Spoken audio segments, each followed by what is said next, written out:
Last night, she was both the aloof heiress of a wealthy family and my usually distant, cold beauty of a teacher. To survive, she begged me late at night, kneeling in the villa, her eyes brimming with seduction. Once an invisible nobody in her eyes, I now held the only chance for her to start anew. She would stop at nothing, pleading for me to change her profession, while I uncovered the hidden secret beneath her strong facade. My name is Luo Yu, an ordinary laborer who recently became a cement worker, and at the same time, the sole possessor of the hidden profession occupation changer.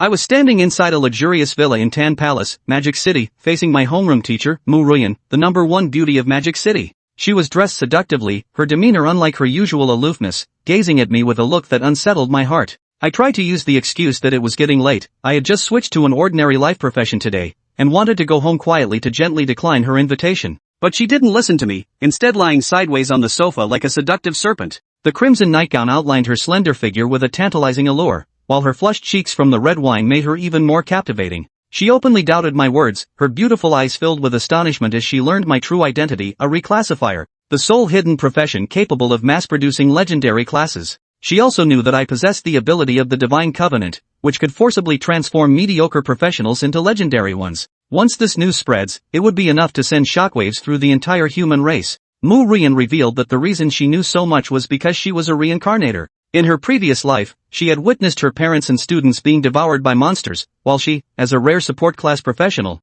was utterly powerless in the face of absolute strength. This time, she had reincarnated to change her fate, and I was her only hope. She grabbed my arm, urgently asking for my help. She said, "Luo Yu, there's something I want to ask of you." I pretended not to understand, excusing myself by saying that as someone with a life profession, I couldn't be of much help. Yet she looked serious and once again exposed my dual profession identity. I was puzzled inside, even the level 60 archmage who had helped me change professions hadn't detected my true identity. How could a level 29 elven priestess possibly know? Although I wish to keep a low profile and develop quietly, if she really reveals it, I can also seek protection from the state. After all, a class changer is a strategic level weapon. She promised to keep it confidential for me and offered a deal in exchange. She wanted me to perform the divine pact for her, and in return, I would gain her exclusive skills to speed up my leveling progress. This shocks me even more. She not only knows my exclusive skill but also that I can acquire the opponent's skills. The information is more detailed than I could have imagined. I didn't say a word, simply opened the panel and showed her my skills. Aside from divine contract, I had no offensive or defensive abilities whatsoever. Healing or defensive skills indeed have extremely low leveling efficiency. The Dragon Abyss University she mentioned is indeed my dream, and to get in, you need to reach at least level 19 or even level 20. I set my gaze on her and decided not to hide it any longer. I told her that the Divine Pact doesn't work for everyone, at least purple potential or higher is required. Upon hearing this, she immediately begged me to check her potential. I used the Insight skill, and her status panel appeared before my eyes. Name, Mu Ruyan. Potential, Orange. Occupation, Elf Priest. Seeing the orange potential, I felt a surge of excitement in my heart, as orange potential corresponds to legendary professions. This is something money can't buy. She meets the Divine Covenant requirements and can reclass into one of the three great divine supports, the Saintly Spirit Priestess. There might even be a chance to advance to the mythical profession of Sacred Priest in the future.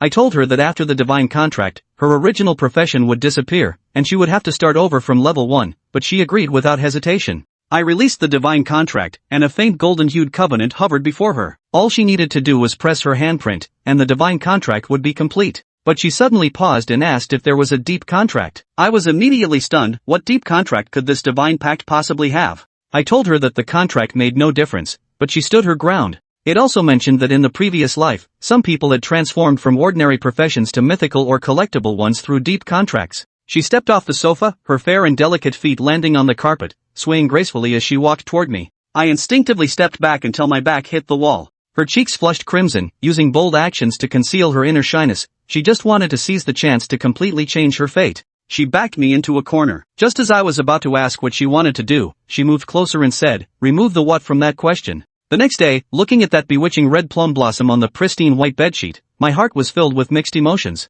I never expected that Mu Ruyan was still a virgin. She successfully transitioned to the legendary class of Holy Priest, but the deep contract she mentioned didn't seem to exist, though she still held on to the possibility in her heart, thinking it was just that my exclusive skill level was too low. Even so, she was perfectly content. An awkward atmosphere spread through the silence. Mu Ruyan quickly regained her composure and spoke to me in a gentle tone, as if our relationship had become even closer than before. She reminded me that high school was over, and the big exam in a month would determine our future, so I needed to raise my level as soon as possible. She stated that her exclusive skill was helpful in clearing the dungeon, but the support skills were not very efficient. Then she took out a void ring from her bosom as a token of gratitude. She also told me that from now on, I shouldn't call her teacher Mu, just call her Ruyan. I was shocked inside, unable to believe that she would fall for me, a penniless orphan with nothing to my name. Yet when I saw the firmness in her gaze, I still accepted the void ring. When saying goodbye, I hesitated and called out Mu, but under her gaze, I finally changed it to Ruyan. She smiled and watched me leave.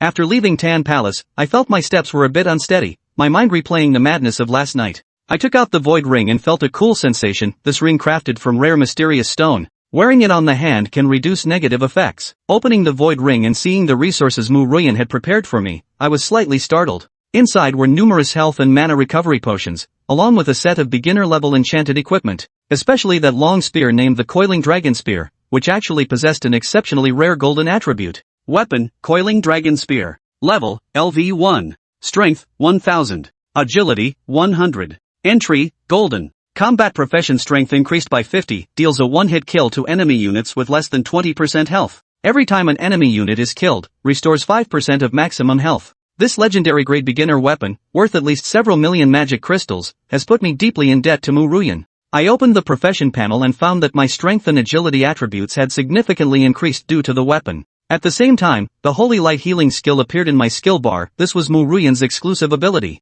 Skill, Holy Light Healing LV1. Consumes mental energy to continuously restore health for teammates within a 10-meter radius, healing 2000 HP per second for 10 seconds. Additionally, based on a 200% health regeneration ability, it grants an energy shield that blocks spell attacks. Enemies within the healing range receive 50% of the healing amount as damage. This healing output and additional damage truly live up to the title of Divine Support. With the Coiled Dragon Spear and Holy Light Healing, clearing the beginner dungeon was a breeze for me. I plan to head to the beginner dungeon and see if there are any professionals who meet the Divine Covenant conditions. Outside the demon capital, the entrance to the beginner dungeon is bustling with people. Most graduates choose to form teams and head to the level 15 easy dungeon. Only a few wealthy heirs would spend 1,000,000 magic crystals to buy a ticket for the beginner dungeon. I headed straight for the beginner's dungeon, using my insight skill along the way, but didn't find any professions that met the Divine Covenant criteria. I placed the admission ticket into the square pattern at the center of the bronze gate, and a white light shone from the door, confirming the ticket's authenticity. Not far away, a man named Wang Dong saw me, his eyelids twitching in surprise.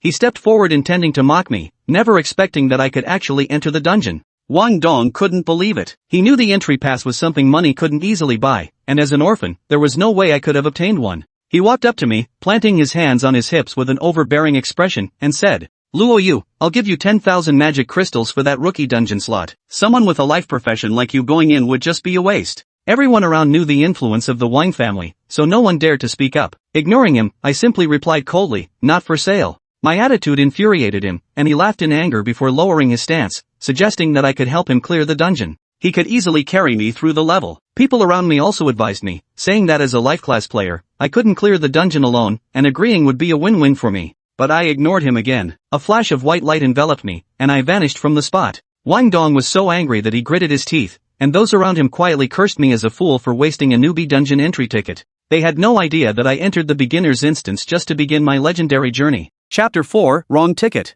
Inside the instance. Luo Yu entered the instance for the first time, curious about everything around him. He scanned his surroundings. It was a lush forest, with a rather pleasant landscape. At that moment, a hedgehog lurked behind a rock, its long quills shooting toward him one by one, striking his body. Health 1. Health 1. Naughty. Luo Yu drew the Coiling Dragon Spear and pierced it through. 890. Successful kill, Iron-Plated Hedgehog. Experience, 50. A level 1 minor monster granting 50 EXP. It's expensive for a reason. In regular dungeons, a level 1 mob tops out at 20 EXP. Newbie dungeons offer double that and then some. No wonder Wang Dong wanted to piggyback on a spot.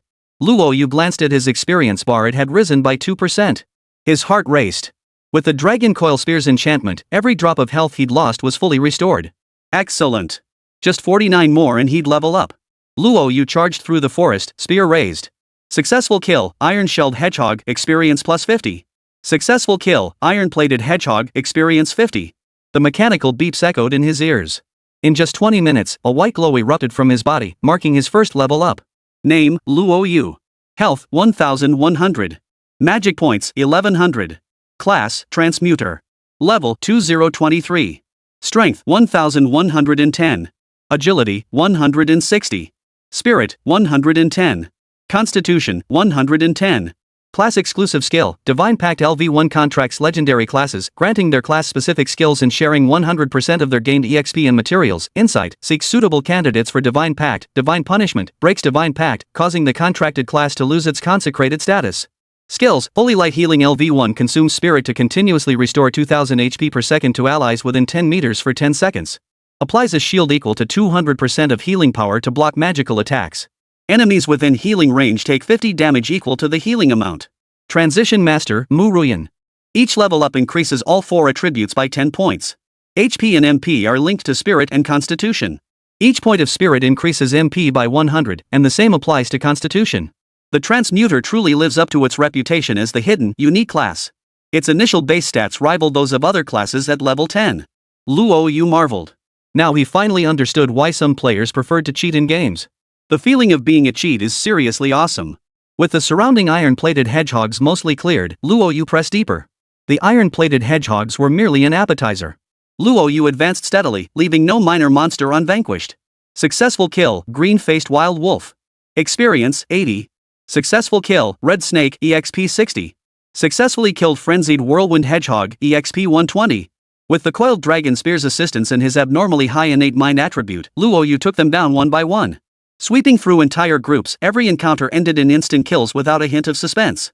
Monsters in the beginner dungeon had no quantity limit, only a time limit. The total time allotted is 6 hours. Players could exit early, be forcibly ejected upon time expiration, or perish within the dungeon. Slow. Way too slow. Another hour passed, and a pillar of light erupted from his body once more. His level reached 3. Each of his 4 attributes gained 10 points, and all depleted mana was fully restored. An hour and a half had passed since entering the instance. At this pace, he'd reach level 7 or 8 at most by exiting. For others, that would be an excellent achievement. But for the soul hidden class, it was unacceptable. Stabbing with each spear thrust was too slow. He might as well test the damage output of Holy Light Healing. Holy Light Healing not only restores vitality, it also deals damage based on the amount of health restored, with a wide area of effect. The only question was how strong that damage would be. Roar! A pack of level 2 wild wolves appeared ahead. Since he had advanced to level 3, they had all leveled up as well. They're noticeably larger now, and their attack power has increased by a few points. Compared to Luo Yu, they were still mere minnows. Holy Light Healing. A luminous green glow radiated out from Luo Yu, enveloping everything within a 10-meter radius. Leaves formed from the green light rose from the ground. Dense clusters of green glowing numbers pulsed. 2000. 2000. 2000. The healing effect is terrifying. A single sip of healing potion rivals the healing output of a level 10 priest. Luo Yu charged into the pack of wild wolves, eager to test the damage. The moment he entered the pack, numerous red numbers flashed within the area of effect. The damage values from Holy Light Healing. Ignoring magic and physical resistance, the area of effect damage instantly drained 1000 HP. In the blink of an eye, over a dozen wolves lay in pools of blood, accompanied by mechanical sounds. Successful kill, wild wolf. Experience, 100. Successful kill, wild wolf. Experience, 100. The efficiency was staggering. With 100 mana points, I could cast it once, lasting 10 seconds, enough to wipe out a group of minor monsters. At full strength, I could cast it 13 times. Plus, with the magic potions Ruyan gave me, I have no worries about running out. Luo Yu had found a new path. Charging into the monster horde with Holy Light Healing activated, their low mental stats meant even level 4 monsters topping out at 1000 or 2 HP couldn't withstand his damage. A series of level up chimes rang out. 3 hours in, and he'd already reached level 6. At this rate, he might hit level 10 by the time he exited, far surpassing other adventurers who had transferred jobs at the same time. Crucially, equipped with the Dragon Coiled Spear and boss tier skills like Holy Light Healing, his current level 6 power equaled that of a level 20 combat class. Exclusive skills were truly terrifying. He hoped to contract a few more this time. Skills like these were just too broken. Meanwhile, a luxurious villa in Tan Palace. After resting for half a day, Mu Ruyan's pain finally subsided. Yesterday had been sheer madness. Touching her flushed cheeks, Mu Ruyan felt a blush of embarrassment. Beep. A call from the Adventurers Guild caught Mu Ruyan off guard. She wondered what they could possibly want. Hello, this is Mu Ruyan. What did you say? That beginner dungeon entry ticket is high level? A level 15 boss will appear? Mu Ruyan shot upright, ignoring the tearing pain radiating from her lower body. She dialed Luo Yu's phone. 1 ring, 2 rings, still no answer. Oh no, he must have entered the instance. Mu Ruyan, fully geared up, made her way toward the beginner dungeon on the outskirts of the Magic City. The staff at the Adventurers Guild informed her. The entry ticket for the beginner's dungeon purchased yesterday had an issue. It was supposed to be for the basic level, but they mistakenly gave her an advanced entry ticket instead. The two types weren't vastly different. The advanced pass cost more than double the price of the beginner pass, at least 10 million magic crystals per ticket. When the dungeon settled experience points, it was double that of the beginner ticket. However, few people purchased the advanced tickets. This is because a level 15 boss appears, requiring at least a level 20 combat class to stand a chance. Most crucially, players cannot quit midway, they must complete the challenge. Luo Yu was indeed a job change master. But he's just starting out, having only contracted her so far. Without time to level up, he certainly wouldn't stand a chance against a level 15 boss. Hope Luo Yu can hold out. The Adventurers Guild has dispatched reinforcements. They'll seal off the dungeon and rescue him when the time comes. Mu Ruyan prayed silently. Luo Yu was her first man and her only man. She couldn't bear to see him hurt. Chapter 5, Slaying the Tree Demon with a Human Face. Inside the instance, Luo Yu transformed into the Grim Reaper's scythe, relentlessly mowing down wave after wave of monsters. 5 hours had now passed and his level had reached 8. The experience gained after the dungeon concluded would be enough to level him up to 10.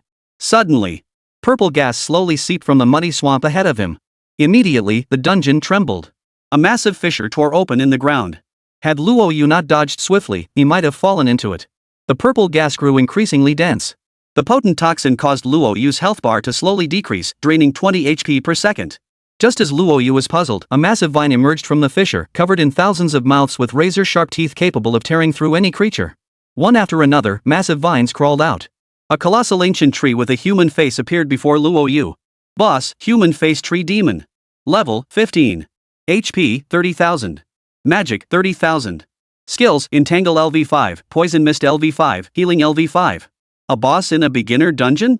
Luo Yu furrowed his brow slightly. He genuinely hadn't known beginner dungeons would feature bosses. Forget about bosses or whatever, all that experience is mine.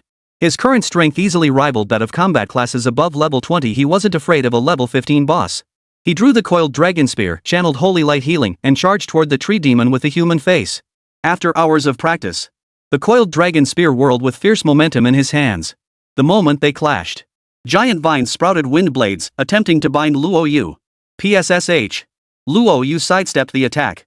With blinding speed, he broke through the vine encirclement in an instant, thrusting his spear toward the withered face etched into the trunk of the humanoid tree demon. 1,650. Luo Yu's base strength was 180 points.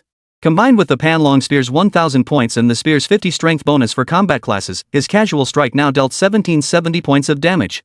The tree demon possessed defense, though not particularly high. A single spear thrust could pierce through 1,650 HP.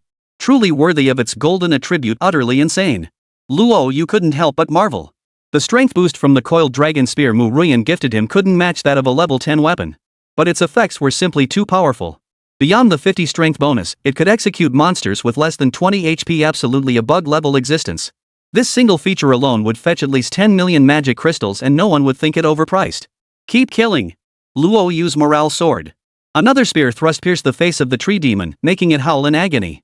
Enraged, the tree demon radiated a dense purple aura that enveloped Luo Yu completely. Visibility dropped to less than a meter. Plants touched by the toxic mist instantly rotted away, and even stones began bubbling with hissing sounds. Is that all? Luo Yu's health bar remained unchanged. With the 200-point shield provided by Holy Light Healing and a spell shield capable of absorbing 3,600 damage, the poisonous gas only drained 100 or so health points per second. For an ordinary level 8 practitioner with only 800 HP, it would take just a few hits to poison them to death. But to him, it felt like a mere tickle, utterly risk-free. Instead, the tree demon's health bar flickered with red numbers. 1,523. 1893. With healing abilities, a magical shield, and the coiled dragon spear in hand, Luo Yu had nothing to fear from the tree demon. Standing amidst the poisonous mist, he withstood its lashing mines, thrusting his spear again and again into its face. The tree demon screamed in agony. Yet its attacks failed to inflict any meaningful damage on Luo Yu. Boss, Human Face Tree Demon. Level, 15. Health, 6,570. Magic, 23,400. Skills, Entangle LV5, Poison Mist LV5, Healing LV5. Its HP is dropping fast, nearly down to 6,000. Luo Yu smiled as he activated the coiled dragon spear skill. The tree demon with the human face was instantly executed when its health hit 6,000, crashing to the ground with a thunderous roar. Ah! The tree demon with a human face let out a wretched, mournful scream. Its massive form gradually faded away. Successful kill of level 15 boss, tree demon with human face. Reward, 10,000 EXP. A white light burst forth from Luo Yu, elevating him from level 8 to level 9. All 4 attributes increased by 10 points. Whoa, that was some serious XP. As a model student, Luo Yu had studied dungeon bosses. A typical level 15 boss would yield at most 1,500 EXP upon defeat. He hadn't expected a direct reward of 10,000 experience points. But considering the difficulty, it made sense. This level 15 tree demon was likely more formidable than a typical level 20 boss. Its health pool was absurdly high, a staggering 30,000 HP. Luo Yu lifted his gaze forward. Where the tree demon had vanished, several beams of light appeared. Blue and purple beams flickered, but the most eye-catching was the golden one. Loot drop. Luo Yu stepped forward to investigate what had dropped. The golden beam signified a valuable item. Purple signified rare. Normally, getting a rare item from a level 15 boss would be incredibly lucky, but this was a precious item. Acquired exclusive skill upgrade scroll 1. Obtained 1 heart of the tree demon with a human face. Obtained the tree demon staff 1. Exclusive skill upgrade scroll? Luo Yu's eyes widened. Gazing at the gleaming golden scroll before him, he felt an indescribable surge of joy. There were many types of upgrade scrolls. Only 2 types upgrade skills. One type is the skill upgrade scroll, suitable for skills acquired through cultivation, priced at 100,000 magic crystals. The other was the exclusive skill upgrade scroll. These scrolls are extremely rare, valued at 3 to 4 million magic crystals. They upgrade exclusive skills, those innate to legendary professions. They are extremely hard to come by. Their drop rate in dungeons is extremely low. Most players must conquer the sky-piercing tower, defeat national bosses, or even global bosses to obtain them. What incredible luck! Luo Yu didn't hesitate for a moment. He intended to upgrade his exclusive skill, Divine Covenant. If upgrading allowed him to contract a mythic tier class changer, the exclusive skill he could obtain would be even more powerful. Can't upgrade the Divine Pact? Luo Yu tried several times, but couldn't upgrade the Divine Pact. It seemed that only when he leveled up might the Divine Covenant gain an upgrade. Luo Yu wasn't disappointed. After all, the Divine Covenant was already ridiculously overpowered. If it could actually be upgraded, that would be way too unbalanced. He shifted his focus to Holy Light Healing. As another exclusive class skill, upgrading it would max out both his personal healing capacity and the AoE effect. Upgrade. This time, Luo Yu wasn't disappointed. A class-specific skill upgrade scroll successfully elevated Holy Light Healing from LV1 to LV2.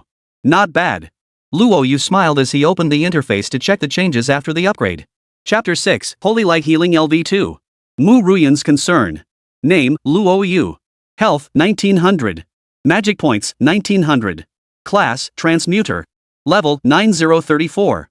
Strength, 1190. Agility, 240. Spirit, 190. Constitution, 190. Class exclusive skill, Divine Pact LV1 contracts legendary classes, granting their class-specific abilities. Insight, seeks suitable candidates for Divine Pact. Divine Punishment, breaks Divine Pact, causing the bound class to lose its consecrated status. Skills, Holy Light Healing LV2 consumes spirit to continuously restore 10,000 HP per second to allies within 20 meters for 30 seconds. Applies a shield absorbing 300% of the caster's HP against magical attacks. Enemies within the healing area take 100 damage equal to the healing amount. Transitioner, Mu Ruyan. Whoa, is the boost that insane? Staring at the stats panel, Luo Yu was utterly speechless. The Holy Light Healing's range doubled from a 10-meter radius, the HP restoration increased to 10,000 per second, the duration extended by 20 seconds, and the energy shield rose from 200% of maximum HP to 300%, doubling the magical shield value. As for damage, it had jumped from 50 to 100. In other words, casting Holy Light Healing now dealt 10,000 damage per second. Such terrifying damage meant that even a similarly leveled class transition player, no matter how formidable their gear, could not possibly be his match. Unless they also possess an exclusive class skill. Truly a class-exclusive skill, utterly terrifying. Luo Yu marveled. Thankfully, it's his now. Otherwise, seeing this stat panel would make him want to jump off a building and restart. But considering exclusive skills could only be obtained by legendary professions and were extremely difficult to upgrade, he understood a little better. Everything in the world is shaped by its own nature, with strengths and weaknesses balancing each other. Exclusive class skills were as difficult to upgrade as climbing to the heavens, requiring either exclusive skill upgrade scrolls or even more precious skill enhancement artifacts. Ordinary skills, however, could be enhanced effortlessly with sufficient magic crystals and level. Now that he thought about it, it made sense that exclusive skills were so powerful. It's just that the current mana cost was a bit too high. Looks like I'll need to hit the black market for some gear that boosts my stamina when I head out. Previously, casting cost 100 MP per use, now it's 500 MP, enough for 3 casts. Continue. Half an hour left. Wonder if there's still a boss. Luo Yu was brimming with fighting spirit. He'd assumed the beginner dungeon only had minor monsters for leveling up, but who knew he'd run into a boss? Outskirts of the magic capital. Before the newbie dungeon. Mu Ruyan wore a pair of black leather high heels and a flowing red gown, a dazzling purple gemstone hanging from her neck. Her skin was fair and smooth, her figure slender and graceful. Her delicate features framed a smooth oval face, and her shapely legs, encased in black stockings, glided toward the bronze door. The click-clack of her heels seemed to resonate within the hearts of all who witnessed her. All men were captivated by Mu Ruyan's graceful form and exquisite features. Even her peers couldn't help but feel a pang of envy upon seeing her, as if they were unworthy of such beauty. Her appearance instantly became the center of attention. It's Teacher Mu, the goddess teacher of Magic City's top high school.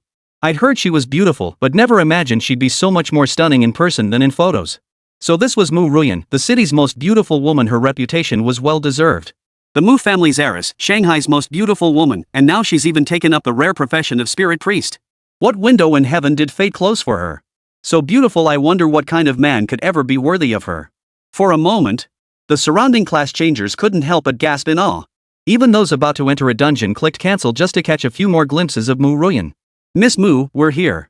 Another astonishing scene unfolded before the crowd. A trio clad in Adventurers Guild uniforms approached. Leading the way was a level 50 fire mage, accompanied by a level 48 support and a level 45 dungeon repairman. Miss Mu, we apologize. We didn't know that was the entry ticket for the high-level beginner dungeon. Li Kai Gang, who had just arrived, hurriedly apologized to Mu Ruyan.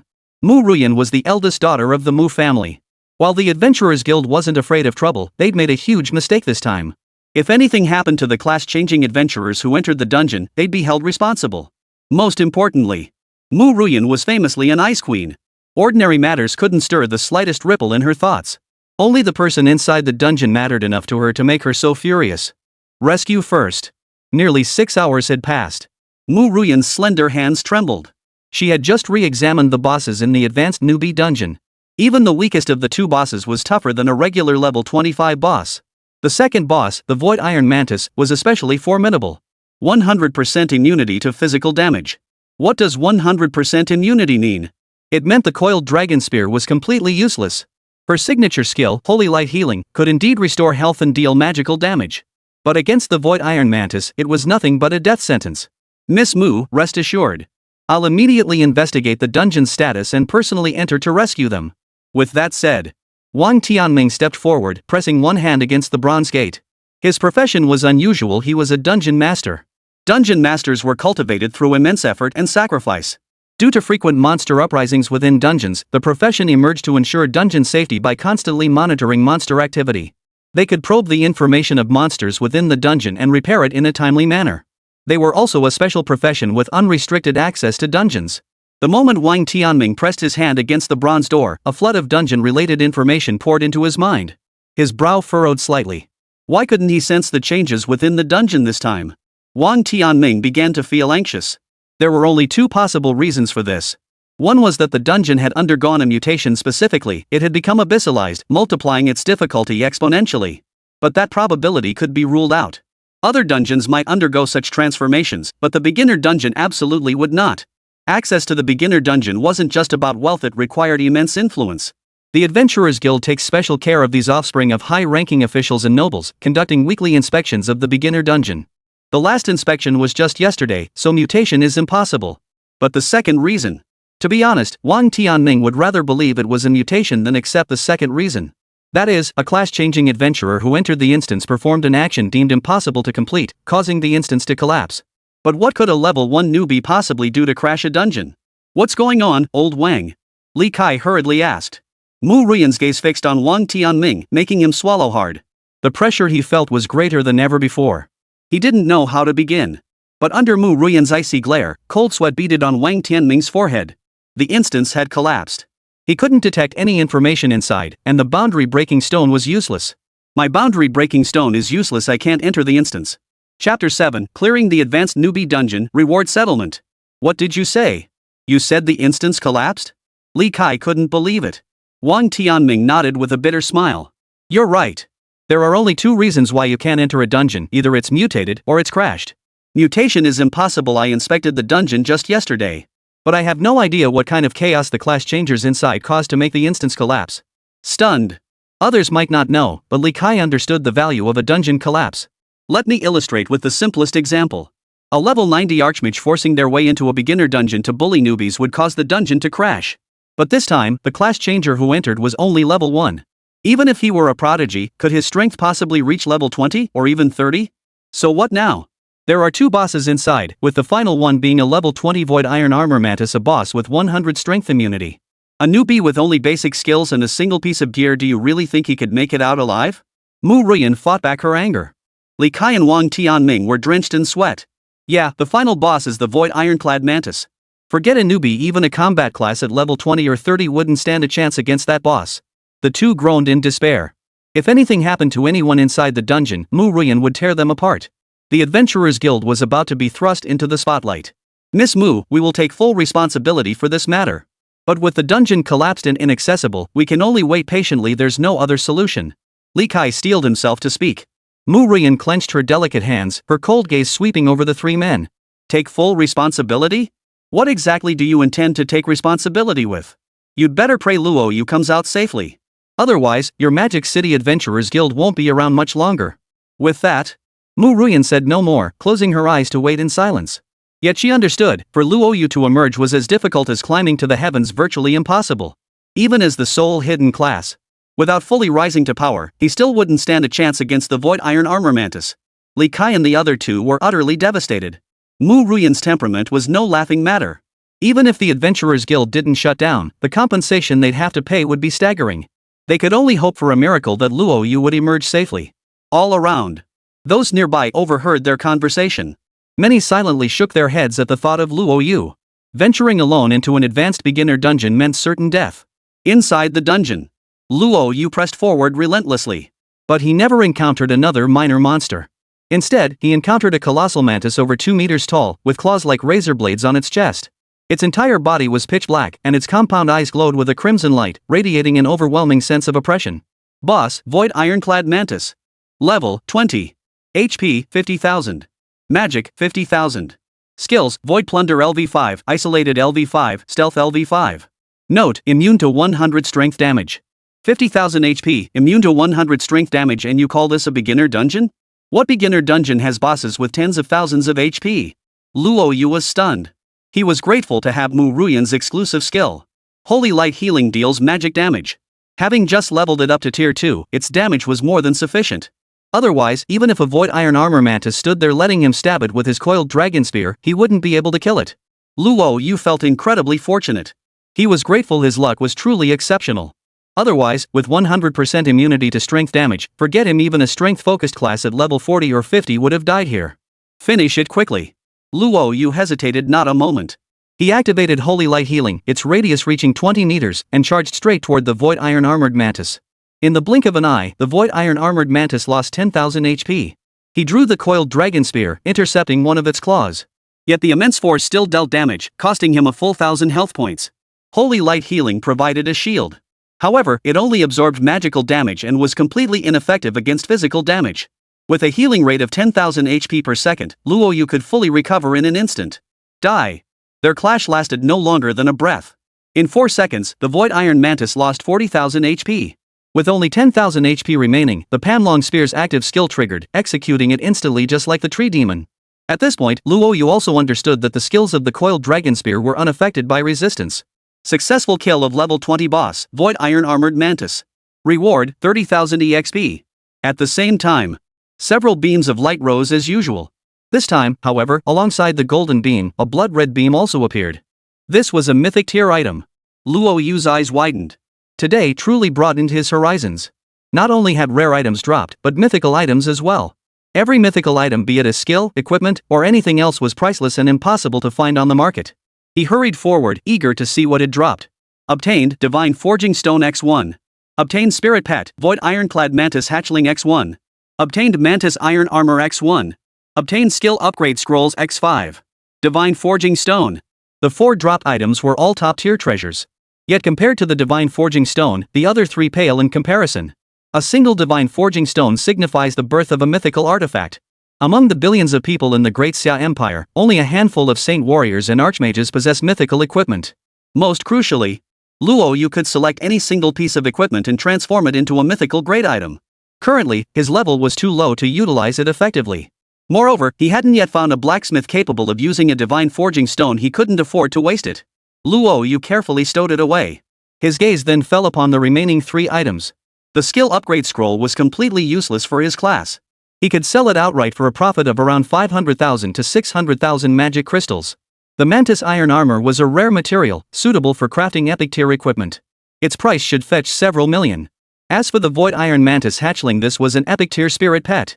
Spirit pets followed a similar tier system to class transitioners.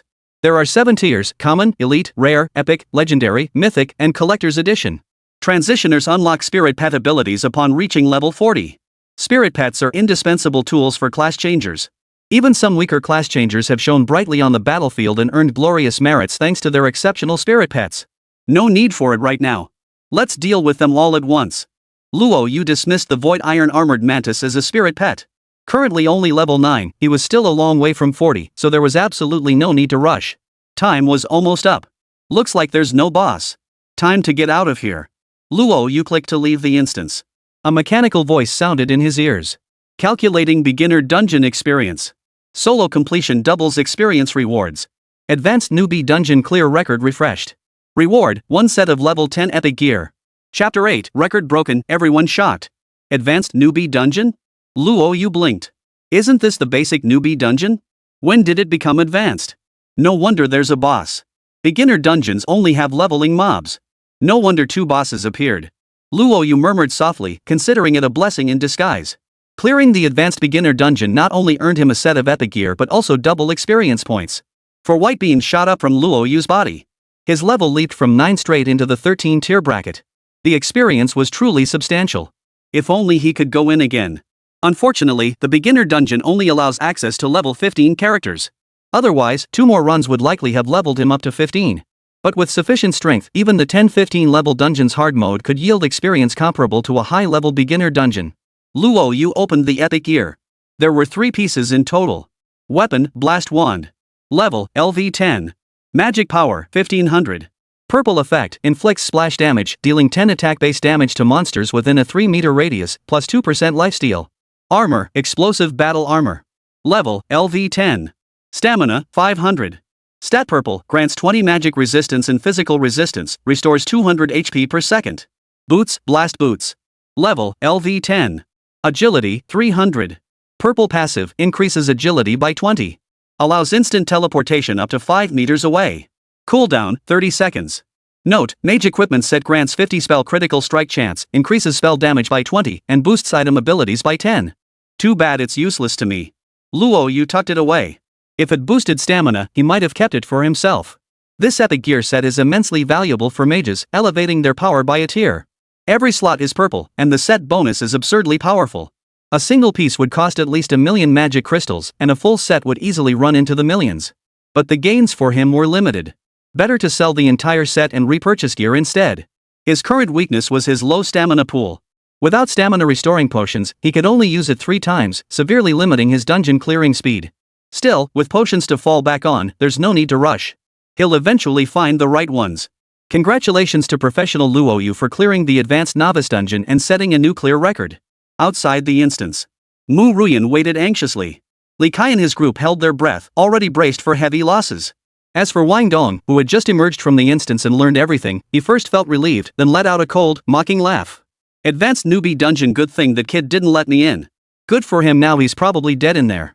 6 hours have almost passed. Wang Dong was bursting with excitement. Luo Yu humiliated him. Dying in the dungeon was just what he deserved. But when they heard the sound emanating from the beginner dungeon, everyone froze in place. Wang Tianming's eyes widened. One hand pressed against the bronze door, his face etched with horror.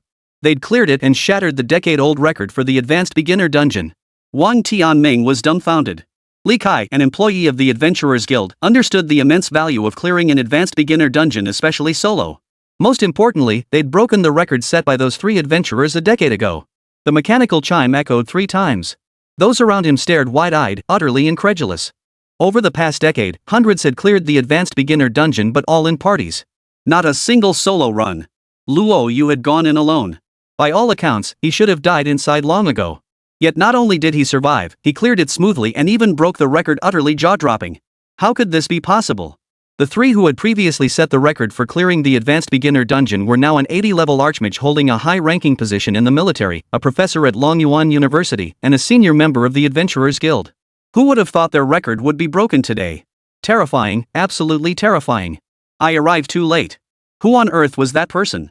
The crowd buzzed with speculation. Mu Ruyan's beautiful eyes fluttered open.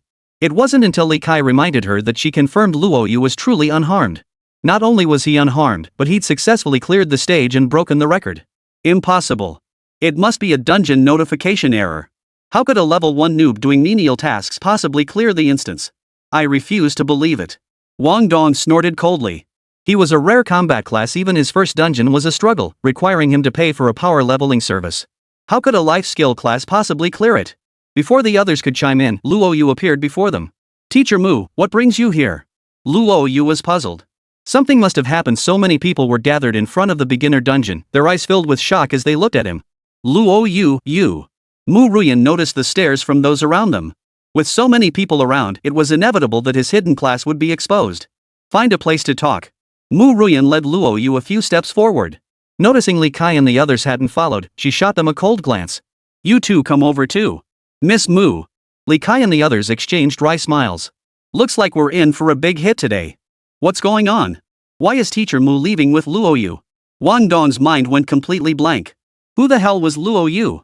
Not only did he clear the advanced beginner dungeon, but he was also so close to Mu Ruyan. Mu Ruyan is the most beautiful woman in the Magic City. Apart from Xia Shirhan, he hadn't seen anyone more beautiful than Mu Ruyan. True, she was a teacher. But she's only 6 years older than them, right at the peak of her beauty. She was immensely popular at the Shanghai Academy, not just among students, but many teachers were also her admirers. Yet Mu Ruyan's background was formidable. Men vying for her attention were everywhere, yet she had never had a boyfriend. Not just boyfriends, even in casual interactions, she maintained a distance from the opposite sex. Who would have thought she'd come for Luo Yu today? That look of urgency earlier, he'd seen it all. Could it be that Teacher Mu cared about Luo Yu because of his tragic background and his switch to a life-oriented profession? Wang Dong nodded in agreement with his own conjecture. Otherwise, there was no explaining why Mu Ruyan was so attentive toward Luo Yu. What a stroke of dumb luck to have Teacher Mu care so much about you. Wang Dong spat in disgust and continued grinding experience in the dungeon. Now at level 4, he estimated 2 more runs would get him to level 5, outpacing 90% of other adventurers. Chapter 9, The Adventurers Guild Apology. Teacher Mu. Isn't this supposed to be the beginner dungeon? Why is it the advanced beginner dungeon? Luo Yu asked curiously. Hearing this, Mu Ruyan's suppressed anger flared up again. Yesterday I bought a beginner dungeon pass to help you build a solid foundation, but the Adventurers Guild made a mistake. They gave me an advanced pass instead of a beginner one. Thankfully you're unharmed, or I'd make them pay dearly. Mu Ruyan was genuinely shaken. Luo Yu was her first man. If anything had happened to him because of her, she wouldn't let it go. So that's how it was. Luo Yu nodded. This time, misfortune had turned into fortune. Not only did he gain massive experience points, but he also obtained exclusive skill upgrade scrolls. Most importantly, that divine-grade forging stone he'd struck gold. Luo Yu, how did you clear the beginner dungeon? Mu Ruyan felt utterly defeated. Little did she expect Luo Yu would surprise her so greatly. Her tone was gentle, devoid of the sharpness she showed to outsiders. Luo Yu chuckled. I thought it was just a basic beginner dungeon, so I cleared it all the way through. It started with ordinary mobs, then 2 bosses appeared, a tree demon with a human face and a void iron armored mantis. The tree demon was manageable. With the coiled dragon spear and holy light healing, it was easily defeated. But that void iron mantis? 50,000 HP, insane damage output, and 100% immunity to strength-based attacks. If the tree demon hadn't dropped that exclusive skill upgrade scroll, boosting holy light healing to level 2, I might not have made it out alive. Can't even handle a simple task. What a waste of such a great job. Mu Ruyan was boiling with rage. The Adventurers Guild made a major blunder this time. They'll definitely compensate you. Just ask for whatever you want, it'll teach them a lesson. Luo Yu nodded. Adventurers Guild. VIP Lounge. No sooner had he sat down than Li Kai offered a sincere apology. Luo Yu, this was our Adventurers Guild's mistake. We nearly kept you trapped inside. As compensation, we'll give you 2 million magic crystals and a demon sealing crystal. You may also choose any rare skill scroll you desire. What do you think? A demon sealing crystal? Li Kai was genuinely sincere. Mu Ruyan couldn't even find an excuse to get angry. Seeing Mu Ruyan give a slight nod, Luo Yu nodded in agreement. The offer was quite generous. A rare skill scroll alone was worth at least 1 million, plus 2 million magic crystals, a total compensation of 3 million. What tempted him most was the demon sealing crystal. Normally, adventurers could only clear the same instance 3 times a day, but the demon sealing crystal allowed one extra attempt. Demon suppression crystals were priceless even when inflated to astronomical prices. None were available for sale. Their sources were scarce, dropped only by regional bosses, world bosses, and certain special dungeons, making them exceptionally precious. Mu Ruyan's beautiful eyes flashed. Li Kai, demon suppression crystals are valuable. The Adventurers Guild is notoriously stingy. If you're offering this as compensation, you must need something in return. Li Kai scratched his nose. Miss Mu, this was our mistake. Apologizing is only right, there's nothing else to it. Then we'll take our leave. Mu Ruyan took Luo Yu's hand and stood up to leave. Li Kai hurriedly stepped in, his face twisted into a wry smile. Miss Mu, I was wrong. I'll pay up, okay? Mu Ruyan and Luo Yu sat back down. Li Kai breathed a sigh of relief. His expression turned serious as he fixed his gaze on Luo Yu. Luo Yu, do you realize what it means to clear the advanced beginner dungeon solo and break the record? Luo Yu froze. What's the significance of clearing a dungeon? He spoke indifferently. It means clearing the dungeon and setting a new record. Mu Ruyan's lips curved into a faint smile. Her little man had quite the sense of humor. Li Kai's mouth twitched. Luo Yu, your class isn't just some low-level grunt job, right? At the very least, it's a mythic class, maybe even a powerful hidden class. Even legendary classes before couldn't solo high-level beginner dungeons. Noticing Luo Yu's reluctance to reveal details, Li Kai chuckled. Rest assured, the Adventurers Guild is a state-affiliated organization. Rest assured, I won't leak your information. Otherwise, Miss Mu would have stopped me long ago. Mu Ruyan cast a faint glance at Li Kai before softly addressing Luo Yu once more. Rest assured. The Adventurers Guild is a core department of the Great Xia Empire. While their methods may be unreliable, they are trustworthy. You have great potential, and the Adventurers Guild can offer some assistance. Li Kai gave a wry smile. This matter seems impossible to resolve. But it doesn't matter. Consider it a warning. Luo Yu, I won't pry into your profession, that's your personal choice. I'd simply like to observe your combat performance. I hope you'll agree. If it meets our expectations, the Adventurers Guild will present you with a significant gift. What do you say? Luo Yu, a newcomer, didn't understand what Li Kai meant. Seeing Mu Ruyan give a slight nod, he agreed. Mu Ruyan was close to him and had supported him all along. She certainly wouldn't harm him. Alright, I accept. Place your hand on the crystal ball. Li Kai eagerly produced a purple orb. He was desperate to uncover how the record had been broken. Luo Yu placed his hand on it as instructed. A purple glow enveloped him. A light screen materialized out of thin air, displaying footage of Luo Yu's dungeon run. There's such a thing? Luo Yu's eyes widened. Li Kai smiled. This is a retrospective orb. It extracts footage of a professional's dungeon runs from the past month. But rest assured, it only works with the professional's consent. Li Kai and Mu Ruyan stared intently at the light screen. They were both puzzled. How on earth had Luo Yu cleared the dungeon solo? This was a monumental achievement, one that would warrant reporting to higher-ups if necessary. The Great Xia Empire wasn't short on people. But it desperately needed a large number of top-tier prodigies. The emergence of each prodigy could potentially tip the scales in the Great Xia's war against the Abyss. If Luo Yu's class turned out to be exceptionally powerful, Li Kai would request special protection for him. On the projection screen, Luo Yu moved with blinding speed, his coiled dragon spear slashing through minions in a dizzying display. He had activated the tenfold speed effect. From the very start, Li Kai couldn't help but be astonished. As for Mu Ruyan, having long understood the terrifying power of class changers, she showed little surprise. The monsters in the beginner dungeon were relatively simple, but they weren't one-hit kills either. Luo Yu's speed was absurdly fast, 10 times that of a newly class-changed player. His health pool also reached 1,000, surpassing others by 900 points. The only explanation was this. Luo Yu's class was terrifying, its base stats were 10 times higher than other classes. This was the exclusive skill of the Holy Spirit Priest. Li Kai's eyes widened. Seeing Luo Yu cast Holy Light Healing, he concluded Luo Yu had transferred to become a Holy Spirit Priest. Yet wielding the coiled dragon spear to deal strength damage clearly wasn't something a Holy Spirit Priest could accomplish. Holy Spirit Priests could only equip wands and couldn't deal strength damage. What the hell was going on? Li Kai's breathing grew heavy. He didn't press further, knowing Luo Yu must have transferred into an extraordinary class. The scene continued. Luo Yu encountered a tree demon with a human face. Unsurprisingly, he cast Holy Light Healing. In less than a minute, the tree demon, with 30,000 HP, collapsed with a crash, dropping several items. The items were blurred, impossible to make out clearly. This was Privacy the blacksmith who crafted the trace orb deliberately obscured the dropped items to prevent anyone from being blinded by greed and doing something uncontrollable. Luo Yu breathed a sigh of relief. He had feared the divine-grade forging stone might be discovered, but it seemed his worries were unfounded. After the tree demon's demise, Li Kai and the others remained on edge. Next to appear was the void iron armor mantis. This was the truth they sought. How exactly did Luo Yu clear the stage? Chapter 10, Profession Revealed, Li Kai stunned. Void iron armored mantis. As the colossal figure materialized, Mu Ruyan instinctively clutched Luo Yu's hand. Even through the light screen, she could feel the overwhelming pressure radiating from this boss. Not even a level 30 combat class could stand a chance against it. Both were curious how Luo Yu had managed to take it down. Even 5 level 20 combat classes wouldn't stand a chance against the void ironclad mantis. As Luo Yu moved, their doubts vanished. Luo Yu activated Holy Light Healing and charged at the void ironclad mantis. In a single second, the void ironclad mantis lost 10,000 HP. After taking a heavy blow from the boss, Luo Yu's health plummeted to critical levels, only to be instantly restored to full. Upon reaching 10,000 HP, the Panlong Spear's active skill triggered, executing the boss outright. Level 2 exclusive skill.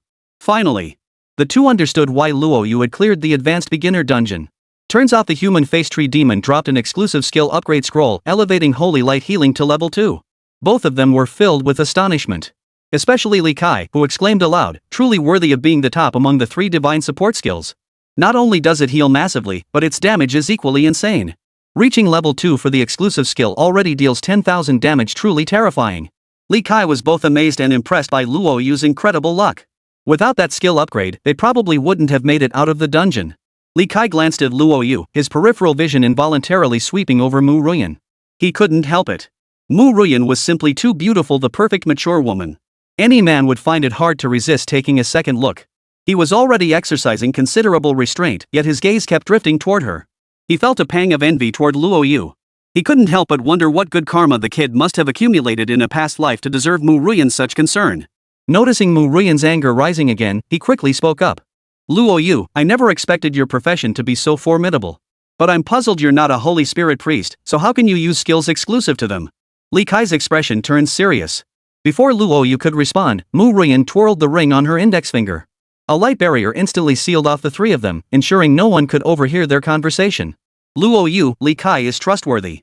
Beyond its trading capabilities, the Adventurers Guild serves another little-known purpose. That is its protective function. Should a terrifying profession emerge in a certain region, the Adventurers Guild could provide protection utilizing every available resource. The prerequisite? Your profession must be truly terrifying. With the abyss rampant and numerous traders infiltrating Great Xia, having the Adventurers Guild's protection would significantly enhance your safety. Li Kai nodded solemnly. Luo Yu, besides protecting you, will also help you grow rapidly. Of course, that's contingent on your profession being sufficiently valuable. Luo Yu fell silent for a moment.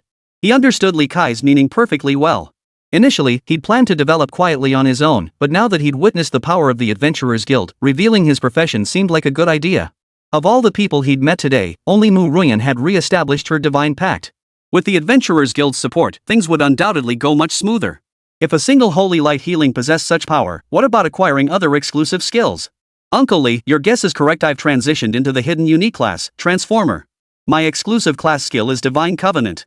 I find promising adventurers, erase their original class, and help them transition into legendary professions. Divine Bond is still at level 1.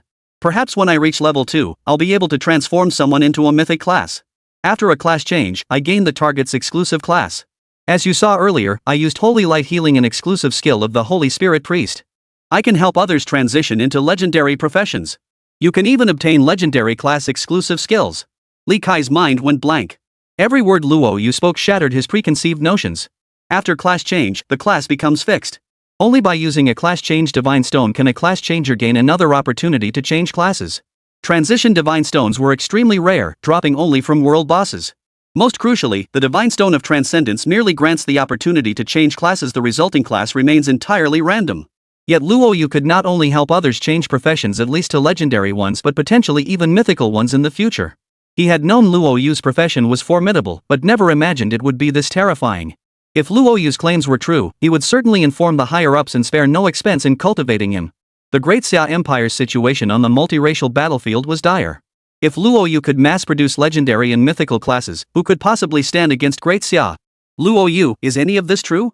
Li Kai swallowed hard, his voice trembling. His heart was filled with dread. Deep down, he couldn't fathom such classes existing. But when Mu Ruyan voluntarily revealed her class, Li Kai believed it. He truly believed it. Mu Ruyan was a rare spirit priest of fact known throughout the magic capital, let alone an intelligence-rich organization like the Adventurers Guild. Luo Yu, I'll prioritize your safety as SSS-level. They might even assign a level 70 or even level 80 combat class to escort you. But it will take some time. During this period, exercise extreme caution on any missions you undertake. We won't overly interfere with your growth after all, flowers in a greenhouse never truly flourish. We'll only ensure you don't die. Li Kai suppressed his shock and accepted the reality. Thank you, Uncle Li. Luo Yu was somewhat surprised. A level 70 combat class is a major figure. An 80 level player? That's a general level figure in any major military district. Who could believe such a person would personally step in to protect someone? No need to thank me. It's my duty. Li Kai took a deep breath. His eyes brimmed with hope as he thought of Luo Yu's exclusive skill. Luo Yu, do you think I could transfer to a legendary class? He was an epic class, seemingly unattainable in others' eyes. Yet having encountered too many high-ranking figures, epic classes were barely worth mentioning. To ascend to the next tier, one must become a legendary class. Luo Yu shook his head. He had just observed Li Kai's potential. A purple rating meant he could only contract an epic class, not a legendary one. Uncle Li, your potential isn't sufficient. You can't contract a legendary class. I see. Li Kai couldn't hide his disappointment, but he quickly regained his composure and said, give a man a fish, and you feed him for a day. Teach a man to fish, and you feed him for a lifetime. Those who form a divine contract with you can gain their exclusive skills. How about this? The Adventurers Guild has many talented individuals. How about joining me tomorrow to take a look? You might even find a class that matches your divine contract. Alright, thanks, Uncle Li. What Luo Yu lacked most right now was a class that matched his divine contract.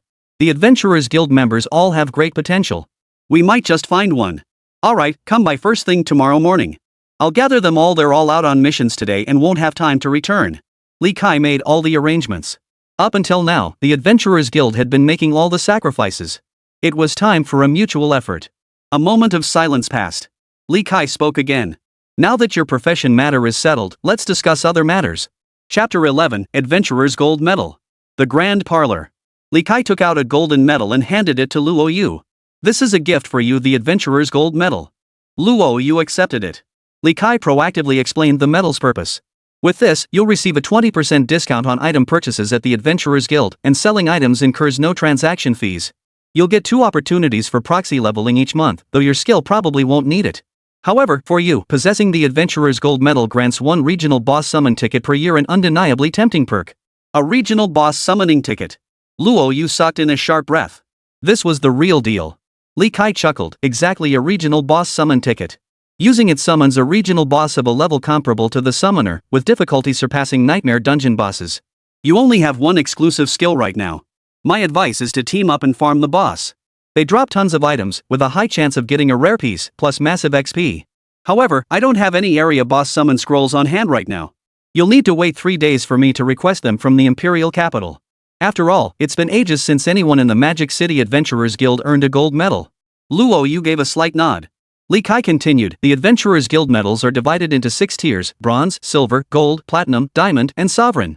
Advancing from bronze to silver requires 10,000 contribution points, while moving from silver to gold demands 100,000 points. The higher the tier, the greater the requirement. Reaching platinum from gold costs 500,000 contribution points. Across the entire Magic City, fewer than 100 individuals possess the gold medal. As for contribution points, you earn them by buying or selling items at the Adventurers Guild. The higher the item's quality, the more contribution points you receive. For larger quantities of contribution points, you must complete quests or conquer new dungeons. You're the hidden unique class. Logically, you should at least receive a diamond medal. However, your current strength is too weak to draw attention, so you've been given a gold medal instead. Luo Yu nodded. A gold medal has many benefits, but surely there are conditions attached. He didn't believe in free lunches.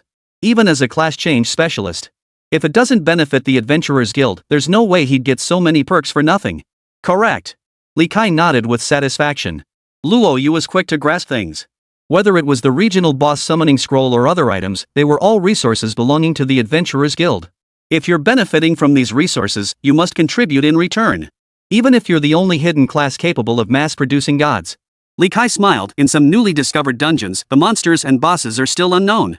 Adventurers entering recklessly face great danger. That's when we'll need you to tackle these dungeons, documenting every boss and monster inside. Conquering new dungeons is perilous, but the rewards are equally substantial. For each new dungeon cleared, you'll receive abundant items, experience, and a significant amount of contribution points. Got it. Luo Yu didn't refuse, nor did he have any reason to. This arrangement felt less like a mission and more like a reward. Clearing a new dungeon automatically broke the existing record, doubling both loot and experience. He couldn't ask for more. Li Kai chuckled awkwardly, a hint of embarrassment in his voice. That's good. Coincidentally, there's a new dungeon opening soon. You'll need to reach level 15 to enter, and I plan to assign it to you. I'll find you a few teammates when the time comes. What do you think? As expected, the Adventurers Guild never gives anything for free. Mu Ruyan's tone was icy, offering no further comment. Li Kai didn't feel embarrassed. As the manager of the Magic City Adventurers Guild, protecting the guild's interests was his duty. Otherwise, would anyone really think the Adventurers Guild was a charity? Luo Yu smiled. Alright, no problem. I'll head over once I hit level 15. With most matters settled and instructions given, Luo Yu retrieved 3 epic grade items from his void ring, along with a void iron armored mantis hatchling and a mantis iron armor. Uncle Li, I want to sell these things. What do you think they're worth? Seeing the items, Li Kai's eyes lit up. Epic gear plus a void iron armor mantis hatchling, these are all top tier items. He glanced at the item descriptions. For a mage, this was a huge boost. As for the void iron armor mantis hatchling, it was also a rare epic tier spirit pet, easy to sell. Fire Radiance, how about a full set of level 10 mage gear? The quality is top notch. The stats are unmatched, and the set bonus is insane. Li Kai opened the door. Outside stood Wang Tianming and that level 50 fire mage. Fireglow's personality was cold and aloof, completely at odds with his profession. His gaze flickered over the item description, his cold eyes flinching slightly. Clearly, he was tempted. 3 pieces of gear, worth 10 million magic crystals. I don't have that many magic crystals. How about this Linglong stone? If you agree, we can trade right now. Li Kai smiled. Luo Yu, you're currently level 13. After reaching level 30, class changers can forge their signature weapons. Linglong stones can be socketed, allowing an extra enchantment slot during forging. It'll be immensely useful to you. A lifebound weapon comes with 3 sockets by default, allowing for 3 enchantments. The Linglong stone can open sockets, and each additional socket allows for 1 extra attribute slot. A lifebound weapon can have up to 6 attribute slots. A signature weapon is the most synergistic weapon for your class. Like class-specific skills, it maximizes your class's potential, so it deserves dedicated cultivation. Alright, I'll swap it. Luo Yu didn't hesitate, accepting the Linglong stone. Exchanging 3 epic tier set pieces for magic crystals would be a poor deal. After all, true treasures can't be bought with magic crystals, they're traded for other items. Selling them for crystals is a last resort. Now that Huayao possessed such treasures, trading with him was clearly more advantageous. Exchanging a full set of level 10 epic gear for 1 Linglong stone was a steal. He was practically making a profit. Alright. The mantis iron armor will be sold for you through the Adventurers Guild. As for the void iron armor mantis hatchling, I'll arrange a barter deal for you. How does that sound? No problem. See if you can trade them for Linglong stones, demon suppression crystals, or exclusive skill upgrade scrolls. I can add extra compensation later. Based on the upgrade speed, level 30 should take no more than half a year to reach. The materials for the signature weapon need to be prepared in advance. As for demon sealing crystals, each additional dungeon run means 1 step ahead in leveling, naturally invaluable. And exclusive skill upgrade scrolls? Needless to say, they're absolute treasures. Alright, I'll keep an eye out for you. Chapter 12, The Uncommon Bracelet. Leaving already? Li Kai nodded, watching Mu Ruyan's retreating figure, his mind filled with astonishment. Even the usually aloof Huayao couldn't hide a hint of envy toward Luo Yu in his eyes. Holy moly, this kid's got it made to catch the eye of Miss Mu herself. Li Kai whistled in admiration. He knew how high Mu Ruyan's standards were.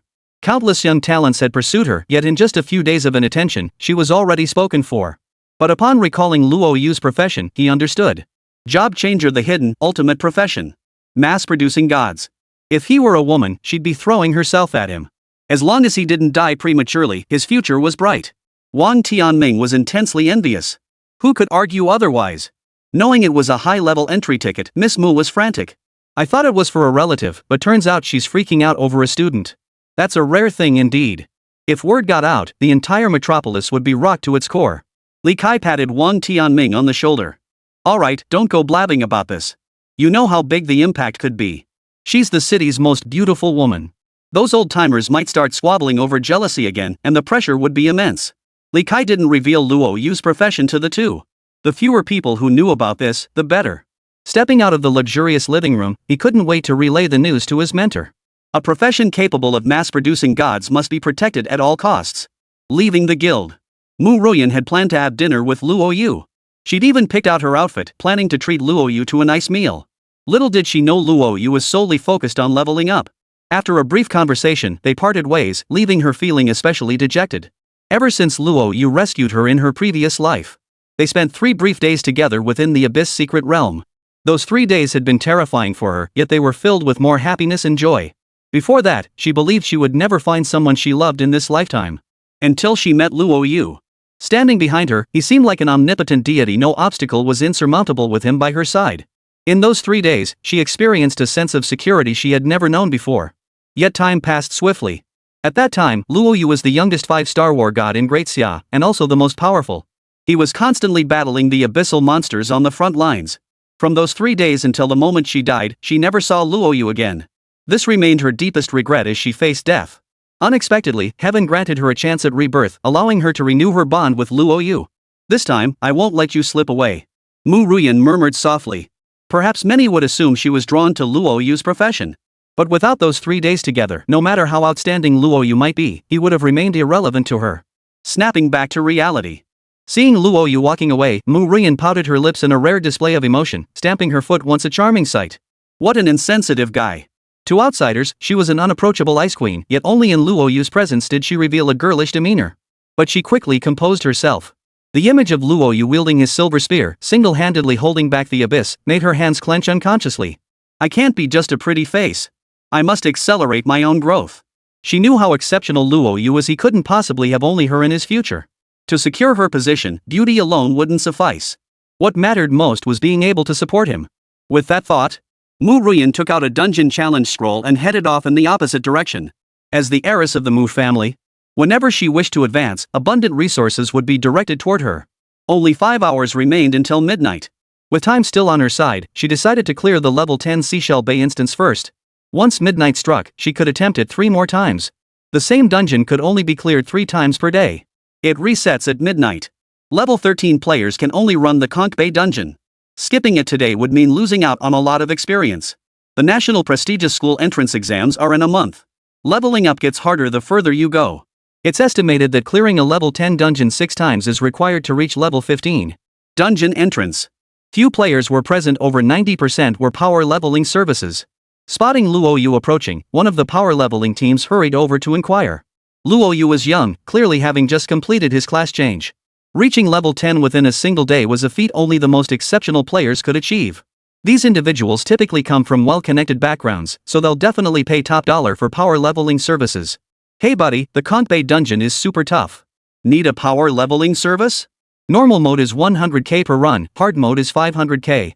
I'll only charge 80,000 for normal runs and 300,000 for hard mode. Choose us. 40,000. 150,000. The power leveling team started bidding. With too many players and too few clients, they're slashing prices in a mad scramble. Luo Yu shook his head. No thanks, I planned a solo farm. The dungeon experience was meager to begin with. Hiring a booster would only slow down his leveling progress. If I can clear the Void Iron Mantis, a measly level 10 Conch Bay dungeon should be no problem. Young man, Conch Bay is quite challenging. The monsters have high physical and magic resistance. Bring a mage, it'll speed up the leveling process. A bunch of power levelers were still aggressively promoting their services. But Luo Yu wasn't paying them any mind. Hey, man, top tier level 10 gear, my son just crafted it. Check out these stats, pretty solid. Interested? Just then, a middle-aged woman with graying temples and a slight stoop approached Luo Yu at a jog, holding a bracelet. She was in her early 40s. Not particularly old, yet her hair was entirely white. Her gaze was timid. A bony hand tugged at the hem of her clothes, her expression tense. Luo Yu looked at the middle-aged woman before him, dressed in rags, her hands rough and calloused, and couldn't help but sigh. What a parent's heart endures. From the woman's words, he learned she was a sanitation worker and her son was a blacksmith. Unfortunately, his skills were too rudimentary. During a dungeon run, he was severely injured by a monster. Now he could only forge equipment to sell. How much for the bracelet? Luo Yu intended to do a good deed, and he needed transitional gear anyway. If the Adventurers Guild hadn't priced them so exorbitantly, he would have already outfitted himself with a full set. He currently possessed 1,000,000 magic crystals, but for a professional adventurer, that was a drop in the bucket. There would be countless future uses for magic crystals. Young man, this bracelet is 50,000 magic crystals. Worried Luo Yu might refuse, the woman hurriedly handed it to him. Young man, my son is a skilled blacksmith. You can check the stats. Luo Yu took the bracelet. Bracelet, black iron bracelet. Level, LV10. Spirit, 100. Passive white, restores 2 maximum mana per second. This bracelet isn't trash, but it's certainly nothing special. 50,000 magic crystals is a steep price, only a fool would buy it. The craftsmanship is crude, with rough iron protrusions that dig into your skin, making it look terrible. Luo Yu was looking for an excuse to decline. He'd give the woman 10 or 20,000 magic crystals, consider it a good deed. Ha! Just when Luo Yu had given up hope, he sensed something off about the bracelet. This feeling was peculiar. The bracelet before him was worn and tattered, yet it carried this peculiar sensation.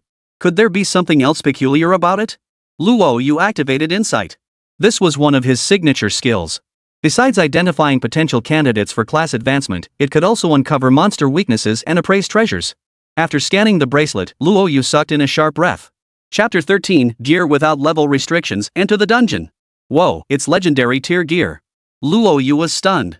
Legendary gear must have a golden attribute. Take the coiled dragon spear, for instance. The black iron bracelet only has a white attribute. How could it possibly be legendary gear? Soon, Luo Yu understood the reason.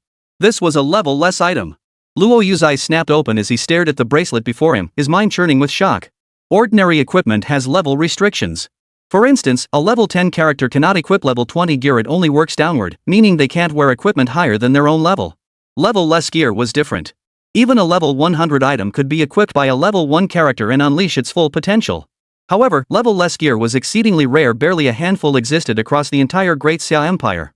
Even for legendary tier smiths, crafting a single level-less piece is the dream of a lifetime. Auntie, did your son forge this equipment? Luo Yu was stunned. To forge a level-less item, how incredibly skilled must the smith be? The middle-aged woman nodded eagerly. Young man, my son forged it. 50,000 magic crystals is too much. Just name your price, I can sell it to you at a discount. Tears welled up in the middle-aged woman's eyes. Ever since returning 3 years ago, her son had been bedridden. This black iron bracelet was her son's most treasured piece of equipment. She truly couldn't bear to part with it unless absolutely necessary. Young man, how about 200,000 magic crystals? Seeing Luo Yu's silence, the middle-aged woman hurriedly spoke up. The doctor had issued an ultimatum: unless they found a level 60 priest, her son would have no chance of survival. 200,000? The blacksmith beside them snorted derisively. The woman before them was a regular at Conch Bay, pushing her junk on anyone who'd listen. Some kind-hearted souls tried to buy them at a discount, only to be met with outrageous prices. Over time, this had affected everyone. Buyers of equipment dwindled sharply, leaving them less than friendly toward the woman. Hearing the woman's exorbitant price, several blacksmiths couldn't help but laugh in disdain. A piece of junk selling for 200,000? If that can fetch 200,000, then any random piece of mine would be worth $1 million. Only a fool would buy it. The woman's face flushed with anxiety. Others had seen the item before, but the price had scared them off. She'd considered lowering the price, but her son's medical bills were exorbitant. The family had sold everything of value, leaving only the black iron bracelet as their last hope. Just as she resolved to lower the price a bit more, Luo Yu spoke up. 50,000. I'll take it. Luo Yu swiftly slipped the black iron bracelet onto his wrist. It boosted his spirit by 100 points and increased his mana by 1,000 points. He pulled out a silver card and swiped it over the watch on the woman's wrist. 50,000 magic crystals were transferred, completing the transaction. The entire process unfolded without a single hitch. The middle-aged woman stood frozen for a moment. After confirming the 500,000 magic crystals had arrived, she grabbed Luo Yu's hand repeatedly, expressing her gratitude. Young man, thank you. Truly, thank you. If it weren't for you, I don't know what my poor son would have done. The middle-aged woman burst into tears, as if wanting to pour out all the grievances endured over the years. Silence. Dead silence. The smiths exchanged glances. This kid must be a fool with money to burn. They shrugged, admitting the world of the wealthy was beyond their comprehension. Even a distant proxy player watched with curiosity, though her eyes held more envy. 500,000 magic crystals, no small sum spent on a mere level 10 black iron bracelet? Truly unexpected. Lin Kor gasped in astonishment. For a power-leveling service provider like her, earning 500,000 magic crystals was as difficult as climbing to the heavens. Seeing this young man casually spend that amount filled her with envy. Another rich kid. Lin Kor murmured softly. Alright, let's get ready to enter the dungeon. At that moment, a short, stocky rich kid with a thick gold chain around his neck spoke coldly. His gaze fixed on Lin Kor, and he couldn't help but swallow hard. This little vixen is seriously hot. I'll find a chance to take her. Li Peng murmured to himself. He'd seen plenty of women, but this girl before him was the most beautiful he'd ever laid eyes on. Curves in all the right places, a killer figure, and a face like no other. Yes, boss. Lin Kor and the other three nodded in unison. They were all rare classes, hastily recruited by Li Pang. Now tasked by Li Pang to clear the Nightmare Mode Conch Bay dungeon, the 4 war tense expressions. The Nightmare Mode Conch Bay dungeon was notoriously difficult. They had never cleared it before and weren't sure if they could even defeat the first wave of monsters this time. This time, we will succeed. Lin Kor silently encouraged herself. If they succeeded, she'd receive 100,000 magic crystals, enough to cover her college tuition. Meanwhile, Luo Yu couldn't care less about others' opinions of him. A weapon without level restrictions was priceless. Someone would fight over it even for 10 billion. This deal was a huge win. Luo Yu felt uneasy inside. Taking such a huge advantage from someone, especially since she sold it to pay for her son's medical treatment, made him feel like he was profiting off someone's misfortune. Auntie, here's my contact information. I might be able to treat your son's condition. If you need anything, just reach out. I'll get your message anytime outside of dungeons. Young man, you're such a kind soul. Thank you so much. The middle-aged woman casually tucked the contact information into her pocket, not giving it much thought. She was too preoccupied with rushing back to get her son treated. Hey, buddy, this set of gear is level 10 starter equipment. Not 999,999, just 666,666. How about it? Pretty tempting, huh? Luo Yu was quite generous. Seems he doesn't know much about valuing things. Several blacksmiths swarmed over, eager to snatch this lucrative deal. Luo Yu activated Inside Eye. He wanted to buy a few transitional pieces himself. But these pieces were utterly unremarkable, not worth 66,000, let alone 66,000. Even so, he managed to find a pendant and a helmet. Both pieces boosted spirit. The current dungeon was straightforward. All he needed to do was cast Holy Light Healing. His current spirit stood at 330 points, with 3,300 mana, allowing him to cast Holy Light Healing only 6 times. He still wanted to sell a few more items that could boost his spirit. Then when he entered the dungeon, he wouldn't have to worry about running out of mana. He could just spam Holy Light Healing and slaughter everything. Helmet and pendant, 100,000 magic crystals total. Accept the direct trade, or I'm leaving. Luo Yu stated his price. The blacksmith hesitated to speak, but seeing Luo Yu's decisive manner, he nodded in agreement. Fine, 100,000 it is. Cash for goods. With 100,000 magic crystals in hand, the blacksmith's face lit up with a smile. He then turned to look at Luo Yu, his lips twitching as if he wanted to ask something, but ultimately couldn't bring himself to speak. Luo Yu's pricing was shrewd. He didn't seem like a fool at all. But why would he spend 500,000 on a piece of junk equipment? The smiths couldn't fathom it, nor did they care to. Indeed, the 2 pieces of gear would grant him an additional 300 spirit points, now sufficient to cast Holy Light Healing 12 times. Luo Yu's lips curved into a smile. Each cast lasts 30 seconds. 12 casts equal 360 seconds, capable of dealing 3,600,000 damage. He was eager to see if a level 10 dungeon could withstand his godlike performance, beyond just regional bosses.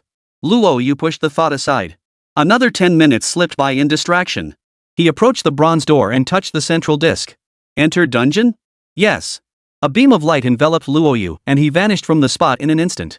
The group of power levelers watched as a hefty sum vanished before their eyes. Some voiced their resentment in bitter mockery. A middle-aged woman and a blacksmith had both earned money from him, yet despite their rock-bottom prices, he hadn't chosen them as his proxy players. Anger welled up inside them. He didn't know his own strength. The Conch Bay instance was notoriously difficult, teeming with control-oriented monsters. Without a guide, he'd suffer a heavy loss. Just wait, this kid would soon crawl out with his tail between his legs. Of course, Luo Yu couldn't hear their words. Chapter 14, Clearing the Conch Bay Normal Instance. Inside the instance. This was an underwater world. Glancing around, he could still see fish and shrimp darting away in alarm. A massive bubble enveloped Luo Yu, shielding him from the surrounding currents, a protective mechanism unique to this instance. Before him lay an underwater palace. The palace wasn't particularly large.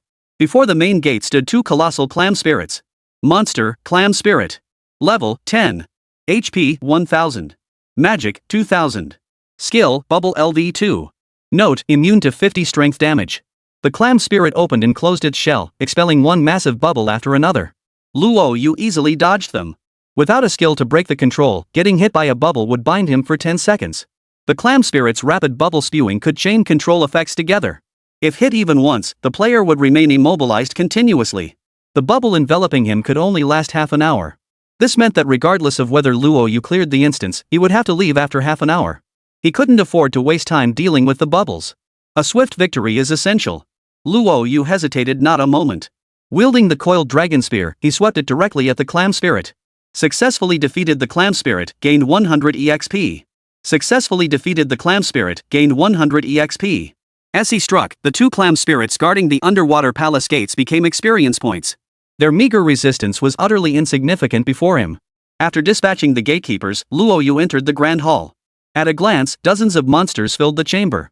Some were lobsters over a meter tall, wielding spears and clad in hard armor.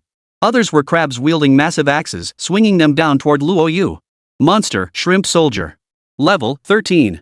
HP, 1500. Magic points, 1000. Skills, Charge LV3, Armor LV3, Windmill LV3. Note, immune to 10 strength damage. Monster, Crab General. Level, 13. HP, 2000. Magic points, 1000. Skills, Heavy Strike LV3, Armor LV3, Berserk LV3. Note, immune to 10 points of spell damage. The Shrimp Soldiers and Crab Generals are all assembled. Luo Yu activated Holy Light Healing. Any Shrimp Soldiers or Crab Generals within range were instantly obliterated in less than a second. The Crab General possessed 10 magic resistance, yet still lost 7000 HP before the overwhelming power of the exclusive skill. Shrimp Soldier slain, 150 EXP. Successful kill of Crab General, EXP plus 150. Successful kill, Crab General, 150 EXP. The notification sounds rang out continuously. In the blink of an eye, dozens of monsters were slain or wounded, and a massive vortex appeared within the hall. From within the vortex, a figure emerged. It was a shark capable of standing and walking upright. Its entire body was covered in blue scales, wielding a long sword in its hand and clad in heavy armor. Standing over 2 meters tall, it radiated an overwhelming sense of pressure. Boss, Berserk Shark. Level, 15. Health, 8000. Magic, 8000. Skills, Rage Level 3, Whirlwind / Level 3, Iron Armor Protection Level 3. Note, has a 30% chance to enter Rage mode, doubling strength and skill damage while active. Is this the dungeon boss? Luo Yu was puzzled. Compared to that humanoid tree demon in the beginner dungeon, this boss was weak by several orders of magnitude. Its health bar barely reached 8000, utterly fragile. The green glow still lingered on his body. The Holy Light Healing was still active. The raging shark had barely surfaced when Luo Yu, without a single move, transformed into a white streak of light dead as a doornail. Is this even a boss? Luo Yu stood rooted to the spot, lost in confusion. The defeat was far too effortless, lacking any challenge whatsoever. Could there be a hidden boss? Luo Yu murmured softly, preparing to wait quietly for a moment to see how things unfolded. But then, the notification sound rang out immediately. Successful defeat of level 15 boss, Raging Shark. Reward, 5000 EXP. Refreshed instance record, experience doubled. Acquired 1 frenzy shark fin. Acquired 1 high-quality armor. Useless. Luo Yu shook his head. Having experienced the loot from high-level beginner dungeons, these 2 items were as worthless as junk, utterly useless to him. The frenzied shark fin was merely a fine-grade material, and the fine-grade armor was completely useless to him. Running this dungeon served only as preparation for unlocking the hard difficulty. His ultimate goal was nightmare difficulty. Exit the instance. Luo Yu's figure reappeared before the bronze gate. Upon seeing him, several power levelers let out mocking laughter. Ha, I told you so. Without a guide, he'd just have to slink out. TSK thought he'd last a while, but he's out in under a minute. Good at running dungeons, but not so much in bed. Buddy, you should just hire a power leveling service. For just 100,000 magic crystals, it's a steal. What do you say? A crowd of power levelers gathered around. Luo Yu gave them a dismissive glance, not giving them a second thought. Seeing this, just as they were about to mock him, a mechanical voice echoed from the dungeon. Beside the bronze door, a small display screen appeared. It displayed the information of the profession that cleared the instance in the shortest time. The original player's name had been replaced. Congratulations to adventurer Luo Yu for clearing the Conch Bay instance on normal difficulty in 42 seconds, setting a new speedrun record. Ha! For a moment, all the power leveling players froze in place. Just moments ago they were mocking Luo Yu, only to see him not just clear the dungeon but also set a new speedrun record. How did he do that? The previous record stood at 3 minutes, unbroken for 2 years. He cleared it in 42 seconds. Is he even human? They'd seriously underestimated him who knew this guy was this strong? The group of power levelers gasped in astonishment. Lin Kur, who was about to enter the dungeon, froze in place. She had only just adjusted her mindset barely a minute ago when Luo Yu had already cleared it? Normal difficulty isn't too hard. Even regular players need over 10 minutes, and power levelers take 5 or 6. 42 seconds to finish the fight? Is he even human? Lin Kur, are you ready? We should be heading in. The lead power leveler called out a reminder. Nightmare mode was brutal. Even with their rare classes, passing it wasn't guaranteed. They could only hope to survive the ordeal. Yeah, let's head into the dungeon. Hopefully this time, we can hold out a bit longer, at least clear all the monsters in the first wave. Lin Kor pushed aside further thoughts and followed the 5 others into nightmare difficulty. As for Luo Yu, he swiftly selected the hard difficulty for the Conch Bay dungeon. In the time remaining, he would definitely unlock nightmare mode. By running nightmare 3 times tomorrow, he was sure to reach level 15. Then he'd accept the quest Li Kai had given him. The dungeons he provided would yield far more experience upon completion than these ordinary ones. Chapter 15, Nightmare Mode. Entering hard mode. Enemy stats are significantly higher than before, and their numbers have increased. But it's not too bad. 2 additional Pearl Spirits now guard the palace entrance, with substantially increased stats across the board. Monster, Clam Spirit. Level, 15. Health, 2000. Magic points, 4000. Skills, Bubble LV3, Bind LV3, Armor LV3. Note, immune to 60 strength damage. Luo Yu glanced at them. Without hesitation, he activated Holy Light Healing and charged toward them. Successful kill, Shell Spirit. Experience, 150. Successful kill, Shell Spirit. Experience, 150. After eliminating the minor monsters guarding the temple entrance. Without pausing, he burst into the main hall and began slaughtering indiscriminately. The attributes of the shrimp soldiers and crab generals had also increased significantly, but faced with Luo Yu's explosive stats, they were no match for him after a barrage of attacks. In less than 10 seconds, 70 or 80 shrimp and crab soldiers dissolved into white light and flowed into his body. The vortex appeared as promised. Before the holy light healing had finished, the raging shark surfaced, its health halved. Originally boasting 20,000 HP, it was obliterated in 2 seconds flat, leaving not a shred behind. Not bad. This time you managed to see me. Luo Yu smiled. Successful kill of level 25 boss Raging Shark. Reward, 15,000 EXP. Refreshed instance record, double EXP. 30,000 experience points surged into his bar. Clearing nightmare difficulty should get him to level 14. Continue. Luo Yu exited the instance. The dropped gear and items were utterly useless to him, nothing but junk. Outside the dungeon. Seeing Luo Yu enter alone, the group of power levelers gathered and whispered among themselves. For the first time in 2 years, the record for the Conch Bay dungeon had been broken. Cleared in under a minute. It was clearly the work of prodigies from the 4 great academies, sparking their heated debate. How long do you think they'll take to come out? One of them asked. After a moment's thought, those around him chimed in. Normal mode took under a minute, so hard mode should max out at 7 minutes. Whoa, 7 minutes? That'd break the record outright. I'd say 10 minutes. He could easily break records with 4 teammates, but now he's solo.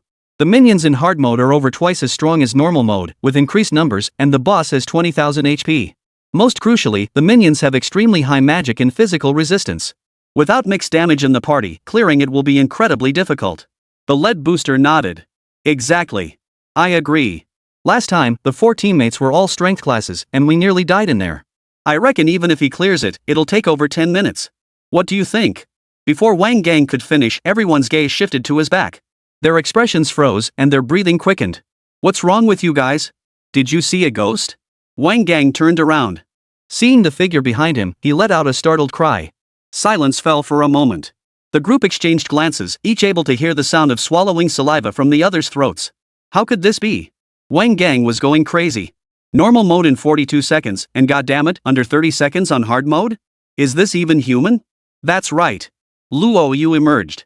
And he smashed the dungeon clear record total time under 30 seconds, just 25 seconds flat. What does 25 seconds even mean? It takes 10 seconds just to get from entering the dungeon to reaching the main hall.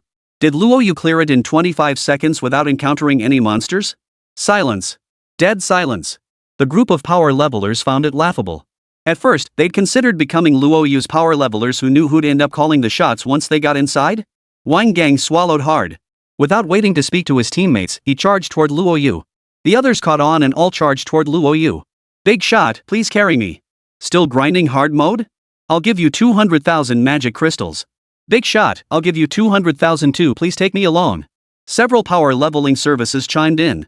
Breaking the clear record? That's a blazing resume.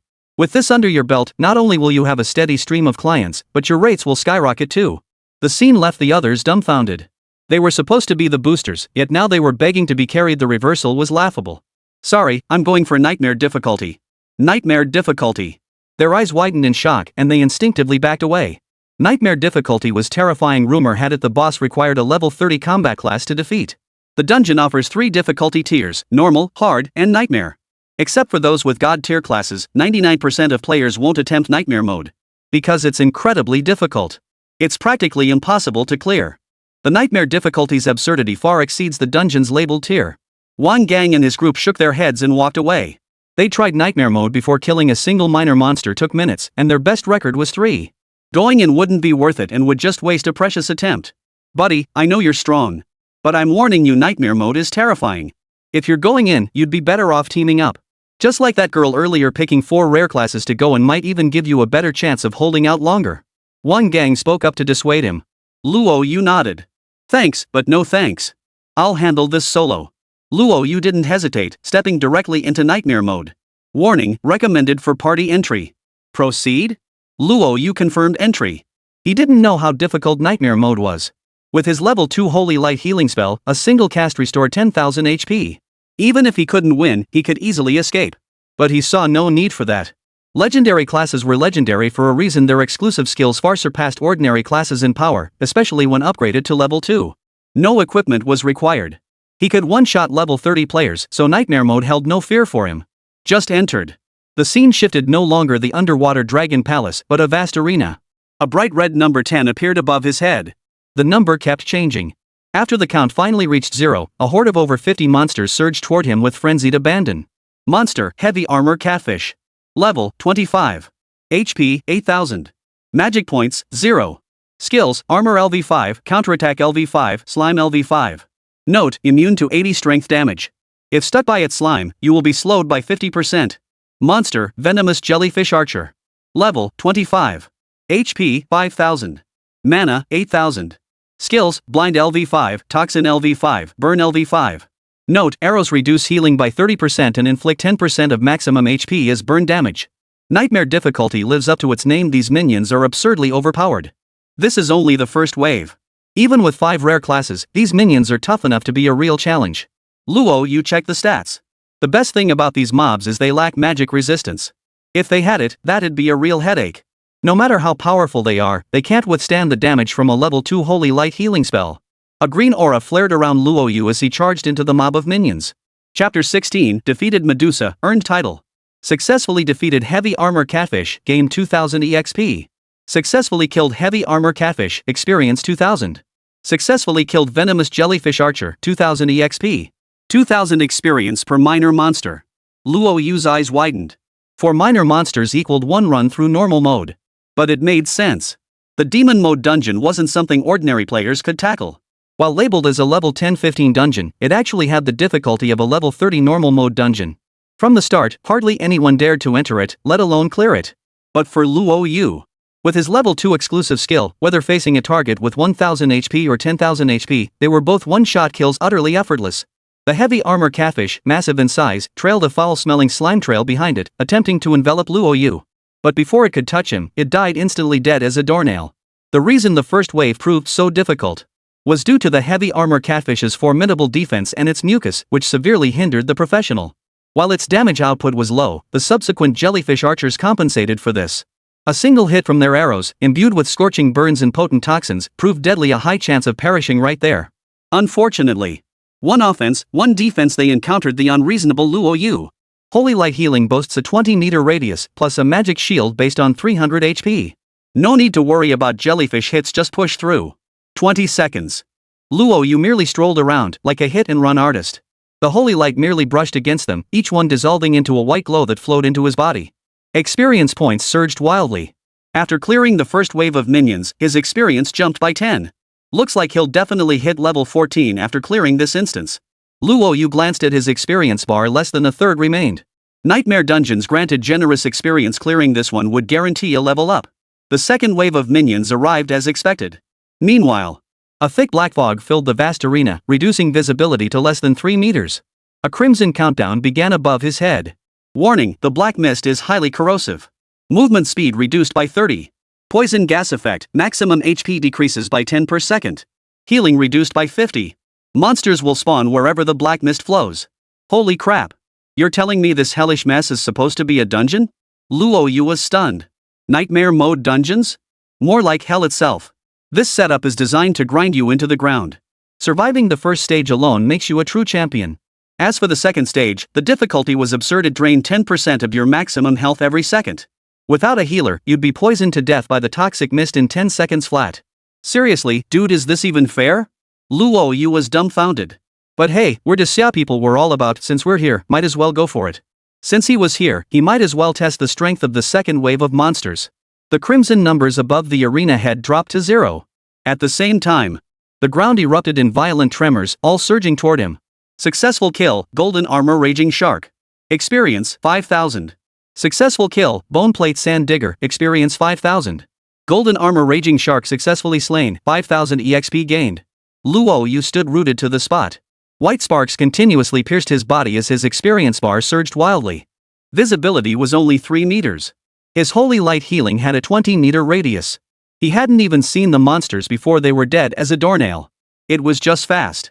He spotted a colossal sea beast resembling Medusa, blood-red eyes, a head covered in writhing snakes, a human torso and fishtail holding a bow and firing arrows at him. 6,000. No way, dude. Is this right? Luo Yu's eyes widened. Medusa's stats were terrifyingly high, even more frightening than the Void Iron Mantis in the Advanced Beginner Dungeon. Boss, Medusa. Level, 30. HP, 80,000. Mana, 80,000. Skills, Petrify LV5, Charm LV5, Groundbind LV5. Note, hit by an arrow has a 50% chance to petrify. Making eye contact with Medusa has a chance to charm. Female class changers take 80% reduced damage, while male class changers take 50% increased damage. Luo Yu's expression went blank. His footsteps moved toward Medusa. At that very moment, a sharp pain shot through his foot as a withered hand seized him. Luo Yu snapped back to his senses. He was about to look to see what kind of monster it was, but it quickly turned into experience. Close call. Had he not been painfully seized by the creature, he would have fallen victim to Medusa's enchantment. Cold sweat broke out on Luo Yu's back. Medusa's attributes were truly terrifying, with a staggering 80,000 HP and skills like petrification and enchantment. He felt fortunate. Medusa was truly terrifying, but at least he didn't have any resistance buffs. Whoosh! Another arrow. The arrow sliced through the air with a whistling sound, trailing a wisp of black mist as it flew toward him. Luo Yu sidestepped to evade. Medusa's attack range was quite long. Having cleared most of the minor monsters, he drew his coiled dragon spear and charged toward Medusa. Thankfully, he'd purchased 2 pieces of equipment. His mana pool stood at 6,300 points, sufficient for 12 casts of holy light healing. As Luo Yu closed in on Medusa, she spat forth a glob of pitch-black, viscous venom. It nearly pinned him to the spot, rendering him unable to move. Medusa fired another arrow, forcing Luo Yu to activate holy light healing again before the previous effect had finished. His magic shield could absorb over 6,000 points of damage, but his own health was only 2,300 points. The shield had just been shattered by an arrow, so he had to use holy light healing again to refresh the shield and block this shot. Fortunately, Medusa's health plummeted. Now nearly rooted to the spot, Medusa's arrow speed remained relentless. Cold sweat poured down Luo Yu's back. Each use of holy light healing only allowed him to block one attack with the shield. Medusa could fire 2 arrows per second, and with her health still at 60,000, he would need to cast holy light healing 12 more times. Fortunately, his ring contained ample magical potions. Successful kill of level 30 boss Medusa. Reward, 50,000 EXP. A white light flared as Luo Yu leveled up. First kill of Medusa, awarded title Medusa Slayer. Title? Luo Yu's eyes widened. This was a rare item, only dropped upon first clearing the Nightmare Dungeon. Title, Medusa Slayer. Quality, Legendary. Properties, plus 20 EXP for clearing Nightmare Dungeon, 50% reduced difficulty for first 2 rounds, immune to Medusa's petrification and enchantment, unaffected by black mist poison gas. Not bad. Useful. The title provides a significant advantage in Nightmare mode. At least it's safe, and you even get 20 free EXP. That bonus is seriously awesome. Upon equipping the title, 6 large characters appeared above Luo Yu's head. Just like in the game. Shimmering with golden radiance, the 6 characters radiated an air of awesomeness, Medusa Terminator. Using the title was simple. Activated upon entering the Nightmare Dungeon, and the difficulty would decrease. Luo Yu kept a low profile while leveling up, so he hit it. Another item drop. A brilliant golden light flared as Luo Yu stepped forward. The Nightmare Dungeon's difficulty was no joke. The loot it dropped was far beyond what normal or hard modes could offer. Chapter 17, Level Up. That kid really isn't afraid of dying. He really went into nightmare mode alone. It's been 7 minutes now and he still hasn't come out. Could he have died in there? What a shame. That guy had huge potential. He broke records in both normal and hard modes. He was too impatient. If he'd hired a boosting team, he might have had a real shot. Outside the instance, the group of power levelers gathered together and couldn't help but sigh. But just as they spoke, a figure appeared before them. Luo Yu had actually emerged. The surrounding professionals stared at Luo Yu in stunned silence. Silence. Dead silence. Their breaths came in hot gasps as they stared at the young man before them, too stunned to utter a word. He made it out. This is insane. How is this even possible?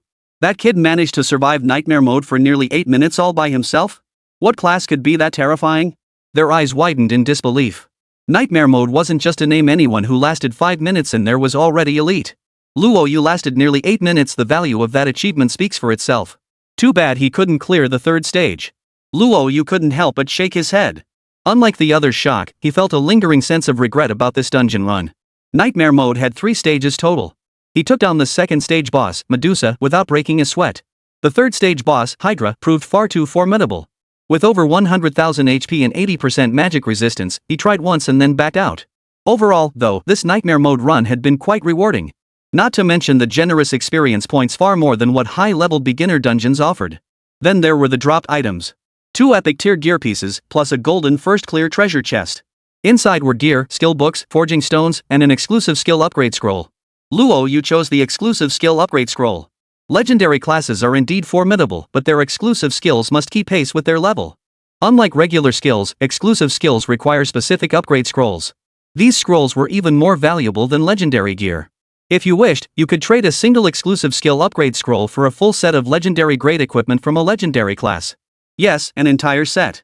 Each exclusive skill upgrade delivers a substantial leap in power. This time, luck was on his side. Killing the tree demon with a human face dropped 1, allowing him to upgrade his skill. Otherwise, forget about soloing nightmare mode Conk Bay. He'd probably struggle to even clear the beginner dungeon. If clearing the second stage alone grants a golden chest, what about completing nightmare mode entirely? Luo Yu murmured softly. But he quickly shook his head. Impossible. The difficulty is simply too high unless he could obtain a power-type exclusive skill. Luo Yu sighed. But there were simply too few who met the contract's requirements. He hadn't spared a single person along the way, yet none possessed potential reaching the golden tier. Oh well, making it through the first 2 rounds is good enough. Luo Yu thought to himself. Then he glanced at the 2 epic tier items. The purple tier stats were useless to him, nothing but agility and constitution bonuses. For him, spirit was paramount. At least for now. But he had come to appreciate the importance of gear. This time, it was fortunate he'd purchased 2 spirit boosting items in advance, otherwise, he might have faced real danger. Once midnight passed, he could run nightmare mode 3 times. He hoped for some decent drops to trade for better gear at the Adventurers Guild. Luo Yu thought to himself, then immediately opened his interface. Name, Luo Yu. Health, 2400. Magic points, 6400. Class, Transmuter. Level, 14534. Strength, 2,401,000. Agility, 240,500. Spirit, 240,400.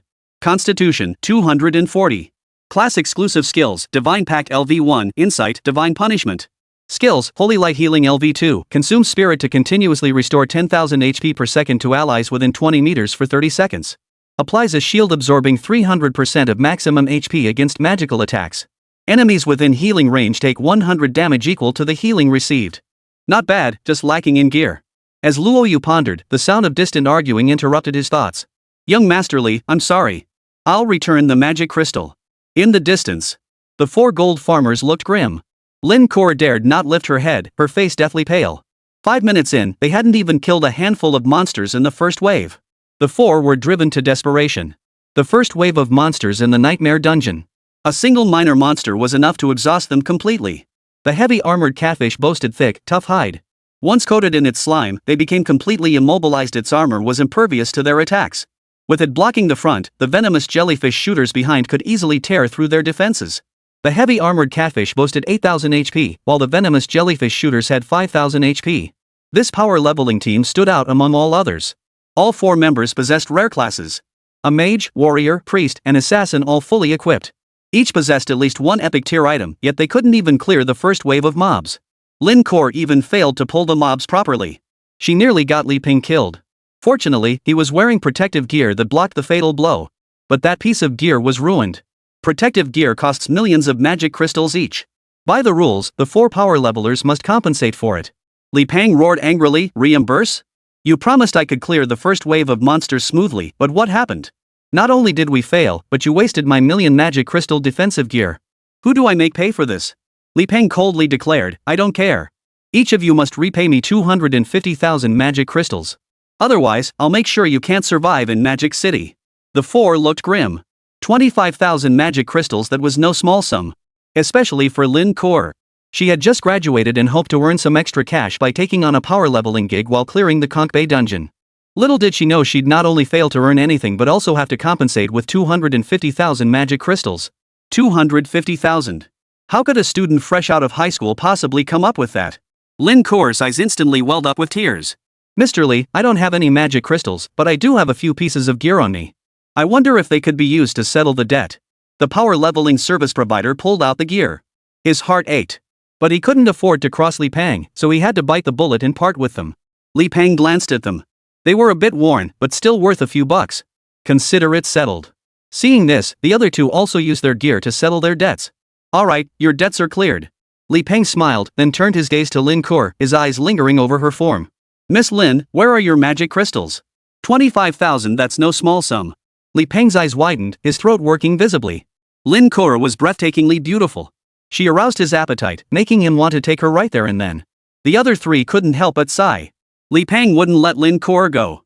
They wanted to stop him, but fearing the power behind Li Peng, they could only retreat to the side. I don't have any money right now. Don't worry, I'll repay you. Lin Kor's voice trembled as she spoke. Repay? Li Peng snorted coldly.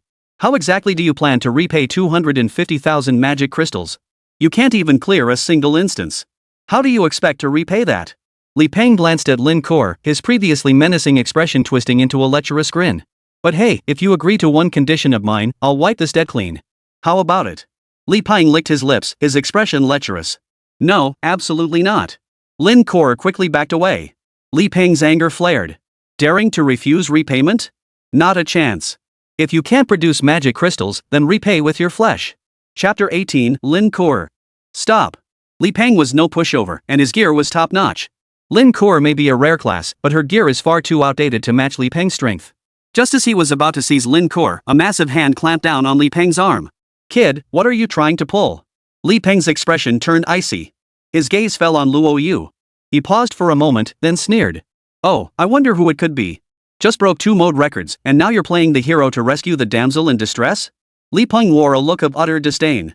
Breaking records was a difficult feat in others' eyes. But he had the financial means. Breaking records in ordinary dungeons was pointless to him, he wouldn't bother. Luo Yu ignored him. His gaze fixed on Lin Kor, his breathing slightly quickened. Name, Lin Kor.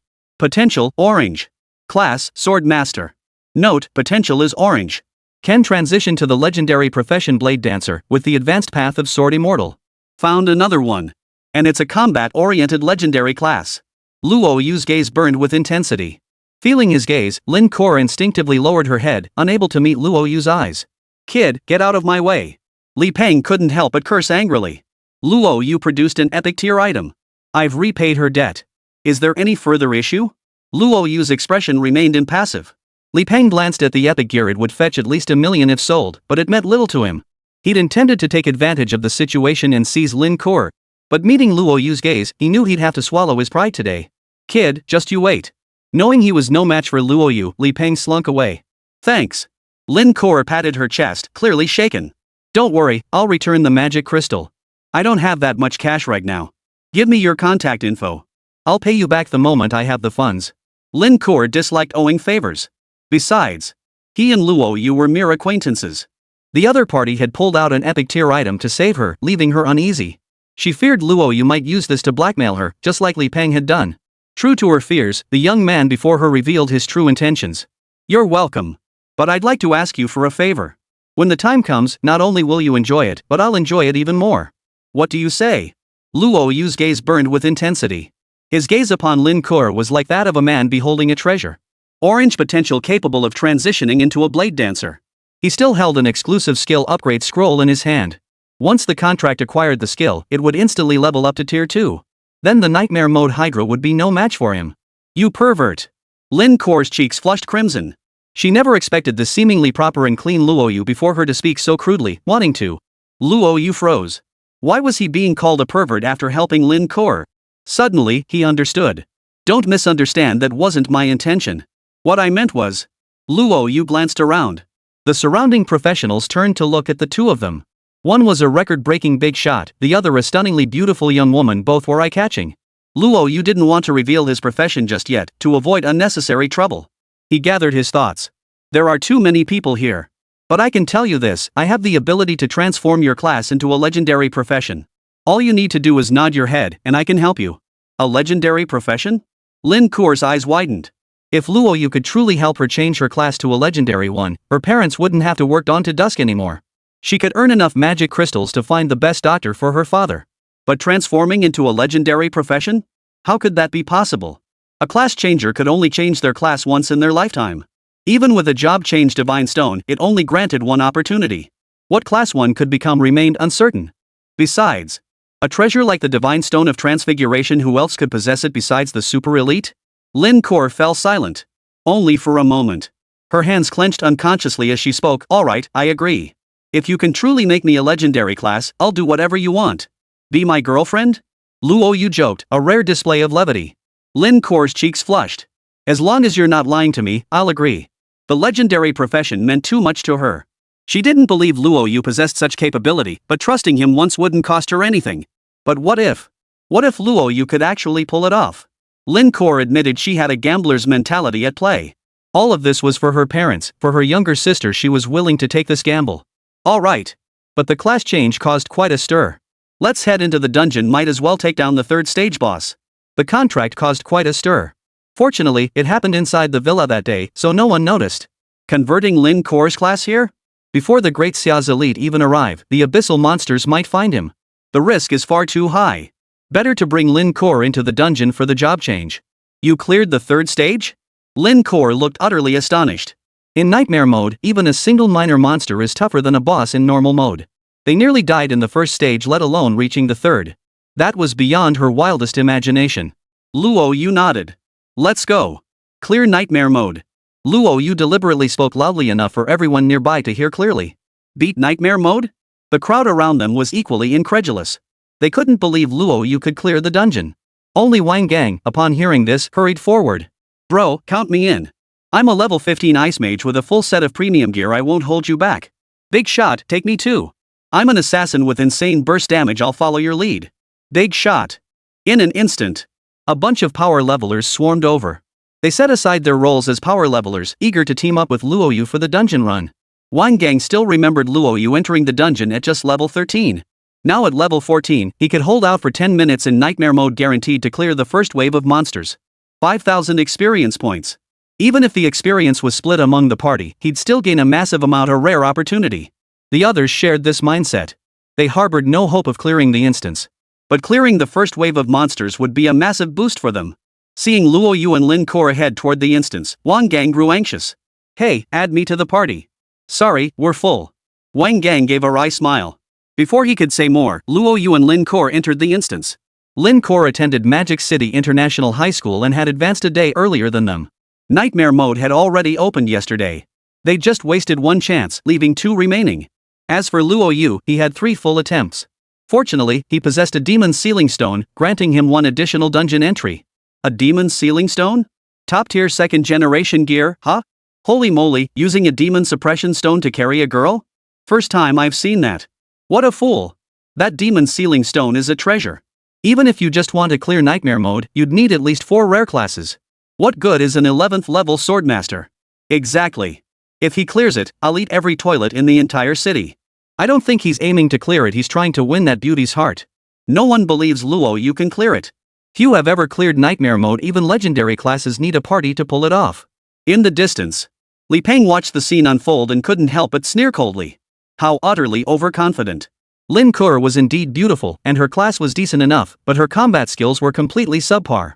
Bringing Lin Kor into the dungeon was like lugging around dead weight. He'd be watching to see how the pair slinked out later. Chapter 19, Legendary Class Change Blade Dancer. Inside the dungeon. Luo Yu didn't activate the instance immediately. Class changers had 10 minutes to prepare. What's your name? Lin Kor asked. Luo Yu. Luo Yu gave a brief nod. Lin Kor took a deep breath, as if summoning every ounce of strength within her.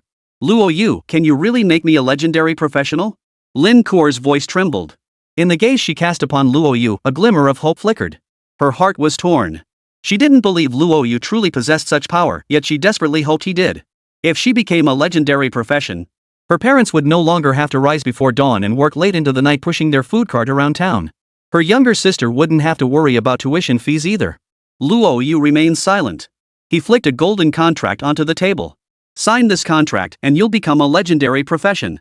Staring at the contract before her, Lin Kor hesitated not a moment, inscribing her name upon it. Rather than live a life of mediocrity, why not trust Luo Yu? Perhaps there really was a chance to become a legendary profession? The hope was slim, but she refused to give up. Boom! In an instant, a golden beam pierced through the entire dungeon, shattering the dark mist gathering overhead. Seeing the legendary class awaken once more, Luo Yu couldn't help but marvel.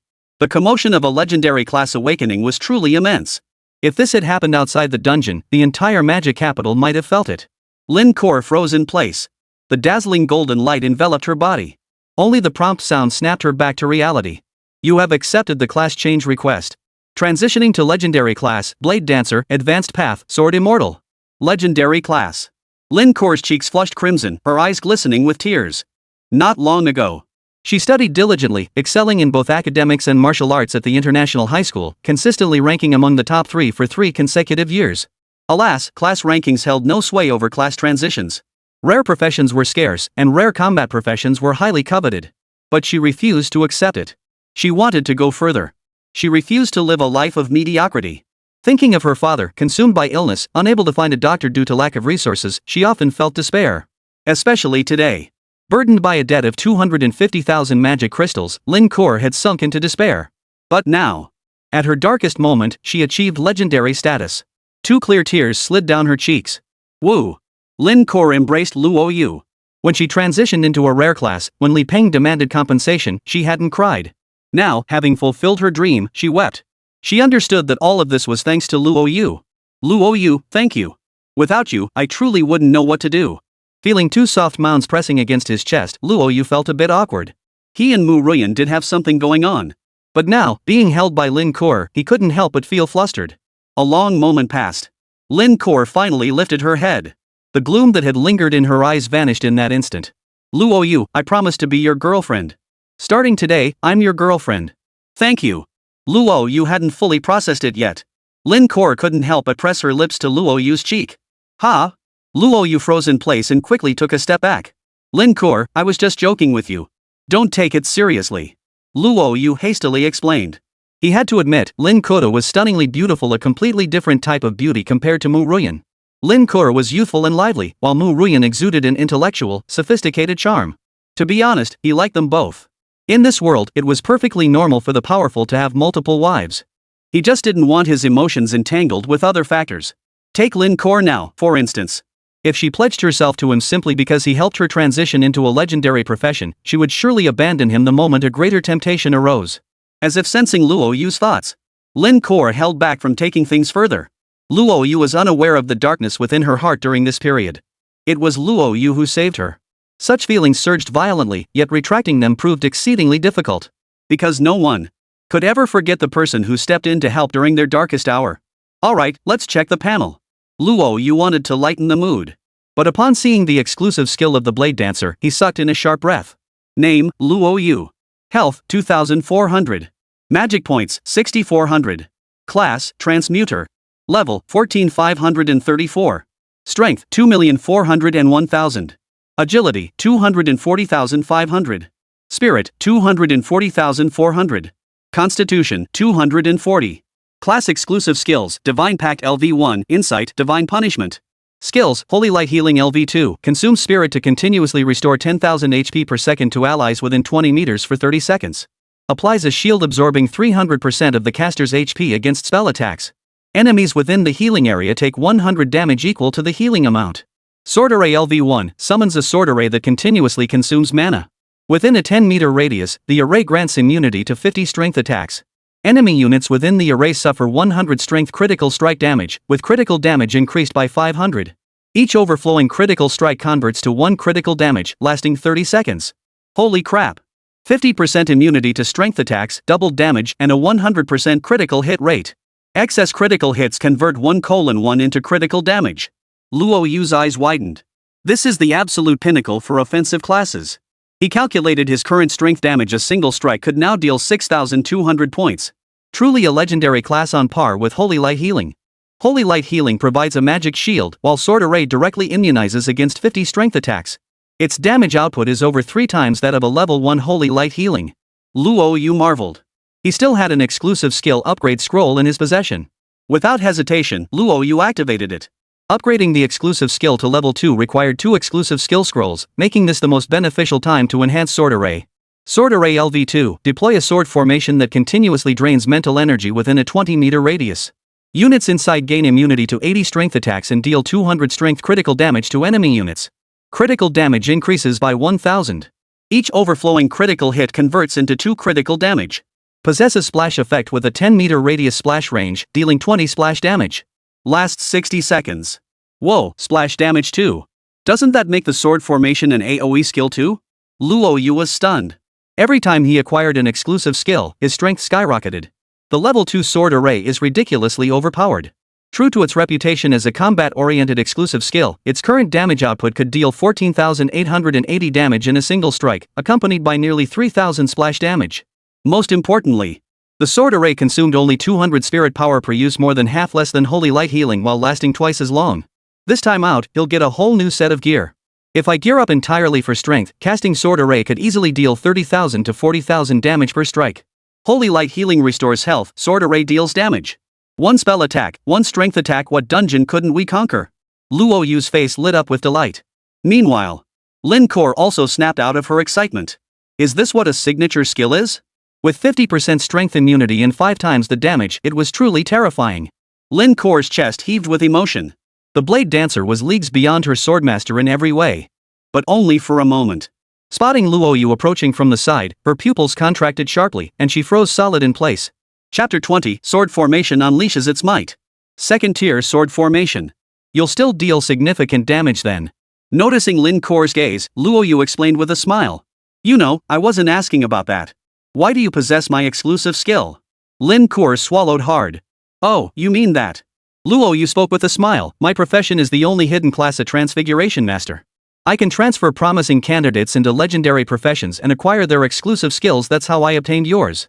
The only hidden class? A transferee? Lin Kor's eyes widened in astonishment. She was certain this was the first time in centuries that the Great Qin Empire had seen a class changer.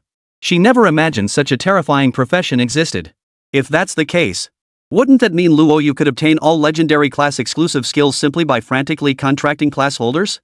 Noticing her thoughts, Luo Yu shook his head helplessly. Job changers were indeed terrifying. But finding a practitioner who actually qualifies for a class change is incredibly difficult. After examining so many people, you're only the second one who qualifies. What about the first one? Lin Kor asked curiously. Luo Yu didn't know how to respond. After all, Lin Kor regarded him as her boyfriend, and he and Mu Ruyan were now in a relationship, weren't they? After all, they'd already shared the most intimate moments. You'll find out in time. Luo Yu dodged the question, then adopted a solemn expression. But this matter must remain confidential. If I find out, I can wipe out your legendary profession. Lin Kor quickly interjected. Rest assured, I won't breathe a word of it. Legendary profession. This was her dream. Now that it had finally come true, how could she not cherish it? Strange, why wasn't I teleported out? Lin Kor wondered. She was only level 1, and the Seashell Bay dungeon required a minimum of level 10. Logically, she should have been teleported out. Whether your level is too high or too low, you can't enter the dungeon. Luo Yu was also puzzled. Could it be a dungeon bug? After all, no one had ever been able to automatically lower their own level, and the dungeon certainly didn't have a recognition mechanism. That must be it. Lin Kor felt a surge of joy. She couldn't equip her gear now, but with Luo Yu around, after clearing the first 2 waves of monsters, she was sure to level up. Luo Yu, I'm counting on you. No problem. He and Lin Kor were mutually beneficial.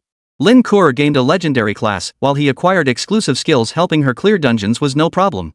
Let's begin. Luo Yu activated the dungeon. In the arena, a crimson number appeared. As it counted down to 0, the entire arena trembled. Lin Kor's face paled. She seemed unable to shake off the lingering shadow of nightmare mode. The ground trembled. Massive armored catfish, as large as small mountains, charged toward the two, weapons raised. Behind them, venomous jellyfish archers raised their bows and arrows, firing them toward the pair. Luo Yu, do you have a plan? Lin Kor asked. She now possessed an exclusive skill, but lacking equipment, her mental attributes were all at 10, rendering the exclusive skill incapable of dealing significant damage. Plan? Luo Yu smiled, then a flash of coldness flickered in his eyes. My plan is to have no plan. With that, 6 imposing characters appeared above Luo Yu's head, Medusa Terminator, radiating dazzling golden light. Lin Kor's beautiful eyes widened in astonishment. It was her first time seeing a title. Her gaze immediately shifted to the heavy armored catfish. Its health and attributes were halved, and the venomous jellyfish archer was the same, only 2,500 health. Was this the power of the title? Lin Kor was stunned. With all monsters in the instance weakened by half, clearing the first 2 stages would be a breeze for Luo Yu. Indeed, the true dungeon's difficulty had genuinely decreased. Luo Yu couldn't help but smile. He intended to test the power of the sword formation. Sword array, activate. Luo Yu gave a light shout, and a sword array with a radius of 20 meters unfolded around him. The heavy armor catfish had barely stepped into the array when a slash of sword light obliterated it. It still had 40 strength immunity, but Luo Yu's single strike dealt nearly 15,000 damage. With only 4,000 HP, the heavy armor catfish couldn't withstand it. 9,000. 1,800. 1,800. As Luo Yu unleashed the sword formation, the damage radiated outward from the heavily armored catfish, affecting all monsters within a 10-meter radius. Damn, that's brutal. Unfortunately, there was no equipment upgrade. Otherwise, this single strike would have wiped out at least a large swath of the monsters. Having tested the sword formation's damage, the bonuses were absurdly high, though it did demand decent gear. But that was nothing. After all, every class requires gear. To ensure Lin Kor's safety, he immediately activated Holy Light Healing. As green light surged upward, the monsters within the healing radius instantly dissolved into experience points flowing into both their bodies. Successful kill, Heavy Armor Catfish, experience 2400. Successful kill, Venomous Jellyfish Shooter, EXP 2400. Successful kill, Venomous Jellyfish Archer, EXP 2400. Ha! The experience didn't decrease?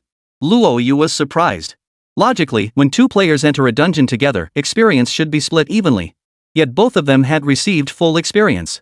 Could it be that the contracted professional who entered the dungeon with me gets all the experience? Luo Yu looked at Lin Kor. She was utterly stunned by his terrifying prowess. Both his sword array and holy light healing were at level 2. When unleashed, the monsters had no chance of survival, they were simply swept aside. It stood in stark contrast to her earlier disheveled state when she entered the dungeon.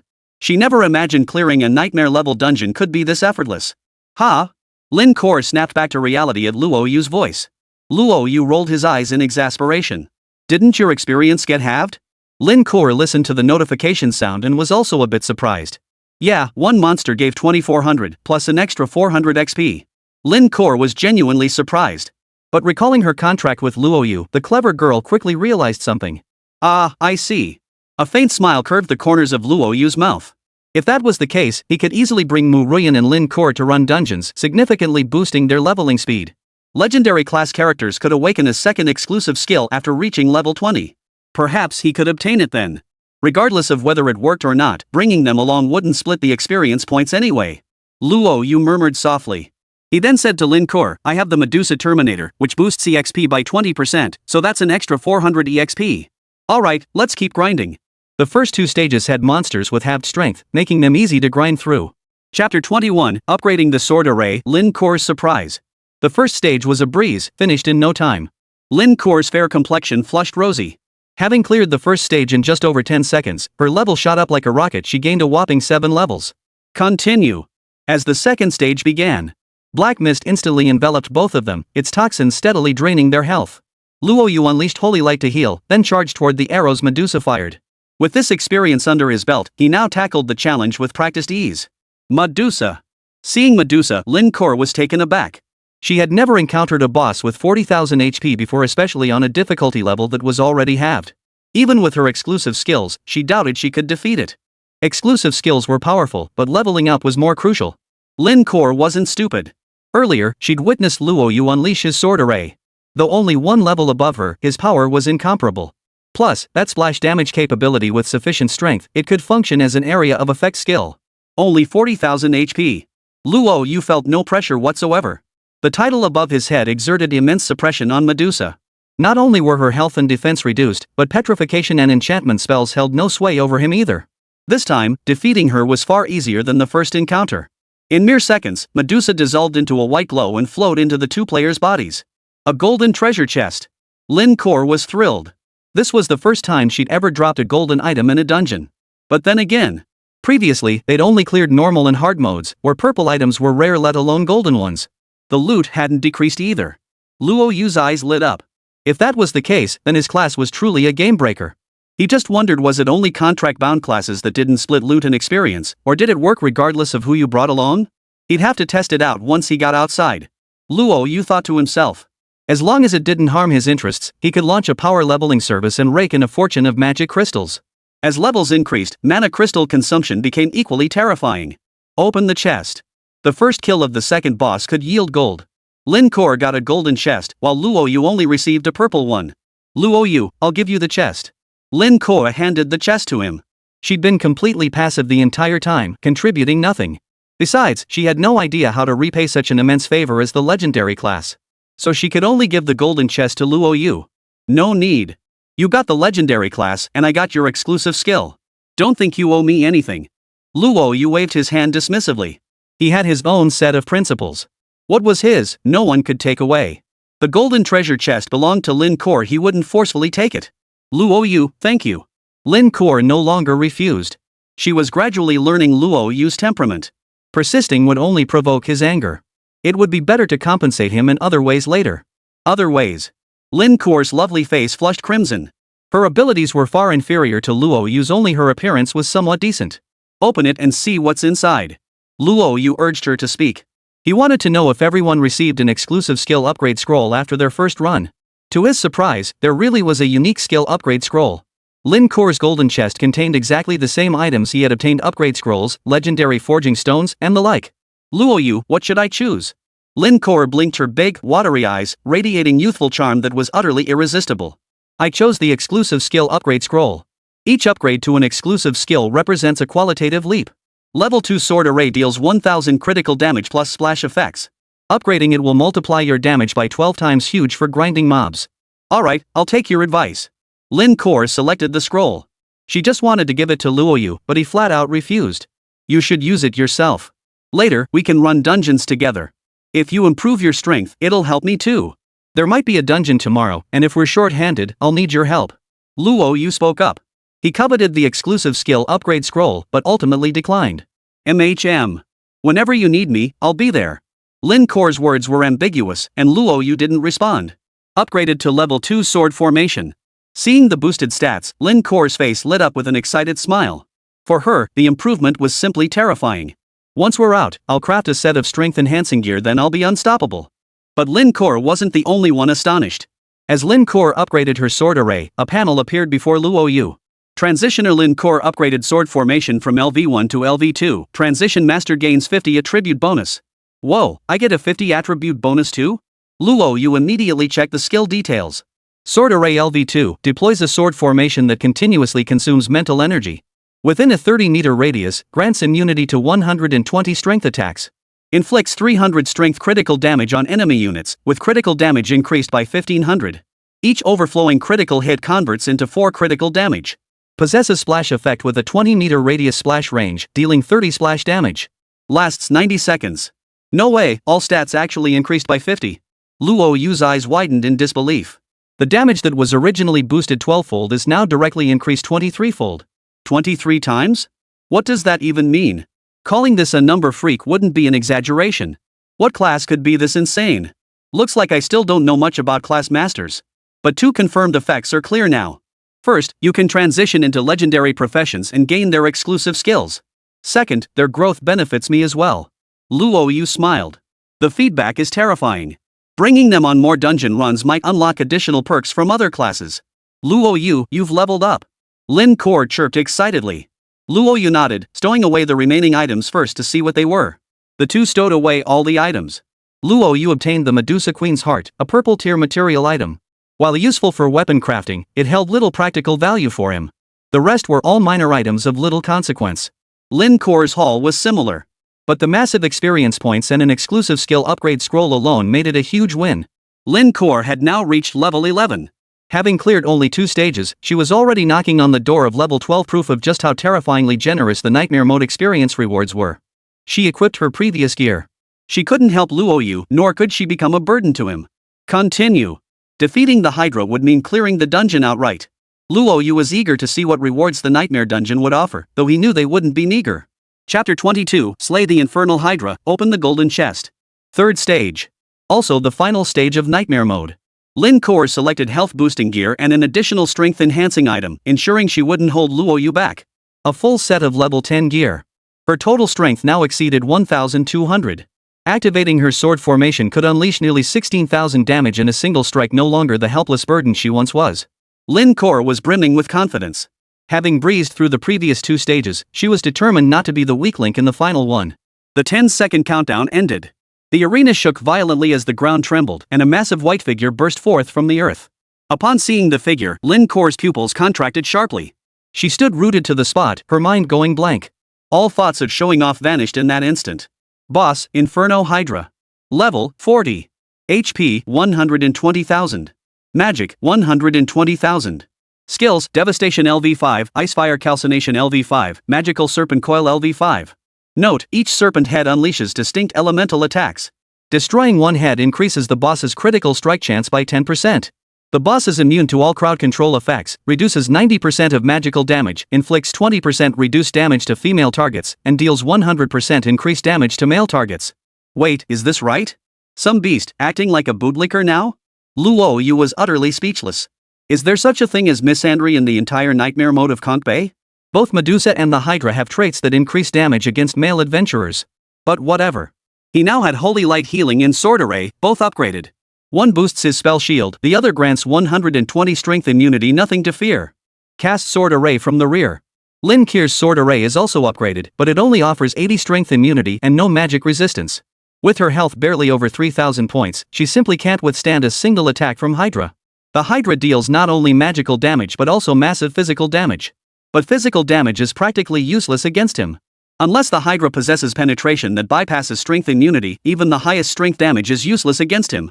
Alright. Lin Kor nodded obediently. This was her first time teaming up with Luo Yu against an enemy, and she didn't want to let him down. Roar! Amidst their conversation, one of the Hydra's massive heads unleashed a blast of frigid air toward Luo Yu. Luo Yu sidestepped. The blast struck the ground where he had stood, raising a column of ice. Another massive serpent head wasn't idle either, unleashing a torrent of scorching flames almost simultaneously. The 2 heads worked in perfect coordination. One froze, the other burned, aiming to inflict massive melt damage. If Luo Yu took this head on, he wouldn't stand a chance. Activate the Sword Array. Luo Yu growled under his breath. The Sword Array and Holy Light Healing activated simultaneously. The Hydra was immune to 90% spell damage, dealing only 1,000 points of damage, a mere scratch compared to its health pool. Luo Yu wasn't relying on Holy Light Healing for damage, his purpose was clear. Holy Light Healing was for restoring health and absorbing spell shields. The Sword Array dealt massive strength damage, and combined with Lin Kor's attacks, the Hydra's health continued to plummet. Watch out, dodge carefully. 2 Sword Arrays unleashed simultaneously. The Hydra lost 2 heads in one strike, its health plummeting to 80,000, while the remaining heads swayed precariously. Luo Yu had just issued the warning. One of the infernal Hydra's heads slithered close to the ground, unleashing a torrent of scorching flames from left to right. The flames would surely overwhelm them. The 2 leapt to their feet, dodging the infernal Hydra's attack entirely. It's down to its last life. Each strike from the twin sword formations dealt 30,000 damage to the Hydra. A boss with 120,000 HP simply couldn't withstand their combined assault. The kill threshold was reached. Luo Yu drew the coiled dragon spear and thrust it through its chest. The entire process was fluid, without any hesitation. Successful kill of level 40 boss Inferno Hydra. Reward, 100,000 EXP. First kill of the Inferno Hydra, rewarded with 1 legendary treasure chest. Another gold drop. The 2 were in high spirits. Nightmare mode was indeed challenging, but the rewards were absurdly generous. Both the experience and loot far exceeded what one would expect from a level 10-15 dungeon. The difficulty, however, was terrifying. It's fair to say the rewards match the effort. Clearing Nightmare mode isn't for everyone. A legendary class is the bare minimum requirement, and one wrong move could easily get you killed inside the dungeon. Let's see what drops. The legendary chest was the reward for the first clear. Ahead lay 2 more golden chests, one for each of them, along with several items glowing with a purple aura. The instance automatically distributes the 2-player items, no need to fight over them. Acquired Epic Skill Scroll, Ice 1. Obtained 5 Inferno Hydra fragments. Acquired Inferno Serpent Claw X1. Luo Yu examined the items. The Inferno Serpent Claw is a purple tier material used to forge epic grade equipment. 50 Inferno Hydra fragments are required to synthesize 1 Inferno Hydra hatchling, also epic tier, matching the Void Iron Mantis in quality. It's useless to him. His requirement for spirit pets was at least mythic. A professional could only contract 1 pet in their lifetime, and he didn't want to waste his hidden profession slot. As for the skill scrolls, Luo Yu glanced at the skill description for Ice and Snow. Ice Snow LV1 Passive Skill. When the professional casts skills or attacks monsters, it applies a 30% slow effect and has a 10% chance to freeze the monster. The skill was decent. It could be integrated with Holy Light Healing and Sword Array training to slow monsters and bosses, making it a decent minor support skill. Luo Yu grasped the skill scroll. A streak of light entered his mind, and upon checking again, the skill had been successfully learned. Sword Array. A chilling sword formation spread across the area. Where once there were only simple sword glows, now light snowflakes drifted, the temperature dropping to freezing. Not bad. Useful. Luo Yu ceased the display. Lin Kur was astonished by the sword formation Luo Yu had created. It wasn't the floating ice within the formation that astonished her, but the sheer scale of Luo Yu's array larger than her own. Lin Kur couldn't help but marvel. Truly worthy of being the only hidden profession, its innate talent is absurdly powerful. Though both were level 2 sword arrays, Luo Yu's had a radius 10 meters larger than hers. She could distinctly feel its damage was far more terrifying than her own. Let's open the box and see what's inside. It was time for Luo Yu's favorite part, opening the chests. 2 golden treasure chests again couldn't be more satisfying. An exclusive skill upgrade scroll absolutely essential. Luo Yu murmured softly. The power of exclusive skills multiplies exponentially with each level up. Job change masters are great at everything, but exclusive skill upgrade scrolls are scarce. A level 2 exclusive skill requires 2 scrolls to upgrade. Not to mention the dozen or so legendary professions, plus the mythic ones. With over 10 exclusive skills to come, and the limited ways to obtain upgrade scrolls, he could only hope for better luck. Open the chest. Luo Yu hesitated no longer and opened the golden chest directly. Chapter 23, Exclusive Gear 1000 Machinery Transformation. Exclusive Equipment. Luo Yu's eyes widened. He examined the contents of the golden chest carefully. Inside were items like legendary forging stones and skill scrolls, but no exclusive skill upgrade scrolls. He dismissed all other items, his gaze fixed on the exclusive equipment chest. He was currently clad in rags, with only his coiled dragon spear barely usable. The rest of his gear could at best stack spirit, allowing him to unleash more skills. Previously, stacking spirit alone sufficed. Holy Light Healing was terrifying enough. But now, it wasn't enough. He needed not only spirit but also strength, and even constitution couldn't be neglected. Nightmare mode might seem easy on the surface, but it was like dancing on the edge of a knife. Health bars were paper thin, one misstep meant instant death. Exclusive gear? That's interesting. Luo Yu immediately selected the exclusive equipment chest. Truthfully, even he wasn't sure if his class counted as a combat role. Conventional combat classes fall into 2 main categories, strength-based classes and mage-based classes. That meant they could only deal either physical damage or magical damage. So their skills were either sword formations pure physical damage or Holy Light Healing magical damage. But he could now unleash both magic and physical skills. Thus, he was most likely compatible with both. The strength displayed on his stats could also be magical attack power. I wonder what my exclusive gear is. I currently possess exclusive skills for both priest and warrior classes, and exclusive equipment is tailored to enhance the skills of one's own profession. Luo Yu pondered inwardly. He decided to open the exclusive equipment chest directly. A legendary tier exclusive item would undoubtedly boost his combat power significantly. Acquired legendary exclusive weapon, 1000 Machinations. Weapon, 1000 Machinery Transformation. Level, LV15. Strength, 1500. Stamina, 200 unlocked. Spirit, 200 unlocked.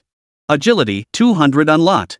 Transition Master exclusive trait, increases strength by 50, boosts all skill effects by 50%, unlocks constitution, spirit, and agility attributes, and enables weapon switching. Whoa, all 4 stats boosted that high. Luo Yu sucked in a sharp breath. A level 10,000 machine's equipment piece, its boosts are even more terrifying than those of a top-tier level 20 epic gear. Most crucially, it allows switching between any weapon. Plus, boosting all skills by 50% and adding 100 strength? Absolutely terrifying. A level-matched epic exclusive item far surpasses a legendary piece. Previously, wielding the coiled dragon spear, his sword array dealt nearly 30,000 damage. Now with the 1000-form weapon equipped, a single strike deals 40,000 damage. Combined with the 50% skill effect bonus, my damage now soars to 80,000. 80,000? What level is that? Even a common level 30 combat class, decked out in top-tier epic gear, couldn't possibly deal such absurd damage. Is this what exclusive gear does? Indeed, whether it's skills or gear, true power comes from what truly suits you. Luo Yu felt a surge of excitement. The 1000 machinations requires level 15 to equip. All he needed to do was wait until midnight ended and clear nightmare mode 3 more times. Luo Yu, did you choose exclusive gear too? Lin Kor's cheeks flushed. Her heart raced with excitement. She too had obtained a legendary tier item, an exclusive one at that. Her power surged dramatically, and her sword array damage was nothing short of explosive. Even if she had to solo nightmare mode, it wouldn't pose any challenge. Luo Yu nodded. Indeed, exclusive gear is several times stronger than regular gear of the same tier. But I'm not high enough level yet, I need to reach level 15 to equip it. Lin Kor gave a wry smile. Me too. I'm only level 13 now. I'll probably need to grind through this area 5 or 6 more times. Lin Kor sighed helplessly. Luo Yu would likely reach level 15 after 3 more nightmare mode runs. By then, she'd be at most level 14, unable to equip her exclusive gear. That would prevent her from clearing the 3rd stage, forcing her to linger at level 14 for another 2 days. That would definitely set her back significantly. 2 days weren't much. Her current leveling speed was terrifying. Dozens of times better than the swordbearer. But Luo Yu is strong. She doesn't want to be a mere ornament, she wants to keep pace right behind him. Luo Yu nodded. After midnight, they'd keep grinding. We'll see if there are any dungeons to level you up. After you hit level 15, we'll head to the Adventurers Guild and tackle a level 15 dungeon. Luo Yu, thank you. But you should still focus on yourself first. Lin Kor felt a surge of joy. She hadn't expected Luo Yu to proactively consider her needs. Luo Yu remained silent. He was simply worried that the dungeon he'd been assigned might be dangerous. His combat prowess was formidable now, but the dungeon he was about to tackle was unknown territory. All potential dangers remained unclear. It could very well be a nightmare scenario, even more terrifying than the Konkbei nightmare mode. There was simply no way to predict. In such circumstances, he could trust no one. Lin Kor accompanying him into the instance was the best possible outcome. But she seemed to have misunderstood, and he didn't intend to explain further. Successfully cleared Nightmare Konkbei instance. Refreshed clear record. Rewards, Legendary Forging Stone X1, Skill Upgrade Scroll X5. Luo Yu clicked to exit the instance. The instance rewards were tallied. The two were somewhat surprised. They knew clearing Nightmare mode would come with rewards, but they hadn't expected it to be a Legendary Forging Stone. A single Legendary Forging Stone signified the birth of a legendary piece of equipment. For Luo Yu, it wasn't particularly exciting. Not only did he possess a Legendary Forging Stone, but he even had a mythical Forging Stone. He intended to save it for crafting his signature weapon once he reached level 30. But he was curious. What exactly was the difference between a signature weapon and an exclusive weapon? He'd ask Teacher Mu about it later. It's a Legendary Forging Stone. Unlike Luo Yu's composure, Lin Kor's pretty face flashed with astonishment. A Legendary Forging Stone, this was a true treasure.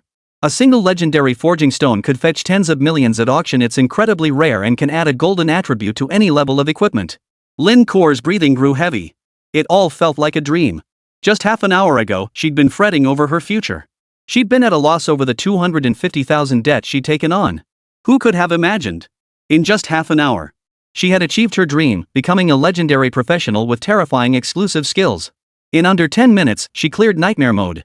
Not only did she obtain exclusive skill upgrade scrolls, but she also acquired exclusive gear and legendary forging stones. Any one of these items. She had only ever seen them on TV. She never imagined she'd one day possess them all. Now, thinking back to the 250,000 magic crystals she owed before, she felt both amused and exasperated. Nowadays, selling any single item would likely fetch far more than that amount. Luo Yu, thank you. Lin Kor gazed at Luo Yu, murmuring softly in her heart. It was Luo Yu who had saved her fate. Let's exit the instance. Once it resets, we'll keep grinding Nightmare mode. Luo Yu glanced at his experience bar. Just 3 more runs, and he'd definitely hit level 15. Calling this pace rocket fast wouldn't be an exaggeration. 90% of job changers would likely only reach level 5 or maybe level 6 today. He was way ahead of the pack. Chapter 24, Who is Luo Yu? Captain, an anomaly has occurred in the Konkbei instance. Magic City, Police Headquarters. A police superintendent monitoring the Konkbei instance was astonished to see its hard mode cleared and with a new record. Indeed. Could it be that a powerful professional player has emerged? The superintendent smiled. He intended to check how many minutes the completion time had been shaved off. But when he opened it and took a closer look, he nearly jumped out of his skin. Normal mode, 42 seconds. Hard mode, 25 seconds. He thought he must be seeing things. He rubbed his eyes again, widening them in disbelief. Only then did he realize he hadn't misread it. No, this couldn't be. Even from entering the instance to exiting, it couldn't possibly be that fast. And a newly class-changed novice? How could they possibly possess such terrifying strength? But that wasn't what astonished him most. What left him utterly speechless was that Nightmare Mode had also been cleared in under 5 minutes. 5 minutes, what does that even mean? Back when the Demon City Guild attempted to clear Nightmare Mode's Conch Bay, they assembled 2 legendary players and barely managed to pull it off after half an hour. Since its discovery, the Conch Bay instance had been cleared. It had been cleared only a dozen times. At minimum, it required a legendary class to lead the party, plus 4 epic level 15th tier classes, all equipped with a full set of top tier tier 10 gear. Only then was a successful run possible. This is the bare minimum requirement. Yet most parties still fail. But what did he witness? A nightmare dungeon clear time of 4 minutes and 36 seconds, achieved by a 2-player team. He racked his brain. This year, the Magic Capital had only one legendary player, a student from the International High School. She had long been under the Magic Capital government's special cultivation program, receiving abundant resources. She skipped the beginner dungeons entirely, heading straight to a secret base to clear the hidden realm instead. She was preparing to bring glory to the city in the major exam 1 month later. Something must have gone wrong. With the sole legendary class missing, how could anyone clear Nightmare Mode, especially a 2-player team? Li Yang's face darkened. Who the hell are these reckless fools? Using cheat codes? Don't they fear causing dungeon collapse and summoning abyssal monsters? This warrants severe punishment. Li Yang urgently dialed his superior's number to report the anomaly in the Seashell Bay instance. In his view, those 2 must have used cheat devices. Such items were extremely rare and completely banned in Great Xia, with enforcement stricter than anti-drug measures. Because cheat codes were extremely dangerous. Once, someone bought a cheat device specifically to impress friends. Intentionally purchased a cheat device, causing the instance to collapse. Abyssal monsters poured in, resulting in thousands of deaths. Such incidents were so frequent that the Great Xia issued a strict ban. Those caught using cheat devices face a minimum of 3 years imprisonment for treason, with the most severe cases carrying the death penalty. They were literally courting death. Li Yang couldn't help but curse angrily. He immediately grabbed his weapon and rallied his forces, preparing to purge all adventurers from the Conch Bay instance to prevent its collapse and the escape of abyssal monsters. Quickly, assemble the forces and rush to the Conch Bay instance. A figure with explosive curves, her ample bosom nearly bursting through her leather jacket, legs straight and slender, clad in calf-high black stilettos. Leather pants accentuated her voluptuous hips. She wore dark sunglasses, her high nose bridge and exquisite features hinting at an exotic beauty. Which reckless fool dared use a cheat device again? If I find out, I'll beat the out of him. Tang Yusu spat out angrily. Drag your feet like a woman? What's wrong, got your period and need to deal with it? Damn it, hurry thee up. If those abyss monsters escape and harm civilians, I'll use you as sacrificial offerings. The police officers felt bitter inside, wiping sweat from their brows. Tang Yusu was exceptionally beautiful. But few dared to glance at her casually. If caught, they'd surely get a brutal beating. Captain, the entire Yinglong squad is assembled. Awaiting your orders. Instructions, my ass. Get the hell moving. Tang Yusu mounted her Harley. With the roar of the engine, the bike shot forward like an arrow. At the same time, outside the Conch Bay instance, everyone crowded before the bronze gate, waiting to see when Luo Yu would emerge. Li Peng was no exception. You think that guy can clear the dungeon? Clear it? You've got to be kidding. If he lasts 20 minutes, that's impressive. With 4 epic classes, maybe. But dragging along a liability? You think that's possible? The crowd buzzed with speculation. Just then, a mechanical voice echoed in their ears. Congratulations to adventurers Luo Yu and Lin Kor for clearing Conch Bay Nightmare Mode, setting a new speedrun record at 4 minutes and 36 seconds. Creak. The mechanical voice echoed. Dead silence fell over the entire crowd, followed by expressions of utter shock. 4 minutes and 36 seconds to clear Nightmare Mode? Impossible. Absolutely impossible. There must be something wrong with the instance. How could anyone clear Nightmare Mode in under 5 minutes? I don't believe it. Could he be a legendary class? Even a legendary class couldn't do it. You'd need at least a full set of top-tier gear and 4 epic level teammates. There's definitely something wrong with the instance. Wang Gang, standing nearby, couldn't take it anymore. Maybe that guy really is that good? Nothing is certain yet. You guys are jumping to conspiracy theories already, it's ridiculous. Wang Gang's words left the others looking grim. They wanted to argue back, but there was no chance to do so. Luo Yu and Lin Kor also emerged from the instance. Bro, how did you pull that off? Clearing the nightmare dungeon in under 5 minutes? Please take me with you. Wang Gang was visibly excited. The others rushed forward to speak up. Seeing this scene, Luo Yu felt a pang of resignation. Completing a dungeon triggered a public announcement, which was never a good thing for him. The more conspicuous his performance, the more perilous his situation became. Among the group, 2 individuals eyed him suspiciously, as if plotting something. Seemed he'd have to keep a lower profile next time. Even with the Adventurers Guild's protection, 2 fists can't fight 4 hands. If the abyss truly wants to take you down, you probably won't escape. Every year, prodigies fall victim to such schemes. It's hardly unusual. It's merely a matter of luck. Luo Yu said little, wanting only to minimize the impact. But the others weren't thinking that way. They all rushed forward, eager for Luo Yu to carry them along. Bro, take me with you just this once. I'll give you everything I loot, okay? Wang Gang pleaded desperately. Luo Yu fell silent for a moment. He was considering bringing someone along to test something, whether his class could prevent experience sharing with anyone he brought, or if only contracted professionals received that benefit. Most importantly, he wanted to see if the others could get a golden chest after defeating the boss for the first time. If it was possible, he could bring people in for free on the condition that all dropped items belonged solely to him.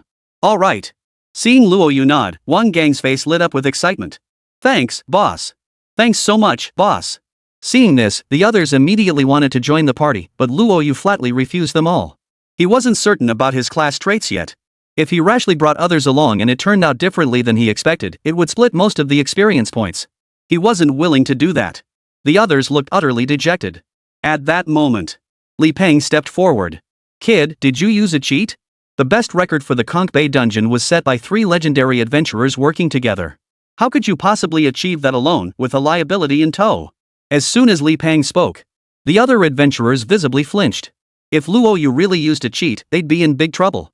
Seeing the grim expressions on the others' faces, Li Peng felt a surge of elation and continued. Guys, do you think 2 people can clear nightmare mode? And in under 5 minutes? As far as I know, only 1 person has advanced to a legendary class this year. That person is undergoing secret training. It couldn't possibly be this kid. If he uses a cheat device and causes the dungeon to collapse, we'll be the ones who die in the end. I propose handing him over to the guard squad for severe punishment. Seeing the others swaying, Wang Gang jumped in. Cut the nonsense. Just because you can't do it doesn't mean others can't. Maybe the boss has terrifying power. I think you're just jealous he cleared the nightmare dungeon. I've seen plenty of jealous dogs like you. Li Peng snorted coldly. Legendary professions might have a chance. Ask yourself honestly, do you really believe 2 people could clear nightmare mode in 5 minutes? I don't need to explain how difficult nightmare mode is. Unless they're using cheats, I can't think of any other way. Wang Gang's face darkened. His resolve wavered. Yet he still stood by Luo Yu, intending to speak up for him. Before he could speak, a group of 10 riders sped toward them on Harleys. 5 exhaust pipes spewed 5 streams of white flame as the bikes charged forward at breakneck speed. A woman with a fiery figure, clad in leather jacket and pants and wearing sunglasses, dismounted and approached them. Tang Yusu's cold gaze swept the area. Who is Luo Yu? Chapter 25, The Guard Squad's Suspicion, Another Passage. The Escort. 10 figures appeared, and the scene fell deathly silent. The guardians oversee the dungeon. No movement escapes their watchful eyes. They don't show themselves under normal circumstances. But their presence meant they had detected unusual activity in the dungeon. Li Peng glanced at Tang Yusu. Her breasts were full and round like the moon, straining against the tight leather outfit as if ready to burst free. Her legs were straight and long, her buttocks full and pert, her waist slender and delicate. Absolute perfection. Many men swallowed hard repeatedly. Tang Yusu's figure was explosive, her face stunningly beautiful. To them, she was far more alluring than Lin Kuo. Not that Lin Kuo was unattractive. Both were equally stunning, but their styles were quite different. Tang Yusu was the fiery, bold type of beauty, while Lin Kuo embodied youthful, radiant charm. Look again, and I'll gouge your eyes out. Tang Yusu shot Li Peng a withering glance. His lecherous gaze was the most repulsive of all. If the bodyguards weren't forbidden from using force, she would have kicked him flying with one swift kick. Chief Superintendent, that man is Luo Yu. Li Peng felt an overwhelming sense of pressure. As the eldest son of the Li family, he knew Tang Yusu's background was no simple matter. Daring not to provoke this female Tyrannosaurus Rex, he promptly pushed Luo Yu forward. Tang Yusu looked at Luo Yu, her brows slightly furrowed. You're Luo Yu? Yes. Luo Yu replied calmly. You cleared the Conch Bay dungeon and broke the records for 3 modes? Tang Yusu narrowed her eyes slightly. She was baffled by how Luo Yu had managed it. Dealing with dungeon hazards had happened many times before, and incidents caused by cheaters were not uncommon. Yet she hadn't sensed any abnormalities in the instance. Using cheat codes would destabilize the instance, allowing abyssal demonic energy to seep through. Yet none of that was happening now. The other members of the guard squad were equally astonished. Could it be he hadn't used a cheat device at all, but broken the record through his own strength? Tang Yusu sucked in a sharp breath. If that were true, then this young man before her had at least awakened a mythic class. But why wasn't his class change recorded? Moreover, on her way here, she had investigated and discovered that Luo Yu's job change had resulted in a life-type occupation, a lowly laborer. Could it be a dual class? If it was a dual class, she understood why no supernatural phenomena had appeared. Dual classes were rare, but not impossible. The job change will only displays the first class its biggest flaw, one that's never been fixed. One reason is the scarcity of dual-class practitioners. In the centuries of Great Xia, only a handful have ever appeared. Second, dual-classers possess a peculiar trait: their primary class is overwhelmingly dominant, rendering their secondary class entirely inconsequential. This also discourages scientists from investing more magic crystals into the job change roulette. Could Luo Yu's second profession be above legendary? In an instant. Upon learning the details of the Seashell Bay dungeon, Tang Yusu's mind raced through countless possibilities. If true, and he could clear nightmare mode within 5 minutes, just how ridiculously overpowered would that class be? Officer Tang, he must have used a cheat device. Arrest him. It takes 3 legendary players half an hour. How could he possibly finish in just 5 minutes? It's definitely cheating. Li Peng jumped up and started shouting. Tang Yusu shot him a cold, piercing glare. Shut up. Whether he used a cheat device or not, I'll determine that myself. Li Yang, clear out all non-essential personnel. Not a single one is to remain here. Yes, Captain. The group of 9 cleared out all surrounding adventurers. A few who refused to leave, shouting they wanted to clear the dungeon, were soundly beaten by Tang Yusu. Dare to cause trouble? Believe it or not, I'll have you sipping tea at the police station. What followed was of critical importance. Even if she found it hard to believe, she couldn't risk a 1 in 1,000 chance of things going wrong. She had no choice but to clear everyone out. Everyone except Lin Kor, including Wang Gang, departed. After that warning, no one dared to stay. Have you used any cheat devices? Tang Yusu fixed her gaze on Luo Yu. Deep down, she didn't believe he would resort to such tactics. It was like a sixth sense. Luo Yu radiated integrity. He simply didn't seem like the type to cheat. Most importantly, using cheats only grants experience points, not items. Getting caught carries severe penalties. Anyone with half a brain would know that cheat devices are off limits. I don't use them. Tang Yusu nodded. I believe you haven't either. But clearing a dungeon in under 5 minutes, you should know what that signifies. If you haven't used cheats, your class must be exceptionally terrifying. Perhaps the most terrifying class in a century. Tang Yusu's voice shifted slightly. Therefore, I plan to install anti-cheat measures within the dungeon to verify whether you've used any cheats. Please forgive my distrust. To safeguard the citizens of Magic City, I ask you to clear the dungeon once more to prove your innocence. Public officials must never let emotions cloud their judgment. She must fulfill her duties. Not even the slightest possibility could be tolerated. Luo Yu nodded in understanding. He held deep respect for public servants like Tang Yusu. Because of people like them, the abyssal monsters could be kept safely confined within the dungeon. All right. But it'll be another half hour before the respawn timer resets. All right, we'll wait here. The entire escort team waited in silence. Captain, do you really think he can clear the dungeon? In 4 minutes and 36 seconds? Li Yang couldn't help but ask. Tang Yusu shot him a look. Big dummy, what are you up to? We're public servants, not gangsters. Catching adulterers requires evidence. Arresting criminals requires proof. Whether he used a cheat code will be clear soon enough. If we arrest him just because we suspect him, what makes us any different from the mob? Yes, the captain is right. But several clearly didn't believe Luo Yu could clear nightmare mode. Keep watch around here. Don't let anyone in. If he truly clears nightmare mode, you know what that signifies. Li Yang nodded emphatically.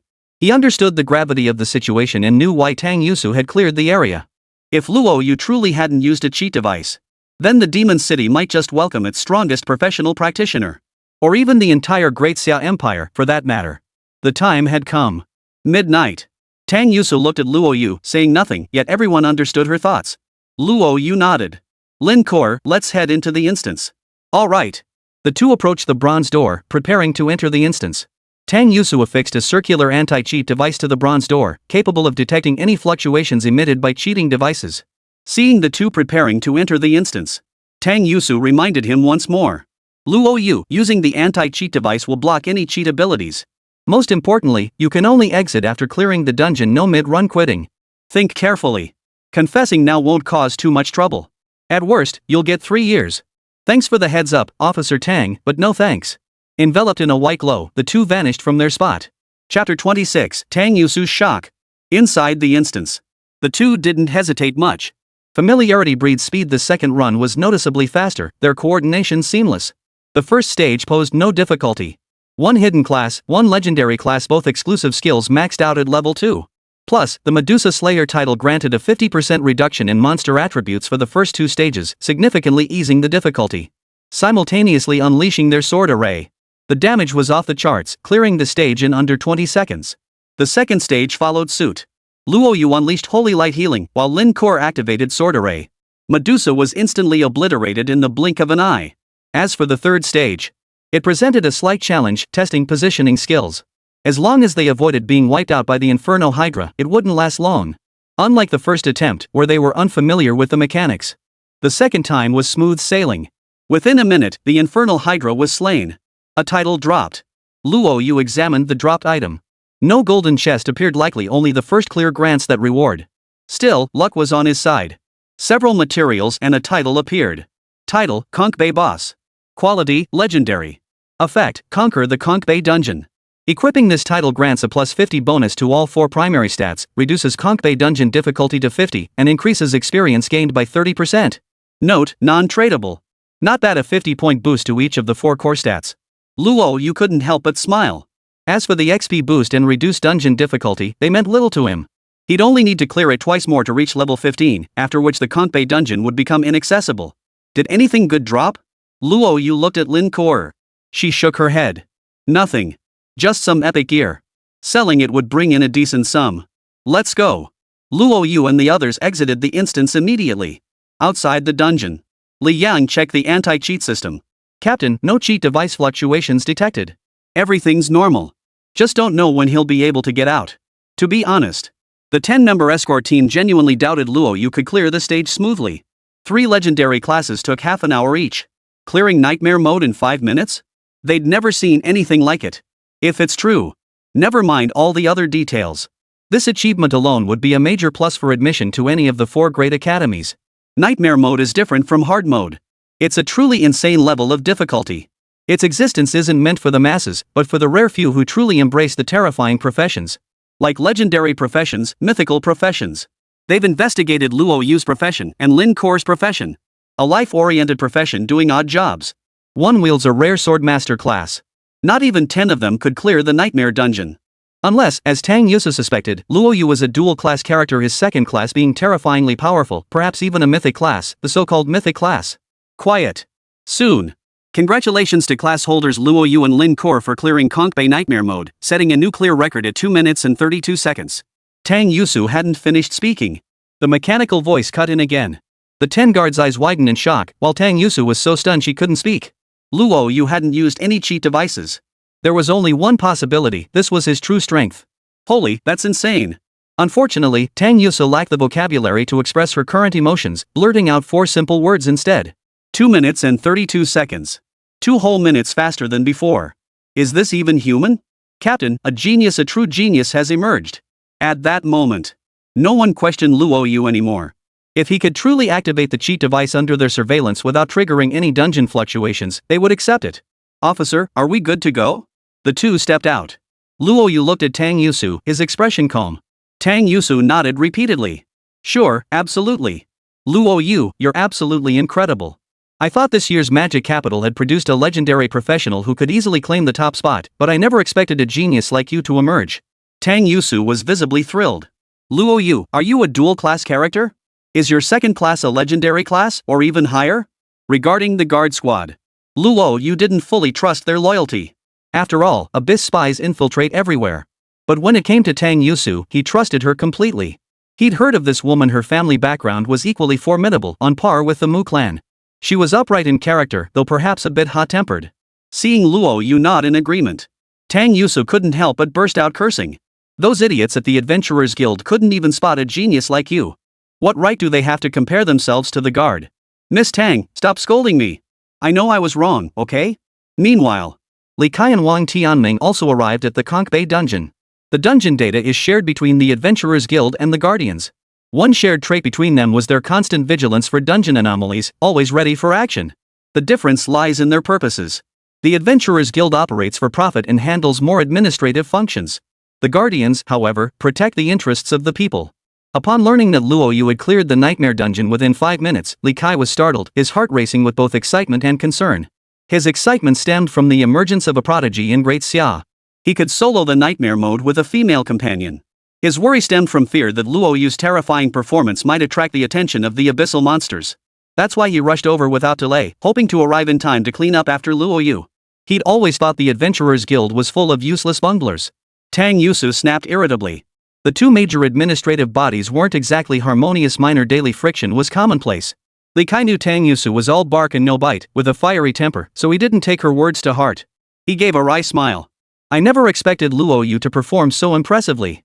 We just cleared the advanced newbie dungeon during the day, and now we're tackling nightmare mode. I rushed over the moment I heard the news. Li Kai took a deep breath. He approached Luo Yu with a serious expression. Luo Yu, how many people know about you clearing nightmare mode? Chapter 27, Ranting at Li Kai. What do you think? Luo Yu remained silent, while Tang Yusu wore a grave expression. She didn't continue berating Li Kai. Many people were present at the time, and we only arrived after the completion. Afterward, I sealed off the Seashell Bay instance.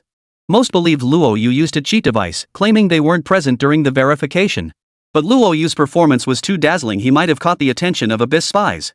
Li Kai's expression darkened. Tang Yusu said in a low voice, from what you're saying, you've known Luo Yu for a long time? When did that happen? Yesterday. Li Kai scratched his nose. Yesterday, Luo Yu cleared the advanced beginner dungeon, so that's how I found out. Then how could you make such a basic mistake? Tang Yusu retorted irritably, since you knew Luo Yu's strength, shouldn't you have assigned him a guardian according to Adventurers Guild regulations? And he should have been equipped with a dungeon shield too. Now, with his strength exposed in full view of everyone, clearing nightmare mode in under 3 minutes, whether real or fake, he's definitely caught the Abyss's attention. Do you realize how serious this is? Tang Yusu seethed inwardly. It wasn't because she harbored a grudge against Li Kai. It was because Luo Yu was too exceptional. Clearing the nightmare dungeon in 2.5 minutes was proof enough of how terrifying his profession was. A genius like this, if nurtured, would become a strategic level talent. He would have an indelible impact on the front lines. As the vice president of the Magic City Adventurers Guild, Li Kai should have arranged guardians for Luo Yu the moment he received the news. At the very least, he should have pretended to use a dungeon cloaker to hide the completion time. Yet he did nothing. This infuriated Tang Yusu to no end. My fault. Li Kai was filled with regret. He'd been scolded twice in just 2 days. The worst part was, he really was stupid. First, he mistakenly took the advanced beginner dungeon instead of the basic one. The other time, he'd underestimated Luo Yu's strength. He had intended to give the jammer to Luo Yu. But yesterday, in the heat of the moment, he forgot about it. He only remembered after Luo Yu had left. He planned to give it to him when Luo Yu came to the Adventurers Guild. Little did he know that in just a few short hours, Luo Yu would cause such a commotion. Clearing nightmare mode in 2.5 minutes. Since its discovery, the Conch Bay instance had never seen such a record. Li Kai was deeply frustrated. He understood what disaster Luo Yu would face if the Abyss spies found out. I reported Luo Yu's situation yesterday, but the guardians won't arrive for another 2 days. As for the instance shield, I hadn't considered it at first. I knew Luo Yu was terrifyingly powerful. He's young, after all. Letting him shine a bit seemed like a good thing. I never imagined it would be this insane. Li Kai's shock was no less than Tang Yusu's. As far as he knew, Luo Yu was a class change specialist who could acquire others' exclusive skills. Even so, it was impossible for him to be so monstrously strong as to clear Nightmare Conch Bay in 2.5 minutes. It seemed he'd underestimated the true horror of this profession. Li Kai pulled out the prepared jammer. It was a pendant. Luo Yu, this is a shielding pendant. It blocks instance detection, preventing your completion data from being displayed. Don't worry, it won't affect experience or item drops. Li Kai looked serious. I hope you understand our concerns and take good care of yourself. If targeted by Abyss spies, even with guardian protection, tigers do doze off, you could still be in danger. Luo Yu nodded. Uncle Li, rest assured. I understand. Li Kai nodded, then produced another glowing orb as if from a treasure trove. Take this orb. This is the resonance stone I requested from Huayao. Activate it immediately if you encounter danger. Huayao will come to your rescue at once. Li Kai's expression turned serious. Luo Yu's expression turned solemn as he said, thank you. Fireblaze isn't just any ordinary class, he's a level 50 epic fire mage. Backed by the Adventurers Guild, his gear was beyond impressive. At level 50, he could easily take on a level 60 Abyss boss. That kind of power was absolutely terrifying. Tang Yusu and the others couldn't help but gasp at the sight. Fireblaze was Li Kai's right-hand man. The fact that Li Kai entrusted his sensing stone to Luo Yu meant the young man held significant importance in his eyes. Considering Luo Yu's strength, everyone could understand why. Could he be a mythic class? Tang Yusu murmured softly. The next moment, she shook her head slightly. Clearing nightmare mode in 2.5 minutes. The class's rarity no longer mattered. Destined to become the strongest class in this generation of the Demon City. After clearing the nightmare dungeon, she should be level 15 by now. Remember to come to the Adventurers Guild tomorrow. I've called them all over. While you're at it, clear that dungeon. With your current strength, there shouldn't be any life-threatening danger. Li Kai marveled inwardly. Leveling up 15 times in a single day, he'd never seen such speed before. His gaze fell upon Lin Kor, and he couldn't help but smile. Is she your friend? Luo Yu nodded. Li Kai narrowed his eyes slightly and murmured, is she? Before he could finish, Luo Yu nodded in silent agreement. Li Kai sucked in a sharp breath and slapped Luo Yu's shoulder. Rest assured. Even if I die, I won't let anything happen to you. The higher-ups place great importance on you. Your guardian will arrive within 2 days. I hear they're a level 70 combat class with terrifying strength. Got it, Uncle Li. Alright, I'll be going now. Li Kai deleted the dungeon logs to ensure Luo Yu's abilities wouldn't be exposed. As for Tang Yusu, after confirming she wasn't a cheat user, he gave her a nod and rode off on his Harley. Luo Yu, continuing? Watching everyone depart, Lin Kor's heart leapt with excitement. For the first time, she felt like her life had been given a cheat code. Nightmare mode cleared in 2.5 minutes. That speed was truly terrifying. Even Tang Yusu wouldn't have believed it if she hadn't experienced it herself. Continue. Finish up and head home to rest. 2.5 minutes per run, 2 runs total 5 minutes. Reach level 15 quickly to accept Adventurers Guild quests and enjoy massive perks. Not bad. The Adventurers Guild posts quests regularly. However, they have level requirements. At least level 15 is needed. Without hesitation, the two entered the dungeon. Meanwhile, on the beach, unnoticed by them, a seashell opened and closed, revealing an eyeball within. Upon seeing Luo Yu enter the instance, the shell retreated underground. Deep within a distant jungle, a young man stood with his head bowed, a long white nerve trailing from his eye socket. At the nerve's tip hung the shell-like eyeball. A dark aura emanated from the youth, transforming his entire body into a viscous, dark green slime creature. Unexpectedly, a monster appeared. Since you've come, you won't be leaving. The slime creature dissolved into a pool of water and seeped into the dungeon. Chapter 28, Equipment, 1000 Machinations, Level 65 Boss. Inside the instance. 2 chances left.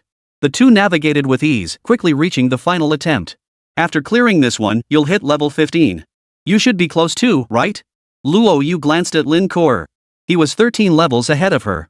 He figured she'd need to clear nightmare mode twice more to catch up directly. Ultimately, Luo Yu only had one high-level beginner dungeon and the first 2 stages of the nightmare mode Conch Bay dungeon over Lin Kor, so the gap wasn't that significant. Lin Kor nodded. Yeah, I should be able to hit level 15 after clearing nightmare mode one more time. Nightmare mode gives insane XP. Even the advanced beginner dungeon can't compare. Let's continue. Luo Yu intended to take Lin Kor with him to the new dungeon Li Kai had given them. If Lin Kor's level couldn't keep up, he'd have to postpone it for now. Once again, they fought their way to the 3rd stage, the Infernal Hydra. As expected, the 9-headed serpent met a gruesome end once more. Their final run through nightmare mode took only 2 minutes and 20 seconds, 16 seconds faster than before. A white glow rose from Luo Yu's body as his level reached 15. Leveled up. Luo Yu felt exhilarated. Without hesitation, he equipped his signature weapon, the 1000 Machinery, and eagerly opened his interface to inspect his stats. Name, Luo Yu. Health, 4500. Magic points, 8500. Class, Transmuter. Level, 15234. Strength, 250-1500. Agility, 250,200. Spirit, 250,600. Constitution, 250,200. Class exclusive skills, Divine Covenant LV1, Insight, Divine Punishment. Skills, Holy Light Healing LV2, consumes spirit to continuously restore 10,000 HP per second to allies within 20 meters for 30 seconds. Applies a 300 HP shield that blocks magical attacks. Enemies within the healing area take 100 damage equal to the healing received. Sword Array LV2, summons a sword array that continuously consumes spirit. Within a 30-meter radius, the array grants immunity to 120 strength attacks. Enemies within suffer 300 strength critical damage, with critical damage increased by 1500. Each overflowing critical hit converts to 4 critical damage. Possesses splash effect with a 20-meter radius, dealing 30 splash damage that lasts 90 seconds. Passive skill, Frostbite LV1, when casting skills or attacking monsters, applies a 30% slow effect with a 10% chance to freeze the target. Whoa, this stat sheet is absolutely luxurious. Luo Yu's heart surged with excitement. Equipping the 1000 Machinations brought another massive boost to his power. The stat boosts his strength by 50 and adds 50 to skill effects whether for Holy Light Healing or Sword Array. The improvement is terrifying. Now, unleashing sword array dealt at least 80,000 damage. The healing effect of Holy Light Healing now restored 15,000 HP, while its damage per second also reached 15,000. This was a massive improvement. Seeing Luo Yu equip his exclusive gear, Lin Kor felt genuine happiness for him, though her eyes also held a hint of envy. Glancing at her own experience bar, she clenched her fist. I need to step up my game. Just one more run through nightmare mode should do it. Then, with that exclusive weapon, my strength will reach a whole new level. Let's see how powerful it is. The instance was completely empty. Luo Yu planned to test the effects of equipping the 1000 machine transformation inside. He tossed out a test dummy. Purchased from the Adventurers Guild, it served to gauge skill potency. He unleashed Holy Light Healing first. A pale green energy rose, mingled with flakes of snow. It was the effect of the skill Icebound. What shocked him was that not only did the healing increase by 50%, but both his magic shield and skill range also rose by 50%. Even the ice slow effect surged to 45%. His current magic shield now stood at 13,500, and the skill's radius had expanded to a full 30 meters. The test dummy's damage intake increased by 15,000 per second. This was an unprecedented enhancement. Since both the magic shield and skill range had increased by 50%, then the sword array. Luo Yu unleashed the sword formation. Its range expanded from 30 meters to 45 meters. He directed the sword array to fire a blade of light at the test stake, and a terrifying number instantly appeared on the stake. 113,950. 111,000 damage. Luo Yu's eyes widened. Moreover, the splash damage range and splash damage had both increased by 50. With splash damage now reaching 51,000, this output was absolutely explosive. What was once a single target skill had completely transformed into an area of effectability. Lin Kor stared at the crimson numbers, her eyes equally wide, her mouth gaping wide enough to fit an egg. 111,000. Unbelievable. This was damage a level 15 professional could unleash. For a typical level 15 combat class, the strongest single strike would barely reach a few thousand damage, and that required epic tier gear. Even for her. Even with her exclusive weapon equipped, she could only deal around 40 or 50,000 damage. The gap between her and Luo Yu was more than just a multiple. Lin Kor marveled inwardly. It was astonishing how the same exclusive skill, when wielded by Luo Yu, could unleash such terrifying power. Before long, the abyss on the front lines would face its greatest adversary. Lin Kor murmured softly. Indeed, this upgrade is significant. Luo Yu smiled and withdrew the sword formation. Now both Holy Light Healing and the sword formation last twice as long. It's incredibly satisfying. The only regret was that the subsequent runs didn't yield any truly exceptional gear. After gathering the items, it was time to head out. Luo Yu felt a bit disappointed. Apart from the golden treasure chest dropped during the first clear, none had appeared in subsequent runs. Seems like each person can only get one drop. He considered bringing others in to try, but Tang Yusu interrupted him. Luo Yu shook his head helplessly, preparing to pack up the props and leave immediately. Splash! At that very moment, the sound of an oar slicing through the lake's surface echoed. A 2-meter-wide void rippled like water in the center of the arena, forming a vortex. Ha! What's going on? Luo Yu felt a surge of curiosity. Lin Kor also looked puzzled. Realizing something was amiss, Luo Yu tried to settle the instance and leave quickly, not wanting to stir up trouble. To his surprise, he couldn't leave at all. Luo Yu, can't you get out? Luo Yu's eyes narrowed as he nodded. He guessed activating the hidden boss had locked the dungeon, trapping them inside. He hadn't expected clearing nightmare mode would also activate the hidden boss. Since he couldn't leave, he wouldn't leave. Adjusting his mindset, Luo Yu felt little fear. For him, it was actually a good thing. The hidden boss offered generous experience and loot. If they managed to defeat it, Lin Kor might even jump straight to level 15, allowing the two of them to tackle dungeons together tomorrow. No need to worry, level 15 dungeons can only activate the level 40 abyss boss at most. With our combined strength, it shouldn't be much of a problem. Even the Inferno Hydra was taken down instantly. A 40-level abyss boss is nothing to worry about. Especially now that we've equipped the 1000 machine transformation, our power has surged to unprecedented heights. I'm as calm as can be. Somehow. Luo Yu's light-hearted remark instantly calmed her heart. Ripples spread across the vortex.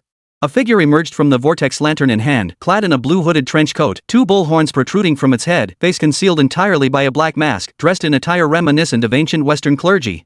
Hidden boss? Luo Yu cast insight.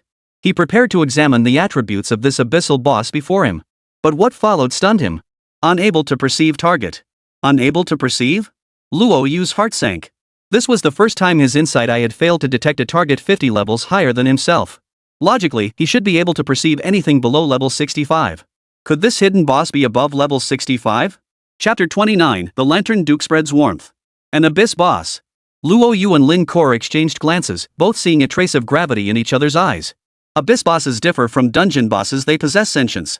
Compared to humans, their intelligence is no less than ours. Aside from their species, they are identical in every way. Abyssal bosses only dwell within the abyss, rarely infiltrating human territories directly. However, some abyss bosses possess stealth abilities, allowing them to infiltrate and target threatening humans. Once they lock onto a target, escape is highly unlikely. You are the Duke of Lantern. The level 70 abyss boss hunted by the Adventurers Guild not long ago? Luo Yu's face darkened. His luck was truly abysmal, barely out of the newbie village, and now a top-tier abyss boss was after him.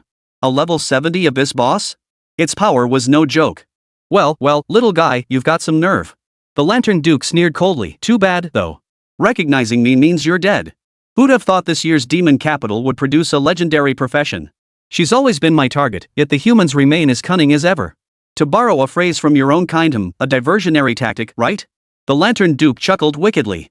Too bad, kid. You almost had me fooled. Blame your own brilliance for failing to conceal your prowess.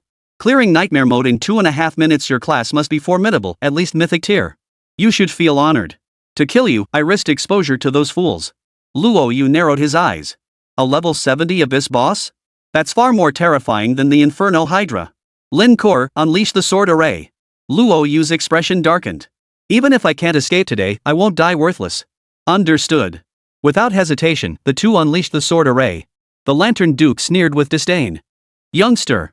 Don't think that just because you're a mere level 15 professional, or even a level 60 or 70 professional, you're any different from a common chicken or a stray dog in my eyes. Since you know of me, you must have heard of my exploits.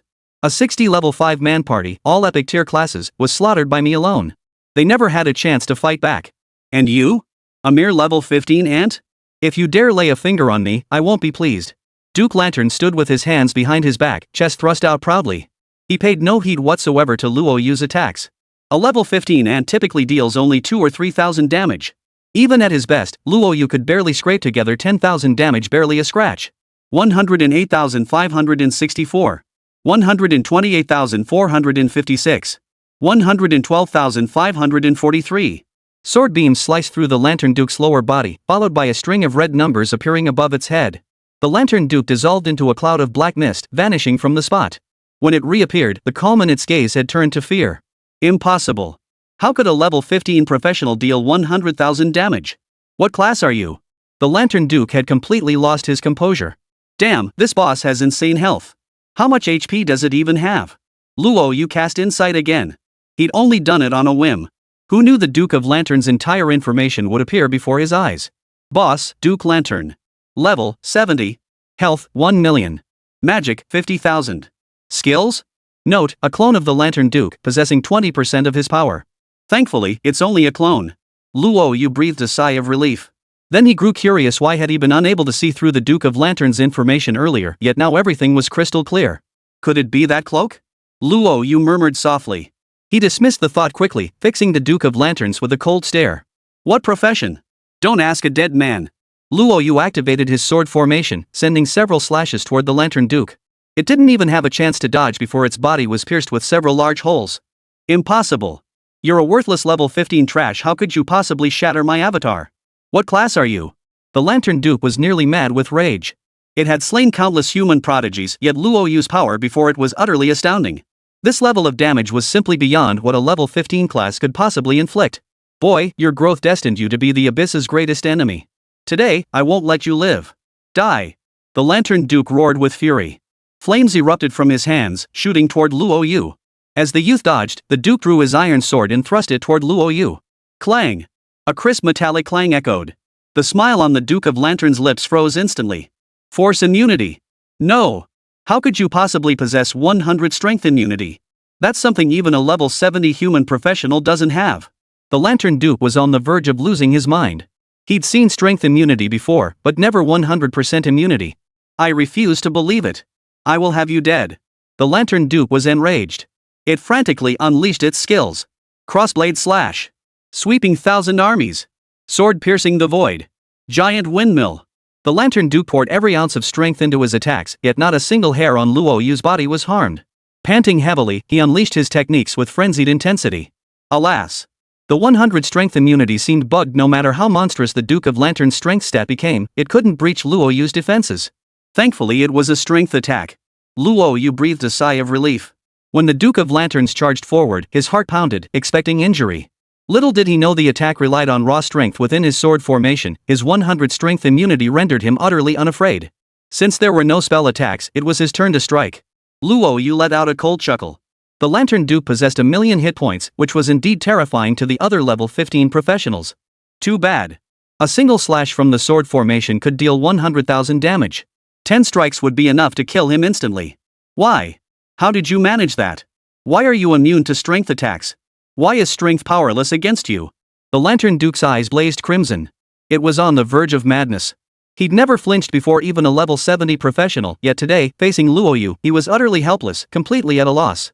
The other guy stabs him once and he loses 100,000 HP, yet when he goes all out, he can't even chip away a single drop of blood. Blah blah blah, what are you babbling about? Since you've come, you'll die here. Luo Yu manipulated the sword array, driving the blade's glint straight into its body through the top of its head. Ah! The Lantern Duke let out a wretched scream. It was indeed a clone, yet it still felt the excruciating pain. Boy, you dare kill my clone. I will return. When I return, I will take your life. You'd better be ready. The Lantern Duke vanished into thin air. Successful kill, Abyss Boss Lantern Duke's avatar. Reward, 500,000 EXP. 50,000 experience points. Truly terrifying. Luo Yu marveled. That's equivalent to clearing a nightmare dungeon run. Luo Yu, I've leveled up. Lin Kor was overjoyed. She'd just been worrying about how to quickly reach level 15 tomorrow to run dungeons with Luo Yu, when unexpectedly, the Lantern Duke facilitated her wish by delivering a super experience pack. Lin Kor equipped the exclusive weapon, boasting a staggering 3,000 strength points, even surpassing Luo Yu's own. Impressive. With 3,000 strength, your sword array strike could deal nearly 40,000 damage. Luo Yu couldn't help but nod in admiration. Exclusive skills are just insane. No wonder the Great Xia Empire places such importance on legendary professions. Lin Kor's fair face flushed with warmth. At last, she wouldn't be the one holding everyone back. Alright, open the treasure chest and see what's inside. Duke Lantern delivered warmth from afar. Not only did he send a super experience pack, but he also delivered quite a few items. Chapter 30, Who is that person? Obtained Epic Forging Stone X1. Obtained 1 Magic Cloak. Obtained Skill Upgrade Scroll X5. A Magic Cloak?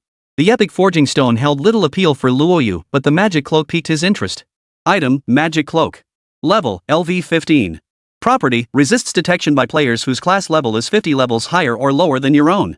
No wonder he couldn't see the Lantern Baron's attributes the first time. It was all thanks to the Magic Cloak. Luo Yu donned the magical cloak. It definitely had a shielding effect, which proved quite useful to him. He looked at the level up scrolls and decided to use them all to upgrade Ice and Snow. 5 upgrade scrolls, just enough to raise Frostbite to level 3, significantly boosting its effectiveness. Ice and Snow LV3, when the practitioner casts skills or attacks monsters, it applies a 60% slow effect and has a 30% chance to freeze the monster.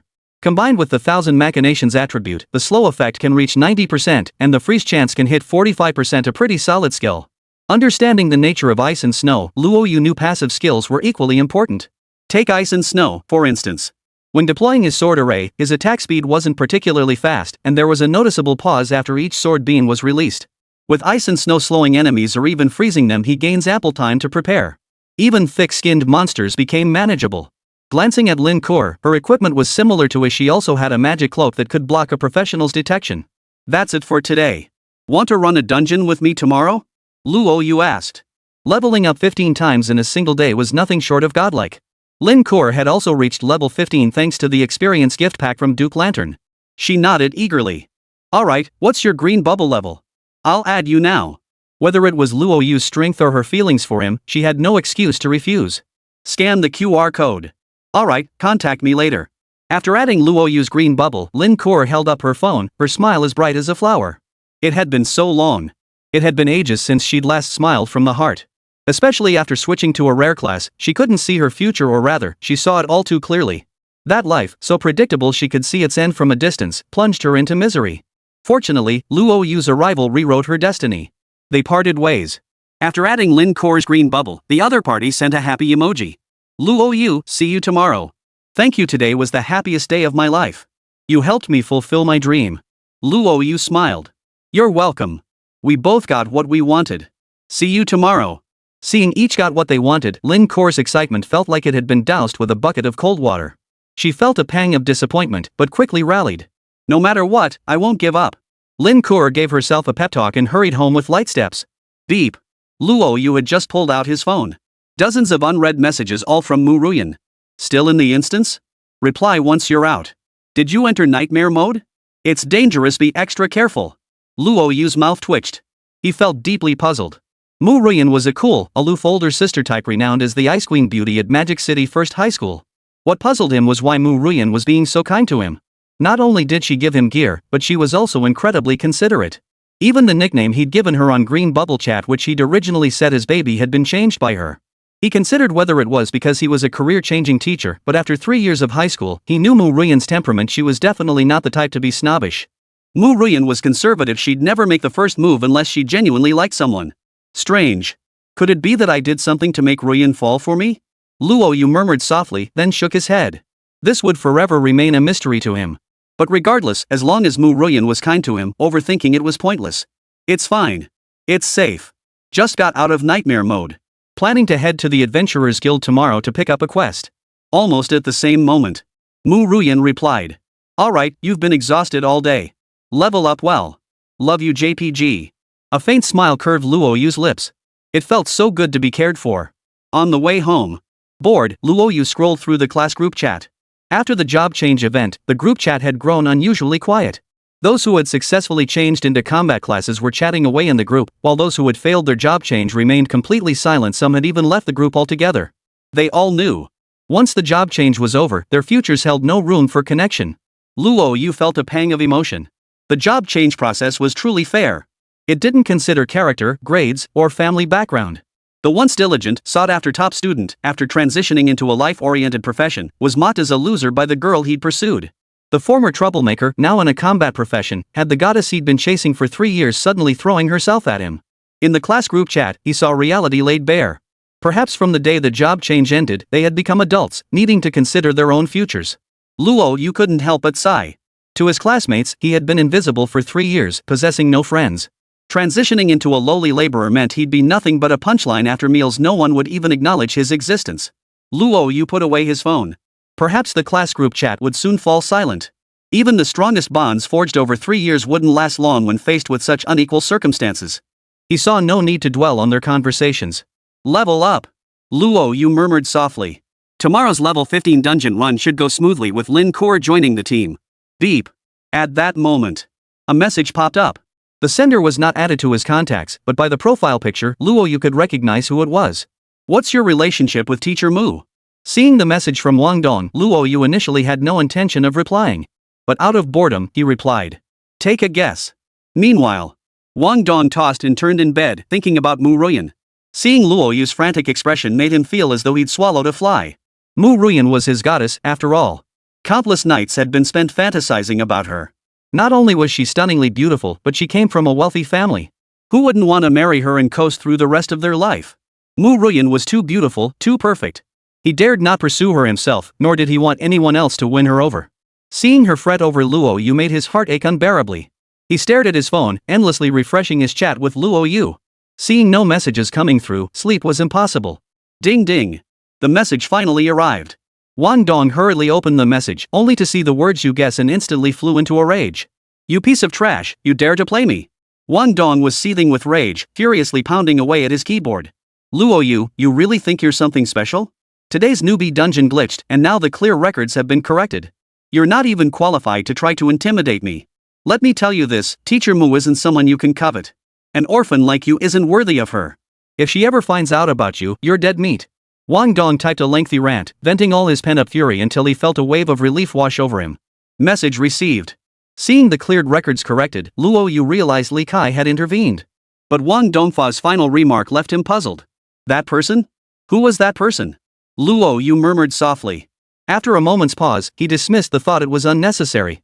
With sufficient strength, no matter how formidable that person might be, he could easily crush them beneath his feet. What good would knowing their identity do? If his strength was insufficient, that person could kill him effortlessly. What good would overthinking it do? Ultimately, it all came down to strength. Still, he could ask Ruyan sometime just who exactly was that person Wang Dong had mentioned. Chapter 31, Li Kai's Horror. Early the next morning, Luo Yu met Lin Kuo at the Adventurers Guild. Now that you're a legendary class, you can register at the Adventurers Guild. There are many perks available. Luo Yu reminded her. The Adventurer's Medal is quite useful. Lin Kuo should be able to earn a silver medal. It'll help her whether she's trading items or taking on quests. Okay. Lin Kuo was no stranger to adventurer medals. As the Adventurers Guild's credential, possessing one not only granted monthly subsidies but also various conveniences. Let's go. Uncle Lee will register you when the time comes. Your living room.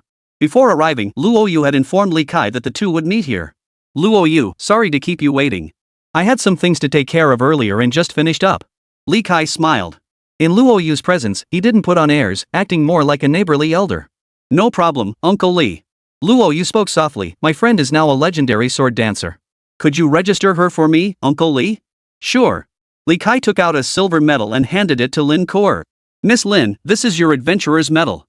As for how to upgrade it, you can ask Luo Yu when the time comes.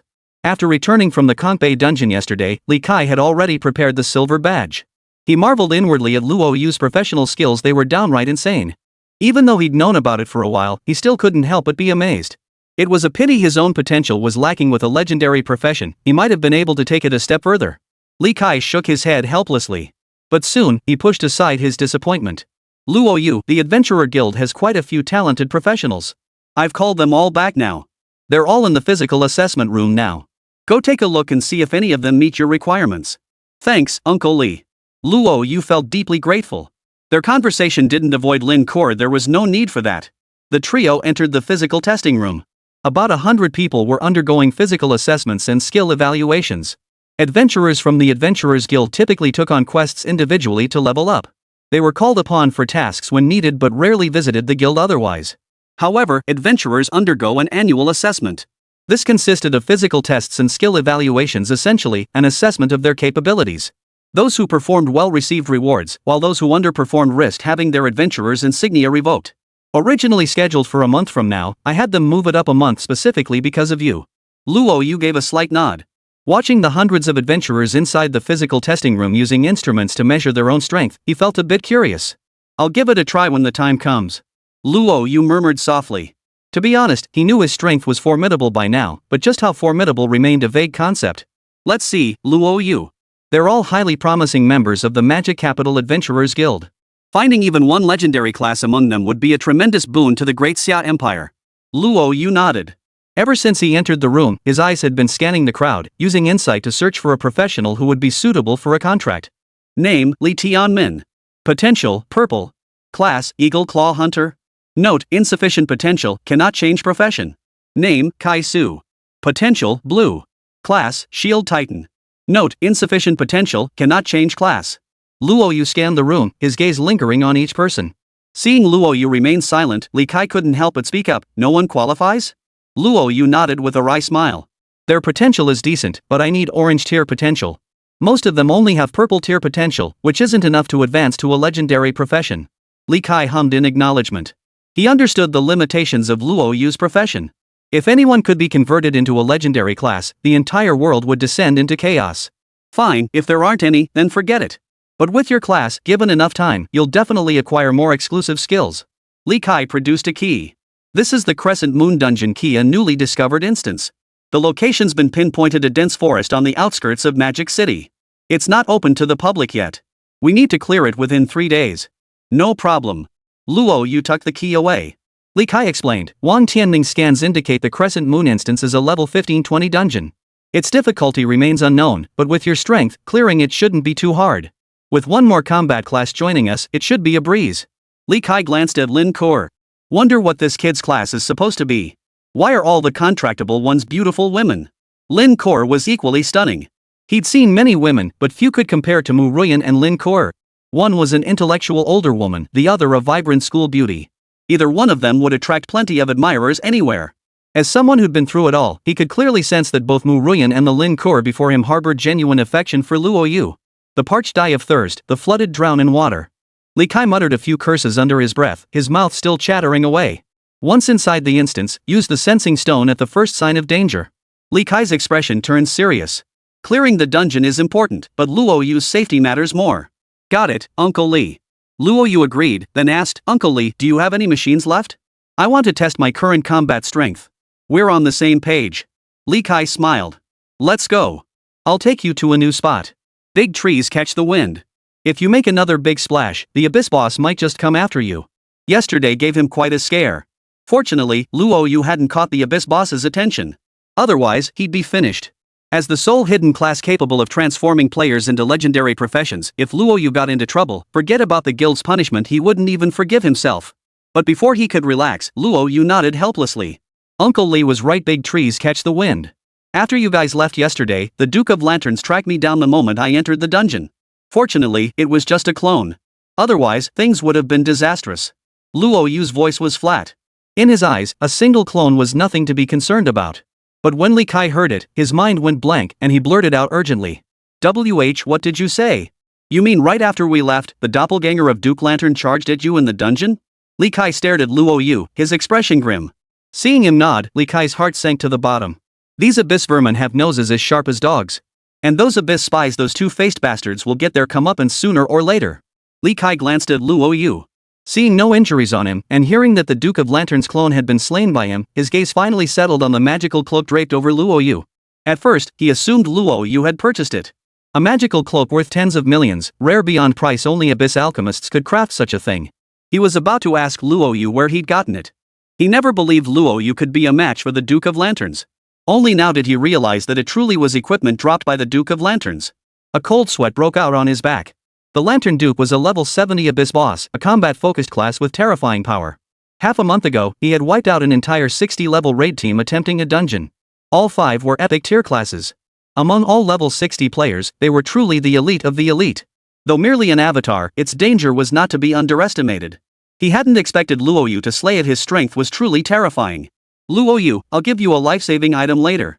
That pest has been lurking within Great Xia's borders. He escaped my grasp a few days ago, and now he dares to show his face again. This time, I'll report it to the higher-ups. The fact that the clone appeared means Duke Lantern must be in one of the dungeons in the demon capital. Chapter 32, 5,800 Gene, a record-breaking weight. Sealed chamber. Inside are precision instruments. Some test strength, others skills, and still others reaction speed. Li Kai explained, during testing, all equipment must be removed. The tests are divided into 3 tiers. Below 60 points, 60 to 90 points, and above 90 points. 60 marks is the passing score, while scores above 90 are considered genius level. You'll start with the strength test to see how much damage your punch can deliver. While damage correlates with strength proficiency, innate talent is equally crucial. For a level 15 adventurer, a punch delivering 1,500 gene of force is considered adequate, 2,000 gene is excellent, and over 2,500 gene signifies genius. As for the Magic City Adventurers Guild, their strongest member achieved 3,200 gene. A decade later, no one has broken his record. Is President Li referring to 4-star Admiral Long Shuai? Lin Kuo spoke softly. Li Kai glanced at Lin Kuo and nodded with a smile. Lin Kuo wasn't just beautiful, she had a sweet way with words, unlike those annoying pests who constantly called him vice president as if he didn't know his own rank. That's correct. General Long, now in his early 40s, is the youngest commander in Great Xia and the pride of the demon capital. He was the one who shattered the 3,200 gene record. Li Kai chuckled. Then he said to Lin Kuo, Luo Yu calls me Uncle Li. You can call me Uncle Li too. No need to be so formal. Understood, Uncle Li. Li Kai chuckled. Alright, Luo Yu, let's begin the assessment. Before the strength equipment. A massive sandbag hung above, with a strength monitor beside it. Luo Yu took a deep breath and slammed his fist into the sandbag. Li Kai and Lin Kuo beside him widened their eyes. They were eager to see what level Luo Yu's strength test would reach. The score would definitely be over 90. But could he possibly reach the level of the Dragon General who could lift 3,200 gene? That would be quite a challenge. It's true that Luo Yu was the only one with a hidden profession, and his profession skills were insane. But the Dragon General is a mythical tier combat class, his strength would undoubtedly crush Luo Yu's. Still, Luo Yu wouldn't be far behind. Thud. The fist struck the punching bag. The numbers on the display screen jumped wildly, starting from 0 and surging to 1,000, still climbing higher. Li Kai's eyes widened in astonishment. He was genuinely curious about Luo Yu's strength. To obliterate a 70th level Duke of the Lantern clone, that power was undeniably formidable. 2,500. Li Kai's eyes widened.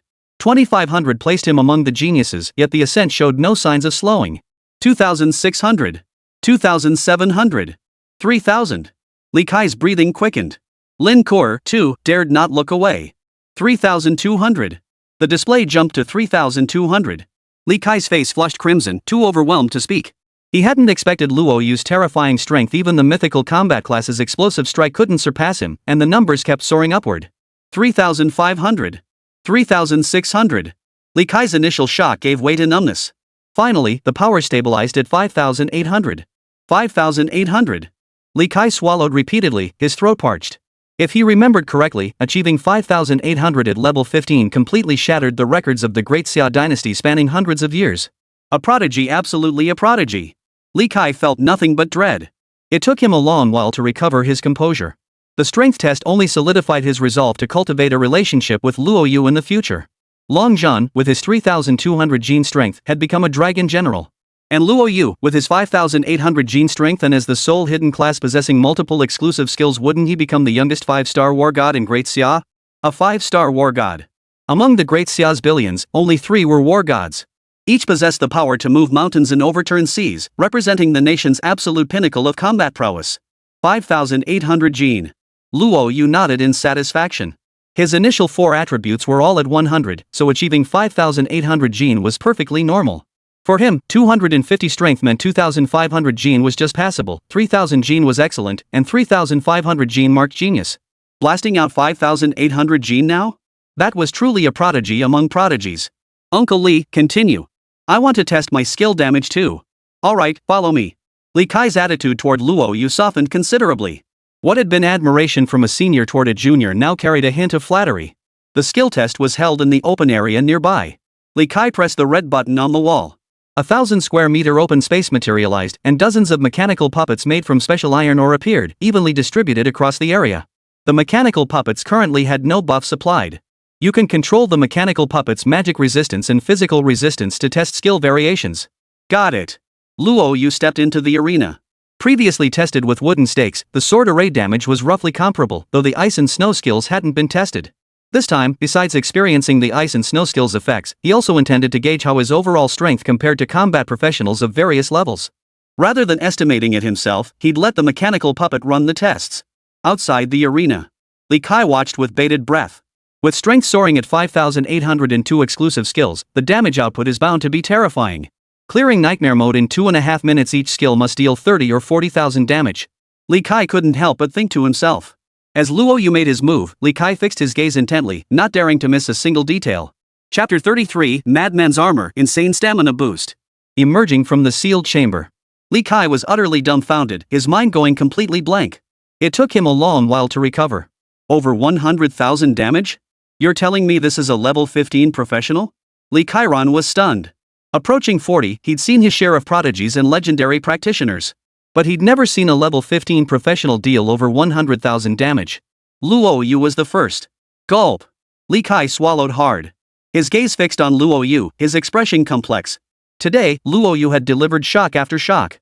Whether it was the strength test or the skill test, he had left everyone in the dust. If word got out, it would surely send shockwaves through the Great Xia Empire. His breathing grew heavy. He understood Luo Yu's significance, yet inwardly cursed the abyss for its relentless reach. Had Luo Yu's abilities and profession been exposed, the Great Qin Empire would have been stunned, and it could have injected a powerful shot of confidence into its billions of citizens. Ever since half a year ago, the frontline forces had collapsed, the Great Xia had been shrouded in gloom. Li Kai clenched his fists. No matter what, Luo Yu must be protected. Not only for his own future, but for the future of the Great Xia. After this trial, he finally grasped the terrifying power of a transmuter. It seemed he had only scratched the surface. Earlier, the two had removed their equipment to test their skill damage. Both used sword array, both level 2 exclusive skills, yet Luo Yu's damage output was over half higher than Lin Kuo's. Li Kai's jaw dropped. He keenly realized. While it was true that Luo Yu had helped someone transition to a legendary class and gained their exclusive skill, but the exclusive skill he obtained was even more terrifying than the original exclusive skill of that class. Li Kai was utterly horrified.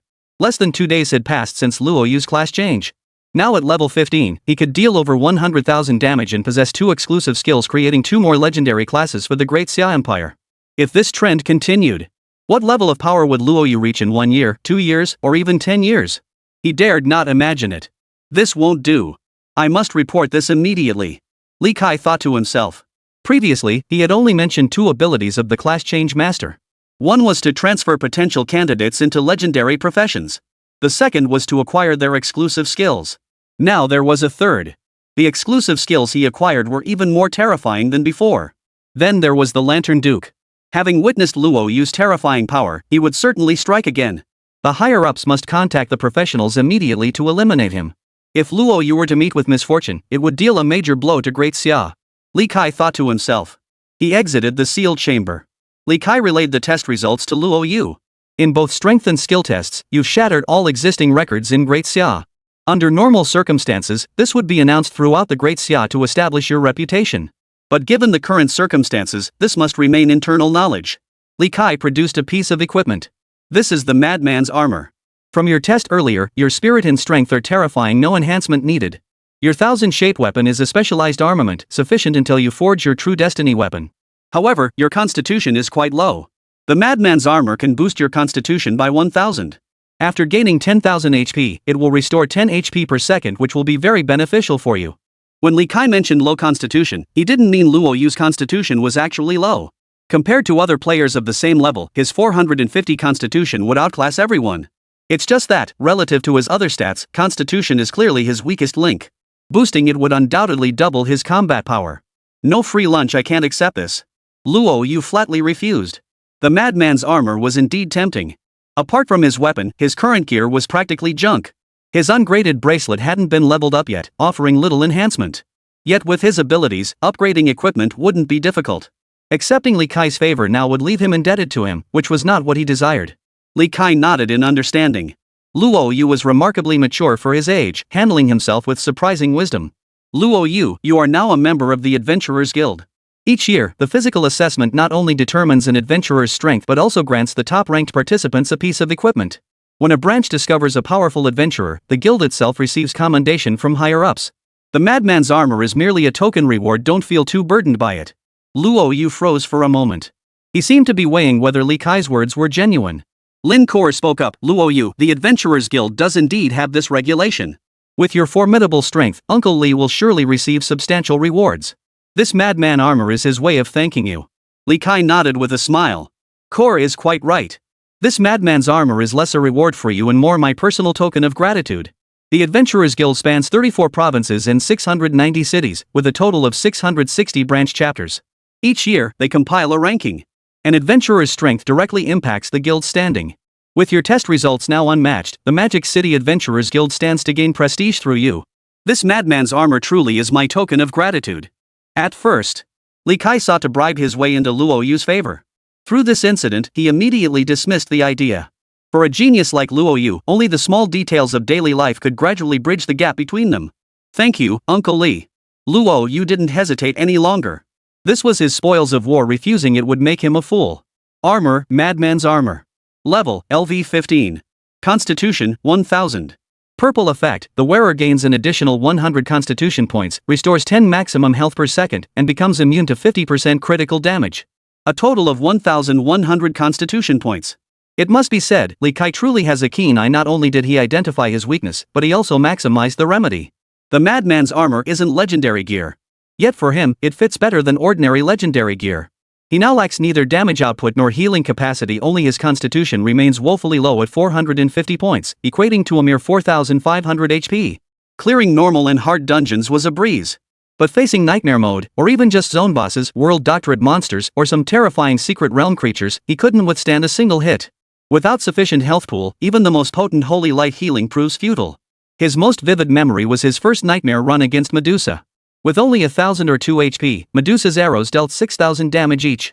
Once her magic shield was broken, death was inevitable, no chance to heal. He could only continuously cast holy light healing to absorb the shield's effects, barely avoiding an instant kill. Now, with his stamina at 1550 points, his health had soared to 15,500. A single holy light healing now fully restored his health, eliminating any fear of being one-shot. This Madman's armor had indeed granted him a massive boost. Indeed, the improvement was terrifying. Li Kai gazed at it as if admiring a masterpiece he'd crafted himself, nodding in satisfaction. Kor, your test results are equally outstanding. Without Luo Yu here, you'd definitely be first. Compared to Luo Yu, your strength is weaker, but among level 15 practitioners, you're already among the elite. Are you running dungeons with Luo Yu often these days? Li Kai inquired. Lin Kor's lips parted slightly, unsure what to say. She wanted to, but feared Luo Yu would refuse, so she remained silent. Luo Yu considered his class's unique traits. Taking Lin Kor into dungeons wouldn't split experience or loot, and her growth would benefit him too. Plus, bringing a legendary class along would boost their safety. He spoke up, well, if Kor agrees, we might be running dungeons together for quite a while to level up. I agree. No sooner had Luo Yu finished speaking than Lin Kor eagerly chimed in. Li Kai glanced at Lin Kor and smiled for no apparent reason. At the same time, he envied Luo Yu. The kid had way better luck with women than he did. Alright. In that case, I'll give you a piece of armor too. Li Kai produced a pendant. This is the Star Demon Pendant. As a blade dancer, your sword array grants 80 strength immunity. At this stage, you rarely encounter magic-piercing monsters, so stacking magic resistance is sufficient. The Star Demon Pendant grants 50 magic attack immunity. Later, you can purchase a constitution-focused item. Luo Yu and Lin Kor headed into the dungeon. Li Kai assumed Luo Yu was escorting the girl. Lin Kor just needed to protect herself and not cause trouble for Luo Yu. Thanks, Uncle Li. You're welcome. You deserve it. Li Kai waved dismissively, then glanced at Luo Yu with a grave expression. Here, take this. Li Kai produced an object resembling a talisman, emitting a faint yellow glow. This is a protective talisman. Forged by a level 70 master blacksmith, it's a defensive talisman. It can block one fatal attack and forcibly teleport you out of the instance. You're currently being targeted by the Lantern Duke, and the Guardians won't arrive for another 2 days. Keep this on your person. Seeming concerned Luo Yu might refuse, Li Kai hurriedly added. No need to refuse. The Adventurers Guild has a clause in its charter, protect prodigies. If anything happens to you within the magic capital's borders, I'll be in big trouble. Chapter 34, how does this mission sound to you? Luo Yu tucked away his defensive talisman. He understood this was the Adventurers Guild's responsibility and did not refuse. Li Kai nodded with a smile. Luo Yu, there's news about the Linglong stone you asked me to exchange for you last time. A void iron armor mantis hatchling was exchanged for 1 Linglong stone. As for the other items, I took the liberty of exchanging a level 15 area boss summoning scroll for you. If you're not satisfied, I can trade you a demon sealing stone instead. A boss summoning scroll? Luo Yu's eyes widened in surprise, and he quickly spoke up. Thanks, Uncle Li. The level 15 area boss summon scroll is very useful. No need to exchange for the demon sealing stone. Alright, I'll give it to you. Li Kai handed the Linglong stone and a boss summon scroll to Luo Yu. Seeing the delighted look in Luo Yu's eyes, Li Kai reminded him, regional bosses are different from dungeon bosses. They share the same nature as world bosses, but while world bosses are challenged by adventurers globally, regional bosses can be challenged by any adventurer within a 100-mile radius. What I want to tell you is, don't solo a regional boss. A level 15 regional boss has at least tens of millions of HP. It takes hundreds of adventurers to wear it down, nothing like a dungeon boss. When you use the summoning scroll, it's best to find an area with many class change players.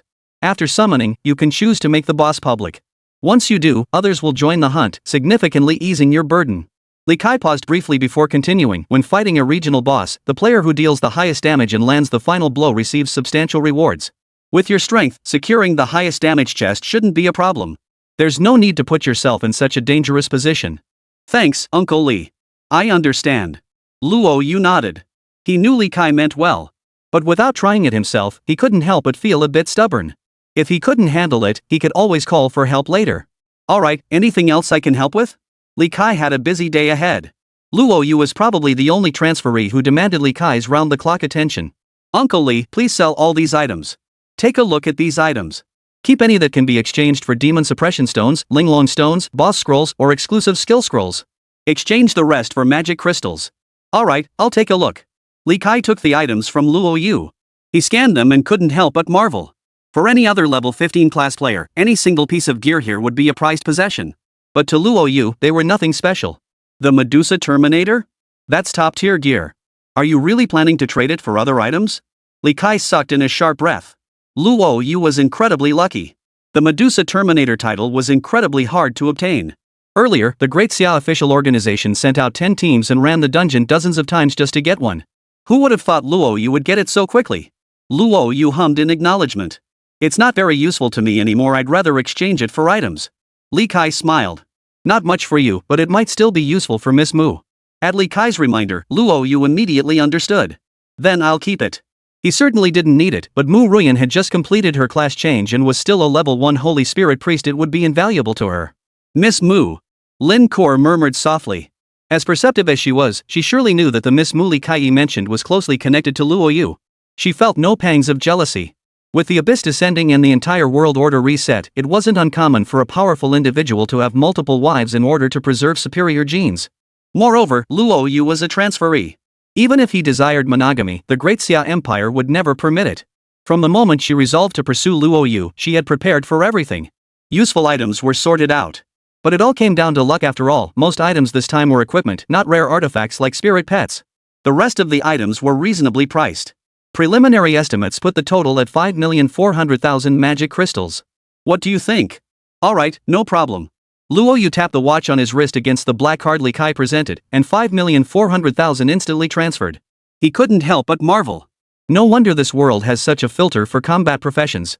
The money a combat class could earn from a single dungeon run was likely more than a life class would make in a lifetime. 5,400,000 in a single day, and that didn't even include gear acquired through bartering. All told, the Nightmare Mode run at Conch Bay netted him at least 10 million magic crystals. But combat professions also consumed vast amounts. The magic crystals earned are used to upgrade gear, and with upgraded gear, they tackle tougher dungeons, essentially a closed loop where the Adventurers Guild profits and spends. Lin Kor also handed her loot to Li Kai. The precious barter items and all the ordinary gear sold for another 2 to 3 million magic crystals. Her chest heaved uncontrollably. Over 2 million magic crystals, an amount her parents couldn't earn in thousands of days and nights. Mom and Dad, you won't have to work so hard anymore. Lin Kor's eyes glistened with tears. After disposing of the external items, Luo Yu glanced at the gear sold by the Adventurers Guild. He planned to replace his pendant, helmet, boots, and bracelet entirely to boost his combat strength. A professional adventurer could only equip 6 pieces of gear. Now that he had armor and a weapon, the gear for the remaining 4 slots was subpar. But after just one glance, he immediately gave up. Expensive. So expensive. Anything decent cost at least tens of millions of magic crystals. A decent level 15 epic item with good stats? At least 4 or 5 million. After some thought, he decided against upgrading. His current damage output was already overflowing, there was no rush. With that spare cash, he might as well find a blacksmith to craft a set of gear tailored specifically for him. He wondered how the person who forged black iron was doing now. He'd considered asking Li Kai how to enhance non-level restricted gear, but ultimately decided against it. Unleveled gear had too significant an impact. Across the entire Great Xia Empire, only a handful could forge them. Even level 80 blacksmiths struggled. The middle-aged woman was in her early 40s, and her child was at most around 20. If they could truly forge level-less gear, it would surely send shockwaves through the entire Great Xia. He himself was fine, his strength was still decent. But that man was now bedridden. If he ever encountered an abyss boss, death would be his only fate. As for the protection offered by the Adventurers Guild, he could only sigh helplessly. No matter how tight the security, if the abyss wants you dead, it will eventually find a weakness. For now, it's best not to reveal himself too easily. Want gear? Li Kai glanced at Luo Yu. Luo Yu didn't hide it, it's too expensive and not worth the cost. Li Kai nodded with a smile. You're right. The Adventurers Guild prides itself on fair dealing, so their prices tend to be steep. You already have a weapon and armor, so you're missing the other 4 pieces of gear, right? Seeing Luo Yu nod, Li Kai led him and Lin Kor to the quest hall. Looking up, they saw a massive light screen. It displayed quests, their corresponding rewards, and a window for posting new quests. Li Kai pointed to the first quest listed. Luo Yu, this mission was posted by Star Corporation. The reward is substantial, a legendary piece of equipment plus several additional bonuses. It's a helmet with 30 spirit immunity and a 20 spirit boost, quite useful for you. Luo Yu looked up. The quest had been posted in the top spot for 3 days without anyone accepting it. Li Kai chuckled, level up the Star Corporation's heir to level 19 within a month. That's the minimum requirement for admission to the 4 great academies. For others, this was nearly impossible. But for you? Piece of cake. So, what do you think? How does this task look to you? Chapter 35, Troublesome Matters. Truly wealthy. He'd heard of Starry Company, its operations spanned the entire Great Xia. He couldn't help but marvel. Money truly lets you do whatever you want. Even if one switched to an ordinary profession, they could still use money to force their way into the 4 great academies. The rewards were indeed generous. Equipment with 30 spirit resistance was highly sought after on the market. Even if he didn't need it himself, trading it for other gear would be a breeze. The only uncertainty with hiring a power leveling service was whether his class skills applied only to his contracted profession, preventing experience sharing, or if everyone running dungeons with him would also gain experience. If the latter scenario played out, it would severely hinder his progress. That wasn't the outcome he wanted. Li Kai understood his concerns and explained, honestly, you don't need to worry about anything else. I've met the Star Guild's young master several times. He's nothing like the spoiled rich kids, very easy to talk to, even a bit insecure. As his power leveling proxy, he won't give you any trouble, in fact, you'll get plenty of perks. Most importantly, the CEO of Starry Company is equally concerned that experience sharing will slow leveling, so each person can receive 3 demon suppression stones daily. Whoa, 3 demon suppression stones. Luo Yu gasped in surprise. Li Kai chuckled, don't be surprised. Star Corporation is a behemoth, the Demon City Adventurers Guild can't hold a candle to them. Demon suppression stones may be precious to others, but they're nothing to Starry Corporation. They can scrape them together if they grit their teeth. So, are you taking the job or not? Accepted. Luo Yu didn't hesitate. 3 demon suppression stones a day. Even after sharing the experience, he could use the stones to increase his attempts, recoup the shared experience, and snag 3 free clear items. It was a total steal. Alright, scan the QR code to download the Magic City Adventurers Guild app. Accept the mission through the app. Following Li Kai's instructions, Luo Yu and Lin Kor downloaded the app. Accepting quests through the app was incredibly convenient, saving them the hassle of running back and forth. Uncle Li, I've accepted the quest. But I'd like to tackle the Crescent Moon dungeon first before doing the power leveling job. Is that okay? No problem. Li Kai nodded. If it were anyone else, he wouldn't have allowed it. For ordinary practitioners, reaching level 19 within a month was extremely difficult, virtually impossible without an epic tier profession. Even with one, the vast majority would still be weeded out. Luo Yu was different. Having reached level 15 in less than 2 days, leveling up to 19 was as easy as drinking water for him, no worries at all. Thanks, Uncle Li. They'd nearly finished the task. Luo Yu and Lin Kor planned to tackle the Crescent Moon dungeon while they were at it. A level 15 dungeon? Barring any surprises, it would be nothing more than a side task for the two of them. Luo Yu, the only regret this time is that I couldn't find you a class that truly matches your potential. Li Kai gave a wry smile. Luo Yu's growing strength brought him considerable benefits. The most crucial factor in position evaluations was the percentage of Adventurers Guild quests completed, along with the strength of ranked adventurers. Later, the top 100 adventurers would even gather for a grand competition to vie for rankings. Securing a high ranking not only rewarded the adventurer handsomely but also brought substantial support to their guild. Many high-ranking members of adventurer guilds had risen through the ranks by securing top placements in these grand competitions. In Li Kai's heart, Luo Yu was his guiding light. His future honors were entirely tied to Luo Yu. Whether he could advance further depended entirely on him. Thus, failing to select a suitable candidate for class advancement left him deeply disappointed. It's okay, Uncle Li. Class advancement sometimes involves luck, you can't force it. Luo Yu gave a wry smile. Both Mu Ruyan and Lin Kor had been discovered to be suitable for class advancement by chance. Right. Well then, Uncle Li, I wish you a successful start. Thanks, Uncle Li. As they chatted, Li Kai escorted Luo Yu out of the Adventurers Guild. But just then, a commotion erupted outside, as if some violent conflict had broken out. Hurry up and leave. You're crippled now, there's no way you can continue your quest. Just settle down and live a quiet life. Ling Yuran, have you caused enough trouble? You're useless now, can't continue quests. Go back home. The commotion outside left Li Kai feeling utterly exasperated. Trouble. Why is it happening again? With that, Li Kai strode toward the entrance, determined to resolve this matter swiftly. Chapter 36, Ling Yuran, another legendary profession. Ling Yuran, you're crippled. Your dagger-wielding hand is crippled now. How are you supposed to run dungeons? How are you supposed to fight on the front lines? Get lost. The Adventurers Guild isn't for the likes of you. A man in his early 30s shouted angrily. Several people nearby tried to calm him down. Yuran, we know you're hurting. But the Adventurers Guild isn't a charity. With your right hand crippled and unable to hold a dagger, you're lucky to have your life. Forget about joining the guild for now.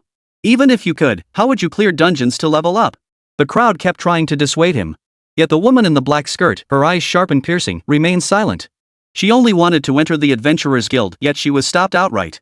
Ling Yuran, get the hell back. The man in his early 30s slapped Ling Yuran across the face, sending her tumbling to the ground. He snorted coldly. Look at you now, useless as hell. Can't even take a slap. What good are you in a dungeon? All you do is drag your teammates down. Ling Yuran, do you really think you're still that epic shadow assassin from a year ago? Get back to where you belong. The Adventurers Guild isn't a place for someone like you. How could he be like this? Lin Kor's eyes narrowed slightly as she shot the man a displeased look. Her gaze fell on Ling Yuran's bright red handprint, and anger inevitably welled up inside her. She stepped forward, ready to demand justice for her friend. Kor, don't worry. I'll handle this. Li Kai looked utterly helpless. Seeing Luo Yu and Lin Kor's curious expressions, Li Kai sighed and spoke. What a pity. Ling Yuran was an epic shadow assassin and adventurer I held in high regard. 3 years ago, while tackling a level 30 dungeon, she was targeted by an abyss boss and nearly died. She survived, but her right hand was crippled and her body suffered severe trauma. Her soul fractured and her level plummeted to 10. For 3 years, she kept coming to the Adventurers Guild, begging me to take her in. I turned her down every time. Lin Kuo remained silent. She understood well that Li Kai's apparent coldness was actually for Ling Yuren's own good. For an assassin, the right hand was more precious than life itself. Without the ability to wield a dagger, she was no better than a useless shell, let alone the severe injuries to the rest of her body. A crippled right hand still held a chance for recovery. Once the soul is shattered, even a god couldn't help. The soul essence was the most crucial aspect of a professional. Transforming into a professional was, in essence, awakening one's soul essence. The soul contains all the power of one's profession. Damage to the soul is harder to heal than crippling a limb. Forget running dungeons, even living a normal life was only possible thanks to Li Kai's years of dedicated care and the top-tier physicians he secured for treatment. Luo Yu, I've made a fool of myself before you all.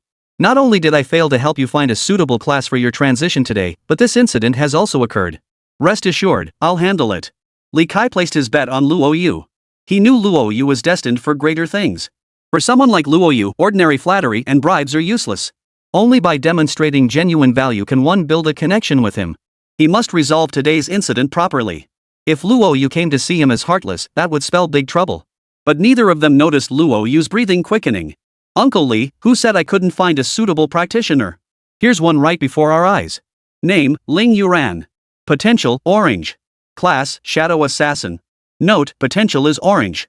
Can advance to the legendary profession Shadow Hunter with progression path towards Shadow Dominator? Luo Yu suppressed his excitement. Within 2 days, he had discovered his third eligible legendary class for job advancement. At this pace, he couldn't even begin to imagine how powerful he would be by the time the major exam rolled around in a month. Priest, Warrior, Assassin, the exclusive skills of all 3 legendary classes were now his. The scale of his future achievements was beyond his wildest dreams. Luo Yu's breath came in hot gasps. Tonight was bound to be sleepless, his future was too bright to rest. Luo Yu, what are you implying? Li Kai immediately turned to Luo Yu. The other man gave a slight nod, and Li Kai's pupils suddenly contracted. Legendary class, Shadow Hunter. Luo Yu murmured softly. Li Kai fought to suppress his excitement. The stronger Luo Yu became, the smoother Li Kai's future path would be. Alright, head to the VIP lounge first. I'll bring Ling Yuran up shortly. MHM. Luo Yu led Lin Kuo to the VIP lounge. His current profession couldn't be known to too many people. You're here again, Your Highness. Li Kai suppressed the excitement on his face, a cold expression taking its place. He couldn't afford to appear overly excited, lest it contradict his previous attitude toward Ling Yuran. Earlier, to sever Ling Yuran's lingering hopes, his stance had been nothing short of resolute. Now, showing excitement might just give away his true feelings. Upon seeing Li Kai, the others promptly greeted Li Kai. The vice president of the Magic City Adventurers Guild was a major figure. They all relied on Li Kai. He responded to each greeting in turn. Upon seeing Li Kai, the man spoke in a solemn tone. Vice President, Ling Yuran is now disabled. She no longer meets the Adventurers Guild regulations. Even with a prior contract, we cannot continue to admit her into the guild. Li Kai replied calmly, alright. I know how to handle this. The young man hesitated, then stepped aside. Spotting Li Kai, Ling Yuran hurried forward. Vice President, please give me another chance. I can still wield a dagger. If you let me join the Adventurers Guild, I'll work my hardest. Even if it means death, I'll only die on the front lines. Please, I beg you. Ling Yuran's eyes glistened with tears. Li Kai sighed inwardly. Ling Yuran was the adventurer he valued most. Had it not been for that incident, she would likely have achieved considerable success by now and become his right-hand woman. Alas, fate had other plans. The accident came so suddenly. Still, it was for the best. After 3 years of being labeled a failure and enduring endless ridicule, Ling Yuran now had Luo Yu to help her change her class.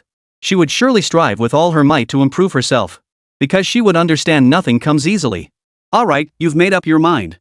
Come with me to discuss it. Your choice may bring a turning point. Thank you, Vice President. Ling Yuran, unusually excited, followed closely behind Li Kai into the Adventurers Guild. Vice President. The young man clenched his fists, wanting to say something, but in the end could only sigh helplessly. It's fine. The Vice President surely has his reasons. With her soul shattered, Yuran can't possibly join the Adventurers Guild. Rest assured. Yes, just try to stay calm. You know as well as I do, unless Yuran's soul recovers, she won't be able to join the Adventurers Guild. Don't worry about it. Chapter 37, The Shadow Hunter. VIP Lounge. Following behind Li Kai, Ling Yuran felt uneasy inside. After a long pause, she finally spoke in a trembling voice.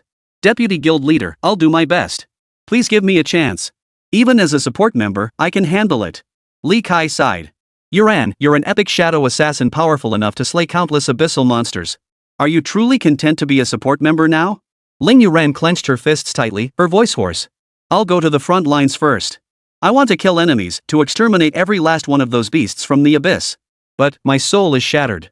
It's not that I fear death, I dread becoming a burden to my comrades. Serving as support now brings me contentment. Ling Yuran's eyes glistened with tears as a wave of helplessness washed over her. Her parents had been slain by the abyss's monsters. Avenging them became her lifelong mission. The day she became a shadow assassin, she wept before their portraits for hours on end. From that day on, she threw herself into clearing dungeons and leveling up relentlessly, all for the day she could finally march to the front lines and slaughter every last one of those damned monsters. But fate had played a cruel joke on her. After entering the instance, she was targeted by an abyss boss, a level 60 abyss boss. A single poison mist attack left her critically wounded and near death. Had Li Kai not hired a physician from the imperial capital, she would have perished long ago. But now, even though she was still alive, she was nothing more than a living corpse. She yearned to join the front lines, to slay enemies. But reaching the front lines requires passing through a wormhole, and characters below level 40 cannot traverse the wormhole to the front lines. The only option left was to join the Adventurers Guild as a logistics member, transporting supplies to the front lines. Listening to Ling Yuran's choked voice, Li Kai now felt genuine happiness for her. Yuran, perhaps after today, your dream will finally come true. Ling Yuran's slender frame trembled. Thinking she must have misheard, she was about to ask for clarification when Li Kai spoke up with a smile. Go inside. Everything you desire awaits you there. Still confused, Ling Yuran pushed open the door and stepped inside. Inside the VIP room, Luo Yu and Lin Kor sat on the sofa, discussing matters related to the new moon instance. The door opened, and both looked up at Ling Yuran. Li Kai stepped forward with a smile. Let me introduce you. This is Ling Yuran, 21 years old, an epic assassin. Luo Yu and Lin Kor nodded in acknowledgement. At Luo Yu's gesture, Li Kai introduced Luo Yu and Lin Kor. Yuran, this is Lin Kor. She just completed her class change a couple days ago and is currently a blade dancer. Ling Yuran's beautiful eyes fluttered. She looked at Lin Kor in disbelief. Vice President, as far as I know, there's only one legendary class in Magic City this year. They've surely been taken away for secret training by now, right? Ling Yuran didn't finish her sentence. Luo Yu and the others were all sharp individuals, they understood her inner doubts. If he didn't know Luo Yu's profession, Li Kai would likely be just as baffled and wouldn't believe it either. Indeed, only one person has transitioned to a legendary profession this year. As for why Kor became a legendary class, you'll find out soon enough. Li Kai turned to Luo Yu, his smile fading into seriousness. Luo Yu, top student at Magic City High School, completed his class change just the day before yesterday. Dual classes. Primary profession, laborer. Secondary profession, the sole hidden profession, transition master. What? Ling Yuran's pupils contracted sharply as she stared at Luo Yu in disbelief. He's the only hidden class? Li Kai couldn't help but smile. Don't doubt my judgment. As for your lingering question why 3 unique hidden professions emerged within centuries, each causing upheaval, yet Luo Yu's transformation into one remained largely unknown, it stems from a flaw in the transformation array. Dual classers can only display their primary class. It's precisely because of this that Luo Yu can stand here speaking with us unharmed. Otherwise, having witnessed the terror of the hidden unique class, the Abyss would have spared no expense to assassinate Luo Yu long ago. Ling Yuran nodded. But soon, her brows furrowed slightly. Vice President, the sole hidden profession is top secret. You're telling me this? Ling Yuran was puzzled. Logically, Li Kai shouldn't have revealed it to her. She understood all too well how terrifying and precious a unique hidden profession was. The more people who knew, the more danger Luo Yu faced. Wasn't Li Kai afraid she'd spill everything about Luo Yu? Li Kai smiled. Yuran, you must be wondering why I'm telling you all this. Ling Yuran nodded. Li Kai smiled. Let me explain it to you again. Luo Yu, the sole class changer among class changers, possesses a class-exclusive skill. He can transform potential matching class changers into legendary classes. You should understand now. Boom! Ling Yuran froze in place. She couldn't recover for a long time, seemingly processing this shocking revelation. Finally, Ling Yuran snapped back to reality, forcing down her excitement. Vice President, are you saying? Before Li Kai could speak, Luo Yu nodded with a smile. President Li is correct. Your potential meets the requirements for class advancement. You can transition into the legendary profession, the Shadow Hunter. If you agree, you can transition now. Upon successful transition, your level will reset to 1. However, once the transition is complete, you must never speak of today's events to anyone. Should others learn of this, I can revoke your class, and you'll remain a worthless. So, have you made up your mind? Likewise, I agree to the class change. Ling Yuran's breathing quickened, her eyes welling up with tears. Luo Yu, if you just let me change professions successfully, I'll agree to any condition you set. I absolutely won't tell anyone else about this. Just quickly. Ling Yuran thought of the matter concerning her soul essence and hurriedly asked again. But my soul is shattered. Can it be repaired after the class change? Li Kai nodded. Each soul corresponds to one profession. Since you now have a new class, your divine soul will naturally be unaffected. Rest assured and proceed with the class change. Ling Yuran nodded repeatedly. Luo Yu, thank you for your help. No problem. Luo Yu waved his hand lightly, and the contract hovered before her. Li Kai whistled in admiration. He knew about Luo Yu's professional skills, but had never witnessed them firsthand. Today was truly an eye-opening experience. He tactfully produced a signal blocking device. Legendary professions made quite a stir. There was no guarantee the transformation phenomenon wouldn't attract the Abyss boss, potentially exposing Luo Yu's presence. She accepted the contract. Ling Yuran hesitated not a moment, inscribing her name upon it. This was her only chance. If she truly succeeded in transferring to a legendary profession, she would surely be able to join the front lines and avenge her parents. A golden beam pierced the heavens and earth, enveloping Ling Yuran. Li Kai sucked in a sharp breath. Had he not prepared in advance, the commotion would have alerted the others? The class change lasted half a minute. As the golden light gradually faded, Luo Yu opened his class panel and couldn't help but smile. Chapter 38, Shadow Hunt. Name, Luo Yu. Health, 15,500. Mana, 8,500. Class, Transmuter. Level, 15,234. Strength, 250-1500. Agility, 250,200. Spirit, 250,600. Constitution, 250-1300. Class exclusive skills, Divine Pact LV1, Insight, Divine Punishment. Skills, Holy Light Healing LV2, consumes spirit to continuously restore 10,000 HP per second to allies within 20 meters for 30 seconds. Applies a 300 HP shield that blocks magical attacks.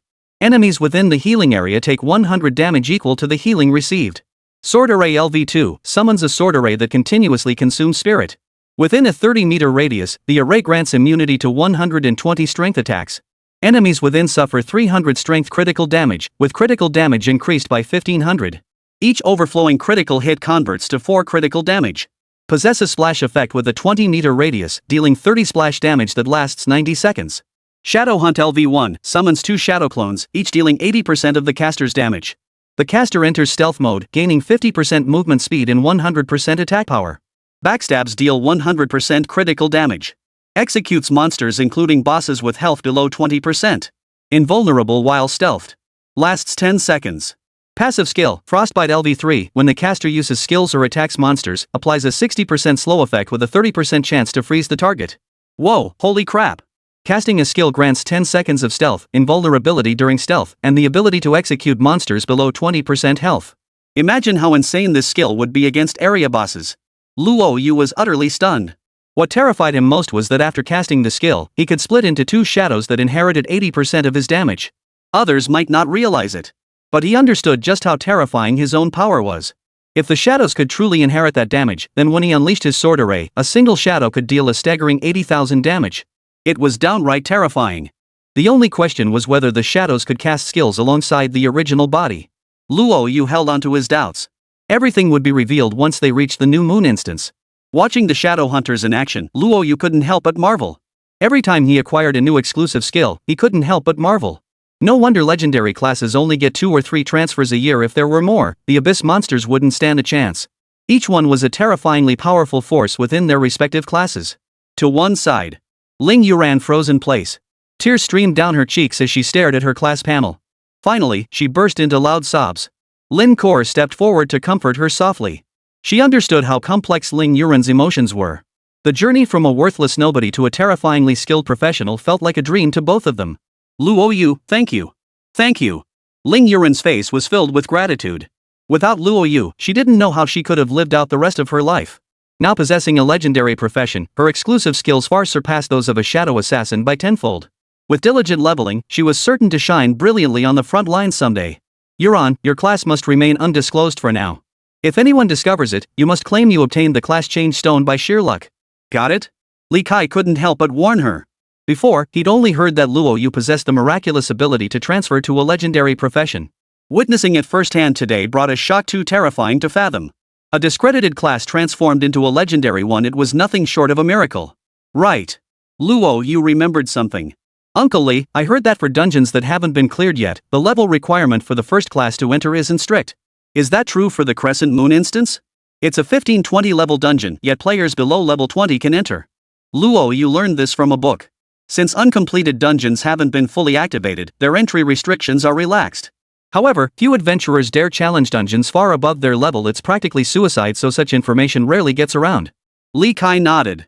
He quickly understood Luo Yu's reasoning. Correct, that rule does exist. Are you planning to take Yu Ran with you into the instance? But with your strength plus core, the Crescent Moon dungeon should pose no safety issues barring accidents. You also have a protective charm. Should any unexpected trouble arise, crushing it will teleport you out of the instance. Luo Yu turned to Ling Yuran. Miss Ling, would you be willing to join our party for the dungeon run? My profession is unique, experience won't be split evenly, and items won't suffer any loss. Luo Yu briefly explained the profession's characteristics. Of the three present, Lin Kor and Ling Yuran would certainly not betray him. He held sufficient leverage over both of them. As for Li Kai, he already knew about his profession. Such a minor detail wasn't worth hiding. His reasoning was straightforward. The exclusive skill Ling Yuran had given him was terrifying. By helping her level up quickly, he might conquer Nightmare Conch Bay. Once he obtained the exclusive skill upgrade scroll, his shadow hunt would see a massive boost. When Lin Kor upgraded her sword formation, he received half the feedback. If Ling Yuran could level up, he wanted to see the effects of Shadow Hunt's upgrade too. 2 clones could inherit 80% of the main body's combat power, plus 10 seconds of invincibility. He was eager to see what tangible changes the upgrade would bring. Whoa, the experience isn't split evenly. Li Kai was inwardly shocked. Every minor trait of Luo Yu's profession would be coveted by other professions. Experience not being split meant Luo Yu could continuously team up with Mu Ruyan and the other 2 girls. No need to worry about experience splitting slowing progress, nor about loot distribution causing development imbalances. The 4 of them could relentlessly tackle dungeons, achieving terrifyingly rapid progression. Ling Yuran was clearly astonished too. Without hesitation, she nodded her head in agreement. With Luo Yu and Lin Kor on their side, clearing the level 15 Crescent Moon dungeon wouldn't be too difficult. Let's go. The trio headed straight out. As they descended to the first floor, the joy on Ling Yuran's face made the young man frown deeply. Ling Yuran met his gaze and walked toward him. Luo Yu and Lin Kor assumed it was the Dragon King's return. Little did they know, Ling Yuran embraced the young man, her beautiful eyes brimming with tears. Brother, thank you for taking care of me these past 3 years. I know you did it for my sake, but I'm also my parents' child.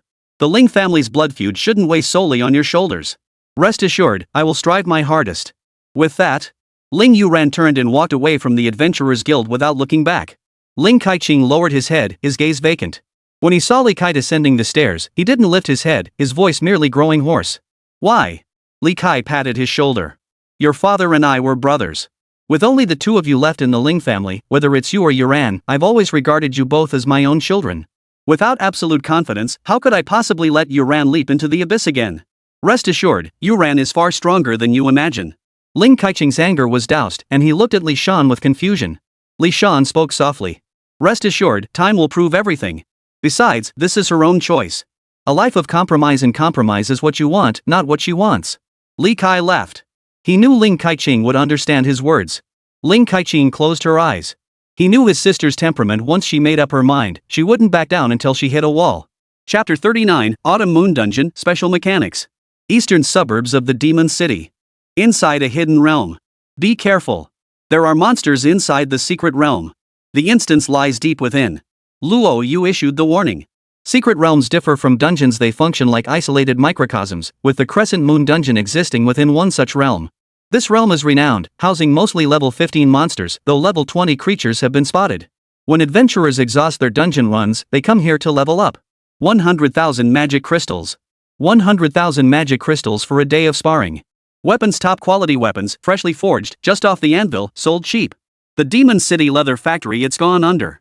The owner took off with his sister-in-law. Magic potions priced at 99,999 are being sold off cheap. Not 88,888, not even 66,666, just 30,000 magic crystals and they're yours. Surrounding the area are hawkers with their wares. The number of passing adventurers wasn't large, just a few scattered individuals coming and going.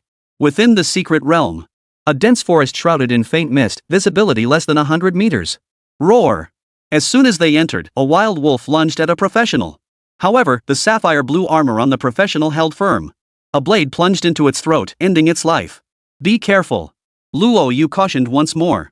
He and Lin Kor weren't overly concerned as level 15 adventurers, they handled the monsters within the secret realm with ease. Ling Yuran was different. Currently only level 1, the monsters within the secret realm posed a real threat to her. Let's go. The instance is ahead, about an hour away. The secret realm was vast. It was comparable in size to a large city.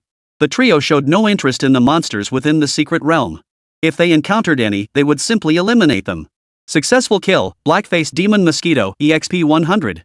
Successful kill, Iron-Plated Porcupine, EXP 150. Luo Yu and Lin Kor personally eliminated high-level monsters, while Ling Yuran handled the low-level ones to level up. The experience gained was meager. The experience gained from monsters of the same level in dungeons was several times higher than that in the secret realm. Thus, dungeons are the most crucial path for adventurers to level up. Only after exhausting the dungeon attempts would they venture into the secret realm. The journey proceeded without incident. After an hour, the other adventurers gradually disappeared from sight. Luo Yu glanced at the map. The red dot marker was just 1 kilometer ahead. 1 kilometer to go. He set off immediately. The terrain ahead grew increasingly steep, with sheer cliffs rising on all sides. Luo Yu deduced the dungeon must lie deep within the valley. The trio pressed on without pause. This secret realm held no challenge for them. They had swept through everything in their path, unstoppable. They had arrived. Inside the valley. A bronze door, entwined with vines, emitted a faint red glow. The red glow signified it hadn't been breached yet. Once conquered, the bronze door would glow white. Let's go. Luo Yu inserted the key into the lock and a white glow enveloped the three of them. Detected level 1 professional. Proceed? Enter. Luo Yu ignored the instance prompt. The three were plunged into darkness. When they opened their eyes again, they found themselves in an endless, pitch-black desert. A crimson moon hung overhead, casting an apocalyptic glow across the land. All around lay desolation, a barren, lifeless landscape. At the same time, a voice echoed in their ears. First clear of Crescent Moon Dungeon. Dungeon feature, Blood Moon. Monsters gain 50 strength, lose 20 HP regeneration. Monsters within the dungeon are immune to stun, poison, and charm effects. All monsters gain 30 strength immunity and restore 2% of their maximum HP per second. Dungeon traits? Aren't dungeon traits exclusive to Nightmare mode? The Crescent Moon Dungeon hasn't been cleared yet, so it shouldn't have any dungeon traits. Luo Yu felt puzzled. Lin Kor spoke softly. I'm a strength-type character. The 30 strength immunity severely counters my abilities, preventing me from performing at my best. Ling Yuran frowned slightly. Apart from Nightmare mode having unique mechanics, uncompleted dungeons also possess special dungeon mechanics. Only by clearing the dungeon will these mechanics disappear. This is why the Adventurers Guild pays high fees for professionals to clear dungeons. Once a dungeon is cleared, professionals gain another place to level up. But she never imagined the dungeon's mechanics would be this absurd, even more powerful than those found in Uncharted level 30 dungeons. 3 years ago, Ling Yuran was a level 30 shadow assassin. Having spent 2 years at the Adventurers Guild, she had seen her share of situations. Her voice grew solemn. I suspect the current Crescent Moon Dungeon is set to hard mode. Standard dungeons typically offer normal, hard, and nightmare modes. Normally, guides would focus on the normal mode, but it seems highly likely this one is set to hard mode. Ling Yuran took a deep breath. Luo Yu, Core, hard mode shouldn't be too difficult for you too. But for a dungeon we haven't cleared before, hard mode is approaching the difficulty of a nightmare mode dungeon we have cleared. Do you still want to proceed? I'll follow Luo Yu's lead. Lin Core was the first to speak up. Luo Yu glanced at Ling Yuran. Miss Ling, if it truly is nightmare mode, I can't guarantee your safety with 100% certainty. I'll take on the new Moon Dungeon quest and I definitely won't give up. Therefore, Ling Yuran nodded without hesitation, her icy eyes showing no trace of fear. Luo Yu, my profession was given to me by you. Taking me on this dungeon run is a major opportunity for me. I believe. Whatever the outcome may be, I can handle it. Alright, since that's the case, let's begin. Luo Yu said no more. He glanced at Lin Kor and handed her the protective amulet. You two just protect yourselves. If anything feels off, crush the talisman immediately. Luo Yu had confidence in himself. But the two girls, especially Ling Yuran, could easily lose their lives if they weren't careful. Understood. Lin Kor understood her role. Not distracting Luo Yu was the greatest help she could offer him. Sigh. At the same time, beneath the desert, the ground rumbled and shifted. Half-meter-wide circular whirlpools erupted from the sand, each spewing forth adult-sized, pitch-black scorpions. Luo Yu cast insight. Monster, Desert Armored Scorpion. Level, 18. HP, 12,000. Magic points, 6,000. Skills, Scorpion Tail Swing LV5, Toxin LV5, Blind LV5. Note, possesses 30 strength immunity, enhanced regeneration by 20%. Before he could withdraw his insight, the Desert Armored Scorpion's eyes turned blood red under the blood moon's glow. Its body, already half a meter tall and over a meter long, now doubled in size, with all attributes increasing by 50%. Monster, Elite Desert Armored Scorpion. Level, 18. HP, 18,000. Magic, 9,000. Skills, Scorpion Tail Swing LV6, Toxin LV6, Blindness LV6. Note, possesses 45 strength immunity, enhanced regeneration effect by 30%. An Elite Desert Armored Scorpion boasting 18,000 HP. Even with Luo Yu prepared, she was startled by the elite monster before her. Generally speaking, monsters above level 20 possess over 10,000 HP. An elite with 18,000 HP must be at least level 25. Stay safe. Luo Yu reminded her. He wanted to cast Holy Light Healing, but then remembered the newly acquired Shadow Hunt skill. He planned to test its effects. What preoccupied him was whether the two shadows summoned by the skill could follow the main body to unleash abilities. If so, it would be utterly unstoppable. Shadow Hunt. Luo Yu hesitated no longer. After casting the skill, his figure became ethereal, vanishing into thin air. Two shadows materialized on the ground. Luo Yu tested them and found he could easily manipulate them with his thoughts. His speed had indeed increased significantly. His main body arrived at the Desert Scorpion Elite's densest cluster. The other two shadows remained 60 meters away, precisely outside the overlapping range of Holy Light Healing. Holy Light Healing. A greenish glow rose around Luo Yu. Simultaneously, two more figures were enveloped in their own glowing auras. Though their damage only inherited 80%, they could still unleash the effects of their ice and snow skills. Divine skill, truly divine. Luo Yu suppressed his inner excitement. He never imagined Shadow Hunt could be used this way. For him, it was an absolute game-changer, utterly unstoppable. Being able to unleash three skills simultaneously was nothing short of exhilarating. His only regret was that casting Shadow Hunt consumed 100 mana points, and having the Shadows Unleash skills required the same mana cost. Take now, for instance. Casting Holy Light once consumed only 500 mana points. Combined with the Shadows cast, it would consume 1,500 mana per use. With only 8,500 mana points remaining, such a cast would inevitably deplete his reserves. Mental attribute. He must increase his mental attribute. Without sufficient spirit, even divine skills remain unusable. Luo Yu thought to himself. However, he had no intention of purchasing it from Li Kai. The Adventurers Guild sells gear at outrageously inflated prices. That leveling quest, though apparently that equipment not only grants 30 spirit immunity but also boosts spirit by several hundred points. Chapter 40, Berserk Yellow Hornet, Yellow Hairdryer. Successful kill, Elite Desert Armored Scorpion. Experience, 2000. Successful kill of Desert Armored Scorpion Elite, 2000 EXP. Successful kill, Desert Armored Scorpion Elite, EXP 2000. In mere seconds. A series of mechanical beeps echoed in the trio's ears. Dozens of ferocious Desert Armored Scorpion Elites vanished in the blink of an eye, their essence transforming into white light that flowed into the trio's bodies. Yuren's eyes flashed. They killed them all. She knew Luo Yu's profession was formidable, but witnessing it firsthand sent shockwaves through her heart. Dozens of elite Desert Armored Scorpions were wiped out in a single encounter, without even a chance to fight back. Is this really a level 15 class? Yuren couldn't help but swallow hard. Continue. The first gate was passed smoothly. As the trio pressed forward, a sudden gale erupted, sweeping yellow sand across the sky and completely obscuring their vision. Visibility plummeted to near zero. Huddled together. Huddled together, the violent winds threatened to blow them away, leaving them utterly unaware of any surrounding monsters. Luo Yu unleashed Holy Light Healing and activated his sword array. Two exclusive skills instantly purged any demonic creatures that dared to enter their range. They gradually acclimated to the sandstorm. Luo Yu squinted, shielding his eyes from the blinding sand. Through the haze, he glimpsed a dark, swarming mass of flying monsters surging toward them from over 20 meters away. But the moment they touched the skill's range, they were instantly annihilated. Successful kill, Elite Ironclad Mosquito, experience 2500. Successful kill, Elite Iron Armor Mosquito, experience 2500. 0. But the very next moment, several silver needles as thick as a baby's arm flew toward him, striking his body. With the sword formation's protection, he possessed 120 strength immunity. The Iron Armor Mosquito Elite's damage was strength-based, rendering it ineffective against him. Note this down, report it to Li Kai later. Luo Yu committed the Iron Armor Mosquito's attributes and characteristics to memory. The three stood rooted to the spot for a long while. All the ironclad mosquito elites around them had been slain, and the mechanical hum had ceased. Why was the sandstorm still raging? Lin Kuo called out loudly. The wind roared so fiercely that without shouting, no one could hear. Luo Yu felt equally puzzled. Ling Yuran spoke up, it must be a dungeon mechanism. We have to destroy it. We need to find the mechanism now. Conquering a brand new dungeon is difficult. There are too many uncertainties and traps.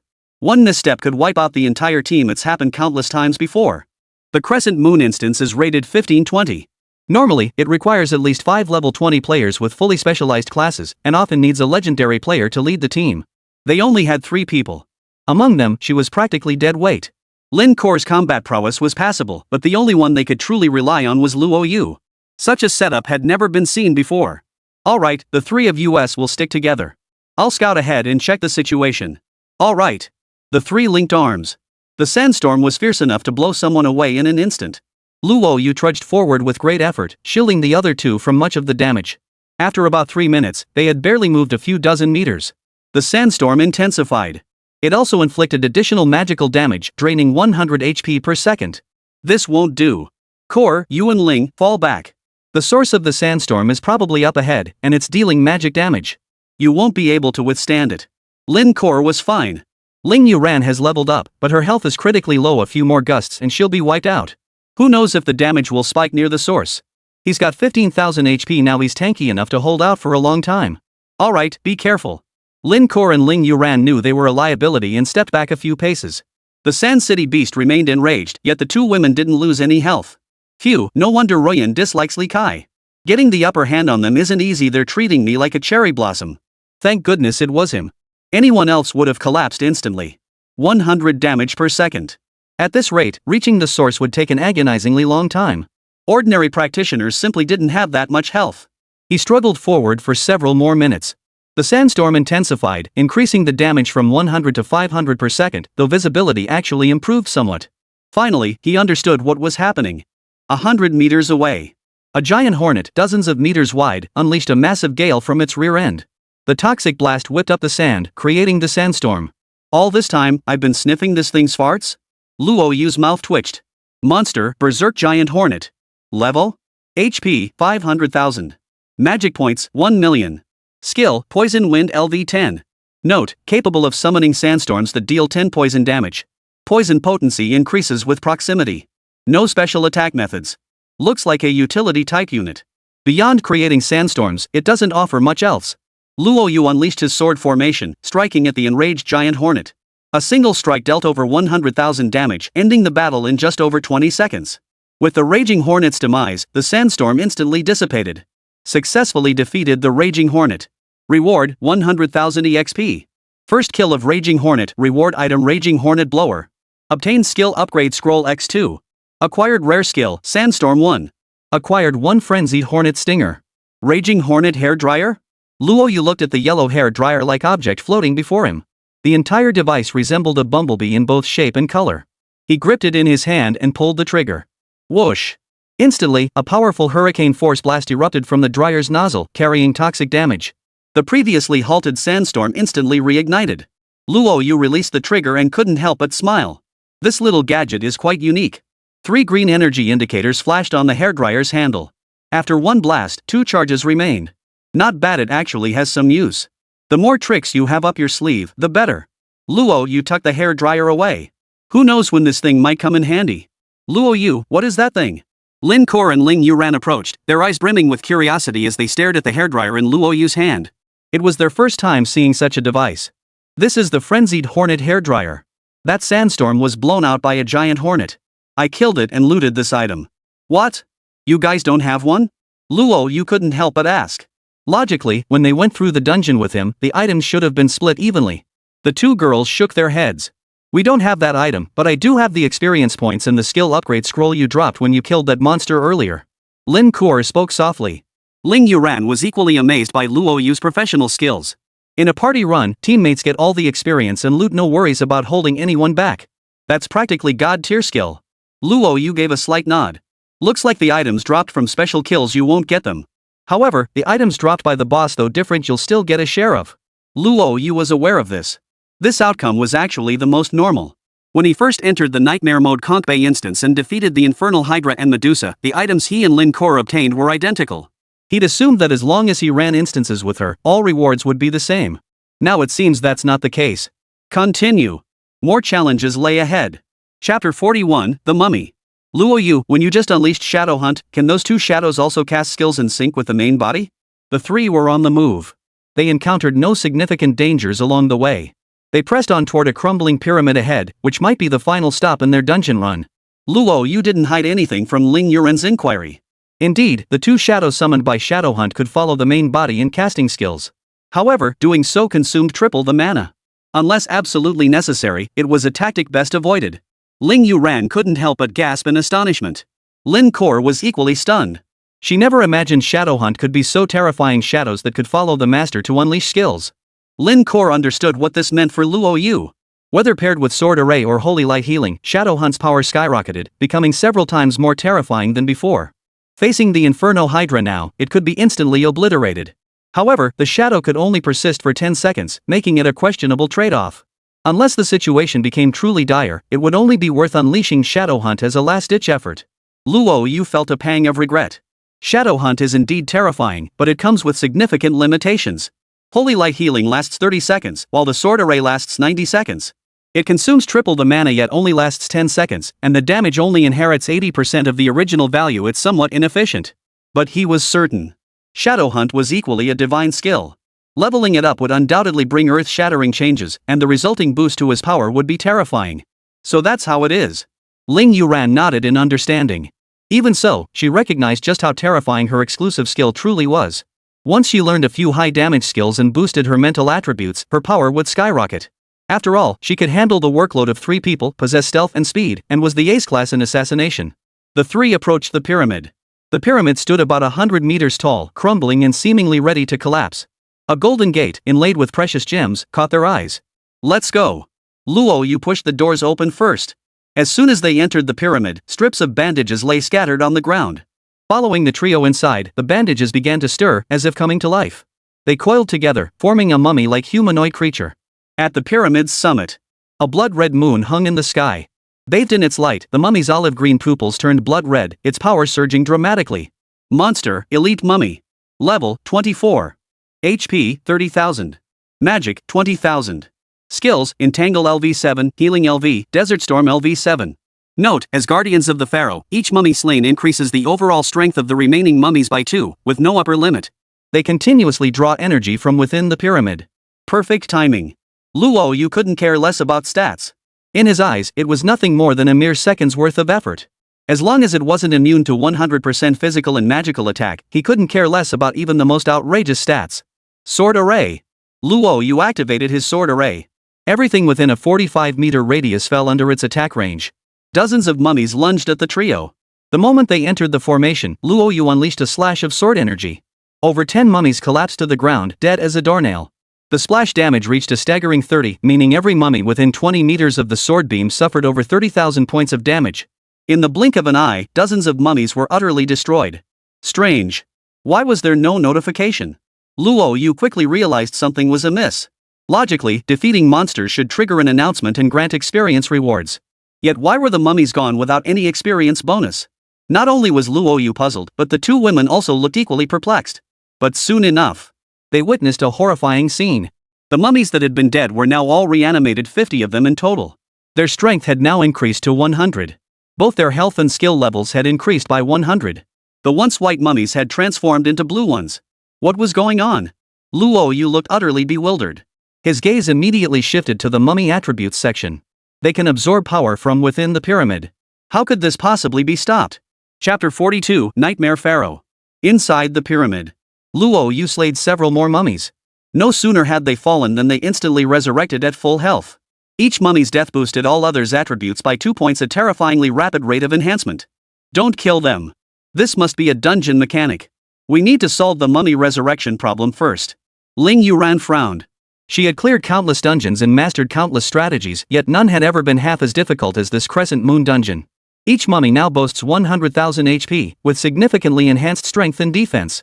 Without identifying the dungeon's core mechanics and resolving the healing issue, the mummies would only grow stronger with each kill, failing to address the root problem. No problem. I'll try taking down one mummy. I need to confirm whether they can truly resurrect infinitely or if there's a limit. No other discoveries so far. I only see the mummy dying and resurrecting endlessly. I must figure out where the problem lies. Killing one mummy boosts all stats by 2. He can handle it. Besides, if we really hit a dead end, we can just exit the instance and try again, it's no big deal. Lin Kor and Ling Yuran nodded in agreement. Luo Yu's current decision was sound. The biggest challenge now was figuring out how to kill the mummies. Conquering a dungeon is far more than just clearing it. All information about the dungeon's monsters must be brought out, and any encounter with a mechanism must be fully understood. Otherwise, merely clearing the dungeon doesn't count as a successful strategy. Most adventurers would have bailed long ago. The 50 mummies before them, their bodies a pale purple, each boasting around 100,000 HP. In other dungeons, they might qualify as bosses, but here they were merely minor foes. Fortunately, Luo Yu possessed terrifying strength, otherwise, they would have certainly fallen here today. Whoosh! Luo Yu's sword beam pierced through another mummy. His brow furrowed tightly. This was proving indeed. This time, however, unlike previous encounters, the mummy did not inexplicably revive after falling to the ground. As the purple mummy fell before them, a crimson beam of light shot forth from the blood moon atop the pyramid, bathing the mummy in its glow. In the blink of an eye, the mummy rose to its feet once more. 50 mummies turned crimson, their vitality surging to 150,000. Their eyes grew bloodshot, their speed increasing tenfold as they lunged at the trio with frenzied bites. I understood. It's that blood moon stone carving atop the pyramid. Luo Yu understood the mechanism. Now, only shattering the blood moonstone carving could prevent the mummies from reviving again. Roar! The mummy went completely berserk. Its running speed surpassed that of an adult sprinting at full force. Sword formation. Luo Yu once again casts the sword array. He didn't use the sword's edge to slay the mummies, but instead relied on the passive effect of ice and snow to restrict their speed. Mummies relied on strength-based attacks, and the sword array possessed 120 strength immunity, so he wasn't worried about being harmed by them. Luo Yu unleashed his sword beam, striking the blood moon with a single slash. 1. A health bar. Luo Yu's eyes flickered.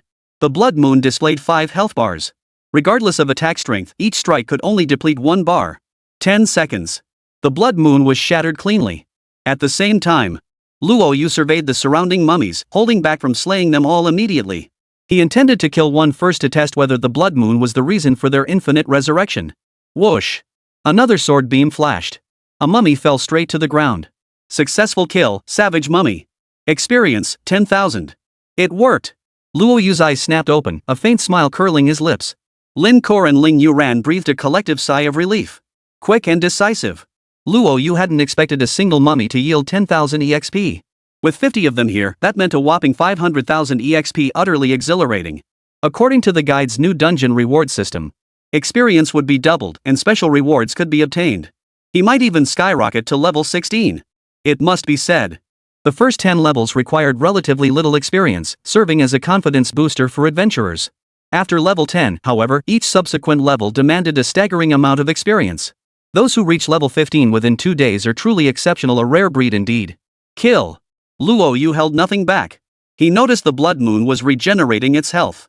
1 bar per minute. It seemed it would be fully restored within 5 minutes. This meant that within 5 minutes, killing the mummies would result in their permanent demise.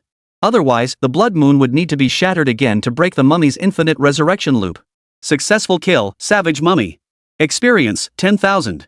Successful kill, savage mummy, EXP 10,000. Successful kill, ferocious mummy, EXP plus 10,000. Moments passed. Streams of white light flowed into the 3 bodies, effortlessly granting them 500,000 experience points.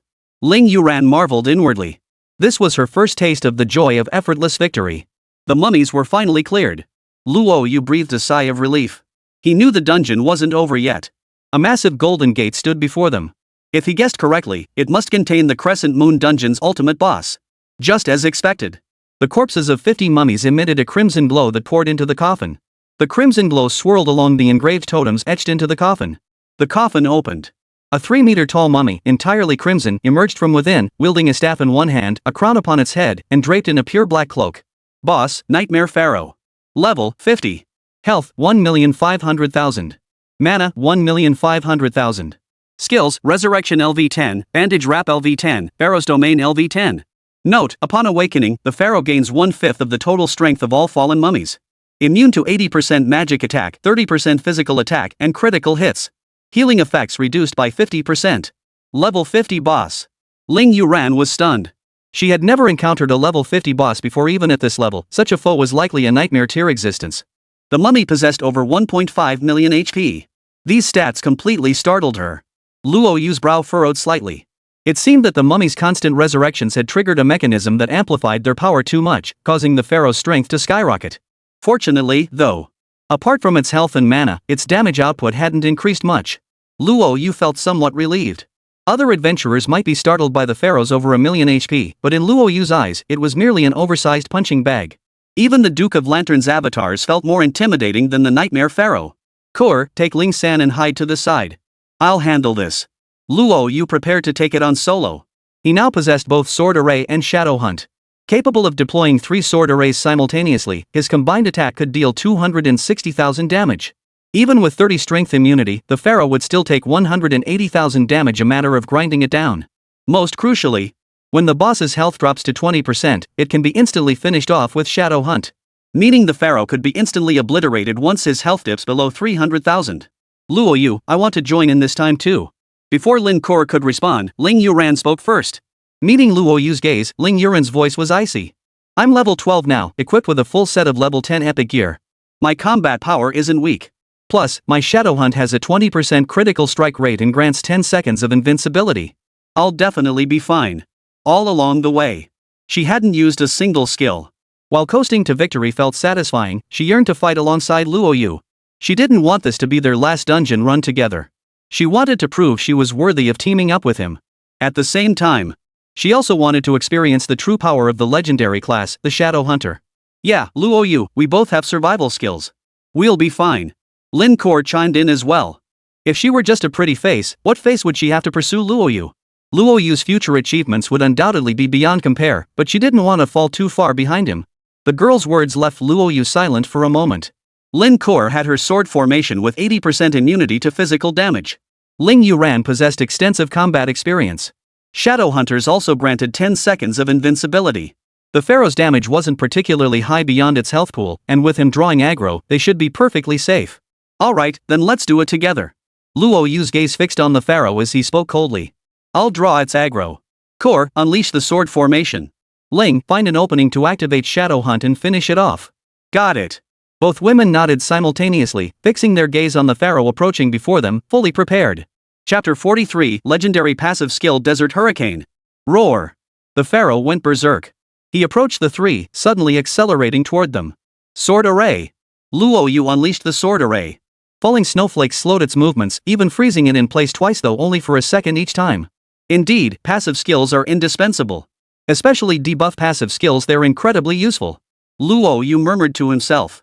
Unfortunately, beyond the ice and snow skill, finding similar passive abilities proved difficult. His only option was to try his luck at the Adventurers Guild. The Pharaoh moved slowly, and just as Luo Yu breathed a sigh of relief, the Pharaoh raised its staff and a massive ice spike crashed toward him. Magic attack. Luo Yu's eyes widened in shock. Didn't Insight say the Pharaoh only had physical attacks? How could it possess a magic attack skill now? He didn't hesitate, casting Holy Light Healing to wrap a magic shield around himself. With his constitution stat boosted by 1,100 points, his health surged to 15,000. The Holy Light Healing now provided a magical shield of 45,000 points, enough to withstand even the Pharaoh's most terrifying attacks. 100. Ha! Luo Yu froze. He thought his insight was malfunctioning. Who could have imagined a magic attack skill dealing only 100 damage? To him, it was like a tickle. You're trying to scare me. Luo Yu hesitated no longer and unleashed Shadow Hunt. 2 shadows surged toward the Pharaoh. His figure vanished from his original position, boosted by a 50% speed increase. The 2 shadows, along with his main body, surrounded the Pharaoh. Sword Array. Luo Yu unleashed Sword Array once more. 3 sword arrays materialized simultaneously, their gleaming blades striking the Pharaoh in unison. 56,300. 57,309. 83,020. After the strike, 3 numbers appeared on the Pharaoh's body. 2 shadows had dealt nearly 60,000 damage to the Pharaoh, while he alone had inflicted 80,000 damage. In the blink of an eye, the Pharaoh's 1.5 million health had been reduced to roughly 1.3 million. A few more hits, and the Pharaoh was gone. All 3 attacked simultaneously. Lin Kor's strike dealt over 30,000 damage. Ling Yuran, equipped fairly well, stealthily approached the Pharaoh from behind. With critical strike bonuses and the assistance of 2 shadows, she also managed to chip away nearly 20,000 HP. None of them held back. In the blink of an eye, the Pharaoh's health plummeted to around 300,000. Now, Luo Yu and Ling Yuran seamlessly activated Shadow Hunt. Thud. At the 20th kill line, the Pharaoh's remaining 300,000 HP was instantly wiped clean. His corpse vanished, leaving only a few beams of light behind. At the same time, a mechanical voice echoed in all 3 players' ears simultaneously. Successful defeat of level 50 boss Nightmare Pharaoh. Reward 200,000 EXP. First clear of the Crescent Moon instance, triple EXP reward. First kill of Nightmare Pharaoh, reward Pharaoh set 1. Strange. Killing a berserk hornet yields 500,000 EXP, yet defeating a dungeon boss only grants 200,000 EXP? Luo Yu was puzzled. Logically, dungeon bosses should grant the most EXP. 200,000 EXP isn't exactly small, but it's more than twice less than the Raging Hornet. Ling Yuran marveled at the 200,000 EXP. Such a massive amount, even the level 30 hard dungeon boss hadn't granted that much. As for the nightmare level dungeon at level 30, she hadn't even attempted it yet. She couldn't help but marvel inwardly. Just as she was about to remark on the terrifying amount of experience, especially with the triple first clear bonus, meaning this run would net at least 1 million experience points, she never expected Luo Yu to be dissatisfied. Comparing people really is infuriating. Ling Yuran gave a wry smile. Earlier, she'd heard from Lin Kor that Luo Yu had single-handedly swept through the nightmare mode of Kongbei. She had tried it herself, but had only managed to kill a few monsters in the first stage before leaving the instance. It was far too difficult for her. Back then, she'd wondered who could possibly clear nightmare mode. Its difficulty clearly wasn't meant for ordinary adventurers. She never imagined Luo Yu would actually succeed. Recalling the massive experience rewards, she could understand Luo Yu's frustration. The Berserk Hornet had a unique mechanic: only one could exist within the instance at a time. Since no one had ever cleared the Crescent Moon instance, it remained active. A monster that could only be fought once would naturally grant far more experience than a boss. So that's how it was. Luo Yu nodded. He couldn't help but ask, so does that mean the Hornet hairdryer is also a one-of-a-kind item? Ling Yuran nodded. Technically, yes. But a blacksmith could forge another identical item using the model. Luo Yu nodded. Alright, I understand. His gaze fixed on the golden beam, a faint smile curling his lips. The item was forged. Let's see what it is this time. Luo Yu didn't bother examining the Pharaoh set. A full set of level 20 epic gear was useless to him now. The stats weren't bad, but they offered minimal enhancement for him. It suited a mage better. He planned to stash it away for Li Kai to exchange for useful materials and items. The two women also received their boss first kill rewards like his. They were boss gear. But while he got a full set, each woman received one piece. Gold dropped after all. Ling Yuran's heart leapt with joy. After running the dungeon so many times, at least 80, if not 100 clear runs, this was the first time gold had ever dropped. That's right. This was Ling Yuran's first time getting gold. Don't think gold drops are easy, they simply don't happen in normal or hard modes. Only nightmare mode, or regional bosses and global bosses, could yield gold. Most regional bosses were beyond her reach. Either her damage was insufficient, forcing the boss to flee once the timer hit, or the boss was so terrifyingly powerful that defeat was inevitable, leaving her no choice but to retreat. Global bosses? Completely out of her league. As for tackling new dungeons, she's tackled them a few times, but never got any gold drops. The difficulty was minimal, far easier than this current challenge. If graded, the Crescent Moon dungeon would easily reach SSS tier. A level 15-20 dungeon featuring a level 50 boss with 1.5 million HP? That's the Crescent Moon dungeon's nightmare mode. Anyone else would have died long ago. But Luo Yu's power was simply too insane, making the run look effortless. An exclusive skill book it absolutely had to be. Luo Yu murmured softly. Legendary gear? He couldn't care less about that now. Only one thing mattered: the exclusive skill book. Upgrading exclusive skills granted far greater power than any legendary equipment. The three stepped forward. Each of them had a golden treasure chest, all directly distributed by the instance. Seeing this, Ling Yuran couldn't help but marvel. Beyond experience points, items were equally divided as well. No need to worry about unequal distribution causing friction among teammates. Luo Yu opened the treasure chest. Scanning the items inside, he found legendary forging stones were almost always present. Unfortunately, the exclusive skill book was missing this time, though a legendary skill did appear. Luo Yu glanced at the legendary skill. Mist Stealth LV1, active skill. The caster summons mist within a 10-meter radius, completely concealing their form. Within the mist, the caster gains plus 50 strength and plus 20 speed. Note: learnable by assassin class. Suitable for the assassin class, the skill itself was quite decent. Luo Yu murmured softly, his gaze shifting to Ling Yuran. Miss Ling, what did you get from your golden treasure chest? Is there anything you particularly need? Ling Yuran shook her head helplessly. A legendary forging stone, a passive skill called Desert Hurricane, and some legendary gear I won't be using. A passive skill? Luo Yu's mind raced, and he quickly spoke up. My chest has an active skill perfect for an assassin's training called Mist Stealth. See if you can use it. If it works, how about we swap? I'm quite interested in Desert Hurricane. Luo Yu handed the box to Ling Yuran for inspection while he studied the Desert Hurricane's description. Desert Hurricane LV1, passive skill. When the user casts a skill, it triggers a desert whirlwind that overrides the active skill. Reduces visibility by 50%, applies a 20% slow effect, and deals 10 magic damage. Pretty good. Desert Hurricane would be useful to me. Luo Yu waited quietly for Ling Yuren's decision. If she could exchange it, great. If not, no big deal. Fortunately, Ling Yuran was quite satisfied with Mist Stealth. Assassins have low health. If monsters spot me, it's a death sentence. Mist Stealth suits me perfectly. Exchange it. Ling Yuran didn't hesitate. Even if Luo Yu couldn't offer her a satisfactory item, she could still trade him the Desert Hurricane. Without Luo Yu, she'd be nothing but a useless shell. A drop of kindness deserves a spring of gratitude. A legendary passive skill was indeed valuable, but she knew it was all thanks to Luo Yu. Chapter 44, Nightmare Mode Activation. Thus, all three had obtained satisfactory items. Luo Yu and Ling Yuran obtained legendary skills, while Lin Kuo received armor that boosted magic resistance. Her sword array granted 80 strength immunity, rendering ordinary strength-based monsters useless against her. Magic resistance, however, was crucial. Alright, time to head out. The strategy session concluded, and we now grasp the general layout of the Crescent Moon instance. Let's summarize now. If anything remains uncertain, we still have 3 more chances to enter the Crescent Moon instance. Previous attempts to clear the Crescent Moon instance don't count toward this limit.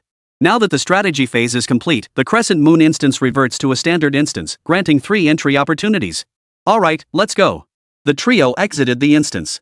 Luo Yu reached level 16, and Lin Kuo also leveled up. As for Ling Yuran, after clearing this instance, she'd already reached level 14. The further you progress, the more insane the dungeon experience becomes. Luo Yu couldn't help but gasp. A single new moon instance yielded as much experience as a high-level beginner instance plus 2 Nightmare Mode Haishan Bei instances combined. Ling Yuran entered at level 1 and emerged at level 14. Her leveling efficiency was nothing short of terrifying. But then again, the Conch Bay dungeon was a 1015 level instance, while the Crescent Moon dungeon was a 1520 level one. Most importantly, as a first-time run, the monsters granted triple experience, an incredibly generous bonus that added over 1,000,000 experience points. Luo Yu murmured softly. The trio exited the instance, reappearing before the Bronze Gate. The crimson glow that had shimmered around the Bronze Gate vanished, leaving it indistinguishable from any ordinary dungeon entrance. The trio began summarizing their findings. They documented the types of monsters in the Crescent Moon dungeon, the terrain, the exact number of monsters per wave, their HP, and their characteristics. Most crucially, they documented every detail about the mummies and the boss. To defeat the mummies, the Blood Moonstone must be shattered first. Otherwise, they could resurrect endlessly. Each mummy slain would increase the boss's overall strength by 2 points upon its next revival. Luo Yu jotted down every detail before taking a deep breath. Now, he'd go back in to see if the Blood Moon still existed. The dungeon post-clear would likely differ significantly from its pre-clear state. They needed to see what had changed. The 2 women nodded in agreement. The trio entered the new moon instance. However, since it was their first time refreshing the moon dungeon, they could only start from normal mode. They entered the instance. Luo Yu looked up. The blood moon was long gone, replaced by a full moon hanging high in the sky. After clearing the instance, it seemed the blood moon had vanished. Luo Yu murmured softly. Just like before, whirlpools formed by shifting sands appeared on the ground, and giant scorpions emerged from beneath the earth. Their strength was weak. They were only level 15. Without the Blood Moon's boost, their health was now just 3,000 less than half of what it had been before. No surprises. Luo Yu swept through them effortlessly. The iron-armored mosquitoes in the second stage were no different, utterly trivial for him. As for the frenzied giant hornet, it had vanished without a trace. As Ling Yuran had explained, the berserk giant hornet could only be defeated once and would never reappear. Moving on, let's see if the mummy has changed. The 3 entered the pyramid. Luo Yu refrained from attacking the Blood Moon stone sculpture, intending to observe whether the mummy could still revive without the Blood Moon mechanism. What he hadn't anticipated was that even without the Blood Moon mechanism, the mummy could still revive. The normal dungeon wasn't particularly challenging, and the rewards held no allure. He held nothing back. After gathering the necessary data, he immediately attacked the mummy. The pharaoh was instantly killed the moment it appeared. The trio pressed on without delay. With the data complete, they wasted no time launching into hard mode. It wasn't much different from normal mode at most. The enemies had slightly increased resistance, higher health pools, and greater strength. Other changes were minimal. Nightmare mode. Are you all ready? If you're ready, we can enter now. Luo Yu was practically bursting with anticipation. Nightmare mode always delivered surprises, with a significantly higher chance of dropping exclusive skill books. All right. The 2 girls agreed. Luo Yu stepped forward and activated Nightmare mode. Chapter 45, Nasu's, the Desert Reaper. Blood Moon. The moment they stepped into the instance, a crimson moon hung high in the sky. A faint crimson glow spread across the sand, creating an eerily beautiful scene. Monsters gain plus 25 strength, 10 HP regeneration. Monsters within the instance are immune to stun, poison, and charm effects. All monsters gain plus 10 magic immunity and restore 2% of their maximum HP per second. Another mechanic. Ling Yuren's beautiful eyes fluttered in surprise. However, the mechanics in Nightmare mode are half as challenging as those in the previously cleared mode. In other words, the Crescent Moon instance we tackled at the start was twice as hard as Nightmare mode.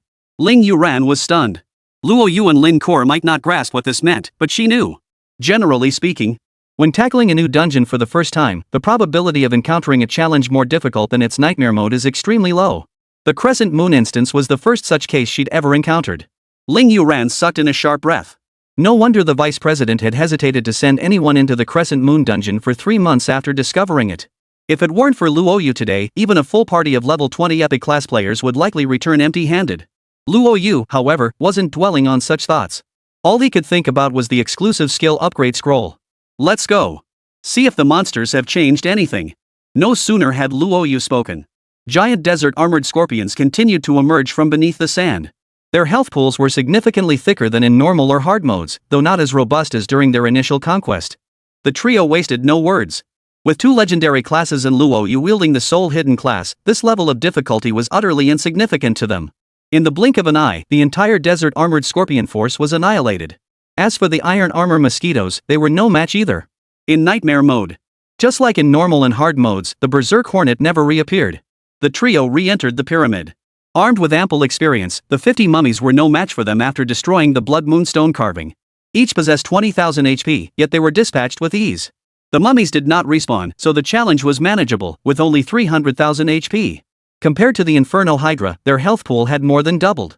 With 3 unique skills and a legendary exclusive weapon, the Pharaoh boss now seemed less threatening than even the initial Inferno Hydra Medusa posed a greater danger. With effortless ease, within mere seconds, the Pharaoh crashed heavily to the ground, his corpse dissolving into several beams of light. Successfully defeated level 50 boss Pharaoh. Reward 200,000 EXP. Obtained skill upgrade scroll X2. Obtained 6 Pharaoh fragments. Obtained 1 Pharaoh's heart. Luo Yu stared at the rewards with curiosity. Strange first clear rewards are usually generous, so why are the Crescent Moon dungeon rewards so meager? There was no first kill bonus either. Luo Yu felt puzzled inside. But soon, the pyramid began to tremble. Arm-thick cracks split open the walls as massive stones crumbled away, revealing a 5-meter-tall colossal stone statue before the trio. The statue depicted an ancient Egyptian deity with the head of a dog and the body of a human. It knelt on one knee, one hand gripping a massive axe, its head crowned with a regal diadem. At the center of the crown was a recess identical to the one on the Blood Moon statue. Back off. Something was off about that statue. Maybe this was the real boss. Luo Yu raised his head to shield the 2 women, positioning them behind him. Seeing this, Ling Yuren's heart skipped a beat. After her class change, she had become an epic tier profession. Her strength no longer required protection, she had always been the pillar of the team. Experiencing the sensation of being protected for the first time stirred an inexplicable emotion within her. The 2 women obediently stepped back. All 3 watched intently as the stone statue before them began to shift. In an instant, a crimson glow filled the pyramid, its blinding red light making it impossible to open their eyes. The shattered Blood Moon stone box was the source of this radiance. The Blood Moon stone sculpture fell from the pyramid's peak, settling perfectly into the central groove of the statue's crown. It fit seamlessly, without the slightest gap. Suddenly, the statue's eyes snapped open, and layers of stone peeled away from its surface. Beneath the gray-black stone layers lay a colossal figure clad in golden armor. Boss, Desert Death God Nasus. Level, 55. Health, 1 million. Mana, 500,000. Abilities, Weakness LV10, Death's Grasp LV10, Blazing Storm LV10. Note, Nasus possesses the power to resist the desert. All desert-based abilities are ineffective against him. He gains 1 strength immunity and 1 magic immunity per second, with no upper limit. Gains 1 strength immunity and magic immunity per second, no upper limit? Luo Yu was stunned. Wouldn't that make the dungeon boss invincible after 100 seconds? Let's move fast. Gaining 1 point of both physical and magic immunity per second? We'll never beat him. Luo Yu cursed inwardly at the absurdity. Nightmare dungeon bosses, not a single one is a pushover. He was actually curious about the Pharaoh. The Crescent Moon dungeon boss was only slightly stronger than the Conch Bay boss, making it somewhat overrated. Who could have guessed there was a behemoth lurking behind it? Let's go. The trio was at a loss. This was even trickier than the first time they faced that million HP Pharaoh. The Pharaoh had low physical and magic resistance, but the Desert Reaper increased both defenses every second. Fiery Storm. Nessus raised his massive axe, twirled it in a flourish, and a storm covering the entire pyramid instantly erupted. Floor tiles were blown away, and a sea of flames surged from the ground, dealing magic damage. 200. 200. 200 health points drained per second, barely a tickle for Luo Yu. Lin Kor and Ling Yuran were undergeared. With only 3 to 4,000 HP each, sustaining 200 damage per second proved unbearable. He was different. Casting Holy Light Healing granted him not only a magical shield nearing 50,000 points but also 15,000 health points, enough to stand and fight without fear. As the green glow rose, the two women breathed a sigh of relief. Losing 200 HP per second meant both would die in under 20 seconds.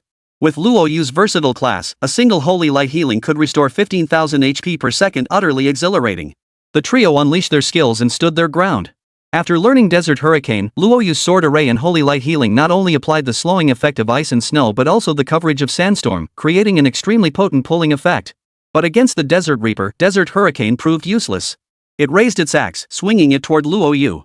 Just as he tried to dodge, the Desert Reaper raised its left hand.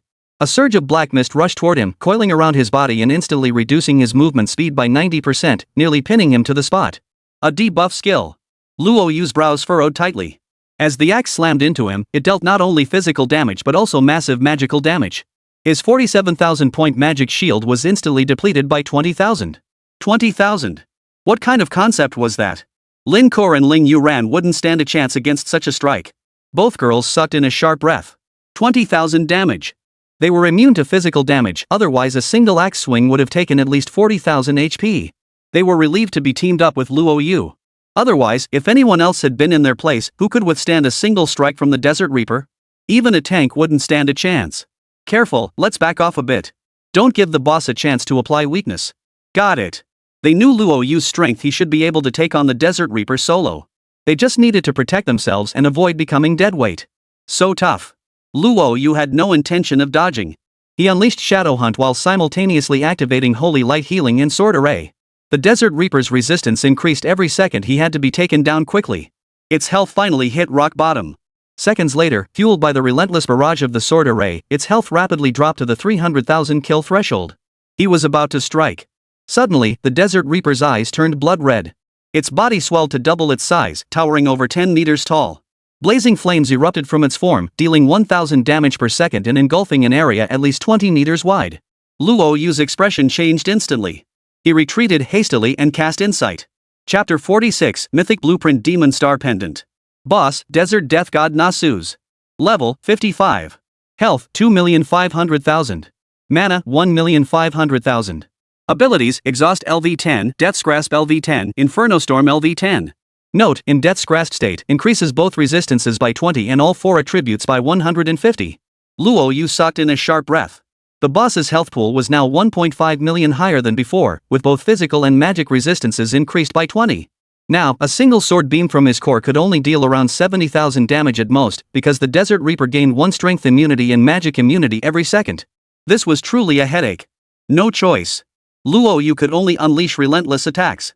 He unleashed Shadow Hunt, followed by Holy Light Healing and Sword Array. The damage output was substantial, dealing over 300,000 damage per strike. The boss still has 1.5 million HP left. It won't be long before we bring it down to the kill threshold. Blazing Storm. Weakness. Mummy Legion. The Desert Reaper emitted a series of mechanical, low growls. Black mist coiled around Luo Yu. The exaggerated slowing effect immobilized him, leaving him no choice but to brace himself for the Desert Reaper's massive axe. 52,938. Whoa, terrifying. Luo Yu was startled. A single swing shattered his magic shield, costing him thousands of HP in the process. Lin Kor and Ling Yuran gasped in shock. Only when they saw Luo Yu cast Holy Light Healing again and the white shield enveloped his body once more did they finally breathe a sigh of relief. At the same time, they marveled at Luo Yu's strength. Faced with such an opponent, even legendary tier adventurers would be forced to flee relentlessly. Yet against Luo Yu's devastating damage, the monstrous boss's health plummeted rapidly, steadily approaching below 300,000 HP. 600,000, 500,000. Luo Yu wasn't sure. The Desert Reaper's health surged to 1.5 million. Logically, the kill threshold was 500k, yet even at that point, the Shadow Hunt effect still hadn't triggered. 300,000. Finally, Luo Yu vanished from his spot, charging toward the Desert Death God at breakneck speed. To Luo Yu's eyes, the Desert Death God was bathed entirely in crimson. This signaled reaching the Shadow Hunt kill threshold. Put. Luo Yu drew the 1,000 machinations. With a single thought, it transformed into a razor-sharp dagger, plunging into the back of the Desert Reaper's neck. At the same moment, The Desert Reaper collapsed to the ground as several beams of light rose from its body. among them, 3 dazzling golden beams stood out. The mechanical voice of the instance echoed in his ears. Successful defeat of level 55 boss Desert Death God Nethers. Reward, 400,000 EXP. First clear of Crescent Moon Dungeon Nightmare Mode, double EXP. First kill of Desert Death God Nethers rewards 1 legendary chest. The loot dropped. This was the familiar taste he craved. Luo Yu smiled.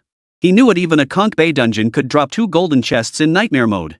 The Crescent Moon instance is 1 tier harder, it's bound to pay off. Nightmare Mode was notoriously difficult. It's common knowledge that adventurers get at least 1 gold item upon their first clear. Everyone watched to see what dropped. Luo Yu opened the legendary chest.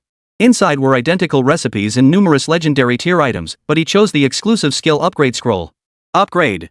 Luo Yu couldn't wait to level up. Shadow Hunt LV2 summons 2 shadow clones, each dealing 100 damage. The caster becomes invisible, gaining plus 80% movement speed and plus 200 attack power while invisible. Backstabs deal 200 critical damage. Excess critical hits up to 1 convert into 1 critical damage. Executes monsters including bosses with health below 30%. The main body is invulnerable while stealthed, lasting 30 seconds. When the main body casts skills, Shadow MP consumption is reduced by 20%. Not bad. Each enhancement to an exclusive skill represents a significant transformation. Luo Yu couldn't help but smile. The shadow now deals 100 damage, its duration has increased, and most importantly, the mana cost for the shadow to unleash skills has been reduced by 20. Meaning, originally, casting Holy Light Healing with a single shadow required 500 mana. Now it only needs 400, a substantial change. As for its ability to execute monsters with 30 HP or less, its effectiveness was equally terrifying. Next, Luo Yu turned his attention to another golden treasure chest. Its contents were complex, a mix of equipment and other items. But what surprised him was that as he prepared to inspect the other items, a crimson beam pierced the sky. Mythic item. Luo Yu instantly realized. As the red light faded, Luo Yu's gaze settled on the item. It was a mythic tier equipment blueprint. Whoa, a mythical grade blueprint? Luo Yu was stunned. Currently, he only possessed 2 mythic tier items. One was the mythic forging stone, and the other was this very mythic equipment blueprint before him. Item, Demon Star Pendant. Level, LV20. Quality, Mythic. Crafting materials, Star Demon Stone, Pharaoh's Heart, Netherus Divine Flame. Mythic item. And a mythic equipment blueprint to boot. Ling Yuren's eyes widened in shock. Mythic items represent the pinnacle of crafting. Even legendary gear is scarce throughout the entire Great Xia realm. Needless to say, most players except for powerful professionals above level 70 possess only 1 mythic item, if any at all. Not to mention that Luo Yu, at only level 16, had already dropped a mythic item.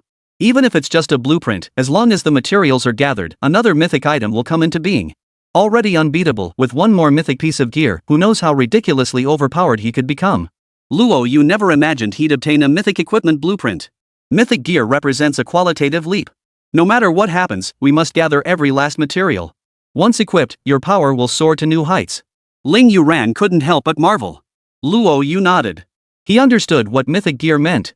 Currently, only the 1,000 machinery and Madman's armor were suitable for him. Equipment was precious to him, let alone mythic gear. The pendant was precisely his weak point. However, only the Pharaoh's Heart, Star Demon Stone, and Nasuza's Divine Flame remained unobtained. Luo Yu felt somewhat helpless. The Demon Star pendant blueprint seemed valuable, but few would actually purchase it. After all, the materials could only be farmed within dungeons. Most crucially, to collect all the Blue Star pendant blueprints, one must farm them in the Nightmare Mode Crescent Moon dungeon. Such items have an extremely low drop rate.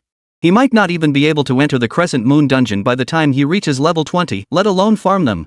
His current situation was awkward. The Demon Star pendant was only useful once crafted, otherwise, it was just a mythical item in name only. After all, not everyone can successfully clear the Nightmare dungeon like he did. Let's hope he can farm the materials. Luo Yu calculated his current progress. He'd been grinding the Nightmare Mode Crescent Moon instance repeatedly. He'd need at least dozens more runs to reach level 20. Hopefully, he'd obtain the required materials by then, just enough to equip himself. Luo Yu, besides the Pharaoh's Heart, what other materials do you need? You can take a look. If we get it, we'll give it to you directly. Lin Kor and Ling Yuran weren't stingy people. They understood that the stronger Luo Yu became, the better it would be for them. Since they were essentially coasting to victory anyway, it was already generous of Luo Yu to evenly distribute the loot. This time, Luo Yu didn't hold back. Only the Star Demon Stone and the Nether Flame remained. Ling Yuran glanced at the items she'd looted and shook her head helplessly. I don't have any. I don't have any either. Just some purple tier items, but they're useless to me. No worries, we'll just grind for them later. Luo Yu didn't let it get him down. After all, 3 people tackling the dungeon tripled their success rate. Maybe they really could farm it out. That's the only way. The 2 girls had also made their selections. Ling Yuran similarly selected another exclusive skill upgrade scroll. Once her skill leveled up, all her exclusive skills would receive a boost. Luo Yu was already bursting with anticipation. What puzzled him, however, was that Ling Yuran upgraded her skills, yet. Shouldn't Holy Light Healing and Sword Array increase by 50? Chapter 47, Underworld Hunt Upgrade. Luo Yu was puzzled. After Ling Yuran's exclusive skill upgrade, only Shadow Hunt had increased by 50. He was satisfied with a 50-point boost, but he wondered why, when Lin Core upgraded Sword Array before, Holy Light Healing had also increased by 50. Could it be that Ruyan had upgraded? Luo Yu murmured softly. Then he shook his head, putting the matter out of his mind. He'd just contact Mu Ruyan later to find out. Acquired Skill Upgrade Scroll X5. Obtained Epic Equipment X2. Obtained Nasuza's Hand Bone X1. Upgrade. Luo Yu used all the skill upgrade scrolls to enhance his passive ability, Desert Hurricane. Desert Hurricane is a legendary passive skill, slightly more potent than Frostbite. It not only slows enemies but also pulls monsters toward the skills center and blocks vision, a highly effective passive ability. Desert Hurricane LV3, Passive. When the caster activates an active ability, it unleashes a desert whirlwind that covers the area of the active skill. Reduces visibility by 80%, applies a 50% slow, deals 30 magic damage based on strength, and pulls enemies toward the skills center. Not bad. Luo Yu smiled. He opened his class panel to check his current stats. Name, Luo Yu. Health, 15,600. Mana, 8,600. Class, Transmuter. Level, 16,334. Strength, 2,601,500. Agility, 2,602,000. Spirit, 2,606,000. Constitution, 2,601,300. Class exclusive skills, Divine Pact LV1, Insight, Divine Punishment. Skill, Holy Light Healing LV2, consumes spirit to continuously restore 10,000 HP per second to allies within 20 meters for 30 seconds. Applies a 300 HP shield that blocks magical attacks. Enemies within the healing area take 100 damage equal to the healing amount. Sword Array LV2 deploys a sword formation that continuously consumes spirit. Within a 30-meter radius, grants immunity to 120 strength attacks. Inflicts 300 strength critical damage on enemy units, with critical damage increased by 1500. Each overflowing critical hit converts to 4 critical damage. Possesses splash effect with a 20-meter radius, dealing 30 splash damage lasting 90 seconds. Shadow Hunt LV2 summons 2 shadow clones, each dealing 150 damage. The caster becomes invisible, gaining plus 120 movement speed and plus 300 attack power while invisible. Backstabs deal 300 critical damage. Excess critical hits up to 1 convert into 2 critical damage. Executes monsters including bosses below 30% HP. The main body is invulnerable while stealthed for 45 seconds. When the main body uses skills, Shadow MP consumption is reduced by 30%. Passive skill, Frostbite LV3, when the caster uses skills or attacks monsters, applies a 60% slow effect with a 30% chance to freeze the target. Desert Hurricane LV3, when the caster uses a skill, it summons a desert hurricane that overlays the active skill area. Visibility drops by 80%, applies a 50% slow effect, deals 30 magic damage based on strength, and pulls enemies toward the skill center. Shadow Hunt all effects increased by 50. However, the critical hit threshold against bosses remains unchanged, suggesting this effect is difficult to enhance. Only upgrading the skill will do. Luo Yu murmured softly. Still, he felt quite satisfied now. All his exclusive skills had reached level 2, significantly boosting his power. Now at level 16, he couldn't believe how terrifying his results would be if he took the major exam in a month with his current abilities. Even if he hadn't reached level 19 yet, his current prowess would easily secure him a spot in one of the 4 great academies. Reaching level 19 in a month? That's tough. Luo Yu couldn't help but sigh. He considered his own class already exceptionally powerful, yet even reaching level 19 would take nearly half a month. He couldn't fathom how practitioners of other classes managed to gain admission to the 4 great academies. As far as he knew, only a handful of epic professions reached level 19 each year. Looks like the rich live in their own world. Luo Yu murmured softly. His thoughts drifted to the young master of Starry Sky Corporation. That guy had a life skill that should have been useless long ago, but with his family's wealth, he could afford to hire a power leveling service at great expense, something that even tempted him. After returning to hand in the quest, he'd swing by to find the employer. Luo Yu murmured softly. For the next stretch, all 3 of them cleared the dungeon. Ling Yuran was now just a hair's breadth away from level 15. He couldn't help but marvel at how terrifyingly vast the experience granted by high-level dungeons truly was. Alright, just organize the data, and we can head back to report. The three gathered together. They meticulously documented every monster and boss encountered in normal mode, hard mode, and nightmare mode. They also noted the mechanics encountered during their first clear. This adventure was definitely worth a lot of points. Conquering the Crescent Moon dungeon on nightmare difficulty, I'd cleared the easier version several times before and earned plenty of adventure points. Chapter 48, News from Mu Ruyan. I never imagined I'd be able to enter the Crescent Moon dungeon. The trio returned laden with spoils. 1 mythic item, 3 exclusive skill upgrade scrolls, several legendary items, and a hefty amount of EXP. Clearing the Crescent Moon dungeon on nightmare difficulty yields a significant amount of contribution points. According to Luo Yu, contribution points could not only be used to upgrade medal ranks but also to exchange for rare items. The Adventurers Guild was the wealthiest organization in Great Xia without a doubt. All valuable items obtained by its branches are submitted to the Adventurers Guild headquarters. Acquiring these treasures isn't just about money, they require contribution points to exchange. Even mythical items are available. The required contribution points, however, are staggering far beyond what they could ever hope to gather now. Luo Yu nodded. Not bad. I never expected you to make it into the Crescent Moon instance either. Logically speaking, conquering the Crescent Moon dungeon, new dungeons allow low-level players to enter during their first conquest. After the run is completed, the instance returns to normal, and Luo Yu can no longer enter.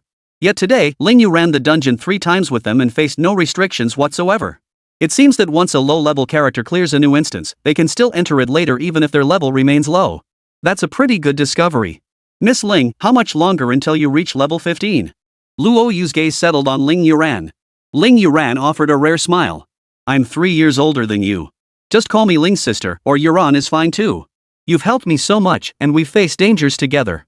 Calling you Miss Ling feels too formal. Alright, Ling's sister. Luo Yu found it odd too. Calling her Ling Miss just didn't feel right to him. Luo Yu glanced at the interface. Estimated to be a few 100,000 experience points short. Clearing the Crescent Moon dungeon twice on nightmare mode should get her to level 15. Luo Yu nodded thoughtfully before speaking after a few seconds. Sis Ling, when the time comes, you should solo the Conk Bay instance. I suspect even the first clear of nightmare mode could net you an exclusive skill upgrade scroll and a legendary chest. You can still enter while you're level 14. Luo Yu gave a wry smile. Luo Yu, I'm afraid I won't be able to clear it. But I'll give it a shot when the time comes. Can't waste those 3 daily attempts. Luo Yu wanted to, too. But her strength just won't allow it. Despite being a legendary class, her strength couldn't hold a candle to Luo Yu's. The nightmare mode of Conk Bay is on par with the Crescent Moon dungeon in difficulty. She definitely won't clear it. But this time, she didn't complain about the nightmare mode's difficulty. You reap what you sow. The same applies to dungeons. Nightmare mode is tough, but the experience rewards are staggering. First clear players get a guaranteed legendary chest, and there's even a chance to unlock mythic items. Once upon a time. Thinking back to when I used to grind dungeons. It took me over half a month to reach level 14, and nearly 2 to 3 months to hit level 19. And that was as an epic combat class. For other classes, reaching level 19 would likely take at least half a year, maybe even a full year. Crafting classes? Forget about it. Luo Yu shook his head. Sister Ling, once the legendary class exclusive skill reaches level 2, we'll likely clear it. Plus, I can let you use the title then. Besides you, there's another legendary class that can join you. The 2 of you will definitely clear it. Luo Yu hadn't forgotten Mu Ruyan. After coming out, he sent her a message, but she hasn't replied yet, probably busy with something. Another legendary class? Luo Yu's eyes widened. Recalling the holy light healing Luo Yu unleashed in the instance, she quickly realized that legendary class must be the Holy Spirit Priest, one of the 3 divine support classes. If that's the case, the Conk Bay Nightmare Dungeon might actually be beatable. Not bad. But I'll ask first and see what they say. Luo Yu glanced at the message, still no reply. The trio headed toward the Adventurers Guild. After turning in the quest, they planned to switch to power leveling mode. Adventurers Guild. Luo Yu handed in the quest, detailing all the monsters and mechanics within the dungeon. Hearing that the difficulty of the Crescent Moon dungeon was even twice as hard as nightmare mode, he couldn't help but suck in a breath of cold air. Are you guys okay? Li Kai glanced over. Seeing Luo Yu unharmed, he finally exhaled in relief. He couldn't help but feel a chill run down his spine. Luo Yu's strength was truly terrifying. Alright. Each member will receive 10,000 contribution points for this mission. Any objections? Besides contribution points, per regulations, each of you will receive 1 epic tier equipment piece plus 5 million magic crystals. Judging by your expressions, the epic gear will surely be useless to you. You may either select an item of equal value or convert the entire reward into magic crystals. The choice is yours. 10,000 contribution points? Luo Yu's eyes lit up slightly. Normally, clearing a new dungeon yields at most 2 or 3,000 contribution points. Getting 10,000 at once is pretty decent. Uncle Lee, do you have star magic stones and Nether's Flame? The Adventurers Guild is a massive operation. Star Demon Stones and Nether's Flame should only be obtainable through monthly instance refreshes. But since all materials within the dungeon originate from the Abyss, it's possible the Adventurers Guild might have them. Star Demon Stones and Nether's Flame? Lee Kai thought carefully. The Magic Capital Adventurers Guild doesn't have them, but the headquarters probably does. You are now a gold member, allowing you to redeem a limited selection of items. You've now added the Adventurers Guild app. When the time comes, click on the Headquarters Guild, input your specific details, and you'll be able to log in. All adventurers' information is stored in the headquarters backend. If available, you can exchange them using contribution points. Luo Yu gave a slight nod. He promptly chose to exchange all his epic gear for magic crystals. Lin Kuo shared his same approach. As for Ling Yuran, with so many scarce items available now, she not only selected one epic item herself but also spent 7 million magic crystals to purchase another. Not bad, level 14 already. Li Kai glanced at Ling Yuran and couldn't help but nod, a hint of satisfaction flickering in his eyes. Ling Yuran had finally shaken off her aimlessness and found her own aspirations. Alright. The matters are mostly settled. Just let me know if you need anything. But Luo Yu, are you planning to accept that mission? The Starry Company is quite urgent about it. Li Kai sighed helplessly. He understood the situation. For the young master of Starry Company, a lifestyle professional, let alone an ordinary practitioner, to gain admission to one of the 4 great academies through his own abilities was nothing short of a pipe dream. Star Corporation was a family business. The chairman has only one son. With his career prospects ruined and now facing an educational gap, the vast corporation might well be taken over by outsiders. The major exam is less than a month away. While legendary professions must enroll in the 4 great academies, all other practitioners are striving to level up. Even for epic combat classes, reaching level 15 within a month is a race against time. Every day of delay now reduces the chances by a fraction. That's why Star Corporation is pushing so hard. You can accept it now. Alright, I'll call Director Pan now. I mentioned it to you earlier, you can go directly tomorrow. Got it. Stepping out of the Adventurers Guild, Luo Yu completed the final step to accept the quest. He then tapped the Adventurers Guild headquarters icon to view the items available for exchange. Luo Yu gave it a quick glance. It had everything one could need. As a holder of the golden medal, most of the items he could exchange were epic tier, with a small number of legendary items far superior to the offerings at the Magic City Adventurers Guild. 10,000 contribution points could be exchanged for one legendary piece of equipment. Luo Yu examined the options carefully. The gear displayed at headquarters, whether epic or legendary, stood out compared to items of the same tier. The only drawback was the exorbitant contribution points required. 10,000 contribution points might sound like a small number, but earning them was incredibly difficult. In regular item transactions, a legendary item would fetch a maximum of 400 or 500 contribution points. Quests also varied in difficulty levels. An average adventurer might earn 1,000 or 2 contribution points a year at most, while the more skilled might reach 3,000 or 4,000. The difficulty was evident. Right now, he only wants to exchange for the materials needed to craft the Demon Star Pendant. A mythic tier item would represent a quantum leap in quality. Demon Star Stone, Nether's Divine Flame. Luo Yu searched for Nether's Divine Flame but found no such item. If neither were available, things would get dicey. Luo Yu murmured softly. He then searched for the Star Demon Stone, and the results surprised him. Surprisingly, there was quite a stockpile. Luo Yu tapped to view the detailed description of the Star Demon Stone. Item, Star Demon Stone. Quality, legendary. Price, 1,000 contribution points. Note, forged from rare stones of the Abyss, infused with the divine power of moonlight. Used as a material for equipment forging, yielding unexpected effects. Without a moment's hesitation, Luo Yu exchanged for the Star Demon Stone. Now only the Nasu's Divine Flame remained. I refuse to believe that after so many people farming it dozens of times, it still hasn't dropped. Luo Yu muttered to himself. Beep. A green bubble popped up with a notification. Seeing it was a message from Mu Ruyan, Luo Yu tapped to open it. Chapter 49, Teacher Mu, aren't you Luo Yu's teacher? Yep, just wrapping up your grades. Have you finished the dungeon run?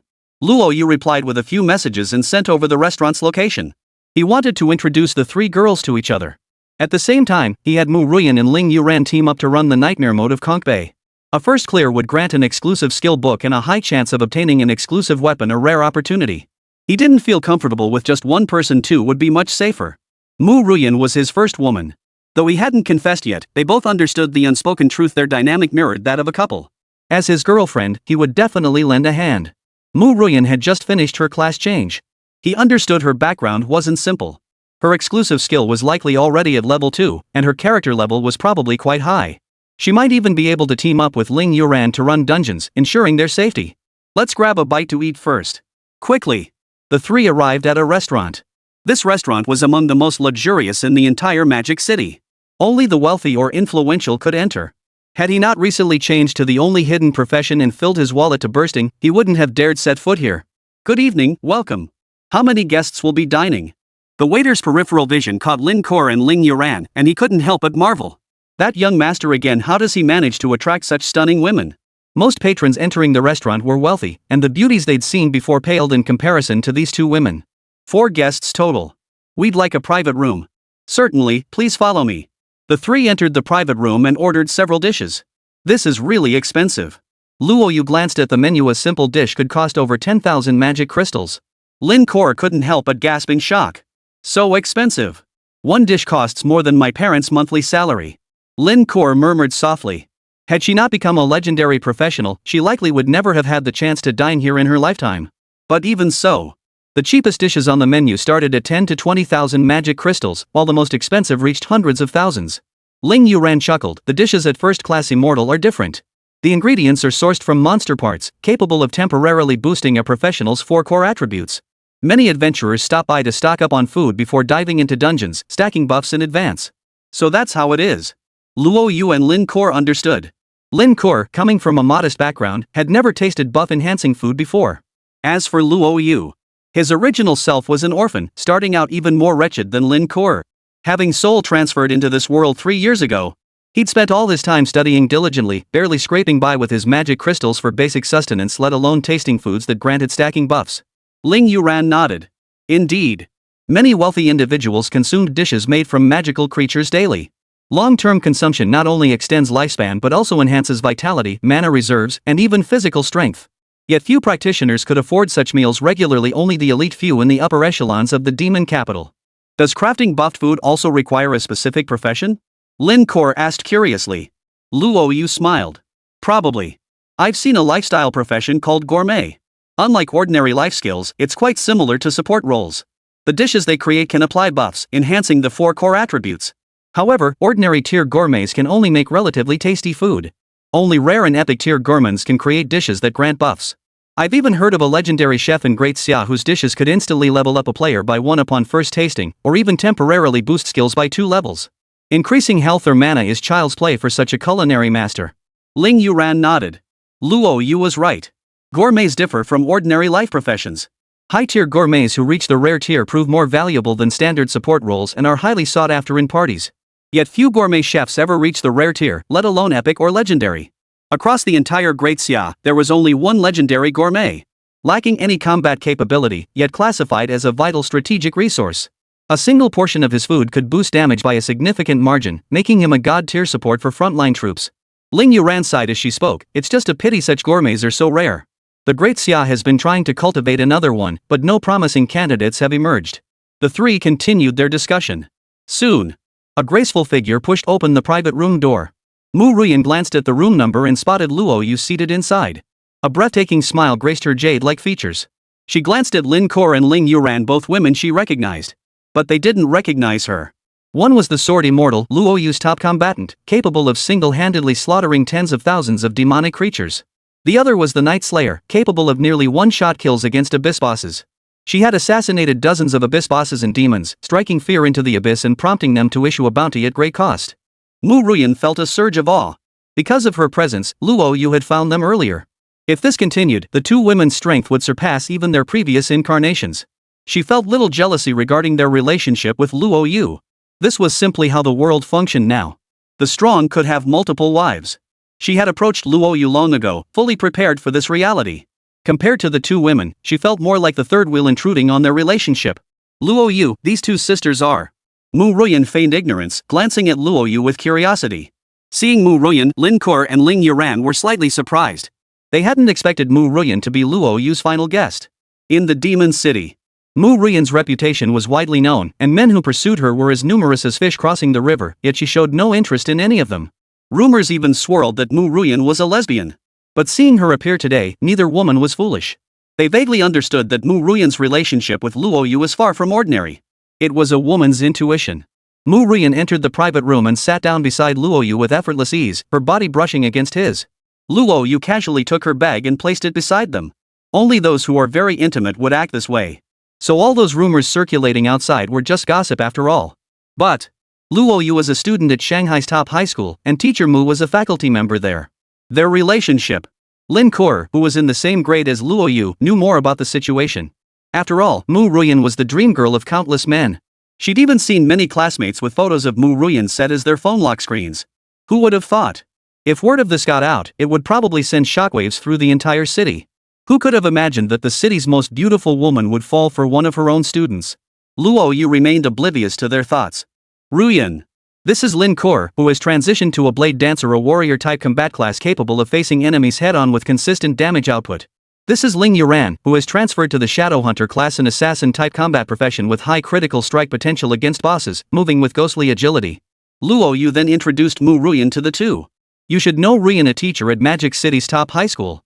She advanced to the legendary Holy Spirit Priest class, possessing powerful healing abilities and exceptional survivability. Hello, Teacher Mu. Hello, Kor and Yuran. The three women exchanged greetings. Thanks to Luo Yu's influence, and Mu Ruyan's innate grace and high emotional intelligence, she usually held such things in contempt. But now she positioned herself as Luo Yu's woman. Lin Kor and Ling Yuran would eventually become part of Luo Yu's harem as well.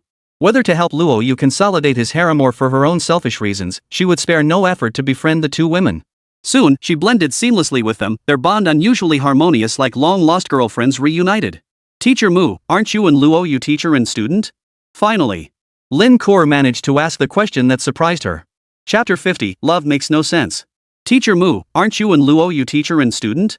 The moment those words left her lips, the private room fell into dead silence. Mu Ruyan's earlobes flushed slightly, her cheeks blushing like ripe peaches. Lin Kor hastily waved her hands. Teacher Mu, I'm just curious. Many people in the city say you don't like men. So many have pursued you, only to be rejected. I'm really curious how you ended up with Luo Yu. Not only Lin Kor, but Ling Yuran also wore an expression of pure curiosity. If it were anyone else, it wouldn't matter. But this is Mu Ruyan, Luo Yu's girlfriend. The rumors surrounding Mu Ruyan were endless, too numerous to recount. They'd privately discussed who could possibly win over a woman like Mu Ruyan, never imagining it would be Luo Yu. Neither girl was short-sighted. They understood Mu Ruyan hadn't fallen for Luo Yu just because he'd switched to the unique hidden class. After all, countless young masters from prominent families pursued her. Not only were the two women puzzled, but Luo Yu himself was curious. After that simple job change, Mu Ruyan summoned him to her villa late at night. They did everything couples do, and to this day, it still felt like a dream to him. As a normal man, he hadn't fantasized about Mu Ruyan. But when it actually happened, he found himself utterly flustered, his mind going completely blank. At the girl's inquiries, Mu Ruyan couldn't help but smile. After a moment's thought, her expression turned serious, her eyes flickering with emotion. How to put it? I too believed I would never fall for any man in this lifetime. I always felt I didn't need a man. But love is truly a marvelous thing. Mu Ruyan's gaze settled on Luo Yu as she spoke with a bitter smile. Sometimes, love arrives without warning. A single word, a smile, a glance, it can melt your frozen heart in an instant.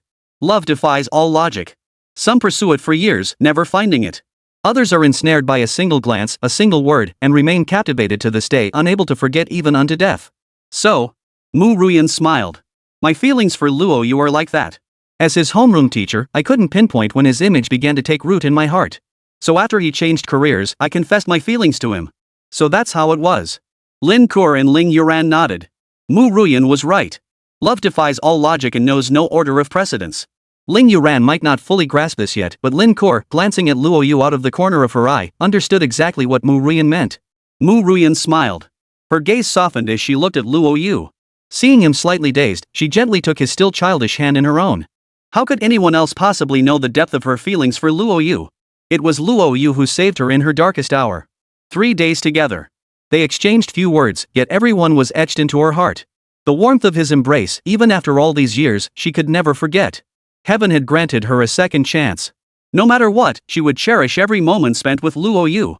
No matter what the future held, she would never regret it. Luo Yu seemed to understand Mu Ruyan's thoughts. He couldn't fathom what secrets this woman kept hidden in her heart. Yet he was certain that Mu Ruyan's feelings for him were genuine. A woman like her wouldn't deceive him with a clumsy first kiss or her precious virginity. All right. I invited you both here today not only to introduce you to each other, but also to discuss something important. Luo Yu cast his insight skill upon Mu Ruyan. As expected, Mu Ruyan was now at level 13, and her exclusive skill had also reached level 2. What a little rich girl!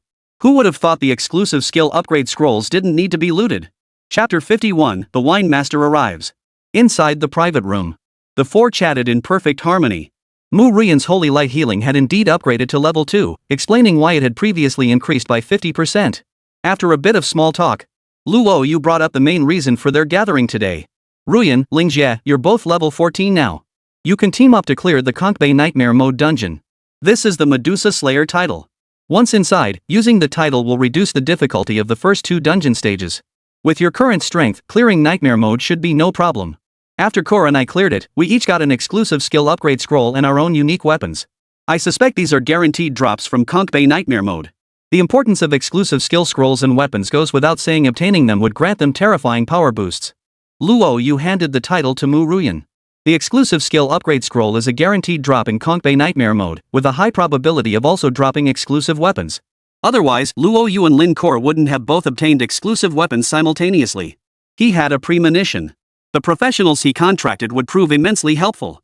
While enhancing exclusive skill effects was one aspect, there might be other benefits only revealed upon reaching certain levels. Therefore, he began cultivating the girls now, ensuring they wouldn't fall behind.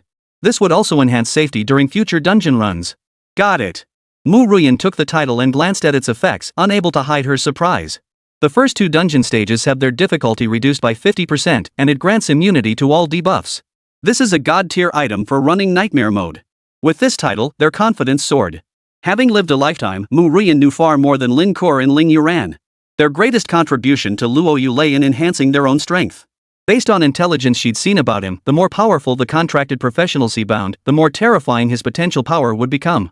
In his previous life, Luo Yu had also paid close attention to the professionals he contracted. Eat up. Perfect timing to stack a buff. We can dive straight into the instance. Luo Yu gazed at the table laden with delicacies, his appetite already whetted. He'd never tasted dishes that could grant buffs before. After just one bite, each of his 4 core attributes increased by 1 point. Luo Yu ate several more bites, but his 4 core attributes showed no further changes. He tried other dishes, some boosted vitality, others increased strength, some enhanced skill damage, and even included buffs that reduced control duration. Every single one proved incredibly useful. If rare gourmet dishes could offer such bonuses, just how absurdly powerful would a single dish from that legendary chef and great Xia be? Luo Yu couldn't help but sigh inwardly. How fortunate it would be if he could somehow contract a legendary gourmet profession.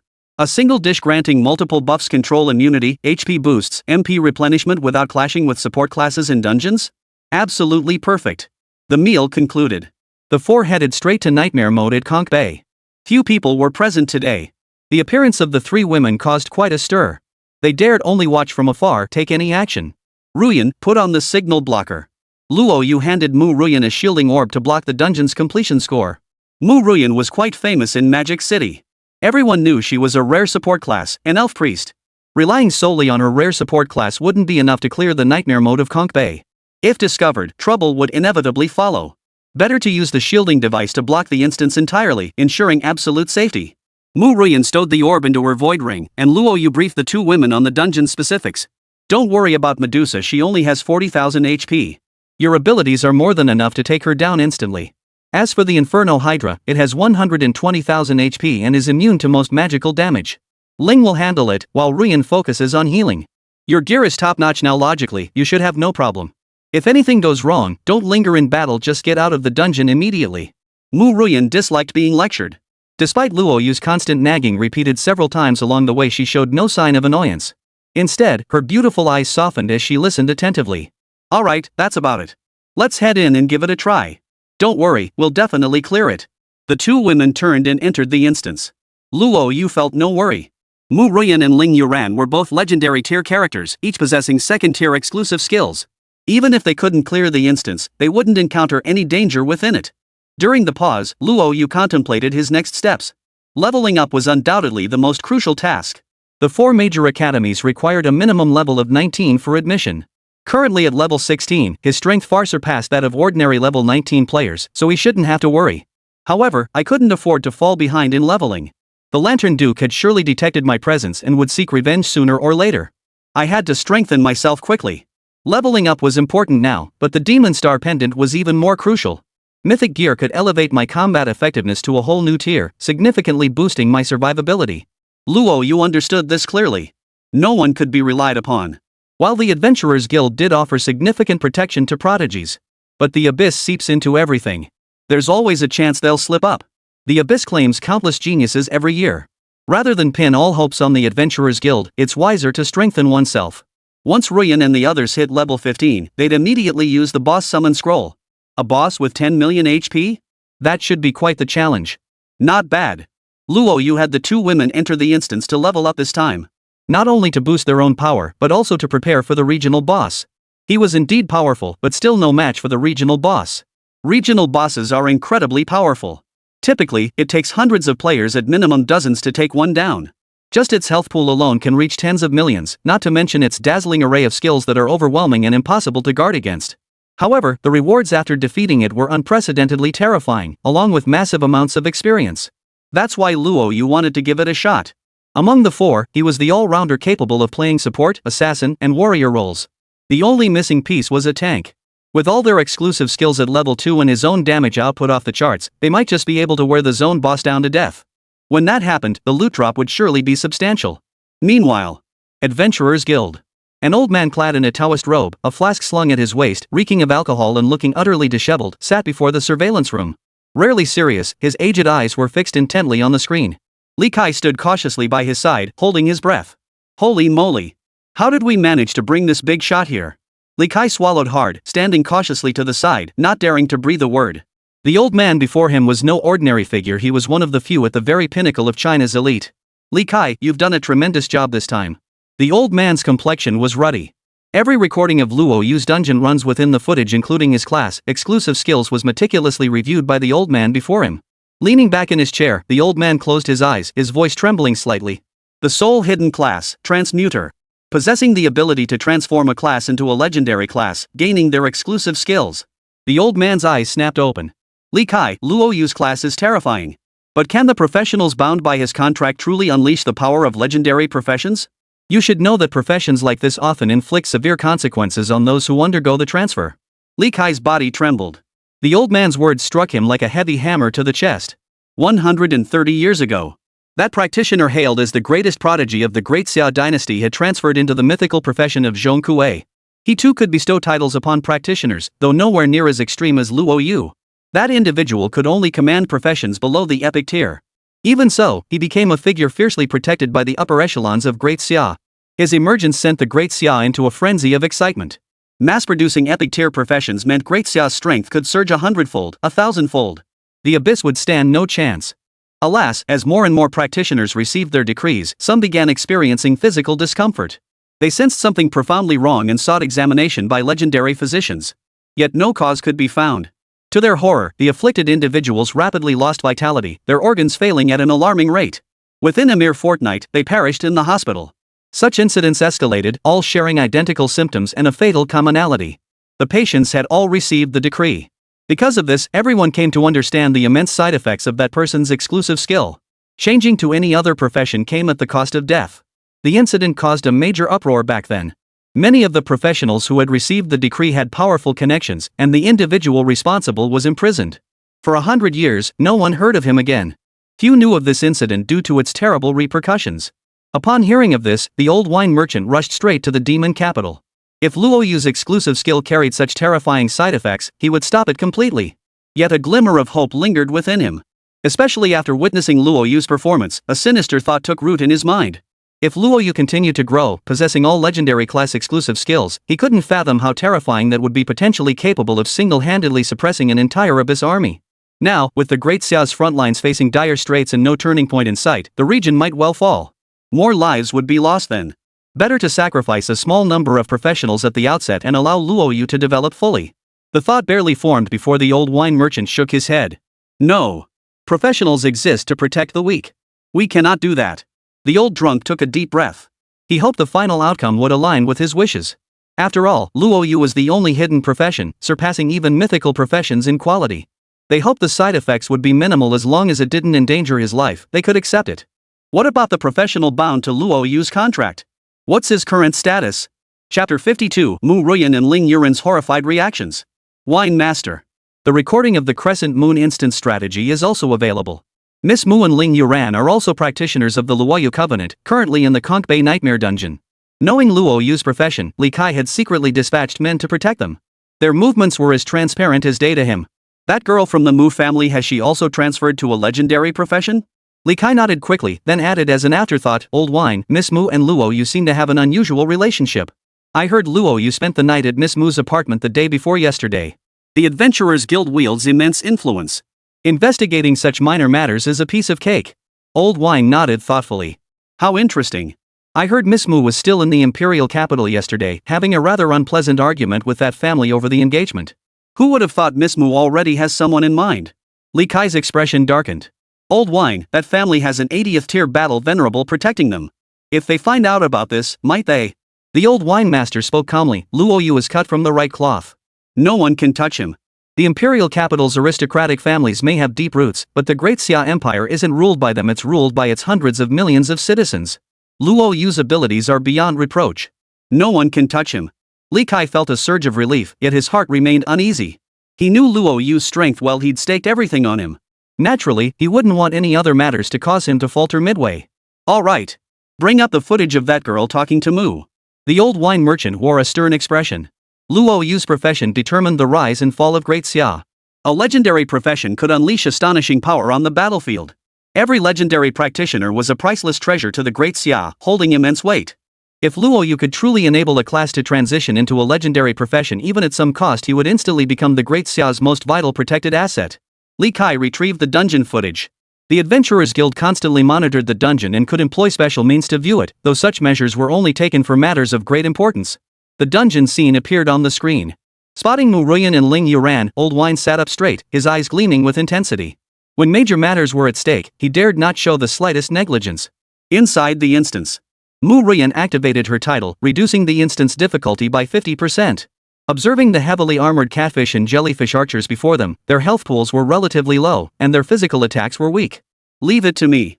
I'll clear the monsters faster. You can take the boss when it appears. All right. A shimmering green glow rose around Mu Ruyan's striking figure, radiating 30 meters in all directions. The moment the monsters touched it, they instantly dissolved into white light that flowed into the two of them. A series of voices echoed in their ears. Successful kill, heavy armor catfish. Experience, 2,200. Successful kill, heavy armor catfish. Experience, 2,200. Successful kill, venomous jellyfish shooter. Experience, 2,200. Mu Ruyan murmured softly. Looks like after being contracted by Luo Yu, our dungeon experience won't be split evenly either. Indeed, his class abilities are ridiculously overpowered. Ling Yuran couldn't help but sigh. The two women dispatched the foes swiftly. The first two stages were suppressed by the title buff, allowing Mu Ruyan to instantly finish them off with holy light healing. As for Ling Yuran, the moment Medusa appeared, she unleashed Shadow Hunt. Two shadows in her main body lurked behind it, and two attacks sent its head rolling. Successful kill of level 30 boss Medusa. Reward, 50,000 EXP. Without pausing, the two women immediately proceeded to the third stage. This scene played out before the eyes of the drunkard and Li Kai. The old drunkard's eyes widened in astonishment. Holy Spirit Priest, Shadow Hunter. Both had reached level 2 in their exclusive skills, and the damage dealt by their abilities showed no reduction whatsoever. The drunkard was stunned. A century ago, those who could command professions could at best unleash 70% of a class's potential. Who could have imagined that Luo Yu's class change for Mu Ruyan and the other girl would allow them to wield 100% of their class abilities? Thanks to Mu Ruyan's top-tier gear, her damage output was even higher. Impressive. Truly impressive. Moreover, both experience and items are exclusively claimed by each individual, there's absolutely no splitting involved. For any other class, this ability would be nothing short of god tier. The drunkard couldn't help but marvel. It's notoriously difficult for solo adventurers to clear dungeons matching their level, so they always team up to farm content. But every time, experience and loot get split evenly, making leveling up painfully slow. Who could have imagined Luo Yu's class would possess such an absurdly powerful ability? Though Luo Yu's presence was absent from the dungeon, it was clear his influence was at play. The more terrifying Luo Yu's class became, the greater the fear in his heart. He feared the terrifying side effects that Luo Yu's class might bring. Heaven help us. May the side effects be minimal, and let the Great Xia produce a prodigy. The wine-loving fool muttered to himself. On the screen, Mu Ruyan and Ling Yuran began the third stage of Nightmare Mode. Without any title buffs, the two women remained unaffected. They swiftly cleared the initial wave of monsters before a colossal 9-headed serpent emerged from the earth. Boss, Inferno Hydra. Level, 40. HP, 120,000. Magic points, 120,000. Skills, Devastation LV5, Icefire Calcination LV5, Magical Serpent Coil LV5. Note, each serpent head unleashes distinct elemental attacks. Destroying one head increases the boss's critical strike chance by 10%. The boss is immune to all crowd control effects, reduces all spell damage by 90%, inflicts 20% reduced damage to female targets, and deals 100% increased damage to male targets. Yu Ruyan, it's up to you. Mu Ruyan, step back and cast Holy Light Healing to restore her health. The Infernal Hydra is immune to 90% spell damage, her attacks barely scratch it. Yu Ruyan gave a slight nod. Don't worry, leave it to me. Ever since her class change, she hadn't been able to fully unleash the damage of her signature skills in any dungeon where Luo Yu participated. Now that she finally had a chance to unleash it, she wouldn't miss it. Shadow Hunt. Yu Ruyan unleashed the skill, dagger in hand, her figure charging swiftly toward the Infernal Hydra. The upgraded Shadow Hunt lasted 30 seconds, dealing a finishing blow to bosses below 30% health. The Shadow inherited 100% of the user's base damage, gained 200 strength damage, and had a 200% critical chance. Excess critical hits converted into critical damage. Having faced the Desert Reaper with its 2.5 million HP, the Inferno Hydra's mere 120,000 HP was truly insignificant. Yu Ruyan appeared behind the Inferno Hydra, plunging her dagger into its serpentine head alongside her shadow. With a single strike, it dealt over 60,000 damage. Yet upon the strike's conclusion, her skill's effect terminated. Another strike would be required to eliminate the Inferno Hydra. 60,000 damage. Li Kai couldn't help but gasp. That's insane. Yu Ruyan repeated her tactic. As the Inferno Hydra went berserk, its remaining heads spewed multicolored flames at her. She ignored them, unleashed her skill again, and vanished from her original spot in the blink of an eye. The skill passed through her phantom and slammed into the ground. She reappeared directly behind the Inferno Hydra. As 3 daggers pierced its body, the Nightmare Dungeon boss dissolved into a white light that flowed into the 2 players. Chapter 53, I'll take responsibility for anything. Treasure chest. Inside the instance, 2 treasure chests landed in the hands of the 2 women. Before them shone 2 brilliant golden lights, both legendary chests. Items distributed by the dungeon are assigned to specific players, others cannot seize them. Sure enough, there was an exclusive skill upgrade scroll. Mu Ruyan opened the treasure chest. A golden scroll of upgrade shimmered before her eyes. With a flick of her wrist, she tucked it away. Ever since that incident, her relationship with her family had been strained. She no longer wished to be entangled with them in any way, at least not while Luo Yu was growing up. Thus, the exclusive skill upgrade scroll held particular significance for her. And then there was the exclusive weapon. She never expected to actually obtain an exclusive weapon. A flicker of excitement danced in Yu Ruyan's eyes as she examined the dagger glowing with purple light. It was far superior to her previous epic equipment, boasting attributes perfectly aligned with her needs. Mu Ruyan also obtained an exclusive weapon, a staff. The bonuses from exclusive weapons were outrageous, second only to one's signature weapon. In fact, the bonuses were almost on par with those of a signature weapon. The only downside was that exclusive weapons couldn't be upgraded. Not bad. Dedicated weapons were absurdly powerful, yet they couldn't be upgraded. Destiny weapons were different. With sufficient materials, they could even upgrade automatically without needing a blacksmith. But the true weapon is still a ways off. For now, this exclusive weapon will serve me well until level 30. Let's go outside. The 2 girls were overjoyed. They never expected to get an exclusive weapon. Their strength would definitely skyrocket. Then they could unleash their full power when fighting area bosses. 2 more runs should get us to level 15. Adventurers Guild. The drunkard's gaze never left the 2 women. As a level 90 battlemaster, he could discern their physical conditions through the screen. Nothing unusual, they were identical to any normally class transferred adventurers. Old drunkard, does Luo Yu's contracted class have any side effects? Li Kai couldn't help but ask. The drunkard's expression turned serious. None have been detected so far, but I need to observe further. They're currently in the Conch Bay instance, right? Correct, old wine. The drunkard hummed in acknowledgement, then rose and dissolved into a pool of water that seeped into the ground. In an instant, he vanished from the spot, leaving behind one final instruction as he departed. Tell Luo Yu that the Guardian has urgent business and cannot protect him for the time being. Tell him to be careful. Li Kai's pupils contracted sharply. The information he'd received from above was that a level 70 combat class would protect Luo Yu. He wasn't stupid. From the drunkard's words, he sensed another meaning. The drunken sage was Luo Yu's true guardian. He was staying hidden now to let Luo Yu grow gradually. When the real crisis came, someone would surely come to his aid. They couldn't let him develop a mindset of dependence on others. The higher-ups all favored this approach. The thought of the drunken sage personally becoming Luo Yu's guardian sent shivers down Li Kai's spine. Betting on Luo Yu was undoubtedly the best decision of his career. Who was the drunkard? A figure at the pinnacle of power, whose words could decide the fate of millions. Previously, he'd worried that Mu Ruyan might draw that man's resentment toward Luo Yu. But with the drunkard standing guard, who would dare lay a finger on Luo Yu? Looks like I need to take the initiative too. Li Kai dialed the Adventurers Guild's internal line. What's taking so long? Why is it taking you forever to prepare a level 15 boss area summon ticket? Alright, request another dungeon pass immediately. I need it fast, it's crucial. Important? Don't I know it's precious? Don't worry, I'll handle it. Stop blabbering, I'll take responsibility for whatever happens. Li Kai hung up. A dungeon pass, it offers an extremely high chance of obtaining mythical items, and might even yield the legendary exclusive skill Awakening Stone. If Luo Yu could get it and awaken the second exclusive skill of the Job Change Master, who knows how terrifying he'd become. Luo Yu, I've invested everything I have in this. Don't let me down. Li Kai murmured softly. Chapter 54, Using the Area Boss Summon Scroll. Outskirts of the Demon Capital. A secluded forest. Mu Ruyan and Ling Yuran had both leveled up to 15, equipped their exclusive weapons, and obtained an exclusive skill upgrade scroll. The four-person party entered the woods, preparing to summon the level 15 area boss. Luo Yu, have you made up your mind? Area bosses are different from instance bosses, their difficulty is at least 10 times higher, if not more. One misstep could spell disaster. Mu Ruyan frowned slightly. Luo Yu nodded. A level 15 boss is indeed challenging, but I have faith in the four of us. Defeating a regional boss yields experience and loot far beyond what dungeon clear rewards can match. Let's just give it a shot. If we fail, it's just the cost of one boss summon scroll. But if we succeed, we'll come out ahead. Mu Ruyan couldn't help but nod in agreement. All right. But safety comes first.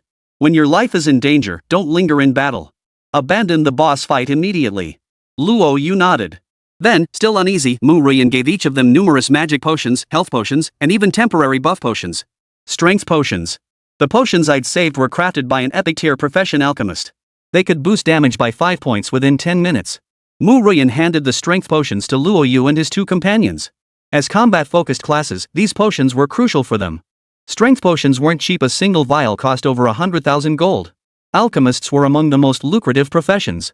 The trio accepted without hesitation and consumed the potions. In the blink of an eye, their physical strength surged by several hundred points. Alright, I'm ready to summon the boss. Luo Yu pulled out the regional boss summoning scroll and tore it to shreds. The moment it was torn, the ground beneath their feet turned transparent and the surrounding flora vanished. An isolated space spanning tens of thousands of square meters materialized. At its center stood a colossal entity radiating a deep blue glow. Visibly solidifying before their eyes, it was a colossal pale green water turtle, as massive as a small mountain, bearing a deep green flower bud upon its shell. Boss, Bulbasaur. Level, 15. HP, 12 million. MP, max. Skills, Water Gun Attack LV-15, Seed Bomb LV-15, Bulbasaur Machine Gun LV-15. Countdown, 29:59. Note, Area Boss. Defeating it grants massive EXP and guarantees a legendary item. Bulbasaur. Luo Yu's gaze fixed on the boss. Among all area bosses, Bulbasaur ranks in the upper middle tier. On a 5-star difficulty scale, it would be around 3.5 stars. Ruyan, you heal from the rear. Ling, find an opening to flank it and strike from behind. Core, watch out for its water gun attack that's magic damage. Your health is too low to withstand it. I'll draw its fire up front while you flank it. Got it. Tactics assigned. Luo Yu drew the 1000 machine transformation, gave it a slight shake, and it transformed into a spear. He charged straight at Bulbasaur. Clang! Luo Yu's spear struck the Bulbasaur's thick, hard shell. At the same time, inside the Magic City Police Headquarters, a massive screen displayed a scaled-down map of Magic City. Various strange patterns covered it, with all landmark buildings and dungeon locations clearly marked. The screen glowed blue. Li Yang leaned back in his chair, feet propped on the counter, sipping coffee with an air of leisure. Life was good. Li Yang smiled. The Magic City Guard was highly effective. Rarely did any reckless abyss boss come here looking for trouble. But just then, at a location marked as a small mountain on the outskirts of the city, the green marker turned red. Notice, 395427N, 11623117E. Level 15 Regional Boss Bulbasaur has appeared. Proceed to investigate. Damn it, that bastard summoned a regional boss. Li Yang sprang to his feet. Summoning a regional boss wasn't unusual. There were a dozen or so records each year. But each summon always occurred in specific zones, not only protecting structures but also quickly gathering professionals within dozens of miles. The marked location on the map was a godforsaken place, rarely visited by anyone. Even if someone was there, it would be an ordinary person at most. That area was a small grove, no dungeons, no secret realms. No adventurers would be there. They were practically asking for it. Li Yang hurriedly dialed Tang Yusu's number to report the incident. Summoning a regional boss wasn't a big deal. But this idiot summoned it in a sparsely populated area where most people are ordinary citizens. Once the zone boss appears, it'll have at least 10 minutes to rampage freely. Without professional intervention, it's extremely dangerous. Therefore, they must head there immediately to investigate. Starry Company. The tallest skyscraper in the Magic City. The top floor was ablaze with lights. Pan Tianming stared at the message with a sigh of resignation. 3 days, and he was only at level 11. At this rate, reaching level 19 within a month would be tough. Not to mention the even higher requirements for life skills. Without even reaching level 19, no connections could help me secure that position. Sitting on the sofa, the dim lighting made Pan Tianming feel a deep sense of helplessness from within. Starry Company was the culmination of generations of the Pan family's efforts, reaching its zenith under his stewardship. What a pity. He had intended to hand over this colossal enterprise to his son. But Pan Xiaopang was born for the life of a professional. If he were the child of an ordinary family, living under his parents' care would have been perfectly fine. Pan Tianming didn't want his son to spend his days teetering on the edge of death. But he was the heir apparent of Starry Company. If he didn't inherit Starry Company, that group would seize complete control of the firm. He wasn't driven by ambition for power. But having reached his position, he had no choice but to keep moving forward. He'd offended too many people, taking even one step back could plunge him into an abyss. He wasn't afraid of retaliation, but Xiaopang was. What could be done? He'd scouted out all the leveling teams across the metropolis, but their progress was painfully slow. Too few players meant insecurity, while too many meant experience points were split thin. At this rate, reaching level 19 was out of the question. Even getting into a top-tier university at level 16 would be a struggle. Pan Tianming pulled out a cigarette, lit it, and hunched over, puffing deeply. Who would have thought that the chairman of Starry Sky Corporation, a man ruthless in business and wealthy beyond measure, could be held back by something? Dad! A plump figure appeared in the office. Sniffing the acrid secondhand smoke, Pan Xiaopang saw deep sorrow etched on his father's face in the dim light. Deep in his memory, his father had been all-powerful. But ever since he changed careers, this troubled expression had become a frequent sight. His father, who normally neither smoked nor drank, had consumed an unknown quantity of both over the past 2 or 3 days. He knew it all stemmed from his profession. The eldest son of the Stellar Guild had switched to a life-related profession, a move widely reported by major media outlets. His father had become a laughingstock, and subordinates who once treated him with respect now harbored different intentions. He understood it all. He also understood that his father, unwilling to burden him with worry, kept putting on a brave face in front of him. It's little fatty. Ha, come on, let Dad see what level you're at today. Level 11? Not bad, not bad. At your age, I was probably only around level 10. Little fatty, you're doing great. Pan Tianming hid his worries behind a broad smile. Pan Xiaopang's eyes welled up with tears. Dad, it's my fault. If I'd been more determined and worked harder, you wouldn't have to struggle so much. Pan Tianming's body trembled slightly as he ruffled his son's hair. Little fat, your father has seen all your efforts. You haven't disappointed me. It's just that fate played a cruel joke on us. Pan Tianming took a deep breath and smiled. But so what? I, Pan Tianming, am still in my prime. I have plenty of time to pave the way for you. If all else fails, we'll just leave the metropolis. As long as you're happy, that's all that matters to me. Dad! Little Pan hugged Pan Tianming and burst into tears. After his mother died, his father never remarried or even had any rumors about new relationships. He devoted all his time to him and Starry Company. He had always worked tirelessly to ease his father's burdens, but who could have known that changing jobs would send him crashing to rock bottom, plunging his father into despair and doubling his own pressure. Don't cry, little fatty. Pan Tianming patted Xiaopang's back. You don't need to blame yourself. I've made contact with the imperial capital. I heard a war venerable possesses a job change divine stone. I'll secure it for us. If one job change doesn't work, then try twice. If even 2 attempts fail, Dad will pull every string to find a solution for you. I'll protect you for the rest of your life, ensuring you live without a care. Inside the office. Father and son embraced, the atmosphere somber yet deeply moving. Knock. The office door was knocked. Pan Tianming patted Pan Xiaopang's back, sat down in his office chair, and fixed him with a sharp gaze, his expression returning to its former ruthless decisiveness. Enter. Mr. Pan, young master. The secretary entered the office, greeted the 2 men, and said solemnly, Mr. Pan, there's a problem with the group's development project in Xingshui Bay. Someone just summoned a regional boss in Xingshui Bay. If that boss breaks free, Xingshui Bay is doomed. With over 1,000 workers on site today, a single misstep could lead to irreversible consequences. What? Pan Tianming's face darkened. His first thought was that someone was targeting Starry Company, more accurately, targeting him personally. Because no sane person would summon a boss at Qingshuibei. Not only would they fail to kill it, they'd likely lose their own lives there. Prepare the vehicle. We're heading there immediately. This was serious business. Starry Corporation was a major player, and it was inevitable that competitors would take issue with its success. Pan Xiaopang switching to a life-oriented profession. Now not only rivals disapprove, but there might even be a mole within the company stirring trouble. No matter what, we absolutely cannot let anything go wrong. The consequences would be unimaginable. Chapter 55, Bulbasaur. Qingshuibei. Within the independent space. Luo Yu wielded his spear in a frenzied assault, his form drifting as he dodged Bulbasaur's attacks. Thud. Bulbasaur raised its front leg high, stomping the ground. A spider web-like crack radiated outward from its legs, spreading across the entire space. 12,020. Luo Yu staggered, nearly knocked off his feet by the shockwave. He urgently channeled Holy Light Healing, restoring his health bar. The damage was terrifying. And this was just a basic stomp skill. Any other ability would have instantly killed him. Luo Yu's expression turned grim.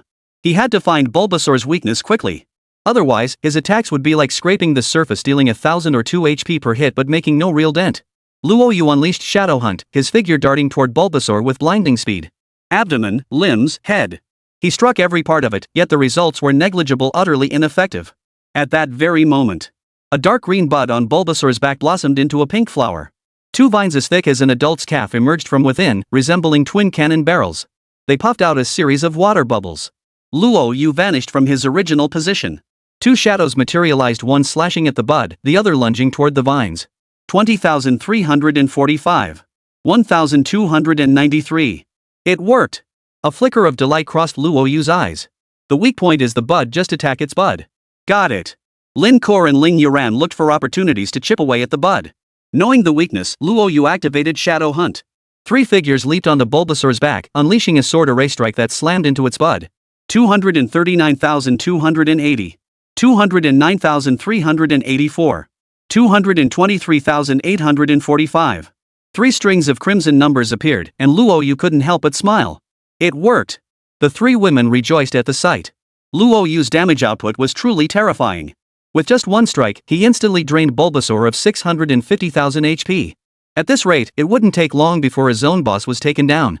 Shadow Hunt. Luo Yu unleashed the skill again, aiming for a swift victory. If the battle dragged on too long, the area boss could enter a berserk state. That would multiply the difficulty exponentially. Clang. At that very moment, Bulbasaur retracted its vine tendrils, and the flower bud closed once more. 3 sword beams struck the bud, but this attack only managed to scratch the surface. Looks like we need to find an opening. Only when the bud opened would its weakness be exposed. Luo Yu frowned slightly. Dragging this out indefinitely was troublesome. He had no idea when Bulbasaur would open its bud, and continuing like this risked delaying things until the Fury phase. Rage Countdown, 2319. He decided to attack first, hoping it would open its bud voluntarily. Luo Yu attempted to press his advantage against Bulbasaur, but their struggle proved futile. The plant's thick skin remained impenetrable. Holy Light Healing was equally ineffective. He had to wait for an opening. Another minute and a half passed. The Bulbasaur's bud finally opened. Spotting this, Luo Yu instantly cloaked himself, unleashed his sword array and Holy Light Healing, aiming to chip away as much health as possible in the brief window. 223,452. 15,000. Instantly, red numbers flashed across the screen. In 10 seconds, he had dealt a full 1.4 million damage. Excellent. Once the health drops to 3 million, it can be instantly slain. The bud closed. Luo Yu darted to the side. He finally understood Bulbasaur's ability. Every minute and a half, the bud would open, but the window lasted only 10 seconds. Within those 10 seconds, he had to deal as much damage as possible. He relayed this discovery to the 3 girls. When Bulbasaur's buds were open, it had no resistance. Lin Kor and Ling Yuran's damage output was no joke to others, it looked like explosive damage. With the 2 girls able to deal an extra 3 or 40,000 damage, they could speed up Bulbasaur's demise. Just as Luo Yu had anticipated. Another minute and a half passed, and the buds opened once more. This time, the 2 women were prepared. Lin Kor unleashed her sword array, while Luo Yu and Ling Yuran activated Shadow Hunt, landing on Bulbasaur's back. Ling Yuran plunged her dagger into the bud, and Luo Yu immediately activated his sword array and Holy Light Healing. With ample preparation this time, they managed to chip away a full 2 million HP in just 10 seconds. Not bad. The toughest part of the area boss. First, their nature differs. There are hundreds of types of regional bosses, each with specific weaknesses. Only by identifying these weaknesses can you deal effective damage. Second, their health pools are massive, and many players simply lack the damage output. The Bulbasaur before you is a level 15 regional boss, meaning only players below level 20 can challenge it. The number of players allowed to enter the battle varies based on difficulty. Take Bulbasaur as an example. It's rated at 3.5 stars difficulty, allowing only 50 players to enter simultaneously. However, players below level 20 deal shockingly low damage at most 3 or 4,000 per hit. Against Bulbasaur, it feels like a mere scratch. Luo Yu possessed a sword formation that granted immunity to all physical damage, granting him significant margin for error. Otherwise, he'd have died countless times using this approach. Even Mu Ruyan, with her 3 legendary professions and exclusive skills maxed to level 2, wouldn't dare charge in recklessly. Without his god-tier gear and skills, he'd likely stand no chance against Bulbasaur. Even so, the pressure remained immense. He constantly drew Snorlax's aggro, knowing a single misstep could leave the 3 women severely injured. They found a pattern. Luo Yu and his 3 companions grew increasingly adept. In the blink of an eye, Bulbasaur's health dwindled to just over 4 million HP. One more push, and they could unleash Shadow Hunt. Luo Yu couldn't help but smile. Mu Ruyan and the other 2 girls were even more excited. While Lin Kor might not grasp the significance, Mu Ruyan and Ling Yuran understood perfectly. They had fought regional bosses before, always with a full party. At best, they'd chip away a few million HP, but every time, some professional player would get killed by the boss or even get disqualified. Today, however, in less than 10 minutes, the regional boss's health had dropped to 4 million, with only 4 people participating in the raid. It was almost unimaginable. Terrifying. Truly terrifying. What others regarded as an inscrutable regional boss was, to Luo Yu, merely a slightly more challenging instance boss. Barring any mishaps, they were about to secure their very first regional boss first kill. Indeed. 99% of adventurers never defeat a zone boss in their entire lives. Those who succeed either coordinate meticulously beforehand or spend a fortune assembling a group of level-appropriate prodigies to collectively take down the boss. Even then, the failure rate remains high. To see Luo Yu handle it with such effortless ease was truly a first for them. The bud has bloomed. Let's move. Luo Yu smiled. His figure vanished from the spot once more. As all skills were unleashed, Bulbasaur's HP dropped to the critical threshold. Shadow Hunt. Chapter 56, Tang Yusu's Rage. Has the crowd been evacuated? They have, Captain. Inform all guard squad members to reinforce and perfect the air wall. The boss is Bulbasaur, a 3.5-star powerhouse, no complacency. Understood, Captain. Liang, have the roads sealed off. No one is to enter Xingshui Bay to prevent any unforeseen incidents. Got it. I'll handle it immediately. Shall we? What's the Adventurers Guild saying? Captain, they're almost here. Alright, everyone get ready. Anyone who drops the ball won't get off easy. Tang Yusu had a fiery temper. All the workers around them had retreated, leaving only the guard squad behind. Her gaze fell upon the sapphire blue mechanical frame suspended mid-air within the forest, and her anger flared. What idiots! 4 people taking on a zone boss? They're asking for it. If you're going to die, why drag others down with you? Tang Yusu seethed inwardly, itching to storm in and drag them all out for a thorough beating. Captain, don't worry. It's been nearly 10 minutes and the boss still hasn't appeared. Maybe they really do have a plan. Li Yang stepped forward to calm her. A plan? Are you out of your mind? 4 people against a boss with millions of HP? What plan do you have? Tell me. They're probably crippled by now, with no chance of escaping. Tang Yusu's temper flared. Seeing Li Yang about to say more, Tang Yusu exploded, shut up. Keep talking and I'll kill you. I'm putting my money where my mouth is today. If he actually makes it out alive, I'll do whatever he wants. But if he dares cause a major disturbance and irreparable damage, don't blame me for being ruthless.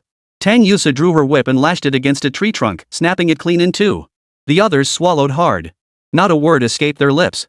They silently wished the kid luck, praying he wouldn't screw up too badly, otherwise Tang Yusu might just take his life. A regional boss? Just then, several adventurers arrived from afar. They spotted the deep blue floating box in the woods, bearing an inscription. Area Boss, Bulbasaur. Status, currently challenged. Number of challengers, 450.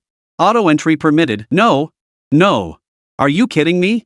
4 people challenging a regional boss, and they even set it to not allow auto entry.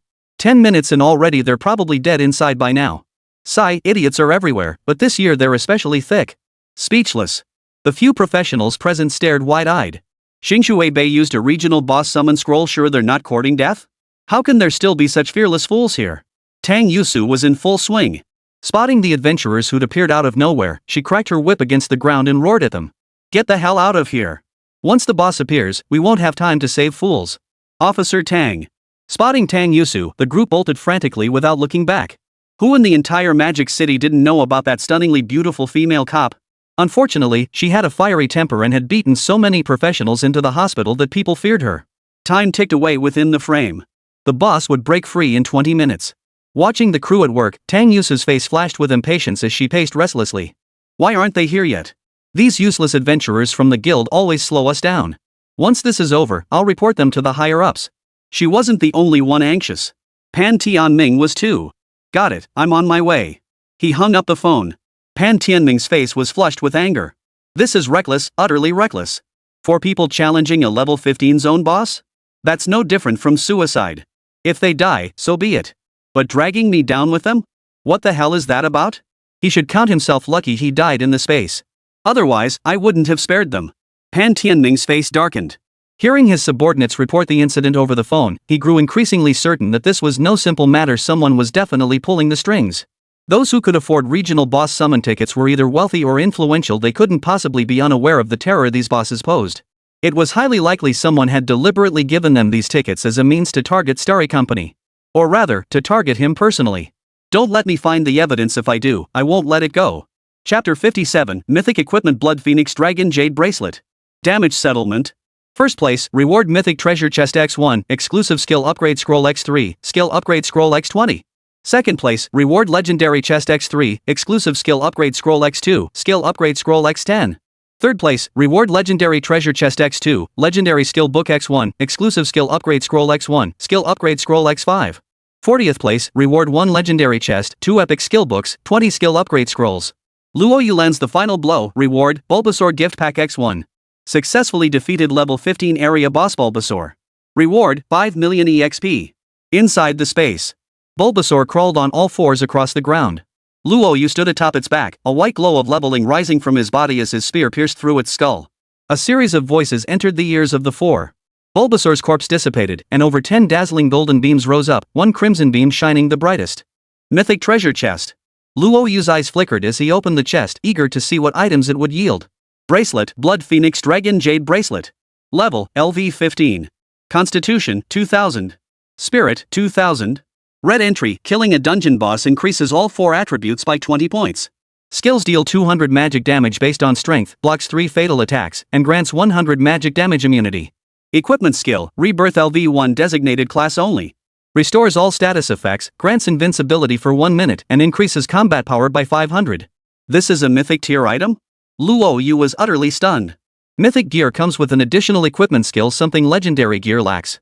The description seemed underwhelming, but only Luo Yu understood what killing a dungeon boss to increase each of the 4 core stats by 20 points truly meant. It meant defeating a single dungeon boss was equivalent to leveling up twice, granting a total of 80 attribute points, utterly unstoppable. 100% magic damage immunity was equally insane. As for the equipment skill Nirvana, its effect was truly astonishing. It instantly restores all status effects, revives the wearer at full health when near death, grants invincibility for 1 minute, and boosts combat power by 500. This means every skill cast deals 3 to 4 million damage in a single strike. 3 to 4 million damage? Bulbasaur couldn't even withstand 2 of his attacks. Truly worthy of being called a mythic item, utterly insane. I wonder how much more godlike the Demon Star Pendant could be. He finally understood what Ling Yuran meant. A single mythic item could elevate combat power by several tiers. The Blood Phoenix Dragon Jade Bracelet was only level 15 with modest stats, yet this represented the bare minimum for mythic gear. He couldn't even fathom how absurdly powerful the mythic equipment wielded by level 70-80 powerhouses must be. Truthfully, Dexia's mythic gear isn't abundant, but it's not pitifully scarce either. Players above level 70 could usually get at least 1 piece if they weren't too unlucky. However, mythic gear itself had varying tiers.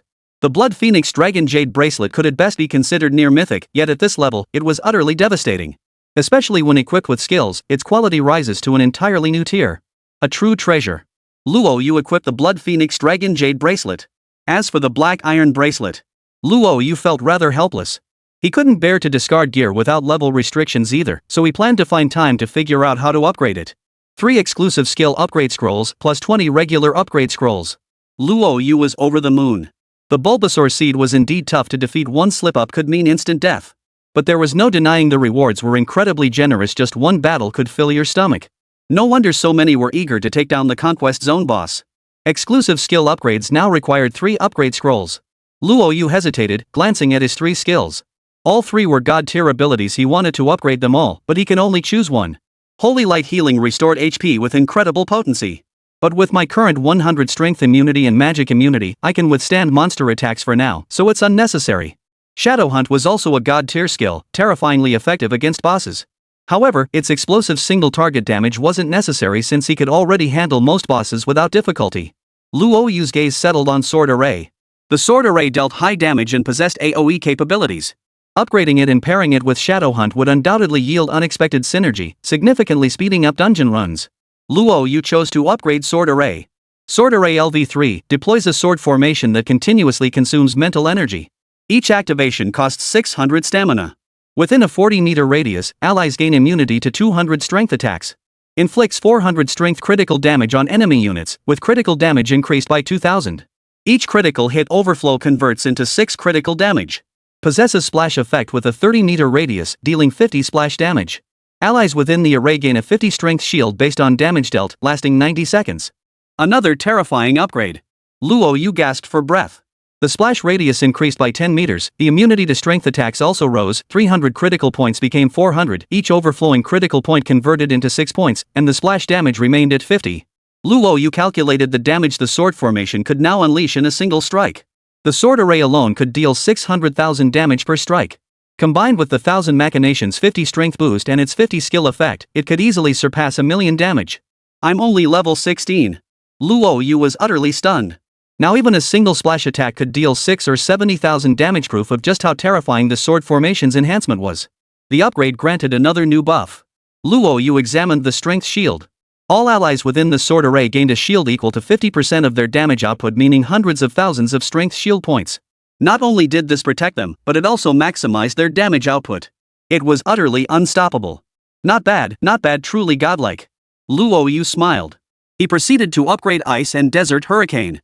Ice Storm LV5. When the caster releases skills or attacks monsters, it applies a 60% slow effect and has a 40% chance to freeze the monster. Desert Hurricane LV5. When the caster unleashes a skill, it creates a desert whirlwind that covers the active skill area. It reduces visibility by 80%, applies an 80% slow effect, deals 50 magic damage based on strength, and pulls enemies toward the skill center. Frost is maxed out, but Desert Hurricane can still be upgraded. Luo Yu felt a surge of delight. This was a massive upgrade. There was also a Bulbasaur gift pack. He wondered what it contained. Luo Yu opened the gift pack. Obtained Spirit Pet Bulbasaur Boss Cub X1. Obtained Bulbasaur Shell 1. Obtained Bulbasaur Blessing X1. All 3 items were legendary tier. Too bad Spirit Pets only unlock at level 40. Still too early for that. Still, this Bulbasaur is legendary quality and boss level, making it several times stronger than ordinary Bulbasaurs. But it's still not what I'm looking for. As for the Bulbasaur Blessing, Luo Yu opened it to take a look. Item, Bulbasaur Blessing. Quality, legendary. Effect, next boss battle grants all party members plus 50 EXP, with the weakest member receiving plus 300 EXP. Pretty standard. Luo Yu murmured softly. This counts as a poverty relief item. This time, it's a big haul. Let's see how the stats look. Luo Yu couldn't wait to open the interface and admire his newfound combat power. Chapter 58, They Won't Force Us Anymore. Name, Luo Yu. Health, 15,600. Magic points, 8,600. Occupation, Transmuter. Level, 1745-34. Strength, 2,701,500. Agility, 270,200. Spirit, 2,702,600. Constitution, 2,703,300. Class exclusive skills, Divine Pact LV1, Insight, Divine Punishment. Skills, Holy Light Healing LV2, consumes spirit to continuously restore 10,000 HP per second to allies within 20 meters for 30 seconds. Applies a 300 HP shield that blocks magical attacks. Enemies within the healing area take 100 damage equal to the healing received. Sword Array LV3 deploys a sword formation, continuously consuming spirit. Each activation expends 600 spirit. Within a 40-meter radius, units gain immunity to 200 strength attacks.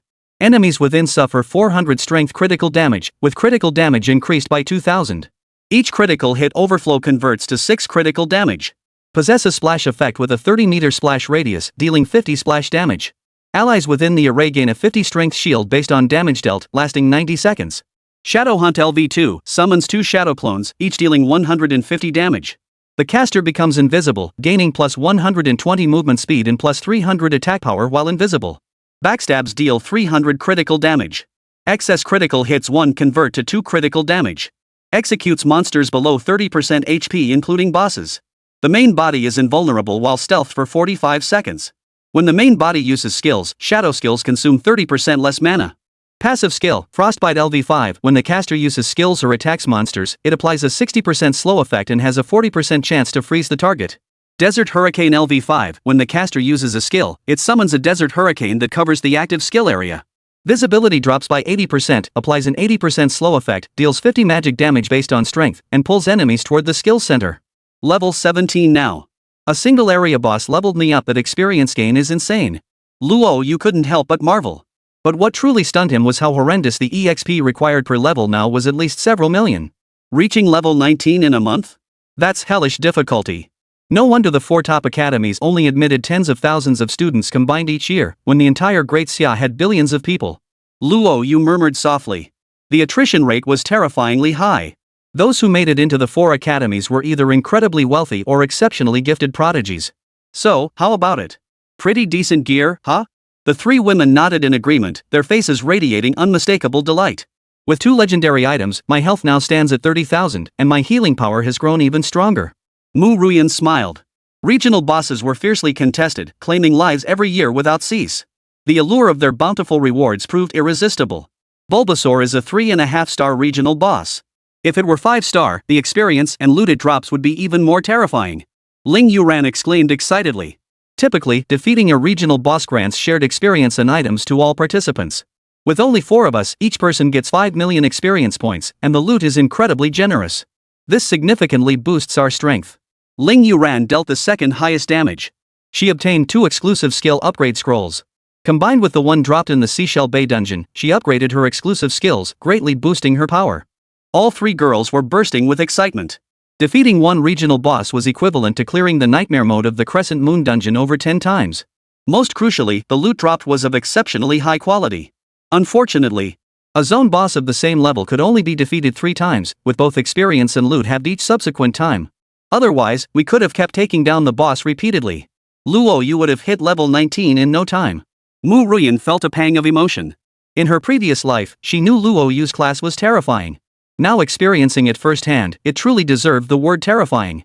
The damage output was utterly inhuman, identical to that of a humanoid boss. Adding to that, Luo Yu had obtained a mythic tier equipment piece and upgraded an exclusive skill, making his power even more terrifying. Outside the space, Tang Yusu paced back and forth. The guards on either side held their breath, silently cursing the fool who'd come here looking for death. If you want to die, a rope would suffice. Why summon a regional boss and endanger others? Captain, look. Li Yang's eyes widened as he pointed at the azure mechanical frame, as if witnessing something utterly unbelievable. Overreacting. Tang Yusa shot him a withering glance before turning her head in the direction he pointed.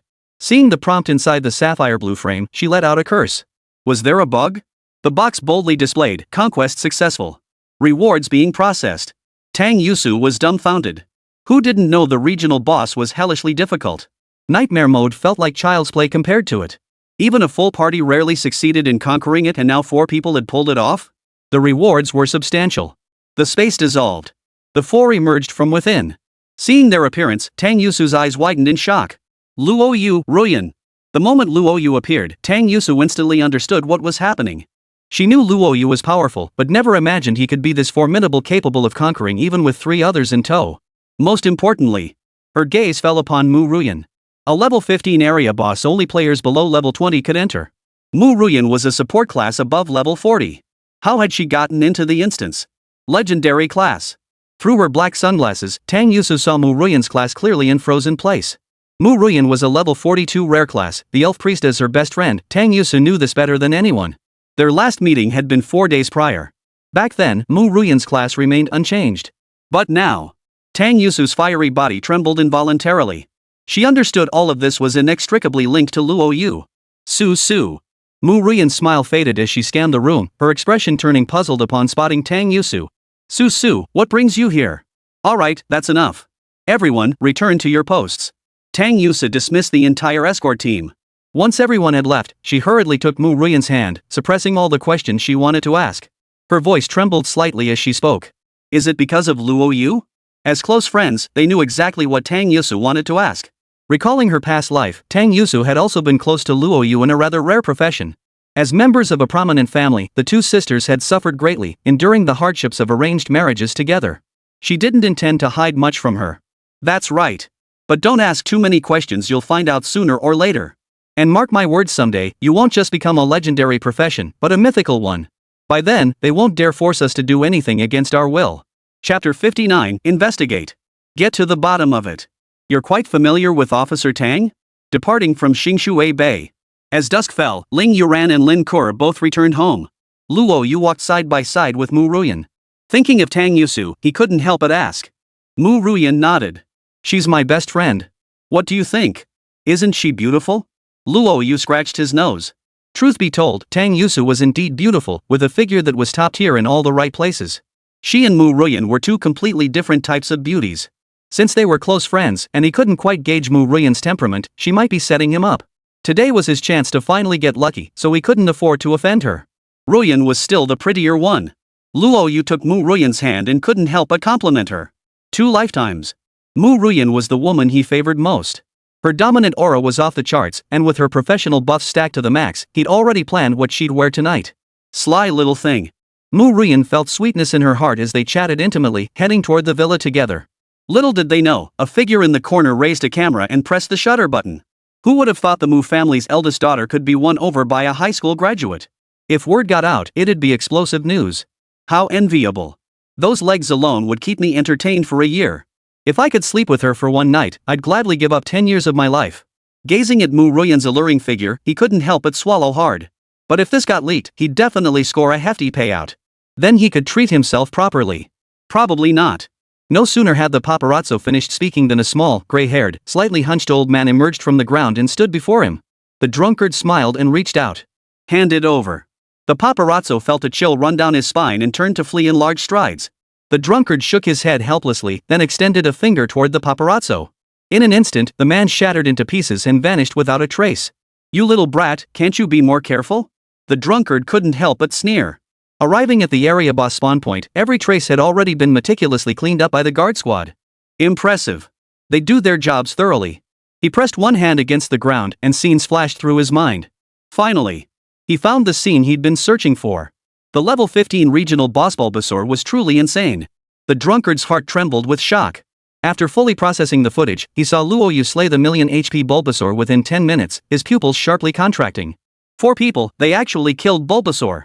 Those 3 girls showed no signs of abnormality, neither their vitality nor anything else seemed off. The drunkard's body trembled. Excellent.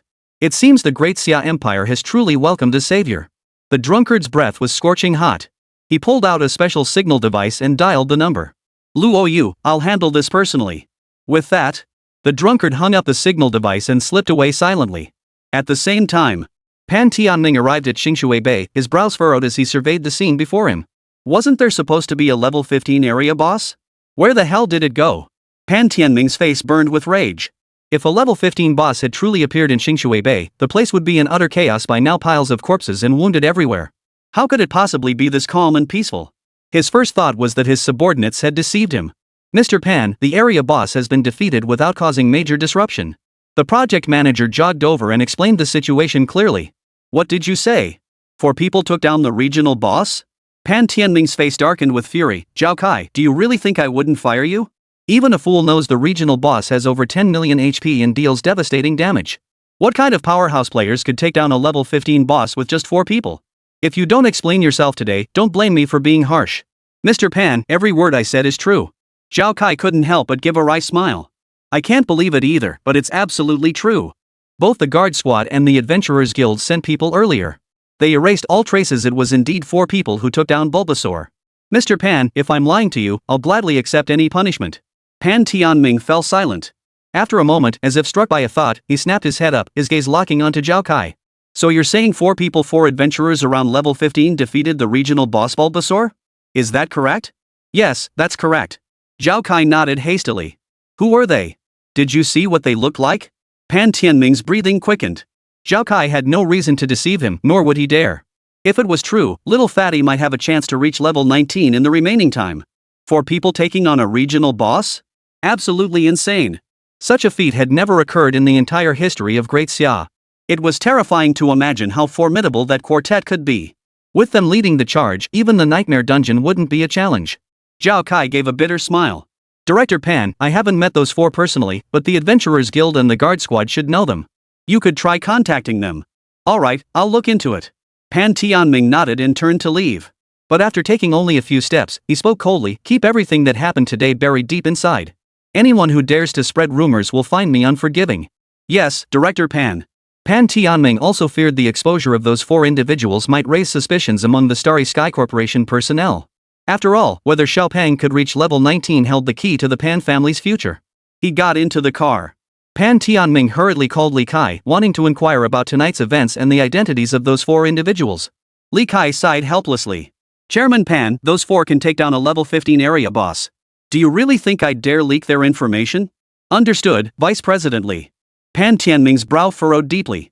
Both sides were intelligent individuals, fully aware of what the four's strength implied. If word reached the wrong ears, the blow to Great Xia would be immense. Moments passed.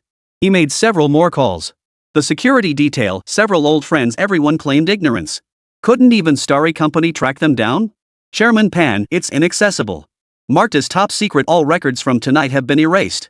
The assistant's face darkened. Star Corporation was a colossus in Great Xia. Aside from those few who had similar information, any investigation should have uncovered everything else. Logically, defeating a level 15 regional boss should be major news, even making headlines. Yet there's not a single trace online now. Searches show blocked results. Clearly someone higher up intervened deliberately. Investigate. Find out what happened. Find those responsible at any cost. Pan Tianming's heart pounded violently. To receive such high-level attention while still in the newbie village, he couldn't fathom how terrifying that person's strength must be.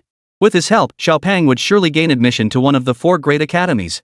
Chapter 60, pay whatever price it takes to make him a power leveler. Early the next morning, Luo Yu hurried to Starry Company early, ready to begin his power leveling assignment. Getting free experience and a hefty paycheck was a sweet deal for him. Mu Ruyan and the other two girls headed to the dungeon together.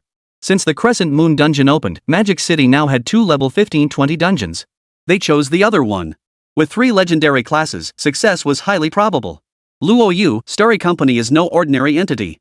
It ranks among the top 10 super corporations in all of Great Xia. They span every industry. Cultivate good relations with them, and they can provide any resources or equipment you need. This time, the reward is a mental resistance helmet. It'll be very useful to you. Most importantly, Pan Xiaopang is humble and down to earth, without any airs of a spoiled rich kid. If you get along well with him, he might just be able to help you out someday. Yesterday's activities went on far too long. Mu Ruyan's long legs trembled slightly, and her lower abdomen ached, yet she still tenderly helped Luo Yu adjust his clothes. Luo Yu nodded. Got it. Be careful in the dungeon. If you sense danger, leave immediately. Got it. Stellar Corporation. Luo Yu hailed a cab and rushed straight over. Hello, sir. How may I assist you? As soon as he entered, the front desk receptionist approached him. I'm here to see Chairman Pan. I made an appointment yesterday, you can look it up. The receptionist checked the schedule. Pan Tianming did indeed have a meeting scheduled at this time. What's your name, sir? Luo. After verifying the information, the receptionist called Pan Tianming's assistant. Once confirmed, her demeanor became even more respectful. Hello, Mr. Luo. Mr. Pan is currently on the 99th floor. Please follow me. The two took the elevator to Pan Tianming's office. Meanwhile, inside the office, the atmosphere was anything but calm. Dad, are you serious? Pan Xiaopang looked utterly astonished. Pan Tianming's voice was filled with excitement. That's right. 4 people are taking on the level 15 area boss. If you can find them, you'll definitely be able to level up to 19. Don't worry. Uncle Zhao said they've been located, though they're still confirming details. We'll have news soon. Dad, I'll definitely work hard. Pan Xiaopang's round face flushed crimson. Since changing jobs, every day had been agonizing. He had the ability to level up. But as a lifetime class, experience was split evenly among 5 dungeon runners, forcing him to stick to hard mode. Occasionally he could take on a few nightmare mode monsters within the first stage, but leveling was painfully slow. He'd nearly given up hope. Who could have imagined his father would bring him such earth-shattering news? A 4-player raid on a regional boss. If it were real, they'd definitely have the strength to clear nightmare mode. Then, with experience split among 5 players, it would be 10 times better than now. Mr. Pan, Luo Yu is here. He's the professional player recommended by President Li. Luo Yu? Pan Tianming snorted coldly. That bastard Li Kai, and I considered him a friend. Over the years, Starry Company has brought immense profits to the Adventurers Guild, yet he won't even help with this matter. The fact that someone cleared the nightmare mode of Conch Bay Dungeon? He kept it completely under wraps. Pan Tianming was boiling with rage. Send someone back and tell them Starry Company found a power leveling service. Dad, why not meet them? It'd be downright rude to turn them away after they traveled all this way. Pan Xiaopang scratched his head. Pan Tianming sighed helplessly. You're just like your mother, so kind-hearted. But it's still not necessary. Just give him some compensation when the time comes. Go ahead and do it. Pan Tianming turned to his assistant. Understood, Chairman Pan. Pan Tianming sat in his chair, periodically checking his phone messages, eager for the identities of those four to be uncovered swiftly. In the waiting room, Luo Yu was waiting calmly. Moments later, the assistant approached him to apologize, explaining the reason for the delay. Apologies, Mr. Luo. Chairman Pan found a substitute player. Since Starry Company didn't notify us in advance, they've offered 1 million magic crystals and an epic tier equipment piece as an apology. We hope you'll forgive us. There's plenty of time ahead, and we're certain to have further opportunities for collaboration. The assistant spoke gently, his face etched with remorse. But it was all just polite talk. Luo Yu had only recently changed careers and was still an orphan. Starry Company was a titan in the great Xia business world. This might be their only chance to connect. Once he left Starry Sky Corporation, it would be like entering a different world. Found it? Luo Yu paused slightly before nodding. No reward without merit. Since your company has found it, I won't impose any longer. Luo Yu rose to leave, passing the news along to Li Kai as he departed. Li Kai and Pan Tianming were friends. If he didn't explain clearly, misunderstandings might arise later. Uncle Li, Starry Company has found a proxy player. Right, that's correct. Should we have him verify it? Alright, let's do that. He hung up the phone. Luo Yu walked into a nearby cafe and waited for Li Kai's call. Adventurers Guild. Li Kai furrowed his brow slightly. What's going on?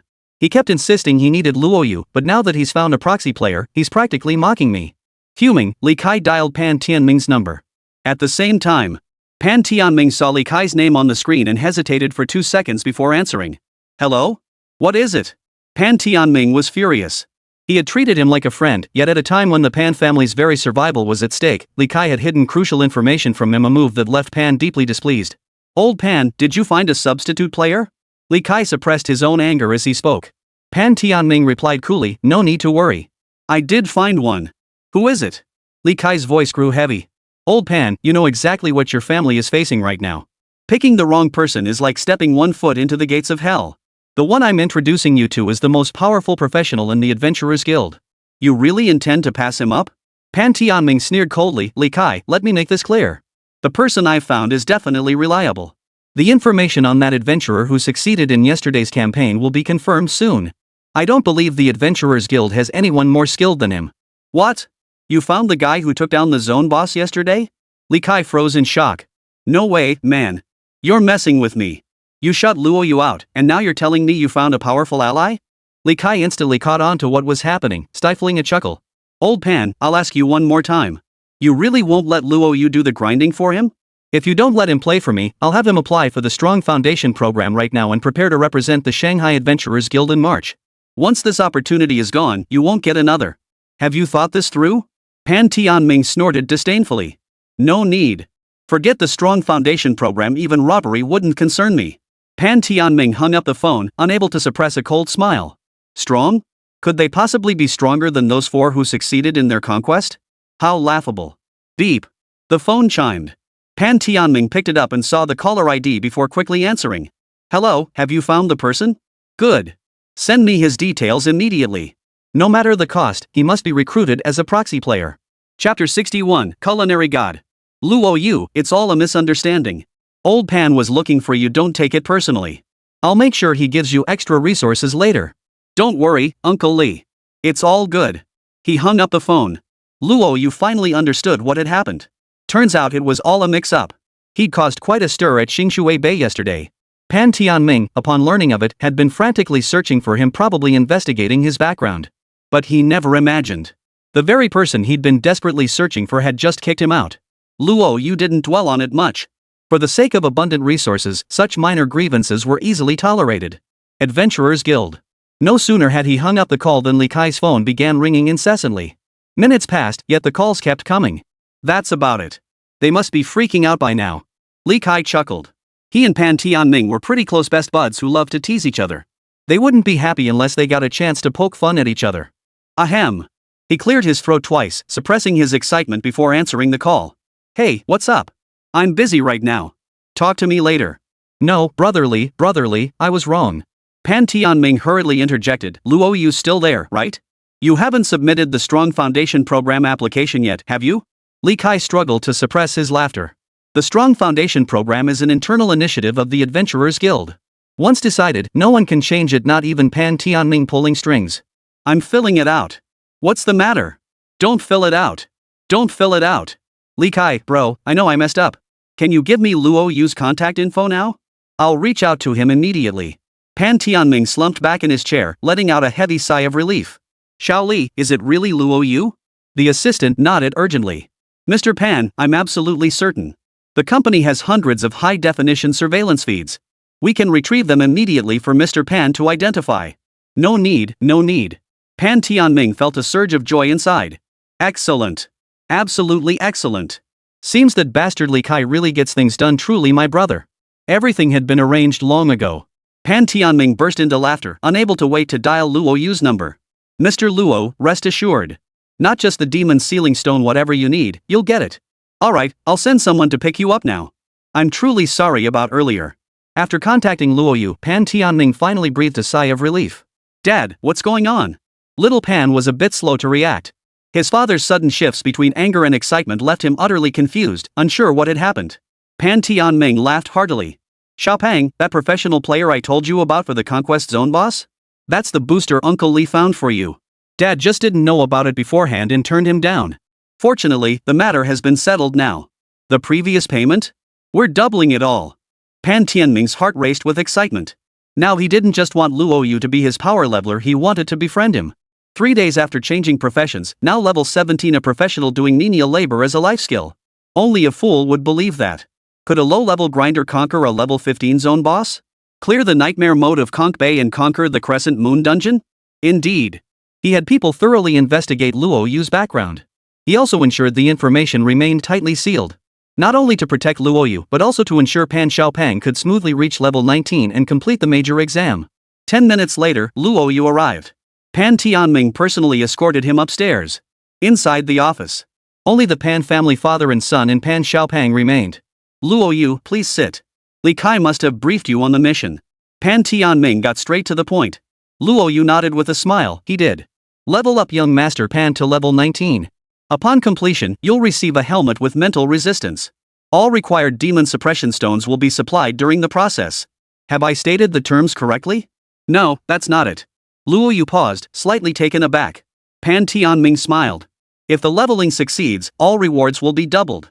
You can choose any item from Starry Company. I hear you need a Nasu's god now.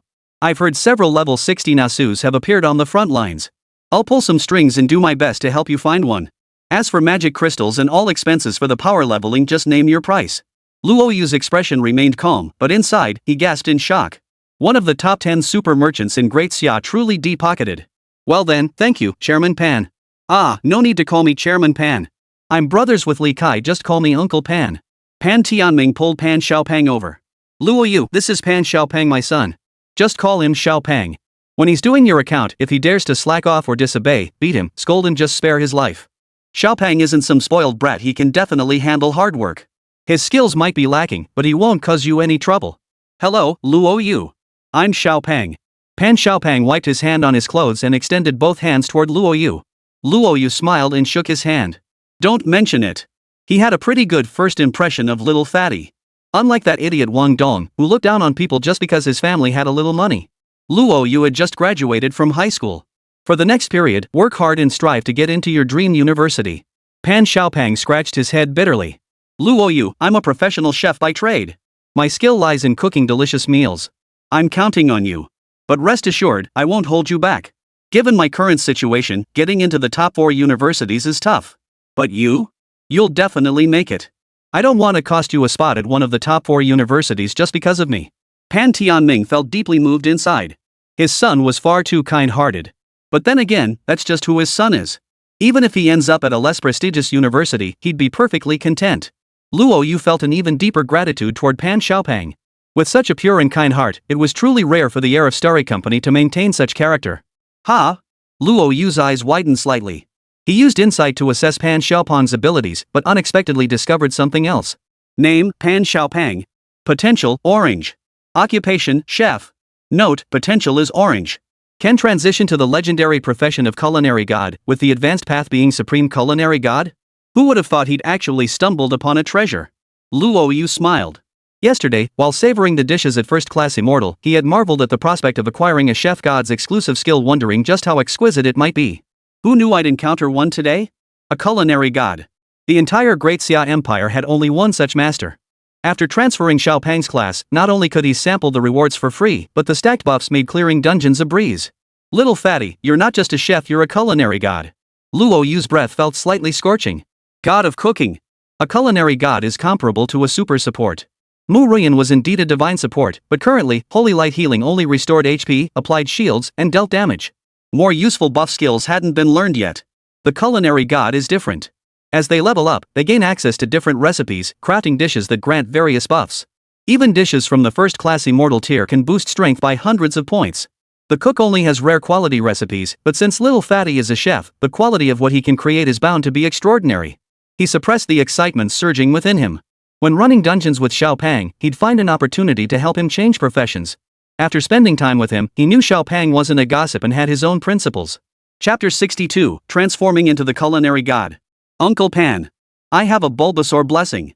Clearing the Conquest Zone boss in the dungeon will grant Xiaopang a 300 EXP bonus. Do you have any level 15 area boss summon scrolls? The fastest way to level up. Defeat the Conquest Zone boss, then use the Bulbasaur blessing to maximize experience. Yes, I do. I currently have one. Just let me know how many you need later. When it comes to Xiaopang's level, Pan Tianming dared not hesitate. But Bulbasaur blessings are precious. When the time comes, I'll have Xiaopang help you pick out a legendary item. Thanks a lot, Uncle Pan. You're welcome, you're welcome. Pan Tianming smiled. Killing a regional boss yields massive experience, at least 1 million. Even at 5 times the base rate, that's over 5 million. Pan Xiaopang just hit level 14, so after this fight, he'll definitely reach the threshold for level 16. Luo Yu, this is for you. Pan Tianming produced a jade token the size of a mahjong tile. This is a guild pass. I had the Adventurers Guild forge it based on the dungeon's mechanics. Xiaopang's current strength is severely lagging behind. He can't join you in the same dungeon or take on the area boss. The companion pass grants 3 uses that allow the dungeon to ignore level restrictions. However, it only works when the level difference between both parties isn't too great. Luo Yu accepted the companion pass. Today has been quite the eye-opener. If he hadn't taken on Pan Xiaopang's power leveling job, he probably wouldn't even know this thing existed. Uncle Pan, I've got everything covered. I'll take Xiaopang through the dungeon now. How about grabbing a bite first? Luo Yu shook his head. No need. We only have a little over half a month left, and time is tight. Unexpected situations could arise along the way. Alright, stay safe. Pan Tianming nodded and gave Pan Xiaopang a pat on the shoulder. Do your best. Dad, I'll definitely give it my all. Pan Tianming nodded with satisfaction. They left Starry Company. Pan Xiaopang walked behind Luo Yu with his head down, tugging at the hem of his shirt. Luo Yu abruptly stopped, causing Pan Xiaopang to bump into him. I'm sorry. Pan Xiaopang waved his hands frantically. Luo Yu sighed in exasperation. Pan Xiaopang had completely changed his perception of rich kids, especially super rich second-generation ones. If he had even half of Luo Yu's wealth, he'd probably be acting like a total snob by now. No problem. I'll help you level up now and tell you about my plan. Yeah, go ahead. Luo Yu began. I plan to run you through the nightmare mode of Conk Bay 3 times to get you the rewards. Then we'll team up to take down the regional bosses. Once your level's up, we'll clear the Crescent Moon dungeon together. In about half a month, you should easily hit level 19. Any thoughts on my plan? No, nothing at all. I'll follow your lead completely. Whatever you say is fine. If you need demon suppression stones, I can get my dad to give you as many as you want. Pan Xiaopang hurriedly blurted out a string of words. He was timid, aware of his own limitations, and constantly worried about holding others back. While his father had indeed hired Luo Yu, he still prioritized Luo Yu's personal interests above all else, unwilling to burden him. Luo Yu. I'm a life-sustaining profession. If progress slows down later, I can have my dad terminate the contract. Rest assured, you'll receive every penny you're owed. Pan Xiaopang whispered. Luo Yu gave a helpless smile. Don't take on a job you can't handle. Since I've accepted this job, I'm confident I can complete it. Luo Yu scanned Pan Xiaopang from head to toe. Besides, you're no ordinary chef, you might just be a culinary genius? Xiaopang hung his head, looking utterly dejected. Luo Yu, you don't need to comfort me. I'm just a living profession, otherwise I wouldn't have made Dad work so hard. Don't you think I'm utterly useless? Luo Yu's lips twitched. Even a fallen super rich heir is still leagues above ordinary people. In this world, power and money reign supreme. To have so much wealth yet still feel inferior, he'd never seen the likes of it before. Let's go. The Nightmare Dungeon at Conch Bay. Outskirts of the Demon City. The Conch Bay instance had plenty of players too. Pan Xiaopang had cleared both normal and hard modes, leaving only Nightmare mode. Would it be too hard for Luo Yu? Pan Xiaopang whispered.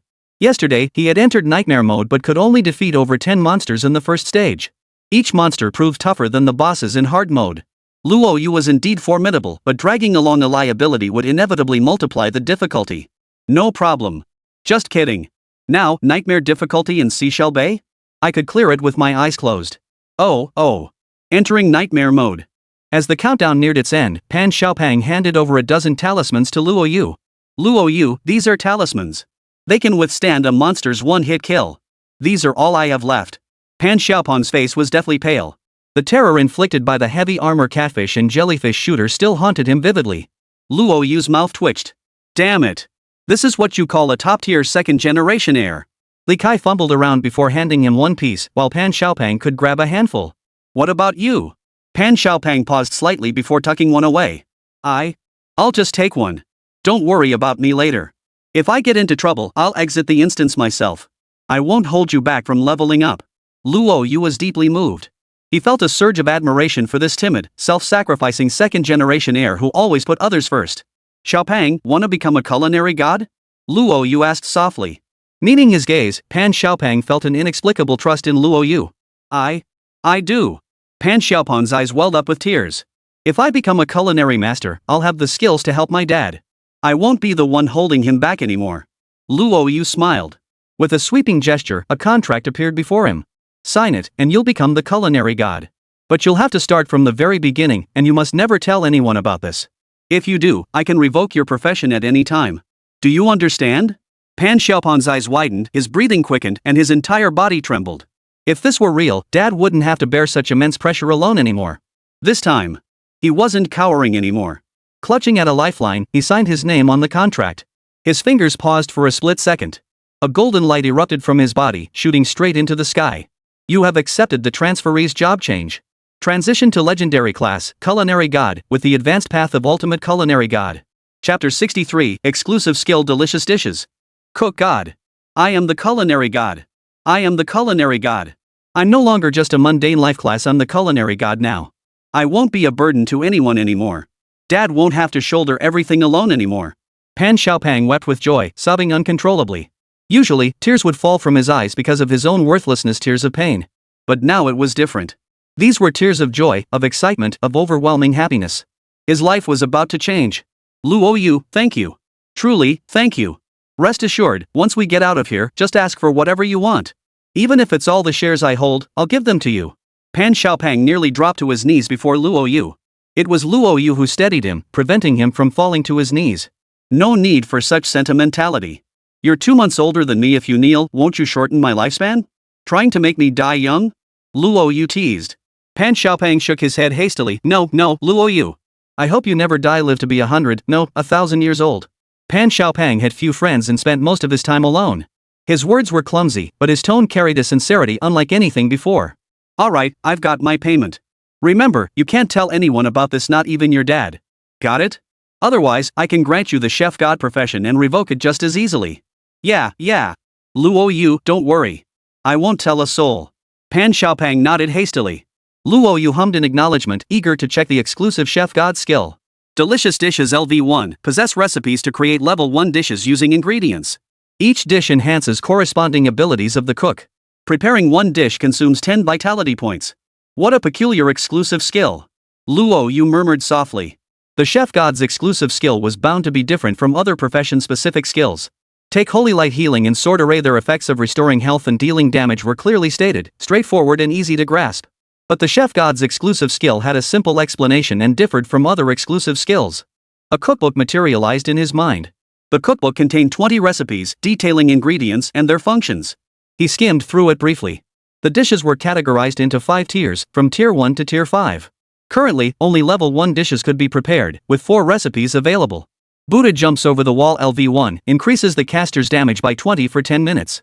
Nutty rice cake LV1, increases the user's strength resistance and spell resistance by 30, lasting 10 minutes.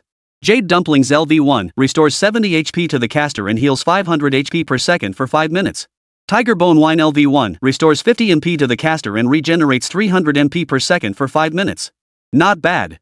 Luo Yu murmured softly. And these are just level 1 dishes. If the boosts are this crazy already, I can't even imagine what they'll be like after upgrading. A 20 damage boost plus 30 dual resistance? Absolutely insane. Take him, for instance. Currently, a single strike deals 1 million damage. After consumption, it would deal 1,200,000. Even at level 1, Buddha jumps over the wall is this monstrous. It's unimaginable how terrifying it will become as it grows. The subsequent dishes in the healing cuisine recipe set become even more terrifying. There are dishes that boost experience, invisibility dishes, critical hit and critical damage dishes, they've got it all. It can even craft dishes to upgrade your spirit pet's quality. Truly an all-around support profession.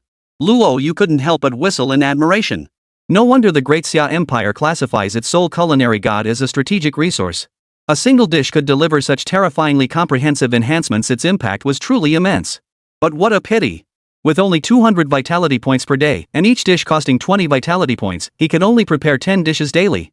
Luo Yu couldn't help but shake his head. He wasn't overly disheartened, though. Upgrading would surely bring substantial improvements. Luo Yu, Buddha jumps over the wall. Pan Xiaopan's baby fat cheeks puffed out, flushed with excitement. After becoming a chef god, he couldn't wait to test his exclusive skill. The 4 dishes were delicious. Simple jade buns, made only with flour and cabbage, tasted better than anything from a 7-star hotel chef.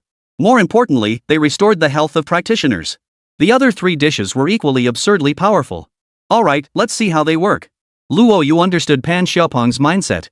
Now that he'd transformed into a culinary god, he was no longer a liability. He desperately wanted to prove his worth. Luo Yu took a bite of Buddha jumps over the wall. It melted instantly on his tongue, its rich flavor flooding his taste buds and leaving him in awe. What's the big deal about first-class immortal? If only he could make more than 10 servings a day, he'd eat this for every meal. Luo Yu stretched his limbs. He could clearly feel his strength surge dramatically. Little fatty, save some vitality. We'll need Buddha jumps over the wall and nutty rice cakes to boost our buffs when we conquer nightmare mode and take down the boss together. Luo Yu, don't worry. I won't waste it. Pan Xiaopang swallowed hard. He was a foodie. He understood vitality points couldn't be squandered, he couldn't hold Luo Yu back. Luo Yu, be careful. Heavy armored catfish charged toward them, while jellyfish archers fired arrows from afar. Seeing the monster's health bars, he couldn't help but worry. Relax, they're just a bunch of small fry. Luo Yu smiled. The Medusa Terminator title went to Mu Ruyan, but it didn't matter to him. All just a matter of seconds. Almost forgot there's also the title of Congbei's boss. Luo Yu tossed the title to Pan Xiaopang. Equip it, it'll boost your 4 core stats, so monsters won't one-shot you so easily. Got it. Pan Xiaopang equipped the title. Each of his 4 attributes increased by 50, while the monster's stats dropped by 50 across the board. His eyes widened in astonishment. What an amazing title. Pan Xiaopang's eyes sparkled with excitement. Titles were extremely hard to come by, and even those who possessed them rarely sold them. This was his first time wearing one. The boss of Congbei difficulty reduced by 50%. Feel better now? Whether it's reduced or not doesn't matter. In Luo Yu's presence, they were all mere instant kills. His main worry was Pan Xiaopang getting into trouble. While he had confidence in himself, even the best can slip up. Better to be fully prepared for any contingency. Holy light healing. The heavy armored catfish writhed its massive body, charging toward the 2 with a spear in hand. Luo Yu unleashed his skill. The moment the green blow touched them, every monster was instantly killed or wounded. The first stage was cleared with ease. The entire process unfolded with fluid precision, leaving Pan Xiaopang utterly speechless. 10 seconds. Pan Xiaopang was dumbfounded.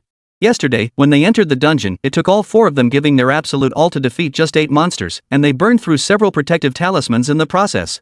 Luo Yu had slaughtered them all in the blink of an eye. The constant notifications of slain monsters filled his ears. Luo Yu's power was utterly terrifying. Continue. Luo Yu remained calm. The nightmare mode of Seashell Bay was now 100 times easier for him than the beginner dungeon. Chapter 64, Exclusive Equipment Golden Shovel. Second stage. The monster had barely appeared when Pan Xiaopang, unable to see its form, heard a series of level-up chimes ring in his ears. Successful kill, Golden Armor Raging Shark. Experience, 6,500. Successful kill, Boneplate Sand Digger, experience 6500. Successful kill, Golden Armor Raging Shark, EXP plus 6500. The monsters were cleared. A 2-meter tall monster with a human head and serpentine body appeared. Medusa. Pan Xiaopeng's two small eyes widened in shock. Seeing its 40,000 HP pool, Pan Xiaopeng sucked in a sharp breath. With the dungeon difficulty reduced by 50%, Medusa's peak HP was a staggering 80,000. He couldn't fathom how Luo Yu had cleared it. The Nightmare Mode boss was terrifyingly difficult not just for Luo Yu alone, but even 5 epic tier characters, or even legendary tier characters, would struggle to defeat it. A scene that left him utterly stunned unfolded. Luo Yu unleashed a sword formation, sending a beam of light piercing toward Medusa. Then a voice echoed. Successful kill, level 30 boss Medusa. Reward, 65,000 EXP. Pan Xiaopeng gulped hard. His entire body went numb. Medusa had 40,000 HP, yet Luo Yu one-shot her with a single skill and he was only level 17. Shock. Pan Xiaopeng was utterly speechless. But the appearance of the Infernal Hydra forced him to reassess Luo Yu once more. Successful kill of level 40 boss Inferno Hydra. Reward, 130,000 EXP. First kill of Inferno Hydra rewarded with 1 legendary treasure chest. A legendary treasure chest appeared in Pan Xiaopeng's hands. A treasure chest radiating brilliant golden light lay ahead. Luo Yu, it's gold. Pan Xiaopeng's face lit up with excitement. In the past 3 days, only 1 epic item had dropped, and the power leveling service had taken it directly. He didn't need epic gear anyway. Legendary items were plentiful in Starry Company. But this one was obtained through his own efforts, and he couldn't help but feel delighted. Luo Yu, it's yours. I never even dared to think about the Nightmare Dungeon. Just clearing the first stage felt like a huge accomplishment. I never imagined you'd lead me through the entire dungeon. Here, take both legendary chests. I was just tagging along, didn't do much. Pan Xiaopeng chuckled. The instance awarded both legendary chests to him, leaving Luo Yu empty-handed, making him too hesitant to claim the legendary chests for himself. Without Luo Yu, he'd be nothing.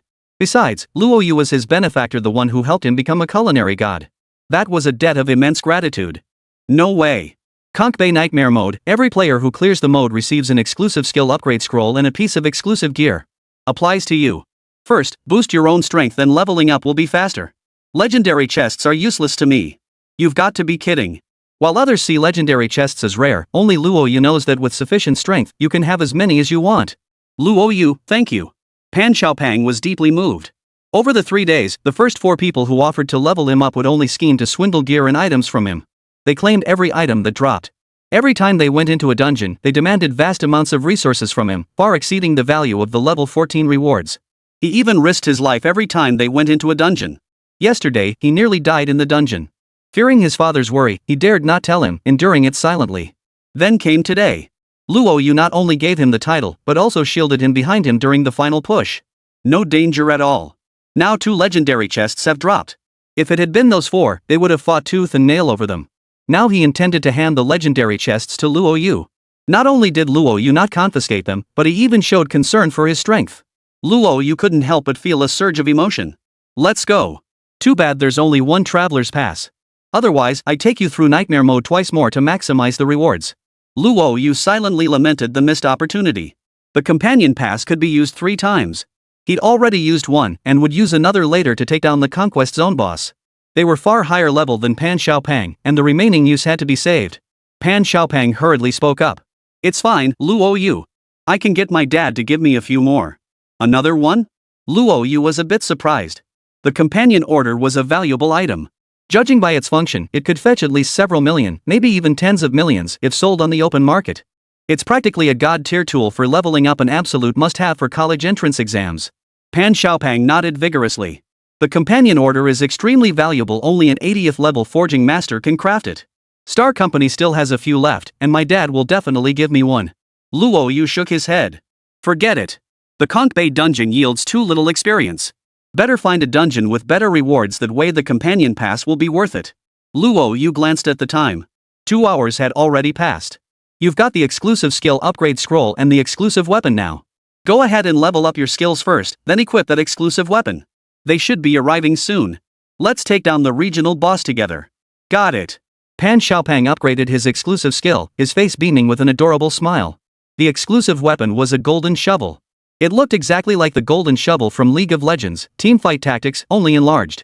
Exiting the instance, Luo Yu was wondering where to use the boss scroll. Yesterday's conquest of the Bulbasaur didn't require much thought, he just wanted to go somewhere quiet.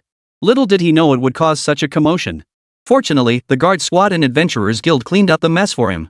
Otherwise, another scandal would have erupted. Chubby, could you call your dad and ask if we could borrow a space?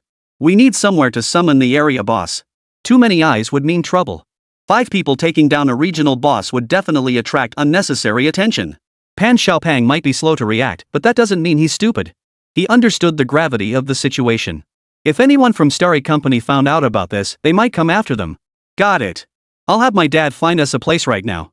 Luo Yu's words carried the weight of an imperial decree. Pan Xiaopang didn't dare think twice, he immediately called Pan Tianming. After a brief exchange, they immediately secured a location. Got it. Don't worry, I'll be fine. Luo Yu treats me really well. Alright, I'll ask Luo Yu.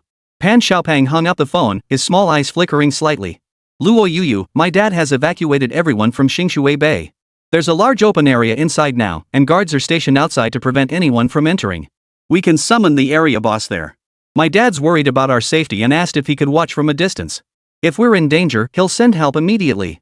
Pan Xiaopang quickly added, don't worry, if you don't want my dad to come, he doesn't have to. I trust you. It's fine. He can come if he wants. The area boss is powerful. Who knows? This time it might be even stronger than Bulbasaur. With Uncle Pan guarding outside, we'll be safer. Okay. Pan Xiaopang informed Pan Tianming before hanging up. Luo Yu, should we head over now? Let's go. They'll be arriving soon too. I'll introduce you to a few people when we get there. Okay. Chapter 65, Luo Yu, Uncle Pan owes you a huge favor. Xingshui Bay. Luo Yu and Pan Xiaopang arrived after a 20-minute drive. Mu Ruyan and the other 2 girls had been waiting for some time. Let me introduce you. Luo Yu pointed at Pan Xiaopang and smiled. Pan Xiaopang, the young master of Starry Company, legendary professional chef. Master chef? Mu Ruyan was slightly surprised. She found it rather peculiar that Pan Xiaopang, also a legendary professional, held the highly prestigious title of culinary god. Currently, there's only one culinary god in the Great Xia Empire. Xiaopang, I never imagined you'd be a legendary profession. Your father will be thrilled to hear this. Then those at Starry Company who don't respect you will have no choice but to back down. Mu Ruyan couldn't help but smile. The Mu and Pan families were both financial titans. Though they'd met before, they weren't close acquaintances but knew of each other. Sister Mu, I never imagined you'd become a legendary profession too. Pan Xiaopang's cheeks flushed rosy, genuinely happy for Mu Ruyan. Ling Yuran and Lin Kor were equally astonished by Pan Xiaopang's culinary god profession. The 2 girls hadn't expected that just yesterday they'd discussed this matter, and today Luo Yu had already found a culinary god a tremendous boon for their campaign against the regional boss. Ling Yuran, legendary profession, Shadow Hunter. Lin Kor, legendary profession, Blade Dancer. Welcome aboard. Pan Xiaopang felt a bit shy. Especially since Ling Yuran and Lin Kor were both exceptionally beautiful, making him hesitant to meet their gaze. It wasn't because he liked them, it was pure self-consciousness. My name is Pan Xiaopang. You can call me Xiaopang.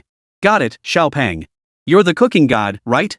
I hear you not only whip up buff dishes but also make everyday meals taste amazing. Don't hold back your skills when the time comes. Noticing Pan Xiaopang's nervousness, Lin Kor teased him playfully. Pan Xiaopang nodded repeatedly. Yeah. As long as you guys like it, I'll definitely make plenty. The 4 were familiar with each other. The 3 girls had a favorable impression of Pan Xiaopang. This young man of modest means, though born into wealth, showed none of the arrogance typical of spoiled brats. Instead, he carried a hint of self-consciousness. The 3 women sensed this and treated him with kindness. Pan Xiaopang felt the same way. Growing up, he'd always been alone.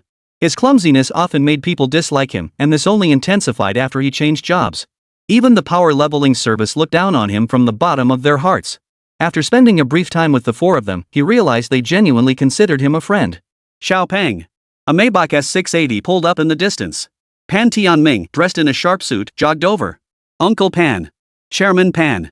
Uncle Pan. Luo Yu and the others greeted him.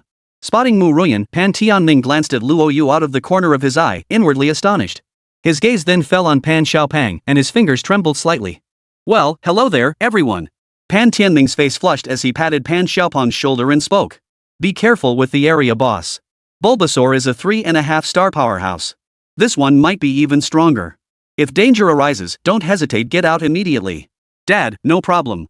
Regional boss summon scrolls? You want as many as you can handle, and I'll give them to you. Pan Tianming looked supremely generous. Pan Xiaopang nodded urgently, got it, Dad.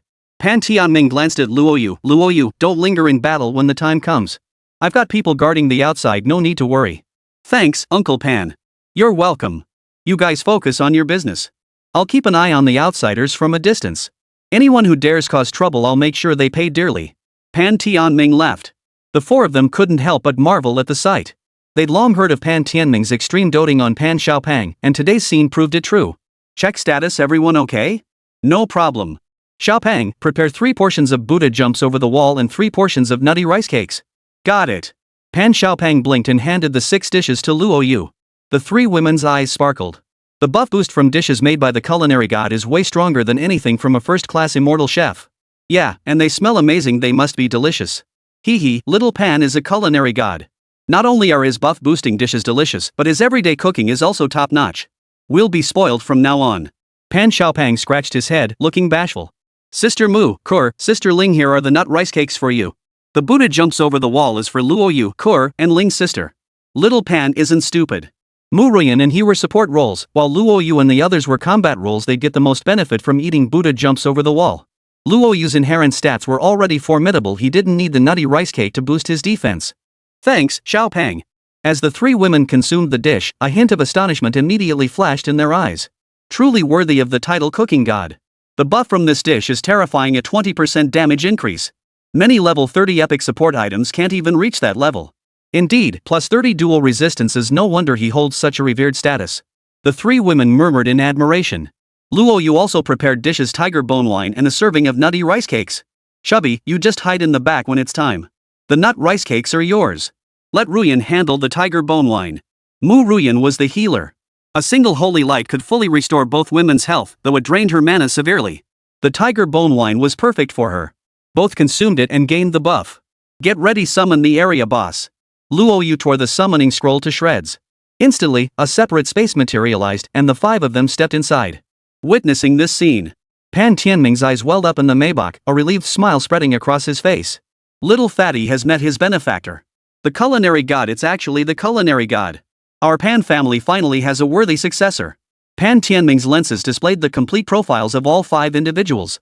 Even if little Pan deliberately concealed it, how could he possibly escape the power of money? 1 unique hidden profession. 4 legendary professions. Luo Yu, you've truly given Uncle Pan a tremendous surprise. A smile curved Pan Tianming's lips. Just yesterday, after investigating Mu Ruyan's conquest of the regional boss, he was utterly astonished. Mu Ruyan, a level 40 support class, couldn't possibly join a battle spanning such a large level gap. At the time, he'd been curious, assuming she'd used some kind of item. Now he understood, Mu Ruyan had reclassed into the legendary Holy Spirit Priest class, starting her leveling journey anew. Pan Xiaopang had done the same. Originally a life class chef, he had now reclassed into a culinary god. A single character difference, yet their destinies diverged like heaven and earth. The other 2 women weren't far behind either, both legendary combat classes, one a shadow hunter, the other a blade dancer. He wasn't stupid. This year, only 1 person in the demon capital had achieved a legendary class, and it wasn't any of these individuals before him. The sudden appearance of so many could only mean one thing. That person was Luo Yu. No wonder Li Kai remained tight-lipped, who would dare casually reveal such an exclusive skill. Luo Yu, Uncle Pan owes you a huge favor. Chapter 66, Slaying the Cactus Giant. Inside the space, Pan Xiaopang hid in a corner. Mu Ruyan stood behind him, while Lin Kur and Ling Yuran positioned themselves within the range of the Holy Light Healing's effect. Luo Yu charged ahead once more. Area bosses of the same level could only be defeated 3 times. Each subsequent kill had the experience gained and drastically reduced rewards. But no matter how low it went, it couldn't drop too far. Luo Yu consumed the Bulbasaur blessing, causing a 50 EXP icon to appear above his head. Mu Ruyan and the other 2 girls received the same effect. As for Pan Xiaopang, his display showed 500. Even if the base reward was 1 million EXP, Xiaopang would still receive 5 million. Clearing Nightmare Mode would get him to level 10, and 5 million EXP would easily push him to level 14 or even around level 15. How enviable. That experience bonus is truly terrifying. Luo Yu couldn't help but feel envious. With a 500% bonus, even if his experience gain were halved, he'd still have half a bar of experience. Never mind that. Every little bit helps. Besides, even half the experience from a regional boss is still substantial. Take Bulbasaur, for instance, it once dropped a whopping 5 million experience points. Luo Yu couldn't help but gasp. If they encountered a 5-star area boss, the experience reward would easily reach 7 or 8 million. With Pan Xiaopang and the buff effects, he might even surpass their levels. It all comes down to luck. The central position. The Azure Phantom slowly solidified. A cactus-like area boss. It stands 5 meters tall. Possesses long arms capable of shooting tendrils, crowned with a blooming pink flower and covered in long spines. Boss, Cactus Giant. Level, 15. HP, 8 million. Magic points, max. Skills, Vine Entangle LV10, Pollen Mist LV10, Spine Barrage LV10. Countdown, 29:59. Note, Area Boss. First kill yields massive EXP and guarantees a legendary item. Subsequent kills have EXP and reduce item quality, with each subsequent kill further decreasing rewards. Here it comes. Luo Yu had already consumed Buddha jumps over the wall, boosting his damage by 20%. Just upgraded the sword array, let's see how terrifying the damage gets. Too bad the cactus giant before him was only a 2-star foe, not much XP to gain. Luo Yu sighed inwardly. The main issue is that he can't farm monsters here. Otherwise, with Star Corporation's deep pockets, he'd definitely have more area boss summoning tickets. Summoning a 5-star area boss would net him tens of millions in experience. But giving up now would still count as one attempt, and wasting the Bulbasaur blessing wouldn't be worth it. Fall back, I'll draw the aggro. Luo Yu gave the order, then transformed his 1000 machinery device into a spear and charged at the cactus giant. A spear thrust struck its body. 2937. A mundane spear thrust. The cactus giant possessed power immunity, though it was several times weaker than Bulbasaur's. He acted immediately. Luo Yu hesitated not a moment. Bulbasaur needed its bud to bloom to deal high damage, but the cactus giant before him didn't require any special mechanics. Shadow Hunt. Sword Array. Luo Yu lurked before the cactus giant, his true form and 3 shadows abruptly unleashing a sword formation. Just one strike. 213,424. Whoosh, over 2 million damage. A string of numbers popped out from the cactus giant's body. Luo Yu was genuinely stunned. The damage was off the charts now. Shadow Hunt combined with the sword array meant triple the sword array damage, plus the 20% damage bonus from Buddha jumps over the wall, easily dealing 2 million damage. Unbelievable, absolutely unbelievable. It wasn't just Luo Yu who was stunned, Mu Ruyan and the other 3 were equally wide-eyed. Luo Yu was only level 17 now, and already this monstrously powerful. They couldn't even begin to imagine how terrifying his power would become in a year or even a month. Luo Yu upgraded his sword array. Combined with the Shadow Hunt and 1000 Machinations traits, that's how he achieved such devastating damage. This was the power of a legendary class. If we could obtain the exclusive skills of other legendary professions, the Abyss would have been driven out long ago. Lin Kor couldn't help but marvel. Shadow Hunt is terrifying paired with the sword formation's explosive burst damage, the monsters have nowhere to run. Barring any surprises. Without any protective mechanisms, Luo Yu ended the battle within a minute.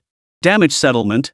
First place, reward Legendary Treasure Chest X2, exclusive skill upgrade scroll X3, skill upgrade scroll X15. Second place, reward Legendary Chest X1, exclusive skill upgrade scroll X2, skill upgrade scroll X10. Third place, reward Legendary Chest X1, exclusive skill upgrade scroll X1, skill upgrade scroll X5. 40th place, reward 2 epic skill books, 20 skill upgrade scrolls.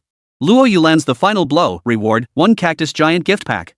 Successfully defeated the level 15 area boss Cactus Giant. Reward 2 million EXP. Originally rewarded 2 million EXP, but for the second conquest, it should only grant 1 million EXP. However, with the blessing, it increased by 500,000 EXP, totaling 1.5 million.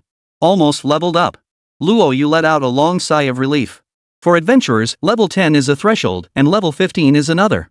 The amount needed to cross the 15 level threshold was terrifying. Reaching level 18 now required 4 million experience points, a truly daunting challenge. Those who gain admission to the 4 major academies are invariably prodigies, either from families with real power and influence, or admitted through special recruitment channels. In short, not a single mediocre student exists in the 4 great academies. Professionals who gain admission enjoy bright futures. Upon graduation, they can secure positions of authority on the front lines and advance rapidly. But the one having the most fun was Pan Xiaopang. Blessing of Bulbasaur activated, granting 300 EXP, 6 million EXP credited instantly, propelling him to level 15 in the blink of an eye, nearly reaching level 16. Exclusive skill upgrade scroll. Luo Yu sighed in resignation. The other bosses only offered impressive first-time rewards. This time wasn't so great. Since it wasn't the first time, the original 3 exclusive skill upgrade scrolls had dwindled to just 1. The Cactus Giant gift pack opened. Obtained 10 Cactus Giant boss cub fragments. Obtained 1 cactus fruit. Obtained 1 spiky ball. Item, cactus fruit. Quality, legendary. Effect, permanently increases vitality by 20 points upon consumption. And an unexpected bonus. Luo Yu popped the cactus fruit into his mouth. Vitality increased by 20 points. Luo Yu glanced at his vitality points. Originally capped at 200 points, it now stood at 220. This meant he could cook one more dish per day. Quite nice. Time to upgrade those gourmet dishes. Compared to last time, this time's rewards could be described as meager. Due to restrictions, he only received an exclusive skill upgrade scroll and a cactus giant gift pack, nothing else.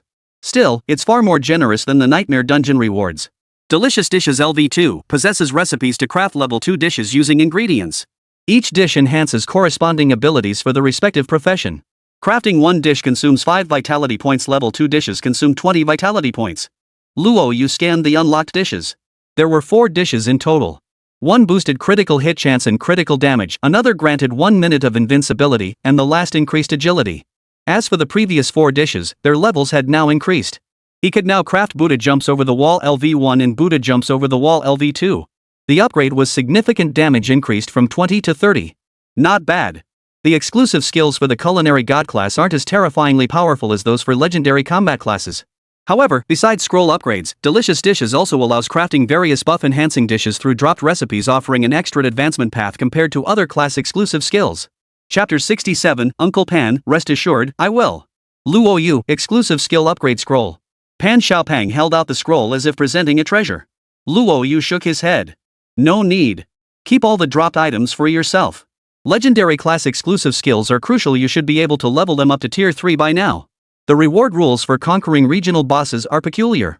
Logically, he should rank first in damage, with Little Fatty last. But because the 4 of us had already conquered the area boss once, their rankings weren't counted. This ended up putting Little Fatty in first place, earning him some pretty generous loot. There were 3 skill upgrade scrolls, just enough to level up the exclusive skill. What about that legendary treasure chest? Do you guys want it? Pan Xiaopang asked around, but no one wanted them. Xiaopang, you don't need to be so formal around us. You're a legendary class too, and you contributed just as much. We'll definitely need your buffs when we clear dungeons together later. Just keep the dropped items for yourself, no need to share with us. Mu Ruyan spoke up. Lin Kor and the other girl nodded in agreement. Okay. Pan Xiaopang nodded obediently. Upgraded the exclusive skill and opened a treasure chest to obtain a legendary equipment piece. Pan Xiaopang's chubby face glowed with rosy warmth. Starry Company was loaded, so legendary gear wasn't exactly rare for him, but that was all thanks to his dad. This time, he had earned his share of the glory.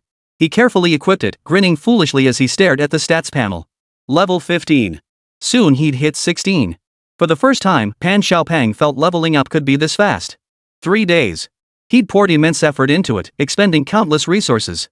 Had those resources been in Luo Yu's hands, he could have skyrocketed to level 17, maybe even 18. Too bad his dad only prepared 1 set. Tapping into his powerful network of connections, only to see it all go to waste in the end, it was truly heartbreaking. Outside the space. Pan Tianming kept checking outside. Over the course of a few minutes, he must have checked countless times. Finally. 5 minutes later, the message on the notification window made his eyes widen. The conquest had succeeded. Pan Tianming stood frozen in place, overcome with silent excitement. Dad! The 5 emerged from the space. Pan Xiaopang had leaped from level 10 to become a level 15 professional. But what puzzled Luo Yu was this. It seemed the chef god profession required more experience points to level up than ordinary professions. He recalled the first time he took Lin Kur through a dungeon, clearing the first 2 stages of nightmare mode had easily brought her to level 11, allowing her to touch the threshold of level 12. Xiaopang's clear only brought him to the threshold of level 11. Not to mention the 6 million experience points they just earned, enough for him to gain at least 1 level and still have 1 million points left over. Yet Xiaopang only reached level 15. That was quite a challenge. Luo Yu couldn't help but furrow his brow slightly. No, I need to inform Chairman Pan of the situation first.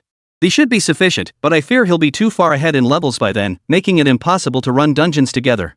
Luo Yu felt a headache coming on. Pan Xiaopang needed quite a lot of experience. Were all life skills like this? Impressive. Pan Tianming burst into laughter. He turned his gaze back to Luo Yu and the other 3, his eyes brimming with gratitude. Luo Yu, thank you for all your hard work. Luo Yu shook his head with a smile. Then he spoke up, Uncle Pan, it seems Xiaopang needs significantly more experience than combat classes. The companion order isn't sufficient. I'm worried the gap will become too large later on, and we won't be able to run dungeons together. Pan Tianming laughed heartily and waved his hand. No problem. I'll give you all the group passes then. Even if Xiaopang doesn't reach level 19 by then, I won't shortchange you on anything I promised, only give more. No need to stress. Just kidding.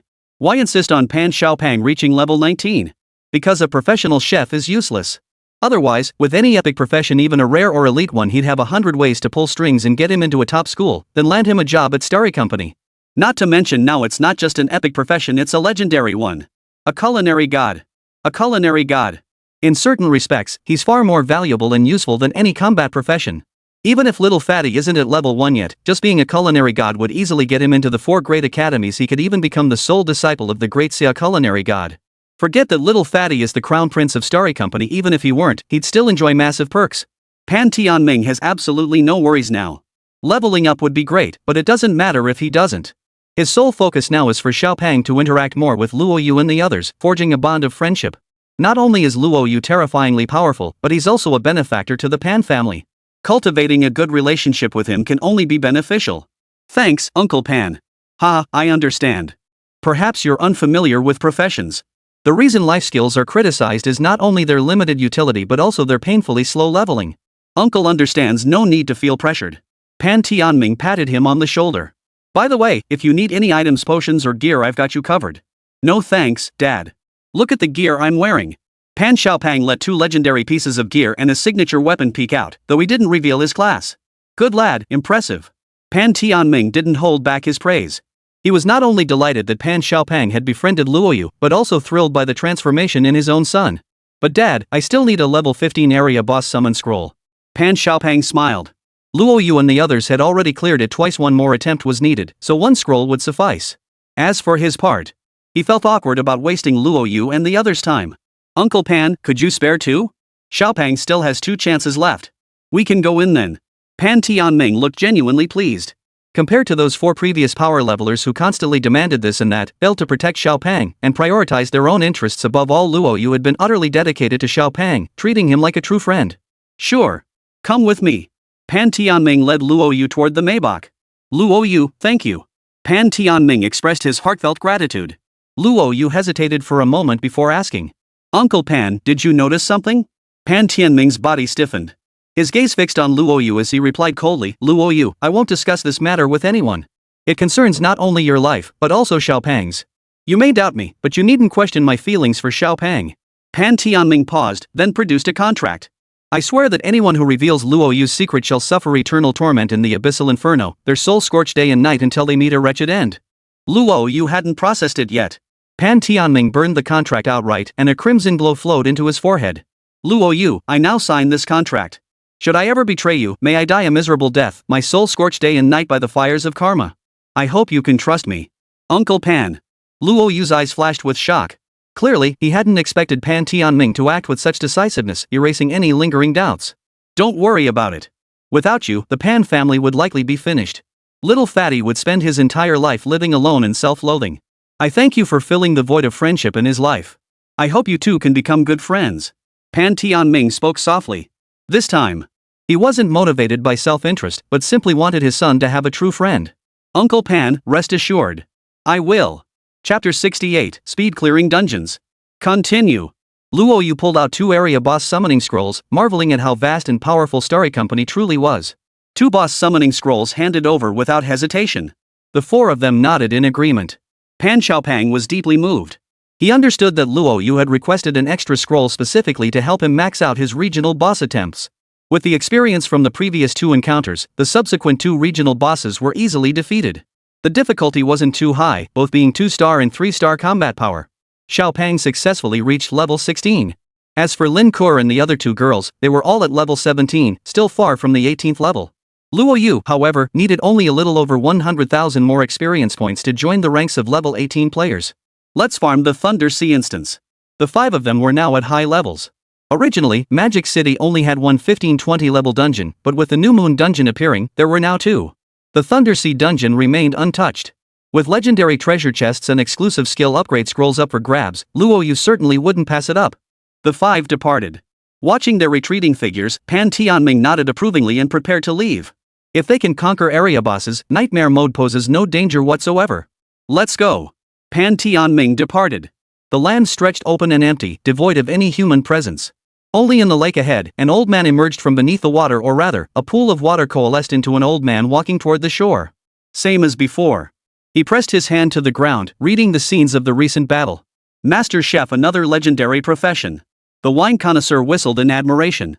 3 days, for legendary professions, what about 300 days? Would there be 400 legendary professions? Amidst his astonishment, the drunkard seized a magic orb in his hand, within which a dark mist swirled wildly. Go back and tell them. With me here, if anyone dares lay a finger on Luo Yu, don't blame this old man for being unkind. The drunkard crushed the orb in his hand. A black serpent streaked off into the distance, terrified of lagging behind and being recaptured by the drunken sage. Great Xia, saved. The drunkard murmured to himself before vanishing into the earth once more, rushing toward Luo Yu's location. A mountain peak.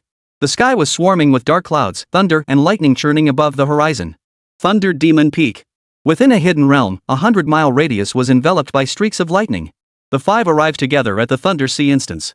Compared to the Crescent Moon instance, the Thunder Sea instance wasn't too difficult. Mu Ruyan and the other two women had already cleared the earlier normal and hard modes, so they waited outside. Luo Yu teamed up with Pan Xiaopang. They quickly cleared both the normal and hard modes. Though they had broken the record, they used a shielding item to conceal their scores. As for Nightmare Mode, the five of them entered together. Having never cleared it before, they didn't understand the mechanics inside. But the thunder rumbling overhead looked pretty intimidating. He distributed the protective amulets Little Fatty had given him, one for each of the three girls, and one for himself. Then he prepared 4 portions of nutty rice cakes LV2 for the 4 of them, each requiring 10 stamina points, while LV1 only needed 5. Preparations complete. Luo Yu charged ahead, slaughtering monsters indiscriminately, and soon reached the boss. Boss, Thunder Leopard. Level, 50. HP, 1,200,000. Magic points, 1,200,000. Skills, Thunderbolt LV10, Electrocution LV10, Lightning Strike LV10. Note, Thunder Leopard wields the power of thunder, enabling instant teleportation anywhere within its thunder domain. Water attribute skill damage increased by 100%. Roar. The Thunder Leopard roared. Emerging from the cave beneath the cliff, its body was pitch black, with purple arcs flickering across its skin. Its enormous pupils glowed a blood-red light, striking fear into all who witnessed it. The Thunder Leopard is extremely swift. Wherever thunder exists, it can teleport to any location in an instant. Shadow Hunt. Sword Array. Luo Yu wasted no time, unleashing 2 signature skills. 213-0943. 1 strike.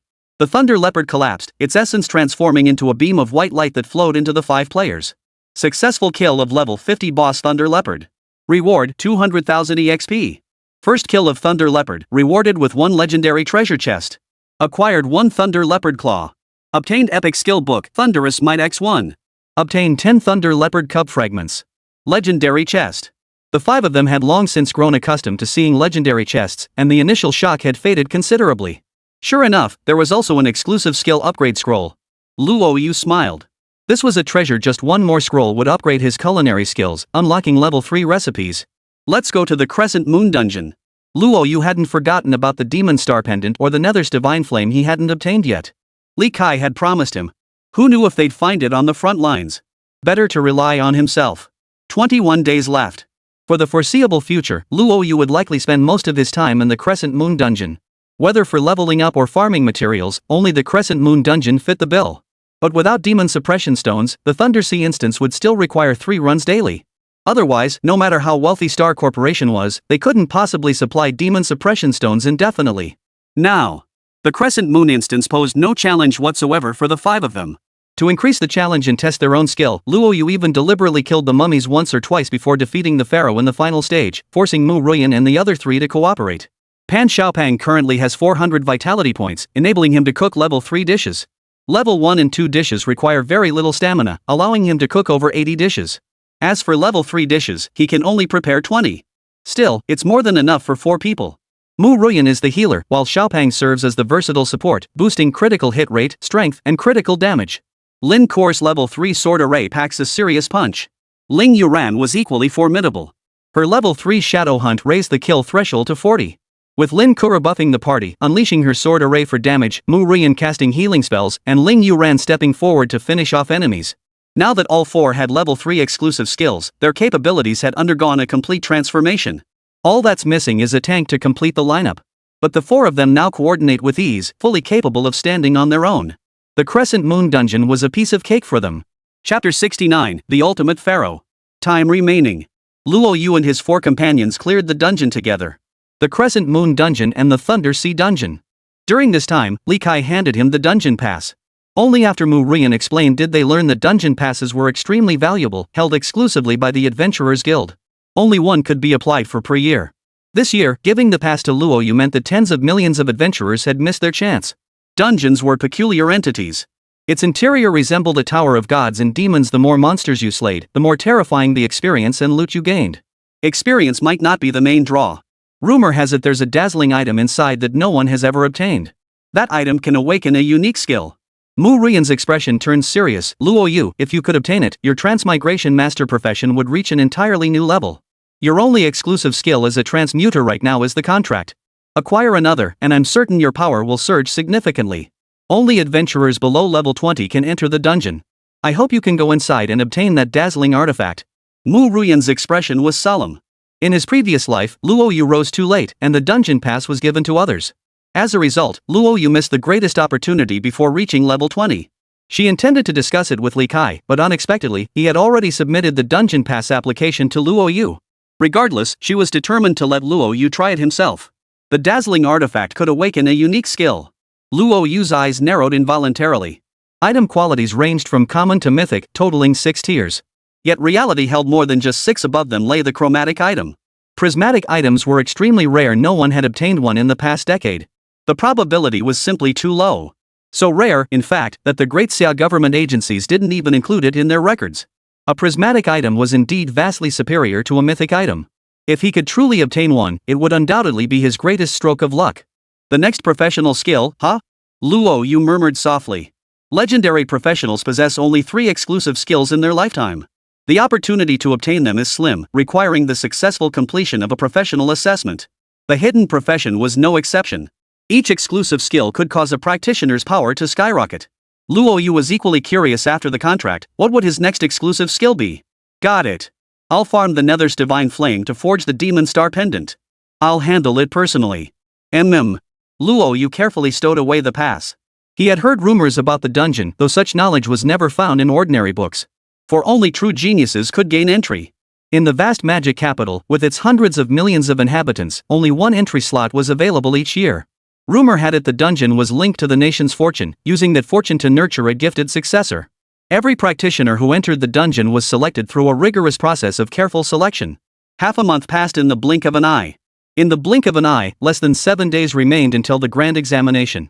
Luo Yu reached level 19, needing just 2 million more experience points to hit level 20. Mu Ruyan and the other 2 girls were at level 18, poised to reach 19 soon. As for Pan Xiaopang, due to his class, he was only at level 17 and still needed over 1 million experience points to reach level 18. But there was no need for worry. Pan Tianming had already made contact with a mentor from one of the 4 major academies. Pan Xiaopang had a life-oriented profession. According to the 4 great academies' requirements, level 17 is sufficient for admission. Not to mention he's a culinary god. Even at level 1, the 4 great academies would fight tooth and nail to enroll him. From what Pan Tianming said, it seemed the 4 academies had even clashed over recruiting Pan Xiaopang. In the end, the Holographic Academy secured him as their student. The Holographic Academy offered comprehensive development, with disciplines like forging and alchemy that suited him well. Therefore, Luo Yu had long ceased to care about his level. Pan Tianming paid him his reward in advance several times more than agreed and even let him personally select several items that greatly boosted his strength. This was the final attempt. Failing to farm the Nasu's divine flame meant he likely wouldn't get another chance. Luo Yu felt rather helpless. Exactly. Half a month, 15 days grinding daily until the limit, sometimes even using demon suppression stones to increase challenge attempts. His experience was nearly maxed out, yet the Nasu's divine flame still hadn't appeared. If it doesn't appear soon, there's probably no chance left. There was no other way. He was now 2 million experience points short of level 20, and dungeons above level 20 were inaccessible. He couldn't risk missing out on the newbie village's biggest perk just to grind a couple more times. This is the last chance. It has to work. Luo Yu took a deep breath. Mu Ruyan and the others shared his anxiety. Don't worry, Luo Yu. Even if it doesn't drop, I'll have my dad sell a kidney to buy it for you. Pan Xiaopang clenched his fist. After spending half a month together, the 5 had grown very close. Pan Xiaopang, who had been insecure from the start, gradually came out of his shell and now regarded Luo Yu as a true confidant. He immediately enlisted Starry Company to help locate the Nasu's divine flame. But no news had come yet. Pan Xiaopang's words drew an involuntary smile from Luo Yu, easing most of his tension. Alright, let's get started. Even if I can't farm it, maybe you guys can. Besides, it's not like the Crescent Moon instance is the only place it could drop. Maybe Uncle Li will find it. Luo Yu reassured the 4. The Crescent Moon dungeon. Once again, it faced the relentless onslaught of Luo Yu and his 4 companions. Mummy. The mummies before them were old acquaintances, they were practically sick of seeing them. Hold off on killing them. This is our last chance. I want to see if they're truly unkillable or if there's a limit to how many times they can be defeated. Previously. To clear the level quickly, Luo Yu always shattered the blood moonstone before attacking the mummies. This time, he wanted to see where the mummies' limits lay. Alright. All four were ready to strike. Given their current strength, aside from Little Fatty's unique profession, the other three women could each hold their own. Sword formation. Luo Yu activated the sword formation, while the three women unleashed their skills simultaneously, launching a relentless assault on the mummy. Once. Twice. 3 times. 6 times. 6 times, exhausting the mummy's resurrection count. Luo Yu didn't stop, continuing to work on the mummies. Their bodies had changed from white to black, and now they were covered in a faint golden sheen. Had the resurrection count been exhausted? Luo Yu murmured softly. With the mummies collectively dying 8 times, they had come back to life right under the noses of the 5 people. This time, the mummies glowed brilliantly, radiating golden light. Their overall power had increased tenfold. Monster, Ultimate Mummy. Level, 24. HP, 300,000. Magic points, 200,000. Skills, Entangle LV10, Healing LV10, Desert Storm LV10. Note, the mummy has fully evolved. The Ultimate Mummy is its final form. Defeating it summons the Ultimate Pharaoh. Resurrection attempts are limited. Luo Yu couldn't help but smile. Mu Ruyan and the other 3 were equally surprised. They hadn't expected to finally exhaust all its resurrection attempts. All 5 possessed a compulsive streak. After dozens of attempts, the mummy's infinite respawns left them all wondering if there was a limit. Now, their curiosity was finally satisfied. A single mummy possessed 300,000 HP. Holy crap, that Ultimate Pharaoh possessed 1/5 of the entire mummy horde strength, meaning it had 3 million HP. Pan Xiaopang couldn't help but gasp. But he quickly scratched his head. 3 million isn't that much. After all, area bosses can have 7 or 8 million HP, so the Ultimate Pharaoh can't compare. As the 5 discussed, the coffin was entirely made of crimson gold, radiating a dazzling, brilliant light. Boss, Nightmare Pharaoh. Level, 50. Health, 3 million. Magic, 3 million. Skills, Resurrection LV15, Bandage Bind LV15, Pharaoh's Domain LV15. Chapter 70, Nasuza's Divine Flame. Another new boss. Luo Yu unleashed his sword array. With a single strike, it lightly landed on the pharaoh, dealing over 2 million damage. Ling Yuran stepped forward and finished him off. Successfully defeated level 50 boss Ultimate Pharaoh. Reward, 500,000 EXP. Hidden Dungeon Quest activated, defeat the Celestial Nethers within 3 hours. Reward, Legendary Item Nether's Divine Flame. Countdown, 179:59. Nessus Divine Flame. Luo Yu's eyes widened, his breathing quickening involuntarily. The other 4 were equally thrilled. Great! It's Nasuza's Divine Flame. So activating the Hidden Dungeon Quest was the only way to obtain the Nasu's Divine Flame. The dungeon mechanics were truly intricate. With the Nether's Divine Flame, Luo Yu could forge the Demon Star Pendant, guaranteeing a massive power surge. The Blood Phoenix Dragon Jade Bracelet was considered inferior among mythic gear, yet its attributes included permanent stat boosts, equipment skills, and terrifying stat bonuses. Even if the Demon Star Pendant was forged again, it could match the Blood Phoenix Dragon Jade Bracelet's level. Luo Yu would undoubtedly stand out in the grand competition 7 days later. Mu Ruyan felt genuine joy welling up inside her. Each moment of witnessing Luo Yu's growth brought her greater joy than her own power increases. He absolutely will. Luo Yu's eyes blazed with battle intent. The grand competition was specially organized by the 4 great academies after their recruitment drives. Beyond recruiting qualified practitioners, it also identified promising talents for admission into the academies. The top 10 practitioners would receive generous rewards. It was rumored that they could choose the Divine Ruins as their settlement. Boom! The pyramid trembled violently. Luo Yu and his 4 companions had long grown accustomed to such tremors, though the cracks in the walls before them were wider than before. Nessus gripped his axe in his right hand and spoke coldly. Fiery storm. Within the pyramid's confines, a wall of flames surged upward, relentlessly scorching the 5 warriors' health. Holy Light Healing. Mu Ruyan cast her spell, restoring their health. Since Holy Light Healing had leveled up again, it now granted a shield not only to herself but also to her teammates. Boss, Celestial Nethers. Level, 55. Health, 5 million. Mana, 250,000. Abilities, Exhaust LV15, Death's Grasp LV15, Inferno Storm LV15. Not bad. His strength has indeed increased. Seems to possess a hint of sentience. Luo Yu remained unfazed, showing no regard for the celestial being Nethers. 5 million HP? That'll barely last 2 hits. Luo Yu cooked Buddha jumps over the wall, consuming it to gain 30 additional damage. He unleashed his sword array. A slash of sword energy struck Nasu's, instantly having his health 2,394,874. How is this possible? 5 ants below level 20, how could they deal such devastating damage? This god refuses to believe it. This god won't accept it. Nessus roared madly. The god descends. Nasu's form swelled to several times its original size, his health surging past 11 million. His crimson eyes locked onto Luo Yu. Boy, I admit you're strong. So what? I am an ascended being. To me, you're nothing more than a slightly larger grasshopper. But I can sense the power within you. Once I slay you, I can escape this wretched place, return to the abyss, and wipe out every last one of these so-called professionals. Nasu's roared. Waves of scorching heat rippled across his body, relentlessly consuming the magical shield. You've truly gained sentience. Luo Yu murmured softly. It wasn't unusual for monsters within dungeons to possess sentience. But it's only in dungeons around level 30, or even level 40, that intelligent monsters appear. Nessus's shrieking caught them completely off guard. Weak. Boy, I'll see where you run now. I acknowledge your abilities are passable, but what good does that do? The gap between you and this god is too vast. Still, I never imagined humanity could produce a genius like you. It's just a pity you crossed paths with me. Nessus sneered coldly. He raised the axe in his hand and swung it down toward Luo Yu. Your damage is useless against me? Luo Yu sneered with disdain. Activating his sword array, which granted 100 strength immunity, combined with the Blood Phoenix Dragon Jade Bracelet's 100 magic immunity, Nasu's couldn't harm him. Clang! The axe descended. Luo Yu made no attempt to dodge. Nessus's enormous eyes widened, revealing utter disbelief in their depths. Impossible. Impossible. This god wields both physical and magical damage. Why can't I harm you? Could it be that your physical immunity and magical immunity are both 100%? Nasu's was utterly dumbfounded. His eyes were filled with sheer terror. Congratulations, you got it right. Too bad there's no reward. Luo Yu unleashed Shadow Hunt, 3 sword formations encircling Nasu's as the gleaming blades struck out in unison. 219-4742. In the blink of an eye. Nessus lost another 2 million health points. This god cannot die. I must survive this ordeal. I will not perish in this cursed place. Human, once I escape, you will regret today's actions sooner or later. Nasu summoned every ounce of strength. Fiery storm. Weakness. Desert gale. Heaven and earth. One dazzling skill after another slammed into Luo Yu, yet none had the slightest effect. Had enough?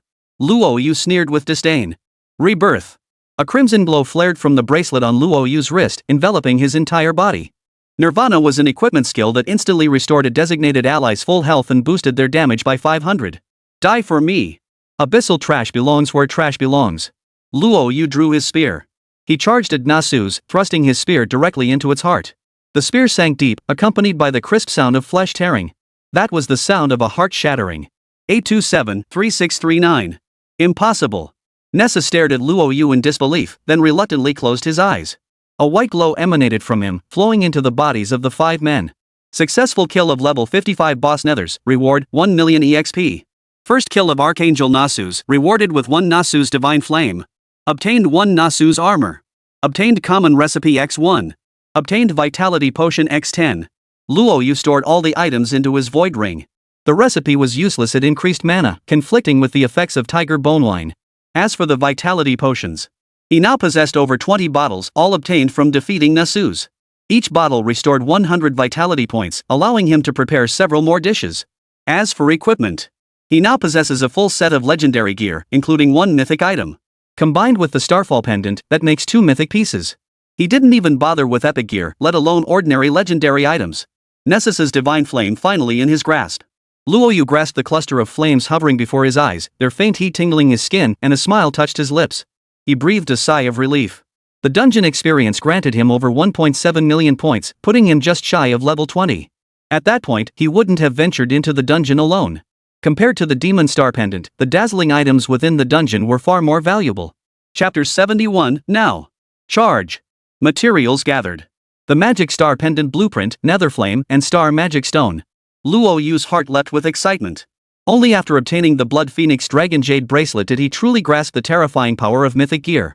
Equipping another piece, he dared not imagine how absurdly overpowered he'd become. Ruyan, do you know anyone who can forge mythic weapons? Luo Yu was stumped again. Finding the materials was one thing, but without a suitable blacksmith, it would all be for naught. He was confident in his current strength he could achieve impressive results in dungeons.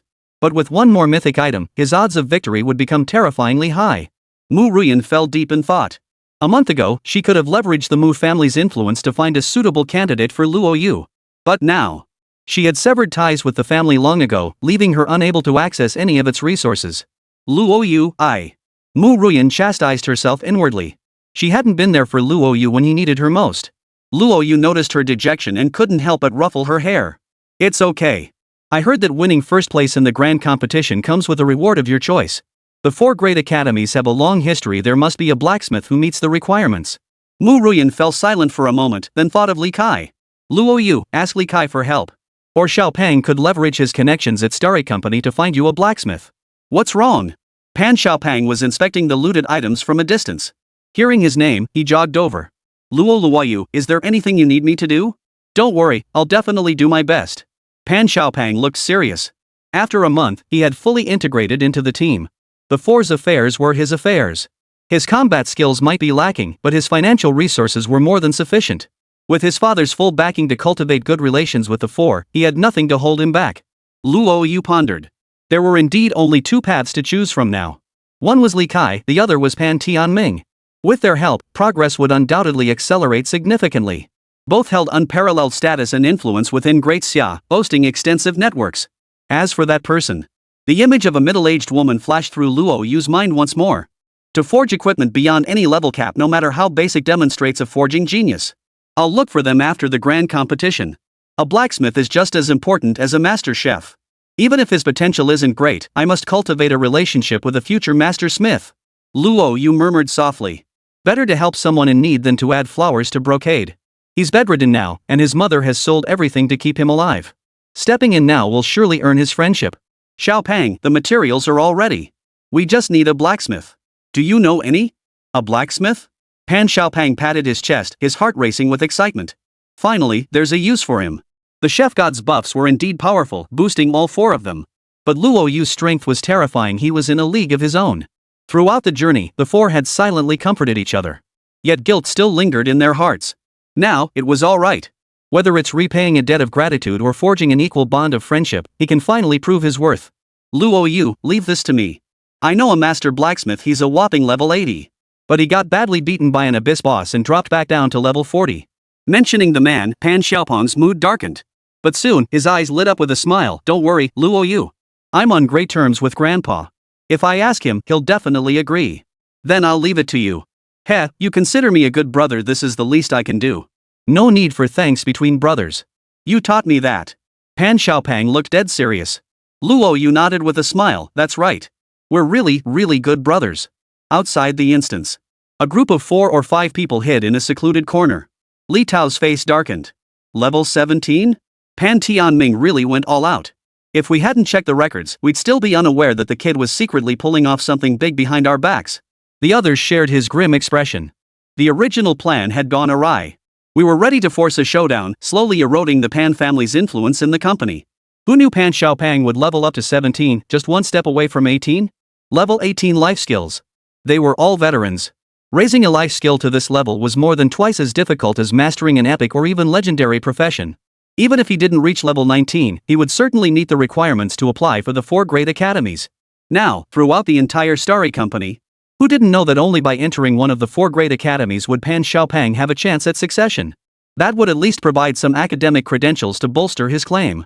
With luck, if he finds a good mentor, the title of Starry Corporation's heir would be his for the taking. It's all because of that kid Luo Yu. His strength is truly insane. He cleared nightmare mode. Thank goodness the abyss warned us, otherwise we'd be finished. One couldn't help but feel relieved. The other 2 wore grim expressions. They'd essentially colluded with the abyss. If uncovered, the consequences would be severe. But for now, if they didn't resolve the Pan Xiaopang situation quickly, they'd likely be killed by Pan Tianming before any investigation even reached them. The entire company was now in disarray. Everyone knew that Pan Xiaopang was a life professional. Once he entered the 4 great academies, his status would become exceptionally prestigious. The 4 great academies have established regulations. Any student enrolled in the 4 great academies enjoys lifelong institutional protection. Anyone who dares to mess with them will only need a dead end. We don't have much time left. Stay alert. When the time comes, strike to kill. Spare no one. Understood. The 5 of them were on edge. Outside, scouts used gadgets to mask their presence. No one knew what was happening inside. They're coming out. The bronze doors swung open. A figure stepped out first, Luo Yu. Behind him followed Mu Ruyan and the other four. Pan Xiaopan's lips curved into a smile, his face radiating joy. Now! Move! Chapter 72, Ambush. Freeze! Li Tao unleashed a blast of frigid energy toward Pan Xiaopang. Sky-shattering fist. Shadow slash. All five launched their attacks simultaneously, converging on Pan Xiaopang. They were all combat professionals above level 30. A few greenhorns stood no chance against them. No matter how strong Luo Yu was, he couldn't stand against five of them. In their eyes, Pan Xiaopang was already as good as caught. There was no escape. Someone.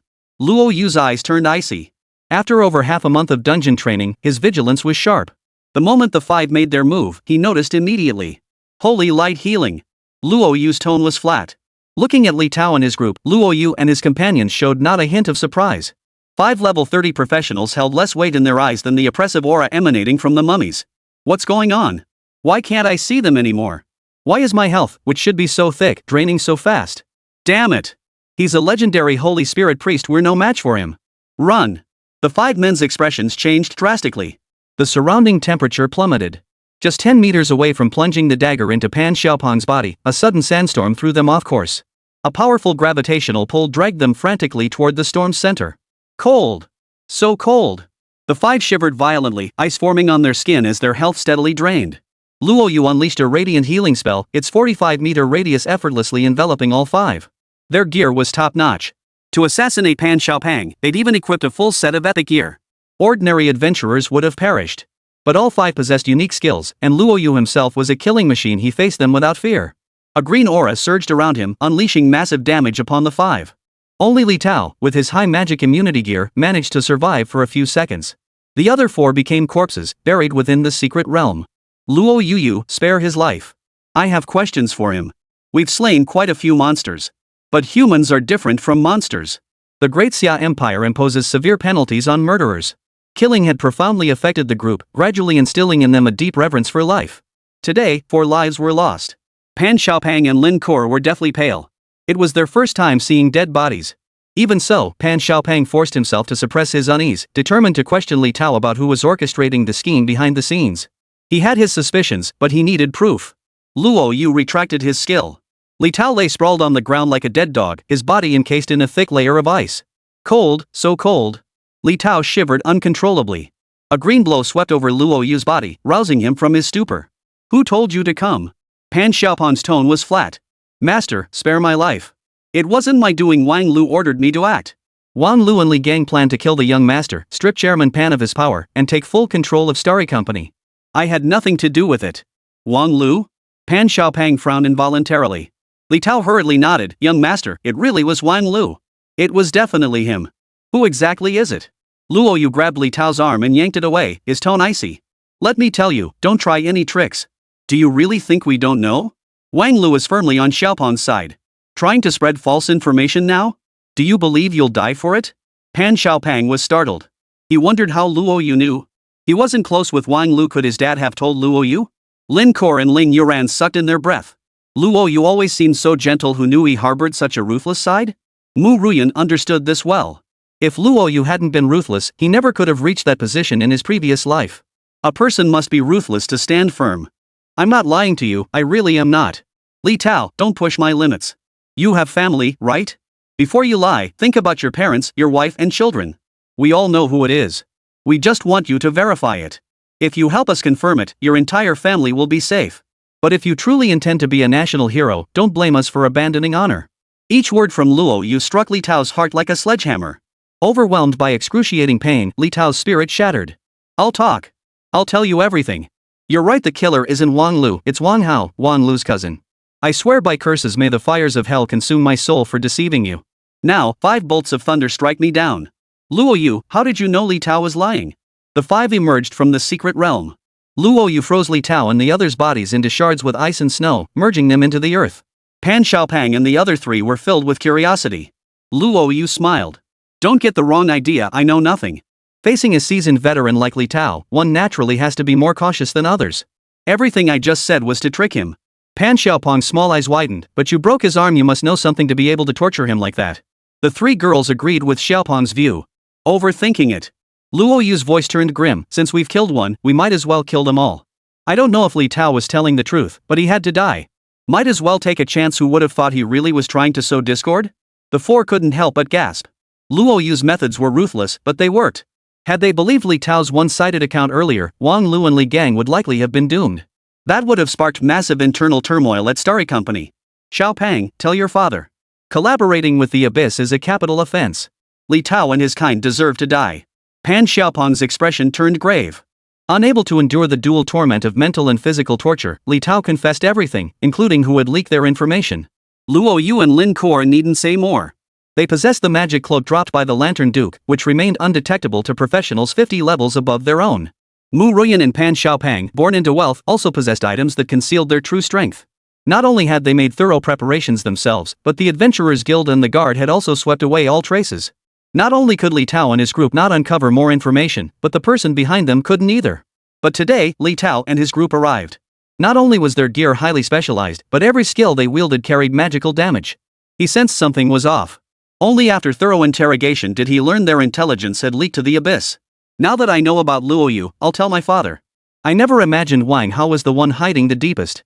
Despite my father being so kind to him and constantly promoting him, he actually wanted to kill me. My dad won't let him get away with this. Pan Xiaopang seethed with rage. He dialed Pan Tianming and recounted everything that had happened. Dad, Wang Hao is a thankless bastard. But be careful, he's working with the Abyss. Got it. I'll handle it. Chapter 73. Pan Tianming steps up the pressure. Stellar Corporation. Thud. Pan Tianming slammed his phone onto the floor, a dangerous gleam flashing in his eyes. Very well. Colluding with the Abyss, laying hands on Xiaopang and Luo Yu. Who gave you the guts?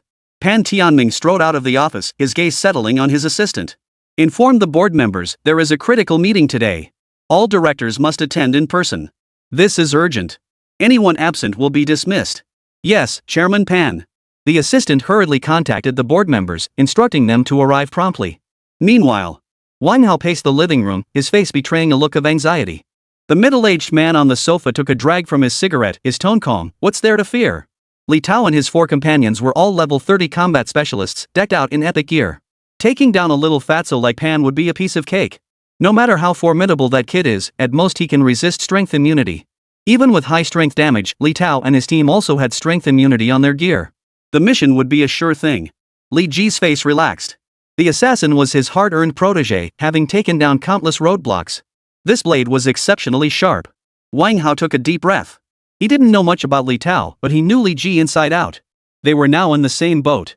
Without absolute certainty, Li Ji wouldn't act rashly. Got it. Stay put and wait for updates. Beep.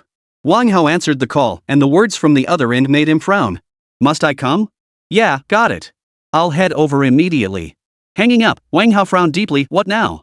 Pan Tianming called a board meeting, saying there were issues with the deal with Sakura Country and demanding we go immediately to smooth things over. Li Ji lowered his eyes slightly and took a deep drag on his cigarette. Without further comment, he made several calls, each one confirming they were already in meetings. Let's go. It should be fine. The Japanese side must have already heard about the trouble. Pan Tianming wouldn't act recklessly. Besides, I trust Li Tao's capabilities. Whether we succeed in taking down Pan Xiaopang or not, the two of us will definitely be safe. And since Lin Wu was also among the invitees, Pan Tianming wouldn't dare make a rash move if anything went wrong. Let's go then. Wang Hao nodded. Lin Wu had a hand in the assassination attempt on Pan Xiaopang. As the second largest shareholder of Starry Company, his presence meant Pan Tianming wouldn't suspect a thing. The combined strength of the three of them could now challenge Pan Tianming. Who told you to have a useless son? Wang Hao muttered under his breath, pushing open the door and rushing toward the company.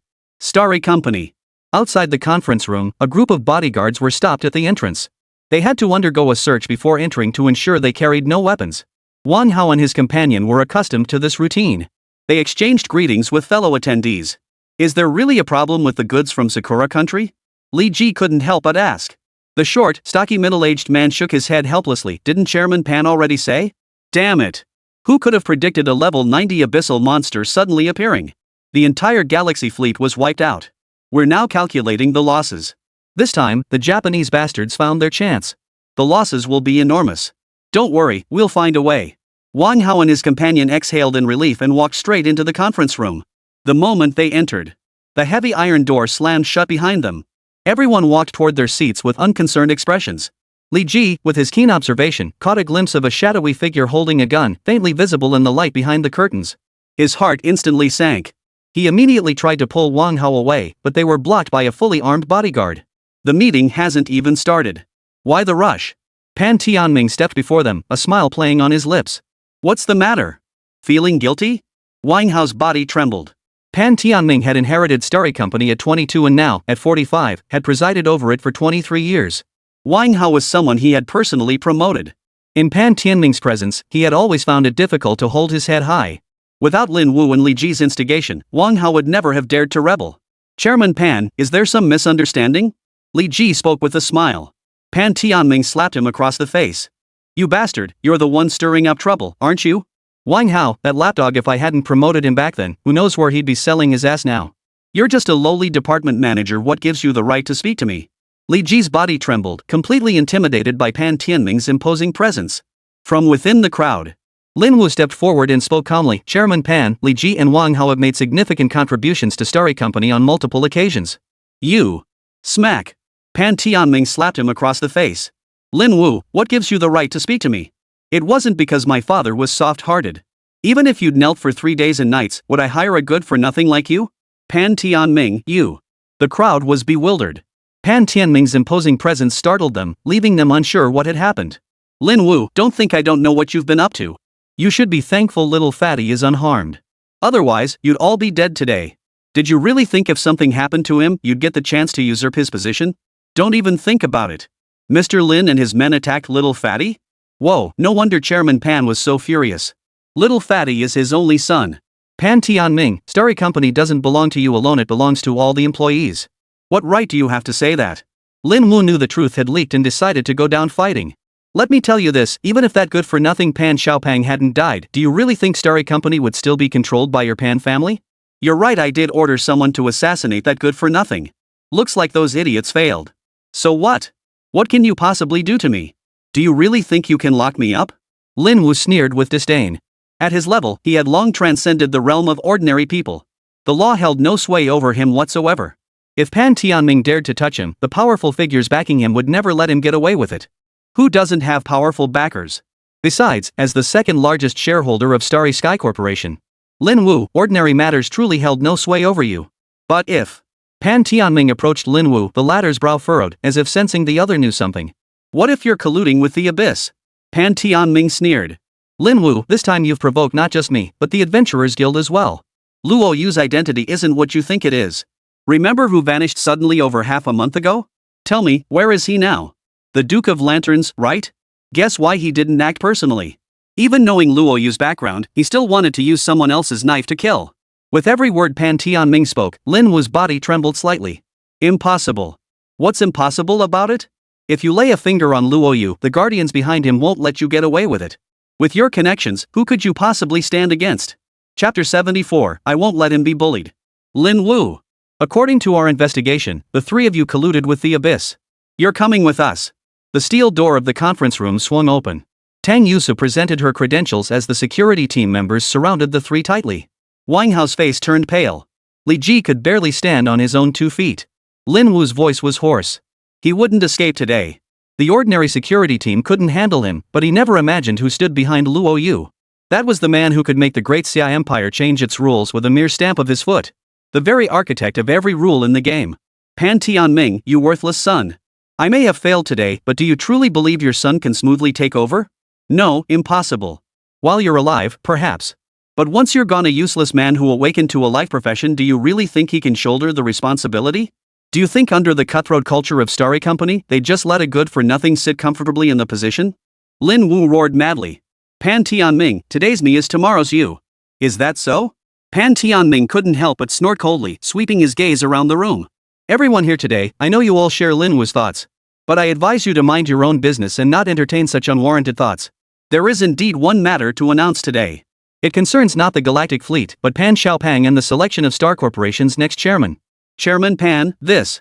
Pan Tianming waved his hand. I know what you're thinking, but take a look at Xiaopan's capabilities before you speak.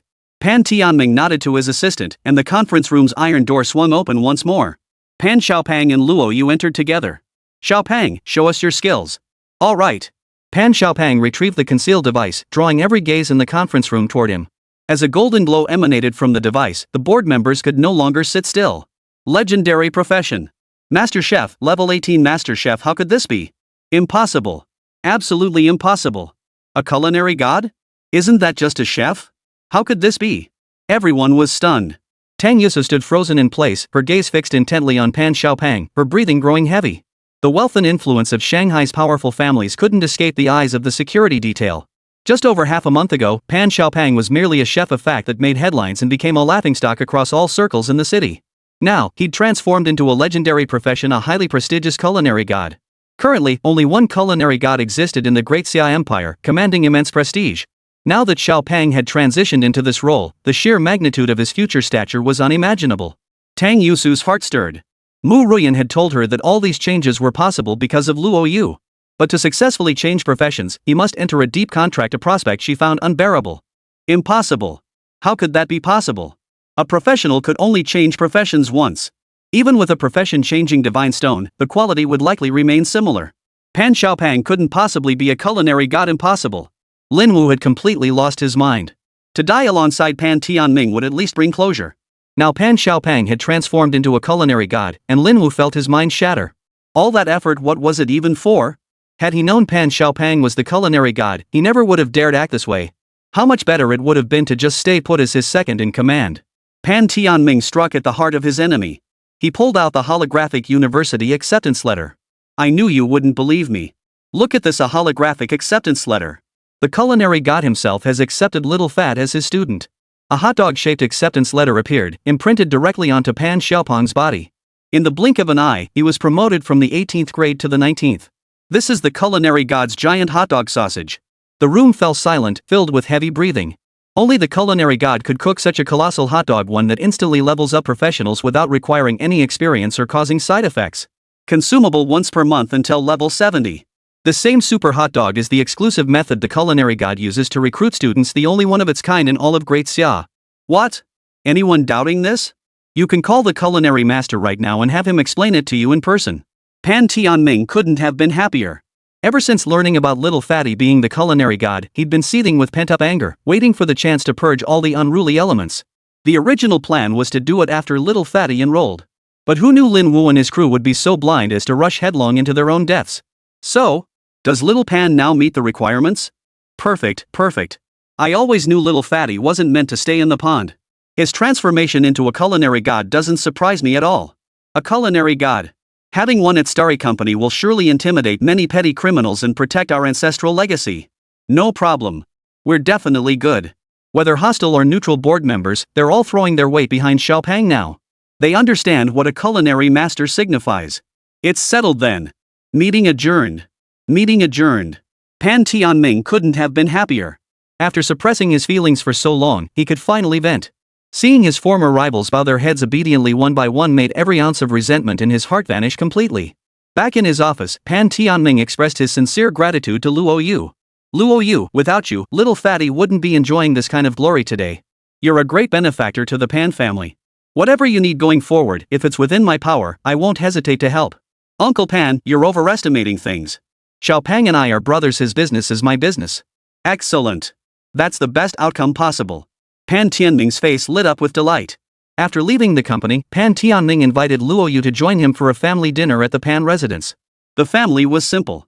Only Pan Tianming and Xiaopang were present. Xiaopang's mother had passed away shortly after giving birth to him. While Pan Xiaopang went upstairs, Pan Tianming shared his story. Luo Yu, Xiaopang lost his mother right after birth. I was consumed by the company's business, so he grew up alone. Without parental companionship, he lived a lonely life. Now that he's met you all, I can see how happy Xiaopang is. He's the first to wake up every morning and the last to come home at night. His greatest joy is clearing dungeons with you all. This child is so sensible it breaks my heart. Thankfully, besides me, he now has a great friend. I'm genuinely happy for him. His acceptance letter to Holographic University has arrived. After the final exams, he'll head to the capital with you all. This kid has never been far from home. Even during high school, right under my nose, he was bullied relentlessly. With his naive personality, I can't help but worry about him at Holographic University. I hope Luo you can lend Uncle Pan a hand and visit him when you have free time. Pan Tianming's eyes welled up. It was hard to imagine the helmsman of a trillion-dollar empire revealing such vulnerability before him. Uncle Pan, rest assured. He and I are friends brothers. Little Fatty has a kind heart. I won't let anyone bully him. You can rest assured. Chapter 75, Forging Mythic Gear. Early the next morning, Luo Yu and Pan Xiaopang arrived at a deep forest outside the demon capital. After getting out of the car and walking for 2 hours, they finally spotted a simple wooden cabin nestled by a mountain and beside a stream. Luo Yu, this is the place. I'll go see if Grandpa Yuan is here. Wait for me for a bit. Pan Xiaopang, carrying a large amount of food, left Luo Yu behind and ran toward the cabin. Grandpa Yuan. Pan Xiaopang pushed open the door. Inside the cabin, besides Yuan Yi, there was a middle-aged man. Seeing Pan Xiaopang, a flicker of amusement crossed Yuan Yi's aged eyes, though he showed little patience for the man before him. Enough. I said I won't forge it, and I won't. Pack up all this junk, I'm not interested. An epic piece of equipment, and they expect me to handle it? Is there no one else in the Great Xia? The middle-aged man sighed bitterly as he stowed his items into his ring. My apologies for disturbing you, elder. Good to know you realize it. Don't bother me again next time. Understood. The middle-aged man sighed in resignation and stepped outside. Yuan Yi is a renowned master blacksmith, after all. Had it not been for that incident, he would surely have secured a prominent position in the imperial capital. Even so, Yuan Yi's status remains formidable. The three professions blacksmith, alchemist, and culinary master may lack offensive capabilities, but their networks are the most formidable. If anyone dared provoke them, they could each summon an entire reinforced company. Yuan Yi is no exception. He knows quite a few old men in high places. Little Fatty, how come you have time to visit Grandpa today? The middle-aged man stepped outside.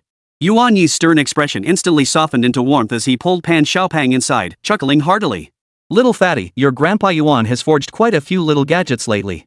Take a look at this, it's a demon bane armor. Once you put it on, demons within 10 miles will all run far away. And this wind cloud sword, it has a golden attribute that's pretty impressive. And then there's... Yuan Yi's earlier coldness and aloofness vanished. Seeing Pan Xiaopang's eyes light up, he almost wanted to give him all the treasures. Grandpa Yuan, I don't want these. Pan Xiaopang waved his hands repeatedly. Yuan Yi looked displeased. Xiaopang, if you don't want Grandpa Yuan's things, you won't be allowed to visit Grandpa Yuan anymore. Pan Xiaopang gave a silly grin and scratched his head. Grandpa Yuan, I really need your help with something today. Oh? What is it? Tell me quickly. Is it gear you need, or something else? Whatever Grandpa Yuan can manage, he won't refuse. Yuan Yi's face lit up with anticipation, his heart brimming with joy. Since arriving in the Magic City, nothing had pleased him more than meeting Pan Xiaopang. The kid was straightforward and kind-hearted, exactly his type. Others approached him for their own gain. Pan Xiaopang, however, did so out of kindness. Yuan Yi had first come to the metropolis intending to experience the harshness of the world. With his eccentric temperament, he had few friends. Little did he know he'd meet Pan Xiaopang. Seeing the old man dress lightly in the bitter cold, Pan Xiaopang not only gave him his own clothes but also frequently brought him food. At first, Yuan Yi suspected Pan Xiaopang was deliberately seeking favor. But when Pan Xiaopang saw the equipment Yuan Yi forged, he showed not a shred of greed. Instead, seeing him drenched in sweat time and again, Pan Xiaopang's eyes would redden with concern. Even a stone would have warmed in his embrace. Later, he investigated Pan Xiaopang's background. Only then did he learn the boy came from a wealthy family, yet had never known true affection. This finally explained Pan Xiaopang's kindness toward him. After spending 4 or 5 years together, having no children of his own, he had long since regarded Pan Xiaopang as his own grandson. Grandpa, Xiaopang wants you to forge an item for him. Sure. Not just one, even 10 pieces wouldn't be a problem. Want a helmet? Armor? Or any other gear? Don't worry about materials, Grandpa Yuan has plenty. Yuan Yi patted his chest in assurance. The conversation between the old man and the child caught the middle-aged man's attention, his eyes widening in surprise. Yuan Yi had a peculiar temperament, crafting gear purely based on his whims. In the years since he'd come to the magic capital, countless people had sought his gear. He himself had visited many times only to be turned away every single time, without exception. Yet now, with this chubby kid before him, Yuan Yi was like a different person. Not only did he offer every piece of gear, but he even paid for the materials himself to forge equipment for him. It truly left him dumbfounded. Grandpa, this is my friend. My friend has an equipment blueprint now. He's found the materials, but he's missing the final step, forging it. Grandpa, could you help me out? A friend? Yuan Yi's eyes darkened, his heart filled with displeasure. That reckless fool again, setting his sights on little Fatty? Alright, have your friend come in. Let me see what this is all about. Yuan Yi's lips curved into a smile as his tone softened. Led by Xiaopang, Luo Yu entered the room. What met his eyes were rows of precious equipment. Epic gear lay scattered about, with 2 or 3 legendary pieces also present. Smiths capable of crafting legendary gear possessed forging skills that reached the pinnacle of mastery or rarity even within the vast lands of Great Xia. Could this be one of them? Luo Yu wondered inwardly. If it really was, he'd truly be riding on Pan Xiaopeng's coattails. Grandpa, Luo Yu is my friend. Could you help him forge a piece of equipment? Yuan Yi's gaze settled on Luo Yu, the coldness in his eyes completely vanishing. Over the past half-month, he'd heard countless stories about Luo Yu, his ears long since calloused from the constant chatter. Now standing before him, Luo Yu caused a flash of astonishment to cross his eyes. His gaze shifted to the middle-aged man outside the door, and he ordered him to get lost. Alright, no one's here now. Yuan Yi closed the door and asked with some surprise, "You're Luo Yu? The one who cleared 3 dungeon nightmare modes, slayed the Duke of Lantern's avatar, and even led a 4-man raid on that level 15 zone boss?" "That's right, Grandpa. I'm Luo Yu." Pan Xiaopeng nodded vigorously. Then, as if remembering something, he unleashed his full power. After the failed class change, not only were he and his dad upset, but Grandpa Yuan had been worrying about him constantly. He came now to ease that worry. "Grandpa, see how strong I am now. Cooking god." Yuan Yi let out a cold snort. He knew Pan Xiaopeng's profession better than anyone who could have imagined he'd transformed into a culinary god. Looks like that old man really wasn't lying to me. Yuan Yi was utterly shocked inside. When that person had told him, he hadn't dared to believe it. What unique hidden class? What enabling a second class change? Now, with Pan Xiaopeng standing before him as a culinary god, he finally believed that man hadn't deceived him. Good. Absolutely fantastic. Yuan Yi suppressed his inner joy. Alright, I accept. What do you want forged? Bring it over for me to see. Yuan Yi didn't waste a single word. His status was no small matter. He knew everything that had transpired in the demon capital recently. Besides, that old man had already come to explain everything in detail. Whether it was for little fatty or for the Great Xia, he had no choice but to accept. Luo Yu pulled out the blueprint for the Demon Star pendant. Yuan Yi hissed. That blueprint dropped from the Crescent Moon instance, right? You know about it? That's not hard to guess. Yuan Yi couldn't help but be astonished. Mythic items drop frequently in new dungeons, but only a handful ever clear nightmare mode. Not just a few, very few. You're currently level 19 and possess the capability to clear nightmare mode. It must have dropped from the dungeon. Yuan Yi spoke while examining the Demon Star pendant blueprint. Not bad, a solid piece. If you can actually craft it, your strength will skyrocket. A mythic tier item, even a level 20 mythic, is a treasure 9 out of 10 adventurers dream of possessing. Yuan Yi took a deep breath. I can't forge mythic gear. I'm sure Xiaopeng told you I'm barely hanging on right now. Even crafting legendary gear is a struggle. The Demon Star pendant is quite promising. I have only one attempt. If you trust me, I'll send it to the Imperial capital for forging. It will take some time, at least a month. A month? Not only Pan Xiaopeng, but Luo Yu was equally astonished. Yuan Yi began to explain. No need to make such a fuss. A month is actually quite short. Do you think this is like stir-frying a dish? You can't just toss it around a few times and expect it to be ready. Forging is a meticulous craft. An epic piece of equipment typically takes 2 or 3 days, and that's only when I handle it personally. Other smiths might need months to complete it. Mythic gear demands even greater caution. Every step must be executed with utmost precision. One misstep and all materials are rendered useless. Pan Xiaopeng looked at Luo Yu. Luo Yu nodded. Thank you, Elder. A month it is, then. Luo Yu handed all the materials to Yuan Yi. He had originally planned to craft the Demon Star pendant before entering the dungeon, but now that seemed impossible. Still, with his current strength, he was certain to achieve a good result. Young man, you must be preparing to enter the dungeon, right? Yuan Yi inquired. Luo Yu was taken aback. Few knew he possessed a dungeon entry ticket, but considering the other's status, it suddenly made perfect sense. The foremost blacksmith of Great Xia. Had that accident not occurred 5 years ago, he'd likely be forging mythic gear by now even without the blueprints. Exactly. The dungeon has a level restriction. Level 20 is the minimum entry requirement. That's why I plan to give it a try. Luo Yu admitted honestly. This isn't just a try. Based on what I've learned, you have a high chance of clearing it successfully and obtaining the dazzling item. The dungeon has stood for 300 years, and no one has ever reached its final layer. But I believe you can do it. Yuan Yi spoke calmly, tossing a glowing white orb to him. Should you encounter trouble, crush it at any time. Help will arrive. Chapter 76, The Conflict Begins. Leaving the log cabin. The Demon Star pendant chapter concluded. No sooner had they stepped outside than the middle-aged man hurried over, hoping Pan Xiaopeng could persuade Yuan Yi to help. But Pan Xiaopeng firmly refused. Had it not been for his close relationship with Luo Yu, he wouldn't have wanted to trouble Yuan Yi. The little chubby guy had a good heart. As Luo Yu and Yuan Yi departed, the wine-loving man sat on the sofa inside the cabin, smiling at Yuan Yi. He's quite capable. But isn't Luo Yu exceptional? You've grown so accustomed to this hands-off approach, aren't you afraid the abyss will exploit the opening? We've already seen several geniuses go wrong because of this. Yuan Yi retorted irritably. The drunkard sighed helplessly, there's no other way. With me standing by his side openly, who in all of Great Xia would dare lay a finger on him? He faces greater danger, but he also grows stronger. Flowers in a greenhouse will wither eventually. Opportunity comes hand in hand with crisis. If we shield him forever, how will he cope when he steps into the abyss someday? You know this. The front lines are perilous. The Great Xia cannot pour vast resources into a professional who is nothing but a name. We can expend everything for him, but he must deliver results in return. That return is the suppression of the abyss. Yuan Yi's lips parted slightly. The drunkard was right now that he wasn't on the front lines. This was the perfect time to hone his skills. The Great Xia had many young noble soldiers. Relying on their innate talents and wealthy backgrounds, they became the so-called geniuses everyone talked about. Countless of them died on the front lines due to a lack of proper tempering. Luo Yu possessed immense potential. With him, Great Xia would gain a formidable army of legendary professionals. The abyss has taken notice of him. You must remain ever vigilant. Rest assured, they're watching too. It's just that Duke Lantern possesses artifacts that mask his aura. It seems the abyss has expended considerable effort, yet still hasn't located his hiding place. The two fell silent. Yuan Yi spoke first. Do you think he'll succeed? In 300 years of the dungeon's existence, no one has ever passed. The reward for the 9th level is a dazzling artifact that allows a professional to master an exclusive skill.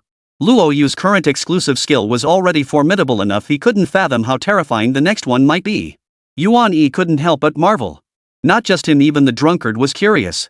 I believe he can do it. A person possessing 4 exclusive skills simultaneously, even advancing the exclusive skill sword array to level 3 while the other 3 reach level 2, you know exactly what caliber that represents. Among the legendary practitioners we know even from our youth, mastery skill levels are the most frustrating aspect. No one has ever managed to reach level 3 or higher in their exclusive skill before level 20. Even level 2 is a rare feat. Luo Yu has both the strength and incredible luck. With 1 level 3 exclusive skill and 3 level 2 exclusive skills, the 9th layer should be no problem. The drunkard spoke up. Yuan Yi nodded, you're quite right. But I'm genuinely curious, once the dungeon is truly cleared, just how entertaining will the expressions on the abyss side be? After all, there's an abyss noble inside. Returning from the wooden hut, Pan Xiaopang and Mu Ruyan, along with the other 2 girls, plunged headfirst into the instance. All 4 understood that catching up to Luo Yu's pace would be difficult, but they couldn't let him pull too far ahead. As for Luo Yu, he raced straight to the dungeon. The grand competition was imminent, and he hoped to greet it in peak condition. The rewards at stake held extraordinary significance for him. Every city had an entrance to the dungeon. The entrance to the Demon City dungeon lay in a remote area at its southeastern foot, hidden within a cavern carved into the mountainside. They hadn't arrived yet. Thick, dark mists obscured the sky. 0. 0. The toxic black mist seeps from the dungeon, dealing at least 1,000 spell damage per second. The fog engulfed most of the mountain peak. This place was rarely visited by humans. True to its reputation as the first instance dungeon for new players, the difficulty is immense. From now on, it will continuously weed out the weak. The black mist's range is vast. Ordinary adventurers below level 20 can barely last 10 seconds before collapsing. Occasional animal and human skeletons could be seen scattered on the ground, a testament to the fog's potency.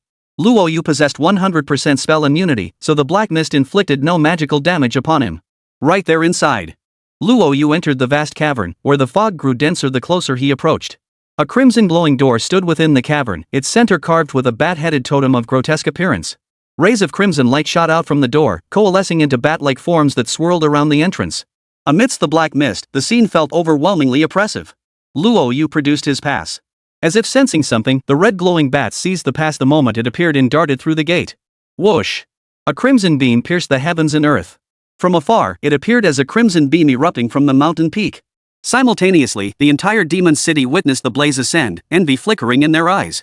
Another adventurer has entered the dungeon. What floor do you think they'll reach this time? 5th floor, maybe. The dungeon's incredibly tough. This year, only 1 legendary class has been transferred in the Demon City. 5th floor is the absolute limit. Exactly. I heard it's a legendary combat class. They'll definitely reach the 5th floor. Is the 5th floor really that terrifying? Meanwhile, Stellar Corporation. Pan Tianming and Pan Xiaopang stood before the massive floor-to-ceiling windows. Behind them, screens displayed the dungeon's exterior captured by specialized underground drone reconnaissance. That was the 9-story ancient castle buried beneath the earth. All they could see was the entire 9-story castle enveloped in an eerie crimson glow, with thick black mist billowing upward.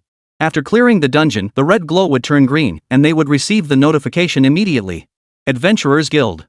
Li Kai spoke angrily. What's the problem? The higher-ups approved it. Who are you to question me? I said it. If he can't clear beyond the 5th floor, I'll quit and get lost, okay? Stop whining. Besides, this was my recommendation to begin with. Don't tell me what to do. Li Kai was truly furious. His arch-rival Huang Hao had just returned from the capital. Learning that Li Kai had assigned the dungeon pass to someone else, he flew into a rage. This directly impacted the Magic City Adventurers Guild's performance metrics. If they fell below the 3rd floor, the higher-ups would surely impose severe penalties. But both men were shrewd. The candidate he selected was bound to reach beyond the 3rd floor. Any excess would become a political achievement, earning him a big checkmark on his career record. Competition within the Adventurers Guild was fierce. Li Kai and Huang Hao both held the position of vice president. With the current president neglecting his duties, he would undoubtedly resign within the next 6 months. When that time comes, the presidency will undoubtedly be chosen between the two of them. With their abilities being comparable, the dungeon provided a ready-made arena to prove themselves. Whoever's recommended candidate secures a top ranking will have a much higher probability of becoming the new president. Fine, very fine. Let me see what kind of talent you've got to recommend. A useless life skill class? You've got some nerve. Huang Hao cursed angrily and strode away. Chapter 77, Dungeon. Overstepping your bounds. Luo Yu is a good-for-nothing with a life-oriented profession. By handing him the pass, are you trying to destroy the Magic City Adventurers Guild? Office. Huang Hao slammed the intelligence report onto the desk. Luo Yu, 18 years old, top high school in Magic City, living off odd jobs. Huang Hao nearly laughed himself silly. Nice move, Li Kai. You sneak around causing trouble while I'm out of town? We'll see how you explain this to the higher-ups. If you don't deliver results, don't blame me for being harsh. Dungeon. A sea of crimson met his eyes. Danger. Entry prohibited. Bosses roam the dungeon. The moment he stepped into the dungeon, a shrill warning blared, nearly rupturing his eardrums. Luo Yu ignored the warning and pressed forward. A massive arena lay ahead, its center dominated by a 2-meter-tall, rhombic red crystal suspended half a meter above the ground. As Luo Yu approached, a voice echoed. Challenge accepted? Challenge. Luo Yu didn't hesitate. Before coming, Mu Ruyan had mentioned details about the dungeon, a 9-tiered castle where the current best achievement was reaching the 6th floor. Each level offered rich rewards. Compared to legendary items, he yearned even more for the dazzling artifacts of the 9th floor. Generating battlefield. A mechanical voice echoed. The ground beneath his feet shifted, transporting him to a vast desert expanse. A 3-meter-long scorpion, its entire body gleaming gold, lay coiled on the ground. The sharp hook at its tail radiated a chilling aura. You humans never stop. Do you truly regard the Golden Scorpion clan as mere stepping stones? The scorpion opened its eyes, its icy glare locking onto Luo Yu. Boss, Golden Scorpion King. Level, 20. Health, 500,000. Mana, 500,000. Skills, Venom Injection LV5, Sandstorm Burst LV5, Poison Sting Attack LV5. Note, a monster found on the 1st floor of the dungeon. Defeating it yields a large quantity of valuable items. In the desert, the Golden Scorpion King gains a 100% boost to healing abilities and becomes immune to desert-based skills. Is that all it's got? Luo Yu cast insight and instantly chuckled upon seeing the Golden Scorpion King's stats. Before arriving, he'd imagined the dungeon would be filled with terrifying bosses, but it turned out to be pitifully weak. But then he remembered the gap between himself and other adventurers. He was an abnormality to begin with. Ordinary level 40-50 adventurers stood no chance against him. Facing a 1st-floor dungeon boss was naturally no challenge at all. You human brat, you've grown far too arrogant. For over 300 years, you have slaughtered my king year after year. Today, I shall end you myself. The Golden Scorpion King's massive body charged toward Luo Yu. Its body stirred up a whirlwind, moving with astonishing speed, like a tiny tornado. All flash and no substance. Sword array. Luo Yu didn't mess around. He unleashed a killing move. What a joke. A single sword beam could deal hundreds of thousands of damage. Combined with the dish buff and the release of Shadow Hunt, it could easily surpass 2 million damage. A minor boss with a mere 500,000 HP stood no chance against him. Clang! A sword beam struck the Golden Scorpion King. Successful kill, level 20 boss Golden Scorpion King. Reward, 500,000 EXP. Cleared 1st layer, rewards, skill upgrade scroll X5, epic equipment X1, epic skill X1. Proceed to the 2nd layer? This is a bit meager. Luo Yu sighed in resignation. To others, these rewards might seem generous, but his standards were high. He already wore a full set of legendary gear, even boasting a mythic piece. As for epic skills, he certainly wasn't lacking. Continue. This is just the beginning.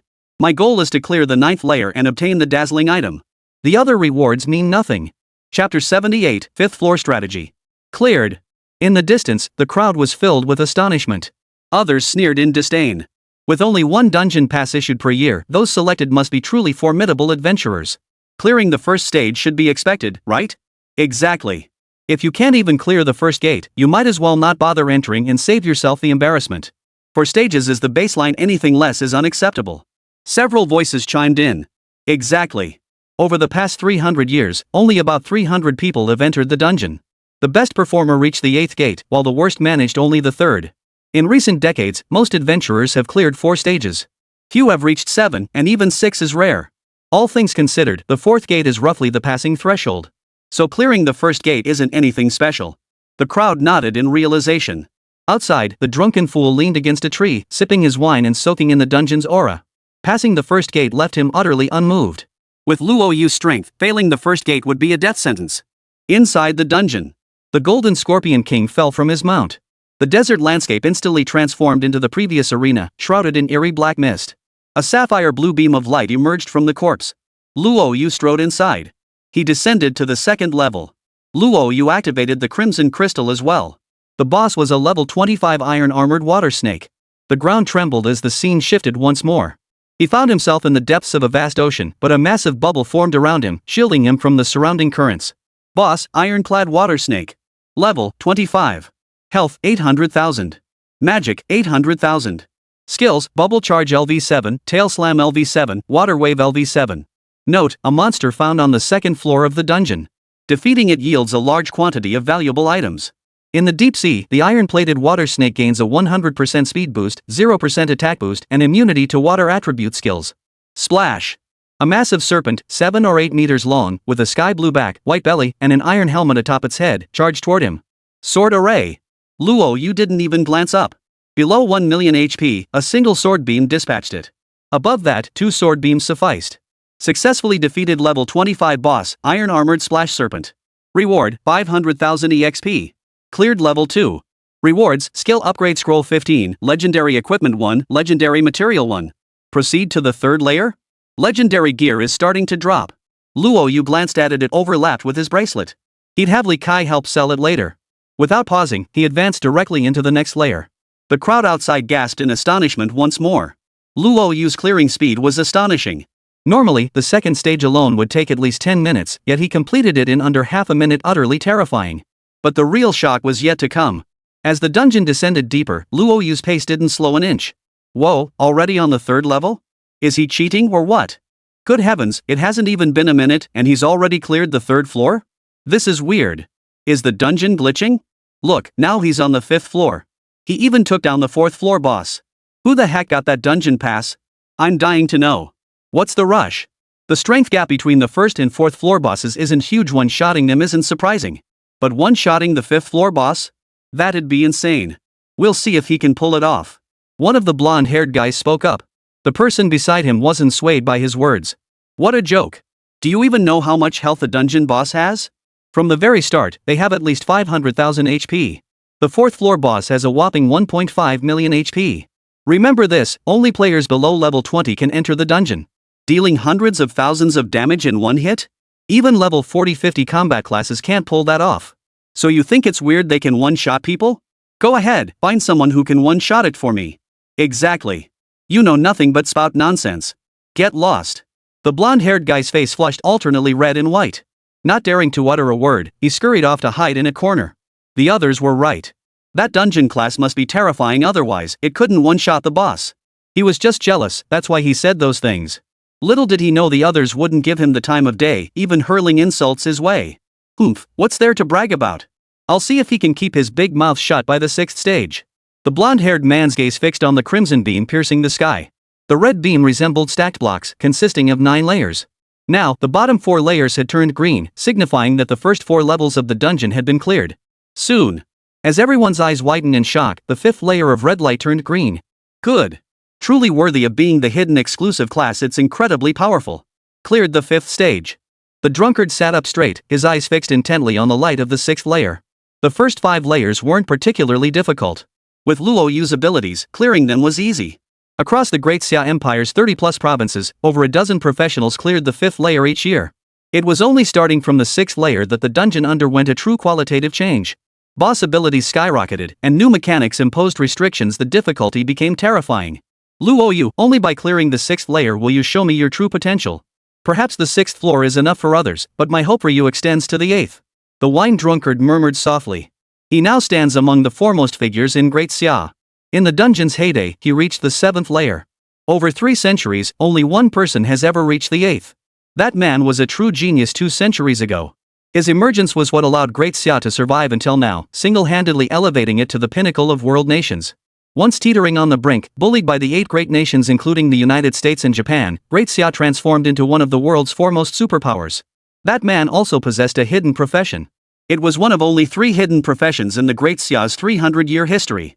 Unfortunately, one of those hidden professions was merely a lifestyle occupation, offering little practical utility. Now, Luo Yu is a transmuter, possessing exclusive skills that defy the heavens. After over half a month of investigation and surveillance, Mu Ruyan and her 3 companions showed no adverse effects whatsoever. Even the strength of their professions remained identical to when they first underwent the transition. He understood. The Great Xia Empire had truly stumbled upon a treasure this time. Cultivating Luo Yu would undoubtedly allow Great Xia to firmly establish its foothold and set its sights on the depths of space. Luo Yu, how many more surprises do you hold? Unleash them all now. The wine-loving fool murmured softly. Chapter 79, Lightning Light Sky Extreme Leopard. 6th layer. Luo Yu entered the 6th layer. The crimson crystal at the center glowed with an even more sinister radiance, stirring an unsettling sensation deep within one's core. Starting from the 6th gate, the boss's strength would undergo a substantial increase. He was quite eager to see just how much the difficulty had risen. Luo Yu felt no apprehension. His full power strike could now deal over 2 million damage. He didn't need to worry about how terrifying the boss's power-up might be. Even if it increased tenfold, it would only mean 20 million HP. He could simply wear it down until it died. Besides, it couldn't possibly increase that much. Mental preparation complete. Luo Yu stepped forward and touched the crimson crystal. Boom! The moment he activated the 6th tier boss, a mountain peak materialized before Luo Yu's eyes. Beneath the vast ocean, bolts of lightning like silver dragons descended. A boss both familiar and unfamiliar appeared before him. Boss, Lightning Sky Leopard. Difficulty, SSS-level 30. HP, 4 million. Magic, 4 million. Skills, Thunderous Might LV-15, Lightning Shadow Strike LV-15, Lightning Body Art. Note, a monster dwelling on the 6th layer of the dungeon. Defeating it yields a large quantity of valuable items. Within the Sea of Thunder, it is an invincible entity capable of traversing any location within the realm of thunder. Deep within the Sea of Thunder, adventurers will be severely wounded by thunderbolts. Every 30 seconds, adventurers will be trapped within a thunder cage for 10 seconds, reducing their power by 80%. Similar to the Thunder Leopard. However, the Thunderlight Celestial Leopard before him was entirely jet black, adorned with yellow lightning runes, and surged with crackling electricity far more terrifying than the Thunder Leopard. Luo Yu murmured softly. Even so, he felt no particular concern. In his eyes, the Lightning Light Sky Extreme Leopard before him was no more than a 2-hit affair. As for the special arena mechanics, they weren't even worth looking at. In his eyes, the Lightning Light Sky Peak Leopard could be dealt with in a mere 20 seconds at most, and the Thunder Cage was useless against him. Human, you carry the blood scent of the Thunder Leopard clan upon you. Have you slain my kin? The Lightning Sky Peak Leopard's massive pupils glinted with cold fury. Its muscular frame leapt down the mountain slope, landing before Luo Yu. Beneath the mountain-like form of the Lightning Sky Peak Leopard, Luo Yu appeared exceptionally small. Arcs of electricity crackled around its body, carrying immense destructive power. Electrical arcs were magical damage, which shouldn't have harmed him. Yet the Thunderlight Sky Peak Leopard seemed to possess magic penetration, causing his health to plummet by hundreds of points per second. Fortunately, the magic penetration wasn't high otherwise, who could withstand such an attack? Luo Yu couldn't help but feel relieved. You've killed so many Thunder Leopards, who are you talking about? 10 or so in total, give or take. If I hadn't been rushing to another dungeon for materials, I probably would have wiped out your entire clan in that instance. But it doesn't matter. Having you take the brunt of their misfortune is quite fitting. Luo Yu smiled as the 1,000 machinations in his hand transformed into a long spear. The Thunderlight Sky Leopard's pupils flinched slightly as its form vanished from the spot, merging with the surrounding lightning. Kid, you're courting death. Do you humans truly believe you can stand against us, Abyss? Such arrogance, let me show you the might of an abyssal being. Next life, keep a low profile and refrain from spouting foolish nonsense. Boom! A bolt of lightning erupted behind Luo Yu. Immediately after, a massive claw extended from the void, reaching out to grab at Luo Yu's back. With such meager strength, you dare to spout such arrogance? Before the Thunderlight Celestial Leopard could finish speaking, Luo Yu vanished from his spot. Its massive paw slammed into the ground, leaving a huge crater as spiderweb-like cracks spread densely across the surface. Impossible. The lightning sky leopard's eyes widened in shock. Among all abyssal creatures, its speed ranked among the top 3. Prey it targeted had no chance of survival. How did this kid manage it? It was certain the opponent wouldn't react in time, yet as its claws descended, Luo Yu vanished from the spot, leaving no trace of his presence. What? Impossible. With your grandma-like speed, how dare you spout such arrogance? Talk is cheap when your feet are the only thing moving. Luo Yu materialized behind the lightning sky leopard. Beyond his main form, 2 additional shadows rose from the ground. Sword array. Holy light healing. Luo Yu growled, devouring several more dishes stacked with buffs. Both his strength and damage output surged dramatically, along with his critical hit and critical damage rates. 264, 4479. Impossible. The lightning sky leopard whipped its head around, only to see Luo Yu's face, a smile playing on his lips, yet radiating a bone-chilling aura. How did you do that? Why are you faster than me? Stunned. The lightning sky leopard was utterly dumbfounded. Go talk to the designer. A worthless piece of trash with 4 million HP dares to attack me? Utterly overconfident. Luo Yu unleashed Shadow Hunt once more, intending to execute the lightning sky leopard. But the beast was too swift. In the blink of an eye, it vanished from its spot. Kid, I'll admit you're strong. Far stronger than any professional I've ever faced. But so what? This is my world. As long as the thunder remains, you'll never catch me. The lightning sky leopard materialized directly before Luo Yu. Seeing the spear-wielding youth preparing to strike, it vanished instantly and reappeared behind him. Don't waste your effort. I admit I'm no match for you, but killing me is equally impossible. I only need to stall for time. Once 30 seconds pass, a thunder cage will bind you. With your power reduced by 90%, how could you possibly be my match? It lasts 10 seconds. How could you possibly be my match after delaying me several times? You'll simply be worn down to death by me. The lightning sky leopard sneered coldly. Didn't I tell you? Villains die by talking too much. Luo Yu snorted coldly. He directed 2 figures to swiftly head toward 2 separate locations. The battlefield wasn't large, only about 10,000 square meters. 3 figures simultaneously unleashed Holy Light Healing, conducting a systematic search to locate the lightning sky leopard. Holy Light Healing possessed 2 passive skills, Desert Hurricane and Ice Storm, both capable of pinpointing the lightning sky leopard's location. With a 100% speed boost, the 10,000 square meter area was quickly swept through. Combined with Ice's slowing and freezing abilities, once detected, the target would have no chance of escape. Ice and Snow inflicted 60% slow and 40% freeze chance. Combined with Desert Hurricane's 80% slow and 80% reduced visibility, the devastating debuffs rendered the lightning sky leopard completely immobilized. Even if it attempted teleportation via lightning, there was a chance it could be frozen. Sure enough, 3 figures darted frantically within the space. A radius of 45 meters, a diameter of 90 meters, 3 massive sword arrays spread out, covering a full 270 meters, enabling a thorough, carpet-style search. 20 meters to the left, a figure dragged its weighty steps, leaving distinct yellow ripples beneath its feet along with traces of freezing effects. The lightning sky leopard could indeed teleport to any location struck by lightning, but its movement followed a trajectory, not an instantaneous teleportation to the lightning's exact position. Found you. Die. Luo Yu showed no mercy. Over 20 seconds had passed, and in just a few more, the thunder cage would seal him inside. With a flicker of intent, his true body and 2 shadows closed in on it, the spear piercing through its skull. The Thunderlight Sky Leopard's eyes widened in utter disbelief. How did you do that? Three exclusive skills? Who are you? The Thunderbolt Sky Leopard's gaze locked onto Luo Yu. At that moment, it felt no fear at its impending death, only a horrified recollection of Luo Yu's abilities. Slowly, it closed its eyes. There was no resentment in its gaze, only deep concern. Was the Abyss destined to repeat the tragedy of 200 years ago? Chapter 80, Everyone's Astonishment. Successful defeat of level 30 boss, Lightning Sky Leopard. Reward, 2 million EXP. Cleared the 6th layer. Rewards, Equipment Upgrade Stone X1, Exclusive Skill Upgrade Scroll X2, Linglong Stone X1, Demon Sealing Stone X3. Not bad. As expected of a 6th layer boss, the rewards are exceptionally generous. 2 exclusive skill upgrade scrolls were enough to make him ecstatic, but the extra Equipment Upgrade Stone left him puzzled. Item, Equipment Upgrade Stone. Quality, Mythic. Effect, increases any single piece of equipment by 10 levels. Awesome stuff. Luo Yu's eyes lit up. The 1000-form transformation and Blood Phoenix Dragon Jade bracelet he currently wore were far too low level. Yet their stats and equipment skills were so powerful that giving them up was simply out of the question.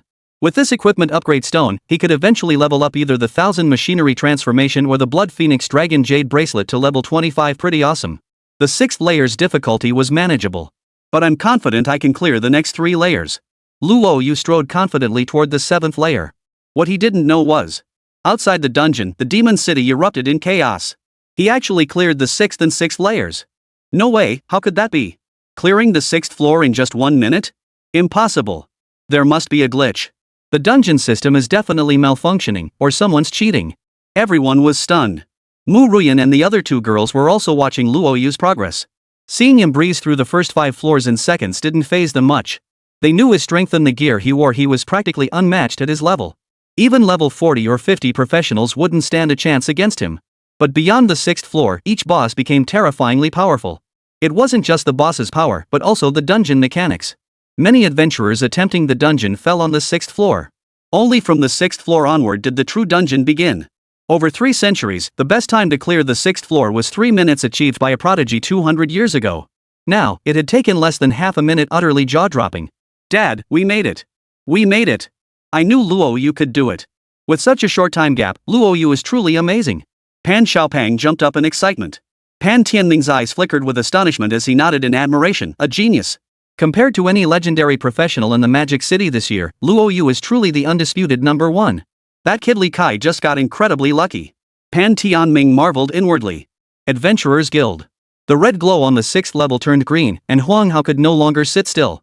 How could this be possible? A life-oriented profession? No matter how extraordinary, it couldn't possibly reach the 6th tier. Huang Hao was dumbfounded. He never imagined Luo Yu could be this powerful.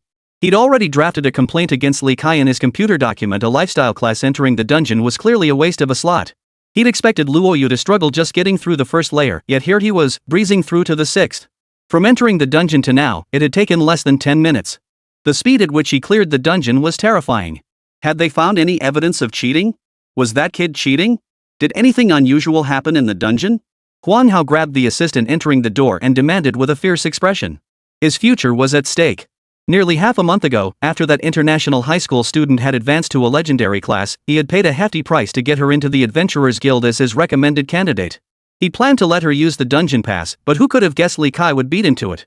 Getting there first was one thing. Luo Yu's performance was subpar, and he was confident he'd secure the guild master title. Who knew Luo Yu would be so terrifying? The 6th floor. Ordinary legendary tier adventurers couldn't possibly clear it that fast. At most, it would take 2 or 3 hours. Yet Luo Yu finished it in under 10 minutes. Absolutely terrifying. Vice President, no anomalies detected. No, something's definitely wrong. Continue investigation. Human joys and sorrows are not shared equally. Li Kai had long known Luo Yu's capabilities and expected him to shine brightly, yet witnessing it firsthand still left him unable to calm the turmoil within. Huang Hao, what do you have to compete with me? You'd never guess that Luo Yu is a dual-class character.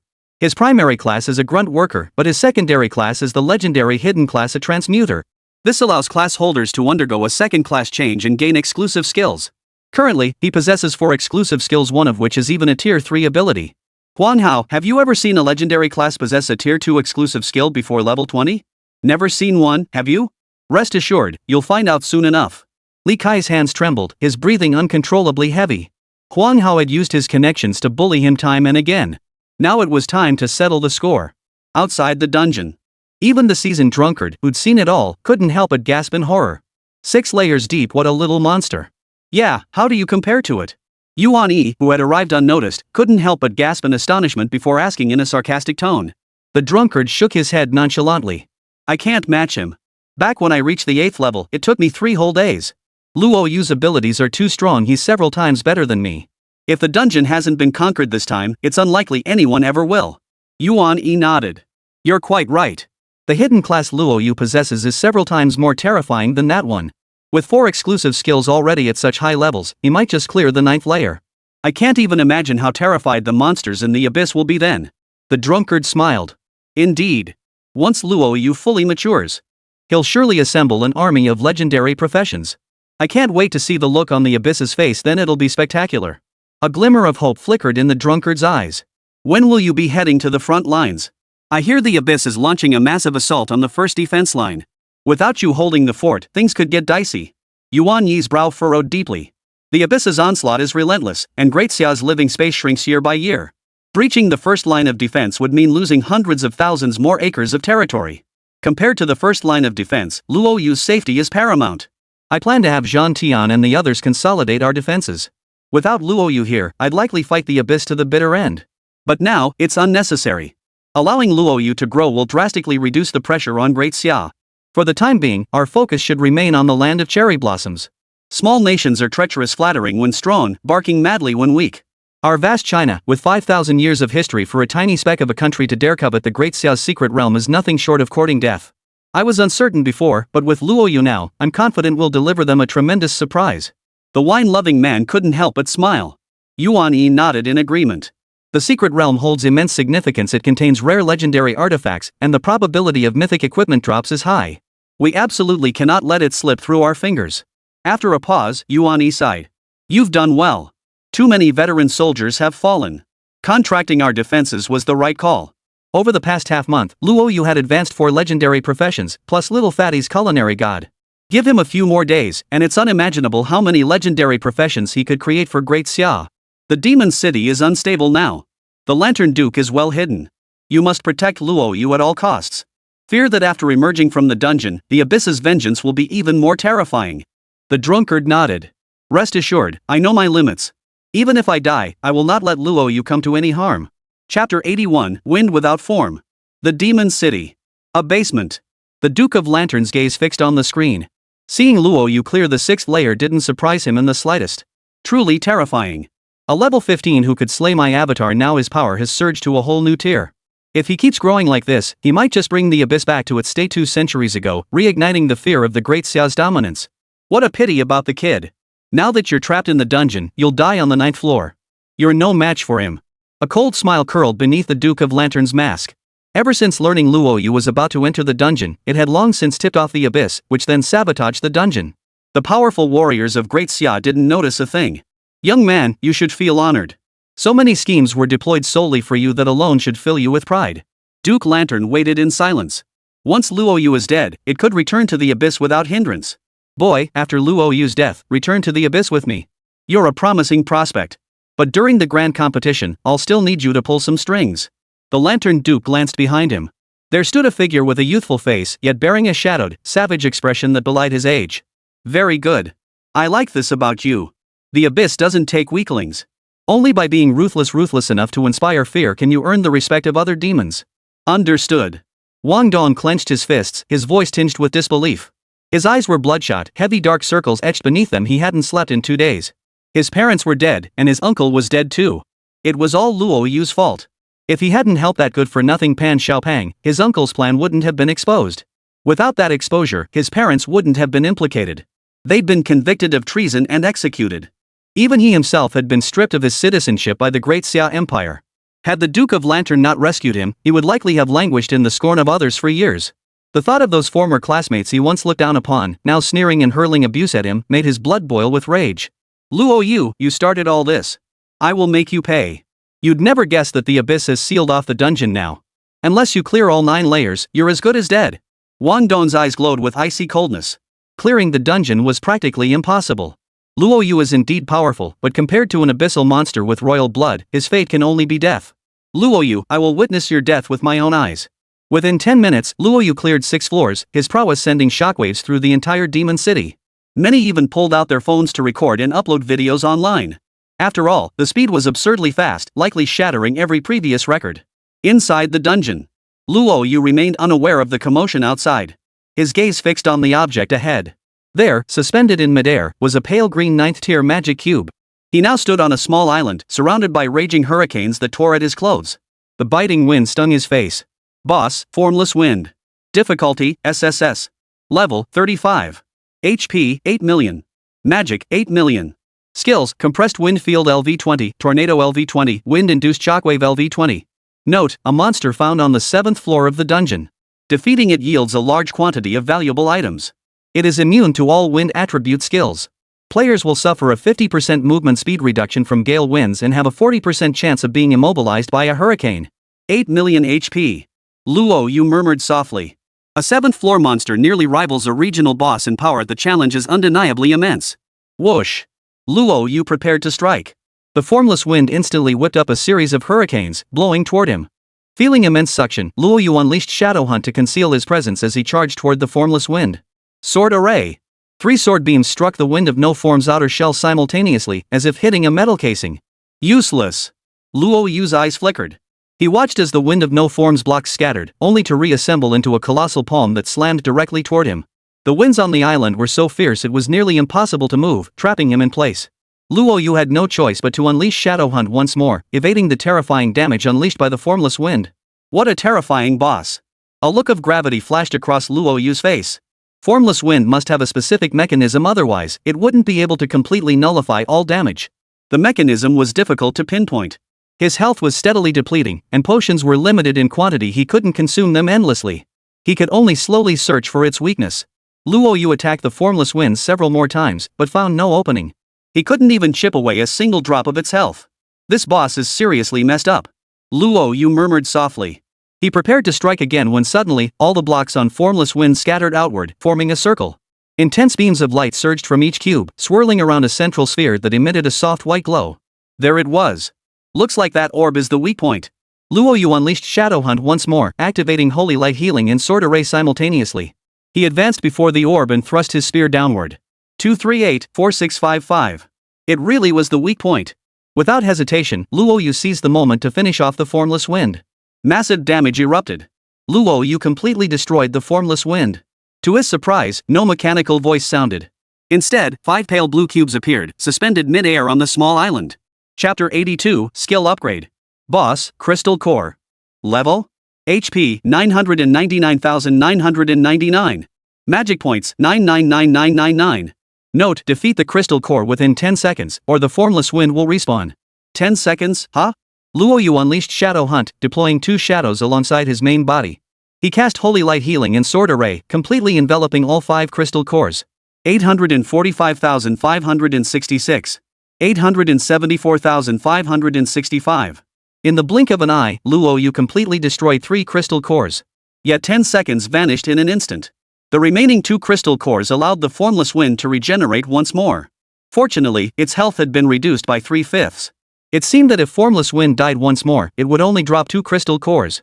Killing it again should be enough to clear the stage. Luo Yu murmured softly.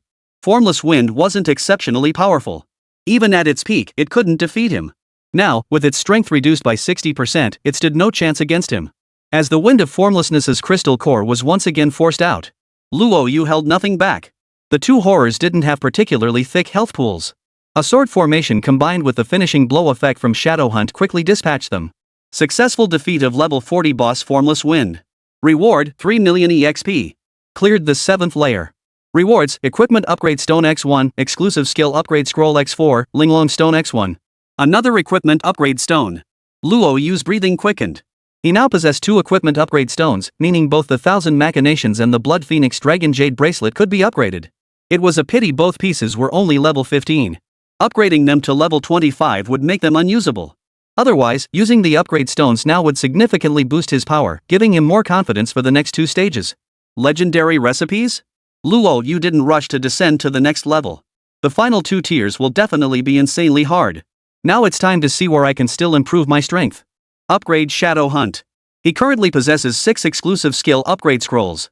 Holy Light Healing and Shadow Hunt are currently at level 2. 6 exclusive skill upgrade scrolls will precisely allow both primary combat skills to reach level 3. Without hesitation, Luo Yu allocated all 6 exclusive skill scrolls to Holy Light Healing and Shadow Hunt. Holy Light Healing LV3 consumes mana to continuously restore 20,000 HP per second to allies within 30 meters for 60 seconds. Grants an energy shield absorbing 600% of the caster's HP against magical attacks. Enemies within the healing area take 200 damage equal to the healing received. Has a 30% chance to remove suppression, confusion, immobilization, and taunt debuffs and reflect the debuff back to the caster. Shadow Hunt LV3 summons 3 shadow clones dealing 300 damage each. The caster becomes invisible, gaining plus 180 movement speed and plus 400 attack power while invisible. Backstabs deal 400 critical damage. Excess critical hits up to 1 convert into 4 critical damage. Executes monsters including bosses below 35% HP. The main body is invulnerable while stealthed for 90 seconds. When the main body casts skills, shadow casts consume 50% less mana. Truly a powerhouse. Each upgrade to this exclusive skill brings a complete transformation. Luo Yu couldn't help but marvel. Holy Light Healing now deals 40,000 HP per second, with its healing effect boosted by an additional 10,000 and duration doubled. Now, casting Holy Light Healing allows a single shield to absorb nearly 100,000 damage, truly terrifying. Most crucially, Holy Light Healing's third trait could dispel suppression and confusion-based debuffs, and even had a chance to reflect them back to the caster, truly a god-tier ability. He now possessed 4 exclusive skills, 2 support skills and 2 combat skills. The Chef God's exclusive skill can create dishes that break crowd control, but it's not ready yet. His combat skills deal devastating damage. Yet he's acutely aware of his own weakness, the lack of a control removal skill. If a boss locks him down, he becomes extremely vulnerable, with little chance to fight back. Fortunately, the upgraded Holy Light Healing now comes with a control breaking effect. It couldn't be more perfect, exactly what he needed. As for Shadow Hunt, the most valuable upgrade for him was gaining an extra shadow, along with a 50% reduction in the mana cost of shadow summons. This meant he no longer had to worry about running out of mana. Overall, it's a whole new level. I'll be damned if I don't see just how terrifying these so-called 8th and 9th tier bosses are. Surviving 300 years unscathed? That's truly astonishing. Luo Yu's face brimmed with confidence as he opened the interface for a glance. Name, Luo Yu. Health, 38,000. Mana, 31,000. Class, Transmuter. Level, 2434. Strength, 500-1500. Agility, 500,200. Spirit, 500-2600. Constitution, 500-3300. Class exclusive skills, Divine Covenant LV1, Insight, Divine Punishment. Skills, Holy Light Healing LV3, consume spirit to continuously restore 20,000 HP per second to allies within 30 meters for 60 seconds. Applies a 600 HP shield that blocks spell damage based on HP. Enemies within the healing area take 200 damage equal to the healing received. Can remove suppression, confusion, immobilization. Taunt has a 30% chance to reflect debuffs back to the caster. Sword Array LV3 summons a sword formation, continuously draining spirit. Each cast consumes 600 spirit. Within a 40-meter radius, grants immunity to 200 strength attacks. Inflicts 400 strength critical damage on enemy units, increasing critical damage by 2,000. Each critical hit overflow converts to 6 critical damage. Possesses splash effect with a 30-meter splash radius, dealing 50 splash damage. Allies within the array gain a 50 strength shield based on damage dealt, lasting 90 seconds. Shadow Hunt LV3 summons 3 shadow clones, each dealing 300 damage. The caster becomes invisible, gaining plus 180 movement speed and plus 400 attack power while stealthed. Backstabs deal 400 critical damage. Excess critical hits 1 convert to 4 critical damage. Executes monsters including bosses below 35% HP. The main body is invulnerable while stealthed for 90 seconds. When the main body casts skills, shadow skills consume 50% less MP. Delicious Dish LV2 possesses recipes to craft level 2 dishes using ingredients. Each dish enhances corresponding class abilities. Crafting a dish consumes 5 vitality points. Level 2 dishes consume 20 vitality points. Passive skill, Ice Snow LV5. When the user casts skills or attacks monsters, it applies a 60% slow effect and has a 40% chance to freeze the monster. Desert Hurricane LV6. When the user unleashes a skill, it summons a desert whirlwind that covers the active skill area. It reduces visibility by 90%, applies a 90% slow effect, deals 70 magic damage based on strength, and pulls enemies toward the skill center. The taste of power is truly satisfying. With 4 exclusive skills at my disposal, I, Luo Yu, am determined to claim this dazzling artifact. Luo Yu's breathing quickened. He was only level 20, yet he knew without being told how terrifying his power was a living, breathing humanoid boss. For exclusive skills, 3 of which were tier 3. Across the entire magic. No, the entire Great Xia. No one could reach this level just 1 month after class advancement. Luo Yu admired the attributes on his panel. Every single stat was a feast for his eyes, and he couldn't get enough of looking at them. It was a pity about the Blood Phoenix Dragon Jade Bracelets effect. Killing a dungeon boss would boost all 4 attributes by 20 points, but the cap was 10 kills. Now, each attribute had an extra 200 points. Without that cap, who knows how terrifying his stats could have been. 8th layer, let me see what it holds. Luo Yu smiled as he strode confidently into the 8th layer of the dungeon. Chapter 83, The Curse King.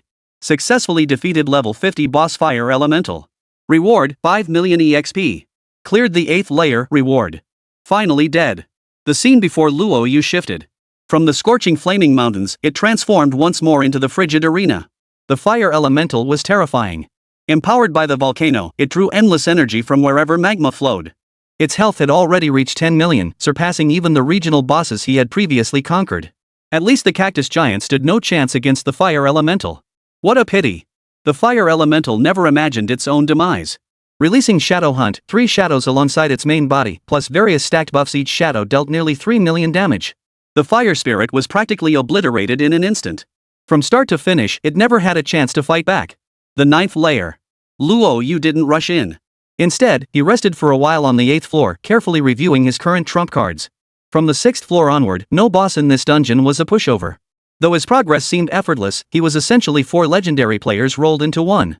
Only by maxing out his exclusive skills to level 3 could he carve his way through to this point. Any other legendary adventurer would likely have lost their life by now. Luo Yu restored his health and mana to full, adjusting his strength to peak condition. He also prepared a full set of nuts, rice cakes, and other dishes that boosted critical strike chance, dual resistances, and various buffs.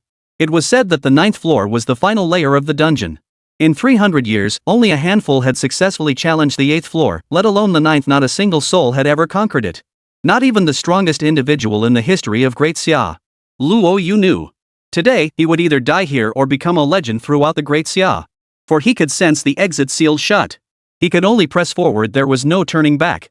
The 9th level. Outside the dungeon. The green light stopped at the 6th floor.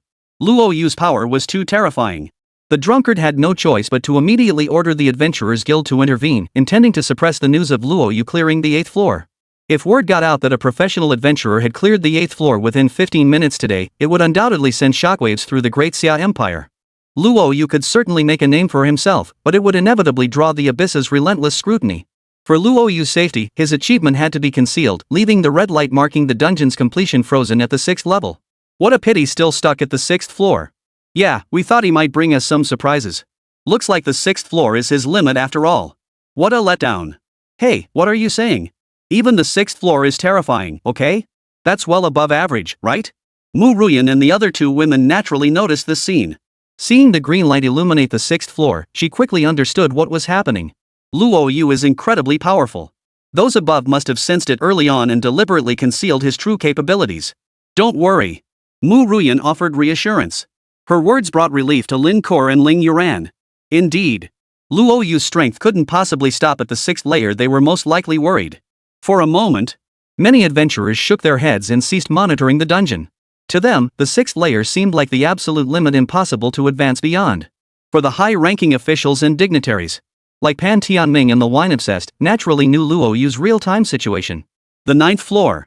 The legendary dazzling artifact, would he be able to obtain it? Yuan Yi swallowed hard as well. Others might not know. The elite few at the pinnacle of Great Xiao's pyramid had only cleared the 8th layer in their heyday. The 9th layer was completely beyond their reach. This meant Luo Yu's minimum future achievement would already place him among Daxia's elite. But considering his profession, unique skills, and clearing speed, Yuan Yi knew Luo Yu's strength far surpassed the drunkard and his crew. Perhaps today he could create a miracle. I have faith in him. Yuan Yi murmured softly. Inside the secret chamber, Duke Lantern's expression remained composed, though his hands clenched unconsciously. Luo Yu's power filled him with dread. Having cleared the first 8 layers in under 20 minutes, it even felt a sensation it had never experienced before. Could it be that the powerful figure awaiting on the 9th floor would also prove no match for him? The Duke of Lantern murmured softly. But he quickly dismissed this unrealistic notion. Impossible. A deep abyss boss with royal blood, even in slumber, wielding less than 1% of its peak power, could crush a mere brat with ease. In that moment, all the professionals in the know turned their gaze toward the dungeon, awaiting Luo Yu's outcome. Li Kai and the others from the Adventurers Guild felt cold sweat trickling down their backs. Luo Yu, you must hold on. Li Kai silently cheered him on. No one had ever cleared the 9th floor of the dungeon. If Luo Yu succeeded today, this achievement alone would cement his standing within the Adventurers Guild. Huang Hao's lips turned pale. Who could have imagined a life-class adventurer possessing such terrifying strength? Even if he were the most foolish, he knew there was something peculiar about Luo Yu. Li Kai, I truly underestimated you. Luo Yu may appear to be just a laborer on the surface, but he must possess another terrifying profession. What a pity. Back then, I was so fixated on that person that I never imagined you'd find the true genius. Huang Hao clenched his fists tightly, his face twisted with frustration. He was unwilling to accept this. After finally reaching this point, just a hair's breadth away from securing the position of chairman, who would have thought a spoiler would emerge out of nowhere? Li Kai, don't get too cocky. The 9th layer isn't something just anyone can pass. Who knows, Luo Yu might die in there. If he dies, everything you've built will come crashing down. Huang Hao, you really are a petty bastard. Li Kai sneered coldly. Don't forget, Luo Yu has defied too many impossibilities. He might just make it through the 9th level? Besides, you're a professional. If word gets out that you, a power-hungry opportunist, wished for a great talent to die in the dungeon, do you really think you'd still be sitting in the chairman's seat? You. Huang Hao was startled and dared not utter another word. He could only wait anxiously for the dungeon's verdict. Dungeon. The 9th layer. The moment he entered, a thick black mist completely enveloped Luo Yu. 10,000. 10,000. Holy. Luo Yu shuddered in fright. What the hell is this? He hadn't even seen the boss yet, and his health was already nearly depleted. If he'd delayed casting Holy Light Healing by even a second, he would have died right there in the dungeon. What terrifying power. No wonder no one had successfully challenged it in 300 years. This power was simply godlike. The poison mist dealt 10,000 damage per second, far more terrifying than any boss he'd faced before. Luo Yu was genuinely shaken. Thankfully, he'd upgraded Holy Light Healing, giving him over 30,000 HP. A single shield could absorb 180,000 points of physical and magical damage. Otherwise, that one hit would have left him lying here dead. Luo Yu's gaze fixed on the distance. With Holy Light Healing restoring his health and boosting his shield, the poison mist's damage alone couldn't kill him. Finally. He could clearly see what kind of place this was. Before him lay a sea of blood, at its center a massive ancient altar. The altar was carved with various totems. A stone pillar engraved with dragon and phoenix motifs held a massive coffin bound to its surface. Before the coffin stood a stone table, adorned with 3 candles over a meter tall. Boss, Curse King. Difficulty, SP. Level, 60. HP, 20 million. Mana, 20 million. Skills, Curse LV30, Banishment Power LV30, Soul Contract LV30. Chapter 84, Fine, I'll be your servant. Is this the final boss? Luo Yu murmured softly. The 1,000 machinery in his hand transformed into a long spear. He unleashed Shadow Hunt, sending 3 shadows hurtling toward the coffin bound to the stone pillar. Each shadow held a dagger, stabbing simultaneously toward the wooden coffin. 0. 0. 0. Luo Yu's brows furrowed deeply. The mechanism he hated most had returned. Without invincibility effects, 20 million HP could be wiped out in the blink of an eye, instantly killing the Curse King. Shadow Hunt reaching level 3 was no joke. With all buffs stacked, a single Shadow Strike could deal 3 million damage. Combined with Luo Yu's own attacks, that meant 4 instances of 3 million damage. The Curse King simply couldn't withstand it. A boss was still a boss, not so easy to take down. Luo Yu felt rather helpless. He'd intended to test the Dark Curse King's strength, but who could have imagined it would be this formidable? Kid, you seem pretty anxious? I know you're impatient, but hold your horses for now. A youthful voice drifted from within the wooden coffin, its tone calm yet tinged with faint surprise. Over 300 years, I've seen many young prodigies of the Great Xia Empire, including Qin Tian, hailed as the empire's greatest genius, and figures like Mu Tianyun and the wine-obsessed one who now hold important positions. Countless talents have come and gone. Alas, none of them could defeat me within the dungeon. For here, I am invincible. The Curse King chuckled. Young man, I'm surprised you made it this far. Those others were weak, but they weren't easy to deal with. Your strength is enough to earn my respect. How about becoming my servant? If you serve me, you'll become a pivotal figure in the abyss. Once I'm resurrected, you'll be my foremost warrior. Humans crave women and power, don't they? I'll give you all of it. All you need do now is submit to me and obediently become my puppet. The Curse King couldn't help but smile. The iron chains binding the coffin slackened, its lid vanished, and a shadowy figure clad in black robes emerged from within. The figure was shrouded in the wide black cloak, making it impossible to see what the boss inside looked like. Only his hands remained exposed. It was a slender, pale hand, so white it didn't seem human, more like that of a corpse long dead. His shadowy eyes fixed on Luo Yu, appraising him as if he were a piece of merchandise. The only hidden profession. Possessing 4 exclusive skills, who would have thought the Great Xia Empire truly produced a genius? The Curse King appraised Luo Yu with a flat tone, though his inner turmoil raged. Reaching level 20 in a single month, plus 4 exclusive skills from legendary professions, how did this kid manage it? A job changer? What kind of profession was that? Countless questions swirled through the Dark Curse King's mind. Compared to Qin Tian 200 years ago, the oppressive aura and latent potential emanating from Luo Yu were far more terrifying. Young man, have you made your decision? You must have sensed it too. The dungeon is sealed. Unless you kill me, you won't escape. But do you really think you're my match? The Curse King couldn't help but smile. Luo Yu's body brimmed with vitality, a prime vessel.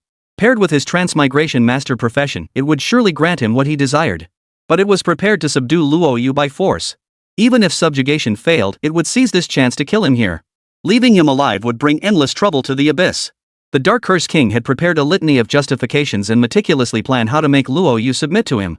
What he hadn't anticipated was that Luo Yu would defy all expectations. Fine, Luo Yu said. I'll be your servant. Luo Yu agreed readily.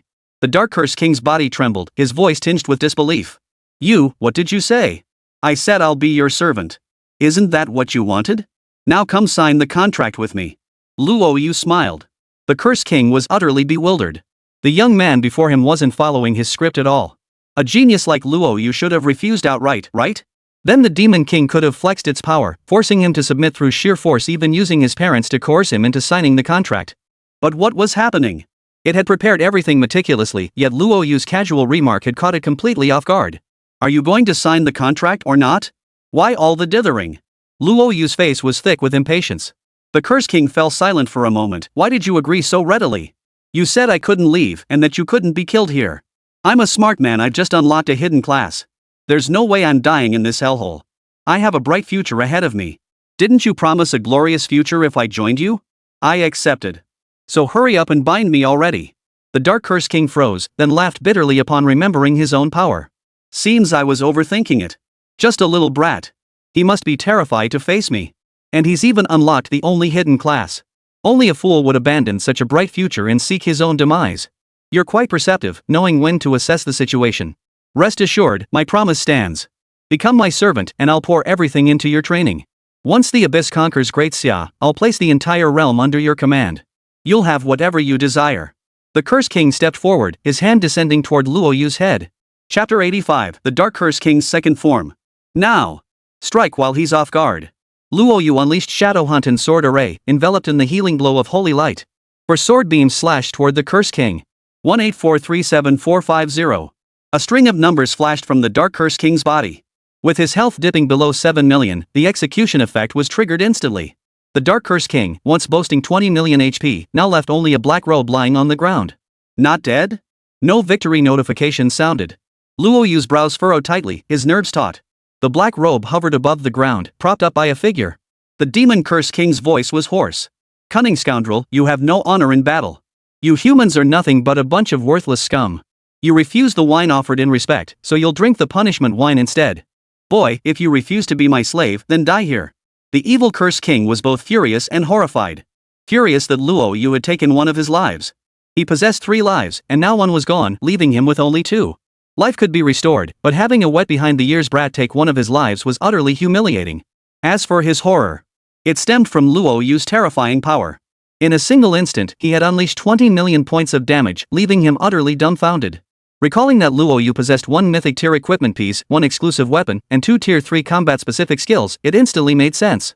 Logically speaking, such high-tier gear should have instantly obliterated him. But logic couldn't explain this. Which practitioner could possibly possess 4 exclusive skills and mythic gear at level 20? His power was simply beyond comprehension. For a moment, even the Dark Curse lost its earlier confidence. Fiery Torrent. The Dark Curse King lost a life, transforming into its second form. His entire body was engulfed in flames, with scorching lava billowing around him as he surged toward Luo Yu like a crashing wave. The heat was unbearable. The Curse King transformed into a 3-meter-tall gargoyle-like stone statue.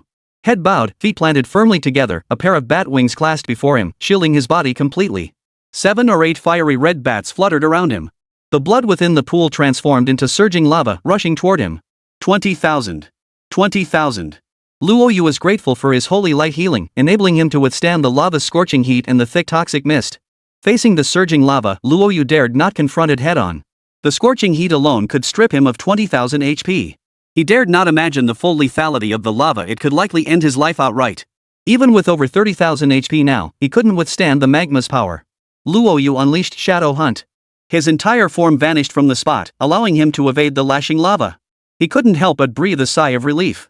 Passing through the lava, he unleashed his sword array, sending slashes crashing into the stone statue. 1. Damn it, invincible state again. Luo Yu's brows furrowed deeply. No wonder no one had cleared the dungeon in 300 years of Great Xia. With the Curse King's invincibility, combined with the poisonous mist and scorching flames that burned away 20,000 HP per second, even he couldn't withstand it without holy light healing to restore his health. Looks like his power has increased. He cast insight at the Curse King.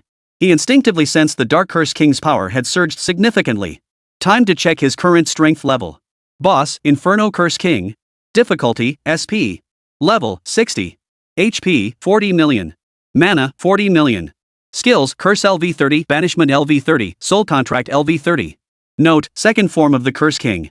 Defeat all 7 fire butterflies to return the Curse King to its weakened state. There's a second form? No wonder the damage was so high. Health has reached 40 million, truly terrifying. Combined with the area's unique mechanics, I'd have died here even with one exclusive skill missing. Luo Yu breathed a sigh of relief. Thankfully, he'd obtained several exclusive skill upgrade scrolls earlier, raising both Holy Light Healing and Shadow Hunt to level 3. Otherwise, he wouldn't just be unable to stand his ground, his damage would be as useless as scraping the surface. Kid, you've no chance of defeating me. I'll admit your exclusive skills are terrifying. Not only do you have healing abilities, but also devastating combat skills. But your health is plummeting every second, and you're barely hanging on with your skills. Your mana will eventually run dry, but my petrification ability has no time limit.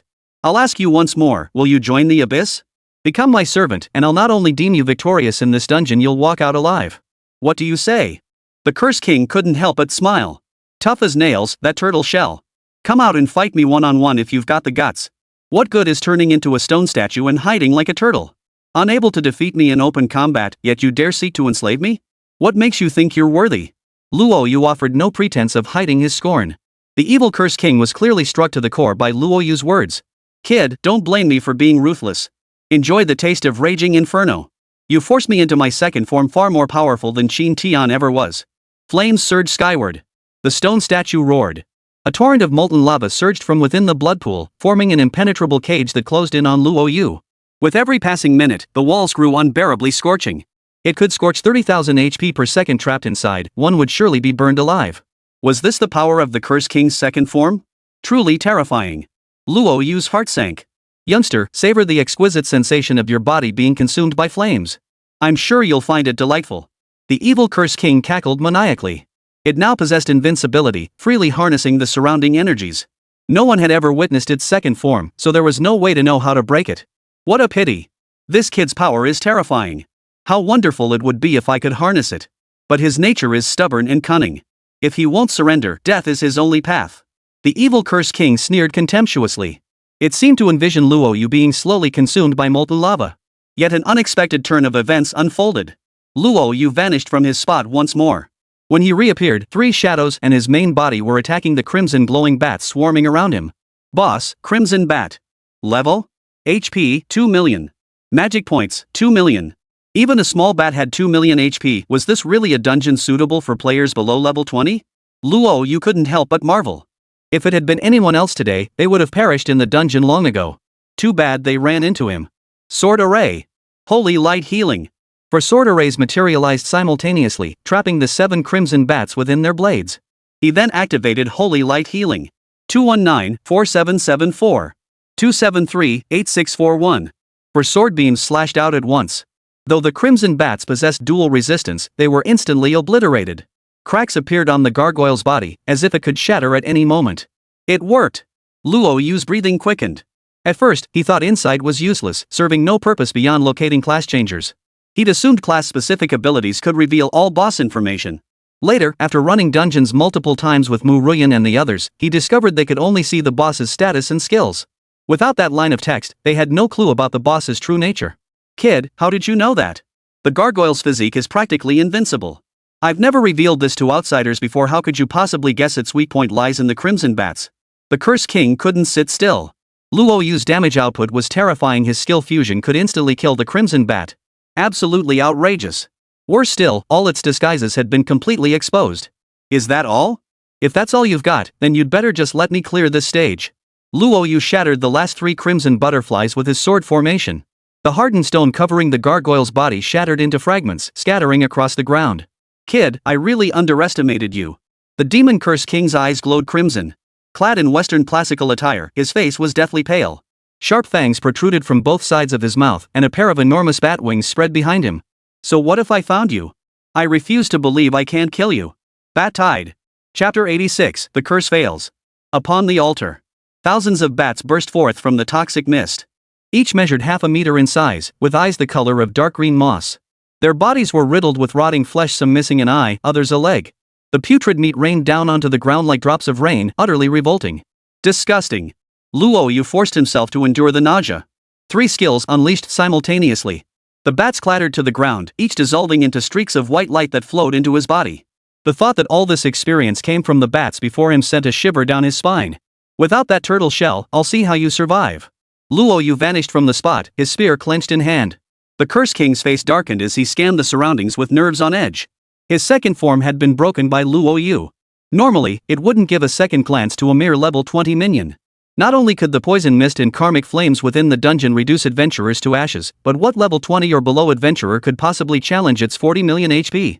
Who could have predicted encountering a freak like Luo Yu? 3 exclusive skills fused together, healing and damage, and it couldn't fathom how Luo Yu's exclusive skills could be so monstrous. The highest single strike delta staggering 20 plus million damage, obliterating it without leaving a trace. Facing geniuses like Qin Tian, it handled them with ease. But the current Luo Yu? He was truly terrifying. 40 million HP seemed substantial, yet it was reduced to dust in 2 blows. True, it had another life, but each life lost exacted a brutal toll on its core. Moreover, this clone will soon solidify into a second evil Curse King, meaning it would possess 2 lives. Even if all 3 forms of its main body were destroyed, this avatar alone could ensure its survival. For this, it has prepared for 300 years. It has paid an immense price to reach this point. Each form's demise caused it excruciating pain, requiring extensive time to recover. Looking for me? Luo Yu's voice echoed like a demon from hell as a spear pierced the evil Curse King's heart, while 3 daggers simultaneously sank into its back. 227-36482. Another half of its health gone. Without that turtle shell, I'll see how long you can last. Luo Yu snorted with disdain. He immediately repeated the tactic, aiming to shatter the evil Curse King's second form completely. Kid, I'll let you clear this stage. How about we call it quits here? You wanted that dazzling item, right? I can give it to you now. How about we make a deal? The Curse King vanished to the side. He was genuinely terrified of Luo Yu. The kid was pure devilry. If its second form were truly destroyed, it would take decades to recover. All its previous efforts would go up in smoke, a scenario it desperately wanted to avoid. What good would it do to kill Luo Yu then? Sure, you'd eliminate a demonic prodigy of Great Xia, but the Abyss's plans would be delayed by decades. Compared to Luo Yu, how formidable could the other party be? Facing its true form? A single glance would be enough to ensure its death is final. Alright then, hand over the dazzling artifact. Luo Yu agreed readily. The Curse King's mouth twitched. He knew the kid before him was playing him for a fool. Kid, sign the Abyss contract and I'll believe you. The Curse King tossed a contract toward Luo Yu. If what you say is true, sign your name. Don't worry about me reneging. Luo Yu picked up the contract. The Dark Curse King's mouth twitched. You've got it backwards. Luo Yu scratched his head. Oh, I've got it backwards. I can't read, and I have no idea what all that gibberish says anyway. Killing you would be simpler. Kid, you're messing with me. The Curse King finally understood Luo Yu had no intention of negotiating with it. So what if I'm toying with you? Luo Yu vanished from his spot, clearly intending to attack the evil Curse King again. The Curse King roared with rage. Kid, you're something else. You're the only one who could push me to this point. What I lost was merely a clone, but your life will end here. You forced my hand. The Dark Curse King spread his bat wings, transforming entirely into a colossal bat. His body glowed with a dark metallic sheen, appearing incredibly hardened. Imprison! The Dark Curse King roared in fury. Luo Yu's footsteps grew heavy, as if he carried Mount Tai upon his back, rendering him unable to move. What terrifying confinement! Without hesitation, Luo Yu immediately unleashed Holy Light Healing. A level 3 Holy Light Healing spell had a 100% chance to break the control, plus a 30% chance to reflect it back at the caster. The binding was completely dissolved. The Curse King's body trembled violently. Suspended mid-air, his form shook violently before plummeting rapidly toward the ground. A flicker of terror flashed through the Demon Curse King's crimson eyes. He hastily removed the restraints binding his body. Boy, I truly underestimated you. But now I've channeled a sliver of my true power into this form. How will you counter that? The Demon Curse King's aura surged violently. It resolved to abandon this physical form if necessary, determined to slay Luo Yu right here. Boy, meet your end. Curse, bat immobilization. Chaos erupted. Suddenly, black beans shot up from the ground toward Luo Yu. Just as he tried to dodge, a swarm of bats pinned him to the spot, rendering him immobile. Even healing with holy light couldn't break the bind. Worse still, these bats were utterly indestructible, no physical form, merely soul-like entities. The Curse King laughed maniacally. Cracks split open across its body. The fragile clone, drained of its master's power, could not withstand the assault. If you die, so be it. I'll simply plot for another 100 years. I refuse to believe the Great Xia will produce another like you in a century. Black energy surged in relentlessly, each strike dealing over 100,000 points of damage. His thoughts drifted back to that first encounter with Medusa. It was the same then. The immense damage overwhelmed his 100,000 shield, forcing him to continuously cast Holy Light Healing. The black light's damage only grew more devastating. Luo Yu's expression darkened. If this continued, he might well die in the dungeon today. His magic potions and health potions were nearly depleted. His limbs were tightly bound by the phantom bats, leaving him utterly immobilized. Kid, you brought this on yourself. Don't blame anyone else. It could have been a win-win situation, but you insisted on fighting to the death. Well, I'll grant you your wish. The Cursed King was covered in blood. Evidently, he had unleashed his true power, and his clone had paid a heavy price. It's not over yet, how can you be so sure I'm doomed? Blazing flames flared across Luo Yu's body as his aura surged relentlessly. The Cursed King snorted with disdain. At this point, you actually think I'd fall for some desperate last stand? Too bad. You're doomed to die. My confinement isn't ordinary, it's a cursed confinement. It transcends the confinement ordinary people know. You're destined for nothing but death. The Cursed King declared gravely, Luo Yu, you have every reason to be proud. You forced me to unleash a fraction of my true power. In 300 years, no practitioner has ever pushed me to this point. No, what's happening? Why has my curse failed? How is this possible? Chapter 87, Slaying the Cursed King's Avatar. Altar. A searing flame incinerated the illusory bats imprisoning Luo Yu. The bats rapidly vanished, and Luo Yu's body finally regained movement. The Blood Phoenix Dragon Jade Bracelet had this effect too. Luo Yu was stunned. Indeed, he had believed his death was certain and was preparing to exhaust every last card in his hand. Who could have imagined the Blood Phoenix Dragon Jade Bracelet could break the curse's confinement, delivering such a tremendous surprise? Curse King, your time has come. Luo Yu narrowed his eyes. He had no potions left, and all his trump cards were spent. The Blood Phoenix Dragon Jade Bracelet's equipment skill restored all his stats, granted immunity for 1 minute, and boosted his damage by 500. That was more than enough. Luo Yu's gaze fixed on the Curse King. It was now in its final form, boasting over 80 million HP, a terrifying figure that had no place within a level 20 newbie village. Is that all you've got, Curse King? Luo Yu's eyes turned cold as intense flames surged from his body, forcing the bats to retreat. His aura was more ferocious than ever. He raised his spear and charged toward the Curse King. Curse bind. Curse bats roar. Cursed flames burn. Curse the land of divine retribution. The Curse King panicked. One dreaded curse after another fell upon all, yet Luo Yu now stood in an invincible state, immune to all control effects and all damage. No, this can't be. How did you manage this? The Curse King was utterly shattered. His original plan had been to sacrifice this clone and take Luo Yu down with him. Who could have known Luo Yu's power was so terrifying? That's too much talk. You'd better come to Great Xia and tell me yourself. Put. Luo Yu's spear pierced the Curse King's heart, while 3 shadows gripped daggers and stabbed toward its nape. 925462213. Whoosh. Nearly 100 million damage. Luo Yu's eyes widened in disbelief. This damage was absurdly high. The thought of the Blood Phoenix Dragon Jade Bracelet boosting damage by 5 times instantly snapped me back to my senses. What a treasure. The Blood Phoenix Dragon Jade Bracelet was already a mythic tier item worth admiring. He couldn't fathom how terrifyingly powerful a truly precious mythic tier item might be. Luo Yu murmured softly. The Curse King, however, was utterly devastated. He had counted on Luo Yu having only 30,000 HP left. With his 80 million HP, he figured he could simply outlast him and wear him down to death. But before it could act, Luo Yu struck first, obliterating its 80 million HP in an instant.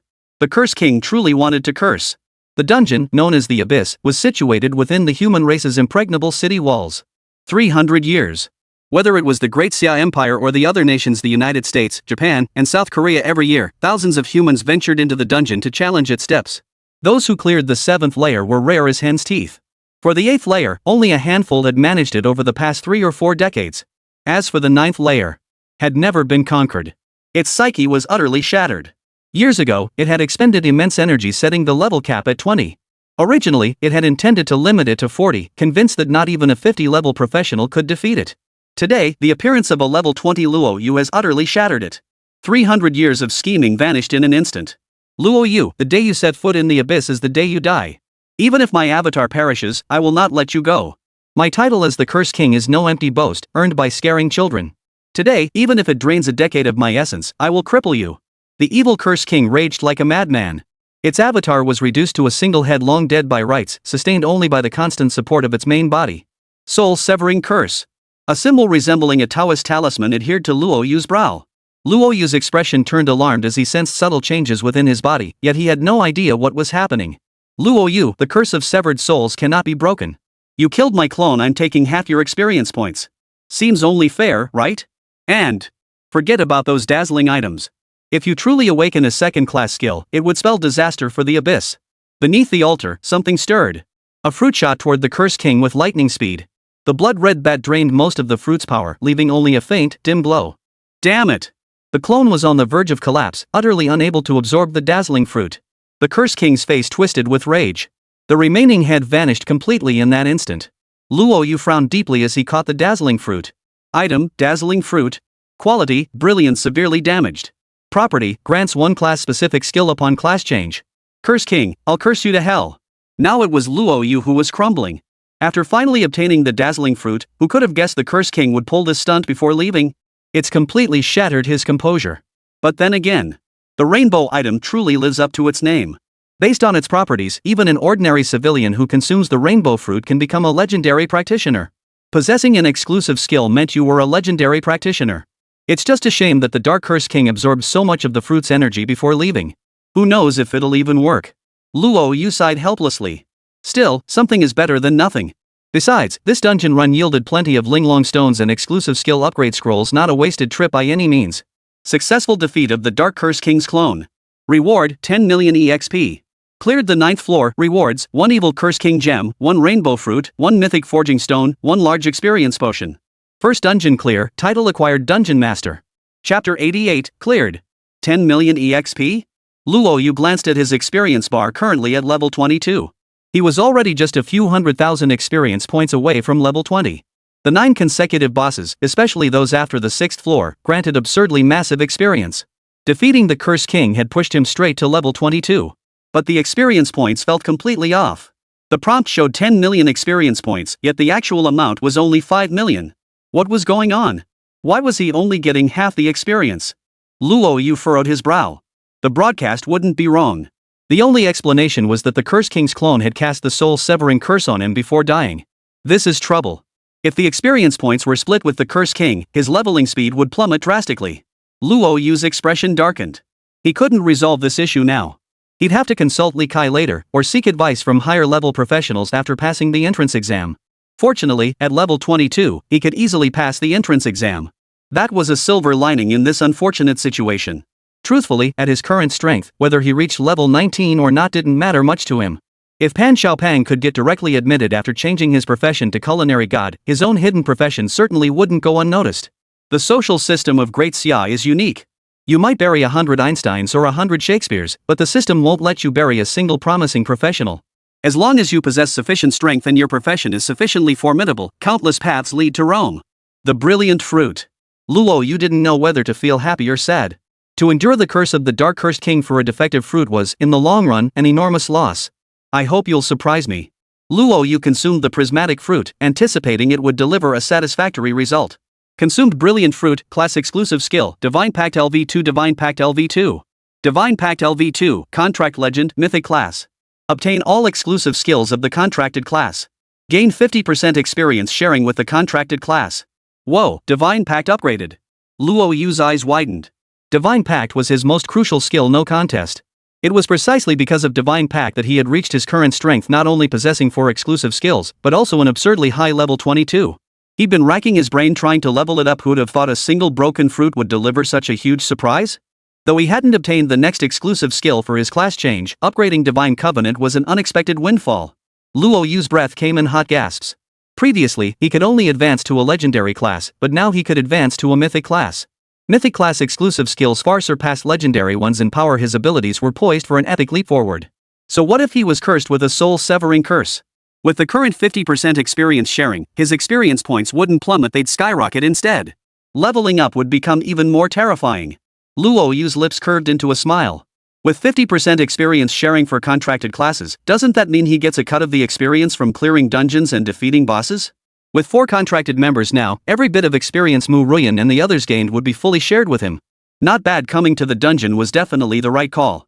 Luo Yu's mood shifted quickly. Compared to the benefits of the chromatic fruit, the power of the curse was something he could easily overlook. What exactly is this Curse King gem? Luo Yu murmured softly. He swiftly turned to examine a vivid red gemstone. A potent blood energy radiated from within, as if it could heal one's wounds. A powerful force seemed poised to burst forth. Item, Curse King Gem. Quality, Mythic.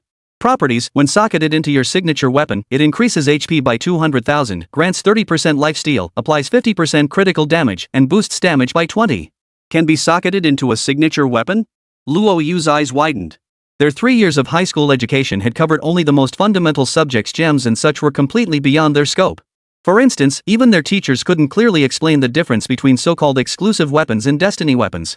Textbooks barely touched on the subject, and only top-tier universities covered it in depth.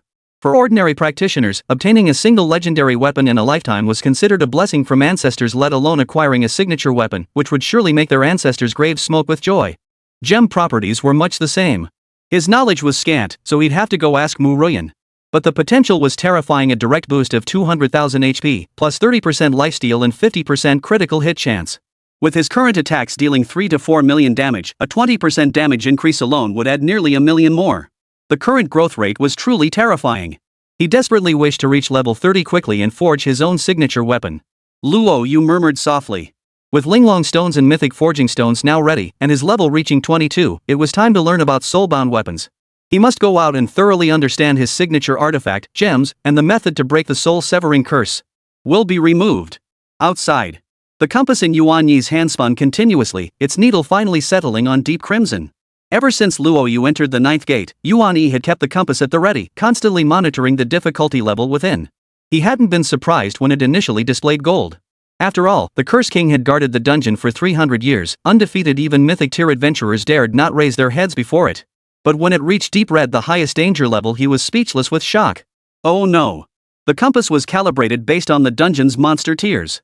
Monsters on the 6th layer were only purple difficulty, and the Curse King was at most gold. But now it was red. Luo Yu was in trouble. Yuan Yi couldn't sit still.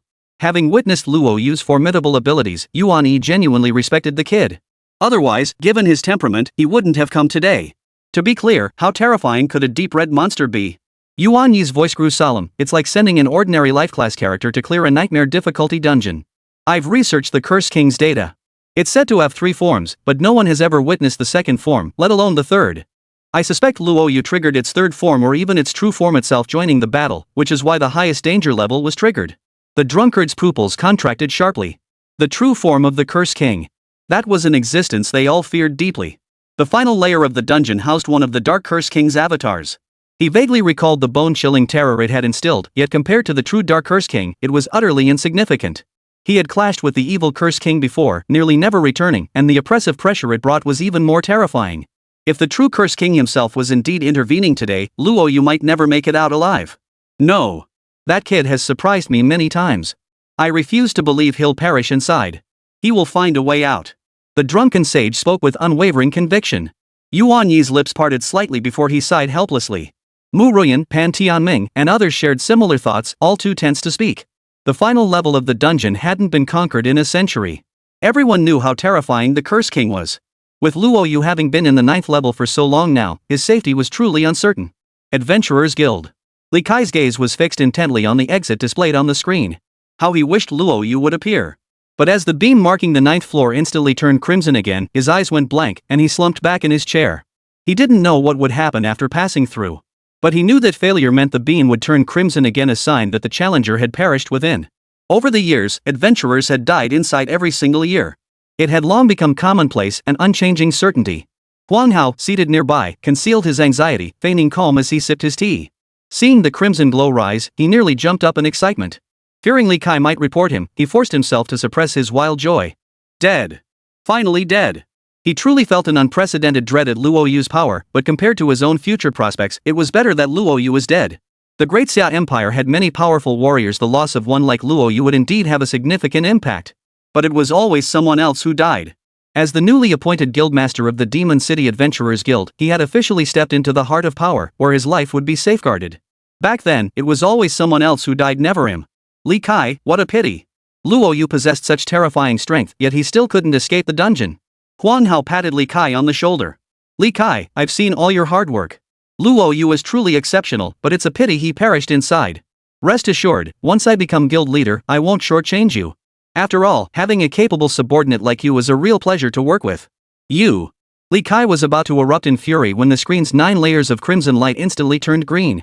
Even the once scarlet gate now glowed emerald. All gates cleared. Chapter 89, the masses stunned. Passed. At the same time, Wine Drunkard and Yuan Yi stood frozen in place, finally erupting into excited laughter after a long moment. 300 years finally, someone had cleared the dungeon. The final floor boss was merely an avatar of the Curse King.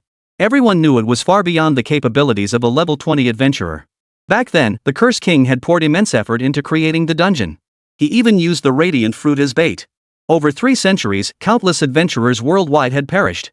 Who could have imagined success would finally come today? Yuan-yi was too excited to speak. Yes. The rainbow fruit grants a unique skill upon consumption. I can't even imagine what skill Luo Yu might have gained. But I'm certain it'll be another transformative leap. His strength will definitely reach new heights. The wine enthusiast was equally delighted. The stronger Luo Yu grows, the thinner the guilt in his heart over abandoning the first line of defense becomes. Once he matures, everything the Great Xia Empire lost can be reclaimed. Luo Yu emerged. Did those Japanese fools really think an SSS tier Shikigami Awakener could stand a chance against him? Everything they've swallowed, I'll make them spit it all back out. The drunkard snorted coldly. The practitioners of the land of cherry blossoms differed from those of Great Xia. Even the professionals from the beautiful nation differ somewhat from those of Great Xia. In Great Xia, they're called professionals, capable of changing professions and learning different skills. In the land of cherry blossoms, they are known as Shikigami. For instance, Shikigami like Amaterasu and Shuten Doji. They are also divided into 7 tiers, with SSS tier Shikigami corresponding to Dasha's legendary practitioners. However, even within the same tier, there are significant disparities.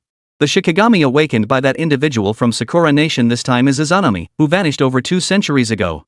Possessing terrifying petrification abilities, she is exceptionally powerful. The United States, meanwhile, has produced elementalists who command the elements of metal, wood, water, fire, and earth, along with wind, rain, lightning, and other forces equally formidable. In truth, the world now has only 3 distinct categories. The West is unified under elementalists, while the East is divided into 2, the Great Xia's practitioners and the land of cherry blossoms Shikigami. Starting today, Luo Yu's path ahead looks anything but smooth. One Lantern Duke hasn't been dealt with yet, and now we've got a Dark Curse King to contend with. The Curse King is a figure of Abyssal Duke rank, possessing potent Abyssal bloodlines. Offending it would be a major headache. Yuan-yi wore a look of deep concern. The drunkard spoke coldly, rest assured. I'll stay on high alert to protect Luo Yu until he's fully grown. The drunkard glanced at the dungeon's gate, now glowing emerald green. Let's go. Don't disturb him. The 2 departed. But Yuan-yi seemed to recall something, and couldn't help but chuckle. Old fool, you say which of the Mu family members, upon learning Luo Yu is a transmuter, would have what kind of expression? I heard someone from the Long family has already set their sights on Luo Yu, determined to take him as a disciple.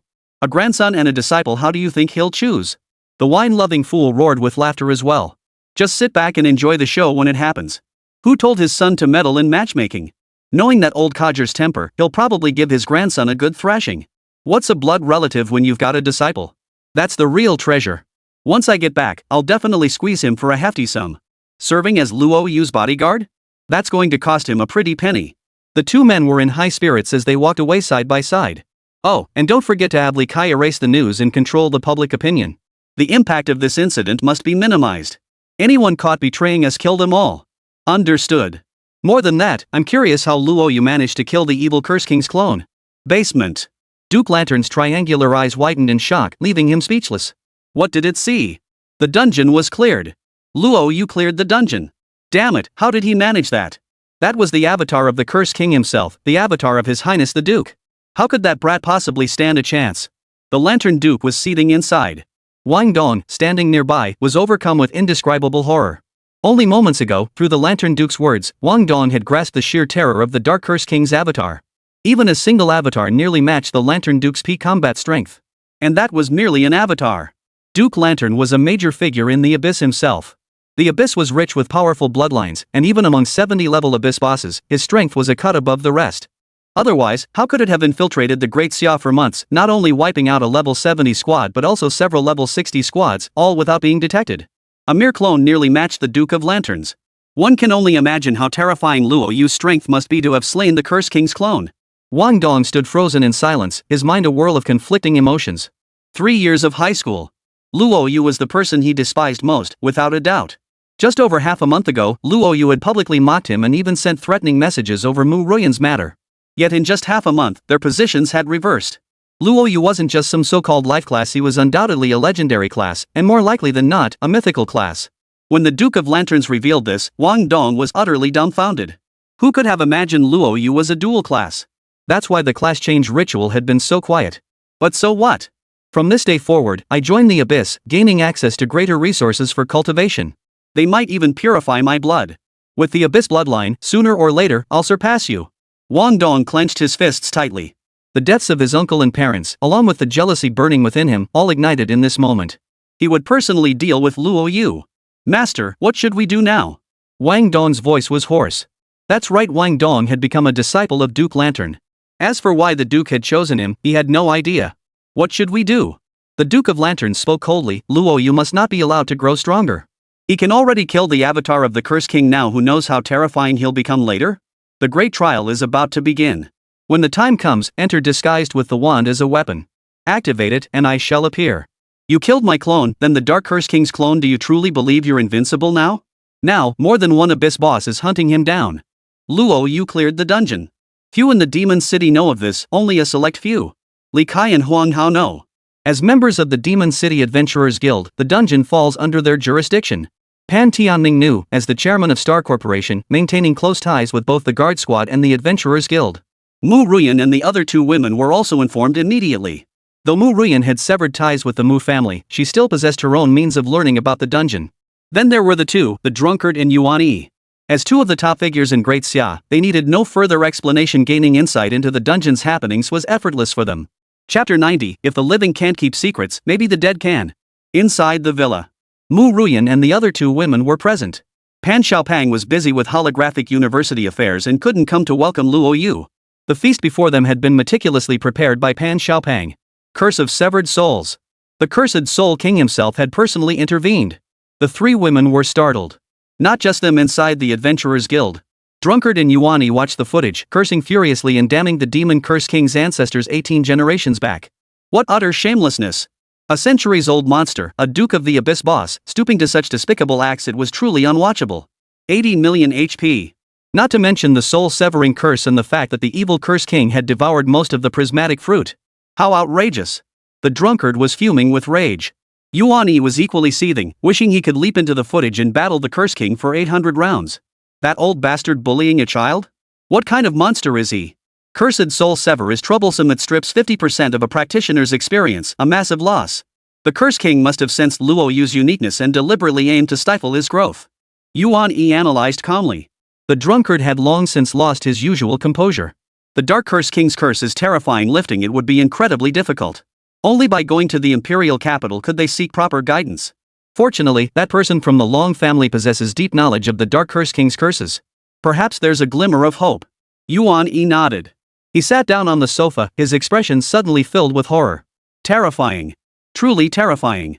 A level 20 professional possesses 4 exclusive skills, all maxed to level 3. The damage output is truly staggering. Even more outrageous was the Shadow Hunter's Shadow Hunt ability, which could fuse with the exclusive skills of the Blade Dancer and Holy Shepherd. The damage was already terrifying, but now it was quadrupled. A single strike could deal over 20 million damage. No one else in the entire Great Xia could match that. Even the drunkard felt a twinge of envy toward that old man from the Long family. That old bastard, letting him snatch such a bargain. If my strength weren't lacking, I'd definitely challenge him for a disciple when he recruits this year. Luo Yu possesses 1 exclusive weapon and 1 mythic tier equipment piece. Mythic gear comes with an equipment skill. At level 20, he's likely the only one in the entire realm with such an item. That equipment skill looks impressive, boosting damage by 500. It dealt a whopping 80 million damage and even ignored the Curse King's binding curse. Absolutely insane. The wine enthusiast grew more and more heartbroken the more he thought about it. If only he hadn't passed on Luo Yu's information to the higher-ups. How much better it would have been to secretly take Luo Yu as his own closed-door disciple. Yeah. Don't just say you. Even I envy that guy. Yuan Yi stared in utter shock. 80 million damage? What does that even mean? Back in the day, the drunkard could only pull off that kind of damage at level 50. Even with identical gear, the gap is more than just a little. Alright, just calm down. Maybe that old geezer's got a bone to pick with his own grandson and kick Luo Yu out in a fit of pique. Drunkard smiled bitterly. You know his temper. Luo Yu possesses genuine talent and skill, capable of saving the Great Xia from peril. Forget his grandson. Even if his own son, himself, or the entire Long family were wiped out, he wouldn't bat an eyelid. And here we have a professional who, at level 20, possesses 4 exclusive skills and can deal 80 million damage. Old Dragon would spare no expense to take him as a disciple. The drunken fool waved his hand helplessly. Enough, enough. It's all fate. If he were truly under the old dragon's tutelage, he wouldn't let such a gem go to waste. Besides, his precious disciple had been betrayed by the Abyss, suffering severe soul damage. These past 2 years of roughing it hadn't been easy. Allowing him to take Luo Yu as a disciple would not only give him hope, but also let Luo Yu see if he could repair the divine soul of his precious disciple. Yuan Yi shook his head. Difficult. Truly, too difficult. That girl was already a legendary class. At best, Luo Yu could help someone transition into a legendary class, but the odds were minuscule. Unless Luo Yu possessed a unique skill capable of enabling a mythical class transfer right now. Both men shared a wry smile, fully aware this was impossible. Transitioning to a legendary class was terrifying enough, a mythical class was simply beyond imagination. After chatting for a while, they sent the video to Long Zhantian, offering him some solace. After all, he'd spent the past 2 years drifting aimlessly. Wine Elder, the veteran. Li Kai walked in and reported everything the two had instructed him to do. You've done quite well. Remember this, never reveal Luo Yu's whereabouts to anyone. If word gets out, you'll answer to me. Jiuqi's stern expression startled Li Kai. A bitter taste filled his mouth. As if sensing his worry, the drunkard reassured him, rest assured. I'll handle the security detail at Starry Company. They understand how serious this matter is. Li Kai swallowed hard. Old drunkard, even if it costs me my life, I won't breathe a word of this outside.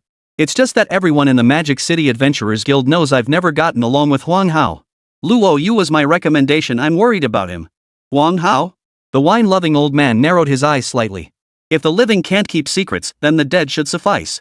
Chapter 91, Dragon Slays Heaven. Adventurers Guild. Li Kai froze. Huang Hao was suspected of threatening Luo Yu's safety, and the drunkard didn't hesitate for even a moment before eliminating him completely. Old drunkard now. Huang Hao's body lay on the ground, leaving Li Kai feeling utterly at a loss. He'd seen his share of dead bodies, and Huang Hao had deep connections. If handled poorly, this could spell big trouble. The drunkard snorted disdainfully. The charges, colluding with the abyss and betraying the secrets of the great Xia. If anyone behind him has objections, let them come find me. Killing someone was easy for the drunkard. Besides, he wasn't a bloodthirsty man. Huang Hao did indeed intend to collude with the abyss. He planned to execute him after this mission concluded, but Luo Yu's case was too critical. Delaying it risked him leaking information, which would cause immense trouble. All right. Li Kai swallowed hard. What a joke. Who was the drunkard? A superpower whose very name could make the great Xia tremble. Unless someone was suicidal, no one would dare come to him for reason. No one would question the drunkard's loyalty to the great Xia, no one. Imperial capital. Inside a detached villa. A woman in her 30s was cooking. Her lips were a vivid crimson, and she wore a burgundy cheapao that accentuated her curves. Teacher, dinner is ready. Good. Long Zhantian rose to his feet, suddenly feeling dizzy and unsteady on his legs. Master. Shurfairu's phoenix-like eyes flashed with concern as she hurried forward to steady Long Zhantian. Teacher, what's wrong? Has your injury not fully healed yet? Shurfairu's eyes reddened, her expression filled with self-reproach. Long Zhantian was a level 90 war venerable. Those possessing such power could be counted on one hand. Though now 80 years old, a 90th level war venerable possessed a lifespan of 150 years. He was still in his prime, and dizziness was highly unusual. There was only one explanation. Long Zhantian's injuries hadn't healed, they'd even worsened. Master, if it weren't for my words, you wouldn't have been injured. It's all my fault. Shurfairu wept with heartache. When she was 3, her parents vanished. Long Zhantian found her and raised her as his own, their bond as close as father and daughter. But years ago, while on a mission at the front lines, he fell into the trap of an abyss boss, suffering devastating damage to his soul. Over the years since then, Long Zhantian searched the entire Great Xia Empire to restore her power, venturing to the front lines countless times. He endured multiple assaults from the abyss. A month ago, someone betrayed Long Zhantian's whereabouts, leading a level 90 abyss duke to personally intervene. It took immense sacrifice for him to return safely. That battle inflicted fresh wounds upon Long Zhantian, wounds even more severe than before. It's not your fault. Long Zhantian waved his hand dismissively. It's just a pity we had his soul essence in hand, but that duke appeared out of nowhere and shattered it. Seems we'll have to find another opportunity. Long Zhantian sighed helplessly. Shurfairu choked back tears. Master, please find another disciple. The other warlords all have 3 or 4 disciples, yet you have only Fairu. Now that her soul is shattered, she cannot inherit your legacy. It depends on fate. Long Zhantian's tone was flat. Shurfairu said no more. She understood her master's temperament. While he always preferred quality over quantity when taking disciples, valuing strength but placing even greater emphasis on character. Over the years, beyond his own concerns, he had been deeply dissatisfied with the disciples he had selected. Consequently, Long Zhantian had only ever taken her as his sole disciple. Even when his own kin sought to study under him, he rejected them without mercy, bluntly declaring the entire Long family lineage to be a bunch of good-for-nothings. Sigh. After the meal, Shurfairu cleared the tableware and couldn't help but sigh. Long Zhantian's standards were simply too high. He even turned away rare legendary dragon masters. She couldn't fathom what kind of student could ever meet Long Zhantian's standards. In the living room, Long Zhantian frowned deeply, his heart equally unsettled. Shirfiru possessed remarkable talent and was a legendary class. She might even advance to a mythical class someday. He had always nurtured her as his successor. Yet fate had dealt a cruel blow. Her soul was shattered. Despite exhausting every possible method, he could not restore her. Must these skills be buried with me? Long Zhantian murmured softly. Among the great Xiao's warlords, his lineage was likely the most depleted. Fearing the Long family might abuse his status to act recklessly, he rarely returned home. Few outside knew he was the patriarch of the Long clan. Now, with no living kin, and after that incident, Shirfiru was equally devastated. Outwardly indifferent, she often wept in private. Now she was always alone, still without a boyfriend in her 30s, constantly revolving around him. It pained him to see her like this. He wondered about that kid the old drunkard mentioned. As long as he wasn't a complete waste, he might reluctantly take him under his wing. Long Zhantian mused inwardly. His purpose in taking on a disciple was simple. If the boy had the potential to inherit his legacy, he wouldn't keep it to himself. But if not, he hoped the boy could at least provide emotional value to bring some joy to Shirfiru. There was another reason. That dead fatso had already found his ideal disciple, a culinary god, no less. Such a talent was far more terrifying than any ordinary support class. Long Zhantian sighed inwardly. If not for his concern about misleading a young disciple, he would have considered taking the boy under his wing. Now, the fat bastard calls daily to taunt him, his voice dripping with satisfaction over his new student. My student, Long Zhantian's student, is definitely better than your worthless student. Just wait until I find him, then I'll show you how to mock someone. Long Zhantian thought to himself. At that very moment, a mechanical voice echoed through the living room. Beep. Esteemed Lord Zhan, your friend Old Ghost has sent a video message. Would you like to play it? A video? What's that old codger up to now? Long Zhantian was puzzled but decided to play the video anyway. It was most likely about that youngster he kept raving about. Teacher, is there news from Grandpa Jiu? Shirfiru emerged from the kitchen, her heart racing even faster than Long Zhantian's. She'd heard about Luo Yu. If anyone had the best chance of becoming Long Zhantian's next disciple, it was probably Luo Yu. Few youths could catch the attention of the wine connoisseur, and Luo Yu stood out among them. Old man wine sent a video. Most likely about that kid. I want to see how the old drunk's judgment holds up. If he dares to toy with me, don't blame me for being ruthless. Playing the video. A screen materialized in the living room. Long Zhantian sat on the sofa, watching as the wine-obsessed man appeared on the screen. Old man, you've got me green with envy. If it weren't for you getting first pick of students this year, seeing you so pitiful with no one to inherit your legacy, I'd have snatched that Luo Yu kid right out from under you. You can judge his actual strength for yourself. I guarantee he's far stronger than you were in your youth. The old drunkard still reacted with exaggerated surprise. Long Zhantian couldn't help but snort coldly. Shirfiru shared a wry smile. The wine-loving old fool was exaggerating a bit. When Long Zhantian changed professions, he was a legendary class. He crushed every genius in that year's grand exam, reaching level 21 during the test. At full power, he could unleash damage in the tens of millions, truly terrifying. Claiming to surpass Long Zhantian? That was likely just more drunken rambling from the old drunkard. The old drunkard had truly lost his mind. After that trip to the demon capital, anyone unaware would think he'd been committed to a mental hospital. He'd been babbling nonsense all day long. Long Zhantian couldn't resist a sharp retort. Shirfiru stood silently by, determined to witness for herself the abilities of this genius the drunken fool raved about. Chapter 92. Both shocked, everyone stunned. Wine drunkard, you're such a jerk. Why not just tell him about Luo Yu's strength? Why hide it? Sneaking in video edits, deliberately placing the clip of Luo Yu possessing 4 exclusive skills at the very end. You're deliberately trying to trick old dragon, aren't you? Yuan E sighed helplessly. In front of outsiders, the drunkard was high and mighty. Only in their eyes did this old codger resemble an immature brat. The drunkard sneered coldly. I knew his standards were high. This time, I'll see if Luo Yu can catch his eye.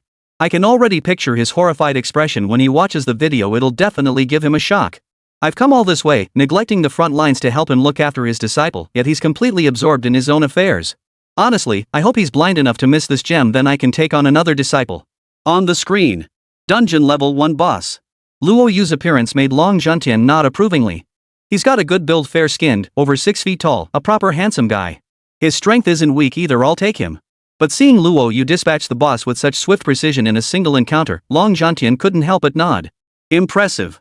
A first-floor boss with 5 or 60,000 HP one-shot kills are indeed impressive. The question was how far he could advance. Could he reach the 7th floor? Long Zhantian's interest was piqued. It was rare to find a practitioner capable of such damage before the grand exam. The drunkard had actually done something worthwhile this time. The scene shifted. Watching Luo Yu's performance, Long Zhantian nodded repeatedly. The first 5 floors were cleared with one-hit kills, facing no resistance whatsoever. Shifu couldn't help but marvel. Impressive. That damage is terrifying, one strike dealing over 1,000,000 points. The class must be extremely rare. Long Zhantian snorted coldly. That old drunkard, afraid I'd notice anything, deliberately edited out all the skill effects. Shifu's lips twitched. The footage truly showed no trace of Luo Yu casting any skills. The boss just inexplicably collapsed. Alright, we're on the 6th layer now. As a legendary class, it's not particularly weak. The first 5 layers can be cleared smoothly. Starting from the 6th layer is where true strength is tested. Hope this kid doesn't disappoint me. Long Zhantian spoke calmly, though his heart was equally tense. The other old masters all had disciples now, while he only had Xiaoru. He hoped Luo Yu could withstand his trial. At the very least, he needed to clear the 7th layer. Otherwise, a war venerable who spent most of his life without disciples, only to take in a useless one now, that would be laughable.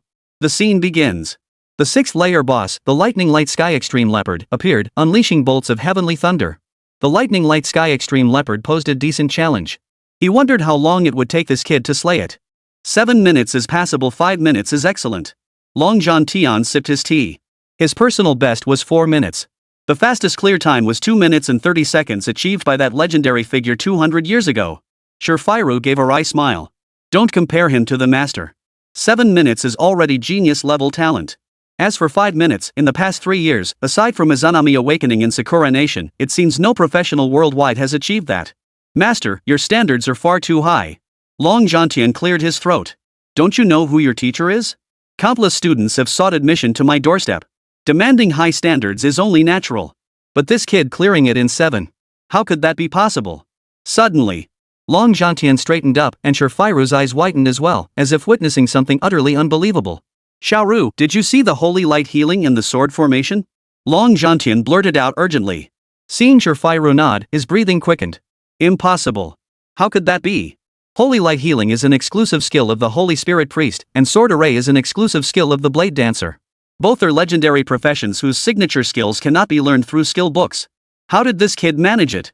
Moreover, one is a tier 3 exclusive skill and the other a tier 2 exclusive skill. Where did he even get the upgrade scrolls for exclusive skills? Long Zhantian could no longer sit still. It's common knowledge that a legendary class can only possess one exclusive skill.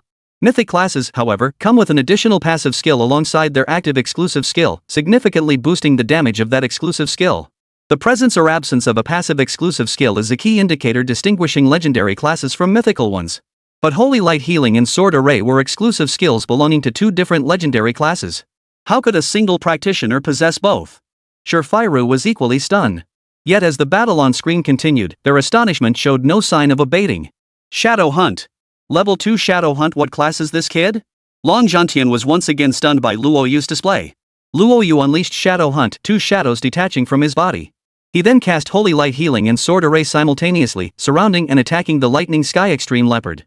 Within the Holy Light Healing and Sword Array lay an icy chill and the fury of Sandstorm Rage. To someone like Long Zhantian, it was immediately apparent that both passive skills were top tier, maxed out. He had expected Luo Yu to take at least 7 minutes to defeat the Lightning Sky Leopard, yet it was done in under 30 seconds. As a staggering 10-digit number appeared above the beast's head, Long Zhantian was utterly stunned. Teacher. Shifu's breath quickened as well. Luo Yu's performance was terrifying. With 3 exclusive skills and explosive damage, the combined output reached tens of millions, rivaling Long Zhantian's prime and even surpassing him in certain aspects. Terrifying. Absolutely terrifying. Long Zhantian swallowed repeatedly. What class is Luo Yu? Possessing 3 exclusive skills simultaneously? I've lived over 80 years and never witnessed such a thing. Luo Yu's power had completely subdued Long Zhantian. As the 7th and 8th tier bosses fell one after another under Luo Yu's blade, Long Zhantian felt not the slightest surprise. A class-specific user wielding 3 exclusive skills simultaneously, even fusing them together, 1 a tier 3 and 2 a tier 2? If he couldn't defeat the 8th layer with that power, it would be laughable. The 9th floor. The Curse King's clone. Do you think Luo Yu can clear this? Long Zhantian couldn't even begin to gauge the true depth of Luo Yu's power. Truth be told, it might sound ridiculous. He even had a premonition that Luo Yu hadn't unleashed his strongest strike yet. Master, with 3 exclusive skills, you should definitely be able to try. If Luo Yu can't clear it, then likely no professional practitioner in all of Great Xia or even the entire world will be able to clear the dungeon before reaching level 20. Exactly. If Luo Yu clears the dungeon and obtains the chromatic fruit, he could awaken yet another exclusive skill. It was terrifying to imagine just how formidable he would become then. As the two conversed, the screen showed the Curse King's clone arriving as scheduled. Seeing Luo Yu instantly deal 20 million damage, Long Zhantian was utterly stunned. He had believed 10 million was Luo Yu's peak, yet here he was unleashing 20 million. Even at level 20, Long Zhantian could barely scrape together 10 million with a full power strike and every possible buff and potion. Even so, across the entire Great Xia, few ordinary level 40-50 professionals could achieve 10 million damage. Teacher, look. What is he doing? Shurfairu's gaze fixed on the Buddha jumps over the wall dish materializing in Luo Yu's hand, her proud frame trembling slightly. Chapter 93, What? Luo Yu is a hidden class? A delicious feast. Long Zhantian's eyes nearly popped out of his head. That dead fatso was a culinary god, how could he possibly mistake the appearance of an exclusive skill? But inside, he was horrified. How could Luo Yu possess the culinary god's exclusive skill? He was truly on the verge of losing his mind. For exclusive skills, all level 2 or higher. What the hell class was he even playing? That old drunkard really deserved to be damned, deliberately teasing him without sending all of Luo Yu's information. Long Zhantian had truly seen something today. Usually, he was the one opening others' eyes. When had he ever been so shocked by a kid who hadn't even passed the major exam yet? It wasn't just Long Zhantian. Shurfairu also struggled to contain her emotions. Luo Yu's 4 exclusive skills corresponded to exceptionally powerful legendary professions. What made them rare was their combination of damage output and self-healing. Now, with delicious delicacies, he could stack multiple buffs simultaneously, making him a truly unstoppable force. Teacher, Luo Yu's exclusive skills seemed to be twice as terrifying as those of his original class. The battle raged on. After consuming the dish, Luo Yu's combat power surged dramatically. Seeing the second form of the Curse King get stabbed twice by Luo Yu, even forcing the Curse King to intervene personally, made Long Zhantian break out in a cold sweat. The curses have lost their effect. He possesses a mythical grade equipment piece. Long Zhantian's mouth twitched. Even a prodigy like himself hadn't obtained his own mythical equipment until level 40. Yet Luo Yu, at such a low level, already possessed a mythical item with an equipment skill. It was utterly astonishing. 80 million HP. Long Zhantian's eyes nearly popped out of their sockets. Back when he reached the 9th floor, he hadn't even gotten a chance to strike against the Curse King before nearly being swallowed by the poisonous mist. Even now, witnessing the Cursed King's terrifying might, he still felt a lingering dread. Had he not fled swiftly back then, the Curse King's avatar would likely have crippled or even annihilated him. Luo Yu's performance had surpassed his expectations. Losing to the evil Curse King's clone wasn't disgraceful. Instead, forcing a deep abyss duke into such a state was utterly unexpected. Still planning one last desperate gambit? Indeed. Until the very last moment, who could say who would win or lose? Long Zhantian nodded in approval, growing increasingly impressed by Luo Yu's temperament, a trait that mirrored his own. Die. On the screen, Luo Yu roared with fury, driving a spear deep into the demon Curse King's heart. A staggering 100 million damage points flashed before Long Zhantian's eyes, making his own heart convulse violently. 100 million damage. Long Zhantian's breath quickened, unable to believe the numbers before his eyes. His scalp tingled, leaving him speechless. Teacher, you must be satisfied with Luo Yu's performance now, right? Shurfairu suppressed her inner astonishment, genuinely delighted for her teacher while also thanking the drunkard. Impressive. For exclusive skills, all ranked level 2 or higher. But now I worry, will taking him under my wing hold him back? Long Zhantian wore a troubled expression, feeling for the first time that he was unworthy of being a teacher. Shurfairu smiled. Master, Luo Yu is now level 22 and will soon reach level 30. His strength is undeniable, but he still has the profession assessment and his life weapon to master. At level 40, he'll acquire a spirit pet, all of which will require your guidance. Besides, once Luo Yu enters the 4 great academies, he'll need to find a teacher anyway. Rather than letting others misguide him, it would be best if you personally took him as your disciple. No one could possibly object. Xiao Ru speaks wisely. Those so-called experts and professors can all take students. What's stopping me, a level 90 war sovereign? Long Zhantian resolved. He must take Luo Yu as his disciple, no one can take him away. Master, Luo Yu is cursed. What should we do now? Everything projected on the screen felt as vivid as being there in person. They heard every word of Luo Yu's conversation with the evil Curse King. The demon Curse King's curse upon Luo Yu severing souls was something both of them knew well. Long Zhantian's brows furrowed deeply. Bullying the weak, and he dares call himself a Duke of the Abyss. Long Zhantian took a deep breath. The soul-severing curse had a profound impact. With half of the practitioner's experience being siphoned away by the Dark Curse King, Luo Yu would face immense difficulty in leveling up from now on. But as long as he remained unharmed, there was hope to break the curse. I'll find a way in the next couple of days to lift the soul-severing curse for him. Otherwise, the impact on him will be too great. Ru nodded. Long Zhantian couldn't wait to pull out his phone, ready to ask the drunken sage about Luo Yu's professions. One person possessing 4 professions unprecedented in history. He was certain Luo Yu's profession must be a mythical one, perhaps even the only hidden profession. He dialed the number. Long Zhantian initially called him Old Drunkard, then Drunkard, and after a long pause, finally called him Brother Drunk. Brother Drunkard, I'm begging you, Dragon Brother here. What's going on with Luo Yu now? What class is he? What's his exclusive skill? What? A job change master? What? What did you say? What exactly does his exclusive skill do? Long Zhantian froze in place, as if hearing something utterly unbelievable, his breathing becoming uncontrollably rapid. Teacher, is Luo Yu's profession a job changer? What exactly is an exclusive skill? To possess exclusive skills from 4 different professions simultaneously, could he temporarily replicate the exclusive skills of legendary professionals? If that's the case, it would be truly terrifying. Ru spoke softly. Long Zhantian shook his head. No, that's not it. Luo Yu is indeed a class change master, the only hidden class, but his exclusive skills are truly terrifying.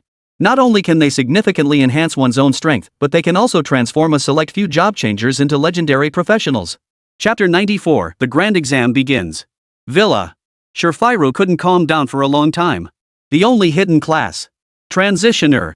The exclusive skill Divine Covenant allows a class changer to undergo a second job change into a legendary class, gaining that class's unique abilities. She suspected Luo Yu was a mythic class, capable at most of briefly replicating a legendary class's exclusive skill. Who could have imagined he'd obtain them outright? A full 4 exclusive skills. Each exclusive skill is incredibly valuable. Holy Light Healing ranks among the top 3 divine skills for support classes. Not only does it restore health at an astonishing rate, but its damage output is equally impressive. Its survival capabilities are formidable, and it even comes with a control-breaking ability, a dream super support for countless parties. Sword Dancer and Shadow Hunter are equally formidable. Sword Array grants 100 strength immunity and boasts T1 tier damage among combat classes. Shadow Hunt stands out as the pinnacle of the assassin class. Boasting invincibility frames, explosive burst damage, and a high critical strike threshold, it stands as the ultimate counter to both dungeon bosses and zone bosses. The same goes for Delicious Delicacies. Teacher, Luo Yu's exclusive skill grants the ability to transition into legendary professions. Doesn't that mean 4 more legendary class characters have appeared in the demon capital? Ru couldn't help but be astonished. A single legendary class on the front lines can alter the course of battle. Each one is crucial. This year, the entire Great Xia Empire has seen 5 emerge, the highest number ever recorded. Usually, only 2 or 3 appear. Long Zhantian suppressed his excitement. Not bad. That girl from the Mu family, along with the other 2 including the student taken in by that dead fatso, all became legendary professionals because of Luo Yu. No. I must head to the demon capital immediately. Luo Yu is too exceptional. I can't guarantee that old ghost didn't badmouth me to him. I'll protect my own students myself. What's this Lantern Duke, Abyss Boss nonsense? Dare to mess with my students? Just wait and see how I'll deal with them. Long Zhantian is an impatient one too. He'd fly to the demon capital right now if he could, guarding Luo Yu day and night. Having finally found such promising talent, he absolutely won't give up. Only 7 days remain until the grand examination. Master, you must stabilize your injuries first. How will you protect Luo Yu if you can't even safeguard him after he enters the sect? Long Zhantian laughed heartily. Fine. But mark my words, anyone who dares to compete with me for Luo Yu will find me unforgiving. Long Zhantian's aged gaze settled on Ru's face as he smiled. Ru, you're no longer a child. Luo Yu is quite promising. I guarantee you, as long as he doesn't meet an untimely end, the heights he'll reach in the future will be terrifying. Why not give it some thought? Long Zhantian's jest carried a hint of sincerity. Ru shot him a disbelieving look. Master, you're talking nonsense again. Bitter thoughts churned within her. Regardless of whether she could ever fancy Luo Yu, even if she did, she was merely a cripple. A genius like Luo Yu would never take notice of her. Long Zhantian saw right through her thoughts, but wisely refrained from teasing her further. I heard the Mu family kick that Mu girl out because of her affair with Luo Yu. What a bunch of idiots. I wonder what expressions they'll have when they find out Luo Yu's profession. And who was that matchmaking with that Mu girl? What a bunch of old fools who've lost all respect for their elders. Let the young decide their own affairs. What business is it of theirs to meddle at their age? Best not to harbor any ill intentions, or don't blame me for wiping out their entire family. After speaking with the wine-loving fool earlier, Long Zhantian gained a profound understanding of Luo Yu. Not only his strength, but his family background was equally clear. He was equally aware of the relationship between Mu Ruyan and Luo Yu. The Mu family's behavior amused him. Such short-sightedness. Ru, your teacher will now enter seclusion to recuperate. In 7 days, come with me to the demon capital to witness Luo Yu's grand examination. Days passed in the blink of an eye. The day of the grand examination arrived in the blink of an eye. Magic City First High School was bustling with people, old classmates bidding their final farewells. They all knew that after today, they would each go their separate ways, and meeting again would be as difficult as climbing to the heavens. Yet after the job transition, former classmates had matured overnight. Those who had chosen prestigious professions now belonged to new circles, while those in ordinary jobs stood alone on the sidelines. Li Dong, we were friends, no doubt. But as the saying goes, only friendships between equals can endure. My destiny lies on the front lines, battling the abyss's monsters. Yours is to live peacefully in the city. We're not meant to walk the same path. Let's keep in touch less often from now on. My time is tight, most of it goes into leveling up. Kuan, let's part ways. We're not meant for the same path. I'm a support class, while you're just a life class. Yen Zi, is our love really that fragile? 3 years of love, and you find someone new in just 1 month? How could you do this to me? Akan, I'm so disappointed in you. If you truly loved me, how could you possibly stop me from pursuing someone better? Alright, I was just testing you. Who knew you'd react like this? Let's break up. With that, the woman got into the McLaren. The man kept chasing after the sports car. Swallow, I can't live without you. Swallow, please come back. Swallow. Friendships shattered, loves crumbled, such scenes unfolded daily. The once adored heartthrob faded into obscurity after switching to a combat class. The scorned punk with yellow hair switches to a combat class, earning his teacher's exaggerated praise as a model student. The goddess who once ignored him now throws herself at him. Alright. Wash up tonight. Room 2060. Bring your own supplies. Got it, Brother Knife. I was so dumb before, never realized Brother Knife was this manly. Luo Yu stood in the corner. Throughout 3 years of high school, he'd always been an inconspicuous presence. His career change to a life profession only drew ridicule. Many classmates initially treated him with respect, after all, they'd heard his name appear in the newbie dungeon and the nightmare of Conch Bay. But later, people started mocking him. The dungeon must have been glitched. How could a low-level grinder clear a beginner dungeon? Let alone the nightmare dungeon. Use your brains, will you? After being scolded into waking up, they revealed their true colors toward Luo Yu. They didn't mock him out loud, but the contempt in their eyes only grew stronger. Ha, Brother Wang. Isn't he just a day laborer? I heard your family's planning to build a house soon. He's practically a natural-born mason. Houses built by him are rock solid. Why not hire him for your company? A crowd gathered around Wang Dong. Being a rare combat specialist with his background, he always had sycophants trailing him. Yeah, Brother Wang, he's an old classmate after all. Why not give him a hand? The crowd turned to look at Luo Yu, their gazes dripping with provocation. Wang Dong looked at Luo Yu and swallowed hard. The demon curse king's clone had been slain, the memory still vivid. That final strike dealt over 100 million damage, unmatched in history. These fools. Luo Yu is a waste of space. Not even the worst trash in the entire Great Xia Empire could match him. A suspected mythic class, possessing 4 exclusive skills, leveled to 22 in a single month, equipped with a mythic item, cleared all nightmare modes below level 20, successfully conquered 4 regional bosses, and cleared a dungeon that had remained unfinished for 300 years in just 1 hour. You call this a failure? Today is the day of the grand exam. Keep trouble to a minimum. Wang Dong stepped forward. Watching Mu Ruyan approach Luo Yu from afar, he seethed with envy. After 3 years of being invisible, his life had undergone a complete transformation in just 1 month. Even Mu Ruyan had become his woman. Luo Yu, this time you won't escape. A cold glint flashed in Wang Dong's eyes. Had his father not urgently erased the evidence of his secret dealings with the Abyss, preventing the guard squad from uncovering it, he would already be dead. Whether driven by the murder of his father or the seething jealousy within him, he wanted Luo Yu dead. Chapter 95, The Battle for the Woman begins. Mu Ruyan appeared. Instantly, she became the center of attention. Every gay student and teacher alike was drawn to her. Tall and slender, with fair skin and exquisite features, she wore a pale purple gown and high heels, appearing like a favored child of heaven. Yet something puzzled them. Mu Ruyan seemed to carry an added aura of allure, making her even more captivating. Seeing Mu Ruyan walk toward Luo Yu, many hearts shattered on the spot, wishing they could trade places with him. Some even blurted out slander. How could a good-for-nothing deserve teacher Mu's tender care? Are you ready? Mu Ruyan inquired. Ignoring the murderous glares around him, Luo Yu nodded. No problem. Mu Ruyan nodded and began explaining the rules of the grand examination to Luo Yu. The grand exam consists of 2 stages. The first stage is straightforward, it's just to determine your level. Students from the 4 major academies must be at least level 19, though special professions may have lower requirements. The second stage is a points-based competition. Candidates enter a secret realm to slay monsters, with higher rankings earning greater base points. The 4 great academies recruit regardless of profession. Reaching level 19 guarantees admission. Those below level requirements may still qualify with a score of 90 points or higher. The total score is 100 points, with the first stage accounting for 40 points and the second stage for 60 points. I won't go into specifics about point values for each action, it won't affect you much. After Mu Ruyan's brief explanation, Luo Yu understood the exam rules. Soon, 2,000 seniors no professionals began assembling.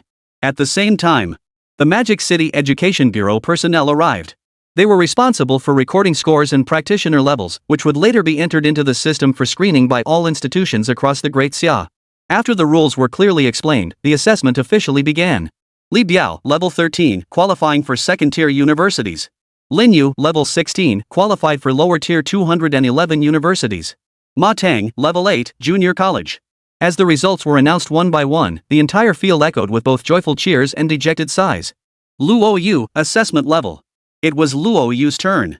Strangers paid no attention, but classmates couldn't help but sneer. His hand rested on the testing stone. Luo Yu gripped the stone, which glowed faintly. The examiner glanced at the computer screen. This happened every year, and he was long since unfazed. But when Luo Yu's level appeared, he was utterly stunned. Classmate, could you please retest? Luo Yu placed his hand on the detection stone once more. Level 22. It really is level 22. The tester nearly shouted in surprise, but caught himself mid-word and turned to look at Luo Yu. Student, level detection successful. You may proceed to the second stage. He swallowed hard. He concealed all of Luo Yu's information, then entered the top-secret website to upload Luo Yu's results and level. Almost simultaneously, Shangyuan University. Over 100 people were in a sealed room, screening the admission list. Their system was connected to the data of over 100 million examinees across the 34 provinces of Great Xia, allowing them to access first-hand information immediately. This year's students are quite impressive. We already have 6 students scoring above level 19. I wonder if we'll see a level 20 this year. An elderly professor adjusted his glasses, a smile playing on his lips. The old man beside him clicked his mouse incessantly to review messages before replying, unlikely. Level 20 is in a completely different league from level 19. Only mythical professions or terrifyingly powerful legendary professions could reach level 20 within a month. This year, we have 5 legendary practitioners. Even the strongest among them, backed by Fingwu University's resources, has only just reached level 20. Even with Fingwu University's backing and massive resources poured into it, the legendary profession has only reached level 20. You say other professions could never achieve that? Everyone nodded with smiles. He was right, the gap between level 19 and 20 was a chasm. Everyone knew the levels of the 5 legendary practitioners in Great Xia. The highest was level 20, while the weakest was just a few 100,000 experience points shy of level 19. The rest were all epic professions. Those who reached level 19 were undoubtedly the cream of the crop, backed by powerful connections. Level 20? Forget about it. The old professor gave a wry smile as a message from a candidate in the Magic City came through. As he reviewed the data, he remarked, I was just saying, I didn't. The old professor's eyes suddenly flickered. He hurriedly took off his glasses, wiped them for a long time, and squinted several times before looking back at the screen. Name, Luo Yu. Age, 18. Gender, male. Level, 22. Occupation, odd job or dual occupation, second occupation unverified. Family status, both parents deceased, living in poverty. Nothing? The old man beside him asked with a smile. The old professor gasped for breath, his voice trembling. Level 22. A level 22 professional. A level 22 professional has appeared in the Magic City. The moment these words were spoken, the enclosed room fell silent at first, then erupted into chaos. Everyone rushed toward the old professor, speechless at the number displayed on the screen. Level 22, truly level 22. How is this possible? Isn't the legendary level cap in Magic City supposed to be 20? Could another legendary player have emerged? No one doubted the testing stone was faulty. Especially with that conspicuous dual class setup, making the level seem even more credible. The grunt work was just a demonstration, the other class was the real trump card. Shan Tao, take that SSS tier contract to Magic City immediately. Sign Luo Yu at any cost. Understood, Director.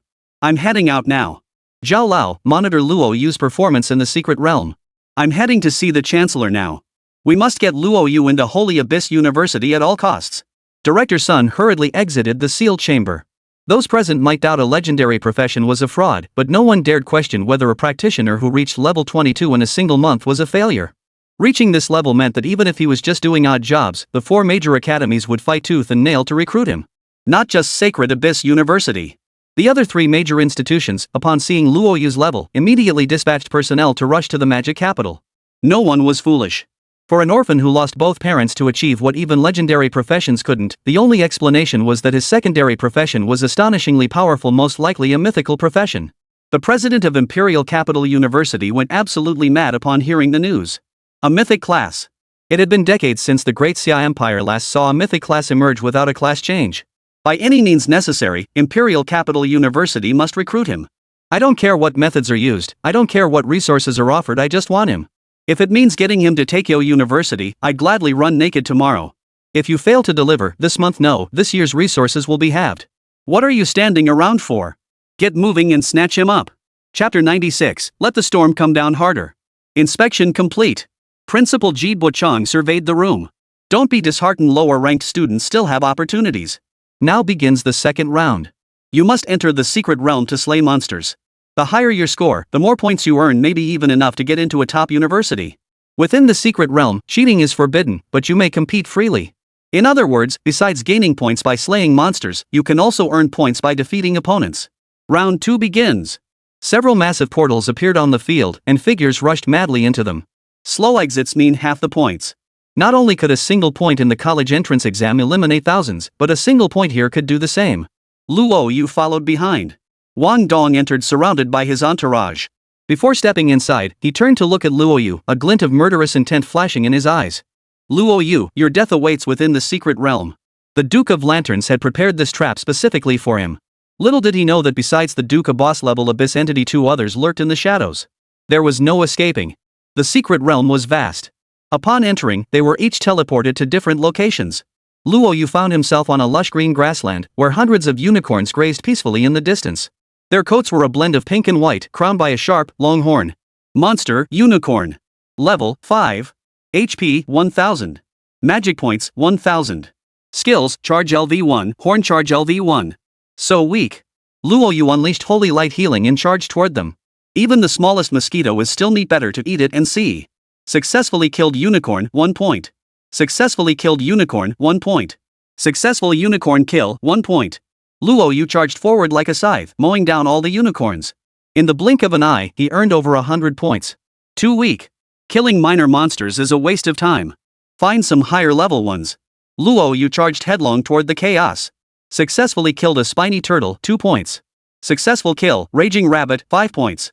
Throughout his journey, constant notification sounds echoed in Luo Yu's ears. Meanwhile, his points reached 342. All just weak, flimsy little monsters, not a single one worth fighting. Opening the points panel, he hadn't even cracked the top 100, languishing near the bottom of the rankings.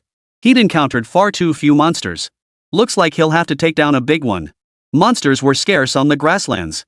For half an hour, aside from the unicorn he encountered at the start, everything else yielded only a few scattered points, barely enough to fill his teeth. Currently topping the leaderboard was Zhao Yu, the class monitor of Class 6. Having transferred to an epic combat class, his strength is quite impressive, with his points now exceeding 3,000. Wang Dong also made the top 10 with over 2,100 points. Where the hell are the monsters in this place? Luo Yu wasn't particularly anxious. With his level, admission to the 4 major academies was a sure thing. He simply wanted to fully experience the grand examination. This is a once-in-a-lifetime opportunity. He kept searching, refusing to believe he wouldn't find them. Luo Yu sped forward relentlessly, racing toward the horizon of the grasslands. Meanwhile, the operator monitoring the secret realm sighed in exasperation. Poor kid. His luck's been pretty bad. He got teleported to the great wilderness grasslands. Very few monsters can be killed, and whenever you encounter one, it's always a lord-level boss that's a real pain. The operator's heart ached. The great wilderness grasslands is a unique place. It harbors thousands of lord-level bosses, comparable to hard-mode bosses. For practitioners facing the grand trial, it's pure hell difficulty. Only coordinated parties can clear it. Soloing might be possible, but it would take an absurdly long time, not worth the effort. Most crucially, upon defeating a lord-level boss, the remaining lords immediately lock onto the killer. At that point, elimination is inevitable. The grand exam is a family's lifelong endeavor. Yet luck plays its part too. One can only hope the child is safe within the secret realm. Finally, 10 minutes later, Luo Yu's gaze fell upon a nearby valley, where a monster resembling Godzilla lurked. 5 meters tall, its back covered in thick armor. Lord, Stone Tyrannosaurus. Level, 20. HP, 100,000. Magic points, 100,000. Skills, Rock Solid LV5, Armor LV5, Rolling Wheels LV5. Too weak. Dungeon bosses are several tiers stronger than this. The secret realm lasts for 1 day, and nearly an hour has already passed. With no other options, Luo Yu had no choice but to capture and kill it. A Lord-level boss should be worth a decent chunk of experience. Luo Yu descended into the valley. Still over 100 meters away, the stone tyrant dragon's coiled body rose to its feet. Sensing an intruding adventurer, it charged straight at Luo Yu. It had some nerve. Luo Yu unleashed his sword array, obliterating the stone tyrant dragon in an instant. Successfully defeated Lord Boss Stone Tyrant Dragon. Reward, 100 points. Not bad, 100 points. Kill 70 or 80 more, and I'll overtake them. Luo Yu thought. But a bitter taste filled his mouth as he shook his head. In this godforsaken place, he'd be satisfied just to find some minor monsters to farm, let alone a lord boss. Lung. As Luo Yu prepared to leave the valley, the ground trembled. A vine suddenly burst from the ground beneath his feet, coiling toward him. A tree demon with a human face?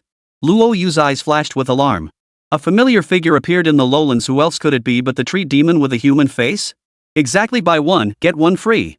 Luo Yu slashed at it with a sword beam, and the human-faced tree demon, with its 100,000 HP, collapsed to the ground.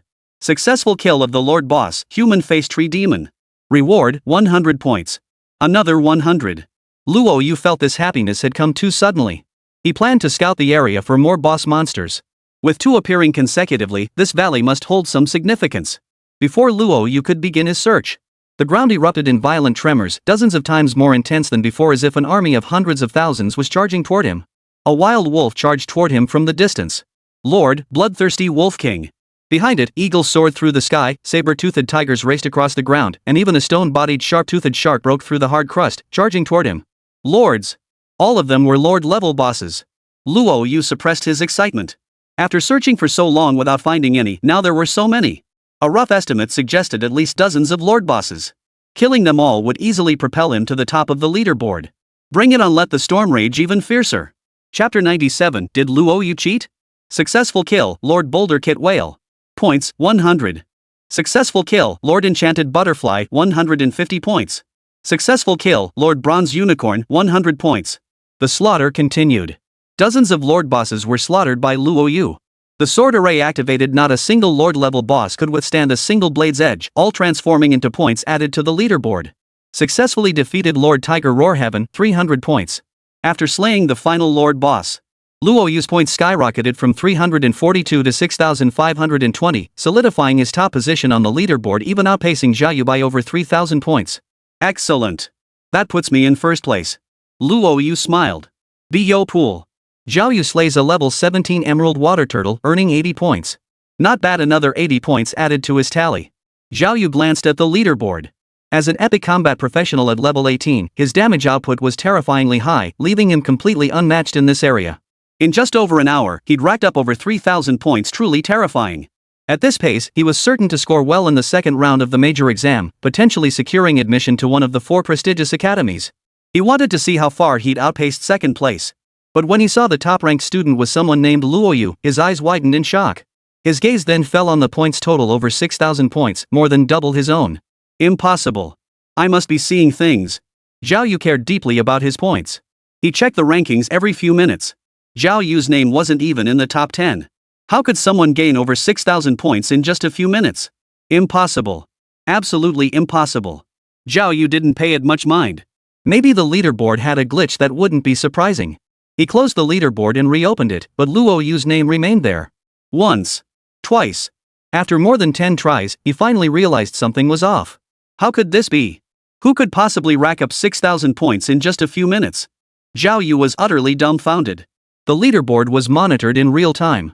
If the other player was cheating, their score would be wiped immediately and the security team would come knocking to take him in for questioning. Yet Luo Yu's name still remained on the leaderboard.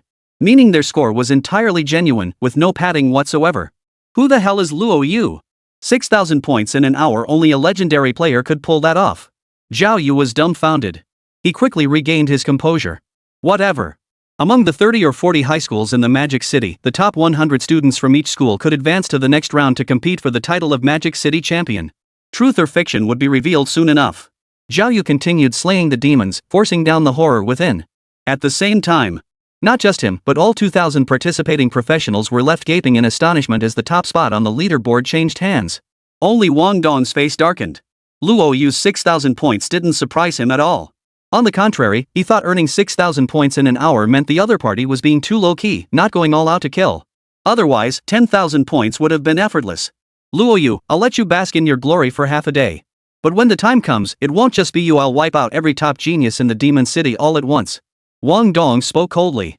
Outside, Li Tao, principal of the International High School, and Ji Buchan, principal of First High School, were conversing. but Ji Buchan's expression was grim. The two were longtime rivals who couldn't stand each other.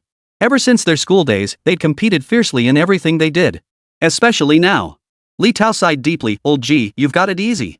You have no idea, this year, the International High School launched a legendary program that's worn me out. Juggling everything with Fengwu University, I haven't had a moment to catch my breath. But what comforts me is that International High's second round results are solid. The top spot on the leaderboard has over 4,000 points. That kid's epic class is pretty powerful. What about you? What's the top score at your first high school? Li Tao looked curious. He then glanced at Zhao Yu, the top student from First High School, on the screen and sneered, 3,000 points? That score wouldn't even crack the top 10 at International High. Hey LG, just hand over all First High's resources to me. You're just wasting them anyway. Li Tao didn't hide his mocking tone. Ji Buchan's palms clenched unconsciously. He felt a bitter frustration he couldn't articulate and didn't even know how to counter Li Tao's words. He could only respond with a faint, flat tone. Why the rush at the start? There's still the second round. Then we'll see who's stronger and who's weaker. But as he spoke these words, Ji Buchang felt no confidence whatsoever. 3 years. In 3 years, First High hadn't produced a single legendary class, and even epic classes were rare. In contrast, the International High School had produced 2 in the same period. Now its reputation soared, drawing countless parents who sent their children to International High from miles away. Over the past 2 years, International High School had completely stolen First High School's reputation. Ji Bo often felt like giving up. There's nothing he can do about it. Over the past 3 years, the quality of teachers at First High has been mixed. This major exam was no exception. The top scorer, Zhao Yu, only managed a little over 3,000 points, not even enough to crack the top 10 at an international high school. The second phase began. Professionals can now steal points from each other, and I bet First High will get completely crushed by the international high schools. The two high schools are notoriously hostile toward each other. From the principal to the teachers, and now the students are no exception. Ji Buchang maintained a calm exterior, though inside he was already frantic with anxiety. Could it be that no one would rise to the challenge again this year? Ji Buchang felt utterly helpless until he suddenly noticed movement on the screen displaying First High's professional players' points. A name shot upward like a rocket. Luo Yu, who had been ranked in the 700s or 800s, saw his points surge relentlessly. Within a minute, he shot to first place, amassing over 6,500 points, nearly 2,000 points ahead of the top-ranked student from the International High School. 6,500 points. Ji Buchan's voice trembled as he burst into laughter. Li Tao, what are you so cocky about? The top international high school has 4,000 points, but First High has a whopping 6,500. That's 2,000 more than you lot. Li Tao sneered coldly. Old Ji, I think you're just panicking. Going from over 300 points to over 6,000 in just 1 minute? Only a legendary player could pull that off. The only legendary player in the Magic City is at International High School, now admitted to Fengwu University. Do you really think this guy Luo Yu is that good? There's no such figure among First High's geniuses. Ji Buchan's body trembled, and a fine sheen of cold sweat broke out on his forehead. He understood Li Tao's implication suspicions that Luo Yu had cheated. Luo Yu's skyrocketing score was indeed suspicious. Points surged by hundreds every second, skyrocketing from just over 300 to over 6,000 in a single minute. In major exams, he had never encountered such a situation except for cheating. Ji Buchang swallowed hard. The turmoil in his heart was erased by Li Tao's single remark, and his face even paled slightly. Survival of the fittest prevailed among professionals, and the same held true between schools. 3 years had passed. If they lost to the International High again this year, all resources at First High would be halved. Add to that the scandal of a First High student cheating, the repercussions would be immense. By then, it wouldn't just be resources halved, this scandal would reduce the century-old reputation of First High to ashes, destroyed in an instant. Old Zhao, go to the testing agency and inquire whether this student named Luo Yu cheated. Cheating within the secret realm would bring consequences he couldn't bear. Li Tao spoke with keen interest. At the principal level, both he and Ji Buchang aimed to climb higher. Both were talents highly valued by higher-ups, and the competition was fierce. Perhaps this time, one of them could eliminate the other. Zhao Lin hurried away. Ji Buchang's face darkened. Using cheating devices carried severe consequences, imprisonment for serious offenses, and for minor cases, a permanent record in one's file barring civil service eligibility for 3 generations. He couldn't understand if Luo Yu was just plain stupid. With technology so advanced today, every move was monitored. What possible benefit could cheating offer? Not only would he face severe punishment, but first high school would suffer the consequences as well. Inside the principal's office, Li Tao picked up his tea and took a sip. Soon, Zhao Lin rushed in with a surveillance room technician. What about the surveillance? Did Luo Yu cheat? Li Tao blurted out impatiently, his eyes sparkling with excitement. Chapter 98, I refuse to accept this. Cheating? The staff member paused, then shook his head hastily. Principal, Luo Yu didn't cheat. Luo Yu didn't cheat? Both Ji Buochang and Li Tao were inwardly shocked. The staff member explained, I remember Luo Yu distinctly. He was the only one teleported to the Great Wilderness Grasslands. He didn't encounter any monsters at first, so his points rose slowly. Later, after defeating a Lord-level boss, he was ambushed by dozens of Lord-level bosses. Luo Yu eliminated them all within just 1 minute. I reviewed the full recording and detected no cheating. He achieved this entirely through his own skill. What? He wiped out all the boss monsters in just 1 minute? Ji Buochang and Li Tao's expressions changed. After reviewing the surveillance footage retrieved by staff, both men confirmed Luo Yu hadn't cheated. Yet after watching the footage, Ji Buochang felt no excitement and Li Tao showed no grief. Both shared the same emotion, utter horror. Yes, sheer horror. Luo Yu had unleashed 3 distinct exclusive skills reserved for legendary professions. And he possessed all 3. They couldn't sit still. After finally suppressing their shock, Ji Buochang burst into laughter. Great! Looks like Luo Yu has dual professions. The class change ritual underestimated his strength. Li Tao, this year we'll see who's stronger, first high or your international high. Li Tao's face darkened and he gave a cold snort. Ji Buochang, what's there to be so cocky about? Lord Boss is very in strength. Maybe that kid just got lucky. Or who knows, maybe he used some secret weapon. Don't forget, Luo Yu's just a part-timer with a life class job. Once the real battle starts, his true colors will show. 3 exclusive class skills? Do you really think that's possible? Li Tao finally caught on. He'd seen legendary professionals before, each with only 1 exclusive skill. But Luo Yu wielding 3 distinct class-specific abilities? Utterly impossible. As for dual professions, sorry, the class change array only displays the practitioner's strongest class. Since Luo Yu was doing odd jobs, it meant his second profession was several times weaker than that. Foolish arguments, we'll see about that. Ji Buochang snorted coldly. He found it equally hard to believe. He'd heard Luo Yu's name mentioned before, apparently because he'd gotten a bit too close to Mu Ruyan. Under the spotlight of the city's most beautiful woman, he'd looked into Luo Yu's profession. Indeed, just a life-skilled odd jobber. A lifestyle profession could never possibly reach over 6,000 points. As for unleashing 3 distinct signature skills? He simply couldn't fathom a professional possessing such terrifying power. It had to be that Mu Ruyan had given him some kind of treasure, allowing him to wield such immense power. Could it really be that Mu Ruyan had helped him? Within the secret realm, Luo Yu fought his way through relentlessly. The second round lasted an entire day, with the first half nearing its end. Luo Yu now held over 20,000 points, firmly occupying the top spot on the leaderboard, leaving Zhao Yu trailing by over 10,000 points. The second half was about to begin. Glancing at the notification panel, it showed 10 seconds remaining until the second half commenced. At that time, the top 100 practitioners from each of the 43 high schools would enter another secret realm. All others failing to meet the criteria will be eliminated. 10 seconds remaining. A notification tone sounded in Luo Yu's ear. Congratulations on advancing to the second half. Please enter the teleportation vortex before you within 3 minutes. A deep blue vortex appeared before Luo Yu. It served as the passage to the second round battle arena. He stepped right into it. He opened his eyes once more. He found himself in a picturesque mountain forest, nestled between hills and water. As all qualifiers entered the arena, the announcements sounded once more. Congratulations, candidates, on reaching the final trial. You are now within a sacred arena. Each participant possesses 3 challenge opportunities. Successfully challenge an opponent, and all their points become yours. The reverse applies. After each challenge, both combatants will be restored to peak condition. Countdown begins, 3, 2, 1. Select your opponent. Luo Yu nodded in agreement. The second half challenge matches partially compensated for the unfairness of the first half. It was just terribly unfair to support classes. Luo Yu tapped open the prompt panel before him. 4,300 professional names appeared, and after the prompt sound ended, most displayed challenging behind them. His gaze settled on Lin Kor's name. Their scores topped the leaderboard, his exceeding 20,000 points, first surpassing 16,000, both commanding a commanding lead over third place. Her status also showed she was currently being challenged. Luo Yu scanned for prey. He intended to find a high-scoring professional to challenge. But before he could act, a notification chimed. Someone had formally issued him a challenge. Daytime Lin challenges you. Accept? Yes, no. Luo Yu clicked yes. Selecting no would automatically be considered a forfeit. He had some recollection of Bai Tianlin, a top student at second high who had transferred to the Epic Combat class Predator. With impressive class strength, he was something of a celebrity figure. With over 8,000 points in his possession, he easily ranked within the top 200 out of 4,300 participants. Are you Luo Yu? Soon. The two figures materialized within a colossal arena. Hovering above their heads was a sapphire blue, basketball-sized flying robot with two wings. It served as the referee, also bearing the role of an auxiliary profession. If cheating is detected, it will immediately eject the offender from the arena.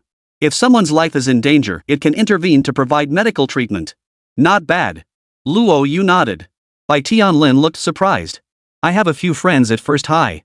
Normally, if someone's name is well known, I definitely know it. You're at the top of the leaderboard, so you can't be a nobody. Yet I've never heard your name. So I'm certain you just got lucky and happened to earn 20,000 points. Too bad you can't protect them. Hand over your points for safekeeping. Bai Tianlin's eyes turned red, white fur began sprouting across his face, his limbs thickened, and sharp claws extended from his knuckles, transforming him into a terrifyingly fierce wolverine. A profession that can transform into a wolverine? That's truly eye-opening. Luo Yu's interest was piqued. Bai Tianlin charged at him on all fours, kicking up a whirlwind as he closed in. He raised his claws to strike. Luo Yu, don't hold a grudge against me. Your points would benefit others, but why not benefit me instead? Bai Tianlin was supremely confident in his abilities. A level 17 professional with 2 epic tier equipment pieces, he was utterly confident in his abilities. His claws carried a gust of gale force wind. Luo Yu's lips curved into a smile as he sidestepped the attack. With your level of strength, you won't be able to take the points on my body. Not bad. Bai Tianlin narrowed his eyes as his body surged to full size once more, but only a little. This farce is about to end. Bai Tianlin charged forward once more. Holy light healing. Luo Yu unleashed his skill. The temperature around Bai Tianlin plummeted, his vision blurred, and a sandstorm engulfed him. A gravitational pull dragged him into the storm's center. Impossible. How could this be? Holy light healing, that's a holy spirit priest skill, plus a legendary passive ability. Who the hell are you? Bai Tianlin was overcome with horror. A thick icicle froze him solid, instantly draining his health bar to 0. 13,000 health points, a substantial health bar indeed. Luo Yu wiped him out in a single encounter, 20,000 damage in 1 second, plus 2 passive skill bonuses. Without the arena's special protection mechanism, he was now nothing but a corpse. Challenge failed, Luo Yu wins. The mechanical orb announced. All points from Bai Tianlin were transferred to Luo Yu. The healing aura in the arena dissipated. Bai Tianlin finally regained his vision, his gaze fixed intently on Luo Yu, a trace of horror flickering in his eyes. Even as the two left the arena, Bai Tianlin still hadn't regained his composure. The second half of the battle was terrifying. Within half an hour, Luo Yu faced challenges from over 20 people. Without exception, every single one ended in failure.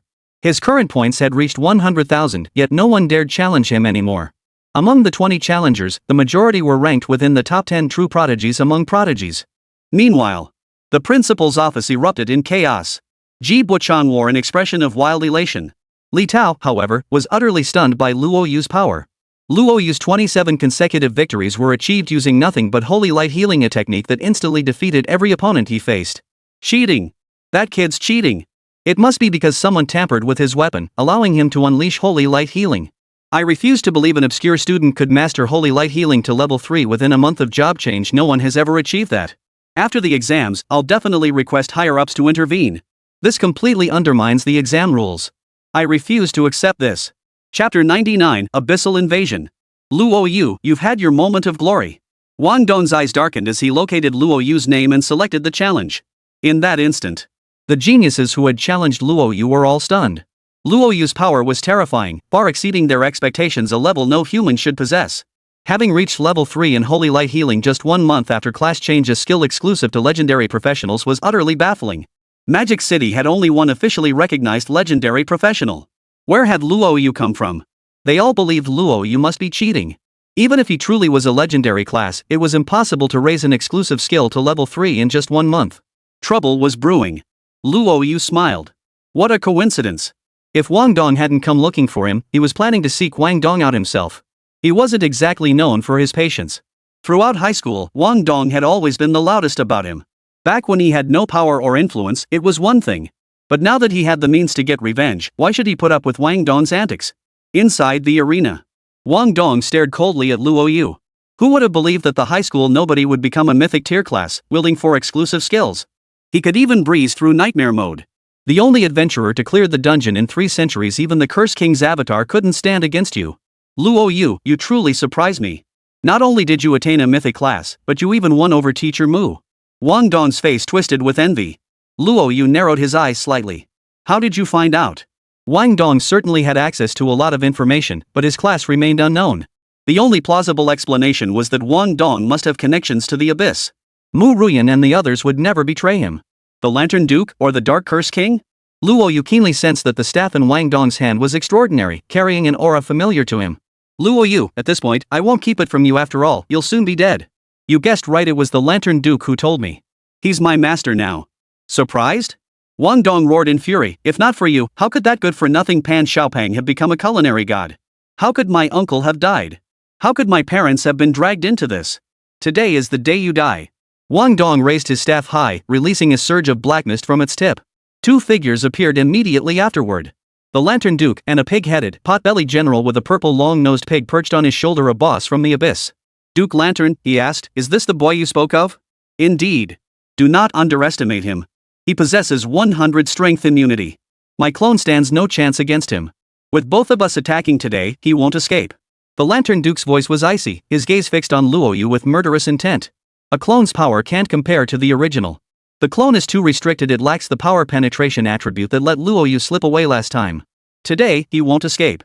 One who can slay the avatar of the Dark Curse King is destined for greatness. Too bad he crossed paths with us, death is his only path. Duke Nightmare produced an ancient tome, scribbling upon its pages while chanting obscure incantations. A sinister glow flickered in the eyes of the purple boar perched upon his shoulder. Whoosh! The secret realm instantly filled with thick, dense purple mist. Thousands of practitioners fell into slumber. The entrance connecting the outside world to the secret realm sealed shut completely. All surveillance feeds vanished in that instant. This is bad. An abyssal invasion. Chapter 100, Assassination of Luo Yu. The secret realm entrance is sealed? I sense the presence of the Lantern Duke and another Abyss Duke boss. They've entered the secret realm. Evacuate all candidates immediately. Seal the secret realm urgently and notify higher-ups to dispatch elite forces for extermination. Principal, all candidates have been evacuated. We've notified higher-ups to dispatch elite forces to eliminate the 2 Abyss Dukes immediately. Ji Buchang finally exhaled in relief. Do we know their intentions? Who are they after? Could they be aiming to eliminate every candidate in this year's Demon City exam? Ji Buchang urgently inquired, though he seemed to have an answer in mind, merely seeking confirmation. Principal, they came for Luo Yu. He's still inside the arena. They've sealed it off completely, we can't get in. So it was for Luo Yu after all. Ji Buchang murmured, a flash of ruthlessness darting through his eyes. Smash the control crystal platform. Force Luo Yu out. The deputy looked terrified. We can't do that, Principal. That's a quasi-mythical artifact. Master Li poured immense effort into it. Destroying it will surely bring down retribution from above. We can't bear the consequences. Can't handle it, my ass. Ji Buchang's face twisted with fury. Do you even know Luo Yu's strength? If Luo Yu suffers any harm during the assessment, Ji Buchang, wouldn't have enough lives to atone for it. Cut the nonsense. Smash that control crystal. Ji Buchang hesitated not a moment. He finally understood why the drunkard had suddenly visited the magic capital. He'd assumed it was just a routine inspection, but it turns out an extraordinary figure has emerged at First Middle School. Right, and old Ji. Only old wine could save Luo Yu now. Ji Buchang hurriedly relayed the news to the drunkard, hoping he could find a way to resolve this crisis. Meanwhile, Zhou Qi and Long Zhantian wore grim expressions. They had already arrived in the demon capital.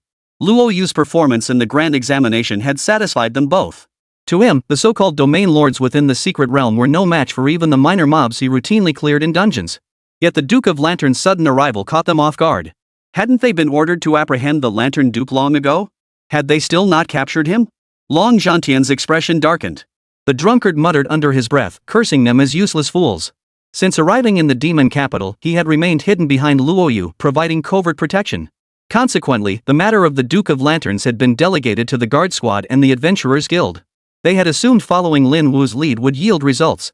But days passed without a single lead. Worse, the Duke of Lanterns had seized an opportunity to strike against Luo Yu. Neither of them had anticipated the Duke of Lanterns would be so audacious as to strike during the grand examination.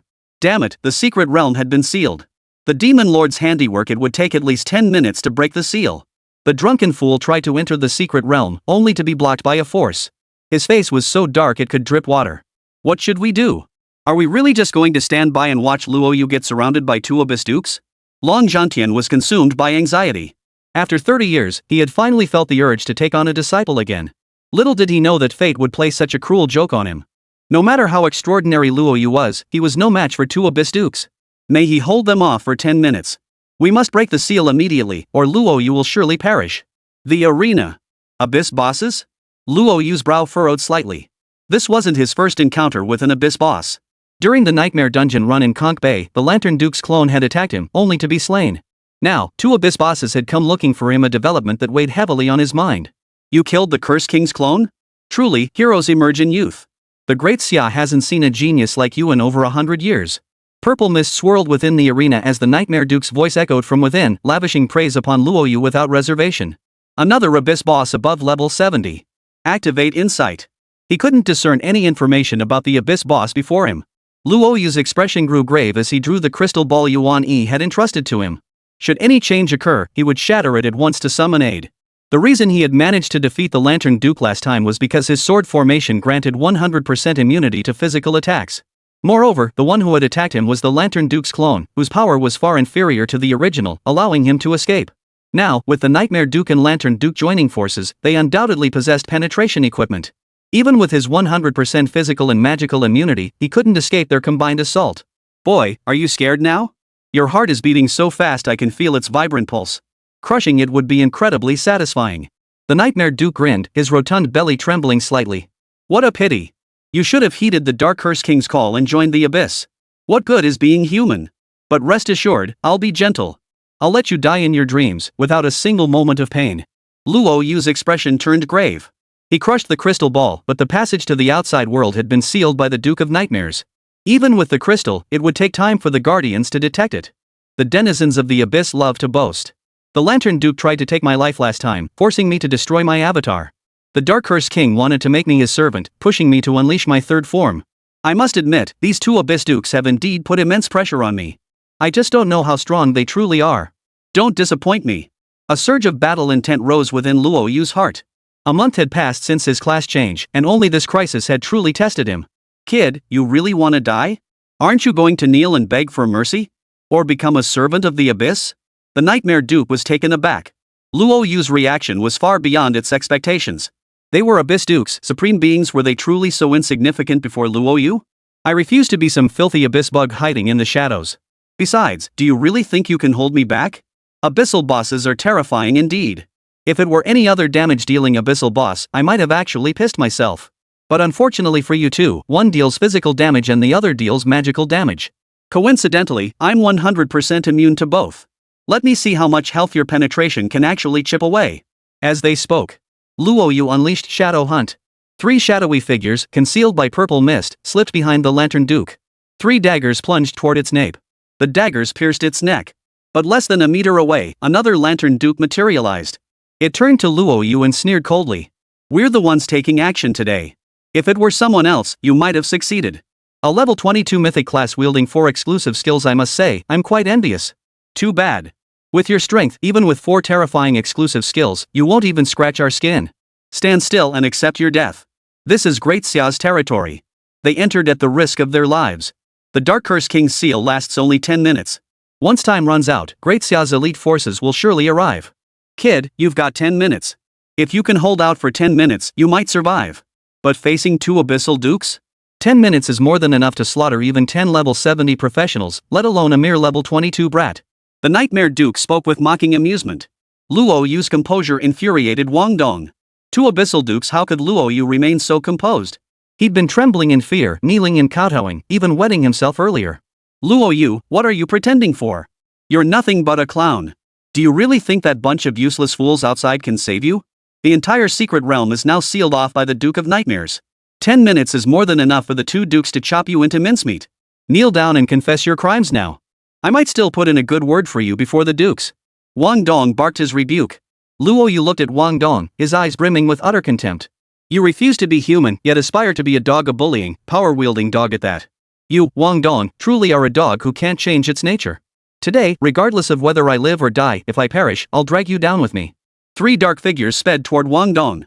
The Duke of Lanterns and the Duke of Nightmares watched with gleeful anticipation. To them, this was merely two dogs fighting the death of either human held no consequence.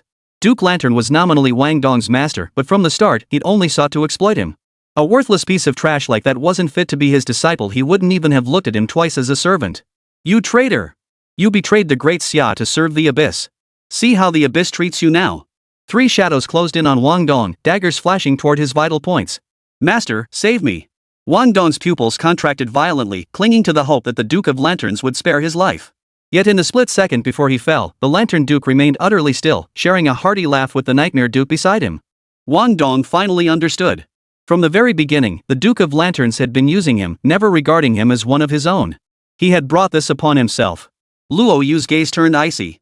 The Duke of Nightmares grinned widely and clapped his hands. Brilliant. Absolutely brilliant. The Abyss despises traitors too. Letting you kill Wang Dong before you die is my way of acknowledging you. Time's up. It's time to send you on your way. The Duke of Nightmares smiled, his eyes suddenly glowing with an oily green light. Nightmare illusion. Mist shadows. Chapter 101, Wrath from the Abyss. In the blink of an eye, a torrent of purple mist surged toward Luo Yu, engulfing the entire arena. The purple mist coalesced into grotesque abyssal monsters, charging toward Luo Yu with murderous intent. A sharp pain shot through Luo Yu's head, his eyes going blank. A KFC restaurant appeared before his eyes, bustling with customers. He was puzzled there was no KFC in the Great Xia Empire. What on earth was happening? The next moment, a helmet materialized above Luo Yu's head, and his eyes brightened. Looking around, he found himself surrounded by over 1,000 abyssal monsters formed from the purple mist, each radiating a terrifying aura.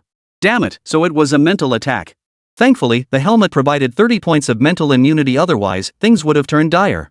Clang! A demonic creature with a dog's head and a human body, wielding a massive axe, advanced toward Luo Yu. The axe crashed down upon him. Luo Yu activated Holy Light Healing, expecting his 100,000 shield to at least absorb 20,000 to 30,000 damage. To his surprise, it only reduced his health by a mere 2,000 to 3,000 points. These monsters dealt pure magic damage, summoned by the Nightmare Duke's skill. Each creature's damage output was determined by the Nightmare Duke. Seeing the shield value deducted, a weight lifted from Luo Yu's heart, and he couldn't help but laugh. 2,000 or 3,000 damage? Not even enough to break my shield? How dare you mock me?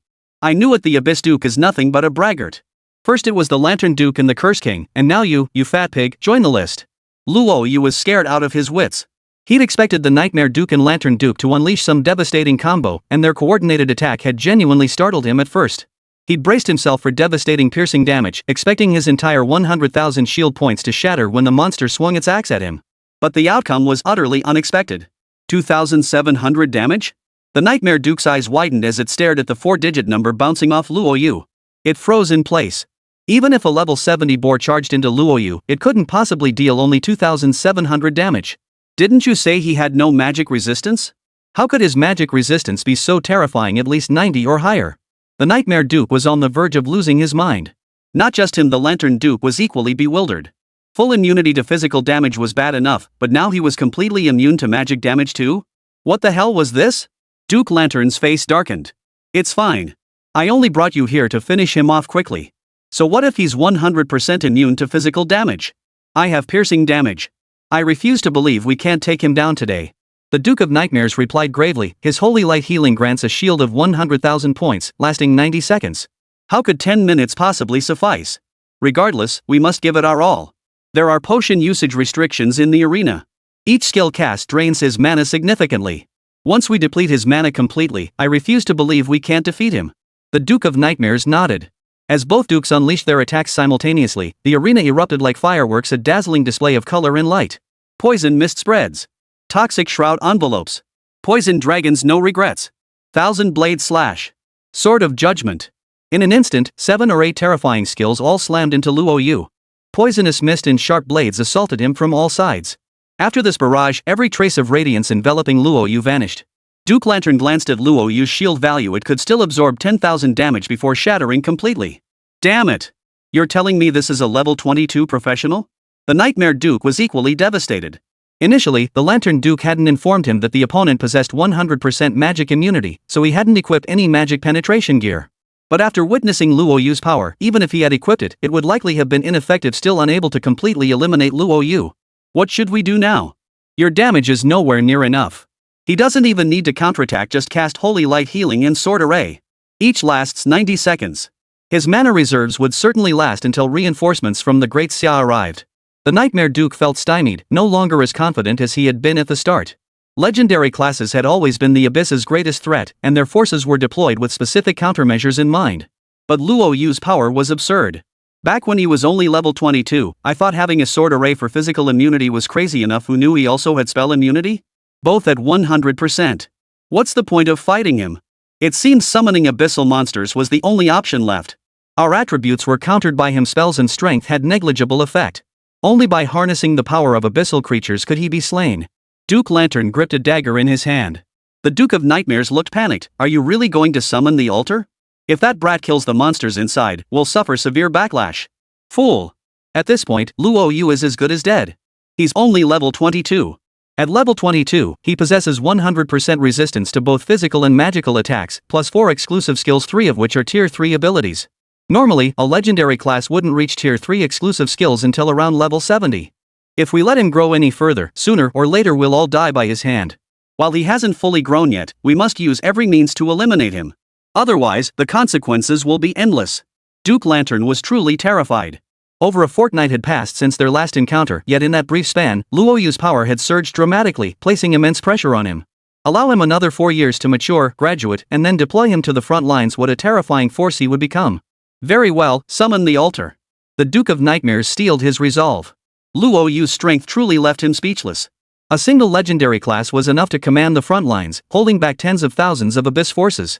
Luo Yu possessed 4 exclusive skills, 3 of which could be combined for use.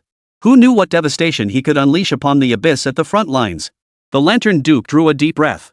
He drew a dagger and slashed at the void. A fissure appeared, spilling out bubbling, scorching lava. Any vegetation or stone it touched instantly turned to rock. The fissure grew wider and wider.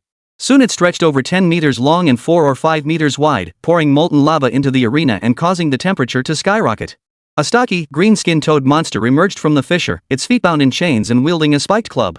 It raised the weapon, striking toward Luo Yu. Monster, Golden Armored Toad. Level, 40. HP, 500,000. Magic points, 200,000. Skills, Toad Strike LV12, Poison Gas LV12, Leap LV12. Luo Yu slashed it down with a sword beam.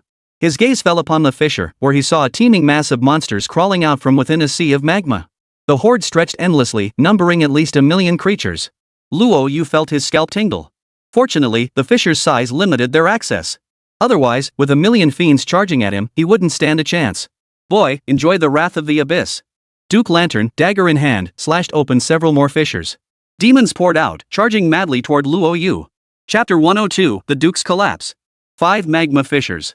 Hundreds of monsters launched their attacks at Luo Yu in unison.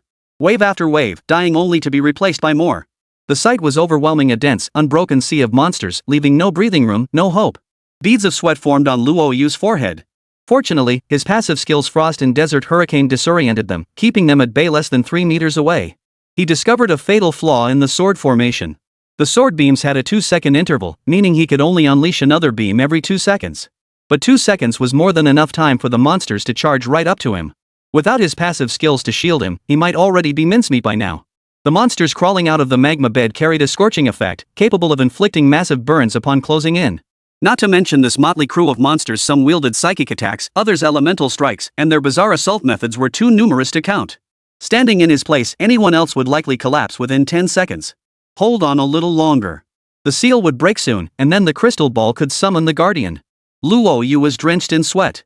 He could only unleash skills every 10 seconds, simultaneously casting Holy Light Healing and Sword Array. The Sword Array shielded him from physical damage, while Holy Light Healing erected a protective barrier. His mana was now depleted, and even the mana-restoring potions in his Void Ring were nearly exhausted. He could only mass-produce Tiger Bone Wine to restore his mana. Unfortunately, crafting dishes required vitality points. Otherwise, using mana to craft them would essentially create a perpetual motion machine.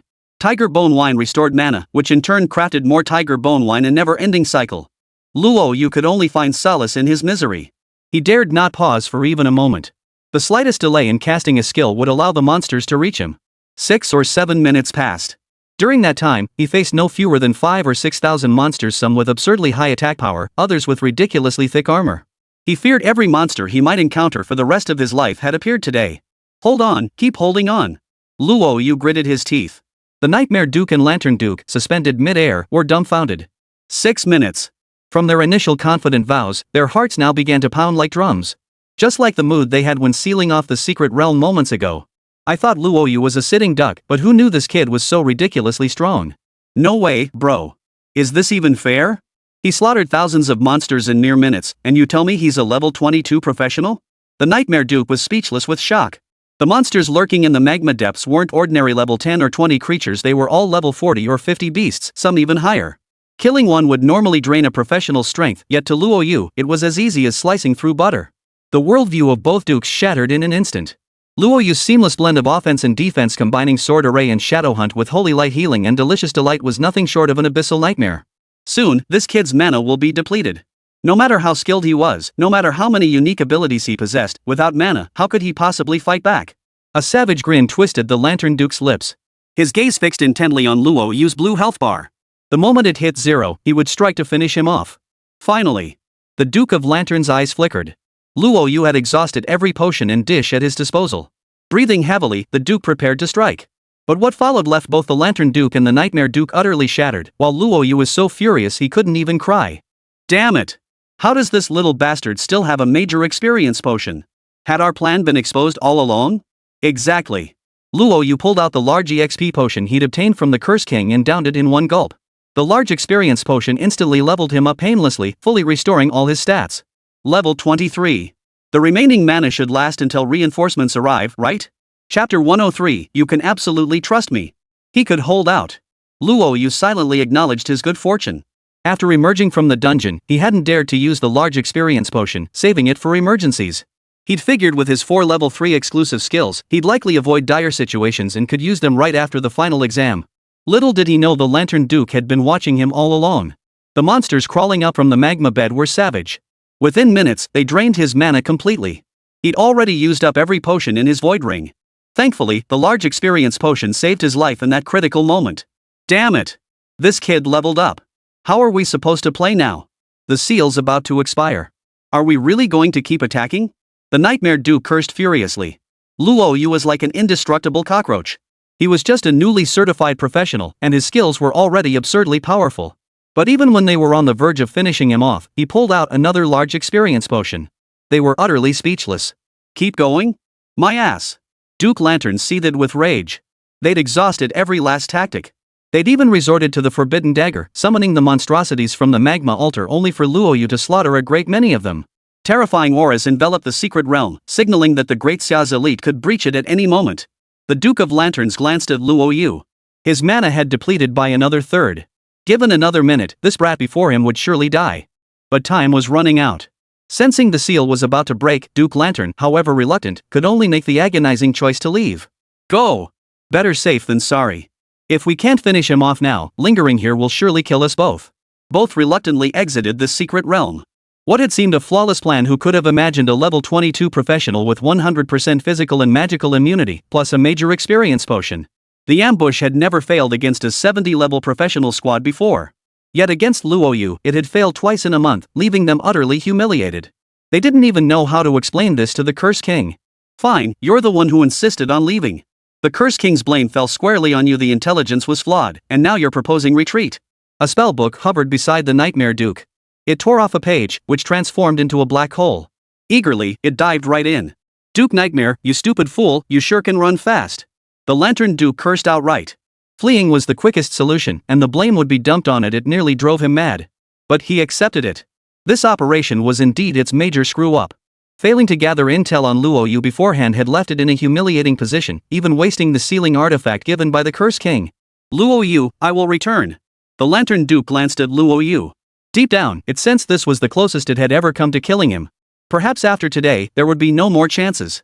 It drew its dagger, slashed open a crack, and immediately slipped through to escape. Successfully repelled Duke Lantern, rewarded with 2 million EXP. Successfully repelled the Nightmare Duke. Reward, 2 million EXP. Watching them flee, Luo Yu exhaled deeply and wiped the sweat from his brow. The Abyss bosses were relentless. He'd nearly met his end. After a brief rest, Luo Yu left the arena without delay. This wasn't a complete loss. At least 2 million EXP had been earned. But that curse of severed souls was utterly disgusting. Without the curse, it would have been 4 million EXP. No way, I have to fix this ASAP. Soul Severing's impact was too great. Half the experience going to the Curse King not only slowed his own leveling but boosted hers too. What a loss. Consuming the Dazzling Fruit's Divine Pact grants level ups, returning half the experience gained by all contracted practitioners back to him.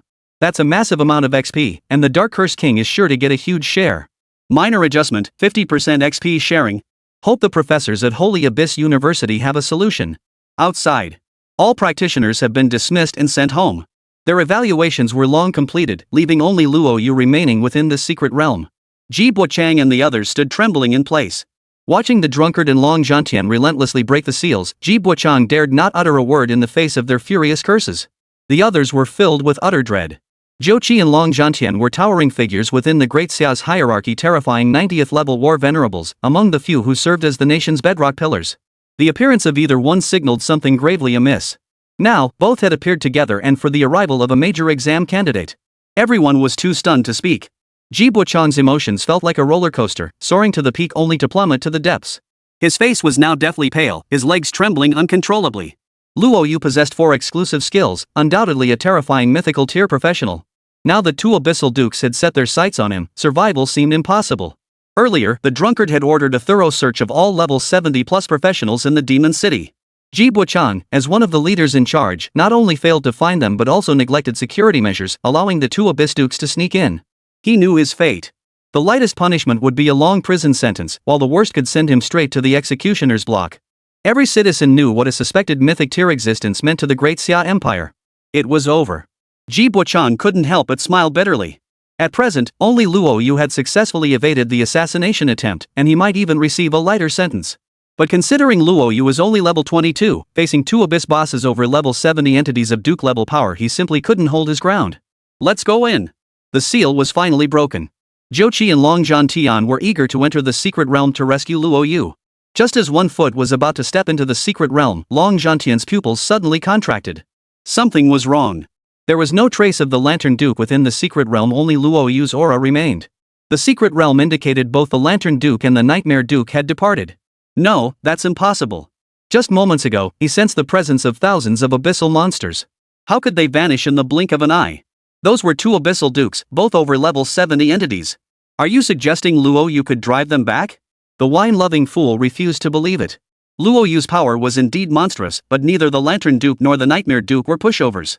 Facing either one would be a death sentence for Luo Yu. Needless to say, with both of them teaming up, Luo Yu's current ability to hold his ground was already defying the heavens. Breaking through their defenses was simply impossible. As confusion rippled through the crowd, Luo Yu's figure emerged from the secret realm. Principal, the secret realm has allowed 2 abyss bosses to invade the Duke of Lanterns and the Duke of Nightmares. The Duke of Nightmares wields psychic attacks and commands exceptionally potent poison mages. Allowing them to escape would undoubtedly lead to catastrophic consequences. As soon as he emerged, Luo Yu recounted everything that had transpired within the secret realm to Ji Buochang. But he couldn't understand why Ji Buochang's body trembled, his expression filled with wild joy as if he'd seen a savior. Rest assured, powerful warriors have already been dispatched to pursue them. Ji Buochang urgently inquired. Luo Yu was a precious asset. As long as he was safe, Ji Buochang would be secure too. He might even gain a higher position because of Luo Yu. Most importantly, he'd finally have his moment of vindication. Having been held back by Li Tao for 3 years, First High's reputation was nearly ruined. Thankfully Luo Yu appeared otherwise, who knows what would have become of us. I'm fine. Luo Yu shook his head. The drunkard and Long Zhantian exchanged glances, both seeing a flicker of shock in each other's eyes. Luo Yu wasn't lying. They both scanned his physical condition. His mana was severely depleted, but his health remained full. Luo Yu, 270 level Abyss Dukes, how did you hold out for 10 minutes? Did they hold back? Drunkard was too stunned to speak. Luo Yu had only just begun his grand trial. To survive unscathed against 2 malevolent Abyss Dukes was nothing short of a miracle unprecedented. Luo Yu glanced at the drunkard and Long Zhantian. Both exuded an air of authority. Ji Buochang seemed visibly uncomfortable around them. Any keen observer could tell their status was undoubtedly high. In fact, he was certain he'd seen one of them on television before, undoubtedly a major figure. The Lantern Duke dealt physical damage, while the Nightmare Duke specialized in psychic and magical attacks. Fortunately, I possessed immunity to both physical and magical damage, plus an item that blocked psychic assaults. That's why they couldn't touch me. Luo Yu admitted honestly. When it was time to show off, he certainly did. Both men held significant status. Hiding one's abilities in front of them would be like sabotaging one's own bright future. This world is cruel. Only with sufficient strength can you earn others' respect. Especially in this dog-eat-dog world, it's wise to conceal your true strength but not forever. Otherwise, you'd be bidding farewell to any chance of opportunity. This is precisely why Luo Yu concealed his dungeon clear records from the outside world. He feared the abyss might learn of it and target him specifically. He was open with Liang and Pan Tianming because interacting with them required absolute strength. They could provide resources in return. The same principle applied when dealing with the drunkard and Long Zhantian. Only by boldly showcasing his strength could he enter their sights in exchange for precious resources. Right, almost forgot Luo Yu's Tier 3 sword array grants 120 physical immunity, and he possesses a mythic tier item, the Blood Phoenix Dragon Jade Bracelet, which provides 100 magic immunity. The drunkard spoke with a smile. Noticing Luo Yu's surprised gaze, the drunken sage explained with a smile, Luo Yu, I am your guardian. Remember what Li Kai told you? I've actually been in the demon capital for quite some time, but I've always protected you from the shadows. I know much about your affairs, so you need hide nothing from me. You can trust me completely. Chapter 104, Taking Him Under My Wing. You're my guardian? Luo Yu was stunned. So Li Kai had deceived him all along. The drunken sage had arrived long ago, but had deliberately delayed his appearance to test him. The drunken sage nodded with a smile, that's right. It's me. I never imagined your strength was so terrifying. Two abyssal dukes couldn't touch you. The drunkard's face was filled with admiration. Their exchange made Long Zhantian restless. His gaze toward Luo Yu was almost dreamy, as if he were looking at some rare treasure. Your name is Luo Yu, correct? You've performed well today. I wish to take you as my disciple. What do you say? Long Zhantian spoke without hesitation. Luo Yu froze, scratching his head awkwardly. He knew full well how terrifying their power was. Ji Buchang was a level 70 professional, yet he was completely deferential before them. They were at least level 80 battle kings. Look, I'm not trying to be rude, but Luo Yu doesn't even know who you are. How is he supposed to choose? Why don't you introduce yourself? The drunkard snapped impatiently. The more outstanding Luo Yu became, the more furious Jiu Qi felt inwardly toward Long Zhantian. If only he could be his student. The drunkard felt like crying. Right, see how anxious I am? Delighted by the prospect. Luo Yu was undoubtedly a genius rarely seen in a century. Since the grand examination began, he'd been watching the Secret Realm's developments closely. Luo Yu's performance left him utterly astonished. And to cap it off, he repelled the Abyss Duke. There's likely no second person in all of Great Xia who could match that feat. His heart surged with excitement. After all, for 30 years, he had been searching for a worthy disciple to inherit his legacy, yet none had ever met his standards. Now that he had finally encountered Luo Yu, he was determined to take him as his successor. Luo Yu, I am a former professor at Holy Abyss University, though I've since stepped down. I am a level 90 battle venerable. You may be a completely new profession, and I don't know much about it, but I will certainly do everything in my power to cultivate you into a capable individual. I, Long Zhantian, am alone in this world. I once had a student, but alas, her soul was shattered, leaving her unable to inherit my legacy. If you choose me as your teacher, I will pour everything I have into your cultivation. What do you say? Long Zhantian's words caused Ji Buchang, Li Tao, and the others nearby to stare wide-eyed. Their gazes toward Luo Yu were filled with utter envy. Long Zhantian personally recruiting students? And making such bold promises? That was the dream of countless individuals. Yet anyone with standing knew how stringent Long Zhantian was in accepting disciples. He valued only raw talent. No one could pull strings. Even his own blood relatives who sought his personal instruction were turned away. Because of this, he had barely returned home in the past 2 or 3 decades. To become a disciple of Long Zhantian, a 90th tier battle sovereign with boundless resources at his command, access to every conceivable skill and asset, was a dream beyond compare. The others were green with envy. Ji Buchang especially regretted it. Had he known Luo Yu was so powerful, he would have cultivated a relationship with him long ago. Now, they could only hope he would remember his alma mater's kindness and secure more resources for it. No, wait. For 3 years, Luo Yu was constantly bullied. Damn it! Whoever it was, I'd show them no mercy.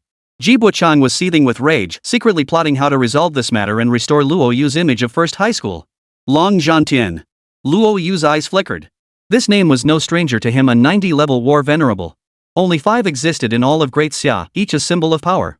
To become their student or even to have the slightest connection to them was an unparalleled honor. Luo Yu's breathing quickened. He knew these two held exalted status, but never imagined they were the very architects steering the Great Xia, and that Long Zhantian himself wished to recruit him as a student. Without a moment's hesitation, Luo Yu addressed him as teacher, declaring his resolve. Very well. Long Zhantian slapped him on the shoulder. His once dull eyes regained their former brilliance, as if he had been reborn. Luo Yu, you are one of my 2 students. You have one senior sister. You'll meet her when she reports after the holiday. Long Zhantian's heart brimmed with joy. For exclusive skills, the soul hidden class, terrifying signature abilities, all of it finally gave him a glimmer of hope for the future. Luo Yu, this is your teacher's welcome gift, an energy crystal. Long Zhantian waved his hand, enveloping both himself and Luo Yu in a halo of light. He spoke, the wicked cursed king is shameless, having drained most of the rainbow fruit's energy. This energy crystal can restore a small portion of that energy. Though it's only a fraction, it will undoubtedly be a significant boost for you. Luo Yu stared at the cool, faintly blue glowing crystal in his hand, astonishment thickening within his heart. Item, energy crystal. Quality, mythical. Properties, possesses special restorative effects, capable of energizing materials and fruits to enhance their quality. My dear. Luo Yu murmured softly, then felt a pang of regret upon recalling he'd already consumed the rainbow fruit. Teacher, I've already eaten the rainbow fruit. The energy crystal is useless to me now. Luo Yu sighed helplessly. The illuminating fruit had allowed the cursed king to absorb most of its energy, yet it still upgraded the divine pact. He couldn't imagine how much a complete illuminating fruit could have boosted him. It might even have awakened his next exclusive skill. No worries, it won't affect anything. The energy crystal is unique. It autonomously analyzes and replenishes the energy deficiencies within your body. There must still be residual potency from the fruit within you. Using the energy crystal will amplify that potency. The boost won't be massive, but it will definitely be beneficial for you. Thank you, teacher. Luo Yu felt a surge of delight. He hadn't expected the energy crystal to have such an effect. He couldn't wait to try it out. But with Long Zhantian and the drunkard present, he just accepted the teacher's guidance. It wouldn't be right to take the benefit and slip away. Luo Yu, you have time now, don't you? There's something I need to discuss with you. Luo Yu nodded.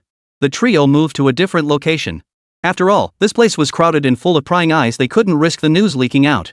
Meanwhile, the heads of the 4 major academies, weary from their journey from the imperial capital, met at the gates of First High School.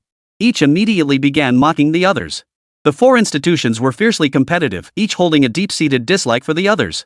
They frequently held grand competitions among themselves. While everyone was aware of their rivalry, no one ever interfered. Competition breeds progress, that much was undeniable. Enough. Luo Yu is definitely ours at Holographic University. None of you need to fight over him. We've brought an SSS-level contract this time. SSS-level? As if we don't have one. Fengwu University has one as well. Imperial Capital University doesn't just offer an SSS-level contract, will even provide him with weapons usable at every stage. How can you possibly compete with Imperial Capital? Only Holy Abyss University can match us. An SSS-tier contract requires the former president's personal approval, but he's always been a ghost. They don't have that kind of authority. Compared to the other 3 universities, an S-tier contract is practically second-rate. Wang Kai, you guys definitely won't get it this time. All 3 of us brought SSS-level contracts. You can just chill over there. The 4 chatted and teased each other as they walked. Little did they know, Long Zhantian was already seen rushing off into the distance with Luo Yu. Only after asking closely did they learn what had happened. What? Luo Yu joined Holy Abyss University? Ha! So what if you have SSS-level contracts? Saint Abyss University had Dragon Elder himself personally intervene. Looks like you guys don't value talent much, huh? That's right, Master Long even took Luo Yu as his student. What? This news stunned all 4 of them. They'd expected Long Zhantian to lure Luo Yu with massive resources, but who knew he'd simply taken him as a student? Everyone knew how selective Long Zhantian was. Countless professionals had begged to become his disciples, only to be turned away. They exchanged glances. They all understood that once this news reached the imperial capital, it would undoubtedly unleash an unprecedented storm. Chapter 105, What's the deal with your exclusive skill? Luo Yu, what exactly does the Curse of Severed Souls do? Explain it in detail. Adventurers Guild. The 3 entered the VIP room and sealed it off completely with their items. Li Kai stood guard outside the door. Hearing Luo Yu address Long Zhantian as teacher, he maintained a calm exterior, though only he knew the storm raging within. Looks like Luo Yu won't be getting any sleep from now on. His future was so bright, he wouldn't even have a chance to experience hardship. Li Kai felt a pang of envy. Being accepted as a disciple by Long Zhantian was undoubtedly a stroke of luck for Luo Yu. Having a level 90 war venerable as a teacher and the most protective one at that made Li Kai drool with envy. But then he thought about Luo Yu's strength and felt a sense of resignation wash over him. The soul profession truly deserved such treatment. Inside the VIP room, Long Zhantian spoke first. Luo Yu had now become his disciple, likely his last disciple, the heir to his legacy. The Demon Curse King's soul-severing curse had many effects. For instance, skill degradation, reduced lifespan, and increased vulnerability to injury. He needed to quickly determine which type of soul-severing curse Luo Yu carried to devise a solution. Master, Luo Yu replied, the Demon King's soul-severing curse halves the experience points I gain. The other half is absorbed by the curse. Luo Yu's brow furrowed deeply. Long Zhantian and the drunkard exchanged glances, their expressions darkening. They had anticipated the evil Curse King's attack would be severe, but never imagined it would strike Luo Yu's most vulnerable point. A severe reduction in leveling efficiency was fatal for a professional adventurer. This is serious. If it were skill damage reduction or something else, I'd have a solution. But experience decay. The Curse King expended immense energy to cast this curse. Resolving it will be extremely difficult. Long Zhantian's expression grew grave. Rest assured, though. Once we return, I'll begin investigating. I'll inform you immediately if I find anything. Luo Yu nodded solemnly. Master, losing half my experience doesn't affect me much. My exclusive skill has upgraded. Contracted professionals now receive half the experience points. I currently have contracts with 4 individuals, all legendary tier professionals. Their experience accumulation speed is undeniably rapid. Even with Duanhuan causing me to lose half my experience, my leveling is still significantly faster than before. What truly worries me is that the Curse King might exploit my exclusive skill to continuously strengthen himself. What? You mean half the experience gained by the contracted professionals is fed back to you? Long Zhantian and the drunkard couldn't care less about the meager experience the Curse King gains for him, it's utterly insignificant. What truly astonished them was Luo Yu's ability. Gaining half the experience of a contracted professional? What the hell kind of god-tier skill is that? Any single bonus from Luo Yu's exclusive skill could single-handedly create a legendary class. Luo Yu, what exactly has your exclusive skill evolved into now? How is it so different from what I've heard? Long Zhantian and the drunkard were stunned. Luo Yu's exclusive skills, one allows him to switch to legendary classes, acquiring their exclusive skills. When running dungeons together, they share all experience and loot without any split full experience and full loot for everyone. But after hearing Luo Yu's explanation today, it seems there's an even more explosive bonus. He can gain half the experience of his contracted partners? Holy crap! In just 1 month, he's contracted 4 people, all terrifying legendary players. That meant his leveling speed was more than double everyone else's.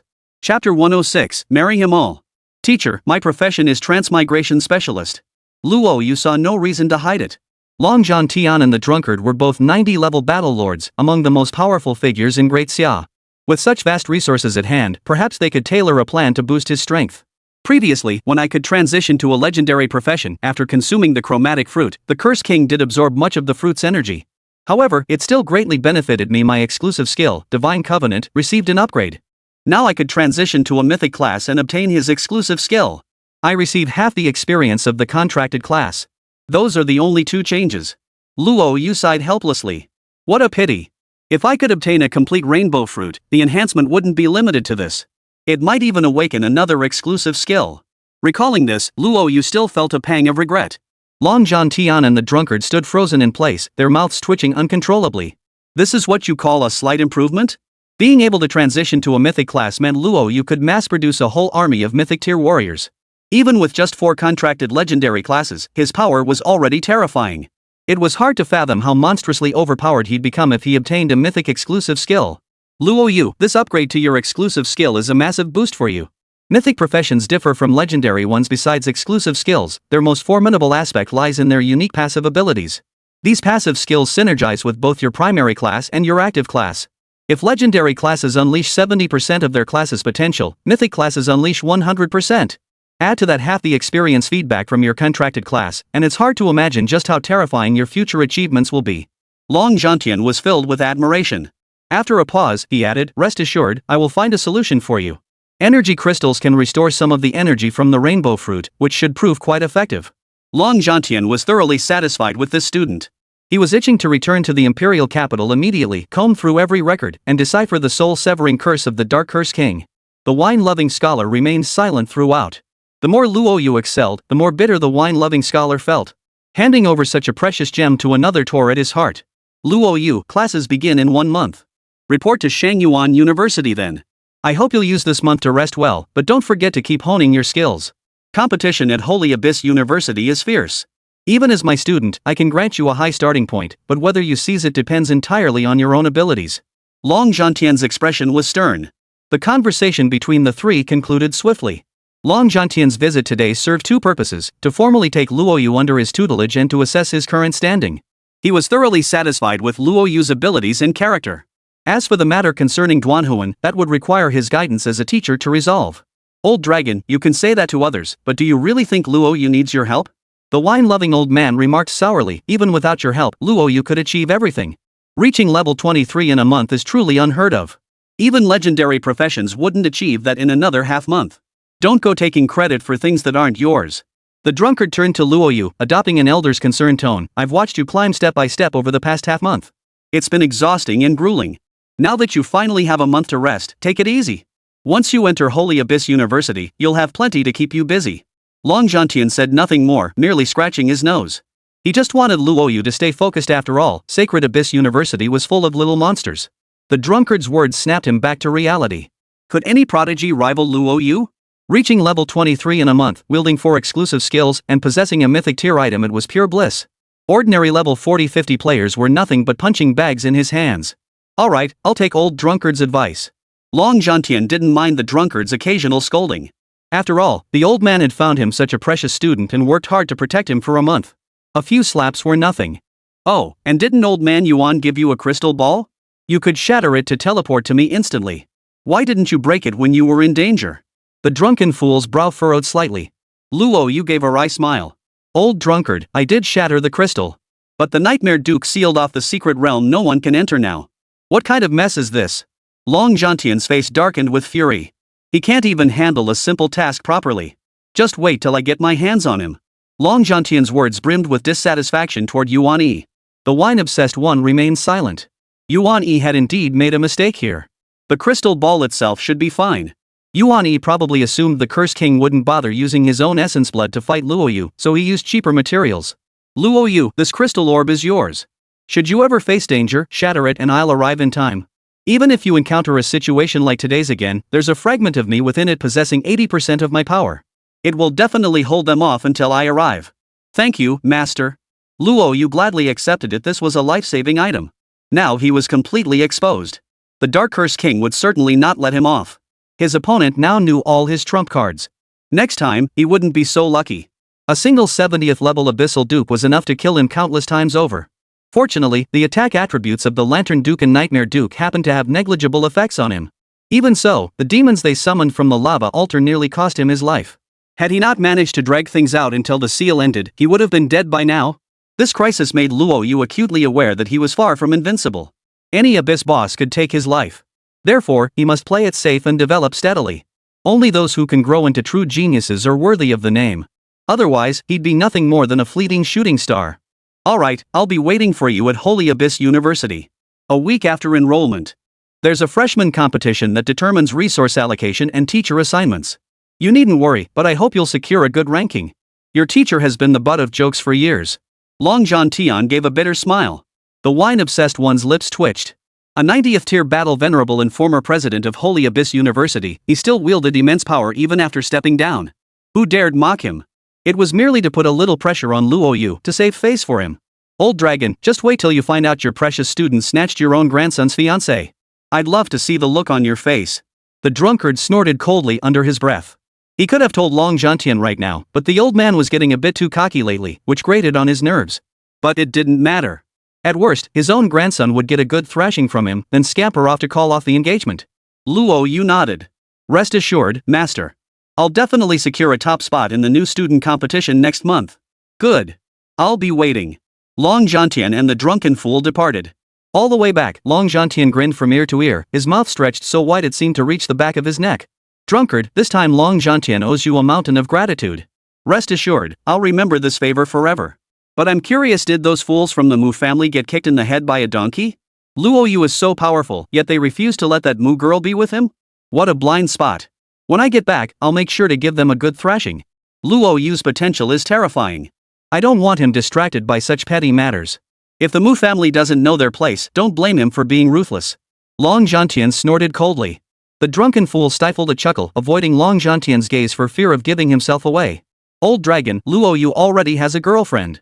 Why are you still trying to match Shidu with him? Long Zhantian chuckled. That's where you misunderstand. Keeping the family fortune within the clan, I raised Xiaoru from childhood. She's like my own granddaughter. Since she'll marry someday anyway, why not have Luo Yu take her? It strengthens our ties. Besides, in Great Xia, powerful practitioners having multiple wives is perfectly normal. Not only would it ensure the continuation of the family line, but the next generation would also have a high probability of awakening a high-quality profession. Chapter 107, Intimacy. The two departed. Luo Yu eagerly absorbed the energy crystal. Sure enough, that inexplicable force surged through him once more, and his exclusive skill, Divine Pact, received another enhancement. Divine Pact LV2, contract legendary and mythical professions, gaining all exclusive skills of their professions. Grants 50% experience and material sharing with contracted professionals. Contracted professionals retain their original level. It had indeed improved. Luo Yu murmured softly. For him, the additional 50% material sharing proved highly beneficial. As for the contracted class retaining its original level, that was equally advantageous. At least it spared them from having to start over from scratch. A legendary class, from level 1 to 30, would take at least a year. As he levels up, he'll inevitably encounter high-level professionals. Even if they meet the contract requirements, they'd likely refuse because the contract forces them to start leveling from scratch. This arrangement now compensates for the divine contract's shortcomings. Luo Yu, congratulations! As soon as he stepped out the door, Li Kai hurried over, his gaze burning with intensity as he looked at Luo Yu. Holy moly! This kid right here was personally recruited by Long Tian himself. His future prospects are limitless. Everyone knows Long Tian has only one female disciple, whose soul is now shattered. He has no choice but to pour all his resources into cultivating Luo Yu. Paired with Luo Yu's potential, it's hard to imagine how high they might soar in the future. Li Kai now only wanted to quickly build a closer relationship with him. There might not be another chance like this in the future. Uncle Li. Luo Yu called out with a smile. Li Kai chuckled heartily, his mood lifting considerably. Luo Yu, thanks to your good fortune, your outstanding performance in the dungeon, I'll likely become the head of the Magic City Adventurers Guild in 6 months. It's just a shame I couldn't do much to help you. You, on the other hand, have been a tremendous help to me. Luo Yu shook his head. Uncle Li, if you hadn't arranged for Old Wine to secretly protect me, I probably wouldn't be alive today. And the gear and items, my survival from the Grand Trial's secret realm was a great deal to you, Uncle Li. Luo Yu felt genuine gratitude toward Li Kai. It wasn't until today, when the drunkard mentioned it, that he realized the Abyss had attempted to assassinate him 3 times within a single month, all thwarted by the drunkard. His current level 23 status was also largely due to the abundant resources Li Kai had provided him. It could be said that way. Had Li Kai not reported his progress, the drunkard would never have known of his strength. His master wouldn't have discovered him either, traveling all that way to take him under his wing. In a way, Li Kai had changed his destiny. Uncle Li, let's stay in touch. I may not be around to witness your ascension as guild leader of the Demon City Guild, but I offer my congratulations in advance. Good. After a brief exchange, Luo Yu departed the Adventurers Guild. Li Kai watched Luo Yu walk out of the Adventurers Guild, unable to suppress a bitter smile as he gathered up all the useless dungeon entry tickets and boss summoning scrolls. These meager resources were utterly useless to Luo Yu now. First class fresh, private room. Luo Yu and Lin Kor had just finished their major exam, and the 4 of them were preparing to celebrate. Lin Kor mentioned the 2 Abyss Dukes had invaded the exam today. Mu Ruyan and Ling Yuran were startled, realizing they were targeting Luo Yu. The 3 girls were so frightened they broke out in cold sweat. Luo Yu, are you hurt anywhere? Mu Ruyan urgently inquired. After dropping Luo Yu off at school today, I had to step away briefly for something. I was just wondering why the skies over Magic City seemed so unusual earlier. Now I know it was the Lantern Duke coming looking for trouble. Luo Yu shook his head with a smile. Don't worry, I'm fine. Aren't I sitting right here? The 3 girls finally exhaled in relief, their understanding of Luo Yu's strength solidifying once more. To single-handedly fight 2 Abyss Dukes and emerge unscathed below level 30, or more accurately below level 70, Luo Yu is likely the only one capable of such a feat. Perhaps henceforth, the mortality rate for practitioners below level 70 encountering an Abyss Duke could be revised from 100% to 99%. The minor incident passed. The atmosphere grew somewhat solemn as Luo Yu revealed that Long Tian had taken him as a student. The mood instantly brightened. The 3 women's eyes sparkled with joy. They genuinely felt happy for Luo Yu. Mu Ruyan looked slightly surprised, but then a stunning smile curved her lips. As if recalling something amusing, the smile never left her face. Long Ji, you'll get what's coming to you. Mu Ruyan was in an excellent mood. Not only had Luo Yu become a disciple of Long Tian, a 90th level war venerable, but a solution had also emerged for her arranged marriage. Suppressing her inner joy, Mu Ruyan spoke softly. Luo Yu, Elder Long holds immense authority and influence. He was the former president of Holy Abyss University. He's a master of all professions and will be a tremendous help to you. Most importantly, Elder Long has very few disciples, only 1, actually. Now with you, he has 2. He will undoubtedly pour his life's work into training you. I'm truly delighted you've been accepted as his disciple. Mu Ruyan held a favorable impression of Long Tian. He was wholly devoted to the great Xia, always impartial and rarely letting personal feelings cloud his judgment. Lin Kor and Ling Yuran also congratulated Luo Yu. Learning that Luo Yu's teacher was none other than Long Zhantian took them a moment to process. Luo Yu, with Master Long's guidance, I'm confident you'll go far. I hear Shangyuan University is the most competitive of the 4 great academies. You must give it your all, Luo Yu. Both girls offered their congratulations. The 4 shared a meal together. They had originally planned to invite Pan Xiaopang to join them, but he had left early for the capital to complete his enrollment procedures and wouldn't be returning for a few days. Through their conversation, Lin Kor successfully gained admission to Holographic University, the same institution as Pan Xiaopang. Upon learning she was a legendary sword dancer, Li Tao was so astonished his jaw dropped. Even the shadow Luo Yu had cast over his heart began to fade considerably. Mu Ruyan wanted to accompany Luo Yu to the capital. The two were currently in the honeymoon phase of their relationship. What Luo Yu hadn't anticipated was that despite her icy exterior, Mu Ruyan was a textbook love-struck romantic. She constantly craved his company, and the moment he stepped out, her messages would flood in. Ling Yuran, too, had found her own path. As a legendary adventurer, she commanded immense respect wherever she went. She was currently stationed at the Adventurers Guild in the Demon Capital. Once her rank advanced sufficiently, she would likely be transferred directly to the Imperial Capital's Adventurers headquarters.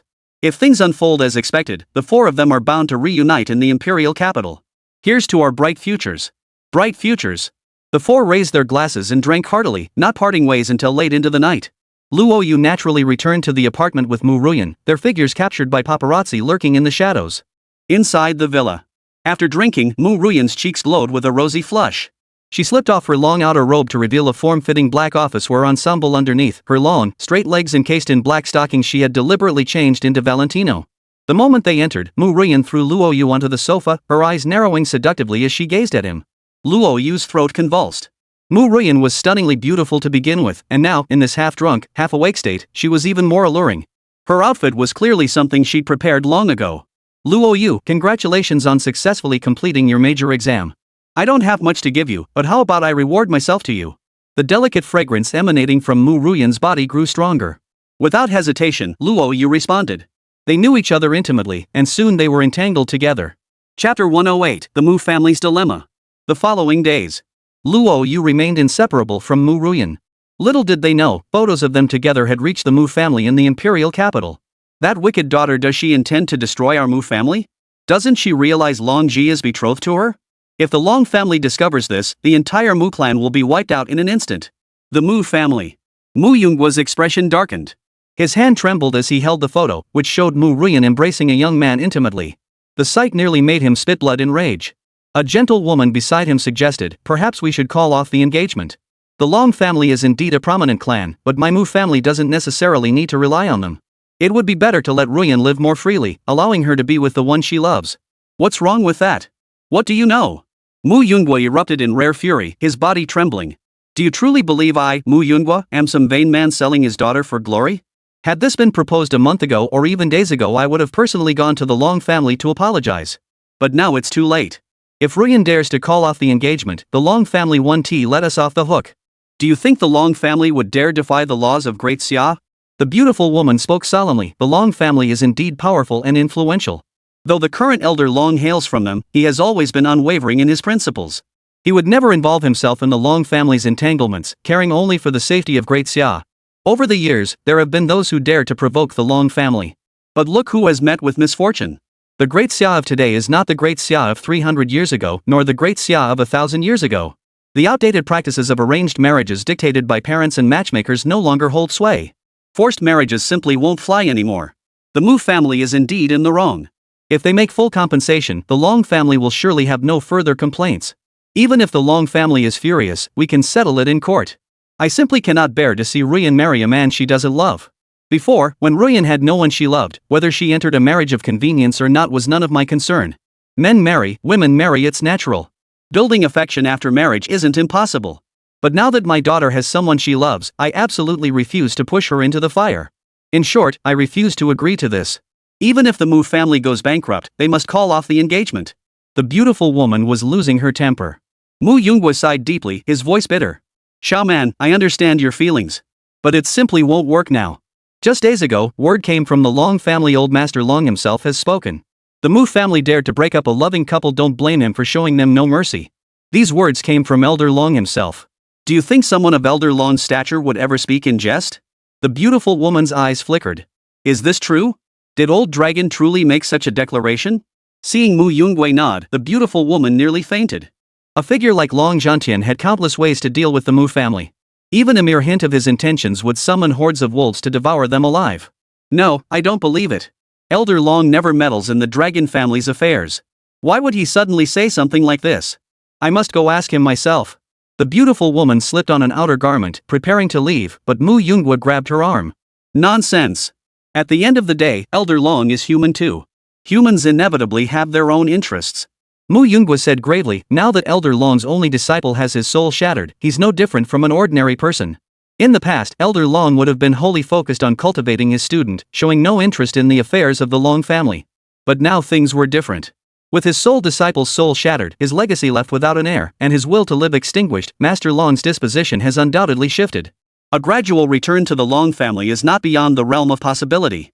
Mu Yunggui sighed deeply. Besides, what good would it do to seek out Elder Long now? Can you even find him? Or do you truly believe the old dragon would stand behind a treacherous clan and raise a hand against his own grandson? The beautiful woman froze in place. Mu Yunggui was right. No matter what, Long Zhantian was still a member of the Long family. The fault lay with the Mu family. How could he possibly turn against his own kin? Was he supposed to just stand by and watch Ruyan marry someone she didn't love? The beautiful woman couldn't help but weep bitterly. Mu Yunggui sighed. This is the only way now. Remember this, the Mu family may be wealthy, but in Great Xia, money alone is useless. You must have power. The Mu family has provoked Elder Long, one of the few true decision-makers in the Great Xia. Mu Yunggui spoke up, you needn't grieve so deeply. Long Ji is a man of decent character. Ruyan marrying him is a fitting match. Besides, becoming the young mistress of the Long household is far better than marrying some penniless lad, isn't it? Ruyan is still young. She'll come to understand our reasons in time. In a couple of days, I'll tell her you're ill. We'll figure out the details later. Chapter 109, She can only be your future wife. Luo Yu, this is your reward. As the top scholar of the demon capital, you earned 100,000 points. Combined with the 39,000 points you obtained within the secret realm, your total stands at 139,000 points. Half a month slipped away unnoticed. Ji Buchang frequently visited to deliver rewards, treating Luo Yu with genuine warmth and without a trace of arrogance. His heart surged with emotion. The emergence of Luo Yu from First High had doubled next year's resources, and he himself had received substantial rewards. His name was now etched in the memories of Long Zhantian and the drunkard, paving a bright future ahead. Too bad he found out too late. Had he known sooner, he could have cultivated a relationship with Luo Yu, offered more practical assistance in daily life, and reaped even greater benefits. Ji Buchang regretted it. A hidden class with 4 exclusive skills, his future potential was limitless. Befriending him would have brought nothing but advantages, yet all opportunities had slipped away. Thank you, Principal. The points were stored on a black card bearing the unique emblem of Holy Abyss Academy. Ji Buchang chuckled. Luo Yu, you should know that among the 4 major academies, points are far more valuable than money, right? Food and training could be paid for with money, but exchanging items and entering rare dungeons required points. With points, you can buy anything. You currently hold 139,000 points, nearly 140,000. 9 out of 10 seniors don't accumulate that much in 4 years. Ji Buchang couldn't help but sigh, but spend them sparingly. Points are hard to earn. Understood, Principal. Luo Yu had never seen Ji Buchang so approachable before. Previously, he'd always been aloof and cold, radiating an aura that kept others at arm's length. He couldn't help but gasp inwardly. Indeed, only true strength commands respect. As the top scholar of the demon capital, you should have received a legendary item. However, Elder Long said you didn't need it and specifically exchanged it for a divine demon tower pass. The Tower of Gods and Demons was a unique entity at Holy Abyss University. It yielded numerous items and would undoubtedly be a treasure trove for you. Especially on your first entry, the rewards and experience gained are the most generous. Ji Buchang's tone was thick with envy. This was the advantage of apprenticing under a powerful master. What ordinary practitioners spent their entire lives desperately striving for came effortlessly to Luo Yu. Divine Demon Tower Pass. Only 10 are issued annually by Holy Abyss University, each one priceless. Tens of thousands of geniuses would fight tooth and nail to obtain one. Yet Luo Yu had secured one before even enrolling, utterly enviable. The God Demon Tower? Luo Yu knew of its existence, though he remained unaware of its inner workings. You'll find out soon enough. In short, it's a treasure trove, a perfect fit for a genius like you. Ji Bo handed the reward to Luo Yu and left immediately. The following days. As the university registration date drew nearer, Mu Ruyan purchased clothes and bedding for Luo Yu. Beep. At that moment, Mu Ruyan's phone rang. She handed the clothes to Luo Yu and frowned slightly upon seeing the caller ID. Over the past half month, her family had called countless times. The phone rang incessantly day and night. First, her mother feigned illness. After she saw through the ruse, her mother then brought up the Long family's marriage pressure, leaving her feeling utterly helpless. Mom, don't worry. As long as old dragon doesn't speak up, who in the Long family would dare to act recklessly? In a couple of days, I'll bring my boyfriend over.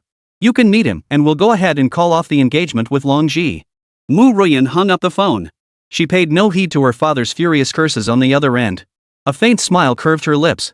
Just wait, you'll see what old dragon means by breaking up a loving couple. It'll be me and Luo Yu. You'll be shocked. And as for Long Ji, just wait and see how old Master Long deals with you. A spoiled rich kid, always trying to make himself look good.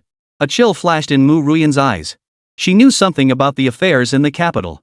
Long Zhantian had indeed said not to break up a couple, but everyone had misunderstood. They assumed he was backing his grandson, never imagining Long Zhantian's warning to the Mu family stemmed from Luo Yu being his student. What left Mu Ruyan helpless was how completely Long Zhantian had severed ties with the Long family. She, as the fiancée of his own grandson, seemed unaware of this fact. She dared not imagine the explosive fallout between the Mu and Long families once the truth surfaced in the imperial capital days hence. Let him gloat for a few more days. When the time comes, he won't even be able to cry. Long Zhantian's words had elevated Long Ji's status within the Long family, making him arrogant and oblivious. When the truth finally came to light, he would surely pay dearly. Ruyan, what's wrong? Luo Yu inquired curiously. For over half a month, Mu Ruyan had been receiving frequent calls. At first, he found it odd, but then he recalled what Wang Dong had mentioned, that Mu Ruyan had a fiancé. Most likely, these were messages from that man. Mu Ruyan took Luo Yu's hand and spoke softly. Luo Yu, at this point, I won't hide it from you anymore. I didn't tell you earlier because I was worried it would be too much for you to handle. Mu Ruyan continued, you guessed correctly, I do have a fiancé. But I have no feelings for him whatsoever. We've barely even met. It was an arranged marriage by our parents. There's never been anything between us. Even if you hadn't appeared, I could never marry him. And now that I'm with you, it's even more impossible.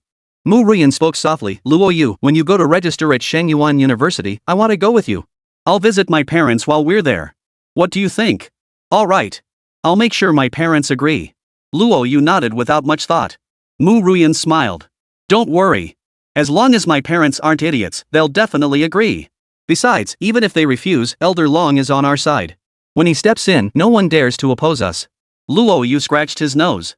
Ruyan, would the professor really intervene in my personal affairs? Over the past half-month, besides spending time with Mu Ruyan and getting to know Shengyuan University, Luo Yu had also formed a preliminary impression of his teacher. His teacher could only be summed up in 4 words, iron-fisted and impartial. He never meddled in the Long family's affairs.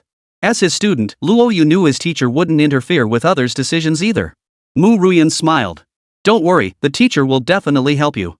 In the past, Mu Ruyan wouldn't have believed Long Zhantian would intervene in such a minor matter either. But Luo Yu was exceptionally talented, the only student worthy of inheriting Long Zhantian's legacy. The depth of his mentor's regard was genuinely surprising.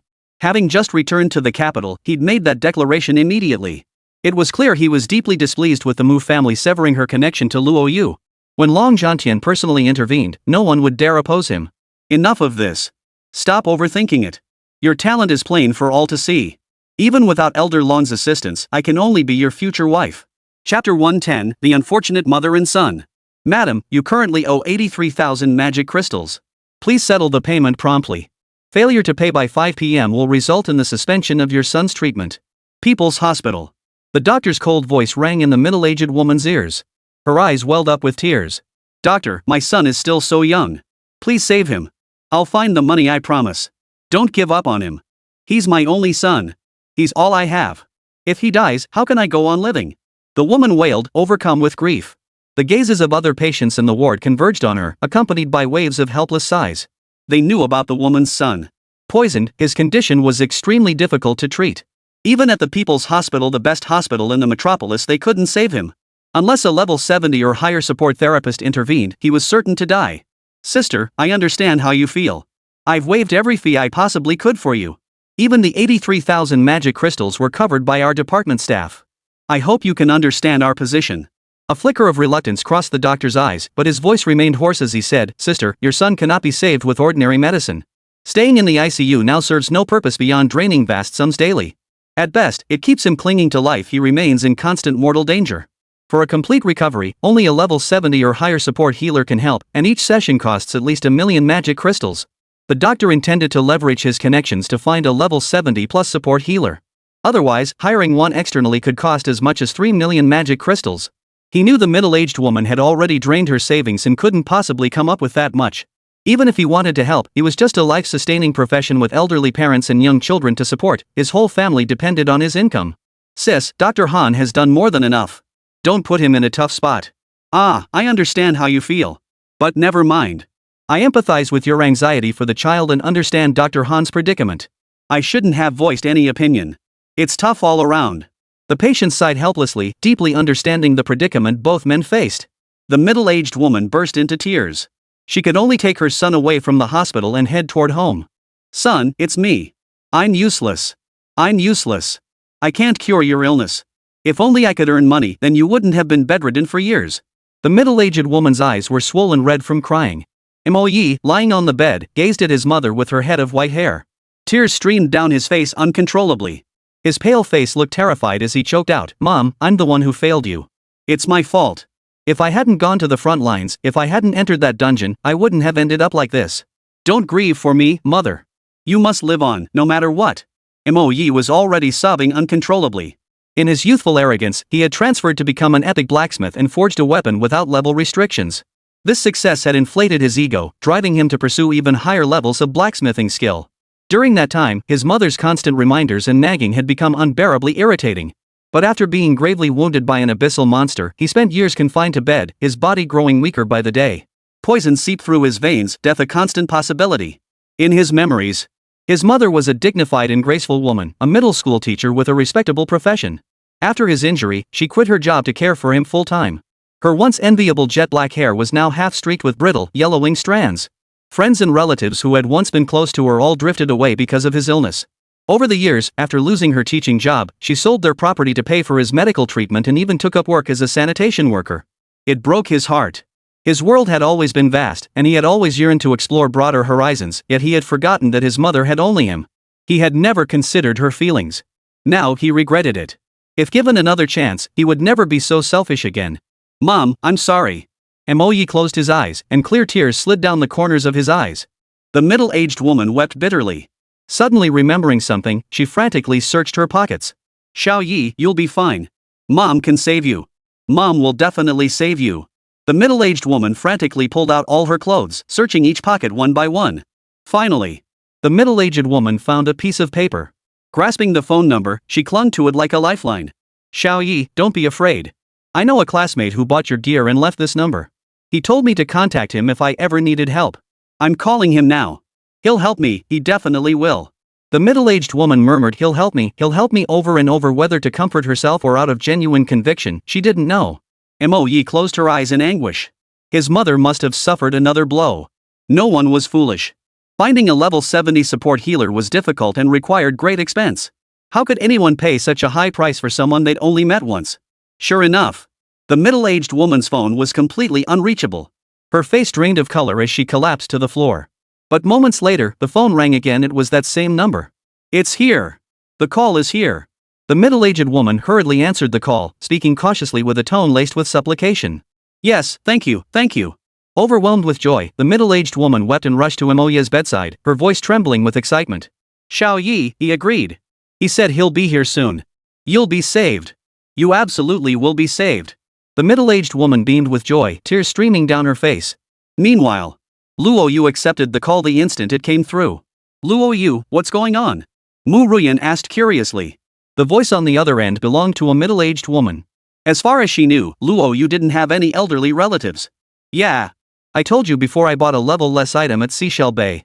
The person who forged that gear, it was the son of this aunt who called me. I've been searching for their whereabouts lately, but I didn't have their contact information. I thought I'd lost my chance, so I never expected them to call today." Luo Yu felt a surge of delight. A blacksmith capable of crafting gear without level restrictions, that was a true treasure. He possessed neither the exclusive skills of a blacksmith nor any blacksmith friends, which is why he had to seek help from Yuan Yi for the Star Demon pendant. Forging equipment was a huge favor, and failing to repay it fairly would damage their relationship. Being able to cultivate a relationship with a blacksmith, one who could forge gear without level restrictions, no less, would undoubtedly prove invaluable to him. Mu Ruyan also recognized the extraordinary nature of this individual. A blacksmith capable of crafting gear without level restrictions was a prodigy, likely possessing exceptional professional quality. Cultivating a good relationship with such a person was crucial. Let's go. We'll head over now. The location was sent a residential building just outside the demon capital. Chapter 111, MOE, the Sacred Blacksmith. Outskirts of the demon city. A dilapidated residential building. The stench was overwhelming, with the city's largest landfill right next door. The middle-aged woman spoke nervously. I'm truly sorry. Because of Xiaoye's medical treatment, we had to settle here. It's all right, Auntie. Where's your child? Let's go inside and take a look. Luo Yu couldn't wait to see the genius blacksmith who could forge gear without level restrictions. Inside the house. The room reeked of herbal medicine. The walls were crumbling and damp, and the doors and windows didn't close properly. Only a few scattered items filled the space. It was practically bare. The dwelling was indeed humble, yet immaculately tidy. In the bedroom, Moe lay on the bed. Hearing movement outside, he called out. Classmate, Xiaoyi is inside. Luo Yu and Mu Ruyan nodded and stepped inside. Seeing Moe on the bed, his body emaciated, both legs stripped of flesh down to bare bones, his entire frame though standing at 1.7 meters tall appearing to weigh only 60 or 70 pounds. Classmate, please save my son. I'll do anything for you, even become your servant. Seeing Moe lying motionless on the bed, the middle-aged woman wept uncontrollably, making to kowtow to Luo Yu. Luo Yu and Mu Ruyan hurriedly helped her up. His gaze fixed on Moe, his breathing grew slightly labored. Name, Moe. Potential, red. Occupation, blacksmith. Note, red potential qualifies for mythic class advancement to sacred blacksmith. Mythic tier potential. Luo Yu swallowed hard. Since reaching tier 2, the Divine Covenant had yet to discover any practitioners capable of advancing to a mythic tier profession. Yet today, he unexpectedly encountered one. Divine Forger, a mythic tier forging master. There's only one in all of Great Xia. Acquiring his exclusive mythic skill meant he could forge equipment entirely on his own from now on. A mythic forger crafted gear of even higher quality. He was set for life. This was truly a stroke of fortune. Luo Yu fought back a chuckle. Seeing Luo Yu frozen in place, Moe spoke up. My name is Moe. As you've seen, the toxins in my body are deadly. I likely won't survive. Even if a level 70 support healer personally treated me, I doubt they could cure me. Don't feel pressured. If it's impossible, just say so. Moe forced a faint smile. The agony coursing through his body caused him to moan intermittently, a piercing pain that felt like his soul was being torn apart, a heart-wrenching torment. No, Yi, there must be a way. There has to be a way. You'll be fine. You were carried in my womb for 10 months. If you leave me, how could I possibly go on? Xiao Yi, you must hold on. The middle-aged woman wailed uncontrollably. She turned and knelt before Luo Yu. Classmate, please save Xiao Yi. I'll repay you with my life. Mom! Moe's voice cracked with agony as the overwhelming sense of helplessness crushed him. Luo Yu hurriedly pulled the middle-aged woman to her feet. Auntie, please get up. Don't worry, I have a way to treat Moe. Really? The middle-aged woman asked urgently. Luo Yu's gaze shifted to Moe, a faint smile curling his lips. Not only can I cure him, but I can also elevate him to a higher tier professional. Mu Ruyan's slender frame trembled slightly as she turned to Luo Yu and asked softly. A legendary profession? Luo Yu shook his head. Not a mythical class.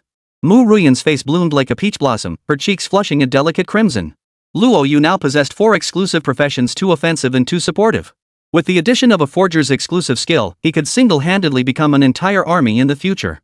Not only could he provide support, but he could also unleash powerful attacks and forge equipment, truly a jack of all trades. Moe frowned in confusion, unable to follow their conversation. What did they mean by mythic and legendary? Auntie, could you step out for a moment? I need to speak with Moe privately. If we can work things out, I have a way to restore Moe to health. Alright, you two talk. I'll wait outside. Hearing that her son's injuries might be treated, the middle-aged woman didn't hesitate. She hurried out of the room. Classmate, you mentioned myths and legends earlier. What did you mean by that? Are you just trying to comfort my mom by saying you can cure my illness? Moe spoke up. Whether you can cure me or not, I, Moe, am grateful to you. Over the years, I've seen too much of the world's cruelty and kindness. You and my mom are mere acquaintances, yet you came all this way personally. I'm truly grateful. Luo Yu waved his hand. Moe, I'm not deceiving you. I can heal the injuries on your body. Not only that, but I can make you a legendary sacred forger. Moe froze in place, shaking his head with a bitter smile. Don't try to comfort me. My soul is shattered. Even if I recover, I'll only reach an epic tier profession at best. How could I ever become a sacred forger? If it were a fresh class change, there might be a chance. But you know that probability is practically non-existent. Otherwise, how could only 2 people in the Great Xia Empire have achieved a mythical class at age 18 over the past 300 years? Luo Yu smiled. A green glow then emanated from his body. Moe's eyes widened in shock. You're a legendary holy spirit priest? This year, the demon capital has only one legendary class. Could you be that person? But only for a moment. Moya's pupils contracted sharply. Luo Yu unleashed another sword formation. Not only that, 3 shadows burst forth from his body, another signature skill. Even more astonishingly, Luo Yu conjured a Buddha jumps over the wall dish out of thin air. Only a culinary god could create such a dish. 4 exclusive skills. You have 4 exclusive skills. Moye was utterly dumbfounded. Is Luo Yu a legendary profession? Or a mythical class? How could a single class possess 4 exclusive skills? It's not scientific, not even a little bit. Luo Yu was thoroughly satisfied with Moye's astonishment. You said I couldn't turn you into a mythical class. You didn't believe I had that power. But before you met me, did you believe a class could possess 4 legendary classes simultaneously? Gulp. Moye couldn't help but swallow hard. After the initial shock, an uncontrollable surge of elation welled up inside him. You can truly purge the toxins from my body and even help me transition into a mythic class? Luo Yu smiled. Moye, do you really think you have a choice? In my current state, why would I deceive you? What good would deceiving you do? Yes, it's my fault. It's all my fault. Moye gasped for breath, urgently pleading, classmate, please let me change jobs. Moye will work like a horse or ox to repay you. Over the years, Moye had long since broken down. His mother was growing frail with age. At a time when she should have been enjoying her golden years, she was running herself ragged for his sake. He couldn't bear to continue living like this. He needed to recover and properly care for his mother. He was willing to sacrifice everything for it. Chapter 112, Job Change Quest. Inside the house. A crimson glow gathered around Moye, poised to burst through the sky at any moment. Luo Yu produced a magic orb, activated it, and a barrier enveloped the room, preventing outsiders from witnessing the job change phenomenon. Li Kai had given it to him. Given his unique profession, Li Kai had specifically entrusted him with the orb to handle situations like this, lest his abilities be accidentally exposed. Even a legendary class could cause a massive stir, let alone a mythical class. The last time a mythic class emerged was a decade ago, marking a class advancement, a legendary class ascending to mythic status. Moye's transformation from a shattered soul to a mythic tier professional was unprecedented in the entire Great Xia. Boom! A crimson beam pierced the heavens and earth. Were it not for the protective barrier shielding this beam, the entire demon capital would likely have witnessed it clearly. You have accepted the job change request. Transformed into mythic class, Sacred Forger. The notification sounded beside Moye's ear. Moye's body trembled, his expression blank as 2 silent tears slid down from the corners of his eyes. With the successful job change, all the toxins within him were expelled. His emaciated frame filled out, flesh returning to his bones as if by magic. Damn it! Moye got out of bed. Years of bedridden illness had left his legs unsteady, and he nearly stumbled to the floor. After regaining his footing, he ran outside and threw his arms around the middle-aged woman, sobbing uncontrollably. Mom, I'm healed. I have a new career now. You'll never have to worry about me again. Xiao Yi, you're standing. You're finally standing. Mother and son clung to each other, weeping bitterly. Luo Yu and Mu Ruyan exchanged a knowing glance, smiling to themselves. They chose not to disturb the mother and son in their joy. Luo Yu opened his interface to examine the newly acquired exclusive skill. He intended to see how the exclusive skills of mythic professions differed from those of legendary professions. Mythic classes possess 2 exclusive skills. One was active, the other passive. The teacher had said the key distinction between mythic and legendary classes was the presence of exclusive passive skills. The Sacred Forger had gained an additional passive skill, Luck. Luo Yu carefully examined the skill description. Mythic Forging LV1, forging epic quality gear or lower has an 80% success rate, with a small chance to craft equipment skills. The first forging of epic gear guarantees 1 golden attribute. Luck LV1, forge 100 times to gain a 10% chance of obtaining a red attribute and reduce required materials by 50%. Is this what a mythic class is? Luo Yu sucked in a sharp breath, swallowing hard. Before, he might not have considered mythic forging and luck particularly powerful. But with his newfound understanding of equipment, the impact of these 2 skills was unprecedented. He had always believed that equipment quality was determined solely by its attributes. High-quality attributes meant high-quality gear. That wasn't entirely wrong, but the overall quality of equipment wasn't so easily determined.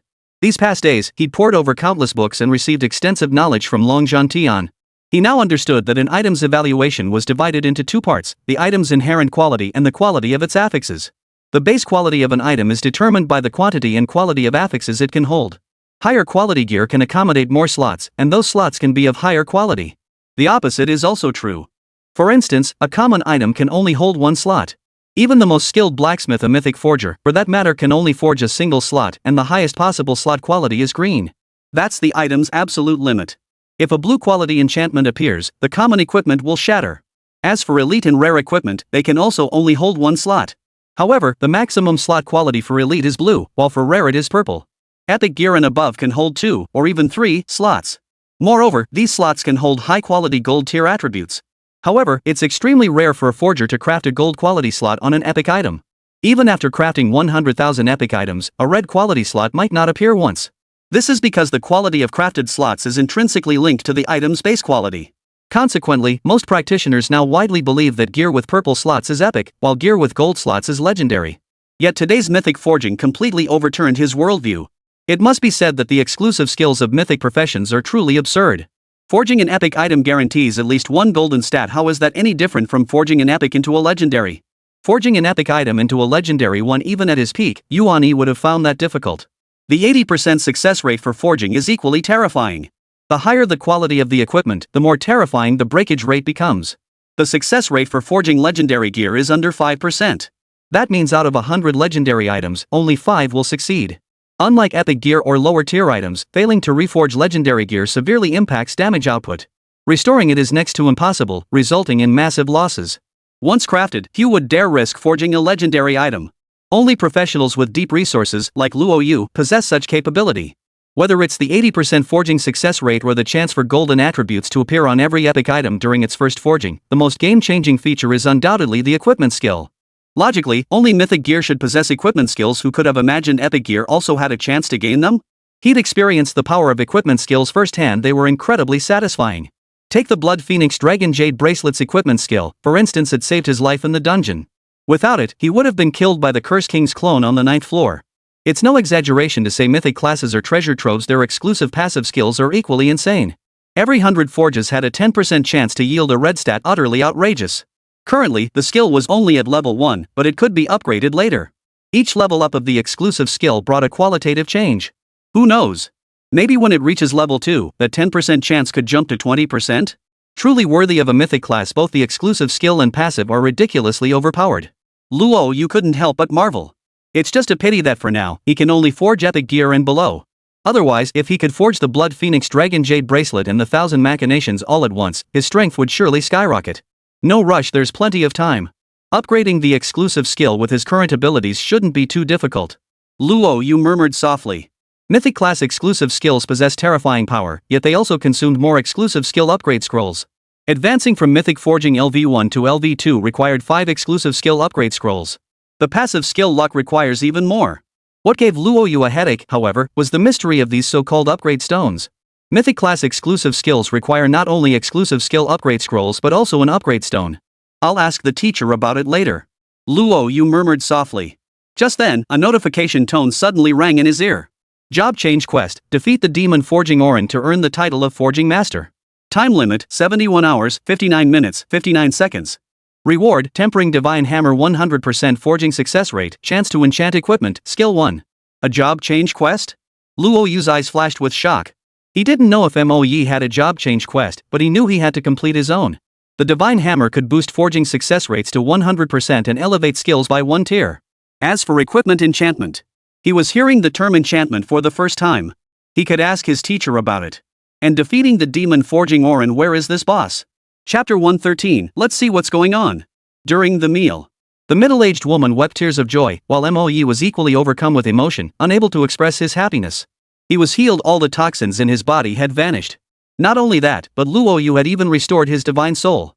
The once epic forger had now ascended to become a divine forger. This was a mythical profession, one that had only ever appeared in the history of Great Xia, never before achieved by anyone through class advancement. Luo Yu, I'm not good with words. I don't know how to thank you. Whenever you need me in the future, just ask. I'll never refuse. Yes, Luo Yu, the kindness you've shown us, your mother and me will never forget it for the rest of our lives. Over the course of a meal, the mother and son showered Luo Yu with gratitude, leaving him somewhat overwhelmed. Thankfully, the meal concluded swiftly. Job change quest? After the meal, Luo Yu inquired about the job change quest. Moe shook her head. There's no job change quest. I haven't received any hints. Luo Yu nodded. It seemed the job change quest was unique to him. Perhaps this was another ability of the Divine Covenant transforming into a mythical class granted a quest that enhanced one's original profession. Moe, what are your plans going forward? Luo Yu couldn't help but ask. Mo glanced at the middle-aged woman tidying the dishes inside the house, his eyes reddening slightly. To be honest, if this were a few years ago, I would have chosen to go to the front lines without hesitation, using my blacksmithing skills to forge equipment for the soldiers. But now, I'm afraid. Mo's voice was hoarse. 5 years I watched my mother toil day after day, living in constant fear. I don't want that to happen again. But, Mo shook his head with a bitter smile, but my mother knows I'm not the type to crave comfort. I carry a blood feud on my shoulders. My father was a soldier who died on the front lines 20 years ago. My wish is to follow in his footsteps. I had planned to live a quiet life, but my mother just told me to do whatever my heart desires, not to worry about her. Mo took a deep breath and spoke in a solemn voice. I plan to spend the next period familiarizing myself with my specialized skills, forging equipment, and setting aside money for my mother. I will return to the front lines. I will avenge my father's blood debt. Luo Yu nodded in understanding. This was Mo's choice. He had no right to question it. But, Mo, you are now a sacred forger.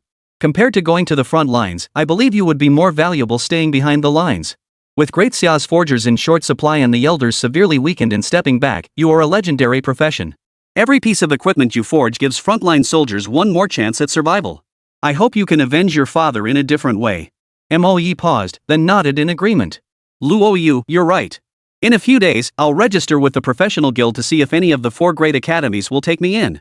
My sole focus now is honing my forging skills to forge swords for our nation. But I'm deeply troubled. Unlike combat professions, being a blacksmith or alchemist isn't just about mastering skills, it demands vast knowledge. Starting over from scratch will likely take at least 3 years, far too long. Mo couldn't help but shake his head. The Great Xia Empire's assessments for smiths and alchemists differ significantly. They require identifying materials and evaluating forging techniques. The content is intricate and complex. Mo was confident in his abilities, but the assessment cycle was far too long, 3 years just to complete one round of testing. It was a tremendous waste of time. Don't worry. When the time comes, I'll ask my teacher. Maybe they can make an exception and admit you early. Luo Yu trusted Mo's abilities. Even an epic blacksmith could forge gear without level restrictions, a testament to his formidable craftsmanship. 3 years is far too long. Who knows how many pieces of equipment Mo could forge in that time? Teacher? Mo was astonished. Luo Yu possessed 4 exclusive skills, 5 if he hadn't miscounted. With such terrifying prowess, who could possibly qualify as his teacher? Luo Yu, who is your teacher? Long Zhantian, the former president of Holy Abyss University. Rest assured, I'll definitely tell him about today's events and have him arrange a teacher for you. A mythic forger? He's bound to be in high demand. Watching Luo Yu's retreating figure, Mo took a long moment to recover. Long Zhantian. Mo's breathing quickened. Long Zhantian was a superpowered 90th level war venerable, one of the Great Xia's guardians, wielding immense power and influence. Luo Yu becoming his disciple, the future achievements were beyond imagination. Back at the villa, Luo Yu dialed Long Zhantian's number. At that moment, Long Zhantian was beaming with delight as he boasted to several elders. A profession possessing 4 exclusive skills, not only the culinary god's exclusive skill, but also 1 support skill and 2 combat-specific skills. He had slain both avatars of the Curse King. And during the recent Demon Capital trial, he single-handedly fought 2 70th level Abyss Dukes, one of whom, the Lantern Duke, even summoned monsters from the magma altar. Luo Yu repelled them all single-handedly. What do you think of my student? Long Zhantian finally felt vindicated. For years, he'd endured the cold, mocking remarks of those old men. But he understood that deep down, they wanted him to find another worthy successor to carry on his legacy. Today wasn't about mocking them, it was simply to show off. Luo Yu was simply too powerful, so powerful it was hard to comprehend. Looks like you'll be stealing the spotlight at the freshman competition, kid. But it's for the best. Shangyuan University has been stagnant lately. Those young upstarts think they're invincible among the younger generation. It's good for Luo Yu to teach them a lesson. An elderly man with white hair smiled kindly. The wine enthusiast remarked, the freshman competition is trivial. Luo Yu will undoubtedly take first place. The real show will be the Secret Realm contest a month from now. The drunkard narrowed his eyes. Those little bastards have gone too far. They've illegally annexed Fish Island into Sakura Nation's territory and, relying on someone awakening Izanami, are forcibly seizing the Secret Realm. The Secret Realm only permits practitioners below level 30. Only Luo Yu can stand against Izanami. I'll be damned if I don't see how those little bastards react when they witness Luo Yu's true power. The group's expressions turned grim. The Secret Realm on Fish Island yields vast quantities of items each month and even spawns a level 30 world boss, the fire-breathing deer. The fire deer's divine flames hold immense value for blacksmiths, drastically increasing forging success rates. Based on projections, the fire-breathing deer is expected to appear within the Secret Realm in 1 month. This urgency drives the drunkard and his group to desperately seek the beast, unwilling to cede it to Sakura Nation. No matter what, the fire-breathing deer must be captured. With it, Old Su could raise his forging success rate to 20%, which was especially crucial for Great Xia. Old Yuan, severely injured, has stepped back from the front lines. With only Old Su handling forging matters, the pressure is immense. The flame deer is vital to him. Long Zhantian spoke in a deep voice. The others nodded in unison, their expressions grim. Blacksmiths are vital to the Great Xia Empire, especially high-tier ones. Their superior tempering skills allow them to forge higher-quality equipment. Alas, the heavens were not on their side. For decades, high-quality smiths had been few and far between. The Great Xia Empire had always relied on a handful of elite smiths to sustain its strength. Now that Yuan Yi had stepped down, only Su Dazhuang remained to hold the fort. Now in his 70s, how many more years can he keep going? Moreover, a high-quality forger has limited capacity and simply cannot meet the equipment demands of top-tier combat power. This leaves Su Dazhuang with little time to rest, and it pains them to see it. Among those present, Su Dazhuang was the youngest, yet he appeared the most aged. His skin was wrinkled, and his white hair had been darkened by soot. Su Dazhuang seemed to be speaking from the heart. Now that Brother Long has found his ideal apprentice, I still don't know where mine might be. Bunch of useless hacks. It took them over half a month to forge a single elite piece of gear. Nearly drove me mad. Black smoke seemed to billow from Su Dazhuang's nostrils as veins bulged prominently on his barrel-thick arms.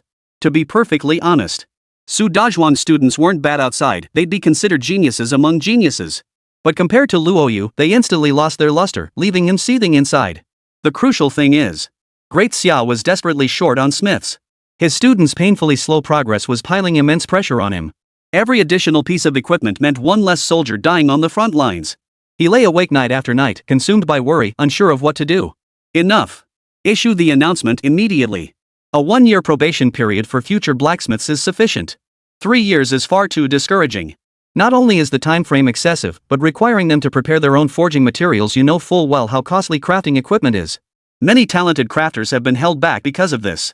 I propose we reform the blacksmith examination system immediately. While I still have the strength, I can help cultivate more outstanding blacksmiths for the Great Xia Empire. This way, the art of forging won't be lost. Su Dazhuang ranted on for quite some time, leaving the others feeling despondent as they began to deliberate on the matter. When Long Zhantian saw Luo Yu's call, the gloom in his heart lifted considerably. Old Su, rest assured I'll give your proposal serious consideration. Little Yu called. Let me see what this is about. Chapter 114, Long Zhantian's shock. Xiao Yu, what's up? Long Zhantian inquired. Luo Yu didn't hold back, asking about the demon refining Orin and the upgrade stones. He had asked Mu Ruyan, but she was equally clueless, never heard of the demon forging Orin boss, though she knew about the upgrade stones and their purpose, just not where to get them. Demon refining own upgrade stone. Long Zhantian murmured softly before speaking up, Xiao Yu, Demon Forge Orin is a boss within a frontline instance called the Crucible. It's only available in Nightmare mode, a level 20-25 dungeon with extreme difficulty. Many Xia adventurers have perished there.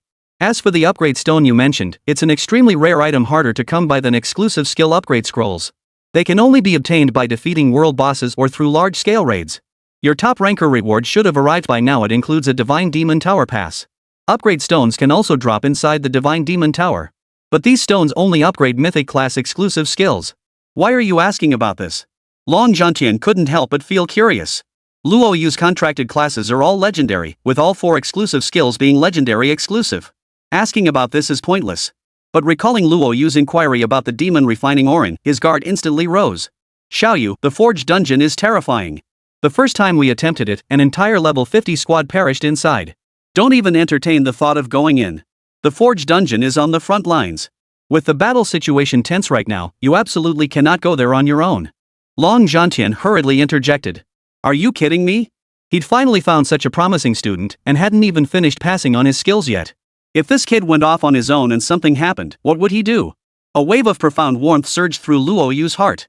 For over half a month, Long Zhantian had treated him like family, allowing him to truly experience the feeling of kinship. Master, I've contracted a Mythic class Divine Forger. Due to my profession, a job change quest appeared.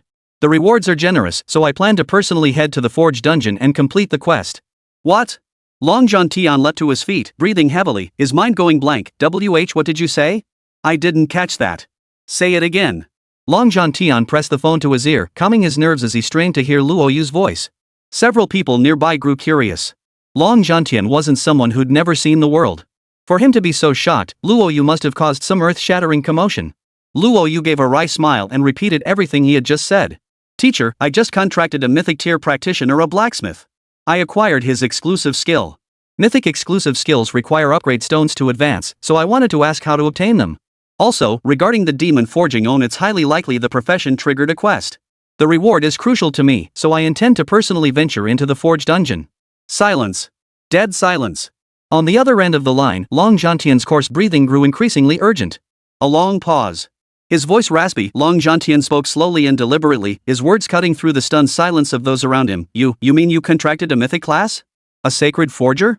And you've acquired his exclusive skill, triggering a class change quest that requires you to enter the forge dungeon? Did I hear that correctly, teacher? That's correct, master. I also need your help. The forger assessment takes 3 years round trip. My friend is now a mythic forger and previously crafted a gear piece without level restrictions. I believe he'll definitely pass the assessment. Could you personally evaluate him? If he passes, I'd like to introduce him to a mentor. Chapter 115. Everyone stares in disbelief. Call ended. Long Zhantian remained rooted to the spot, processing the news Luo Yu had delivered. Mythical craftsman. Sacred forger. And the rare class change quests that few could ever trigger. How many years had it been since the last class change quest appeared? Long Zhantian swallowed hard. Seeing his expression, the wine drunkard unusually refrained from teasing him and spoke in a solemn tone. Few can trigger the class change quest. In the past decade, only 3 have succeeded. 2 attained epic classes, and upon completing the quest, their class power saw terrifying increases. 1 gained an exclusive skill, elevating their epic class to legendary status. The other gained a unique, life-bound weapon, boosting their power far beyond that of ordinary legendary classes. Of the 2, 1 perished on the front lines, while the other retained the rank of 2-star general. The remaining legendary class failed the job change quest and perished within the dungeon. The drunkard spoke indifferently.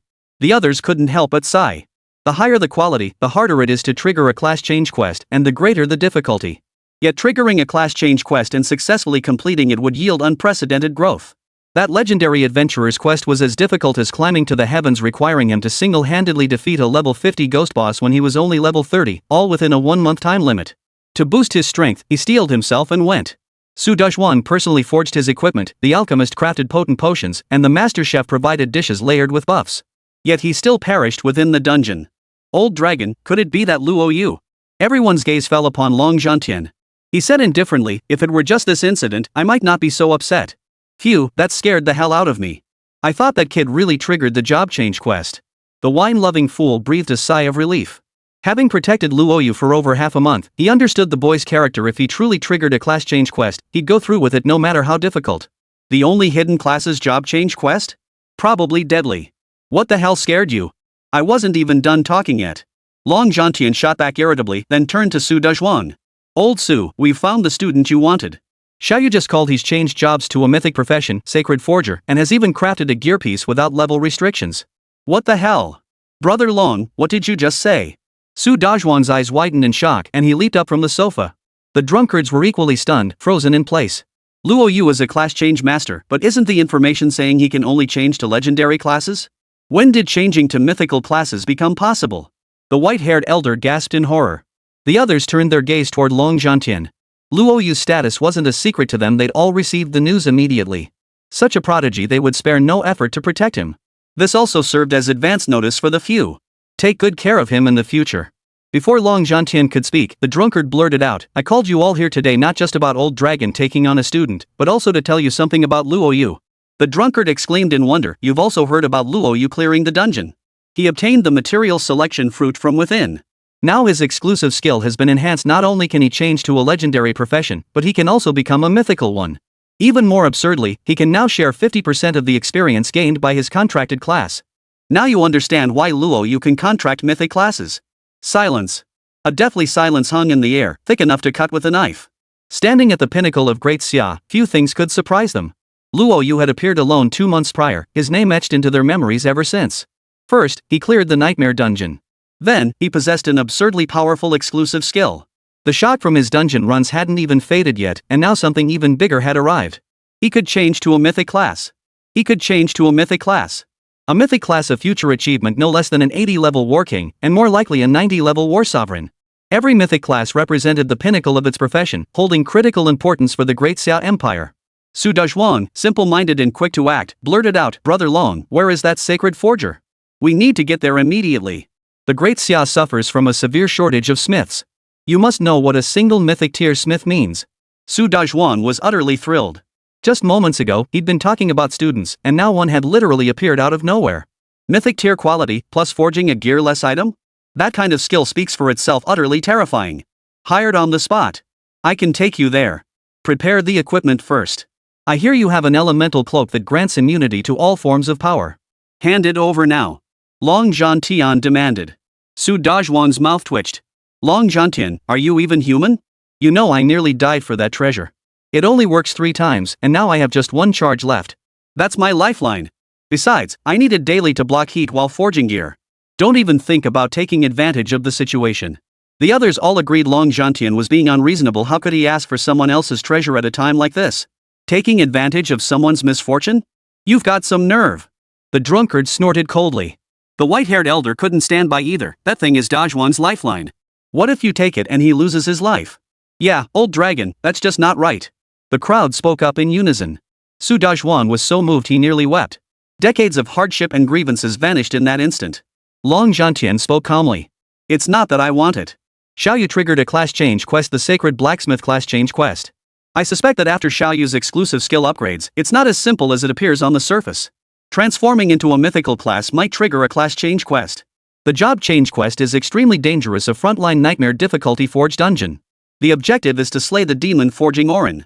Long Zhantian surveyed the group. You all know the forge instance's difficulty. On the surface, it's a level 20-25 dungeon, but in reality, it's a level 40 plus dungeon, a large-scale raid that's several tiers harder than ordinary nightmare-level dungeons of the same tier. To date, every single run of the Forge dungeon has required 3 or 4 legendary classes leading the charge, paired with top-tier specialists from every major class, just to barely scrape by. Now, do you think the elemental cloak matters to Big Zhuang? At this remark, the group froze in place, swallowing hard. Demon Forge Orn. The name of the boss was no stranger to them. It was several tiers stronger than even the zone bosses. Dungeons classified as raid content weren't something ordinary 5-player instances could even hope to match. And this triggered the mythic class transition quest. They couldn't even imagine how much Luo Yu's forging skills would skyrocket after completing it. Drunkard took a deep breath and looked at Su Dazhuan. Dazhuan, you're tough as nails. What use is an elemental cloak to you? Just hand it over. The white-haired elder nodded. Quite right. Luo Yu needs our protection now. You can't be stingy. The others nodded in agreement. Dazhuan, it's just an elemental cloak. You can't risk putting Luo Yu in danger just to keep it for yourself. Now tell us, are you going to hand it over willingly, or do we have to take it by force? Exactly. Luo Yu sent you a mythic tier student. It's only fair you return the favor. With that, a piercing scream echoed through the hall. Su Dazhuan was stripped down to his underwear, while Long Zhantian smiled as he tucked away the elemental cloak. Don't worry, elemental cloaks are rare now. Once Xiaoyu completes his job change quest, I'll have him craft 10 or 8 for you. Just look at how stingy you are. Su Dazhuan was on the verge of tears. So Luo Yu's life matters, but his own life is worthless? Hearing it was for Luo Yu, their reactions were all too real. He agreed this decision made perfect sense. Luo Yu triggered the Divine Blacksmith job change quest. Completing it would yield something truly terrifying. Did I ever say I wouldn't give it? Now that you've got the elemental cloak, can you take me there? But I'm curious, what are the exclusive skills of a sacred blacksmith? How do they enhance forging? Su Dazhuan inquired. The others also looked at Long Zhantian with puzzled expressions. Divine Forger, exclusive skill Mythic Forging. Passive skill Luck. Mythic Forging grants an 80% success rate on epic quality gear and below, with a small chance to forge equipment skills. Each time an epic piece is forged, it guarantees 1 golden attribute. As for luck, for every 100 forging attempts, there's a 10% chance of a red attribute appearing, and the materials required for forging equipment are reduced by 50%. While speaking, Long Zhantian's mind was churning with turmoil. Outwardly calm, he looked at the group and said placidly, well, this divine blacksmith hasn't disappointed you, has he? An 80% success rate. A small chance to forge equipment skills, with the first forging guaranteed to yield a golden attribute. Equipment forging materials reduced by 50. Su Dazhuang's breathing quickened, his head spinning. The others all seemed to think the sacred forger was too overpowered. Only Su Dazhuang, as a mythic forger himself, understood the true terror of the sacred forger. All he could do now was sigh. Even among mythic tier equipment, there are gaps. It seemed the power gap between innate mythic professions and those attained through advancement was truly terrifying. I'm a mythic forger, but I can only save 30 materials, and the chance to forge a golden stat is only 60%. As for equipment skills and red attributes, you'd probably forge 1,000 pieces and still not get one. Su Dazhuang exclaimed in awe, looks like we really hit the jackpot this time. With two sacred forgers appearing at once and Luo Yu triggering a job change quest, your gear will undoubtedly see a massive upgrade from now on. Su Dazhuang's heart surged with excitement.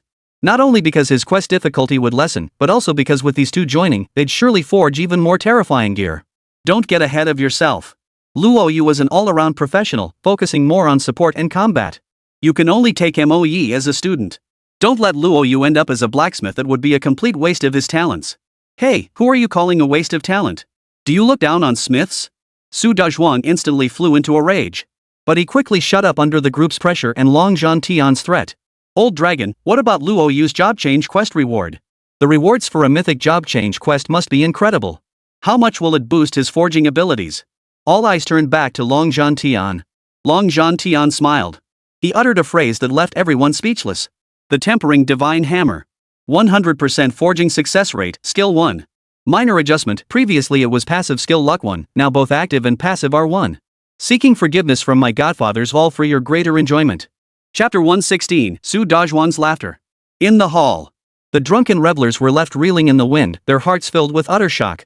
Divine Hammer Tempering, 100% forging success. Mythic Forging and Luck both at level 1. This meant massive savings on exclusive skill upgrade scrolls for both Mythic Forging and Luck, plus 2 upgrade stones. Everyone present understood. Each level up for exclusive professions brought a qualitative leap. Perhaps they could now forge epic gear and below with 100% success rate. Obtaining the Divine Hammer would elevate legendary gear forging success rate to 100%. Just as Su Dazhuang was leaving, the drunkard grabbed him and whispered something. After they stepped outside, Su Dazhuang's gaze toward Long Zhantian seemed off. A hint of mockery flickered in his eyes.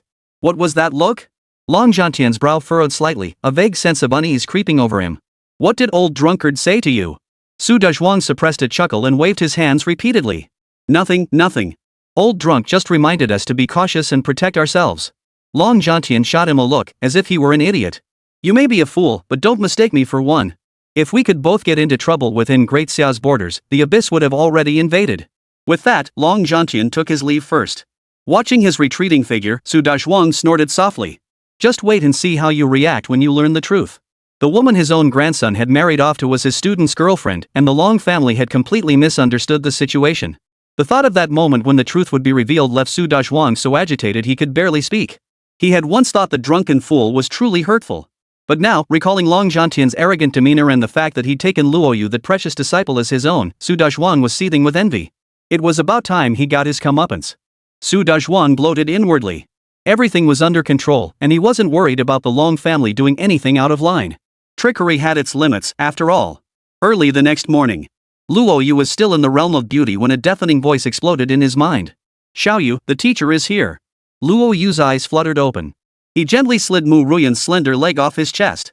They had played late into the night, leaving Mu Ruyan sleeping soundly. He rose, dressed himself, and headed outside. Su Dazhuang glanced at the woman inside the room, then looked at Long Zhantian, unable to suppress a chuckle. Long Zhantian's brow furrowed deeply. Dazhuang, could you please stop grinning like a pervert? What on earth did that drunkard say to you that's got you chuckling all the way down here? Long Zhantian wondered inwardly. Su Dazhuang cleared his throat twice.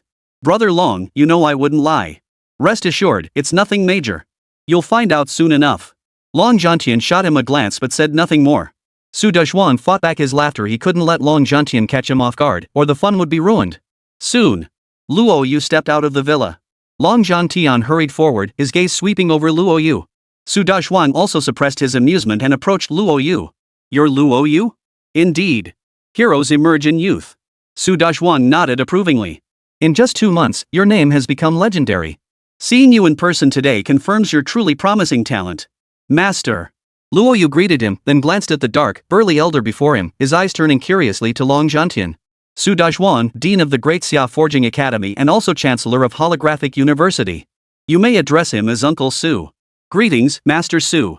Luo Yu greeted him politely. It must be said, his seniority was immense. Su Dazhuang could easily be his grandfather. Good. Long Zhantian glanced at Luo Yu, whose entire profile was under his control. Indeed, he is a sacred forger. Where is that mythical class you mentioned now? Chapter 117, All Element Gem. Outskirts of the Demon Capital. The trio hurried toward Moe. Long Zhantian handed him the elemental cloak and several bottles of precious potions. The Crucible instance was extremely challenging, a raid instance accommodating 20 players. Only the most elite practitioners could hope to clear it with a standard 20-player group. The forge dungeon contained the overflowing flames from the demon forging Orin's equipment, which were deadly to adventurers. With the elemental cloak, you could effortlessly withstand damage from any element. However, it could only be used once outside the forge dungeon, the cloak would lose its effect. Along the way, Long Zhantian kept droning on, warning Luo Yu about the forge dungeon's dangers. If you truly can't handle it, just quit. You have a bright future ahead. Even if you fail the class change quest, it's no big deal. Long Zhantian's heart was filled with worry. Such emotional turmoil hadn't surfaced since Surefira's soul had shattered. Years later, he found himself caring deeply for another student. Calm down, Brother Long. You haven't even gone yet, what's the rush? Su Dazhuang understood Long Zhantian's feelings. Over 80 years old, having taken only one disciple in his entire life only to see that soul shattered, leaving him crippled. Now, after so much hardship, he'd encountered an even more exceptional one who regarded him as the rightful heir to his legacy. If anything were to happen, Long Zhantian might truly not be able to bear it. The three arrived at Moya's residence. Seeing the surroundings, Su Dazhuang's brow furrowed deeply. It seemed the blacksmith assessment needed urgent adjustments. Moyi, a legendary blacksmith, had nearly been held back due to family circumstances. This is our oversight. Su Dazhuang couldn't help but speak up. At that moment, Long Zhantian finally felt the urge to reform the blacksmith assessment. Luo Yu. The three had barely arrived when Moyi emerged from his house. His breathing quickened as he looked at Long Zhantian and Su Dazhuang. He knew who they were, frequent faces on television. One was the former president of Holy Abyss University, the other the vice president of Holographic University and a legendary forger. Since Yuani stepped back from the front lines, Su Dazhuang had become the strongest forger in Great Xia, an idol he'd always looked up to. Master Long, Master Su. The moment Moyi appeared, two pairs of eyes fixed on him. Su Dazhuang strode forward, scanning Moyi with a glance. All the man's information instantly appeared before his eyes. Excellent. A sacred forger, truly a sacred forger.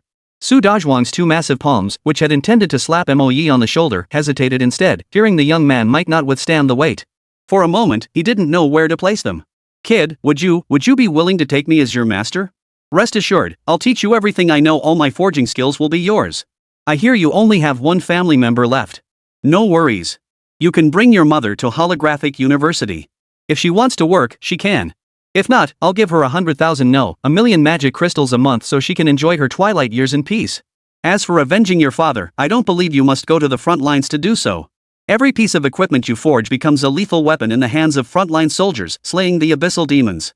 Compared to your solitary strength, forging thousands upon thousands of pieces of equipment, empowering thousands upon thousands of warriors across the entire Great Xia Empire to avenge you, wouldn't that be far better? Luo Yu blinked. You know what? You really can't judge a book by its cover. Who would have thought that Su Dazhuang, with his burly build, could utter such compelling words? Just as expected. Holding a high position requires not only capability but also the art of persuasion. Moyi stood frozen in place.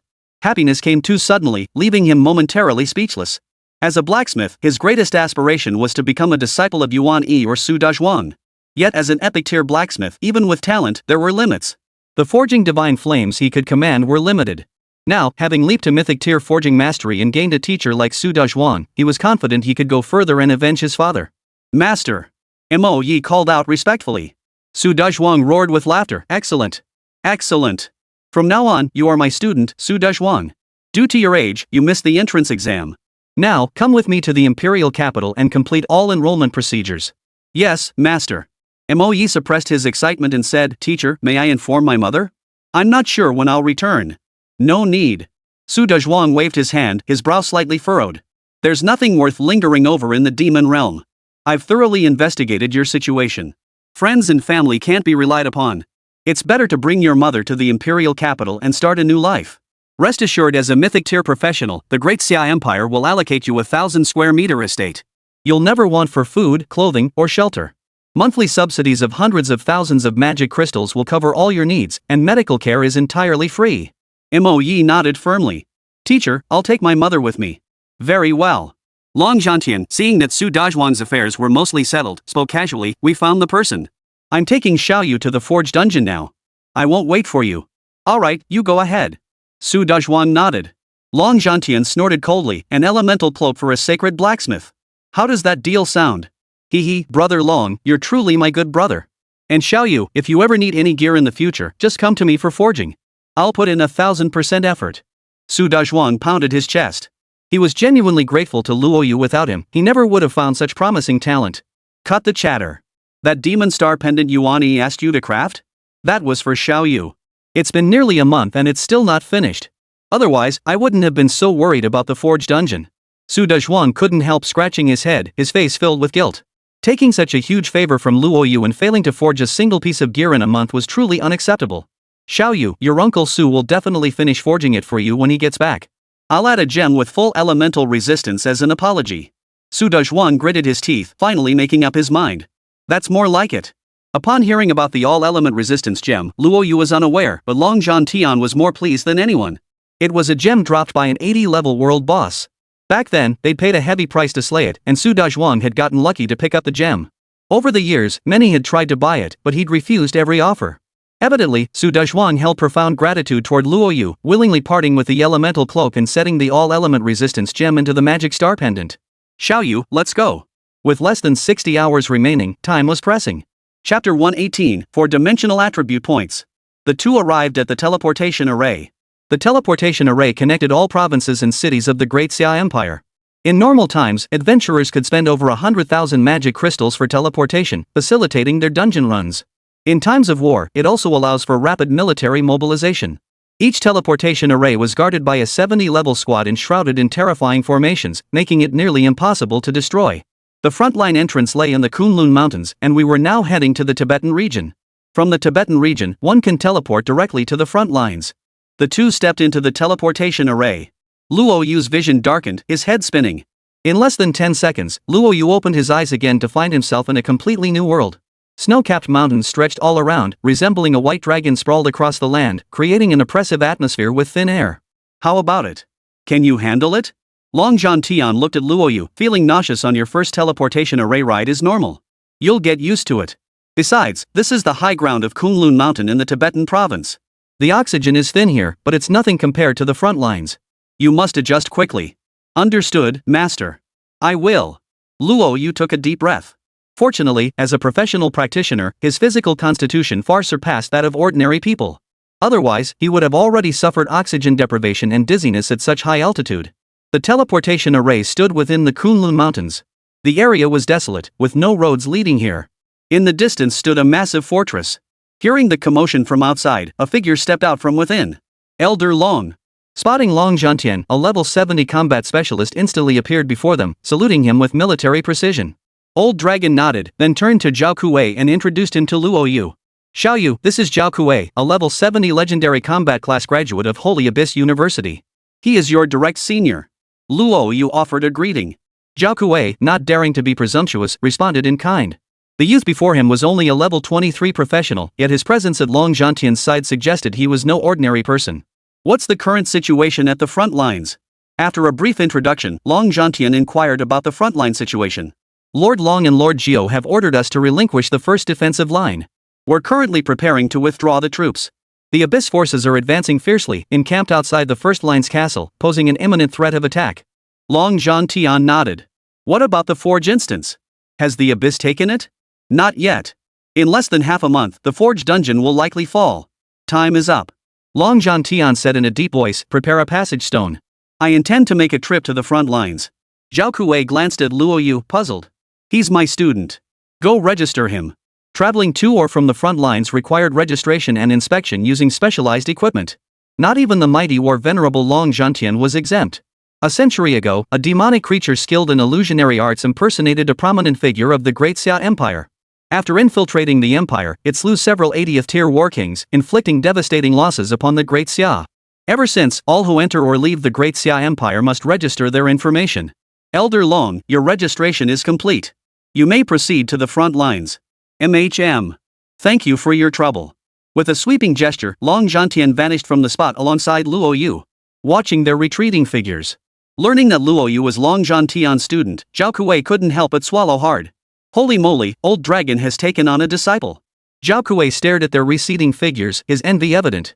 As a legendary practitioner and fellow student at Holy Abyss University, effectively Luo Yu Sr., he had longed to become Long Zhantian's disciple since enrollment. Yet his lack of innate talent led to outright rejection. He had a premonition, in 10 years, Luo Yu's name would surely resound throughout the Great Xia. Isn't it strange that the teleportation array is guarded by legendary professions? Noticing Luo Yu's curiosity, Long Zhantian couldn't help but smile. Luo Yu gave a wry smile. Master, I'd heard that only 2 or 3 people in the Great Xia Empire could transition to legendary professions each year. But now it seems there might be more than that. At first, Luo Yu had assumed that among the Great Xia's billions of people, only 200 or 300 were legendary professions. But now it seemed that wasn't the case. The teleportation arrays were all guarded by level 70 legendary professions. With 70 or 80 teleportation arrays across the Great Xia Empire, this level of staffing would require at least 300 to 400 individuals. Moreover, teleportation arrays aren't the highest priority targets for protection in Daxia. Luo Yu believed the Great Xia likely possessed at least 100 legendary tier professionals, and mythical tier professionals certainly numbered far beyond just a handful. You're right. Long Zhantian smiled. The Great Xia Empire has at least 1,000 legendary professions, though most were promoted later, including mythical professions. Legendary professions who transition from innate talent far surpass those who advance later in life. Luo Yu's eyes flickered, as if encountering a new revelation. Long Zhantian was quite satisfied with his student and took the opportunity during their journey to clarify things for him. After reaching level 30, professionals receive class quests every 10 levels. Unlike class change quests, these are triggered simply by reaching the required quality level. For instance, the level 30 class change trial requires at least elite quality, level 40 demands rare, level 60 requires epic, level 70 calls for legendary, and level 80 demands mythical. Completing a class quest grants a small chance to advance your class quality. However, such upgrades only allow you to continue leveling up, significantly boost your 4 core attributes, and occasionally enhance your skills if you're lucky. But they're nowhere near as powerful as those who start out with legendary or mythic classes. Long Zhantian explained. Take Su Dezhuang and Moe, both mythic tier professions. Su Dezhuang is an 86-level blacksmith, yet his success rate pales in comparison to Moe's terrifying proficiency. Even with Su Dezhuang's exclusive skill nearing max level, advancing to a mythic class only provides a slight boost. It simply cannot compare to the exclusive skills of a true mythic class. Long Zhantian sighed wryly. Therefore, a practitioner who advances through postnatal cultivation can never surpass one born with innate talent. But there are exceptions to every rule. The teacher only said this is true in most cases. I see. Luo Yu murmured softly before asking again, Teacher, what kind of enhancements can I expect after completing my level 30 class quest? The level 30 class quest reward is crucial. It nearly determines how high a practitioner can rise in the future. In my view, its importance rivals that of class quality itself. Long Zhantian paused before replying. Completing the level 30 profession quest permanently increases your base 4 primary attributes by tenfold. Typically, whether for common or mythic professions, the starting base 4 attributes are only 40 points. Without special items or opportunities for enhancement, each level increase adds 40 points to the 4 attributes. At level 30, that would be 1,200 points. After completing the trial, the base attributes can reach 12,000 points. This represents a massive leap forward. Only upon reaching level 30 does one truly become a professional. It also marks the first major watershed where practitioners can truly pull ahead. Long Zhantian spoke solemnly. The 4 core attributes determine so much. Consider terrifying equipment, rare artifacts, or even the lifebound artifacts unlocked at level 30 and spirit pets unlocked at level 40. If you want to equip truly formidable gear, forge terrifying lifebound artifacts, or summon high-quality spirit pets, your 4-dimensional attributes must meet the baseline requirement. I hope you seize this opportunity to boost your strength at level 30 and elevate your 4-dimensional attributes to a higher tier. As a hidden class, I expect you to reach around 2,000 4-dimensional attributes by level 30. Upon completing the class change quest at that point, you'll reach 20,000 total attributes, far surpassing everyone else. But this is incredibly difficult. Back in my day, I could only reach 1,500 points, and that was considered exceptional, both in terms of luck and raw power. Dragon Slayer Tian, rather than being ordinary. Mentioning this, he grew quite curious about Luo Yu's 4 core attributes. After all, while one could discern Luo Yu's class and exclusive skills, his equipment and 4-dimensional attributes remained hidden unless the practitioner chose to reveal them. Xiaoyu, what are your current 4-dimensional attributes? Don't worry. Even if they haven't increased, I'll find a way to help you improve them later. Chapter 119, The Front Lines. Xiaoyu, what are your current 4-dimensional attributes? Long Zhantian inquired. Seeing Luo Yu fall silent, he assumed the other's 4-dimensional attributes weren't particularly high, which left him feeling uneasy. Truthfully, Long Zhantian was being deliberately provocative. Luo Yu's profession was too extraordinary, reaching level 23 in just over half a month, plus 5 exclusive skills. An ordinary professional would have grown arrogant long ago. He wanted to bring Luo Yu down a notch, to make him understand that while class quality mattered, other aspects were equally important. He hoped Luo Yu would settle down and focus on leveling up. But when Luo Yu hesitated for a moment and spoke, his words made Long Zhantian's pupils contract sharply. Teacher, I'm currently level 23. Each of my 4 core attributes is at 530 points, totaling 2,120 points. I estimate I'll reach 2,400 points by level 30. What did you just say? You currently have 2,120 points across your 4 core attributes? Long Zhantian froze in shock. Luo Yu offered no explanation, silently opening all his class information for Long Zhantian to examine thoroughly. Long Zhantian's mouth twitched. His entire body was clad in legendary gear, his weapon being exclusive legendary equipment, his bracelet mythical gear, complete with equipment special abilities. 5 exclusive skills shone exceptionally bright, coupled with absurdly high 4 stat attributes, each genuinely reaching 530 points. This left Long Zhantian speechless with shock. How did you do that? Long Zhantian finally blurted out. Is this Timur even human? Level 23 with a full set of legendary gear and a mythic item? What class could possibly have such extravagant equipment at level 23? What's crucial is that Luo Yu earned it all through his own strength, without relying on anyone else. That's what makes it truly terrifying. Little Yu, how can every one of your 4 core stats reach 530 points? Long Zhantian was genuinely stunned. Luo Yu scratched his head. Teacher, the class change master grants 100 points to each base stat. Plus, I have the mythic Blood Phoenix Dragon Jade bracelet. One of its traits grants 20 points to each base stat for defeating a dungeon boss, but it's limited to 10 kills. What a pity. If only the Blood Phoenix Dragon Jade bracelet were more generous, changing the limit from 10 to 20, or even 30 kills, that would be so satisfying. So that's how it is. I didn't realize the Transmuter's starting stats were so high. Dragon Slayer Tian exclaimed in astonishment. He'd never seen anyone start with 100 points before. He had to admit, this student of his truly astonished him, flawless in every aspect. He'd always believed his luck was poor, no one except Shurfiro had ever met his standards. Who could have guessed that after over 30 years of disappointment, he'd finally be greeted by an ace up his sleeve? 2120 attribute points across 4 dimensions. By level 30, you'll have 2,400 attribute points. Upon completing the class quest, you can reach 24,000 points. 24,000 points. No one in the Great Xia's recent 300-year history has ever achieved such a feat. Currently only at level 23, there's still significant room for growth. Xiao Yu, regarding the attributes on your mythic gear, I have a method to reset them to 0, allowing you to gain an additional 800 attribute points. Master, how? Luo Yu asked urgently. He'd always known the 4 core attributes were crucial, but hadn't realized how they could be utilized. Only now did he realize how vital the base 4 attributes truly were. For example, a mythic item might require 2,000 strength to equip. That means your base strength stat must be 2,000 to wear it. The Blood Phoenix Dragon Jade bracelet didn't display stats because its level was too low. As level increased, the high-quality weapons, equipment, and spirit pets one could equip all demanded massive amounts of base attributes. These 3 elements collectively formed the entire damage panel of a character.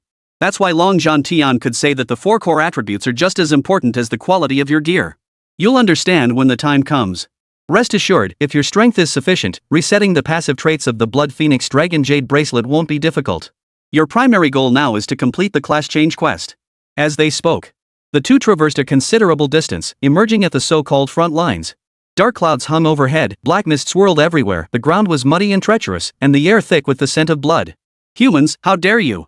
Their arrival alerted a 100-strong scouting force of monsters. Long Zhantian had no time to engage them. A terrifying aura crashed down, leaving not a single one of the 100 monsters alive. No! The monsters lurking in the shadows stared in horror. That man was their captain, a 70-level Viscount-level boss, yet the old man before them had crushed him with a single strike. Report to the Duke. We must report to the Duke. The demonic creature silently vanished into stealth, disappearing from its spot. Yet after only a few steps, its body suddenly exploded. From start to finish, Long Zhantian hadn't spared them a single glance. Likewise, in the distance, a group of adventurers fought a desperate battle against the abyssal monsters, their bodies littering the ground. Blood soaked the earth, creating a horrifying sight. Over 100 monsters surrounded a dozen soldiers, their spears repeatedly piercing the men's bodies as blood gushed forth.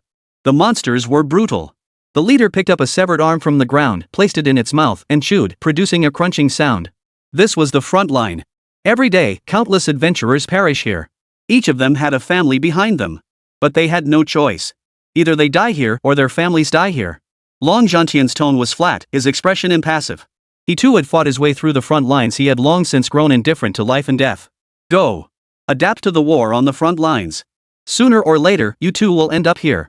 Long Zhantian saw the murderous intent filling Luo Yu's eyes. Accompanying him this time served not only to complete the job change quest, but also to acclimate him to frontline combat conditions ahead of schedule. The 4 great academies held the last reserves of resources in Great Xia, yet the burden they carried was also the heaviest. They frequently received missions to the front lines. Now that they'd encountered monsters besieging Great Xia soldiers, it was good for Luo Yu to acclimate early.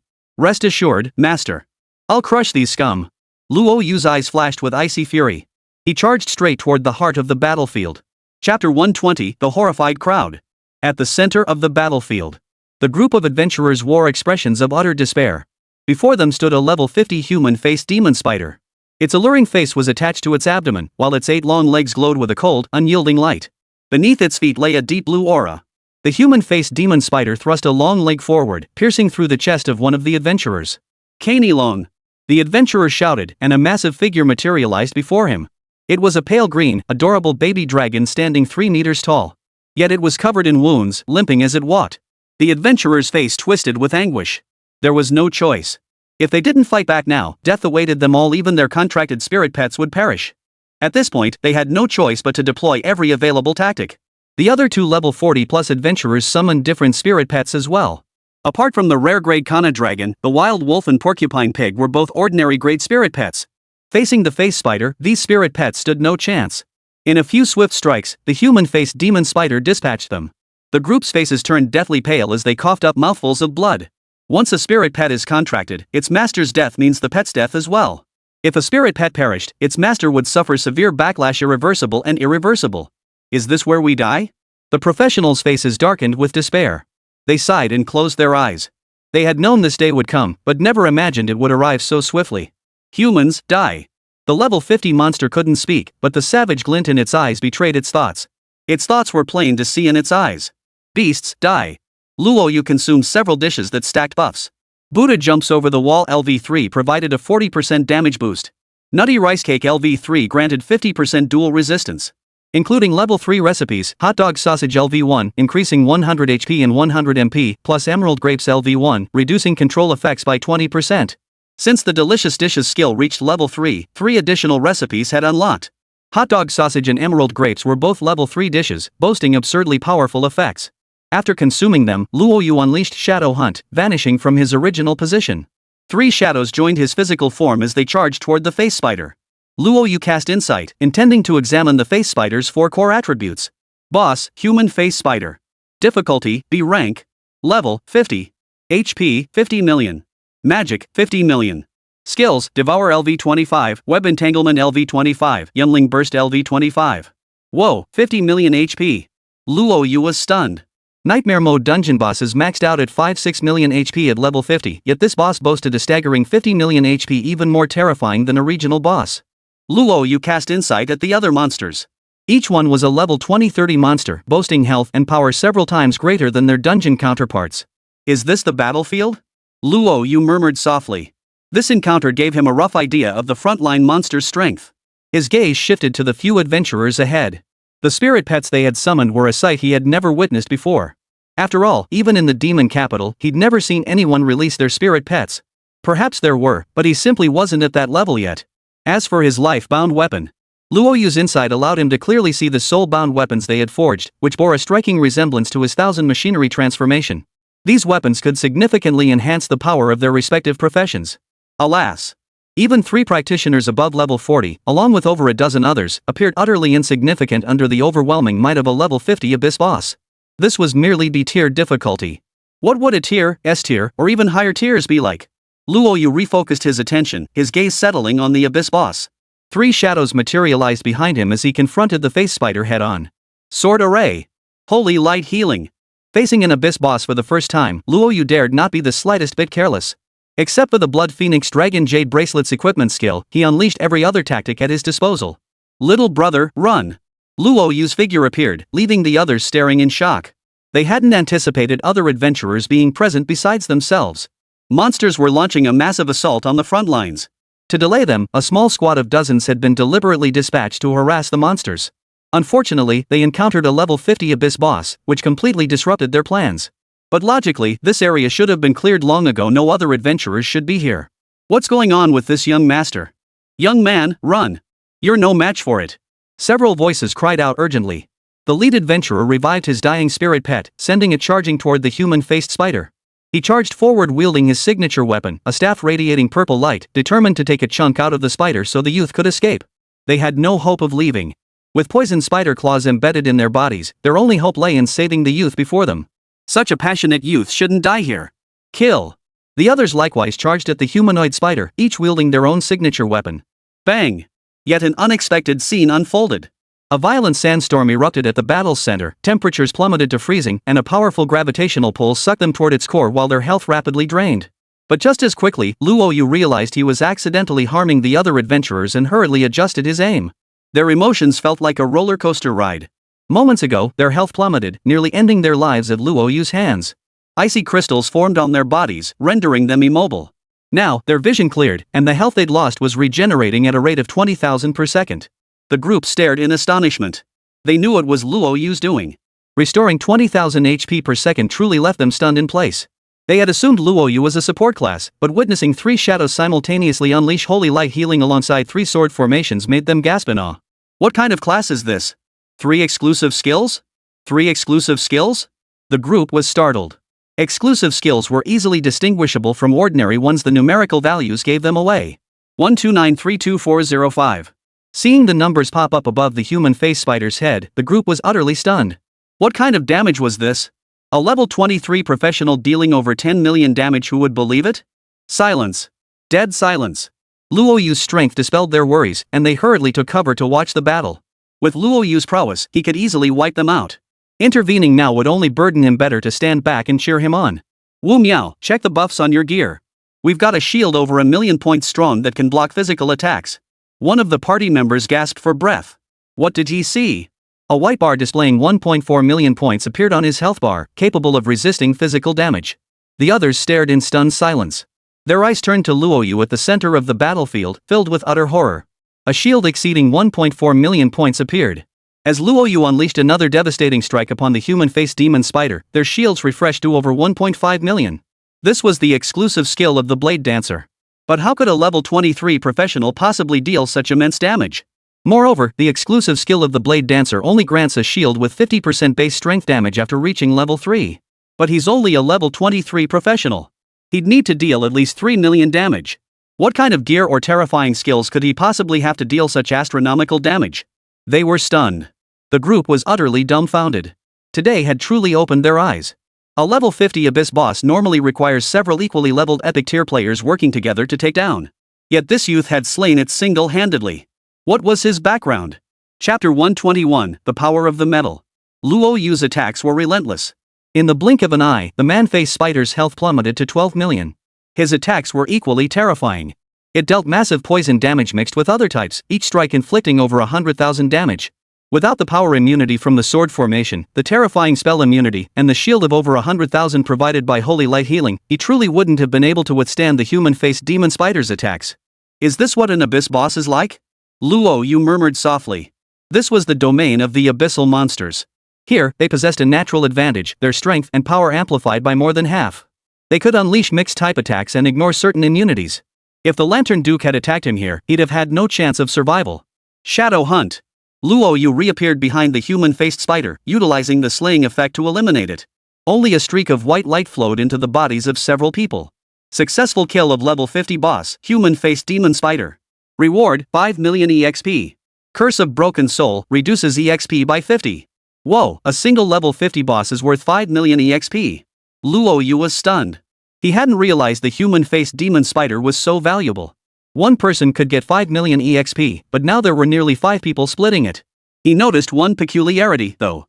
The frontline boss followed the same pattern as dungeon bosses. The player dealing the most damage received the highest experience share. The human-faced demon spider had a total of 60 million HP. The group of adventurers had whittled it down by 10 million, leaving him to single-handedly take down the remaining 50 million. That meant a single level 50 boss could yield at least 6 million experience points, utterly terrifying. Obtained Elite Quality Human-Faced Spider Cub X1. Obtained Epic Material, Human-Faced Spider Heart X1. Acquired 1 Blue Boss Medal. Blue Medal? Luo Yu felt a pang of curiosity. He couldn't figure out what it was. Even after inspecting it with insight, he found nothing unusual. I'll ask the teacher about it later. Luo Yu murmured softly, his gaze settling on the others. They were afflicted by severe toxins, their health steadily draining, losing over 1,000 HP per second. However, being level 40 plus professionals, their gear and 4-dimensional attributes were exceptionally high. Each possessed 2 to 300,000 HP, with one support Titan class character boasting over 700,000 HP. Reaching level 30 brought terrifying enhancements to their 4 core attributes, and the gear they could equip provided equally staggering stat boosts. 2 to 300,000 HP, even for that Titan class, was nearly a rare feat for epic or legendary classes. The numbers would be truly terrifying. Can you control the toxins on your bodies? Luo Yu frowned slightly. He could only restore health for a few people, lacking both antidote skills and healing dishes. Wu Liao, the leader, swallowed hard and shook his head. Thanks for your help, young brother Xia. The toxin has 30 seconds left. We just need to take some potions to restore our health. Luo Yu said nothing, casting Holy Light Healing once more. He swiftly restored all their health to full before turning toward Long Tian. Watching Luo Yu's retreating figure, Wu Liao and the others felt gratitude welling up in their hearts. They were equally curious about his identity. Unbelievable. Even a legendary class couldn't solo a level 50 abyss boss at level 23. Holy crap, he must be another powerhouse. Wonder which elite master trained him. Terrifying. With power like that, why haven't we heard his name before? Could he be this year's top scorer in the college entrance exams? Wu Liao and the others couldn't help but speculate. Luo Yu's prowess left them in awe. A level 23 player possessing 3 exclusive skills was terrifying, especially since they were all high-tier ones. No need to guess. We believe his strength will soon carry him to the front lines. Hopefully, we'll all still be alive by then. Wu Liao smiled. He swiftly stored the other fallen adventurers within his soul-bound weapon space, hoisted the gravely wounded adventurer onto his back, and set off toward the frontline war fortress. How's it going? Getting used to it? Long Tian looked at Luo Yu. The other man kept his head down. Long Tian's voice was deep and solemn. This is the front line. Either you die, or I perish. This struggle has raged for centuries. Every professional bears the mission to defend Great Xia. Don't blame us for being ruthless. We too rose from the lowest ranks, fighting our way up. If they don't die today, their families will. Compared to dying on the front lines, watching friends and brothers vanish day by day, the survivor endures the deepest agony. Perhaps death is their true liberation. Long Tian murmured softly. Whether it was a heartfelt expression or an attempt to show Luo Yu the brutality of the front lines. Luo Yu took a deep breath. Master, I'm fine. I'm just feeling a bit emotional. They were all living, breathing people, yet every moment, more professionals fall. I can't bear to imagine how heartbroken their families will be when they hear the news. This is war. Long Tian couldn't help but sigh. His gaze lingered on Luo Yu's dim eyes, his expression growing more solemn. Xiaoyu, you carry the hopes of many people, even the hopes of the entire Great Xia. I don't know if saying this puts too much pressure on you. But this is the heartfelt sentiment of your teacher, and of old Ghost Geo and the others. 300 years of Great Xia, how many lives have been lost? Perhaps only your emergence can bring an end to this cruel era. Teacher, I will strive with all my might. Luo Yu's expression was unwavering. Long Tian patted his shoulder and nodded approvingly. Well said. We live for those who have fallen. The two continued onward toward the Forge dungeon. After a minor incident, Luo Yu grew even more curious about spirit pets and soul-bound weapons, as well as the blue metal dropped by the boss. Master, what's the use of this metal? Luo Yu held up the metal, his curiosity piqued. Long Tian marveled, blue metals only drop from level 50 abyss bosses. Hunting a single 50-level abyss boss solo is harder than clearing the nightmare dungeon alone. Long Tian looked at Luo Yu with satisfaction. Frontline professionals have a rank system. They range from private first class, private second class, all the way up to 1-star major general and 2-star lieutenant general. Ranking is straightforward. It's based on earning medals by slaying monsters.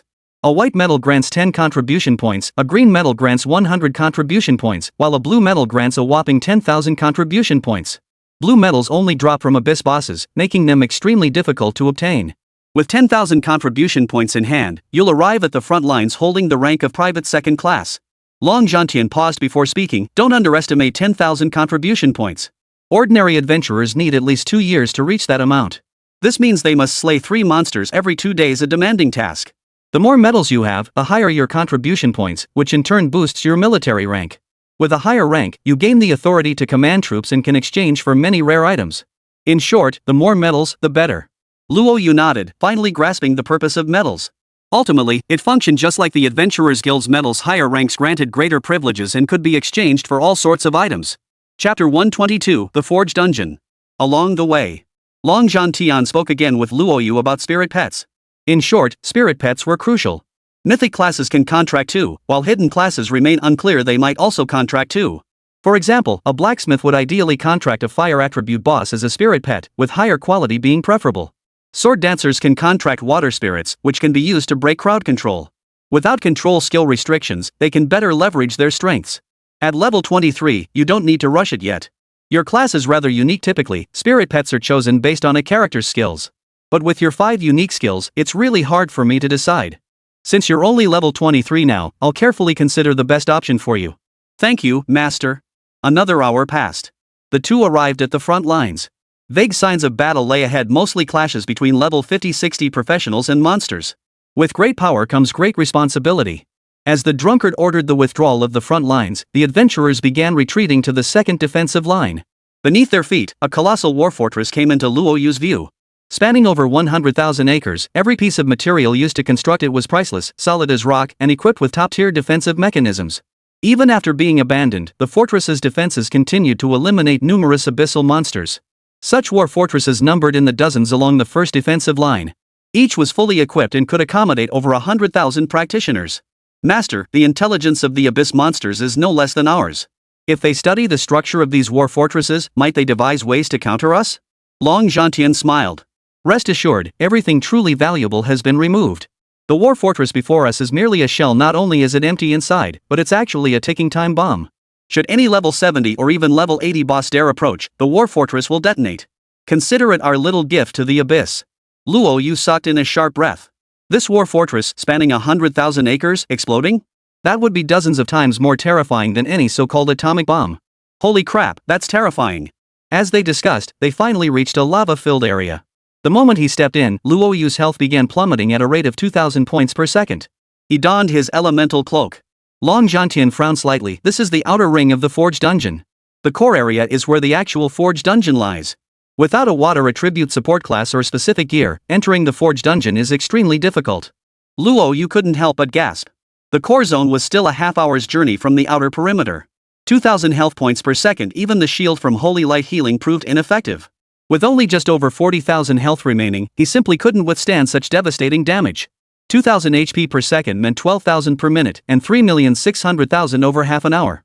He could heal with Holy Light, but he couldn't endure such relentless attrition. And that was just the outer ring's damage per second.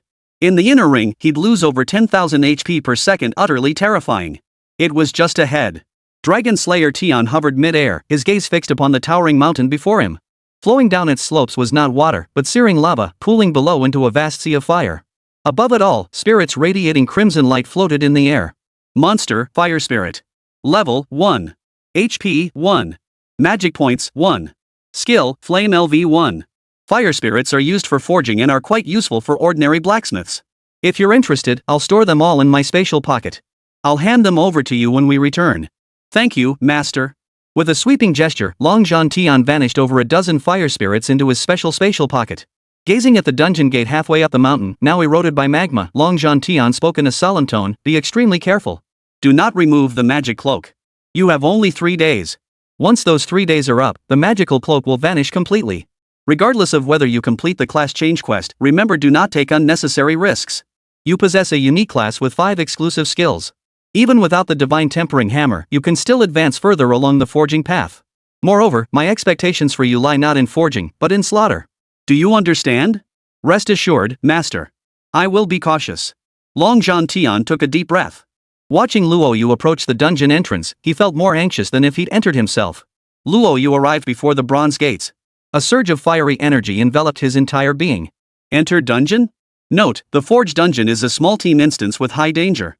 The team is at full capacity, 20 members. Do you choose to enter alone? Yes. Luo Yu hesitated not a moment. Watching Luo Yu's figure vanish before the bronze gates, Long Zhantian's body trembled involuntarily. This must succeed. It had been so many years since he'd felt such profound anxiety. Luo Yu was not only his student, but the very hope of Great Xia. Even if something happened to himself, he would never want Luo Yu to be harmed. Inside the instance, a sea of scorching lava stretched before them. A single arched bridge led to the other side. Bubbles rose steadily from the molten rock, its temperature likely reaching thousands of degrees. Falling in meant certain death. Thankfully, he had his elemental cloak.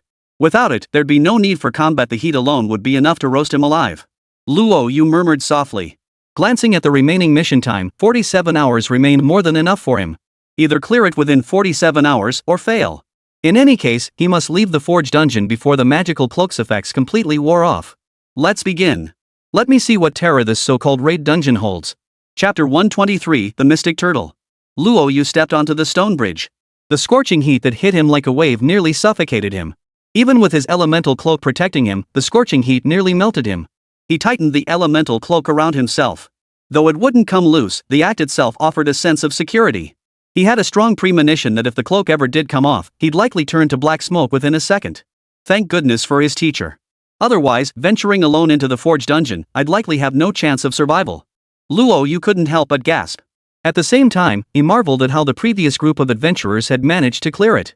On the stone bridge, fire snakes surged from the molten lava below, lunging toward Luo Yu. Luo Yu dodged with the agility of a sparrow. The stone bridge trembled. A crack spread like a spiderweb beneath his feet, rapidly covering the entire bridge and causing it to sway.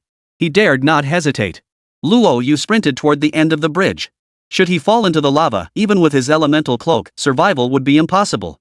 He was nearly at the end. Suddenly, a transparent light barrier blocked his path ahead, nearly shattering him upon impact. What the hell? Luo Yu's face darkened. Moments later, an alert sounded in his ear. Stone bridge collapse time, 4 minutes 59 seconds. Defeat 50 magma trolls to clear the stage. Current count, 050. Luo Yu's brow furrowed deeply. Killing 50 magma trolls within 5 minutes was no small challenge. He turned to look. One after another, they resembled mushroom clouds possessing 2 arms, their entire bodies engulfed in searing flames, with 2 towering volcanic vents on their backs, gushing molten lava. Monster, Magma Troll. Level, 30. HP, 500,000. Mana, 500,000. Skills, Lava Impact LV10, Flame Shot LV10, Lava Siphon LV10. A Magma Troll boasting 500,000 HP. Luo Yu couldn't help but marvel. The Forge instance was also a level 20-25 raid. As a team-based dungeon, the monsters inside were vastly more powerful than those in Nightmare Mode instances. 50 monsters with 500,000 HP each, defeated within 5 minutes. He finally understood the warning before entering the dungeon. Even with a full 20-player raid team, defeating 50 magma trolls within 5 minutes remained a terrifying challenge. Too bad they ran into me. Luo Yu unleashed Shadow Hunt, sending 3 shadows hurtling toward a cluster of lava trolls, ensuring his sword array and holy light healing would engulf them all. Boom! As Luo Yu's figure vanished, massive fireballs shot toward him. But Luo Yu was in invincible state. The fireballs could only pass through his ethereal form. Yet the searing flames still made Luo Yu's very soul tremble. This fire was no ordinary flame. Luo Yu's expression grew grave. Sword array. Holy light healing. Without hesitation, Luo Yu unleashed 2 skills. Instantly, a sandstorm engulfed the stone bridge, accompanied by falling ice and snow.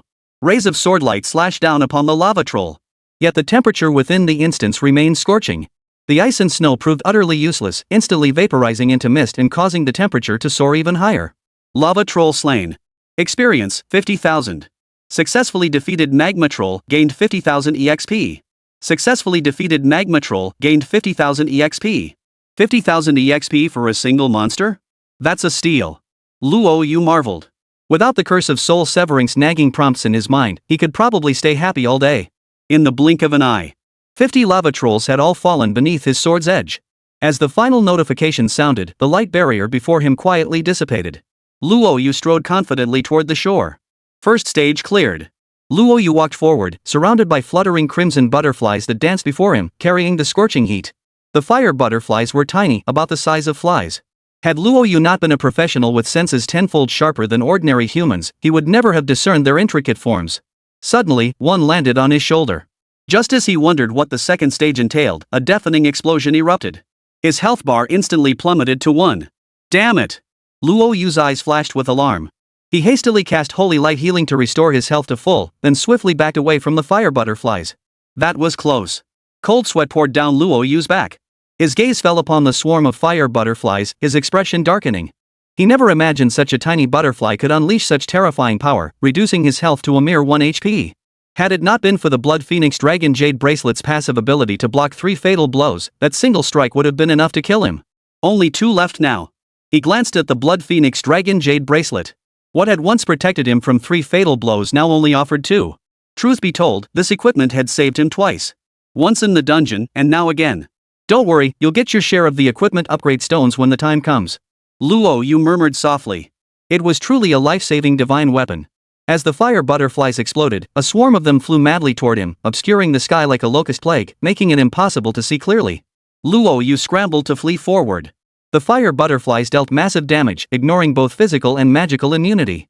Their self-destruction was simply unbearable. Where on earth did all these fire butterflies come from?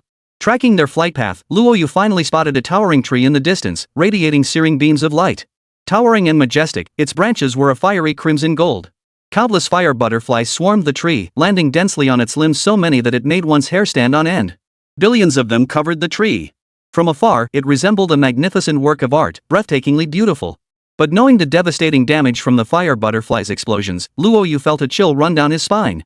To outsiders, they were billions of beautiful fire butterflies, but to him, they were deadly weapons. He dared not even approach them. Monster, Crimson Gold Fire God Tree. Level? HP? Magic points? Skills? Insight failed? Luo Yu frowned deeply. Apart from its name, all other information about the divine tree before him was unknown. How was he supposed to defeat it? Luo Yu unleashed Shadow Hunt, intending to probe its depths with shadows. Yet as three shadows approached the divine tree and unleashed three sword formations, their slashing blades struck its trunk without effect. One. Another mechanic? Luo Yu felt a sharp pang of frustration. Mechanism-based dungeons are notoriously difficult to clear because you have to figure out what the mechanism is, and that's incredibly hard to pin down. Luo Yu unleashed several skills, but they barely scratched the sacred tree. Even if he stood there attacking it non-stop, it would probably take months to kill it. Damn it, not again. Luo Yu froze in place. The Crimson Gold Fire God Tree blocked the passage. Without removing it, there was no way forward. He regretted it. If only he'd asked his teacher how to tackle the Forge dungeon earlier. He'd been fixated on the demon forging orn the whole time. Thousands of fiery butterflies swarmed toward Luo Yu. Soon, Luo Yu noticed a pattern. Once the fire butterflies left the sacred tree, they vanished within a minute at most, and they could not be regenerated. A plan formed in Luo Yu's mind. He rushed directly to the sacred tree and unleashed holy light to heal it as it endured relentless attacks. Within seconds, the fire butterflies on the divine tree swarmed toward him. Luo Yu sprinted frantically into the distance. And so it went. After 1 minute, the fire butterflies trailing behind him grew increasingly transparent until they faded completely.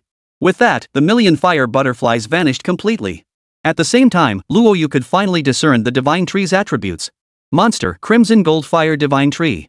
Level, 99. HP, 100 million. Magic points, 0.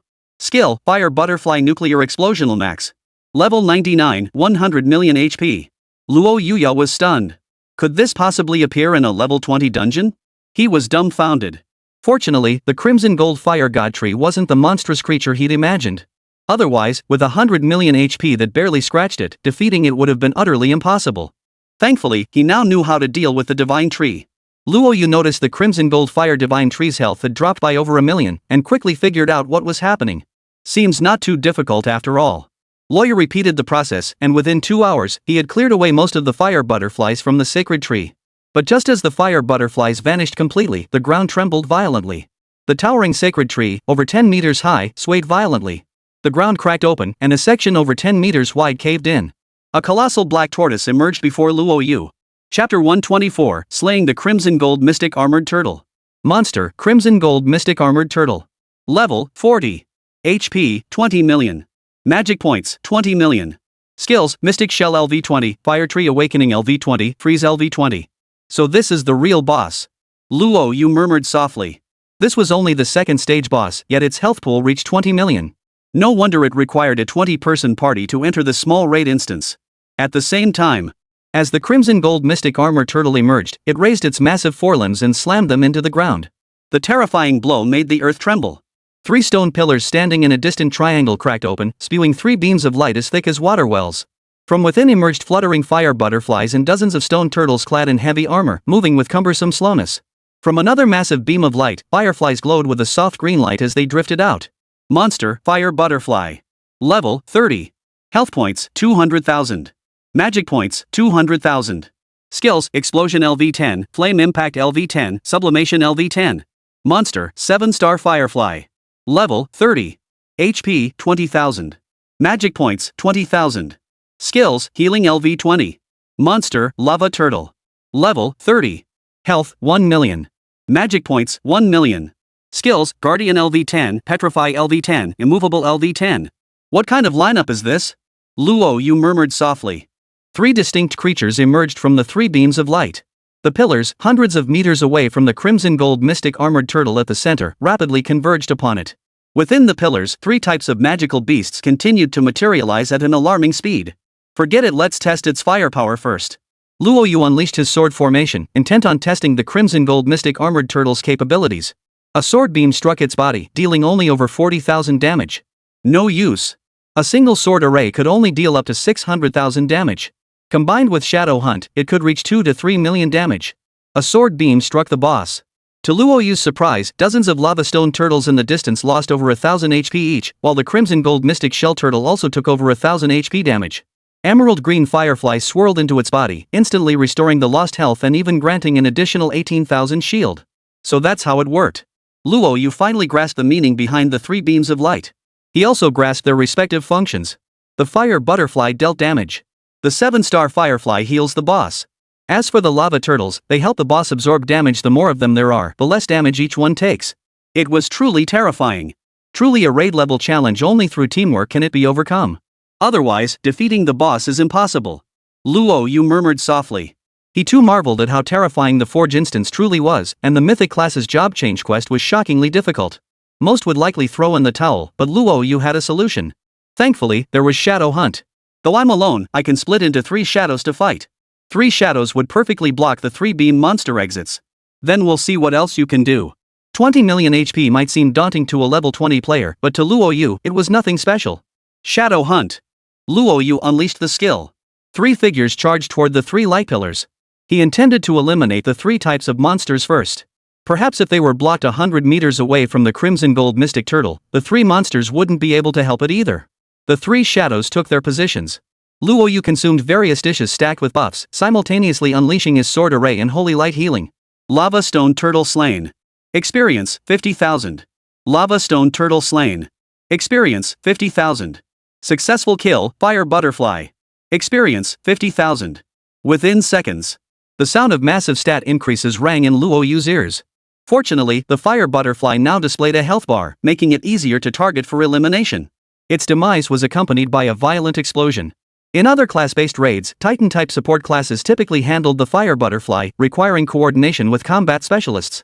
However, the casualty rate was likely the highest. Fortunately, the Lava Turtle didn't possess high-strength resistance.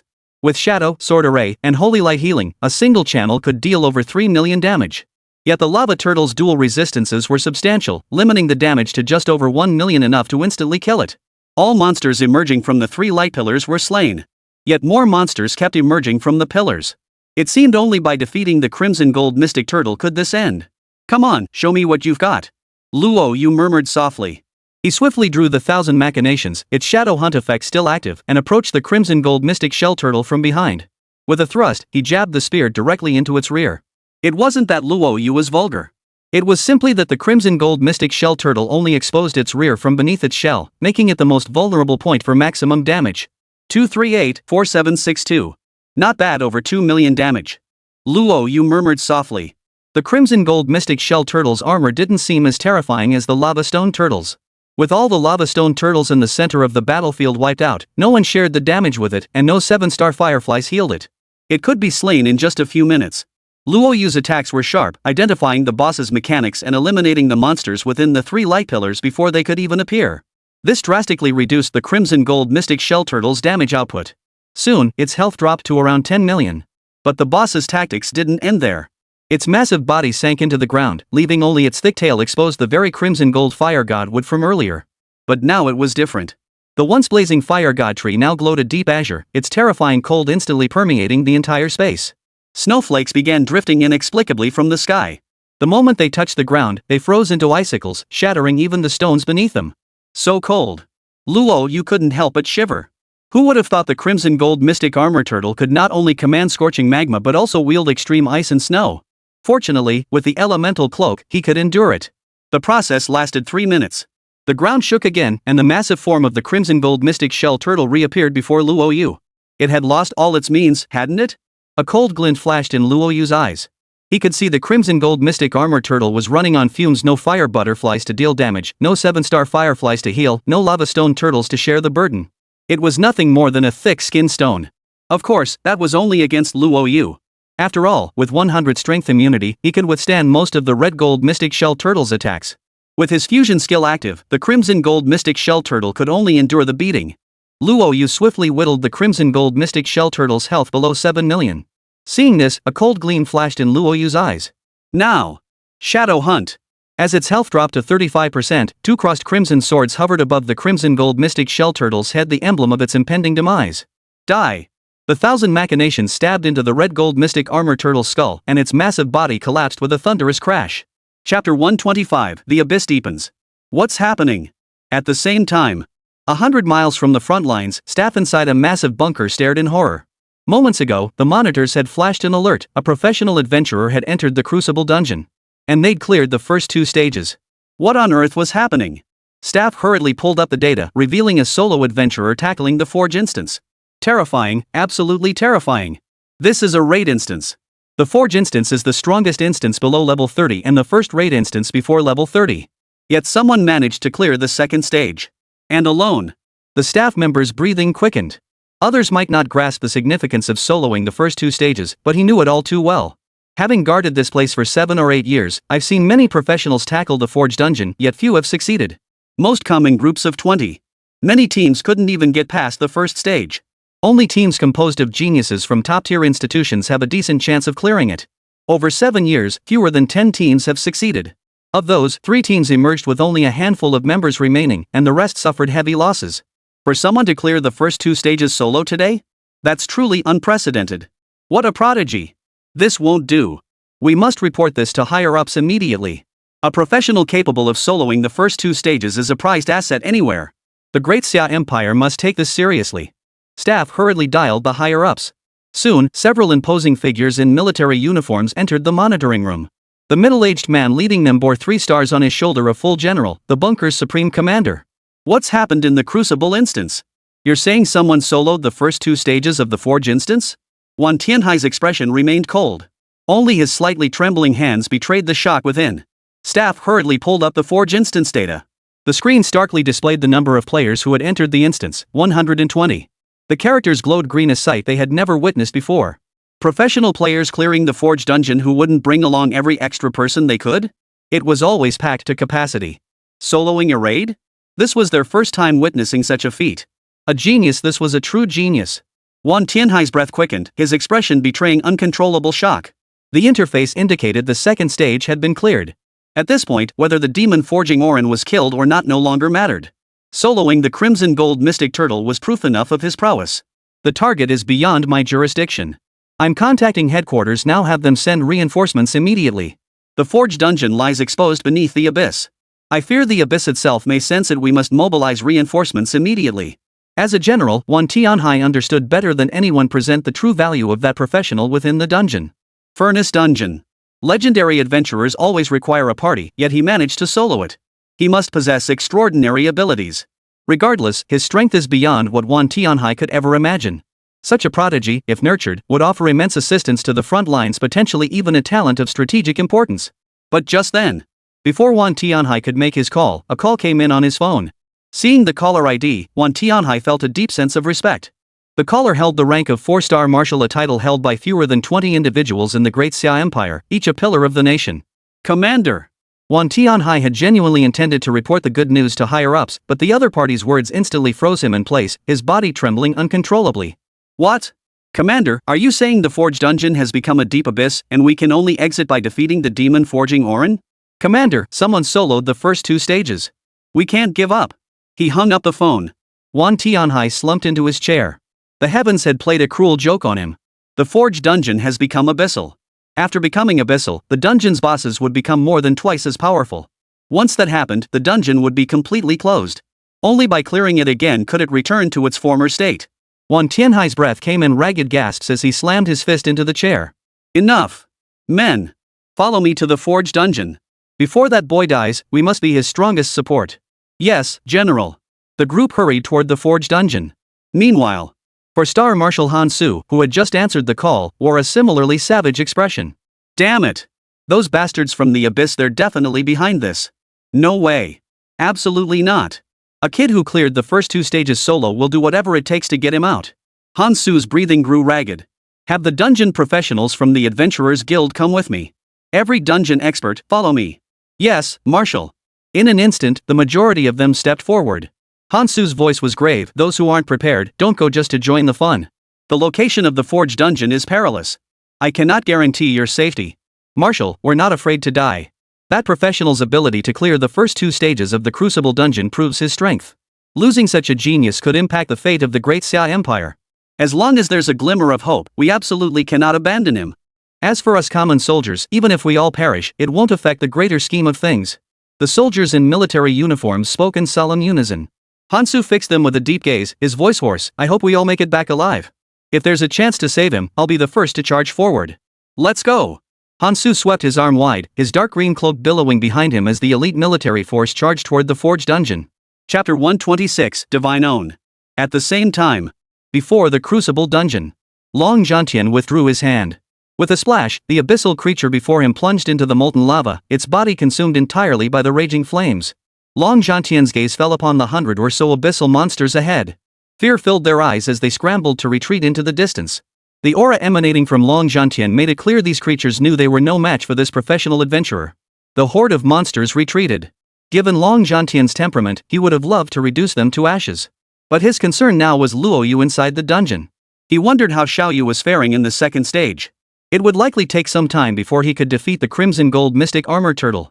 Long Zhantian murmured softly, silently calculating the time. With 2 combat-specific skills and 2 support skills, defeating the Crimson Gold Mystic Shell Turtle shouldn't be a problem for Luo Yu. It was merely a matter of time. Just as he settled into waiting, several figures approached rapidly from the distance. Glancing over, Hansu led the group, followed by Wan Tianhai and his men. Spotting Long Zhantian, Hansu's eyes flickered with alarm as he hurried over. A flurry of thoughts raced through his mind. I've heard rumors about Elder Long taking on a new disciple, apparently this year's top scholar from the demon capital, with formidable power. Could it be that the one who conquered the Crucible dungeon was Master Long's new disciple? Hansu's face darkened. If it were true, Long Zhantian would surely collapse when the time came. After 30 years, he finally took on a new disciple, and this one's power is downright terrifying. To possess the ability to clear the first 2 stages of the Crucible dungeon immediately after the major exams is nothing short of terrifying. But now, Hansu had no idea how to explain it. He could only steel himself and step forward. Master Long. Hansu and the others approached, addressing him respectfully. Seeing them approach, Long Zhantian sensed trouble brewing and said in a deep voice, "You should be guarding the bunker." "What are you doing here? Could it be that the Crucible instance has malfunctioned?" Long Zhantian spoke. His voice was icy cold. Even those in high positions could feel the overwhelming pressure emanating from Long Zhantian, causing their bodies to tremble involuntarily. "Old dragon, the Forge dungeon has become a deep abyss." "What?" Long Zhantian's pupils contracted sharply. In the blink of an eye, he appeared before Hansu, causing the latter to stumble back half a step in fright. "Repeat that." Long Zhantian's voice was sharp and cold, his old eyes fixed intently on Hansu, as if a mountain were bearing down on him. Behind him, Wan Tianhai and the others swallowed nervously. Long Zhantian was furious. "Old dragon, the Crucible dungeon has turned into an abyss. Why?" Long Zhantian fought back his rage, his breathing becoming slightly ragged. Frontline instances are constantly maintained by instance professionals. It hasn't been that long, how could it have become abyssal? Tell me, what exactly happened? Long Zhantian was truly enraged. A dungeon becoming abyssal means the boss's power within the Forge dungeon has more than doubled. It was already a raid instance. Luo Yu ventured in alone, the difficulty was unimaginable. Now with the abyssalization, even if Luo Yu was incredibly skilled, he wouldn't stand a chance against the demon forging Orin. Old dragon. Hansu knew he'd caused trouble, but he'd made that decision out of necessity at the time. Elder Long, the order to retreat the first defense line has been issued. Therefore, I have tacitly abandoned the Forge instance. All responsibility rests with me. I await your punishment, Elder Long. Hansu closed his eyes, offering no rebuttal. Long Zhantian trembled all over. He wanted to say something, but in the end, no words came out. Hansu's decision was not wrong. The Crucible instance lay near the first defensive line. With Great Xia now retreating, the abyssal monsters had long since seized this area. Even under normal circumstances, dungeon repairs claimed many lives, let alone now. Hansu acted this way precisely to prevent needless loss of life. Had Luo Yu not entered the Crucible dungeon today, Hansu would have been entirely blameless, even deserving credit for the front lines. Enough, enough. Such is fate. Long Zhantian's voice was hoarse as he gazed at the rain falling from the vast sea, letting out a sigh. Luo Yu was his hope. He was also the hope of Great Xia. Xiao Yu, your teacher can't help you. It's your teacher who ruined you. Long Zhantian's heart was filled with anguish. If only he had stopped Luo Yu from the start and questioned everything thoroughly, would this tragedy have been avoided? Hansu and his companions also hung their heads in silence, consumed by deep self-reproach. Old Long, he must have made it out. He single-handedly took down the Crimson Gold Mystic Armor Turtle, he must have made it out safely. Han Su murmured softly. Long Zhantian gave a slight nod, closing his aged eyes as he waited quietly in place. He would not leave until he received definite news. Inside the instance, Luo Yu gazed down at the ground as wisps of black mist began to emerge. His eyes flashed with alarm. The dungeon turning into an abyss? Luo Yu knew this phenomenon all too well. 2 months ago, when clearing the beginner dungeon, he had already encountered a dungeon becoming an abyss. This was truly adding insult to injury. Luo Yu murmured softly. There was only one path forward now, no turning back. Either clear the dungeon or die here. Clang! Clang! Clang! From within a massive cavern, the rhythmic sounds of forging echoed out. Luo Yu looked up. Before him lay a vast cavern, its entrance flanked by 2 bronze doors, one now shattered by a gaping hole. Through the gap in the gate, a massive figure could be seen relentlessly hammering away at a suit of armor. Boss, Divine Aorn. Level, Near God. HP? Magic points? Skills, Forging LV Max, Inferno Demon Ram LV Max, Inferno Divine Flame LV Max. Note, Ultimate Boss of the Forge Dungeon.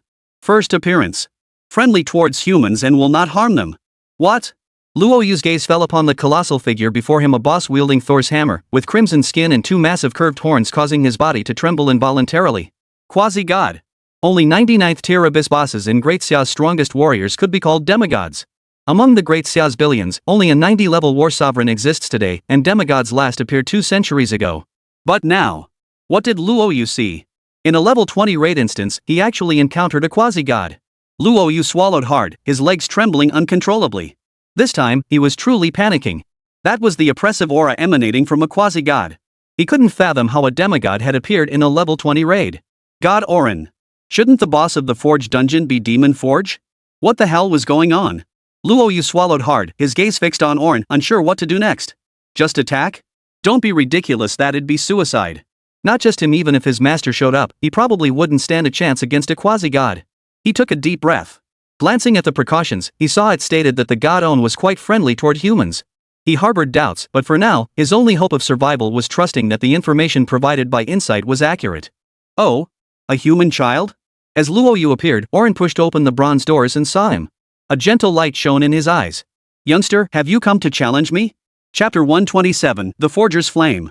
Orin stood towering before him. Before him, Luo Yu seemed like an adorable pet. Luo Yu gave a wry smile. Senior Orin, I did indeed come to clear the Forge dungeon, but my target isn't you, it's the demon forging Orin. Luo Yu wasn't sure what to call Aorn. A careless title might provoke Aorn, and he wouldn't have enough lives to pay for it. He settled on calling him Senior. Those stronger than him were addressed as Senior. Those weaker were called insects. Those equally skilled were referred to as fellow Taoist. Those with backing but weaker than him were called young friend. The books all stated it this way, so he shouldn't go wrong. As for his purpose in the Crucible instance, there was no need to deceive the other party. A decent kid. Orin's face softened as he spoke softly. The demon forging Orin you speak of is my second persona and the boss of the Crucible dungeon. It's merely by chance that my true self has returned to this place. I reckon your mission won't be ready until this time next month. Owen felt a pang of guilt. He glanced at Luo Yu, who had fallen silent, then shifted his gaze to the crumbling bronze gate ahead. Are you a blacksmith? Orin asked curiously. Luo Yu didn't understand why Orin suddenly inquired about his profession, but he nodded nonetheless. Senior, I suppose I could be considered a blacksmith. Though I've never formally studied the craft. Luo Yu's tense nerves relaxed. He sensed no killing intent from Orin. Orin smiled. Good. I have an idea. The bronze gate before us is a divine artifact, you likely couldn't forge it. How about this, you become my assistant. If you successfully repair the bronze gate, I'll count your task as completed. How does that sound? Orin spoke with a smile. Luo Yu didn't hesitate for a moment and nodded in agreement. All right. Are you kidding me? Orin was a demigod, mastering every forging technique. Su Dezhuang and Yuan Yi were indeed formidable smiths, but they were no match for Orin. Looking around, the 2 massive bronze doors were unmistakably of mythical quality. Among mythic tier equipment, they ranked among the absolute pinnacle, hundreds of times superior to anything Yuan Yi or Su Dezhuang could forge. Even a single nut on them was of legendary quality. Luo Yu followed behind Aorn. The vast cavern was filled to the brim with all manner of equipment. Every single piece was mythical, not a single legendary item among them. Even the quality was exceptionally high. Luo Yu couldn't help but marvel. Holy moly, if we took all this out, I can't even imagine how many adventurers we could equip. The abyssal monsters would definitely feel the fear then. As if reading Luo Yu's thoughts, Orin spoke solemnly. Young one, I don't dislike humans, but I harbor no aversion to the abyss either. Perhaps from each of your perspectives, neither of you is wrong. Therefore, I choose neutrality.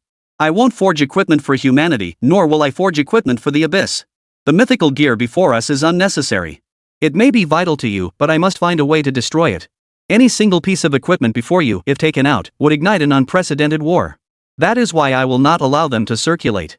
Oren finished speaking and pointed to the iron ingot on the workbench. Alright, your task now is to forge this iron block. Shape it into a fist-sized piece. Simple enough for you, right? Simple? Luo Yu's mouth twitched. Do you even realize what you're saying? A chunk of iron the size of a small car, and you want me to forge it into a fist-sized piece? That's practically impossible. Senior, how exactly am I supposed to forge this? Luo Yu was utterly embarrassed. Having mythic forging is great, but he'd never taken a single forging class in his life. The threshold for forging is incredibly high, not just anyone can master it. Even with his exclusive mythic forging skill, without systematic training, he simply couldn't forge anything. You don't know how? Now it was Oren's turn to be curious. Luo Yu gave a wry smile and nodded. Senior, I just finished my major exams and haven't had time to study yet. Oren nodded. I understand your human race's examination system. To reach this point solo after the grand exam is quite impressive. In that case, then you must not possess a forger's flame? Blacksmith's flame? Luo Yu shook his head. Senior, I'm not aware of it. It's true I'm a forger, but only after entering the university can one systematically study forging knowledge. Well then, you're quite fortunate. Oren produced a massive furnace, from which rose a terrifying heat even more dreadful than the aura emanating from the molten lava within the dungeon. Youngster, since you don't know about the forger's flame, let me explain. Oren began, the blacksmith's flame is crucial for us. It's the foundation for crafting equipment. The higher the flame's quality, the better the equipment forged, and the greater the success rate. Based on your human classification of flame quality, there are also 7 tiers. White, green, blue, purple, gold, red, and one more black flame. Only smiths above level 90 can master the black flame. As for the other 6 grades, they're determined by your smithing profession quality. To my knowledge, your human race does indeed have several master smiths. Mythical quality is no lie, but they can only wield the blacksmith's gold flame, for on this continent, the gold flame burns the hottest. Oren smiled, extending his massive index finger to tap the forge. The furnace before you is a star god tier artifact, what you humans call a prismatic ear. I forged it myself. It contains 7 grades of flame. You may now enter to awaken your flame. If you can reach the purple flame, you'll barely be able to forge iron ore. Without it, you'll have to turn back. Consider it a small test for you. The higher the flame quality you obtain, the easier it will be for you to forge iron ore. Luo Yu was stunned. He never imagined the furnace before him was a star god tier artifact, forged by Oren himself. Forging a single high-quality mythical item was the dream of countless smiths, let alone a star god tier artifact. Throughout the entire Great Xia Empire. No, throughout the entire history of the human race, there had never been anyone capable of forging star god equipment. But as Oren motioned for him to enter the furnace, he snapped back to his senses. Me? Go inside? Luo Yu was dumbfounded. This furnace before him was no alchemy cauldron, and he was no Sun Wukong. Wouldn't Oren's quenching flames reduce him to ashes? Watching Oren nod his massive head, he steeled himself and stepped inside. A quasi-god could kill him with ease, no need for underhanded tricks. Little guy, get ready. I'm about to start the fire. Oren gave a warning call, then unleashed a torrent of scorching black flames from his maw, relentlessly consuming the furnace. Chapter 128, Silver White. Inside the furnace. As Oren spewed scorching black smoke, the once dull furnace walls suddenly glowed with light. Flowers, grasses, trees, birds, beasts. Creatures of every hue emerged vividly from the furnace walls. 7 distinct forging flames, each a different color, surged around Luo Yu within the furnace. He felt a strange sense of wonder. Though the furnace burned with intense flames, he felt no scorching heat whatsoever. Even when he reached out to touch the flames, they felt warm and gentle, devoid of any burning sensation. The scene shifted. Before Luo Yu's eyes was a blazing, white glowing flame. Curiosity stirred within Luo Yu. He couldn't fathom what this meant. Suddenly, waves of blinding white flames surged toward him, causing Luo Yu to frown slightly. Is this selecting white flame? Blacksmith by Yen is the lowest tier existence. As Oren would say, there are many constraints when forging equipment. The forger's flame is crucial to a blacksmith. While it's true that the flame's quality can be enhanced later on, the difficulty is immense, comparable to the challenge of advancing from a legendary profession to a mythical one. Bai Yan has a chance to forge legendary gear, or even mythic gear. But this only exists in theory. In reality, only Golden Flame has a chance to forge legendary gear, with an extremely low probability of producing mythic gear. Choosing the right forging stone flame is crucial. Luo Yu, a mythic tier sacred forger, should possess a forger's flame awakened by a high tier profession that isn't particularly weak. As the white flame entered his body, A gentle warmth emanated from Luo Yu's body. It felt like taking a sip of ice-cold mineral water straight from the refrigerator, bringing a wave of comfort to his body. The process lasted 1 minute. Within that minute, Luo Yu's body fully absorbed the white light. He extended his hand, and a white flame danced upon his palm. Was it over? Luo Yu felt quite curious. While awakening white flames did leave him somewhat disappointed, the thought that his role was defined as a combat position eased his disappointment. He wasn't lacking in equipment now. Besides, Mo Yi owed him an enormous favor, and the man's forging skills were nothing short of terrifying. An epic class who never attended school could forge gear without level restrictions. Now, having transitioned to a mythic class and with Su Dazhuan unlocking his potential, his future heights were unimaginable. Getting him to forge gear would be no problem. What Luo Yu hadn't anticipated, however. The awakening of the forging master's flame seemed far from over. A blinding white light before his eyes transformed into green flames. In an instant, streams of green flames surged toward Luo Yu with the same intensity as the white flames. The green flames also entered Luo Yu's mind. Unlike the white flames, however, the green flames carried a significantly higher temperature. Yet to Luo Yu, they felt as warm as lukewarm water. After another minute, the white flames in Luo Yu's palms transformed into green ones. At last, he understood what was happening.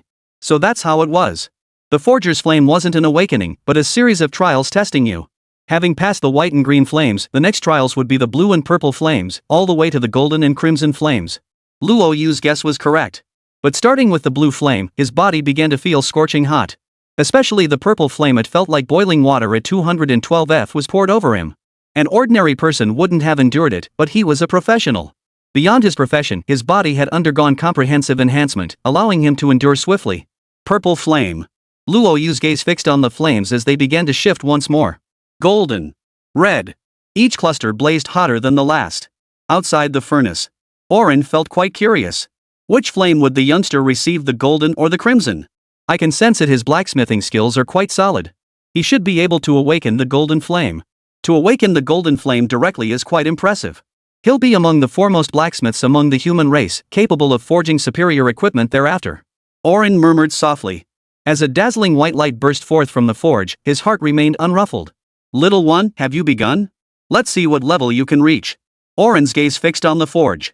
Awakening a forger's flame was similar to changing professions, except that the forger class possessed higher quality, meaning the awakened flame would also be of superior quality.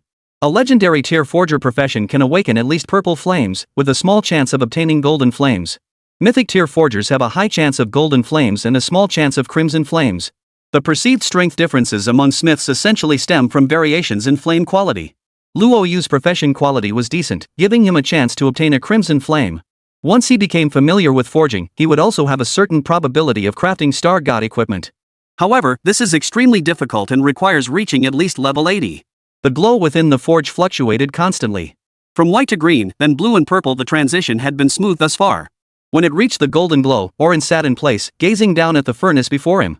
Hang in there, little one. Awakening the divine flame is far fairer than your class-changing process. As a mythic forger, the flame you awaken won't be weak. But only by passing the trial can you truly master the flame. Quite right. What Luo Yu didn't realize was that not everyone was worthy of the golden flame trial for a forger's fire. Only legendary tier smiths have a chance to manifest the golden flame. Luo Yu was fortunate to manifest a crimson flame. With less luck, he might have only achieved a golden flame. What Orn hadn't anticipated was that Luo Yu possessed both formidable strength and remarkable luck. After the golden flame surged through, the forge radiated a blazing crimson glow. This was a trait unique to the crimson flame. Indeed, let's see if you can obtain the crimson flame. Currently, only a handful of humans possess the crimson flame, and it seems none exist in Great Xia. I forgot. On's voice was deep and resonant. As for the other smiths, it had never paid them any mind. After all, in this world, it was the pinnacle of smithing. It seemed that only with its favor did the profession of smithing even exist. Oren's gaze settled upon the forge. 10 minutes later, the furnace returned to calm, prompting Oren to nod in approval. Not bad. Its temperament is also commendable. When the flames turned crimson, that was the moment to test one's will. The slightest wavering meant death. It seemed Luo Yu had fully mastered the red flame. Is it over? Inside the furnace, Luo Yu gasped for breath, not a single inch of his body unscathed. The golden flame and crimson flame had pushed him to the brink of despair. He was inches away from being consumed by the flames, from perishing completely. Fortunately, his willpower had driven him to break free. Gazing at the scorching, demonic crimson flame in his hand, his heart swelled with joy. Every moment of endurance had been worth it. Too bad there was only the crimson flame, no more terrifying black flame existed. Luo Yu couldn't help but shake his head.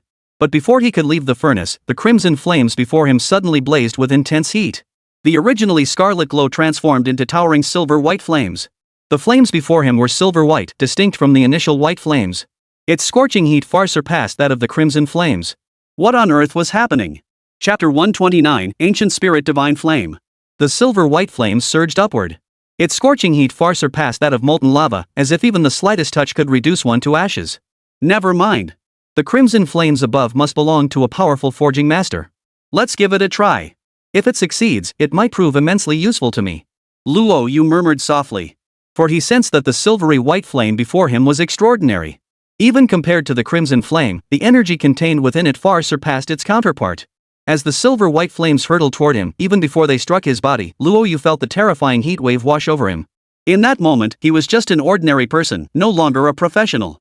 It felt as though a red-hot iron ball had been placed on his body, the intense pain making him cry out involuntarily. But what he hadn't anticipated was that this was only the beginning. The excruciating agony was yet to come, nearly causing Luo Yu to lose consciousness several times. Only through sheer willpower did he grit his teeth and endure. Even his elemental cloak, a piece of gear capable of resisting numerous elements, was reduced to powder by the silver-white flames. Oh no! Luo Yu's face darkened. He knew the capabilities of the elemental cloak. Who could have imagined it would be incinerated outright? Could he really not hold on? Time passed, its duration unknown. Outside the furnace, Oren, whose gaze had been indifferent moments before, suddenly shifted. His eyes locked onto the silver-white flames rising from the furnace. Ancient spirit silver fire? Oren's breath quickened as he placed his massive palm over the furnace. The searing silver-white flames nearly burned a hole through his hand. Ancient spirit silver fire. It was actually ancient spirit silver fire. This is divine flame. Oren was utterly stunned. In this world, smiths only knew of flames ranging from white to red, for red flames were the most terrifying they could conceive. Yet how many eras had passed? How long had he lived? Even Oren himself did not know. He knew that beyond the crimson flame, other divine flames existed. 6 types from white to red were known as blacksmith flames, but above red lay one more, the divine flame, the blacksmith's divine flame. As the name implies, divine forged flames can only be wielded by gods. Oren was a deity. It could be said that the very profession of forger exists because of him. Every major profession corresponds to a specific deity, and the forger profession corresponds to Oren. Only he is worthy of possessing the void black flame. Capable of forging equipment of any quality, even legendary star god gear could materialize before the world under his divine hammer. Yet today, another divine flame has unexpectedly emerged. And it was the ancient spirit silver flame, ranked second only to the void black flame, a power strong enough to claim 6th place among the 10 divine flames. Who would have thought this youngster could earn the favor of a divine flame? Owen marveled inwardly. He couldn't say how long it had been, but this world seemed to exist in a state of perpetual cycle, humans constantly appearing, only to vanish again. He had witnessed countless prodigies. Those capable of awakening a divine flame were few and far between. Even if someone truly possessed such potential, passing its trials was virtually impossible. Little one, you've brought me more surprises than I could have imagined. This time, I shall see if you can seize one of the greatest opportunities of your life. If the ancient silver spirit fire acknowledges you, once you mature, you'll be able to forge any divine artifact. Star god artifacts will be nothing more than pocket change to you. Oren murmured softly. Yet, upon gazing at Luo Yu within the furnace, a flicker of concern flickered in his heart. Only gods can pass the trial of the divine flame. Which means, if Luo Yu truly masters the divine flame, barring premature demise, he will undoubtedly ascend to a 100-tier deity. His radiance will bestow blessings upon humanity. But such an existence seemed utterly beyond his comprehension. Little one, I hope you can hold on. Being alone is too lonely. I've already forgotten too many things. I hope your arrival will give me something to cherish in this world. Owen's eyes brimmed with hope. All his kin had passed away, as had his friends and loved ones. Day after day, year after year. Watching them grow old while he remained eternally youthful, that agonizing pain had made him unwilling to befriend anyone. For he knew that was the beginning of happiness, yet it also planted a seed of pain deep within the heart. Owen understood the pain of losing friends and family. Now he hoped Luo Yu could ascend to godhood, joining him in resisting the relentless river of time. Finally, half a day slipped away unnoticed. Owen sat motionless in his place until Luo Yu's figure appeared. A smile touched his lips, and a flicker of surprise crossed his mind. Young one, congratulations on obtaining the divine flame. Divine flame? Luo Yu scratched his head, speaking with puzzlement. Senior, didn't you say before that black flame comes after red flame? Why is mine a silvery white flame? It seems more powerful than the red flame. Luo Yu was in agony, nearly dying from the pain. Recalling that agony now felt like it had nearly taken half his life. He'd gritted his molars to the point of shattering them just to endure it. Yet it brought him immense surprise. With the silver-white flame, he now felt like a completely different person. His hair had turned silver-white and his skin had become fair and translucent. His eyes were deep and piercing, his nose high and straight, and his skin was smoother than ever before. Luo Yu had always been handsome, but now, with the silver flame, his handsomeness had reached an entirely new level. Of course, Luo Yu was not a shallow man. For him, the terrifying part was the increase in power. Wispy strands of silver-white flame swirled around him, allowing him to effortlessly block out the scorching heat within the forge dungeon. The moment he stepped into the furnace instance, the scorching heat could have consumed him in an instant. Now, however, he felt a cool breeze. The dungeon's extreme heat held no power over him. The silver-white flames could even be used as an offensive weapon. Even stone could be easily reduced to black ash. Oren nodded with a smile. "Young one," he said, "I can tell you now that the flame you've awakened is no ordinary fire. It is the ancient spirit divine flame, ranked 6th among the 10 divine fires. However, the ancient spirit divine flame remains in a weakened state for now. But when it unleashes its full power one day, scorching the heavens and boiling the seas will be no trouble at all. Even star god equipment would be within your grasp." Ancient spirit divine flame? Ranked 6th among the 10 divine flames? A divine flame capable of growth, even burning the heavens and boiling the seas? Luo Yu was genuinely astonished by On's words. He could sense the extraordinary nature of the flame in his hands, but he never imagined it could be this extraordinary. Typically, it would be called a blacksmith's flame.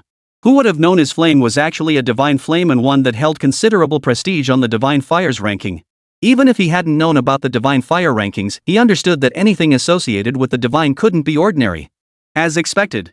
Noticing Luo Yu's astonished gaze, Oren spoke slowly. Chapter 130, Your Whetstone. Indeed. Oren had no intention of hiding anything from Luo Yu. The moment the other obtained the ancient spirit flame, On had already regarded Luo Yu as his equal. Whether it was the practitioners of Great Xia, the elementalists of the beautiful country, or the Shikigami of the land of cherry blossoms, forging involved far more than just the 6 flames from white to red. There existed even more terrifying flames. Such flames, however, were known as divine flames. Oren's voice was deep and resonant. Unlike the 6 forging flames, divine flames possess not only forging capabilities but also terrifying destructive power, serving as a life-saving trump card. I trust you are equally aware of the terror and peculiarity of the ancient spirit flame. Perhaps you've only recently obtained the divine flame and are unaware of its finer details. A blacksmith's flame is only used for forging equipment. The divine flame is different. Besides being able to forge gear of nearly any quality, it also possesses terrifying destructive power. However, the divine flame requires nurturing. A cluster of ink-black divine flame appeared in Oren's hand. Merging it with the ground, in the blink of an eye, the divine flame scorched a cavern into the earth, even burning a hole through the void itself. The void expanded relentlessly, its suction growing stronger with each expansion. The ground cavern was scorched by the black flames, transforming into a gaping hole dozens of meters wide within seconds. Seeing the black flames show no sign of dying down, Aorn waved his hand, drawing the flames back into his palm where they vanished. Luo Yu was stunned. He never imagined Oren's black flame could be so terrifying. Not only could it incinerate the ground, but it could also consume the void itself, burning ceaselessly without ever being extinguished. Luo Yu's heart trembled with awe. Truly befitting a quasi-god, a terrifying deity wielding divine flames. Even a casual wave of his hand inflicted damage beyond what a mere 90th tier battle sovereign could ever hope to match. Luo Yu was utterly astonished. He never imagined a forger's awakened flame could possess such terrifying power. Oren spoke, the ancient spirit divine flame is no weaker than the void black flame. It simply requires growth. Sooner or later, you will achieve it. Senior, how does one cultivate divine flames? On replied, by ceaselessly devouring diverse flames, you accelerate its growth. At present, your divine flame can only forge very inferior equipment, such as legendary gear. Mythic equipment is still beyond its reach. It can also shield you. You must have noticed that the scorching heat within the forge dungeon had no effect on you whatsoever. Not just the forge dungeon, even fire attribute attacks and fire attribute realms won't affect you at all. You're completely immune. In short, the divine flame has many uses, and I won't reveal them all to you now. Only by gradually discovering its uses in the future will you unlock the most terrifying potential of the divine flame. Oren shared everything he knew with Luo Yu. But he didn't reveal everything. After all, the journey ahead relies primarily on you. Only by gradually uncovering the divine flame's power will you truly grasp its terrifying potential. Alright, kid. With the divine flame now awakened, forging iron ingots should be simple for you. Give it a try. MHM. Luo Yu was equally eager. Oren had described the divine flame as terrifying, but what it truly entailed could only be understood through personal experience. Standing before the iron ore. A strand of scorching ancient spirit divine flame drifted from Luo Yu's hand. With a thought, the flame enveloped the ore, and he felt his mana rapidly depleting. His original 34,000 mana points vanished by about 3,000 in the blink of an eye. The drain was truly terrifying. Luo Yu couldn't help but exclaim in astonishment. 3,000 mana points were enough to cast an entire fusion skill. Yet in forging, 3,000 points vanished in mere moments. As the divine flame relentlessly refined the ore, his mana continued to plummet. At this rate, he could only sustain it for 5 or 6 minutes. Yet the transformation of the iron ore was equally immediate. The volume of the ore before him had shrunk by 1% and numerous impurities had been completely smelted out. Huff! Luo Yu gasped for breath. Every last bit of magic power within him was depleted, not a single drop left to squeeze out. The forging was successful. Luo Yu couldn't help but smile. Though it seemed like a mere drop, it was actually the equivalent of at least 2 or 3 days worth of forging for an ordinary blacksmith. Luo Yu couldn't help but marvel. Divine Flame truly lived up to its name. To possess such power right from the start was truly terrifying. Next, Luo Yu continuously used the magical potions stored within his void ring, needing to replenish his mana every 5 or 6 minutes to fully restore his magic reserves. Gradually, however, as he forged the iron ore, his mastery of the ancient spirit flame grew. He learned how to conserve his mana. What had been a 5 to 6 minute interval between potion doses stretched to about 7 minutes. For Luo Yu, this was a significant improvement. Indeed, every move Luo Yu made was clearly visible to own. From his initial struggles to control the divine flame to his current growing proficiency, his progress was remarkable. Time ticked by second. The magical potions in Luo Yu's void ring were depleted. Yet half the iron ore remained unrefined, leaving him with a look of disappointment. With only 2 hours left until the job change quest deadline, that time frame was nowhere near enough to complete the task Horn had given him. Well, so be it. This haul was still quite good. Obtaining a cluster of ancient spirit flames meant the lack of a divine hammer for tempering didn't matter. Luo Yu kept reassuring himself.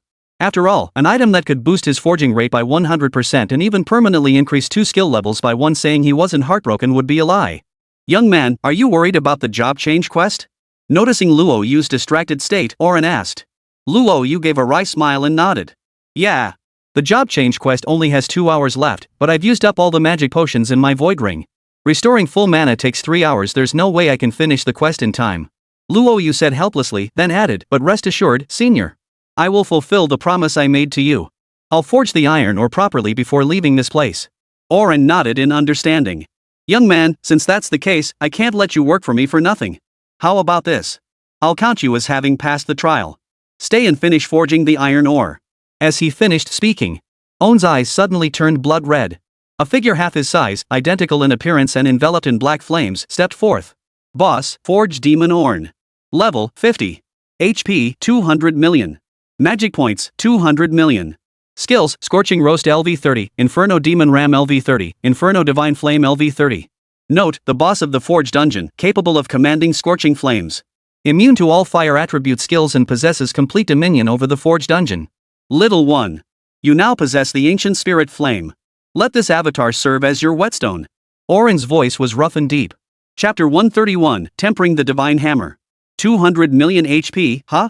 Luo Yu murmured softly. To him, the demon forging Oren was no more than a slightly larger grasshopper. Its fire attribute skills posed no threat whatsoever. Having just discovered the power of the ancient spirit flame, he was eager to test its might. Could it truly, as Oren claimed, withstand any fire attribute damage? Searing Flame Roast. Demon refining Oren's entire body radiated scorching black flames, and he spat out intensely hot fire from his mouth, unleashing it toward Luo Yu. Luo Yu couldn't help but swallow hard. The sheer terror of that black smoke sent shivers down his spine. For a moment, he wasn't sure if the ancient spirit flame could withstand its full force. Soon, Luo Yu exhaled in relief, a faint smile touching his lips. Truly a divine artifact. I never expected that this trip to the Forge Dungeon would yield such a huge reward beyond completing the quest. With the ancient spirit flame, I no longer fear any fire. Luo Yu's lips curved into a smile. Now that he knew the terrifying power of the ancient spirit flame, he held nothing back against the demon refining Own. Shadow Hunt. Sword Array. Luo Yu unleashed Buddha jumps over the wall, boosting his damage by 40%. The two skills merged, crashing down upon demon refining Oren. Its health plummeted dramatically, losing a staggering 3,500,000 HP in a single strike. For sword beams erupted simultaneously, a string of numbers rising. 14,234,784. For the demon-forged Oren, boasting 200 million HP, 14 million was no small sum.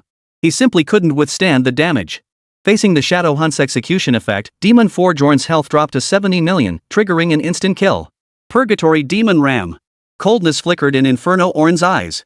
It hadn't expected Luo Yu to ignore its attacks, yet it refused to accept defeat, unleashing terrifying skills in a frenzy. A scorching heatwave engulfed the dungeon. Witnessing this, Luo Yu felt a chill run down his spine. After the Forge Dungeon's transformation into an abyss, Inferno Orn's power had more than doubled. The scorching heat radiating from its body was terrifying. Luo Yu even doubted whether his elemental cloak could withstand the damage. Even if it could, the Demon Forging Orn's skills were terrifying wave after wave, leaving him no chance to react. Without the ancient spirit flame, he truly might have perished here. Cold sweat soaked through Luo Yu's back. The Crucible instance truly lived up to its reputation as a raid dungeon. Even as a smaller scale raid, it was incomparable to ordinary instances, every step fraught with danger, a single misstep potentially costing one's life. With a furious roar from Orn the Demon Forger, a colossal ram's head loomed overhead, blocking out the sky. Luo Yu felt his legs go weak, as if he'd sunk into quicksand and couldn't pull himself free. The ram comes. The flaming ram's head pierced through Luo Yu's body, its scorching breath relentlessly baking his flesh. Any ordinary practitioner would have been instantly incinerated. But against Luo Yu, the ancient spirit flame shielded him, blocking the intense heat and preventing any damage. Only a purple mark appeared upon Luo Yu's forehead. He had thought the infernal demon ram possessed only one attack. Yet, to his surprise, the demon binding One charged headlong toward the ram's head, which then crashed toward Luo Yu once more. No! Luo Yu sensed the danger. He urgently unleashed Holy Light Healing, summoning a shield over 100,000 points strong. The ram's head pierced through his body once more, detonating the purple mark above his head. In an instant, Luo Yu's health plummeted to a mere 1 HP. Gasp! Luo Yu sucked in a sharp breath, startled by the damage dealt by the demon refining Orin. He could feel just how terrifying that strike was. It could easily deal millions of damage. Without the Blood Phoenix Dragon Jade Bracelet, he would have met his end here today. At the same time, he felt immense relief. The Blood Phoenix Dragon Jade Bracelet's passive skill had a 12-hour cooldown, and it had just finished recharging. Otherwise, he would have died moments ago. But it hurt like hell. 3 chances to save his life, one consumed by the Forge instance, leaving him with only 1 remaining. What a waste. He hoped his teacher truly had a way to reforge the Blood Phoenix Dragon Jade Bracelet. Luo Yu murmured softly. Soon, he regained his composure and activated the Blood Phoenix Dragon Jade Bracelet's equipment skill. Rebirth. A blazing crimson glow surged from Luo Yu's body as a phantom phoenix, formed from waves of flame, circled around him. In the blink of an eye, the aura emanating from Luo Yu intensified. His gaze fixed on the demon refiner Orin, filled with murderous intent. Orin couldn't help but nod. The youngster possesses remarkable strength, a true prodigy. Unexpectedly, he possesses an endless array of techniques, and the mythical equipment adorning his body is equally terrifying. Now possessing the ancient spirit flame, he could forge it into the ultimate gear, a tremendous blessing for him. Orin nodded repeatedly from the side. He clearly sensed the terrifying energy within Luo Yu's body enough to slay the demon forging Aorn. 1 minute seized the opportunity. Luo Yu gripped the 1,000 machinations tightly in his hand. Nirvana granted him invincibility for 1 minute while boosting his damage by 500. With all his buffs stacked to their maximum, it was time to see how much health a single strike could chip off demon refining Aorn. Against the Curse King, a single strike could deal 80 million damage. How much would it be this time? Luo Yu unleashed Shadow Hunt, followed immediately by Sword Array and Holy Light Healing. In an instant, multicolored beams of attack blossomed upon demon forged Aorn. 102,938,471. 100 million damage. Luo Yu's breathing quickened. Compared to last time, the damage had increased by over 20 million, utterly terrifying. Another 20 million. Luo Yu murmured softly. He had to seize the invincible moment of Nirvana and launch a frenzied assault on the demon refining Aorn. Otherwise, he couldn't guarantee the enemy wouldn't unleash that move again. The effect was currently on cooldown. Enduring another such attack would mean certain death. Come on. Let's settle this once and for all. Luo Yu roared coldly, unleashing the same skill once more. Finally. A symbol appeared above demon refining Aorn's head, bringing Luo Yu immense satisfaction. 2 crimson blades clashed as Luo Yu thrust his spear forward. In the blink of an eye, the colossal figure crashed to the ground. Successful defeat of level 50 boss demon forging Aorn. Reward, 50 million EXP. Completed job change quest. Reward, Divine Tempering Hammer, 100% forging success, chance to equip enchantment, skill 1. Finally done. Luo Yu beamed with joy. 2 white beams of light erupted from his body, the glow of leveling up. Glancing at the Divine Tempering Hammer in his hand, he couldn't help but feel elated. Weapon, 1000 form transformation. Level, no level restriction. Divine Blacksmith exclusive, 100% reinforcement success rate, permanent skill level 1, small chance to enchant equipment. Excellent. Luo Yu smiled. The Divine Tempering Hammer and Thousand Machinery Transformation share the same design, both are exclusive equipment. Compared to the Thousand Machine Transformation, the Divine Tempering Hammer lacks significant stat bonuses, relying solely on its terrifying exclusive trait boost.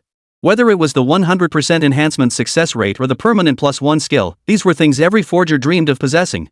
As for enchanting, Luo Yu currently knew very little about it. Check the panel below. Luo Yu murmured softly as he tapped to open the interface. Chapter 132, The Terrifying Panel. Name, Luo Yu. It's been ages since I showed my foster father the panel. Better display it now, lest I forget. Health, 38,600. Magic points, 31,600. Class, Transmuter. Level, 26-20-34. Strength, 5,601,500. Agility, 560,200. Spirit, 5,602,600. Constitution, 5,603,300. Class exclusive skills, Divine Pact LV2, Contract Legend, Mythic class unlocks all exclusive skills for the class. Grants 50% EXP in material sharing with contracted class members. Contracted class members retain their original level. Insight, Divine Punishment. Skills, Holy Light Healing LV3, consumes mana to continuously restore 20,000 HP per second to allies within 30 meters for 60 seconds. Applies a 600 HP shield that blocks 60% of magical attacks. Enemies within the healing area take 200 damage equal to the healing received. Can dispel suppression, confusion, and immobilization. Taunt has a 30% chance to reflect debuffs back to the caster. Sword Array LV3 summons a sword formation, continuously draining spirit. Each cast consumes 600 spirit. Within a 40-meter radius, grants immunity to 200 strength attacks. Inflicts 400 strength critical damage on enemy units, increasing critical damage by 2,000. Each critical hit overflow converts to 6 critical damage. Possess a splash effect with a 30-meter splash radius, dealing 50 splash damage. Allies within the array gain a 50 strength shield based on damage dealt, lasting 90 seconds.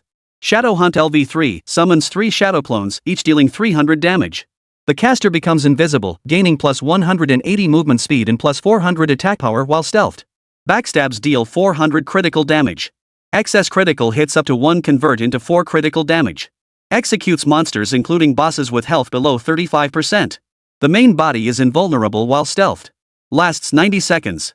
When the main body uses skills, shadow skills consume 50% less mana. Delicious Dish LV3 possesses recipes to craft level 3 dishes using ingredients. Each dish enhances corresponding abilities for the respective profession. Crafting a dish consumes 5 vitality points for level 2 dishes, 10 vitality points for level 3 dishes. Mythic Forging LV2, forging legendary quality gear and below has a 100% success rate. There is a small chance to forge equipment skills. Legendary and epic gear forged for the first time guarantees 1 golden attribute slot and has a chance to gain a red attribute slot. Fortune LV2, after 100 forging attempts, has a 20% chance to obtain a red attribute, reduces required materials by 40, and has a 10% chance to enchant the equipment. Passive skill, Frost level 5, when the character casts skills or attacks monsters, it applies a 60% slow effect and has a 40% chance to freeze the monster. Desert Hurricane LV6, when the character casts a skill, it summons a desert hurricane that covers the active skill area, reducing visibility by 90%, applying a 90% slow effect, dealing 70 magic damage based on strength, and pulling enemies toward the skill center. Special ability, Ancient Spirit Flame LV1010 immune to all fire damage, increases equipment attributes by 20 for epic tier and lower forged gear, boosts equipment forging success rate by 50%. What a shame. If only the Curse King hadn't cursed him, he'd be at level 27 or even 28 by now. Luo Yu felt rather helpless. This forge dungeon was indeed challenging, but the experience rewards were substantial. What would normally be split among 20 players was now all his 60 to 70 million experience points. Too bad the Curse of Soulbreak took half of it. Fortunately, he obtained the Tempering Divine Hammer, upgrading both Mythic Forging and Luck. Luo Yu couldn't help but smile. Previously, Mythic Forging could only craft epic gear, but now it could forge legendary gear even with a 100% success rate. He knew the Refining Divine Hammer was the reason. Otherwise, it would have maxed out at 90% success rate. Not only that, but now when forging epic and legendary gear, the first attempt guaranteed a golden attribute slot, with a chance for a red one. Even the required materials had decreased by 10, and there was a chance for the equipment to become enchanted. Luo Yu surveyed his stats with satisfaction. He was a true all-around warrior. Not only could he excel as a support, but he could also dominate in combat. He was now qualified to advance to the position of a forger. Does the Ancient Spirit Flame require 10 different types of flames to upgrade? The Ancient Spirit Flame's abilities were equally terrifying. Unlike his sword array and Blood Phoenix Dragon Jade bracelet, which granted immunity to 100 points of physical and magical damage, the Ancient Spirit Divine Flame offered direct immunity to fire attribute damage. What does that mean? While 100% immunity to physical and magical damage won't protect him against penetration damage. But fire attribute immunity won't. Even if an opponent wields the most powerful fire attribute skills, even if a 90-level War Sovereign attacks him with fire attribute skills, he will remain completely unscathed. This is the terrifying nature of the Ancient Spirit Divine Flame. Beyond that, it also boosts equipment stats by 20 points. Its value is simply staggering. Were it not for its conflict with the exclusive skill Mythic Forging, obtaining this Divine Flame would inevitably allow you to craft equipment surpassing even the finest Mythic tier forgers. It could be said that this Forge dungeon was an immense opportunity for Luo Yu. Not only did he complete his class change quest, but he also secured the Divine Flame. Very impressive. Orin didn't hold back his praise. Luo Yu bowed to Orin, "Senior, thank you. Without your help, I doubt I could have completed this quest." Orin smiled, "It was your good fortune. I had little to do with it. Since the Forge instance appeared, I haven't set foot here once. I've been here for 3 months, yet no one came until you arrived. That you encountered me was meant to be. That I could offer you something useful was also destined to be." Luo Yu nodded. Orin's words brimmed with profound wisdom, though Luo Yu was currently fixated on the equipment enchantment, curious about its purpose. Orin is a master blacksmith, asking him will surely yield answers. "Elder, I'm not quite sure about equipment enchantments. I've had a very basic understanding before, but I don't know much about it. Could you tell me?" Orin nodded and explained. "It's simple, really. Equipment enchanting is another realm that forgers rarely master. At the very least, legendary tier blacksmiths, those possessing the Golden Flame Forge, cannot succeed. Equipment enchantment is equivalent to significantly enhancing an item's attributes, including its attack properties." Owen paused before continuing. "For example, if you forge a legendary greatsword with strength damage, enchanting it could grant it thunder damage or wind damage attributes. In short, it greatly enhances the equipment. You'll understand more as you go. Thank you for your explanation, Senior."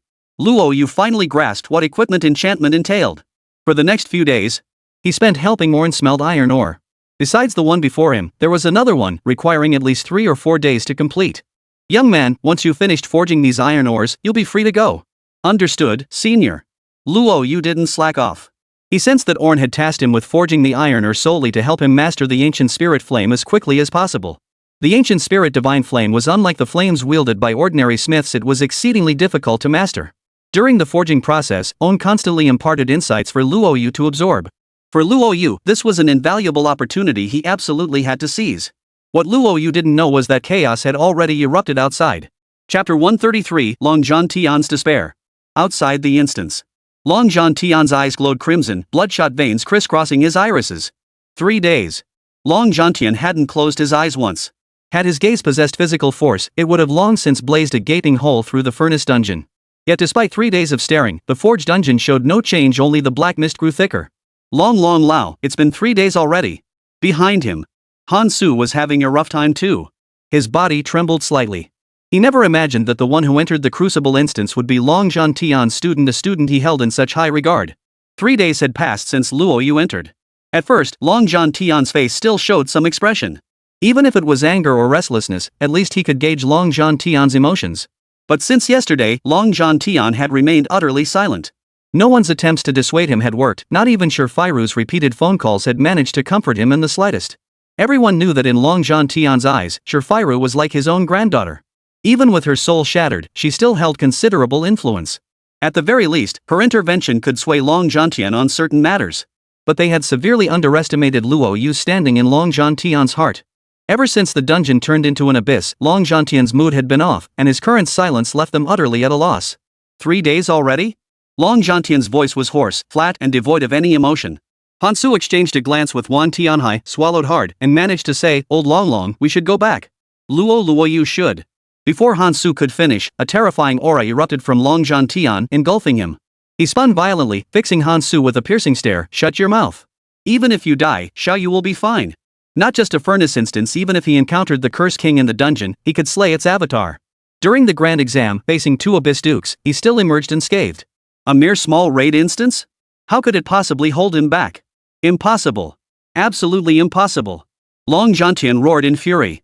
Beads of sweat the size of beans rolled down Han Su and Wan Hailei's foreheads. Their bodies trembled uncontrollably, not daring to utter a single word. Regardless of the monsters within the Forge dungeon, Luo Yu's smooth clearance of the first 2 stages alone demonstrates his terrifying prowess. Unfortunately, the Forge dungeon had now undergone an abyssal transformation. Not only were the monsters stronger, but the magma's temperature was scorching hot. Even upon reaching the Forge dungeon, they required heat-resistant gear. Needless to say, for a level 23 professional like Luo Yu, the temperatures inside the Forge dungeon were unimaginably high. The elemental cloak could indeed last 3 days. But from the moment Luo Yu entered the instance until now, 3 days had long passed. With the instance's abyssal transformation, the temperature had more than doubled. The elemental cloak could last at most 2 days, or even just a day and a half. Under these conditions, how could Luo Yu possibly stand a chance against the boss? They knew Long Zhantian had foreseen Luo Yu's fate, yet he dared not face the truth. They understood. The deeper they delved into Luo Yu's affairs, the more terrifying the truth became. At level 23, he possessed 5 exclusive skills and had even cleared the dungeon instance. Not even the Dark Curse King's avatar could stand against him, and 2 abyssal dukes who attempted to strike him down also failed. And this prodigy had just finished his major exams. He entered the raid solo and cleared the first 2 stages shortly after the instance devolved into the abyss. Moreover, Long Zhantian was now over 80 years old. With Sher Firu's soul shattered, his heart had long since turned to ashes, and his legacy had no heir. Now, after finally finding such an outstanding disciple, to lose him within a month in the secret realm, they themselves couldn't bear it either. Han Su and the others felt helpless and dared not speak up. If this matter were truly investigated, they would undoubtedly bear undeniable responsibility. Even if their motives were for the sake of the Great Xiao's practitioners, to minimize casualties as much as possible. Despair. Long Zhantian's mind went blank. Before coming here, he had always hoped Luo Yu would emerge safely. Even mission failure wouldn't matter, success would be ideal, granting Great Xia another legendary forger who could forge divine weapons. But who could have known? The heavens had played such a cruel joke on him. The instance had become a dungeon abyss. Unless Luo Yu could defeat the boss, he wouldn't be able to exit safely. But 3 days had passed, 3 entire days. The elemental cloak that had been his sole protection had surely worn off. Without it, how could he possibly stand a chance against the Forge dungeon boss? Long Zhantian regretted it. How much better it would have been if he had thoroughly investigated the Forge dungeon from the start. How much better it would have been if he had stopped Luo Yu in the beginning. Now, after 3 days, Luo Yu's chances of survival were practically non-existent. Even if he evaded the boss's pursuit, he couldn't possibly endure the scorching heat within the dungeon, a temperature that would overwhelm even a level 70 professional. Long Zhantian clenched his fists tightly, his eyes reddening involuntarily. He stood frozen in place like a statue, a torrent of emotions surging through him. Finally, another day passed. Everyone had given up. Long Zhantian's expression grew more dazed, his face pale, his eyes brimming with profound despair. Reports kept pouring in from the Great Xia High Command. The Abyss forces were preparing to strike against the Great Xia army. The situation at the front lines was critical, and he was ordered to return immediately. For the lives of a million soldiers, Long Zhantian accepted his fate. His voice raspy, he uttered a single word, "Go." His lonely figure turned to leave, but after only a few steps, he halted once more, gazing back toward the exit of the Forge dungeon. How he wished this were all a dream, that Luo Yu was still sleeping soundly in the demon capital. How he wished Luo Yu would appear before him in the next moment. But alas, none of it was possible anymore. Han Su, Wan Haili, and the others couldn't help but sigh inwardly. This incident must have dealt Long Zhantian a devastating blow. Let's go. Long Zhantian's voice held no trace of emotion. He knew Luo Yu was dead, and there was no chance of him coming back to life. But the moment he turned back, a figure suddenly caught his eye. Chapter 134, Methods for Equipment Reforging. The Forge Dungeon. The group's eyes widened in shock. They stared in disbelief at the young figure before the bronze gates. Xiao Yu. Long Zhantian's eyes flashed, his body trembling. Han Su and the others swallowed repeatedly, their breathing growing ragged, too stunned to utter a word. Luo Yu's elemental cloak was gone. How could he possibly withstand the scorching heat inside the furnace instance? The closer one got to the Forge dungeon, the faster health drained 10,000 points per second. Without the proper gear and items, survival was impossible. The magma within the Forge dungeon was terrifying. Over a century, countless adventurers had perished within its confines, all victims of carbonization from the extreme heat. Yet here was Luo Yu, emerging from the furnace dungeon without any protective gear, a feat that was nothing short of astonishing. If not for Long Zhantian's presence, they would have inquired about him long ago. Xiao Yu, are you okay? Spotting Luo Yu, Long Zhantian vanished from his spot and reappeared standing before him. His eyes scanned Luo Yu's body repeatedly. Luo Yu's aura showed no signs of weakness, and he bore no injuries whatsoever. In fact, his level had even risen from 23 to 26. What astonished Long Zhantian was that Luo Yu wore no elemental cloak, yet the scorching heat couldn't consume him. Standing beside him even felt refreshingly cool. Upon closer inspection, Long Zhantian noticed a faint silver-white flame enveloping Luo Yu. This silver-white flame puzzled Long Zhantian. It resembled a blacksmith's flame, yet such a flame could not possess this effect. Beyond forging equipment, it had no other purpose. Could it be? Suddenly, a thought flashed through Long Zhantian's mind, but he quickly dismissed it with a silent shake of his head. Impossible. That divine flame could only belong to the deity Orn. How could Xiaoyu possess it? Master. Long Zhantian's worried expression, along with the exhaustion etched into his body and the crimson bloodshot veins in his eyes, all registered in Luo Yu's gaze. To say he wasn't moved would be a lie. Xiaoyu, as long as you're okay, as long as you're okay. Why did you take so long to come out? What happened inside? Long Zhantian pressed impatiently. He paid no heed to whether Luo Yu had failed the mission, only relieved that he had emerged alive. Yet curiosity gnawed at him given Luo Yu's abilities. What am I even thinking? I'm just glad Xiaoyu made it out alive. What else is there to think about? Long Zhantian silently cursed himself. Luo Yu felt a lingering fear. Master, the forge dungeon has become an abyss. The boss's power has indeed grown terrifyingly strong, and the temperature inside the dungeon is at least several thousand degrees. But luck was on my side. I seized some opportunities, defeated the demon forging On, and completed the mission. As he spoke, a hammer emanating faint sparks of lightning appeared in Luo Yu's hand. This is the tempering divine hammer, a forging artifact capable of altering its size. Long Zhantian's aged eyes widened in shock as he exclaimed urgently, Xiaoyu, you cleared the forge dungeon, defeated the demon forging Orn, and completed the mission? Long Zhantian's eyes widened. He was curious how Luo Yu had emerged, but deep down, he was certain Luo Yu hadn't completed the class change quest. The forge dungeon was a raid instance, and the demon forging Orn was notoriously terrifying, far more formidable than most bosses in regular large-scale raids. Who could have imagined Luo Yu actually slaying demon refining Orn and emerging only after completing the quest? Long Zhantian's heart was filled with shock and equal parts confusion. Noticing Long Zhantian's thoughts, Luo Yu made no attempt to conceal the opportunity he had gained. However, he chose not to reveal the matter concerning Divine Orin, as Divine Orin had instructed him. For it did not belong to this dimension, but to a higher one. He should never have appeared within the Crucible instance, arriving here only by a stroke of serendipity. Truth be told, his luck was off the charts. For 100 years, Shinaoan had never appeared in this world. Who would have thought that on his first visit, he would encounter the other party? He even obtained the ancient spirit flame. It felt like he was getting the treatment reserved for protagonists in novels. Master, I obtained a cluster of divine flame within the forge dungeon. A flickering flame shot from Luo Yu's palm. Though faint, Long Zhantian stared intently at the silver-white flame. He sensed an aura of annihilation within it, as if it could consume all things. Xiaoyu, is this a divine flame beyond the crimson flame? Long Zhantian's eyes flickered violently. Luo Yu nodded. Master, it's called the ancient spirit divine flame, the forger's flame. Beyond its forging capabilities, it possesses terrifying powers. Currently, it grants me immunity to damage from fire attribute skills and any flames.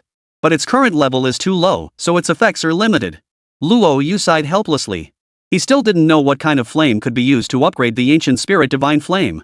Luo Yu's expression was resigned, while Long Zhantian beside him was so shocked he couldn't speak. Especially seeing Luo Yu's expression, he desperately wanted to punch him in the face. How could anyone say something like that? Limited effectiveness? The ancient spirit divine flame was a terrifying existence, ranked 6th on the divine flame list. Possessing a divine flame meant future growth that no ordinary smith could match. Not even mythic tier smiths were exceptions. Crucially, the divine flame wasn't just for forging. It could drastically enhance equipment capabilities and be unleashed as a terrifying skill, far more formidable than the exclusive abilities of ordinary mythic combat classes. Long Zhantian gasped in astonishment. Now he finally understood how Luo Yu had emerged from the forge dungeon. Immunity to all fire attribute skill damage, coupled with flame damage, made the demon refining On an absolute natural counter. It made perfect sense that Luo Yu could defeat it.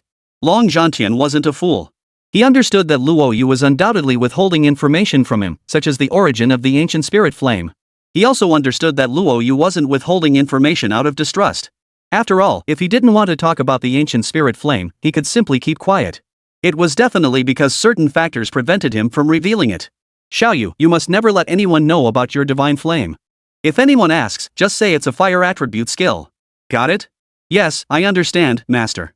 Luo Yu nodded. Long Zhantian exhaled in relief, patting his shoulder. Glad you're out. This time, I'm the one who failed you. I should have investigated the furnace dungeon thoroughly beforehand. I nearly got you killed by rushing you in. Long Zhantian looked visibly shaken. But now it's all good.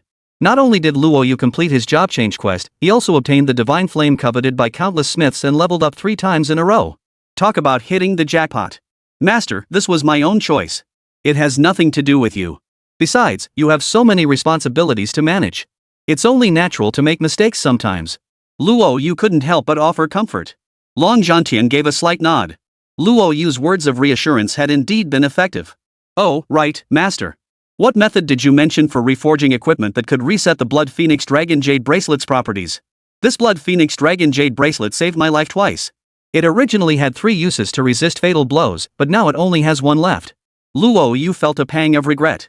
Previously, he'd faced nothing but easy grinds. Dungeons like Conch Bay and Autumn Moon were mere cakewalks. Even regional bosses posed no real threat, just a bit more effort. But this time, in the Forge dungeon, death came dangerously close. Without the Blood Phoenix Dragon Jade Bracelet, he would have died twice already. The Tower of Gods and Demons at Holy Abyss University. I'm sure you've heard of it by now. The solution I mentioned is the equipment reset stone you can obtain after clearing the dungeon. It allows you to reset equipment skills and stat bonuses. But it's a double-edged sword. Luck plays a big part. You can reset attributes up to 3 times. Resetting the critical strike resistance stat can reset it, but it might cause other attributes to plummet or even increase. But your teacher believes that compared to the chances to boost attribute points and the life-saving slot skills, the 4 core attributes on your gear aren't that crucial for you. Each piece of gear can be reforged 3 times, meaning you can gain 2,400 more attribute points than the average adventurer. The only catch is that equipment reforging stones are incredibly hard to come by. You'll need to clear at least the first 300 stages to gather 3 of them. Teacher, I understand. Luo Yu murmured softly. This time, upon returning, he would report in and immediately begin his daring ascent of the God Demon Tower. Chapter 135, Long Zhantian's Wrath. Long Zhantian informed the drunkard and the others first about Luo Yu's safe return. Though Luo Yu wasn't their student, they were equally anxious. A practitioner with immense potential, capable of shifting the tide of battle, all eyes were fixed upon him. Learning that Luo Yu was unharmed and had even gained a great opportunity, the Long Zhantian didn't spell it out. They finally breathed a sigh of relief. Oh, old dragon, I almost forgot to tell you something. Great Xia. Inside the Supreme Council chamber, the drunken sage held the special communication device, a faint smile curling at the corners of his mouth. The old men gathered around the round table seemed to know exactly what the drunkard intended to do, their lips curling into knowing, mischievous smiles. Old dragon, I hear that Mu Ruyan, Xiaoyu's girlfriend, has been taken back by the Mu family. They're insisting she honor the marriage pact arranged by their elders. You'd better hurry back. Word is the Mu girl is threatening to kill herself, utterly refusing this arranged marriage. If you delay your return, they'll likely force the marriage through. What did you say? Long Zhantian erupted in fury. Glancing at Luo Yu, he noticed the other man's curious expression and hurriedly stepped aside to whisper, "Don't they remember my warning? I made it clear, if the Mu family dares to break up a couple, I won't let them off the hook. Didn't I have word spread? How dare they?" Long Zhantian raged. As for Luo Yu, he felt quite satisfied. As his teacher, if he couldn't even handle such a minor matter, he truly didn't know how he could face Luo Yu. The wine drunkard sighed. The Mu family must have known about the news. Who knows if the match they're pushing is with some noble family's scion? They'd trample your dignity to force this alliance. Long Zhantian clenched his fists tightly and said coldly, "Rest assured, I'll be back soon. I'll see just who has the audacity to do this." He hung up the phone. The conference room erupted in laughter. "You're a real bastard, old drunkard. If old dragon finds out the Mu family's match is his grandson, he'll go ballistic." The wine-loving old man snorted. Who can blame the old codger for being out of the loop? This time I won't let it slide. Luo Yu is such a promising prospect. I traveled all this way to protect him, only for that old fool to reap the rewards. Seeing the wine-loving fool's displeasure, the others decided to let him vent. This whole thing's harmless, just like a joke. Dazhuang, what's with that look? You wouldn't dare tip off old dragon, would you? The drunkard's face darkened. Su Dazhuang forced a wry smile. It's none of my business. You know very well that my precious student was found for me by Brother Long. I'm just riding his coattails. Wouldn't it be downright uncool of me to keep this from Brother Long? At the mention of Mo Yi, Su Dazhuang couldn't suppress the joy on his face. Mo Yi had astonished him time and again. Already a mythic tier blacksmith with exceptional forging skills, even Su Dazhuang's pride and joy of a student could be easily surpassed by Mo Yi after just a year or two of further training. He even possessed his own unique insights into forging. Luo Yu had shown him the black bracelet Mo Yi had forged. At first glance, it had left him utterly astonished. No level equipment. Even after decades of forging, he'd only ever produced 2 such pieces. Yet Mo Yi, without any systematic training, had figured it out entirely on his own. To possess such ability was truly terrifying. The drunkard couldn't help but speak up. What does that have to do with him? Wasn't it precisely because of Luo Yu's class skill that Mo Yi was able to transition into a sacred blacksmith? Enough. If you dare spread this, I'll make you regret it. The drunkard threatened. Su Dazhuang scratched his nose. As a blacksmith, he stood no chance against the drunkard. Even his thick skin wouldn't protect him from a beating. Anyway, I wasn't here today. Whatever you guys decide to do has nothing to do with me. Alright, everyone, disperse. The front lines are retreating. Within a decade, the Abyss will feel the wrath of our great Xia.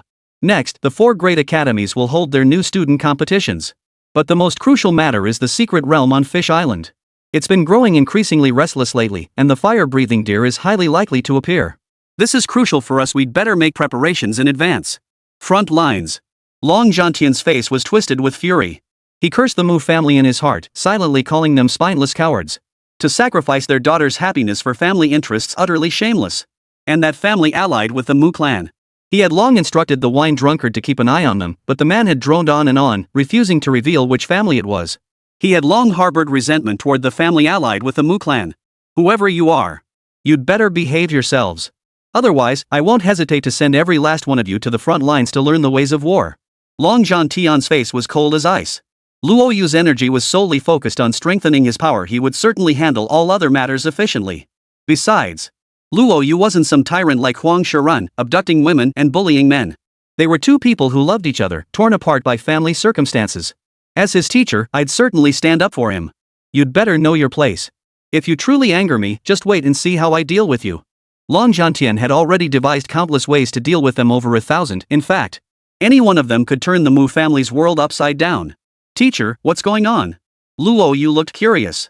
Ever since entering the front lines, all contact with the outside world had been severed. He had no idea how Mu Ruyan and the others were faring now. Most likely, they were grinding levels in dungeons. Over the past 3 days, his experience bar had been steadily climbing. Half of the experience they gained from dungeon runs was shared with him. Nothing serious. We'll head back to the capital as soon as possible. With only 2 or 3 days left before classes start, you don't need to return to Magic Capital. Head to Holy Abyss University to register first. Prepare for the freshman competition as soon as possible, and also for the God Demon Tower. Get your equipment reforged as soon as you can. Understood, teacher. Behind them, Han Su and the others followed closely. They had never seen Long Zhantian treat anyone with such gentleness, nor witnessed such an amiable side of him. Deep down, they even envied Luo Yu. 2 among them were graduates of Holy Abyss University. Han Su was one of them. In his memory, Long Zhantian was a stern, unsmiling figure. Who could have imagined that just 3 days would astonish him so profoundly? It was clear that Long Zhantian genuinely cared about Luo Yu. The group parted ways before the teleportation array. Han Su's gaze lingered on Luo Yu as he felt a genuine sense of admiration. Luo Yu, I'm certain I'll see you on the battlefield in the near future. May you then drive all Abyss invaders back to the depths for Great Xia and reclaim our lost lands. Luo Yu nodded firmly. I will. Chapter 136, Interception. Imperial Capital. Long Zhantian had to step away temporarily, so Luo Yu went alone to register at Holy Abyss University. Shengyuan University Freshman Orientation. Go familiarize yourself with the campus facilities first. I have something else to attend to and won't be able to accompany you. Understood, Professor. Long Zhantian hurried away. He intended to investigate who was so impatient with life that they'd defy his orders and force Mu Ruyan into marriage. If the 2 were truly in love, he wouldn't have said a word. As one of the elite few at the pinnacle of the Great Xia hierarchy, he wasn't one to abuse his power. Otherwise, he wouldn't have severed ties with the Long family for decades. Even his own nephew and son had little contact with them. Watching Long Zhantian depart, Luo Yu walked straight into Holy Abyss University. After the entrance exams, admitted students had already received their student IDs, with their information processed into the system. Hello, student. Are you a freshman this year? Outside the entrance, a student council staff member addressed him. Luo Yu nodded. Her smile bloomed like a flower. Swipe your student ID and complete facial recognition. All first-time entrants to Shengyuan University require identity verification. Got it. Luo Yu swiped her student ID and completed the facial scan. The student union staffer was about to register Luo Yu's information when she noticed the screen was blank. Aside from displaying approved in the residence location Villa 1, there was no other data, leaving her puzzled. Strange. What's going on? The staff member furrowed her brow slightly. Every year during freshman enrollment, she volunteered to earn points. Usually, new student information was crystal clear. A single swipe revealed everything: age, name, major, and skills. But on the screen before her, Luo Yu had only a name and age. His occupation, skills, and family background were all hidden. The only useful piece of information was his residence in Villa 1. Beyond that, there was nothing else. The staff member frowned slightly. I'm sorry, Luo, but I can't register your information or verify your enrollment at Holy Abyss University. Please keep your student ID. The staff member handed the student ID back to Luo Yu. She was certain Luo Yu was not a student at Shangyuan University, otherwise, his information wouldn't be hidden. Over 4 years, they had processed thousands of new student registrations, and never once had a new student's information consisted of only a name and dormitory number. Besides, Villa 1 was rumored to be Sacred Abyss University's forbidden zone. How could a freshman possibly reside there? It was laughable. However, there were plenty of outsiders attempting to infiltrate Shangyuan University under false pretenses, frequently resorting to fraud and causing quite a few comical incidents. Therefore, the staff concluded that Luo Yu must be impersonating a freshman. But I must admit, the student ID was a convincing forgery. Luo Yu tried to explain, but a youth with dyed yellow hair stepped forward from behind him and chuckled, "Buddy, let's get moving. If the student ID couldn't be verified, that would be a major problem. Shangyuan University is decent, but that's about it." The blonde handed the ID to the staff member. With a beep and a mechanical voice, he walked through the gate with a smile. "Oh my, I thought it was broken. My student ID actually got recognized?" The blonde couldn't help but chuckle, his eyes filled with mockery as he looked at Luo Yu. Seeing this, Luo Yu decided to contact his teacher. Explaining now would be useless. Both men looked at him like he was a con artist, their gazes utterly devoid of warmth. "What's going on?" At that moment, a middle-aged man approached. Upon seeing the visitor, the staff member hurriedly explained the situation. "Director Lee, it's nothing major. His identity information is incomplete, and it's highly likely he's an imposter." Director Lee nodded. Shangyuan University had existed for over 2 centuries, producing countless exceptional individuals. Among the elite at the pinnacle of the Great Xia hierarchy were alumni of Shangyuan University, including the former university president.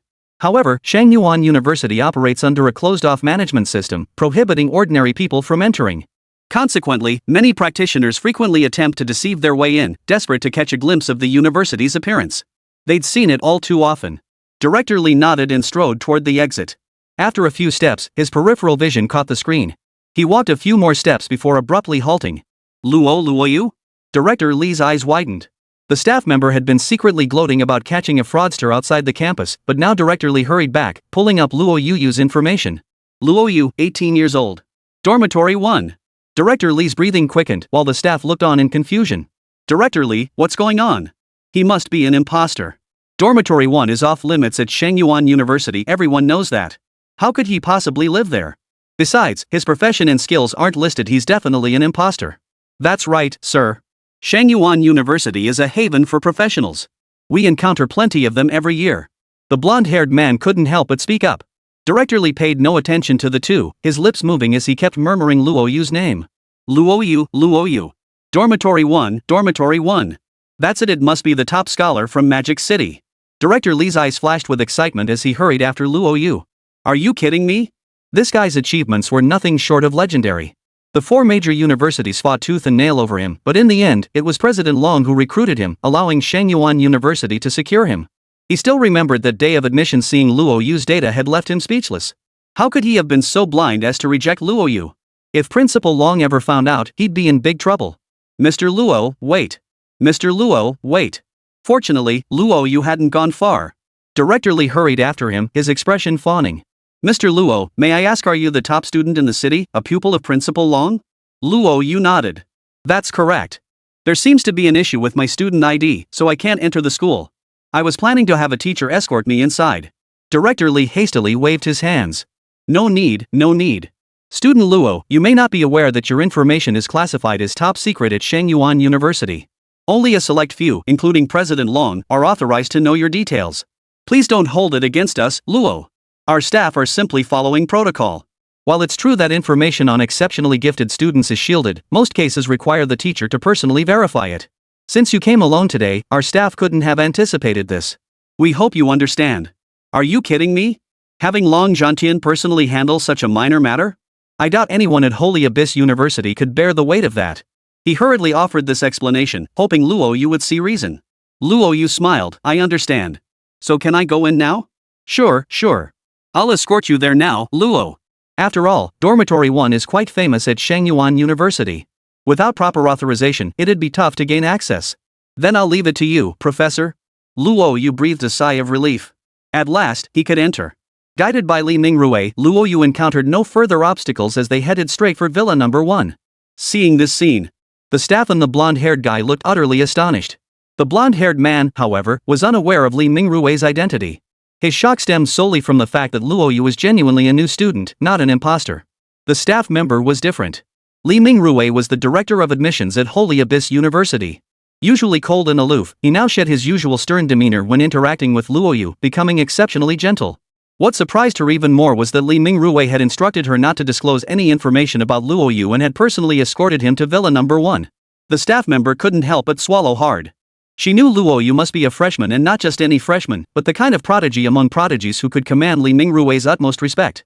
Luo Yu. Luo Yu. The staff murmured softly, their eyes widening as if struck by a sudden realization. Luo Yu, the top scholar of the Magic City. Chapter 137, The Mysterious Elder. Led by Li Mingrui. The two soon reached the entrance of Villa Number 1. What puzzled Luo Yu was the eerie absence of people. Though they had seen others at first, now there was not a soul in sight. It had taken them a full hour just to reach the school gates. Villa Number 1 was concealed by towering walls at least 10 meters high, making it impossible to see inside. Director Li, is that Villa Number 1 inside? Luo Yu wondered inwardly. Throughout their journey, Li Mingrui had been deliberately friendly toward him.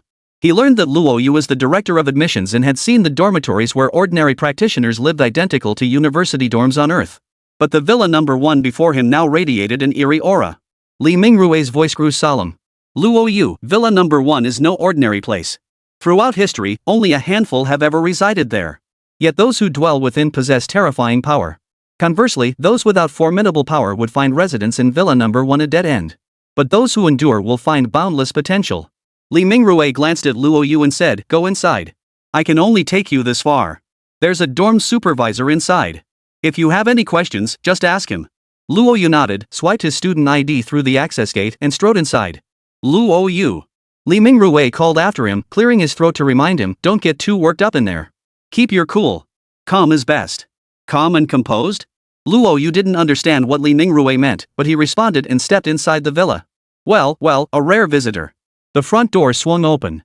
A thick black mist enveloped Luo Yu. He waved his hand to disperse the darkness before him. As the fog cleared, revealing the path ahead, an aged face suddenly appeared before his eyes. The figure had no hands or feet, one eye socket was empty, teeth were missing, and the body was emaciated. Startled, Luo Yu took a sharp step back. He finally understood what Li Mingrui had meant before leaving. The crippled old man before him was truly terrifying. Luo Yu steadied his nerves. He used insight to try and see the old man's stats. But his eyes flashed with surprise. He detected no aura emanating from the old man, just like any ordinary person. He wasn't stupid. The old man before him had no legs, yet he seemed to float in midair. Both arms had been severed, yet two transparent arms extended from his torso, indistinguishable from those of a practitioner with arms. He knew the man's power was terrifying, surpassing even his own master. "Elder, I'm Luo Yu, staying in Villa 1. Luo Yu handed over his student ID, eager to complete the check-in process and leave this place as soon as possible. After all, the old man before him was too bizarre, he couldn't handle it. Luo Yu? The old man glanced at the student ID and couldn't help but grin. Not bad. I've heard about you. I hear you even took down the avatar of the Curse King? Seeing Luo Yu nod, the old man gave him a once-over. Not bad, not bad.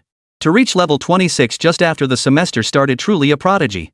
Still a mythic profession, possessing 5 exclusive skills, one of which is mythic forging. A faint blue glow flickered in the old man's pupils. Not bad, not bad. For exclusive skills at level 3, mythic forging at level 2, plus 1 exclusive legendary equipment piece and 1 mythic equipment piece. With 4-dimensional base attributes reaching 2,240 points, it truly stands out. Dragon Slayer Tian letting you stay here proves he hasn't misjudged you. I'd always wondered why he was so arrogant and never took students. Half a month ago, I heard he'd finally accepted one, and I was curious who could catch his eye. Today's sighting confirms he made a fine choice. The old man couldn't stop nodding, equally impressed by Luo Yu's prowess. Luo Yu was dumbfounded. He was even more certain the old man before him was no ordinary figure. Even a teacher wouldn't be able to see through his true capabilities at a glance. Yet this old man had merely glanced at him and revealed everything. It was downright terrifying. No, wait, there seemed to be divine flames too. The old man's eyes flickered. With a single step, he closed the distance to Luo Yu. The divine flame within Luo Yu surged forth uncontrollably, completely beyond his command. What terrifying power! Luo Yu's pupils contracted sharply. This old man before him was definitely no ordinary being. Soon, the old man retracted his aura and gazed at Luo Yu in astonishment. Young man, you truly have extraordinary luck. I never imagined you'd be such a treasure trove. Enough chatter. Follow me. I'll show you around Villa Number 1. Chapter 138, Villa Number 1.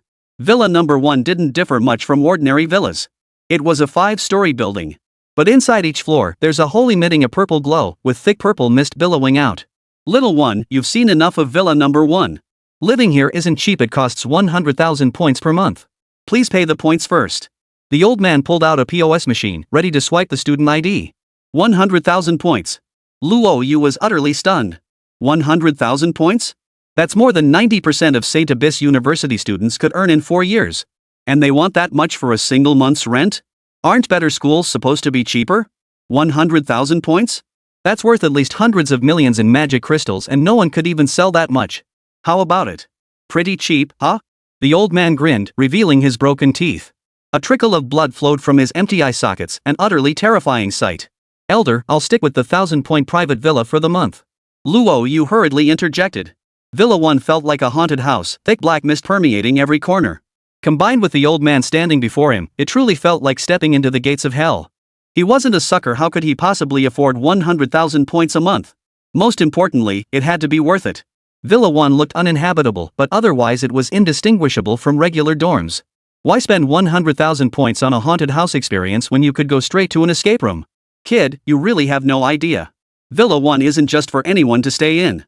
Come on, let me show you the perks of Villa 1. The old man produced a sparkling stone and pressed it directly into a recess in the wall. The next moment, numbers flashed continuously above Luo Yu's head. 10, 10, 10. Was this experience? Luo Yu's eyes widened. Gaining 10 experience points every second meant he could accumulate at least 860,000 experience points daily. Even with the soul-severing curse, he could gain 460,000 experience points a day just by lying around. The old man spoke. Villa 1 has 5 floors. The higher the floor, the more terrifying the experience gain per second. This is just the first floor. If you can reach the second or third floor, the experience will be beyond your imagination. Each floor also contains corresponding dungeons where you have a chance to obtain mythical items, even star god artifacts. Only the God Demon Tower at Holy Abyss University can offer such rewards. And the God Demon Tower isn't something you can just walk into whenever you please. So, how about it? 100,000 points a month, isn't that a great deal? Luo Yu did the math. Even if he did absolutely nothing, he could gain 13 million experience points in a month, enough to level up twice. 2 levels in a month? That's incredibly fast. Most importantly, while daily dungeon runs offered massive XP, they also left him utterly exhausted. He needed breaks, and rest time was completely wasted otherwise. Now, with dormitory number 1's boost, he could gain experience even while resting. It was truly excellent and wouldn't slow his leveling pace at all. But 100,000 points was simply too much. Luo Yu felt painfully reluctant to part with them. He took a deep breath and asked, "Senior, how exactly does one earn these points? And the stones you have, are they free?" The old man waved his hand dismissively. "What are you thinking? This is a mystic yellow stone. This one is just on loan to you." "What?" Luo Yu's mouth twitched. The old man explained, Xianhuang stones can only be found in the first floor dungeon of Villa number 1. Each floor drops 1 stone. Similarly, defeating monsters within Villa number 1 also grants points, but only monsters of equal or higher level than yourself count toward your score. As for how to earn points at Holy Abyss University, for someone like you, a powerful professional, points aren't a problem. You can do power leveling if you're capable, run raid instances for others. Or volunteer. For instance, performing on stage during festivals, dancing and singing will definitely earn you points. The Divine Demon Tower also yields substantial points, including through quests. The elder explained to Luo Yu, the God Demon Tower, quests, and power leveling offer the most points. For running dungeons, head to the dungeon hall.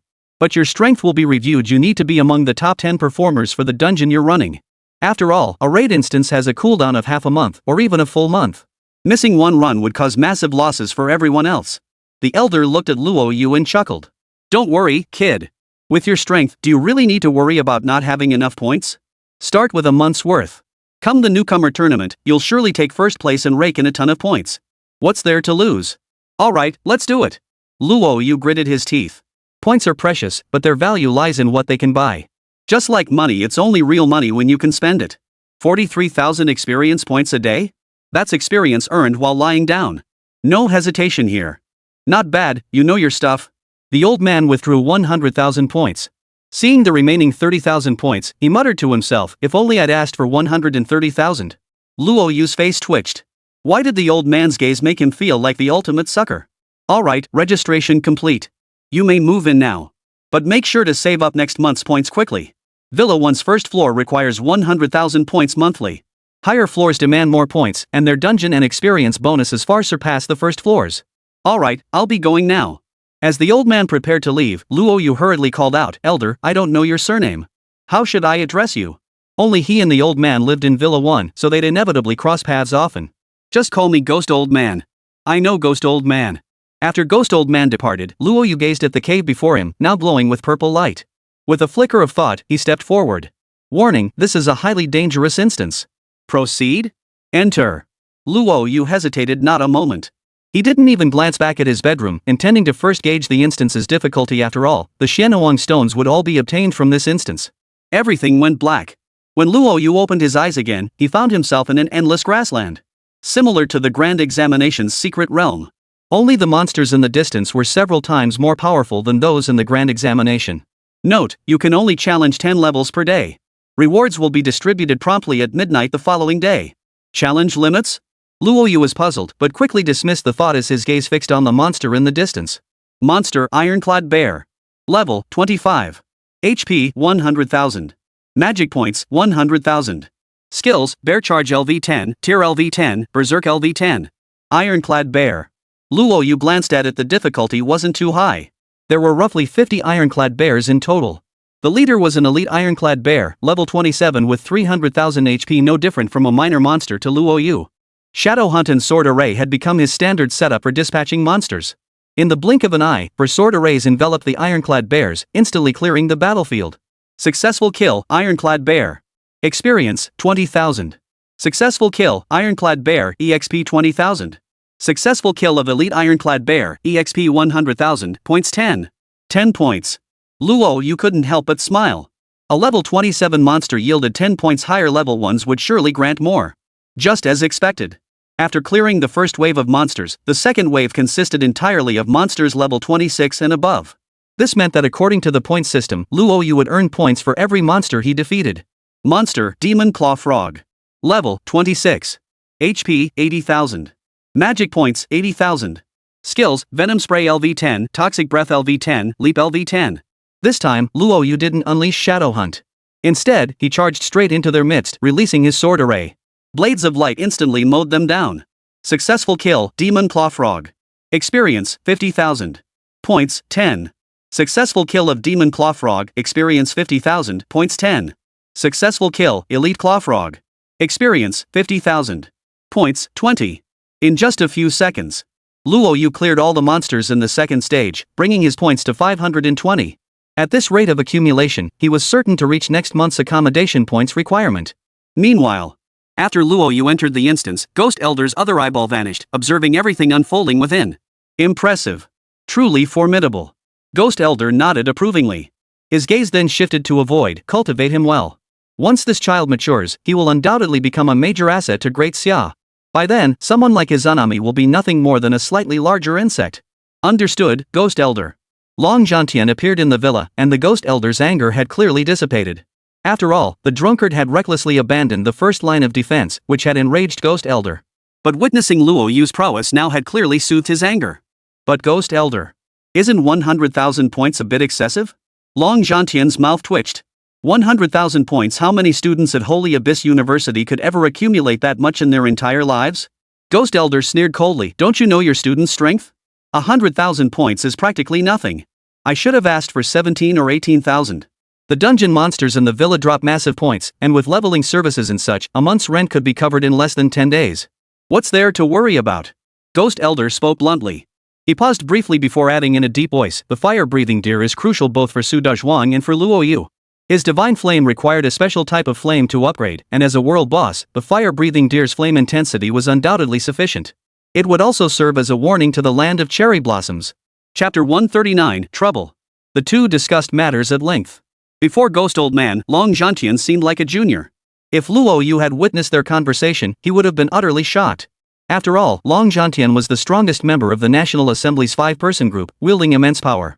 Yet when facing Ghost Elder, he wore nothing but respect. The Curse King truly seemed to be regressing with age. Not only had the dungeon's conquest absorbed the powers of the chromatic fruit, but it had also planted a curse within Luo Yu. The Ghost Elder's voice was cold and sharp as he fixed his gaze on Long Zhantian. Do you have a solution? Long Zhantian shook his head helplessly. I've combed through countless records and dealt with the Curse King several times myself, but the soul-severing curse remains without a known solution. The Ghost Elder fell silent. After a long pause, he spoke. The Dark Curse King is one of the 4 great dukes of the Abyss, possessing staggering power. Ranked among the top 3 in the Abyss, it clearly paid a heavy price to cast that curse upon Luo Yu. This time, unleashing its true power has genuinely shaken Luo Yu. The Ghost Elder narrowed his single eye and stated, the power of a curse is difficult to break. I can only weaken it, but there's no rush to use that method just yet. Perhaps the demonic lair within Villa Number 1 holds a solution. Long Zhantian gave a slight nod.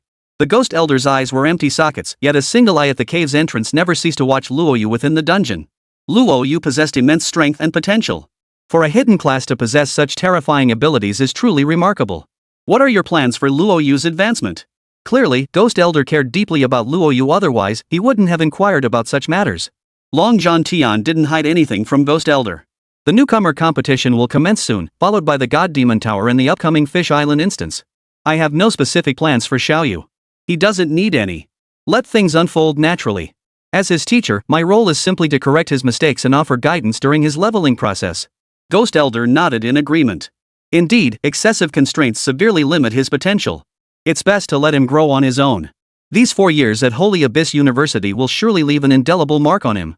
However, I must find a way to lift the curse on Luo Yu as soon as possible. Both men wore solemn expressions.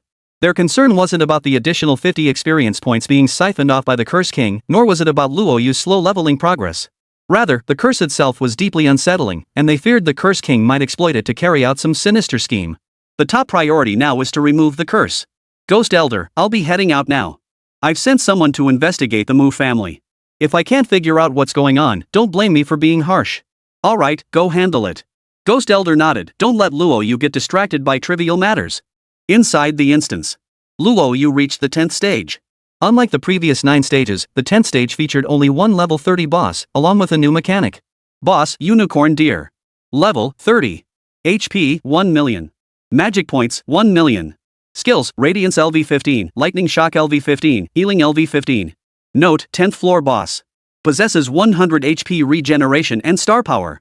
Defeating it yields substantial points and experience, with a chance to drop legendary gear. Luo Yu didn't even spare it a second glance. A level 30 boss with a million HP was no different from a toy in his eyes. Yoo-hoo! The unicorn deer bellowed, its entire body enveloped in a white glow as it charged toward Luo Yu at breakneck speed. Is that all? Any other level 26 professional might have struggled to take it down, but Luo Yu remained unhurried. After activating his sword formation, he gained 100 strength immunity, withstanding the unicorn deer's full power strike before unleashing a sword beam. In the blink of an eye, the unicorn deer collapsed limp to the ground. Successfully defeated 10th floor boss Unicorn Deer. Rewards, 2 million EXP, 1000 points, 1 mystic yellow stone. Note, today's maximum challenge limit has been reached. Further challenges are unavailable. Daily reward, 1000 points, 100,000 EXP, 1 mystic yellow stone. Claim time, 7 hours 49 minutes and 29 seconds. Daily rewards too? Luo Yu's eyes flickered slightly. He now understood the mechanics of the Demon's Den. 10 challenges per day, with a boss every 10 floors. Defeating them unlocks rewards the next day. Too bad there's a limit of 10 attempts. If only it were unlimited. Luo Yu felt a pang of regret. Today, clearing 10 floors earned him 15,000 points. At this rate, he'd easily accumulate 100,000 points within a week or two. And that was just from the Demon's Lair. Once he added in services like leveling for others, earning 100 or 200,000 points a month would be a breeze. Indeed, Holy Abyss University was a paradise for the strong. Luo Yu smiled. Even before enrollment, countless posts about Holy Abyss University had surfaced. If you plan to coast through or fear challenge, head to other universities. Saint Abyss doesn't recruit weaklings or slackers. Those with true strength will thrive here.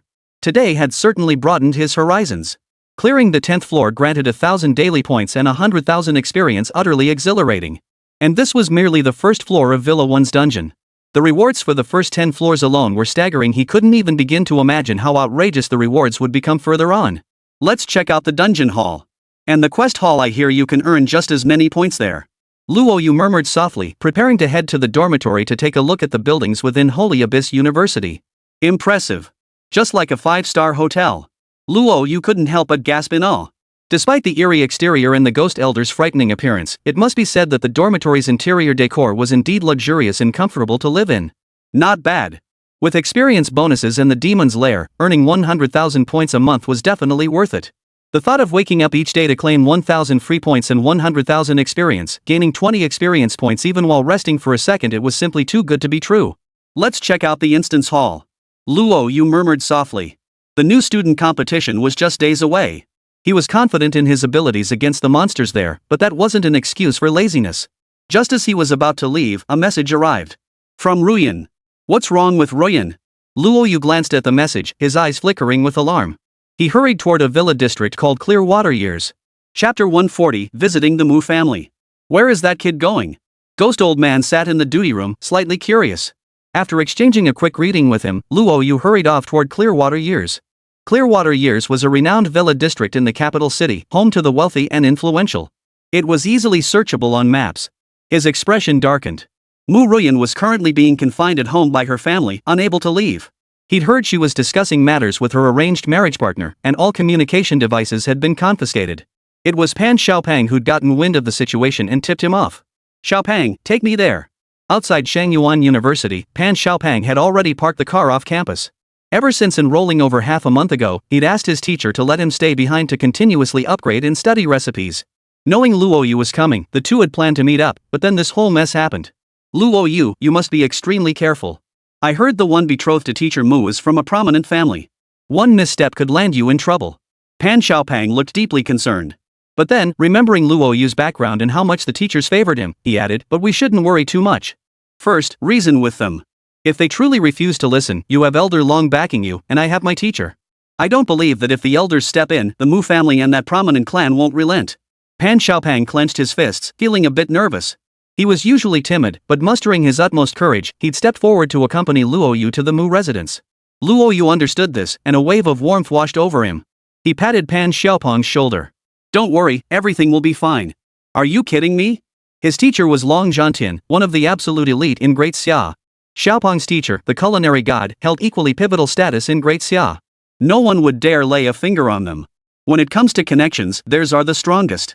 Meanwhile, within an estate spanning tens of thousands of square meters, a plaque prominently displayed the characters Mu Manor.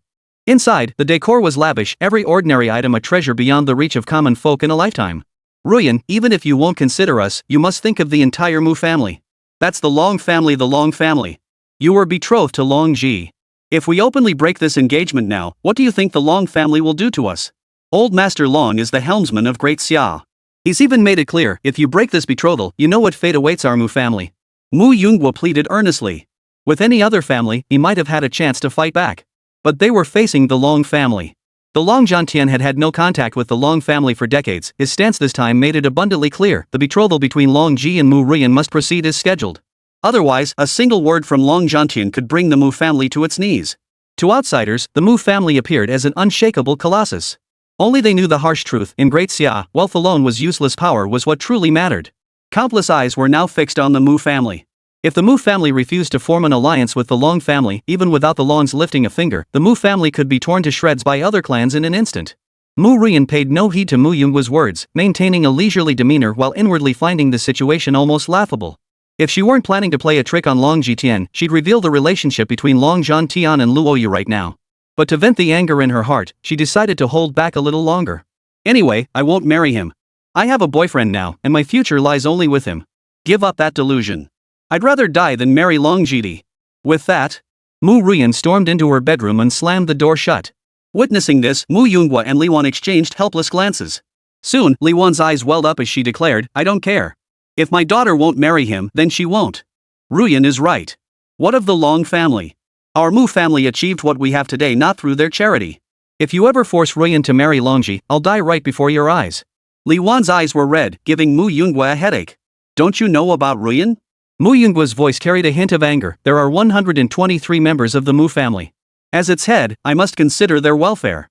But when it comes to the three of us, I'd rather die than let Ruyan marry someone she doesn't love. But this matter concerns the very survival of the entire Mu family.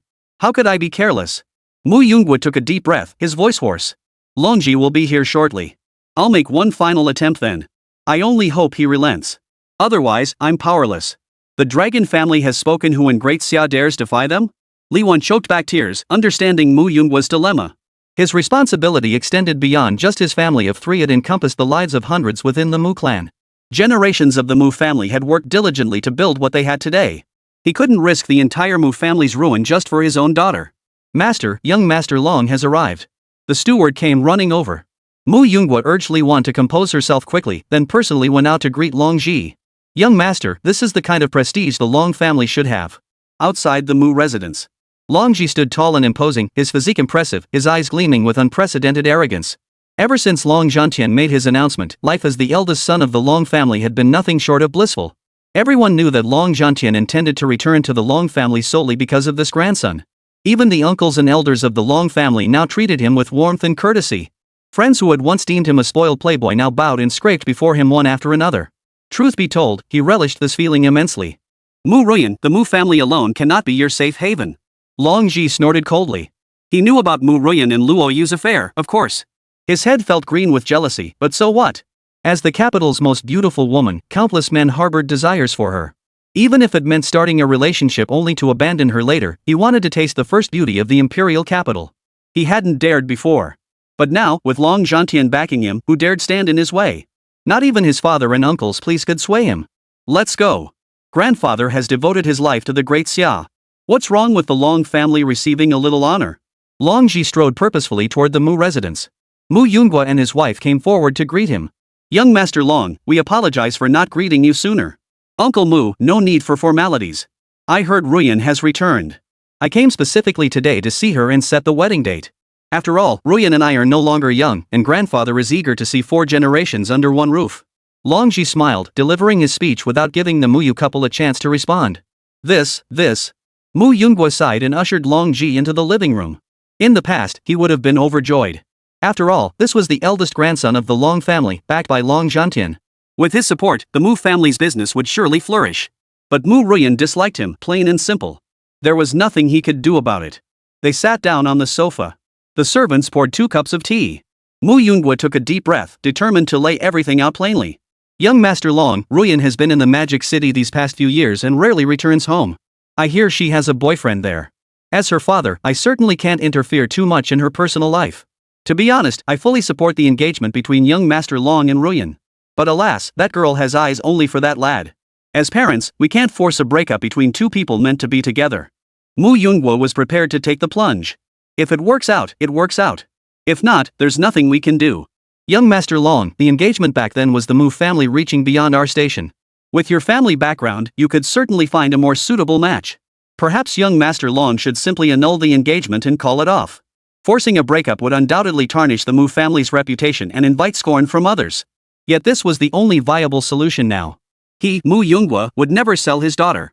Even if the Mu family suffered some setbacks, he would accept it. Long Ji narrowed his eyes slightly. He'd already been displeased that Mu Ruyan had been claimed by some greenhorn, and now Mu Yunghua intended to humiliate him further today. The rage within him could no longer be contained. Uncle Mu, I am quite satisfied with the betrothal arrangements, and so is grandfather. I came today to set the wedding date. As for other matters, I won't consider them for now. I hope Uncle Mu understands grandfather's desire to hold his great-grandchildren. Long Ji paused briefly before continuing. Moreover, this greenhorn is merely a newly promoted professional. Orphaned at a young age, does Uncle Mu truly believe Ruyan would find happiness marrying him? Only with me, Long Ji, backed by the Long family, can the Mu family truly flourish. Mu Yungua's face darkened. Long Ji was clearly using Long Zhantian to pressure him, and he couldn't refute it. Crucially, every word Long Ji spoke was true. That yellow-haired brat had been thoroughly investigated earlier, just an orphan who'd switched to a life-sustaining profession, a complete good-for-nothing. Mu Yunghua even suspected his daughter was only with him to spite them. If they truly got together, who knew what troubles might arise in the future? Mu Yunghua wavered. He was about to nod his consent when the butler came trotting over again. Master, 2 gentlemen named Luo Yu and Pan Xiaopang have arrived. They wish to pay their respects to the master. Mu Yunghua felt his head spin. Why were they causing trouble at a time like this? Just as he was about to send them away, Long Ji took an unexpected interest. Uncle Mu, isn't Luo Yu Ruyan's boyfriend? Let him come in and see for himself. A wet-bearded youngster, full of himself and clueless about his place in the world. He's probably trying to climb the social ladder. Once he sees the gap between us, he'll back off naturally. Mu Yunghua nodded slightly and instructed the butler to bring the visitor in. If the outcome matched what Long Ji predicted, that would be ideal. Chapter 141, Seriously Wounding Long Ji. Uncle Mu, Aunt Li. Luo Yu politely placed the gifts on the table and greeted the middle-aged couple before him. It must be said, though Pan Xiaopang was timid, he was impeccable in his conduct. He had informed Uncle Mu of the news in advance and prepared gifts. Uncle Mu, Aunt Li. Pan Xiaopang greeted them with equal courtesy. Upon seeing the two, Mu Yunhui nodded in acknowledgement. He merely glanced at Luo Yu. After all, a mere life practitioner scarcely deserved more than a passing look. He still harbored some anger toward Luo Yu. If it weren't for this kid, his precious daughter wouldn't have refused this marriage proposal, leaving him in this awkward predicament now. Xiaopang, you're here. Mu Yunhui smiled warmly at Pan Xiaopang, showing no trace of contempt for the figure before him. The other was now the final disciple of the culinary god, having transferred to the culinary god profession himself. He couldn't help but feel a pang of regret. If Luo Yu had transferred to a more powerful legendary profession, he would have probably turned a blind eye. But alas, it was just a trashy life profession utterly beneath contempt. Xiao Xiaopang, you're here, no need to bring gifts. Li Wan, however, showed no trace of prejudice. She looked at Luo Yu with particular warmth. The boy her daughter liked couldn't be all bad. Luo Yu? The commotion in the living room caught Mu Ruyan's attention. Stepping out to see Luo Yu, surprise flickered in her eyes before giving way to delight. Luo Yu, what brings you here? Mu Ruyan scampered over to Luo Yu, wrapping her arms around him affectionately, her eyes brimming with excitement. Luo Yu instinctively reached out to ruffle her hair, but with everyone watching him, he could only hold back. I just arrived in the capital and planned to visit uncle and aunt. Seeing the two so intimate, an inexplicable rage surged within Long Ji. His fiancée was openly hugging and cuddling with others right in front of him, utterly unacceptable. He felt like he was wearing a giant green hat. Kid, let go of Ruyan. Long Ji's eyes blazed with fury as a terrifying aura pressed down upon him. He snorted coldly, a worthless profession, and you dare covet Ruyan? What the hell do you think you are? Get back to your demon city now, or don't blame me for being rude. Useless profession? Luo Yu and the others couldn't help but be stunned. Mu Ruyan, like Pan Xiaopang, thought she must have misheard. But then they remembered Long Zhantian and Zhou Qi had already issued gag orders. Only a handful knew Luo Yu's profession. Pan Xiaopang stood before Luo Yu, gathering his courage. Friend, Teacher Mu is Luo Yu's girlfriend.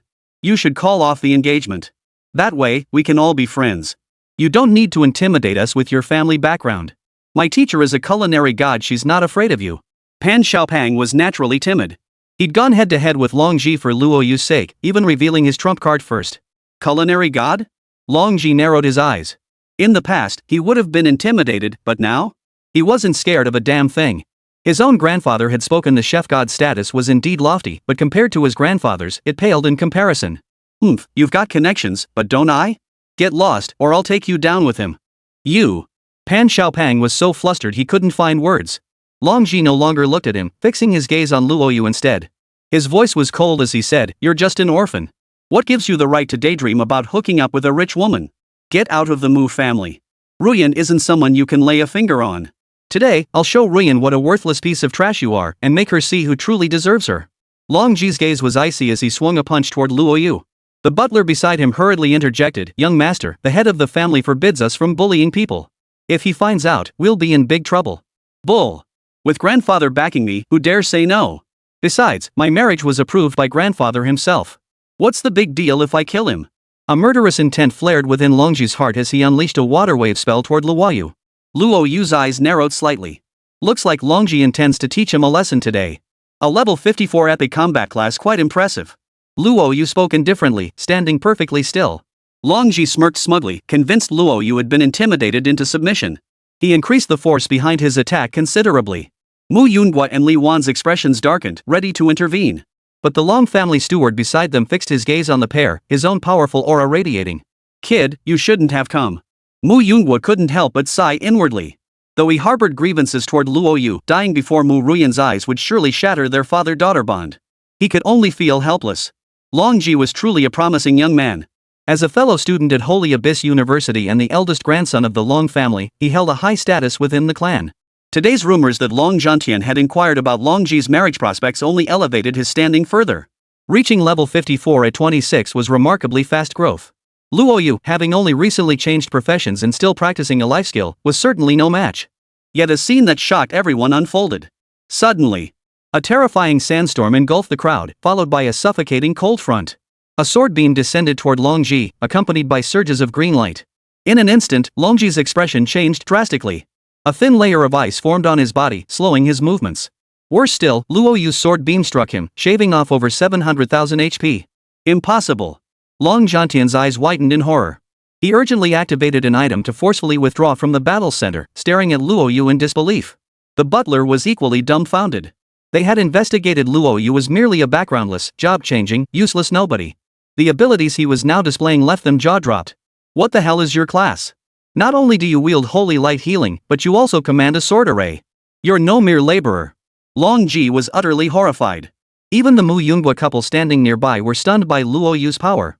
A newly transferred professional who could severely wound Long Tian, plus 2 exclusive skills. Anyone with eyes could see Luo Yu's extraordinary nature. Kid, you're strong. But so what?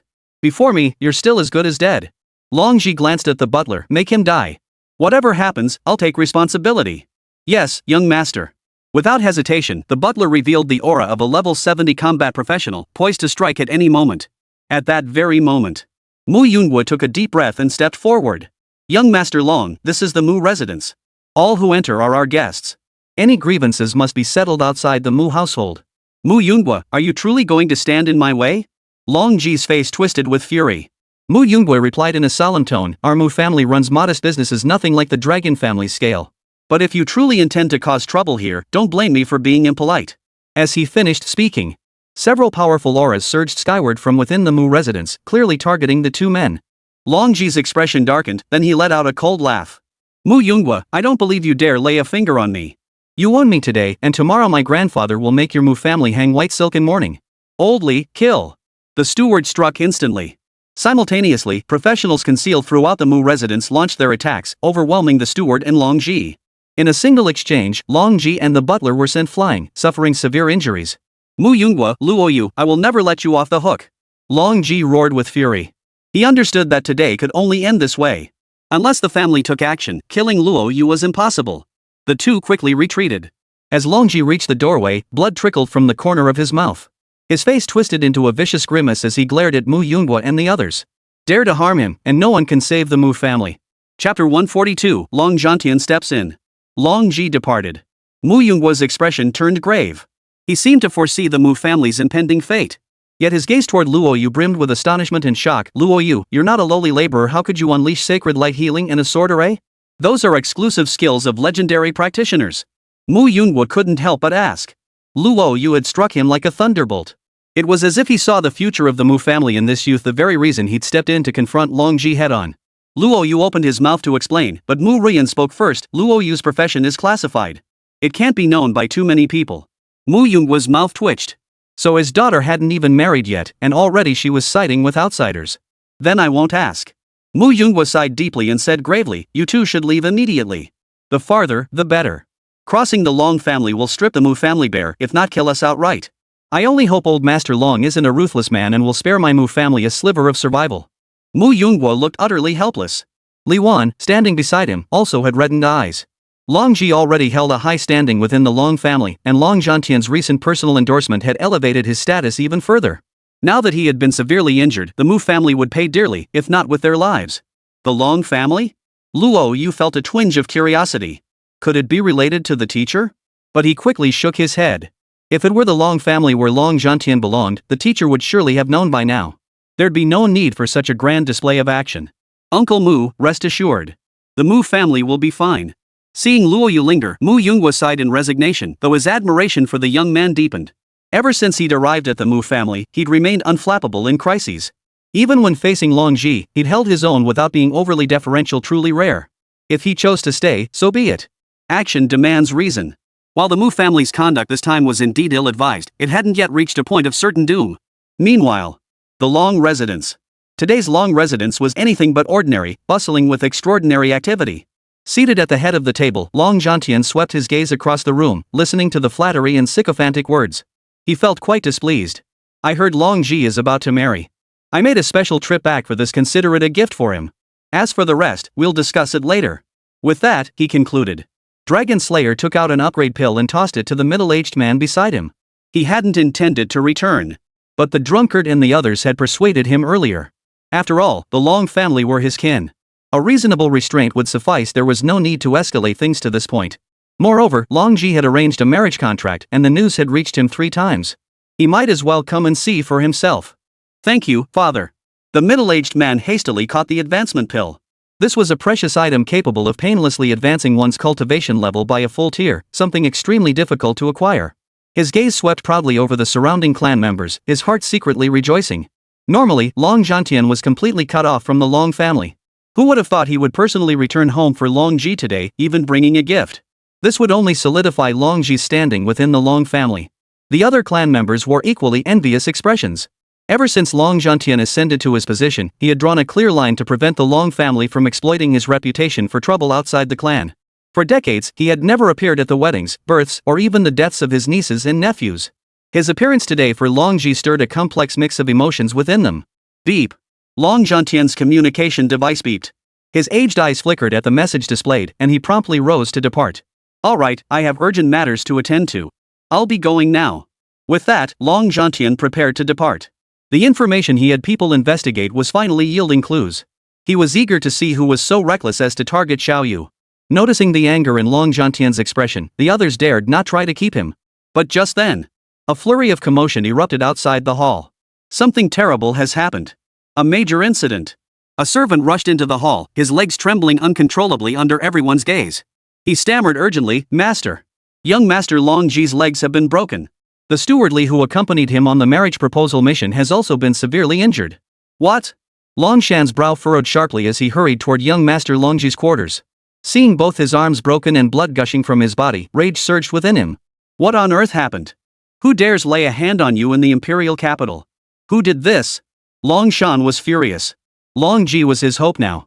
With him around, his position would be more secure, and Long Zhantian would take notice. Nothing could go wrong. Long Ji wailed, "Father, that old bastard Mu Yunghua broke our betrothal agreement and had me beaten. And that Mu Ruyan, she found some pretty boy and plans to break off the engagement. I won't accept it. I won't accept it." Long Ji clenched his fists tightly, his face twisted with rage. A cold gleam flashed in Long Shan's eyes before he let out a bitter laugh. Very well. A petty merchant thinks a little money makes him untouchable and great xia? Seeing Long Ji's severe injuries, Long Shan said coldly, "Rest assured. Your grandfather has just returned today, specifically for your wedding celebrations. The Mu family is indeed powerful and wealthy. In the past, we wouldn't have dared to act recklessly. But now, with your grandfather backing us and them in the wrong, we'll definitely avenge this injustice for you." Grandfather is back? Long Ji's eyes flickered with emotion, his voice trembling with excitement. With Long Zhantian as his backing, who in the imperial capital would dare show him disrespect? Calm down. Long Shan hurriedly helped him lie back down. Rest assured, I'll speak with your grandfather now. The Long family holds the moral high ground. A mere merchant can't stir up much trouble. What happened? Long Zhantian's immense power allowed him to sense that Long Ji had been severely injured. Not a ripple stirred within him. To be honest, if it were Luo Yu lying on that bed, he'd likely be boiling with rage by now. But since it's just Long Ji, a good-for-nothing wastrel, asking him another question would be giving him face. Uncle Xiaoji was already betrothed to someone. Today, Xiaoji had intended to finalize the wedding date, but who would have thought the other party would renege? Not only did they humiliate the Long family, but they also attacked Xiaoji. He's clinging to life with the reincarnation pill now, so it should be fine. But the Long family has always been cautious and upright these past years. I implore you, uncle, to uphold justice for us. Tears welled in the old man Long Shan's eyes. Indeed. Long Zhantian had no children of his own, dedicating his entire life to the great xia. The reason Long Ji and the other younger generations of the Long family call him grandfather is purely to foster closer ties. Long Zhantian's brow furrowed slightly. The Long family had indeed behaved with integrity these past years. Any occasional misdeeds were swiftly addressed. Technically speaking, he was the eldest among the Long family's current generation. Since entering the heart of the great xia, not only had he failed to bring any benefit to the Long family, but he had instead continuously suppressed them. Indeed, many of his actions had been excessive. Let's go. Take me to see it. Long Zhantian spoke in a deep voice. Whether it was because the other party's failure to honor the marriage agreement reminded him of Luo Yu's situation, or whether he intended to restore some prestige to the Long family. This time, he would personally handle it. As for Luo Yu's matter, it could wait until after this was settled. Good. Long Shan's face flushed with satisfaction. Getting Long Zhantian to intervene personally made Long Ji's beating well worth it. Today, he would make everyone understand that the Long family was not to be trifled with. After all, Long Zhantian bore the Long name. With a glance to those beside him, Long Shan led the group toward the Mu family. Chapter 143, Luo Yu, get out here. Imperial capital. Moments later. Numerous clans had all learned that Long Zhantian intended to stand up for Long Ji. What was going on? Old Dragon had always kept his distance from the Long family, showing no concern for their affairs. What had changed this time? Seeing Long Zhantian appear within the Long family's camp, many had dismissed it as mere rumor. Who could have imagined it was all true? That Long Zhantian would one day stand up for the Long family, it was enough to shock the imperial capital. You're not aware, are you? Word is the young master of the Long family was betrothed to the Mu family's heiress. But the heiress had her heart set on another. Not only did she publicly humiliate Long Ji just now, she also severely injured him. What's crucial is that old dragon had already made his stance clear. If the Mu family dared to break up a loving couple, he wouldn't be held responsible for his actions. Who knew the Mu family would dare defy the dragon's authority? Not only did they gravely wound Longji, they also provoked the old dragon. The Mu family is bound to suffer severe consequences this time. An informed individual couldn't help but speak up. Yet some professionals found it odd and couldn't help but ask. Old dragon never meddles in the dragon family's affairs. How could he possibly say something like that? Frankly, I find it hard to believe. One man shot him a cold glance and sneered. Elder Long is still a member of the Long family. He's over 80 now, with no sons of his own. What's so strange about him returning to the Long family? He had maintained fairness and impartiality for decades. This time, he only acted because the Mu family had broken their agreement first. He had already handled it well. The others nodded in agreement. That's quite true. The few at the pinnacle of Great Xia truly worked for the people's welfare, never abusing their power for personal gain. That was why Great Xia flourished. Casualties on the front lines are indeed heavy, but without these few holding the line, the Great Xia would likely have collapsed long ago. They held profound respect for Long Zhantian in their hearts. Let's go up and take a look. Long Zhantian resides in the imperial capital, yet he remains as elusive as a dragon hardly ever seen. The Mu family was considered one of the great clans of the imperial capital. Witnessing their downfall today was indeed a momentous event. Crowds surged forward, silently trailing behind the Long family members. Long Zhantian narrowed his eyes, sensing something amiss. His voice turned cold as he spoke. Long Shan, I don't appreciate people pulling tricks behind my back. The first time, and the last. Long Zhantian showed Long Shan no mercy whatsoever, venting his pent-up frustration right there. Long Shan's body trembled. He knew his little tricks had been seen through by Long Zhantian. His legs trembled uncontrollably, and his face turned pale in an instant. Uncle, there won't be a next time. Long Shan made no excuses. He knew Long Zhantian's temperament. The consequences of deceiving him were beyond his capacity to bear. Better to admit it outright. Long Zhantian didn't press the matter further, and Long Shan breathed a sigh of relief. This risk had been worth it. For decades, ever since Uncle Long became the helmsman of Great Xia, the Long family had not only gained no benefit but had also sacrificed considerable resources to uphold his reputation. Many minor clans in the imperial capital had never taken the Long family seriously. Now that Uncle Long had personally intervened, he wondered who would dare show disrespect to the Long family in the future. Long Shan snorted coldly in his heart. Exactly. His reasoning was straightforward. He knew Lord Long Zhantian disliked imposing his authority on others. Yet the Long family's situation had deteriorated in recent years. With Lord Long Zhantian's imposing presence, they dared not clash with the He family. Over time, they had fallen behind, gaining neither the respect they deserved nor escaping the ridicule of countless practitioners. Take the recent incident, for instance. A crucial artifact the Long family had secured was snatched away by a minor clan that suddenly inserted itself into the deal. Any other clan would have declared war long ago. Yet the Long family's rigid rules left them powerless to act, possessing formidable strength yet enduring a stifling existence. For too long, the Long family had allowed the world to forget Long Zhantian's existence, their standing even lower than that of ordinary families. Now, with Long Zhantian making his appearance, the Long family might finally see better days. It was precisely this thought that kept Long Zhantian from losing his temper. Soon, the group arrived at the Mu family estate. Meanwhile, within the Mu family compound, Mu Yunguo was consumed by gloom and despair. Having just received word that Long Zhantian was coming personally, it seemed this matter would not end well. Luo Yu, Ruyan, you must leave immediately. The farther away, the better. The Mu family has caused a major disaster this time. With Elder Long coming personally, he won't let the Mu family off the hook. You are the younger generation. Luo Yu possesses immense potential. The Elder Dragon will surely spare you. Leave now. Mu Yunguo's face was etched with anxiety. Li Wan stood silently by, wiping away tears. She never imagined things would turn out this way. Long Zhantian's arrival had already sealed the Mu family's fate.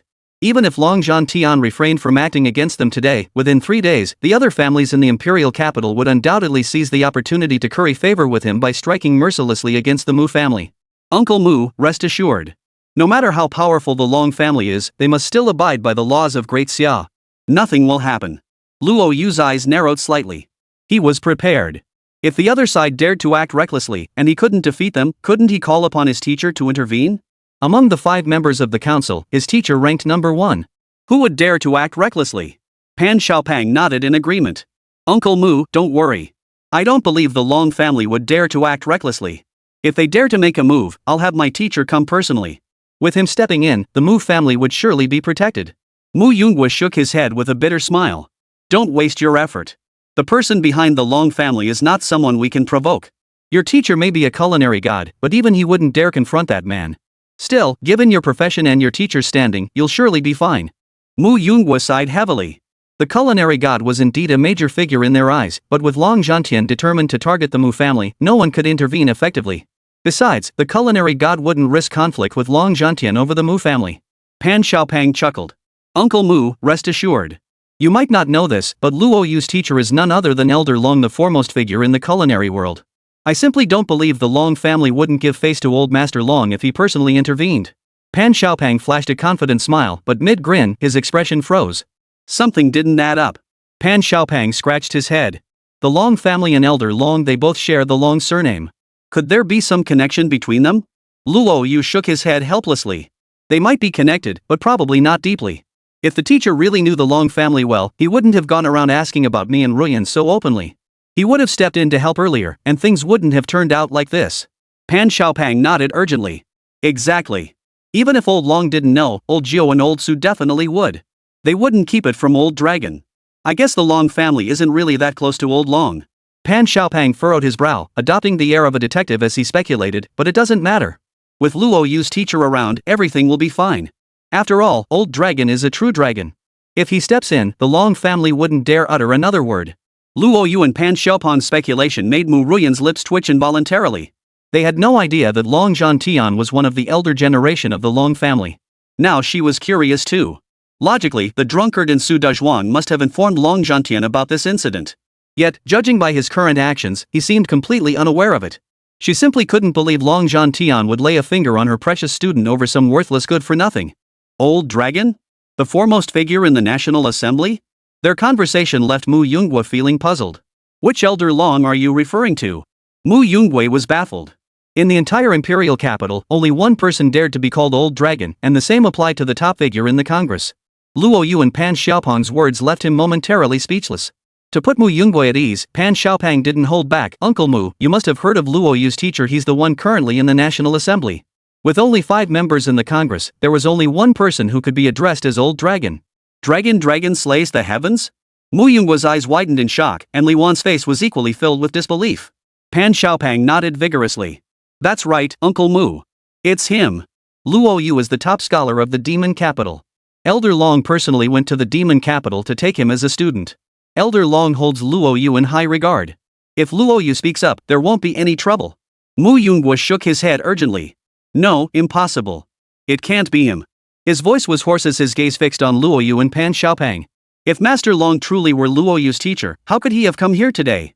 How could he have forced me to marry Ruyan to Longji? It's impossible. Besides, Master Long has only one student.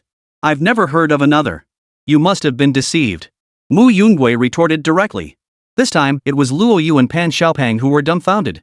Every word Mu Yunghwa spoke implied that the old dragon he referred to was the same one they knew, the strongest member of the Long family. But, if it was the same person, how could Long Zhantian possibly tolerate Longji's reckless behavior? Mu Ruyan pressed her temples and finally spoke. You needn't speculate any further. The dragon elder you speak of is the same person.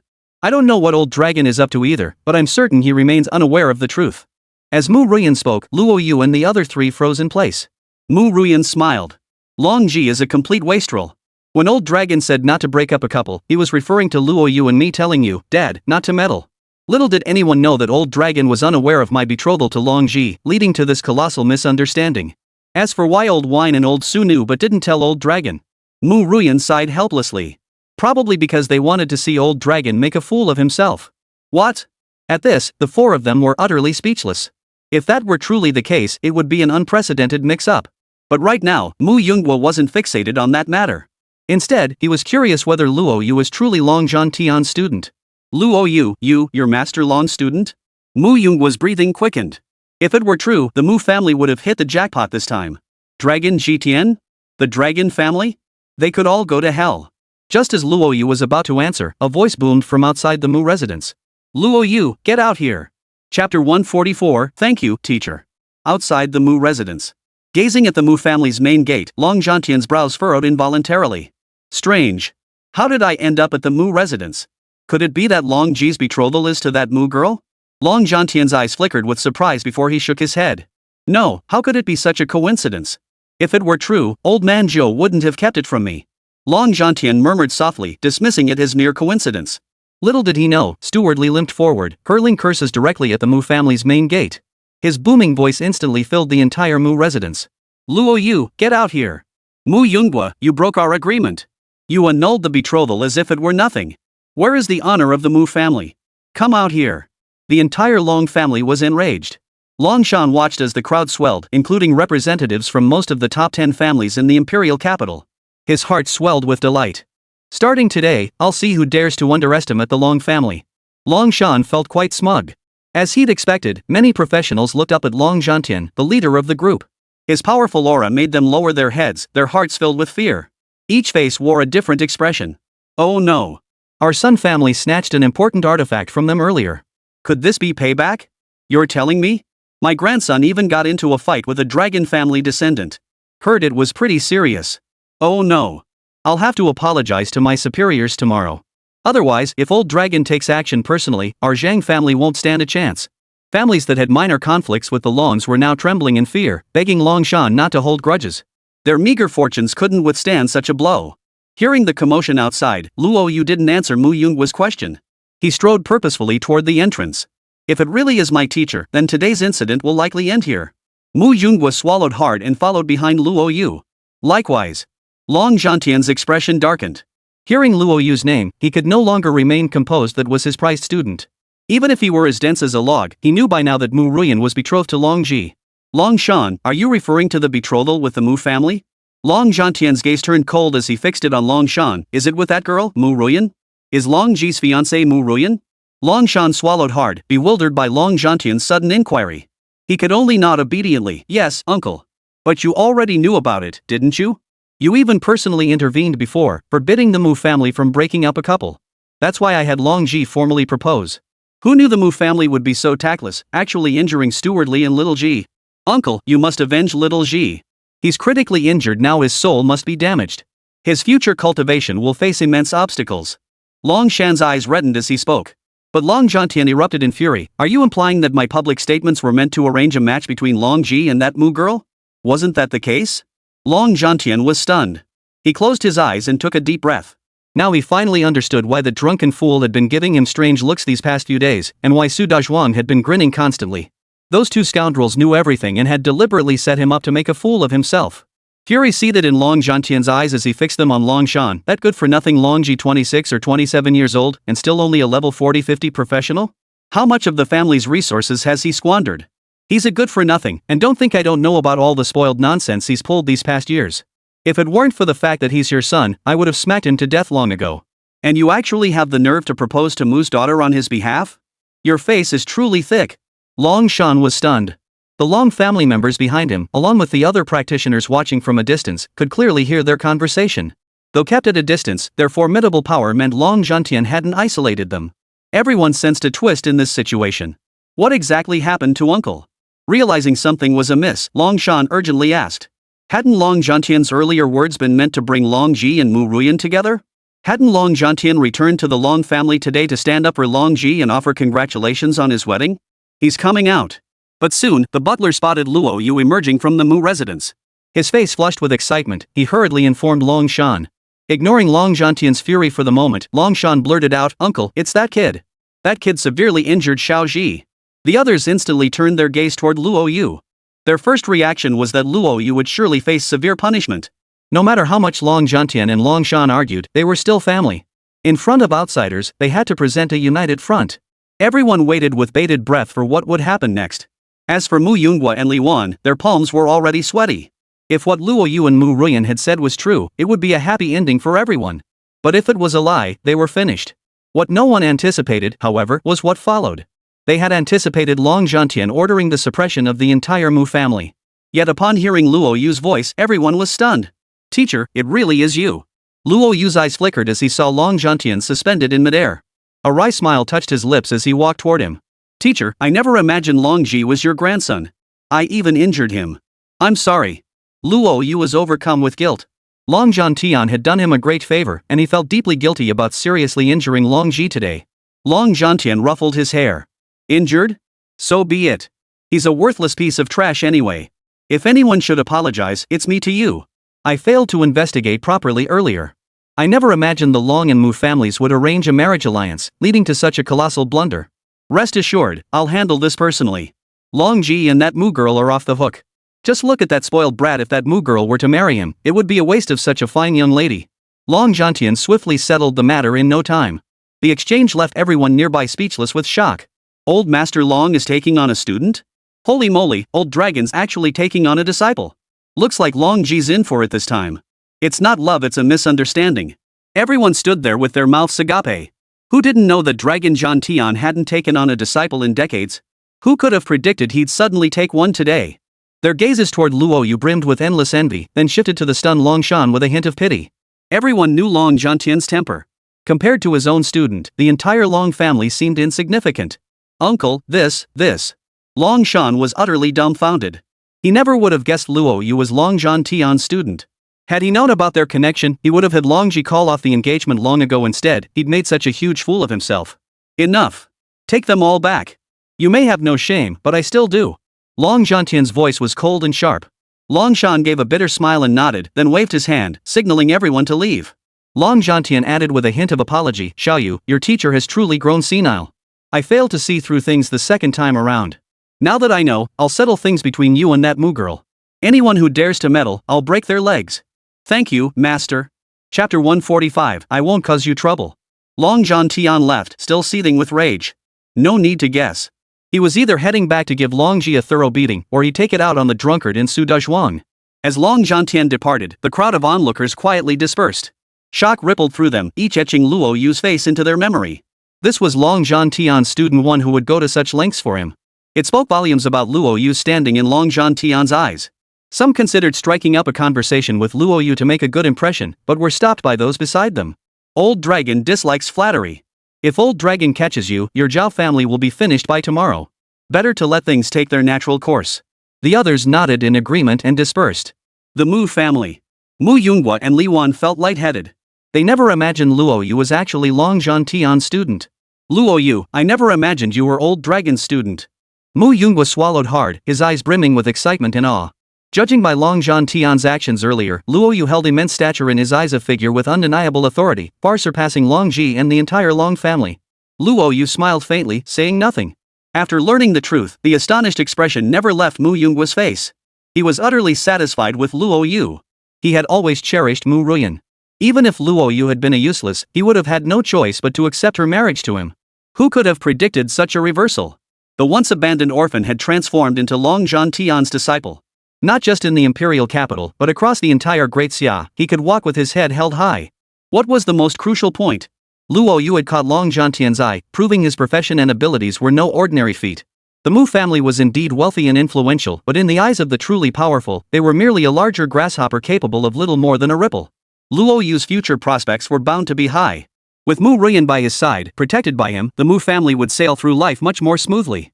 Luo Yu, you don't have a place to stay in the capital right now, do you? Why not stay here tonight? Ruyan's room is quite spacious, you two can stay together. Mu Yunghua couldn't wait. With such a golden son-in-law, he had to keep a tight grip on him. Mu Ruyan instantly flushed bright red. True, she and Luo Yu had done everything together, they were practically an old married couple. But now that Luo Yu had met her parents, Mu Yunghua's words still made her blush shyly. Dad, Luo Yu is a student of Elder Long. He's been admitted to Shangyuan University. These days are for registration, and besides, the freshman competition is coming up soon. It's best for him to get familiar with Shangyuan University first. Luo Yu nodded and smiled. Yes, Uncle Mu. I plan to challenge the God Demon Tower, so I won't have time in the coming days. I'll come by when I'm free. Truth be told, tonight, he genuinely wanted to stay overnight at the Mu residence. After all, he hadn't seen Mu Ruyan in days and missed her dearly. But the girl seemed far too shy, so he can only let it go for now. All right. Your priorities come first. Mu Yunghua hurriedly interjected. Li Wan nodded in agreement. Xiao Yu, leveling up is important, but you mustn't overwork yourself. The Mu family is your family. You're always welcome here. After chatting for a while, they had become somewhat acquainted. Watching Luo Yu's departing figure, Mu Yunghua and Li Wan were thoroughly satisfied. Polite and refined in speech, highly skilled in his profession, and a student of Long Zhantian, not to mention their daughter's affection for him. It was truly a match made in heaven. Ruyan, Luo Yu is a good young man. You'd better hold on tight. A man like him will be in high demand later. But if you choose to be with him, you must understand this: in the future, you won't be the only one in his life. There will be others. Even if you refuse, old Master Long and the others won't stand for it. Mu Yunghua couldn't help but speak up. Luo Yu's power is terrifying. It was evident during his battle with Long Ji earlier. A professional who had only been in the field for 2 months could severely injure a graduate of Holy Abyss University, and he was also nurtured by the resources of the Long family. One could only imagine how terrifying he was. The Great Xia Empire doesn't practice monogamy. Fearsome professionals typically have several wives. Their genes carried the potential to produce powerful professional successors. Even if Luo Yu approached relationships with the mindset of "among the vast waters, I choose but one ladleful," Long Zhantian and the others would never permit it. They knew Mu Ruyan's possessive nature when it came to love. Once their daughter set her heart on someone, she would stop at nothing. But if someone tried to share that love with her, she would refuse no matter how deeply she felt. They were laying out the facts now, giving Mu Ruyan time to consider. They had expected Mu Ruyan to be deeply distressed, hesitating for a long time before agreeing. Yet to their surprise, she showed no hesitation at all. Gazing at Luo Yu's departing figure, she declared firmly, "I understand. No matter how many women Luo Yu has in the future, I will stand by his side unwaveringly." She refused to repeat the regrets of her past life. She still remembered praying to the heavens in her final moments: if there was a next life, she would pay any price to remain by Luo Yu's side. This was merely the beginning of a new chapter. She had long prepared herself mentally. Mu Yunghua hadn't expected his daughter's response to be so decisive. He nodded. "It's good you've made your decision. Luo Yu isn't the type to abandon someone after getting them pregnant. We'll feel at ease with you two together. You're not exactly young anymore, and Luo Yu is still in university. Marriage isn't feasible for now, but having a child shouldn't be a problem, right? There's no other way. Luo Yu is too exceptional. His daughter was undeniably beautiful. Few in the capital could rival her. Yet he understood that for a man like Luo Yu, a woman wasn't his primary concern. The future depended on family background and a woman's capabilities. If Mu Ruyan gives Luo Yu a child first, her position as his primary wife will be solidified. Dad, what are you saying? Luo Yu just turned 18. It's far too early for him to have children now. Besides, neither of us is ready yet. Both Luo Yu and I are professionals. Having children even at 40 wouldn't be a problem. With that, Mu Ruyan's rosy cheeks flushed as she turned and left. Truth be told, she hadn't been without thoughts of bearing Luo Yu's child sooner. The previous times they'd gone without protection, she hadn't conceived. Now that she thought about it, Luo Yu had just come of age and was undoubtedly focused on strengthening his abilities.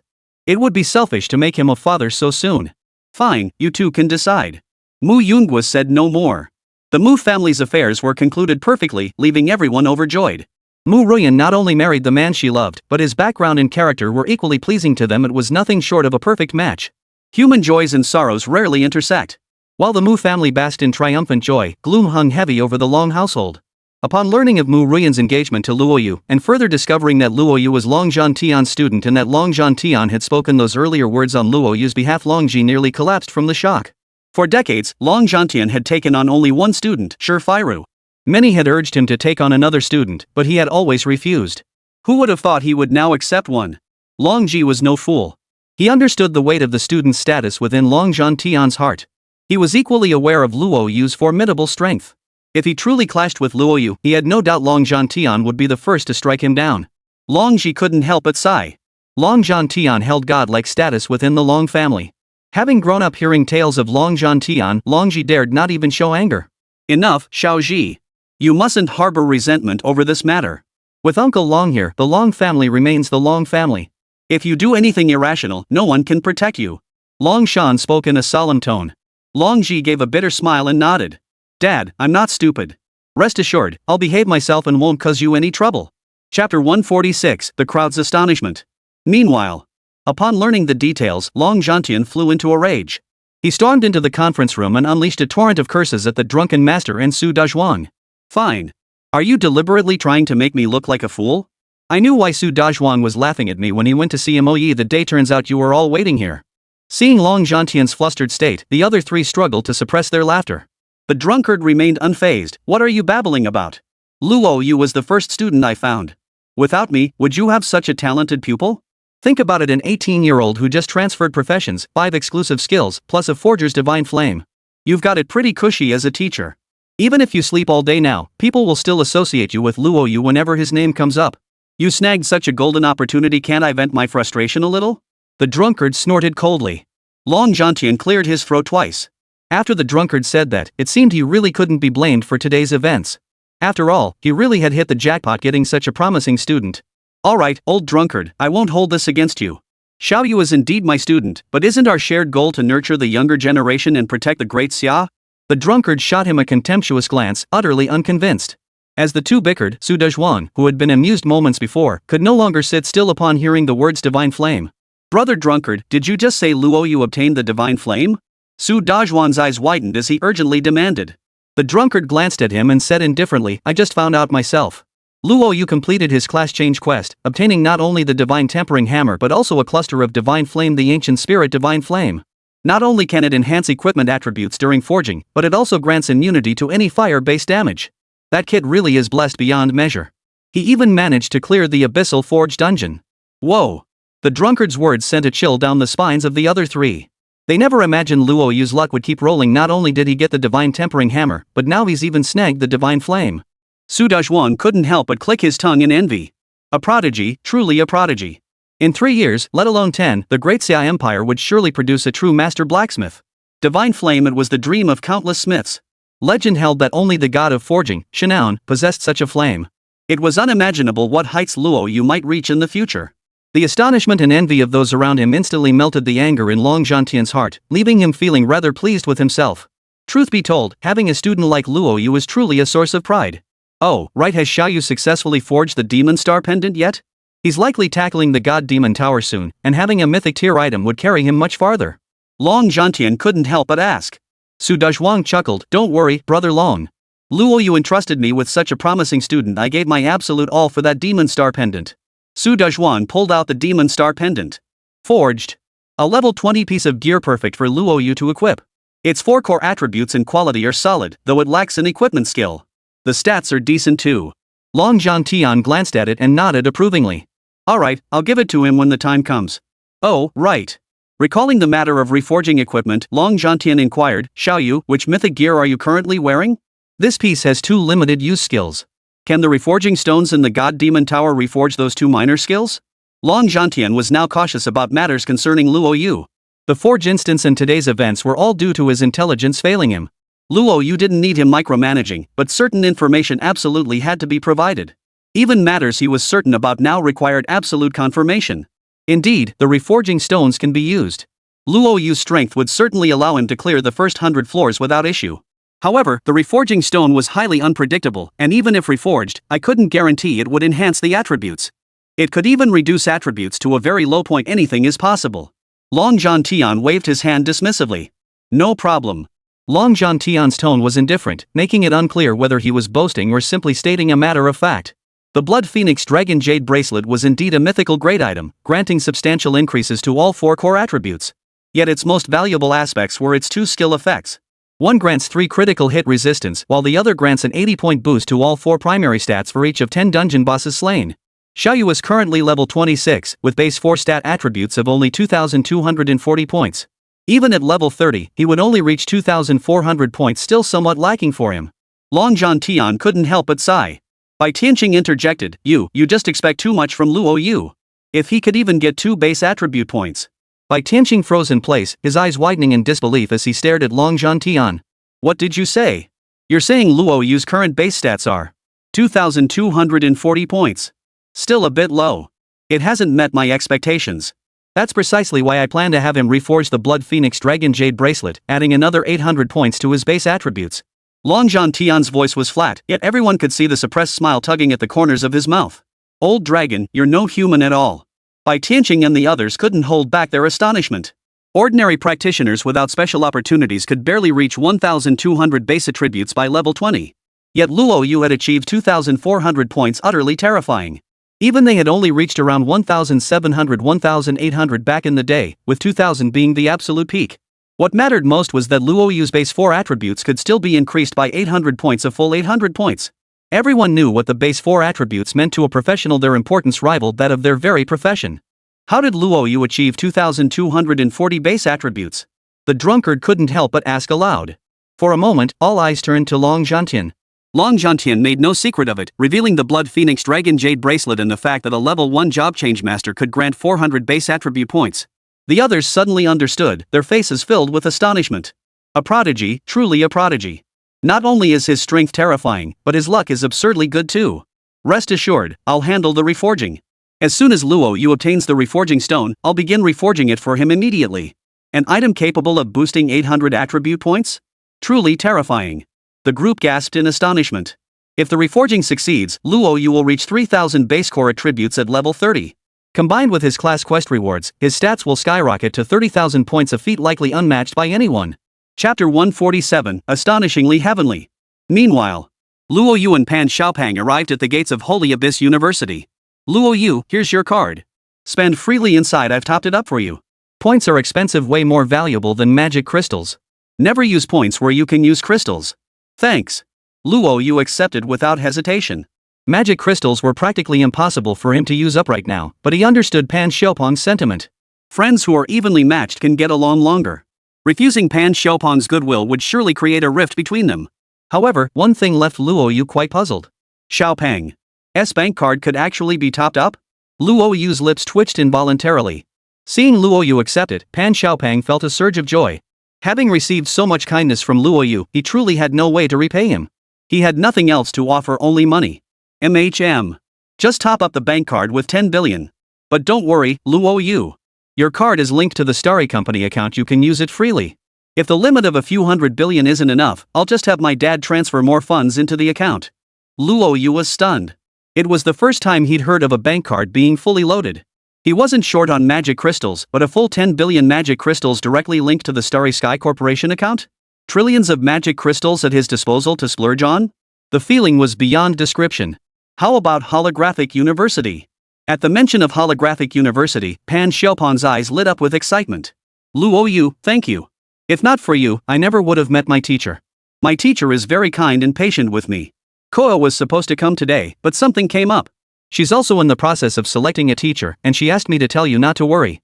Lin Kor also came to register a few days ago. She chose Holographic University. Originally, she intended to apply to Holy Abyss University, but after Mu Ruyan analyzed the situation with her and consulted Long Zhantian, she reluctantly chose Holographic University instead.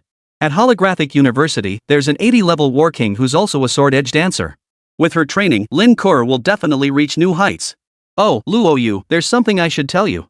Pan Xiaopang whispered, Kor is gorgeous. She's the campus beauty among the freshmen at Holographic University. Her votes crushed the runner-up. She's got a ton of guys chasing after her like crazy. One of them is really persistent, you might want to keep an eye on that. Pan Xiaopang, with his cute appearance, added quickly after speaking, but don't worry, Luo Yu. Kor isn't interested in him at all, she even hit him. I can tell Kor definitely likes you. You can't hurt her. Pan Xiaopang said in an adorably cute tone. Luo Yu couldn't help but smile at his expression. He wasn't stupid, he could feel Lin Kor's feelings. But Mu Ruyan was his first woman. In the powerful world of Disxia, having multiple wives and concubines was commonplace. Yet, deeply influenced by 21st century blue star culture, even if he wanted to break free, he had to respect Mu Ruyan's feelings. Alright, we'll discuss this matter later. I'm swamped with work right now. Let's grab a bite together once I'm done. Okay. Pan Xiaopang said no more. He understood that Luo Yu and Lin Kor would eventually end up together. Luo Yu, don't worry. Teacher Mu was well educated and understanding. She'll definitely get it. No need to fret too much. With that, Pan Xiaopang dashed off. Luo Yu gave a wry smile and strode toward Shengyuan University. Hello, Luo. The moment he entered, a voice greeted him urgently yet respectfully. Luo Yu looked up and was startled to see the senior student who had earlier suspected him of impersonating a Shengyuan University student. Hello, senior. Luo Yu didn't linger. He planned to head back to his dorm first to upgrade his equipment. He held 2 equipment upgrade stones in his hand. One was for the 1000 Machines transformation, while the other was for the Blood Phoenix Dragon Jade bracelet. He hadn't used them before because both pieces were level 15. Using them would raise them by 10 levels, but at level 23, he couldn't equip them. Now at level 26, he could finally equip them. His plan was straightforward. After upgrading both pieces, he would head straight to the dungeon hall and quest hall to see if there were any ways to boost his strength. Once he reached his peak, he would then focus on conquering the God Demon Tower. Admission to the Tower of Gods and Demons was too precious to waste lightly. Watching Luo Yu's departing figure, the senior couldn't help but sigh. Who would have thought St. Abyss University would welcome such a formidable figure this year? Having just learned about Villa Number 1, she found it utterly astonishing. Chapter 148, The Demon Star Pendant. Ghost Elder. Inside the villa. Luo Yu gave a polite call before hurrying toward the dormitory. Old Ghost watched his retreating figure, a faint smile curling his lips. That dragon kid must know everything by now. Of course. Stealing someone's love like that little drunkard would never just let it slide. Dormitory. Luo Yu eagerly pulled out 2 equipment upgrade stones. Item, equipment upgrade stone. Quality, mythic. Properties, increases any single piece of equipment by 10 levels. I wonder if upgrading will reset the number of times I can modify the equipment's attributes. Luo Yu murmured softly. His sole focus now was resetting the 2 skill slots on the Blood Phoenix Dragon Jade Bracelet, aiming to boost his base 4 attributes before hitting level 30. He hadn't known before, but after his teacher explained it, he fully understood the importance of the 4 core attributes. They were paramount. Let's hope so. Luo Yu drew a breath, placed the crimson glowing equipment upgrade stone onto the 1000 machinery transformation, and with a thought, instantly elevated its level. A golden light filled the dorm room. As the glow faded, Luo Yu's gaze settled on the 1000 machinery transformation. Weapon, 1000 machinery transformation. Level, LV 25. Strength, 2500. Constitution, 400 unlocked. Spirit, 400 unlocked. Agility, 400 unlocked. Transition Master exclusive trait, increases strength by 70, boosts all skill effects by 70%, unlocks Constitution, Spirit, and Agility attributes, and enables weapon switching. Sure enough, another massive boost. Luo Yu couldn't help but marvel. Strength shot up by 1000 points, while Constitution, Spirit, and Agility each gained 200. But the most terrifying boost came from the class-specific traits, an additional 20 strength bonus and 20% skill effect enhancement. This could unleash hundreds of thousands, even millions, more damage, utterly terrifying. Equipment upgrade stones were truly invaluable. Too bad there were only 2. If only there were more, he could upgrade his entire set of gear. Luo Yu murmured softly. It was a pity that dungeons could only be cleared once. Otherwise, he would have wanted to venture into the dungeon again. I wonder if any other dungeons drop equipment upgrade stones besides this one.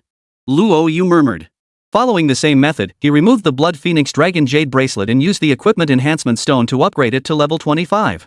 The enhancement effect on mythical gear was terrifying. A crimson beam shot through the entire villa, causing the Ghost Elder outside to frown in confusion. What's that kid up to now?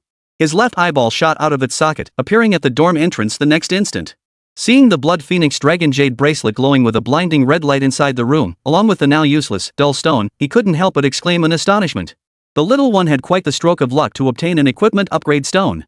The Ghost Elder understood and withdrew the eyeball. He felt a pang of emotion. On his very first day at the villa, Luo Yu had already brought him so many surprises. Not only his profession, but now this equipment upgrade stone as well. Most ordinary adventurers would likely never see such a thing in their entire lives. He himself had only managed to obtain one by sheer luck during a world boss battle years ago. It felt like such a waste. Ghost Old shook his head. But he wouldn't interfere with Luo Yu's affairs unless he faced a life or death crisis. Reset. The equipment skill had actually reset, and it had even gained a significant enhancement. Luo Yu's breathing quickened as his gaze locked onto the Blood Phoenix Dragon Jade Bracelet. Bracelet, Blood Phoenix Dragon Jade Bracelet Refined 1. Level, LV 25. Constitution, 4000. Spirit, 4000. Red entry, killing a dungeon boss increases all 4 attributes by 40.020. Skill activation deals 300 magic damage based on strength, blocks 5 fatal attacks, and grants 100 magic damage immunity. Equipment skill, Nirvana LV2 designated classes only. Restores all status effects, grants invincibility for 2 minutes, increases combat power by 1000, max level 1. Refined 1. Who would have thought that besides upgrading gear, the equipment enhancement stone also had a forging function? Luo Yu was stunned. Besides leveling up, equipment could also be forged and upgraded like skills. He never imagined his luck would be so good. A single equipment upgrade stone had enhanced the Blood Phoenix Dragon Jade Bracelet once, achieving refinement level 1. In a way, the effects of equipment enhancements surpassed those of equipment upgrades. His gaze swept over the 4-dimensional attribute bonuses. Both Constitution and Spirit had increased by 2000 each, meaning 20,000 HP and 20,000 MP. This was an absolutely terrifying boost. These were precisely the stats he lacked most. The enhancement to the equipment's skill slot was equally delightful. Not only did the 4 core attributes gain an additional 20 points, but the number of attempts had increased to 20. This meant he could obtain a further 3,200 base attribute points. After exhausting all 20 opportunities, he could still forge them using forging stones. That would yield a total of 6,400 points. This meant that while reaching level 30 previously would have granted him a maximum of 2,400 base core attributes, he could now attain 8,800 base core attributes, a truly staggering improvement. The number of times he could block damage also increased by 2. Furthermore, his equipment skill level had risen, allowing him to select one additional class. On top of that, he gained a 1000 damage bonus. It was simply terrifying. Luo Yu fought to suppress the surge of excitement within him. This equipment upgrade represented a comprehensive advancement for him. Not only had his HP and MP increased, but with the equipment skill's full power strike activated, he could potentially deal 200 million damage. And he was only level 26. Luo Yu, are you in the dorm? Just as Luo Yu was about to head to the training room to test his current strength, a message from Long Zhantian arrived. Upon learning the magic star pendant had been successfully forged, a smile spread across his lips. Perfect. I haven't equipped a pendant yet, but now that the demon star pendant is forged, it's bound to give my strength another huge boost. After informing Long Zhantian of his location, the demon star pendant was swiftly delivered. Teacher, I could have fetched it myself. His teacher, though swamped with responsibilities, always handled matters concerning him personally, a gesture that deeply moved him. The demon star pendant is of critical importance. I wouldn't feel comfortable having someone else deliver it. Long Zhantian handed the demon star pendant to Luo Yu. See if you're satisfied. Your current gear only lacks the demon star pendant. Its quality is average, but Su Dazhuan was surprisingly generous this time. He embedded a full element gem into it, granting resistance against any element. See if it works for you. Bracelet, demon star pendant, previous chapters mistakenly referred to it as star demon. This will be corrected later. Apologies to all my godfathers. Level 20. Strength 500. Constitution 1500. Spirit 1500. Entry read, 40% chance to cast skills without consuming MP, 60% resistance to control effects. Gems, all element gem 1 reduces damage from any element by 20%. Not bad. Luo Yu nodded in satisfaction. To be honest, the demon star pendant is no match for the Blood Phoenix Dragon Jade bracelet. Especially the stats, they're a bit underwhelming. They don't offer the terrifying boosts of the Blood Phoenix Dragon Jade bracelet. Still, it's a mythic item after all. It adds 1500 to Constitution and Spirit, plus 500 to Strength. As for the 40% chance to not consume mana, that was extremely useful for Luo Yu. His set of combo ultimate skills consumed a significant amount of mana. A 40% chance is in low, it triggers at least twice in 5 uses, which is very favorable for him. Regarding control resistance, Holy Light healing was crucial before reaching tier 3, but now it's just okay. Still, the full elemental gem bonus is quite nice, reducing all elemental damage by 20%. Chapter 149, Returning to the Demon's Lair Dungeon. The stats are a bit lacking. Fortunately, the 60 control resistance should be quite valuable to you. The 3 stat boost is solid, it'll make your run through the God Demon Tower a breeze. The key is the all-element gem, that's a treasure. Don't underestimate the 20% reduction to all elemental damage, it's absolutely crucial for you. Long Zhantian explained. Luo Yu nodded. I understand, Master. I'll personally thank Elder Su for forging the Demon Star pendant for me. Long Zhantian snorted coldly and waved his hand. Why thank him? That old codger owes you an enormous favor. Now that he has a prized student, you wouldn't believe how arrogant he's become. Moe is just like you. You're a maniac obsessed with boosting your power, he's a madman obsessed with forging gear. Not only is his mind consumed by forging, but his mastery of the craft has Su Dazhuang marveling in awe. Within a few years, he'll surely surpass him. A faint smile touched Long Zhantian's lips, he was genuinely pleased for Su Dazhuang. With Moe around, Su Dazhuang has it much easier. He's grateful enough to you, just keep this little token. Got it. Luo Yu equipped the Demon Star pendant and saw his attributes surge significantly, filling him with delight. Oh, right, Master. How do I socket gems into equipment? I have one gem I want to socket into my 1000 machinery transformation. Luo Yu thought of the Curse King gem. Its bonuses were equally terrifying for him, it was even stronger than the all-element gem. Socket it into the 1000 machinery transformation, and it would surely be another massive boost. Gem? Long Zhantian looked curious. Let me see your gem. Gems are rare treasures that greatly enhance equipment capabilities, few ever obtain them. Luo Yu produced the Curse King gem. The sinister aura emanating from it made Long Zhantian gasp in shock. The Curse King gem. Long Zhantian was stunned speechless. He'd expected Luo Yu to produce an epic quality gem, or even a legendary one. But who could have imagined that his opening ace would be a mythic gem, and not just any mythic gem, but the infamous Curse King gem, renowned on the gem rankings? Xiaoyu, could it have dropped from a dungeon? Long Zhantian's breathing quickened. Luo Yu didn't hide it, that's right, Master. I got this gem by defeating the Curse King's clone. Long Zhantian gasped, his mind in turmoil. Xiaoyu, the Curse King gem is terrifying. Not only does it significantly enhance equipment capabilities, but it also weakens abyssal monsters when facing them. Unlike all element gems, the Dark Curse King gem should only be socketed into your soul weapon when you forge it at level 30. Boss-type gems like the Evil Curse King's gem offer immense power but come with significant limitations. They can only be socketed once removed, they cannot be reused. I see. Luo Yu nodded in understanding. Long Zhantian patted his shoulder. Don't worry. You're already level 26. Once you complete the class quest at level 30, you can start forging your signature weapon. Then you'll truly grasp the terror of the Curse King gem. As for the forging materials for your signature weapon, you already have the Linglong stone. What you still need are the forging blueprint, forging stones, and most crucially, the life crystal. I have all the materials, but I only have one mythic forging stone I'm still short too. The forging blueprint is only legendary quality.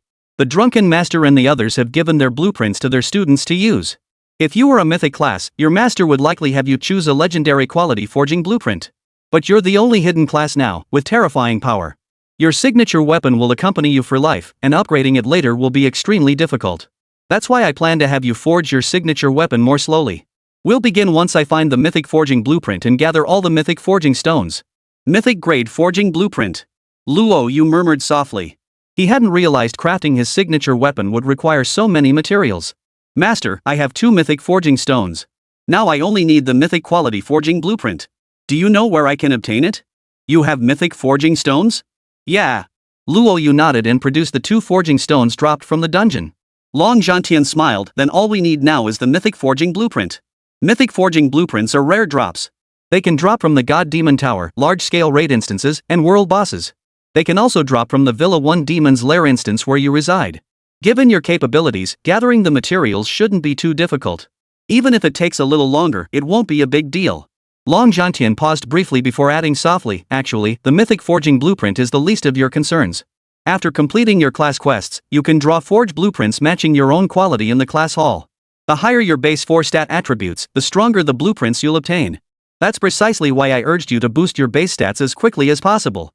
But rest assured, your current strength should easily qualify you for a mythic tier forging blueprint. Your current 4 stat attributes are significantly higher than ours were back then. Understood, Master. Long Zhantian departed. Luo Yu glanced at his stats panel and couldn't help but marvel.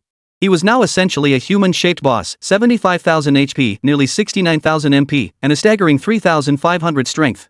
He could effortlessly deal over 1,000,000 damage. 1, 10, 9. Luo Yu stared at the clock, utterly sleepless. Just a few seconds remained before the clock's hands would swing to 12. He understood the rewards from the Demon's Lair.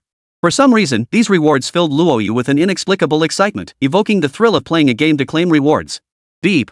The chimes sounded.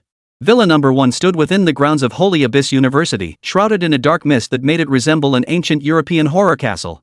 A mechanical voice echoed in Luo Yu's ears. Daily reward, 1,000 points, 100,000 experience, 1 mystic yellow stone. Claim? Claim. After claiming the rewards, Luo Yu's student ID showed an additional 1,000 points and a 100,000 increase in experience. He held a sulfur-like stone in his hand, unable to resist rubbing it. Tomorrow's experience points were secured. Luo Yu smiled. Gaining 20 experience points per second didn't come for free, it required Xianhuang stones. After collecting the reward, Luo Yu eagerly re-entered the Demon's Lair instance. It wasn't just for the instance's rewards, he also wanted to max out the Blood Phoenix Dragon Jade Bracelet skill slots as quickly as possible. That was 6,400 base points across all 4 core attributes, it couldn't be wasted. Luo Yu couldn't help but swallow hard. He dared not imagine how terrifying 8,800 base stats would be after the tenfold boost from completing his class quest. If 2,400 base points could yield a mythic grade forging blueprint, what about 8,800 base points? Could that also be a mythic grade forging blueprint? Luo Yu murmured softly. Then he strode boldly into the Demon's Lair dungeon. Chapter 150, Tower of Gods and Demons. Successfully defeated 20th floor boss Bronze Mystic Turtle. Rewards, 5 million EXP, 5,000 points, 2 mystic yellow stones. Note, today's maximum challenge value has been reached. Further challenges are unavailable. Daily reward, 2,000 points, 200,000 EXP, 2 mystic yellow stones. Claim time, 23 hours 53 minutes and 21 seconds. Not bad, another bountiful haul. Luo Yu calculated the rewards. Clearing 10 floors today netted him over 9,000 points and over 3 million EXP. He estimated he could just chill until tomorrow morning and reach level 27. 2,000 points and 200,000 experience daily? That's 6,000 points and 6 million experience monthly, truly terrifying. Luo Yu marveled. He glanced at his current base 4-dimensional attributes. Completing a goal had boosted each of his 4 attributes by 40 points. Tomorrow, he would attempt the God Demon Tower. Luo Yu murmured softly. He had originally planned to push his strength to its absolute limit before reaching level 30 before entering the God Demon Tower, but now it seemed unnecessary. Unless he could replace all his gear with mythic equipment, the gains wouldn't be significant. His damage output was already overflowing. A practitioner could only enter the Tower of Gods and Demons 3 times in their lifetime, once before level 30, once before level 60, and then one final opportunity before level 90. He must seize one of these precious opportunities before level 30 to enhance his strength. He couldn't afford to waste it. Early the next morning, as dawn broke, Luo Yu hurried toward the God Demon Tower. The Tower of Gods and Demons stood on the back mountain of Holy Abyss University, with not a single soul within 10 miles. Villa number 1 was only 20 miles from the tower, with 3 checkpoints along the route requiring 3 separate credentials for passage. Student Luo, the demons within the tower are terrifying. You must be extremely cautious. Should any emergency arise, shatter the crystal ball. We will immediately seal the tower and release you. You're currently at level 26, so you should be able to clear around 100 floors. Remember, don't act recklessly. The bosses inside the Divine Demon Tower are terrifying, on par with the ones on the front lines. The supervisor urged earnestly. Those who dare challenge the Tower of Gods and Demons are all prodigies of Holy Abyss University, future pillars of the Great Xia Empire. Losing them within the tower would be a colossal loss. If that happened, he wouldn't escape punishment. Luo Yu took the crystal ball. Truth be told, he possessed several crystal orbs, but none of them were truly useful. Last time, when he was ambushed by the 2 Dukes of the Abyss, shattering the crystal ball had merely allowed Duke Lantern to seal the secret realm, preventing anyone from entering to rescue him. He tucked the crystal ball away. Luo Yu's gaze fixed upon the towering God Demon Tower, and he strode up its steps. Initiate challenge? Challenge. A beam of light enveloped Luo Yu, and in the blink of an eye, he vanished from his original spot. How many floors do you think he'll reach? The supervisor asked curiously. One person chuckled. To even attempt the challenge, he'd need at least a legendary class. He's only level 26 now, not particularly high. I estimate he can reach around the 100th floor, but it'll be tough to surpass the 150th. The supervisor nodded. Good guess. The Tower of Gods and Demons features a boss every 10 floors, a major boss every 50 floors, and a lord-level boss every 100 floors. For players challenging before level 30, the best result was 142 floors. Let's hope he can reach that. Inside the Divine Demon Tower, Luo Yu found himself within a vast chamber. Resembling a Buddhist pagoda, it spanned roughly 10,000 square meters, ample space for adventurers to maneuver. At its center, a key glowed red as it floated mid-air, its layout resembling that of a dungeon. Luo Yu approached. Dozens of shadowy figures appeared before his eyes. Monster, Treyant. Level 1. Health, 200. Magic points, 200. Skills, Entangle LV1, Cure LV1. Is this some kind of beginner's perk? Luo Yu murmured to himself, then without hesitation unleashed Holy Light Healing, instantly obliterating dozens of monsters. Successful kill, Treyant. Experience, 20. Successful kill, Treyant. Experience, 20. With the first layer's monsters vanquished, the key that had glowed red now turned blue. He strode confidently into the second layer. Unsurprisingly, the monsters on the second floor were similar to those on the first, posing no challenge whatsoever. Any adventurer could breeze through this floor with ease. In the blink of an eye, Luo Yu reached the 10th floor, encountering the first minor boss within the God Demon Tower. He glanced at its stats, no significant threat, comparable to a boss in a standard dungeon. Boss, Iron Armored Beetle. Level, 10.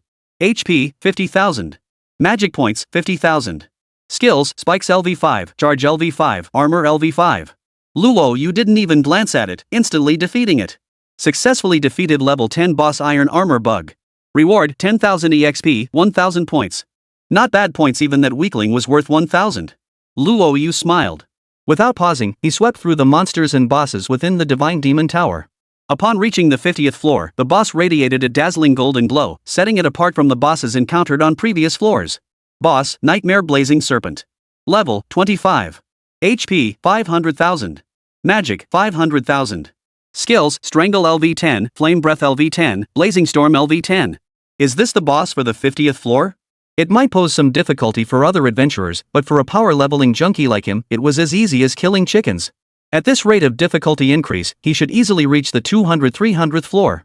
The God Demon Tower was surprisingly fair to adventurers. Luo Yu unleashed his sword array. With a casual flick of his wrist, a slash of sword energy struck the blazing flame serpent. Soon, a white glow flowed into his body. A mechanical voice chimed in his ears. Successful defeat of level 25 boss Nightmare Blazing Flame Serpent. Reward, 200,000 EXP. Cleared floor 50. Rewards, 1 exclusive epic equipment, 10 skill upgrade scrolls, epic skill. Continue. Luo Yu didn't even glance at the notifications. Such meager rewards held no appeal for him. Having defeated 6 bosses so far, 34 more remained to boost his base attributes. Keep pushing. Chapter 151, Lord Boss Bloodwing Bat. Outside the Divine Demon Tower. Glancing at the floor, Luo Yu was challenging. It reached 99 in the blink of an eye. A hint of astonishment flashed in his eyes. Impressive. In just half an hour, he'd reached the 99th floor, averaging 3 floors per minute. His strength was undeniable. He'd likely clear all 149 floors. As the tower's overseer, Li Kai had guarded the Divine Demon Tower for 10 years. Every year during that decade, professional adventurers came to challenge the tower. He had scarcely ever seen anyone reach the 99th floor within half an hour. This challenger's potential far surpassed that of previous professionals by more than one level. Not necessarily. The first 99 floors of the Divine Demon Tower pose little difficulty. Even ordinary adventurers could reach them with some effort. Clearing the 100th floor, that's where the true Tower of Gods and Demons begins.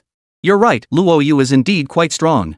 But reaching the 149th floor is incredibly difficult. The odds seem slim.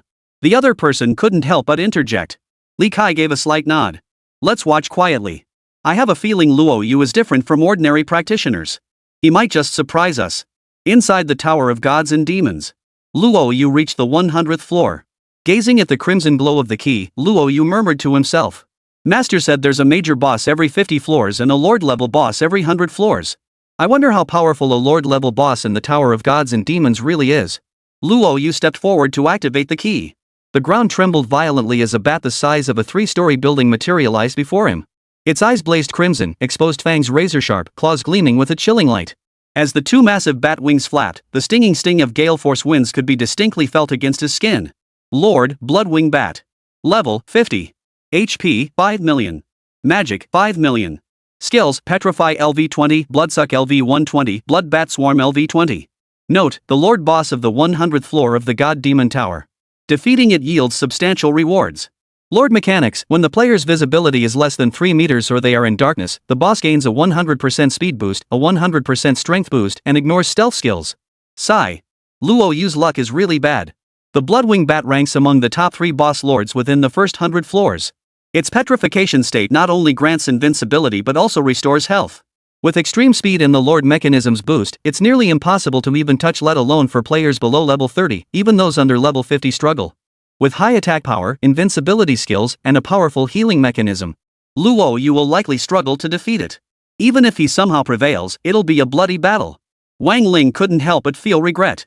Luo Yu's strength is undeniably impressive, but facing the Bloodwing Bat is simply too much. He'll likely have to postpone the challenge for next time. How long do you think it'll take Luo Yu to challenge it? Wang Ling turned to Li Kai. How long? Li Kai's brow furrowed slightly. His thoughts were much the same as Wang Ling's. A level 30 professional would indeed struggle to defeat the Bloodwing Bat. About half an hour. If he can take down the Bloodwing Bat within that time, it counts as success. For a typical 100-floor lord-level boss, 15 minutes is considered passable. Doubling the time for the Bloodwing Bat isn't unreasonable, right? Wang Ling couldn't help but whistle in surprise.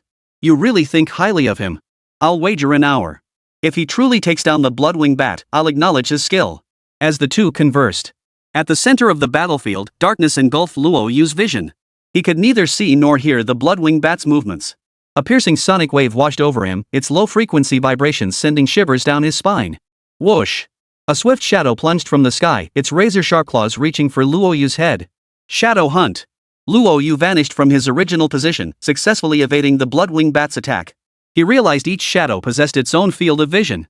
With a flick of his thoughts, he directed the 3 shadows to rush toward 3 different locations. The Divine Demon Tower battlefield spanned just over 10,000 square meters, neither vast nor small. He could pinpoint the Bloodwing Bat's location and eliminate it instantly. The only limitation was his field of vision. Even the shadow's detection radius was confined to a 3-meter sphere. Once the Bloodwing Bat hovered mid-air, he couldn't sense it even if it hung directly overhead. Looks like he'll just have to wait for it to come to him. The Bloodwing Bat wasn't a particularly challenging boss for Luo Yu to defeat, so he didn't plan to expend too much effort targeting it. The enemy would inevitably make a move against him. He only needed to stay put. Once the Bloodwing Bat showed itself, he'd unleash his skill and take it down instantly. Silence. Dead silence. True to Luo Yu's expectations, moments later the Bloodwing Bat stirred once more. Their speed was astonishingly fast, leaving him with only a fleeting afterimage to track. Without hesitation, Luo Yu instantly unleashed Shadow Hunt and Sword Array. Centered on Luo Yu, a sandstorm and icy blizzard engulfed the area within 30 to 40 meters. The bitter cold slowed the bloodwing bats to a crawl. Where once only a dark silhouette could be seen, now their trajectory became clearly discernible. Sword beam, kill. Seizing the moment, Luo Yu slashed a sword beam at the bloodwing bat. A single sword beam instantly transformed the bloodwing bat into a white light, flowing into his body. A white upgrade glow erupted from Luo Yu's body as a voice echoed in his ears. Successfully defeated level 50 boss Lord Bloodwing Bat. Reward, 5 million EXP, 100,000 points. Clear the 100th floor. Rewards, 2 legendary equipment, 2 exclusive skill upgrade scrolls, 2 legendary skills, 20 skill upgrade scrolls, 1 equipment reforging stone. Equipment reforging stone. Luo Yu couldn't help but smile. The greatest anticipation in challenging the God Demon Tower was obtaining equipment reforging stones. With them, he could reforge the Blood Phoenix Dragon Jade Bracelet. He had used 11 attempts so far, boosting his base stats by 1760 points. After exhausting all attempts, he could use the equipment reforging stone to reset the skill and attribute roll counts, potentially gaining an additional 3,600 points. Luo Yu's calculations were flawless. According to his calculations, reaching level 30 would grant him 8,800 base stat points across the 4 primary attributes, a level of power no one had ever achieved before. Keep going. Luo Yu grew more determined with each battle. Challenging the God Demon Tower not only granted experience but also massive points. A single Lord Boss could yield 100,000 points, plus numerous precious items. It was simply too good to be true. Outside. As they watched the 100th floor marker of the Divine Demon Tower light up, Li Kai and Wang Ling exchanged stunned glances, each seeing a flicker of disbelief in the other's eyes. The 100th floor was cleared. Li Kai's eyes widened in disbelief. He glanced at the stopwatch he'd started when Luo Yu began his challenge. Only 1 minute had passed. 1 minute. Just 1 minute. Li Kai was stunned, his expression almost frozen in disbelief. How had he done it? With the Lord mechanism combined with the Bloodwing Bat's speed and skills, he should have lasted at least 20 minutes. To finish the fight in just 1 minute, was it an instant kill? A storm of shock surged through Li Kai's mind. Even if the Bloodwing Bat couldn't defeat him, it only needed a single drop of blood to unleash its petrification skill. It could cast it 3 times, each lasting half a minute, totaling 1.5 minutes. The two of them couldn't fathom how Luo Yu had managed to kill the Bloodwing Bat in just 1 minute. Terrifying. Absolutely terrifying. The Bloodwing Bat possessed a unique mechanism. When its health dropped to 20%, it would automatically unleash its petrification skill. Now, only one explanation could account for Luo Yu's ability to defeat the Bloodwing Bat in a single minute. Wang Ling's gaze shifted toward the distant God Demon Tower. Luo Yu must be capable of dealing 2 million damage in a single strike. Otherwise, there's no way he could clear it that quickly. You mean a level 26 professional can deal 2 million damage? Li Kai's eyes widened in profound shock. It's not that no one below level 30 can achieve this, it's just that they're so rare, so few, that every single one is a true prodigy. Looks like this year's Holy Abyss University is going to be quite the spectacle. Wang Ling couldn't help but smile. Chapter 152, What Are You Pretending? Inside the God Demon Tower. Luo Yu's ascent remained unabated. After the 100th floor, the strength of monsters on each subsequent level surged several times over, and bosses also gained several fold enhancements. Minions on the 101st floor could boast a staggering 300,000 HP. For Luo Yu, they were naturally one-shot kills. But he was the only hidden class, a practitioner with 5 exclusive skills, and equipped with 2 mythical items, making it effortless. What about the other players? Only upon reaching level 30 and completing their class quests did they undergo a true transformation. 300,000 HP is simply unbeatable for over 90% of them. Of course, those who make it into the Tower of Gods and Demons are geniuses, but even they would need to expend enormous effort to defeat such foes. Seems the newbie perks are over. But for Luo Yu, the first floor was no different from the 101st, both were one-hit kills. Successful kill, Iron Tree Demon. Experience, 50,000. Points, 1,000. Successful kill, Iron Tree Demon. Experience, 50,000. Points, 1,000. Successful kill, Frenzied Iron Rat. Experience, 60,000. Points, 1,000. As the floor level increased, Luo Yu now earned not only experience points for slaying monsters, but also massive amounts of points flowing into his student ID. Clearing a single floor yields 300,000 to 400,000 points. By now, he'd accumulated roughly 130,000 to 140,000 points, a figure bound to double once he exited. 101. 102. 132. 150. Passed. 150 floors, another instant clear. How did this kid pull it off? Li Kai was stunned, blurting out, Luo Yu must be cheating, right? Wang Ling swallowed hard, startled by how quickly Luo Yu cleared the dungeon. They'd expected his pace to slow significantly after clearing the 100th floor, but the timing remained unchanged. He still cleared 3 floors per minute. Even the 150th floor boss was instantly defeated in 10 seconds, making it seem easier than taking out minor enemies. From mere spectators at the start, the two were now frozen in shock all within just 1 hour. They even began to suspect Luo Yu might be cheating. What nonsense are you spouting? Don't you know what the Divine Demon Tower is? Anyone daring to cheat inside would lose their life in an instant. You know full well how formidable the Tower of Gods and Demons is. Wang Ling stared at the Divine Demon Tower, whistling in awe. Stop with the conspiracy theories. Didn't you think highly of Luo Yu from the start? Shouldn't you be thrilled by his performance now? Old Wang, just tell us what you're really thinking. Li Kai's voice was heavy. 1 hour. 1 hour. From the first floor to the 150th floor. Killing the boss is easier than slaughtering chickens. The 150th floor boss had over 6 million HP, utterly impossible for anyone below level 30 to take down. Yet he finished it in under 10 seconds. 10 seconds. Looking back at all the geniuses throughout Shenyuan University's history, who could possibly achieve that? One move to take down 2 million HP was one thing, but now over 6 million HP in a single strike? In my 10 years guarding the God Demon Tower, I've never seen such a monstrously powerful player. Li Kai's words sent a chill down Wang Ling's spine. The God Demon Tower was of paramount importance to both Holy Abyss University and the Great Xia Empire. Any mishap was utterly unacceptable. This won't do. Luo Yu's progress is far too swift, abnormally swift. We must report this to higher-ups immediately. It's possible Luo Yu employed some novel cheating ability to conceal his progress through the Divine Demon Tower. Just to be safe, we should inform old Jiao and let him decide. Wang Ling's mind raced. Rather than fretting here, it's better to inform old Wine.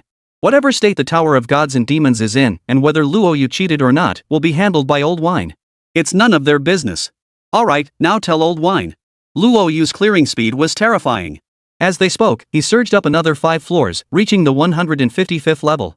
His pace showed no sign of slowing, leaving both of them utterly unable to calm their hearts. Meanwhile, the wine fool frowned deeply upon answering the call. Something's wrong with the God Demon Tower. What could it be? Clearing 155 floors in an hour? The 156th floor? Now it's 157 floors? What the hell is going on? Dare to pull a fast one on me with this tower business? Watch out, I won't be polite. The drunkard's tone turned icy.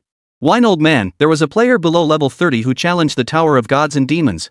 He's already reached the 158th floor in just 1 hour. His clearing speed is too fast. The Divine Demon Tower hasn't detected any cheating, but this speed is alarming. I'm worried there might be a problem with the tower itself. 158 floors in an hour? The drunkard was equally stunned. For a player below level 30 to clear 149 floors would be considered a top-tier genius, and it would take at least a day or two, requiring significant time to restore health and mana. To clear 158 floors in one go within such a short time? That's simply unheard of. Even they couldn't have done it back in their day. Old Dragon, who has this year's Divine Demon Tower Pass? The drunkard urgently asked Long Zhantian. 10 Divine Demon Tower Passes are issued annually. 3 have already been used to recruit exceptional adventurers. He had no idea whom Long Zhantian had given his to. The others fixed their gaze on Long Zhantian. Clearing 158 floors in an hour was simply impossible. There had to be some trickery involved. Wine old man, we're at the 159th floor now. We'll reach the 160th floor soon. Wang Ling let out a bitter laugh. The wine-loving old man's eyes flashed with surprise, his gaze locking onto Long Zhantian. You're talking about the God Demon Tower. Why the rush? I remember Xiao Yu has a pass. I just handed him the Demon Star pendant yesterday. He mentioned challenging the Divine Demon Tower today. Didn't he expect him to start so soon? Long Zhantian set aside his work and replied in a flat tone, 159 floors in an hour? Honestly, that's just average. Not sure what you're all so worked up about. Long Zhantian took a small sip of water.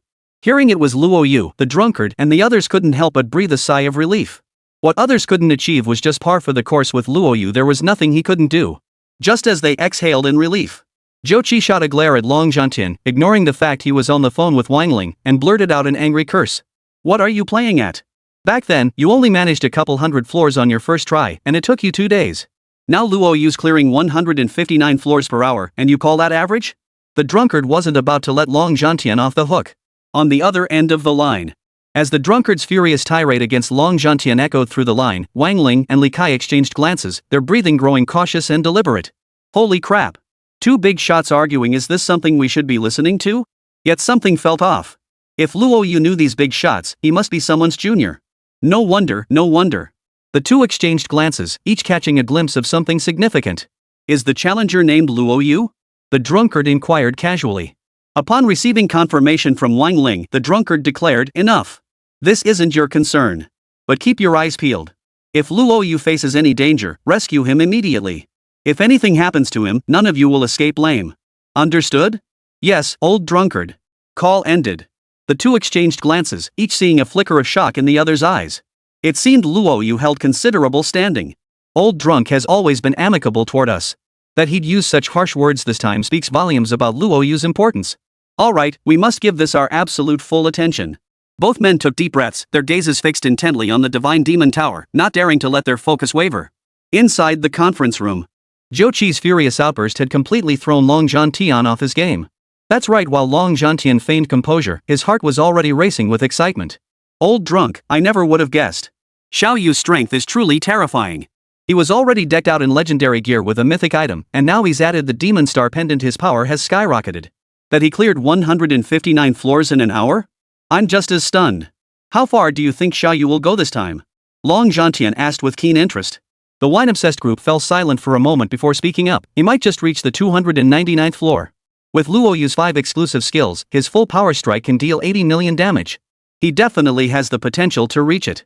However, the 300th floor Lord Boss has 200 million HP, a challenge beyond the capabilities of anyone below level 30, even Luo Yu himself.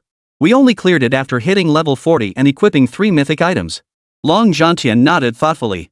I plan to personally oversee things. That Abyss Duke won't give up easily. If you're going, I'll join you. I'm curious to see how far Luo Yu can advance. The imperial capital is the heart of Great Xia. Not even the Abyssal Duke, let alone the Curse King, would dare set foot there personally. Long Zhantian was so worried about Luo Yu's safety he'd guard him around the clock if he could. Chapter 153, Necromancer Skeleton Mage. In the blink of an eye, Long Zhantian and his companions arrived at the God Demon Tower. Luo Yu was still locked in relentless combat. It was less a battle and more a slaughter. The demons within the tower were no match for him. Now, the bosses every 10 floors had health pools reaching 3 to 4 million. What other adventurers found agonizingly difficult to defeat, he could eliminate with a mere flick of his wrist. 200 floors. Another 10 plus minutes passed. Luo Yu faced the second Lord-level boss. Outside, Long Zhantian and his companions watched with detached eyes. A 200th floor Lord-level boss would be a colossal threat to others, one that would make them want to beg for mercy on their knees. But to Luo Yu, it was a different story entirely, not even worth a single exchange. 10 minutes to finish it? 10 minutes was too long. For Xiao Yu, 5 minutes would suffice. With his equipment's special abilities activated, he could instantly obliterate it. What a little monster. Long Zhantian and the drunkard couldn't help but exchange whispers. Just as the two had expected. Luo Yu's gaze fixed on the emerging Lord Boss. Lord, Ultimate Death Spirit Skeleton Mage. Level, 70. HP, 40 million. Mana, 40 million. Skills, Summoning LV25, Nether Flame LV25, Exploding Skeleton LV25. Note, Lord Boss of the 200th floor of the Divine Demon Tower. Defeating it yields substantial rewards. Lord Mechanics, increases damage taken by players by 30%, boosts the Lord's physical and magic resistance by 10 per minute. Upon defeat, has a chance to resurrect within a summoned creature. 40 million HP? Who would have thought the bosses we face now could be this terrifying? Luo Yu couldn't help but gasp. It must be said, the bosses at every 100th floor are truly monstrous. Even the current Necromancer Skeleton Mage would find it quite challenging to defeat them. Let me see what you're made of. Luo Yu activated his dish to boost his damage buff. 3 shadows slipped behind the Necromancer Skeleton Mage. As the Sword Array and Holy Light Healing activated simultaneously, he unleashed a devastating 20 million damage strike. And that was with the Necromancer Skeleton Mage's resistance factored in. Without it, the damage would have been even more devastating. Little guy, I never expected your strength to be so terrifying. Interesting. Quite interesting. The Necromancer Skeleton Mage wore a black robe, beneath which lay a body piled of white bones. In his right hand, he held a skeleton staff, topped with a stark white skull emitting thick black mist. Summon healing skeletons. The Necromancer raised his staff and bellowed, summoning 3 small skeleton beings. Green light shone from their bodies as they held ancient tomes. Muttering incomprehensible incantations, they channeled green energy from their tomes into the Necromancer's body. His health restored at a visible pace. Quite the repertoire. Luo Yu murmured softly, preparing to resume his attack. But then he saw the Necromancer Skeleton Mage summon over a dozen more small skeletons, some carrying shields, others wielding bows. Luo Yu cast Insight. Monster, Heavy Armor Skeleton. Level, 50. HP, 1 million. Magic points, 1 million. Skills, Armor LV10, Counterattack LV10, Cleave LV10. Note, can share damage from necromancer skeletons, possesses a self-destruct effect dealing 200 damage to players. Monster, skeleton archer. Level, 50. HP, 600,000. Magic, 600,000. Skills, archery LV10, counter critical LV10, poisoning LV10. Note, upon hitting a caster, reduces healing effects by 20% and deals 1000 damage per second. Deja vu. It bears a striking resemblance to the Black Tortoise in the Forge dungeon. Luo Yu murmured softly, then unleashed a barrage of attacks constantly casting Shadow Hunt, Sword Array, and Holy Light healing charging toward the Necromancer Skeleton Mage. Chapter 154, Level Up, Shadow Hunt. Successful kill, Skeleton Archer. Experience, 50,000. Successful kill, Skeleton Archer. Experience, 50,000. Successful kill, Heavy Armor Skeleton, experience 50,000. Who would have thought summoned skeletons could yield so much experience? Feels great. Luo Yu was somewhat surprised. Even a single small skeleton summoned by the Necromancer Skeleton Mage yielded 25,000 EXP, killing it outright would net at least millions of EXP. If he weren't worried about the difficulty of later bosses, he'd treat the Necromancer Skeleton Mage as an experience pack, having it continuously summon small skeletons for him to kill and gain experience. He might even get a few million extra experience points that way. Storm Surge. Curse of the Dead. Skeleton Explosion. The Necromancer chanted incessantly, raising his staff high. A terrifying storm instantly filled the entire space, while silver dragon-shaped lightning thundered down from the depths of the ocean. Little one, to have encountered me with your abilities means you possess considerable strength. But meeting me means you're doomed to die. Still, the Tower of Gods and Demons is a sacred artifact of Great Xia. You should be able to leave unhindered, and my task will be complete. The Necromancer's voice was icy, tinged with mockery. To him, a mere level 26 novice stood no chance against his might. Yet soon, a scene that filled it with dread unfolded. A sandstorm engulfed the space, temperatures plummeted to freezing, and a thin layer of frost formed around its body, stiffening its movements. The newly summoned skull crumbled to ash instantly under Luo Yu's terrifying power, offering not the slightest resistance. But what horrified it even more was that all its attacks struck Luo Yu without so much as a splash, leaving his health bar completely unchanged. You're immune to magic. The Necromancer's expression darkened. Seeing several zeros flash above Luo Yu's head, it refused to accept defeat. It intensified its assault, unleashing every skill it possessed at the youth. The space was filled with terrifying energies. Any level 30 adventurer, or even a level 51, would likely be overwhelmed by the Necromancer Skeleton Mage's damage. Only now you realize? Luo Yu chuckled softly, too late. Your power might seem terrifying to others, but I have 100% spell immunity. I thought you might have penetration effects, seems I overestimated you. The last shred of worry vanished from Luo Yu's mind. The Demon God Tower Dragon Slayer Tian mentioned was extremely difficult, with even ordinary bosses matching the strength of frontline bosses. He'd initially assumed the Necromancer Skeleton Mage possessed high penetration effects, yet his white shield remained untouched. Little brat, don't get cocky. Do you truly believe this will defeat me? With 60 million HP, how could you possibly kill me? The Necromancer Skeleton Mage snorted coldly. A grayish-black aura surged around his body, shielding him from Luo Yu's attacks. Having exhausted all his tactics, he couldn't even chip away at Luo Yu's health. He might as well play turtle, using defensive skills to reduce Luo Yu's damage while summoning healing skulls to replenish his own health, stalling for time. Until time passed, allowing both his physical and magical resistances to reach 100% immunity. Not bad. The Necromancer planned to wear Luo Yu down with a stalling tactic, forcing him to abandon his attempt on the God Demon Tower. But it had overestimated its plan. Luo Yu vanished right before its eyes. When it saw him again, Luo Yu had already appeared behind it, spear in hand, thrusting it toward its back. What sent chills down its spine was that besides Luo Yu's physical form, 3 shadows materialized. All 3 shadows simultaneously raised their weapons and charged at it. 235463373. 23 million damage. The Necromancer Skeleton Mage was utterly stunned. It had assumed Luo Yu had just unleashed his full power after all. A level 26 professional couldn't possibly deal such staggering damage without resorting to a unique trump card. What it hadn't anticipated was that terrifying skill appearing once more. The Necromancer Skeleton Mage was no ordinary boss, it was a formidable presence even within the abyss. Little one, you possess 4 exclusive skills? Even mythic classes can only possess 1 active skill and 1 passive skill at most. How could you possibly wield 4 exclusive skills, all of them high level? How did you manage this? The Necromancer Skeleton Mage was driven to near madness. Having guarded the God Demon Tower for centuries, it had seen countless types of practitioners. Yet it had never encountered anyone like Luo Yu before. The thought made its scalp tingle, leaving it at a loss for words. An unprecedented sensation stirred within its mind. That feeling was. It was no match for him. Do abyss bosses always pose such complex challenges? The last time someone questioned me was the Curse King deep within the dungeon. Pity it was merely a clone, one I dispatched within the labyrinth. And now you're saying it again today. How annoying. Luo Yu scratched his ear. The necromancer's oily green eyes flickered, his voice thick with disbelief. You killed the Curse King's clone? The necromancer's breath quickened. The Dark Curse King was a being of abyssal sovereign-level power. Few in the entire abyss could match it. He knew the avatar within the dungeon well, even level 50-60 professionals were helpless against it. How had this young man managed it? Enough chatter. No time for small talk. Luo Yu unleashed another skill. The necromancer skeleton mage's face darkened. He knew his plan had utterly failed. Luo Yu's damage was too overwhelming to withstand. Even playing the turtle was useless. Over 20 million damage in a single strike. 2 more hits like that and it would be finished. This time, it hadn't miscalculated. It had simply underestimated Luo Yu's capabilities. It had assumed 2 more attacks would be needed, but who knew Luo Yu would raise his spear and strike again, causing another 20 million health points to plummet. It could clearly see 2 crossed crimson swords hovering above its head. The kill threshold had been reached once more. Luo Yu smiled as he casually swept his spear. The undead skeleton mage's eyes flickered with disbelief. It died. Successful kill, level 70 boss lord necromancer skeleton mage. Reward, 15 million EXP, 300,000 points.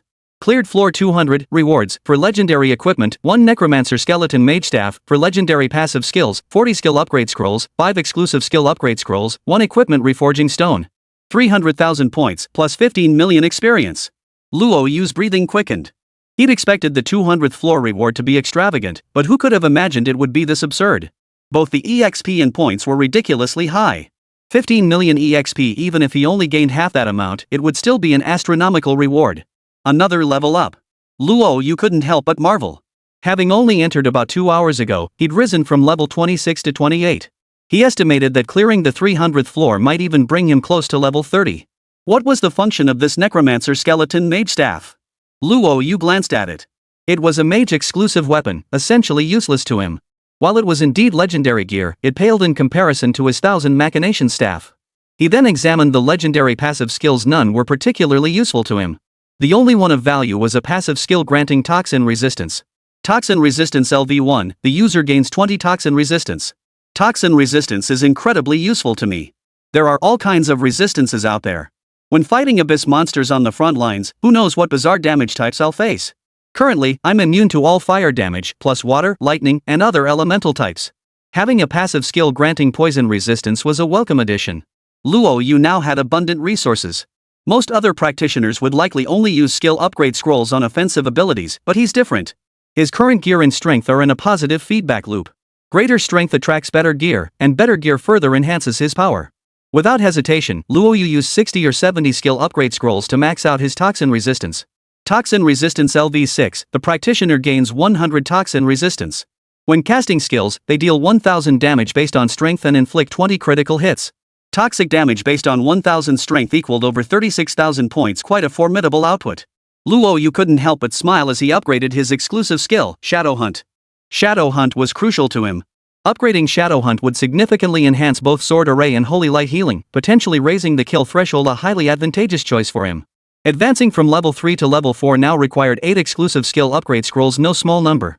Luo Yu murmured softly as he channeled all the upgrade scrolls into Shadow Hunt.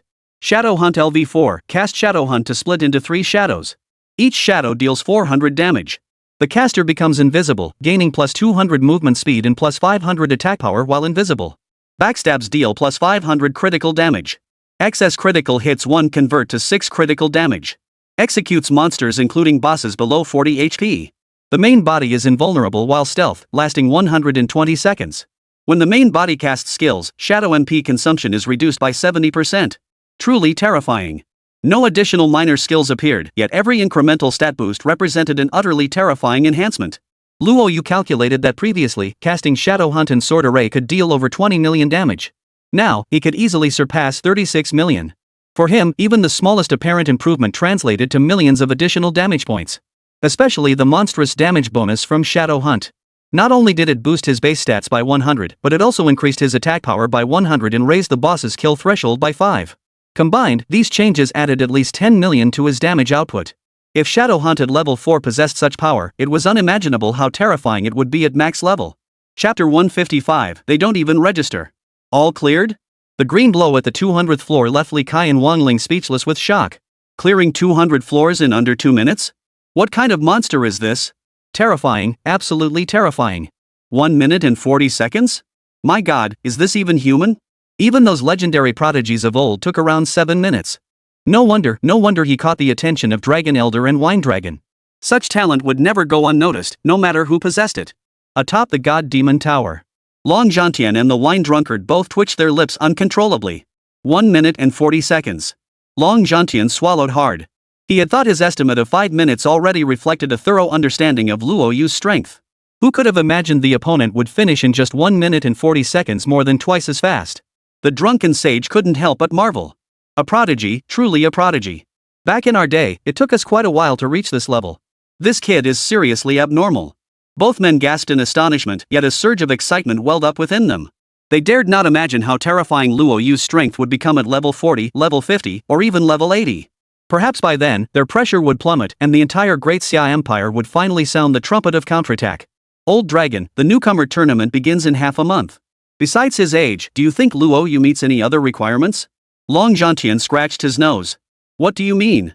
The wine-loving man sighed bitterly. I think we should withdraw Luo Yu from the competition but still award him the first-place prize. If he actually appears on the arena, I fear those so-called prodigies might leave him with psychological scars. The 200th floor boss is the Necromancer Skeleton Mage, no need to elaborate on its terror. Luo Yu soloed it in 1 minute and 40 seconds.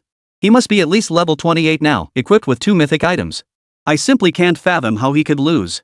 Any single piece of gear on Luo Yu is something countless adventurers spend their entire lives chasing after. There's absolutely no need for him to participate in the newbie tournament.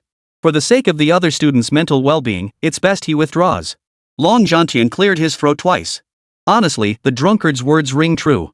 Setting aside the fact that Luo Yu possesses 5 exclusive skills alone, just look at those 2 passive abilities he carries. Few practitioners at his level could ever hope to match them. The most astonishing part was this. As far as he knew, the highest admission level was 20. After emerging from the God Demon Tower, Luo Yu would easily reach at least level 28. Level 28. That's a level most students only reach after half a year of training. Yet Luo Yu hit 28 on his very first day of enrollment. If he stepped onto the new student tournament arena, it'd be like a father beating his son. The other practitioners wouldn't stand a chance. We'll see what happens. It also depends on how Xiaoyu chooses to proceed, doesn't it? None of them dared to face the gap between themselves, and Xiaoyu talking about genius was pointless. Long Zhantian spoke indifferently. The wine-obsessed one shot him a cold glance. Cut the nonsense in front of me. Don't think I don't know what you're thinking. It's only been 20 or 30 years since a student made a name for themselves and humiliated you, the former president of Holy Abyss University. Now that you've finally gotten your hands on a prodigy, how could you not show off? The drunkard turned to Long Zhantian and snorted lightly. Right, old dragon? Am I not speaking the truth? Long Zhantian smiled. Naturally. I haven't taken on a student in over 30 years. Now that I finally have one, they're bound to be curious. Might as well let them know, it's not that I, Long Zhantian, don't take students, it's that they don't meet my standards. Chapter 156, Thunderfire Divine Attendant. As the two conversed, Luo Yu relentlessly charged toward the 300th floor of the God Demon Tower. The 300th floor boss has over 100 million HP. Back then, we stopped at the 299th floor and didn't continue until we reached level 40 to finally defeat it. Do you think Luo Yu can do it? Stop bickering. The wine-loving man fixed his gaze on the Divine Demon Tower and couldn't help but ask. Long Zhantian fell into a rare silence. I don't know. Xiaoyu's strength far surpasses ours back then. But the 300th floor Lord Boss is terrifying even compared to the avatar of the Curse King. It's several times stronger. I hope he succeeds in clearing it, but even if he doesn't, we can't deny his strength, can we? Long Zhantian replied calmly. Jiuqi nodded, you're right. Reaching the 200th floor in 2 hours is far beyond what we achieved back then. Let's hope he can make it that far. Both men turned their gaze back to the Divine Demon Tower. As expected. Ordinary bosses were no match for Luo Yu, but after clearing the 200th floor, his pace visibly slowed considerably. To other professionals, Luo Yu's speed in clearing the game was downright terrifying. It's getting harder and harder. Now even a single monster had a million HP, while bosses boasted 8 or 9 million HP, far more terrifying than the 100th floor Lord bosses. Thankfully, he'd upgraded Shadow Hunt to level 4, otherwise, it would have taken an absolute fortune of time. Luo Yu murmured to himself. Now, Shadow Hunt paired with Sword Array could still clear entire screens. Bosses were instantly obliterated without pause. Note, Divine Demon Tower, level 300. The Lord possesses ultimate power. Do you wish to commence the challenge? The 300th floor. Luo Yu wiped the sweat from his forehead. It took 3 hours to ascend from the 200th to the 300th floor. He dared not use any potions, relying solely on his mana's natural regeneration, as he had no idea how terrifying the 300th floor's boss might be. Gazing into the void ahead, Luo Yu hesitated not a moment before choosing to challenge it. Instantly, the space filled with raging thunder and lightning. Bolts of lightning descended from above.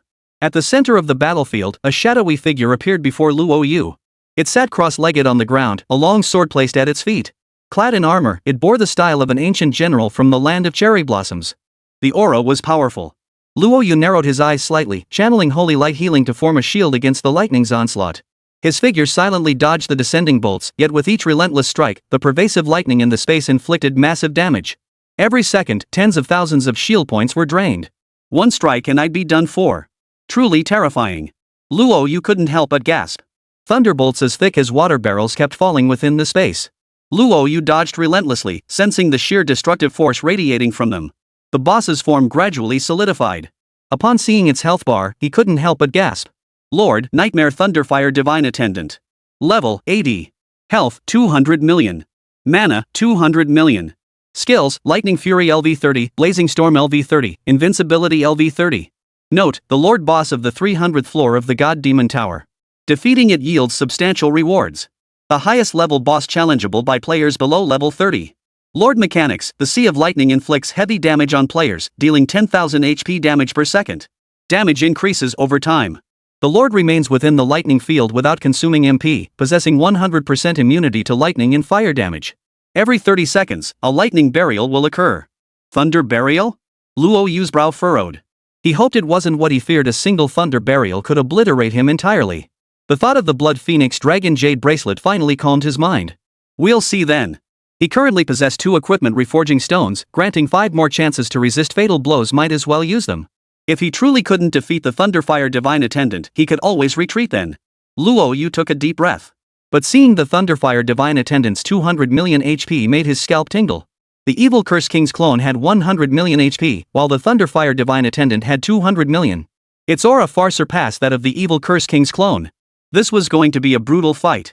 Fortunately, it was only immune to lightning and fire damage, not physical attacks. Otherwise, he truly wouldn't stand a chance. Thunder God's Blade. As Luo Yu's thoughts raced, the Thunderfire Divine Attendant struck first, swinging its long blade at him with terrifying electrical energy. Luo Yu scrambled to dodge, unwilling to meet the blow head-on. With his shield and current health, he could withstand over 200,000 damage. Yet the Thunderfire Divine Attendant's casual strike could deal over 1,000,000 damage. A single hit would undoubtedly trigger its passive ability. Little guy, you've got some skill. Ha!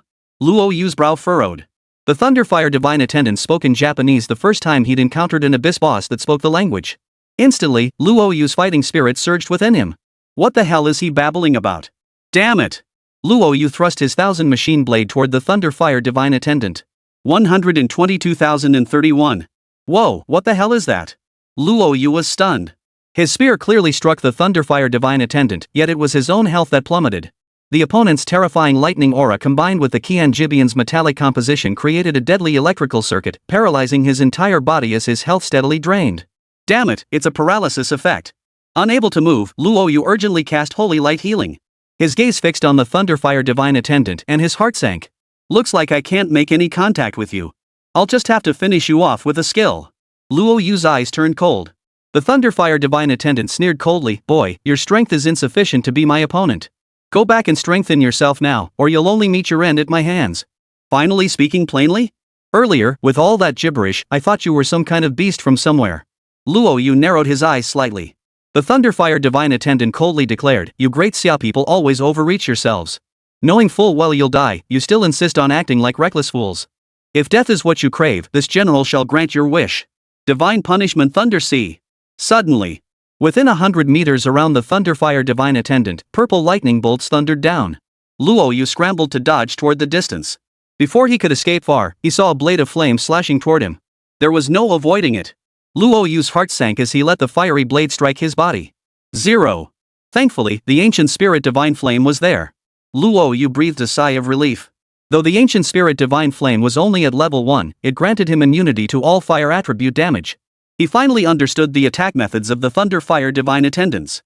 They relied solely on lightning and fire attributes. Fire was no threat, he could block all damage, but the Thunderfire Divine Attendant's lightning power was equally terrifying. Quick victory! Luo Yu intended to unleash a full power strike to see how much health he could chip away from the Thunderfire Divine Attendant. Boy, you can actually resist fire damage. Though the Thunderfire Divine Attendant's expression remained unseen, its tone betrayed utter astonishment. No, you're fully immune. My Blazing Divine Blade possesses piercing power. Even with 100% fire immunity, you'd still take damage.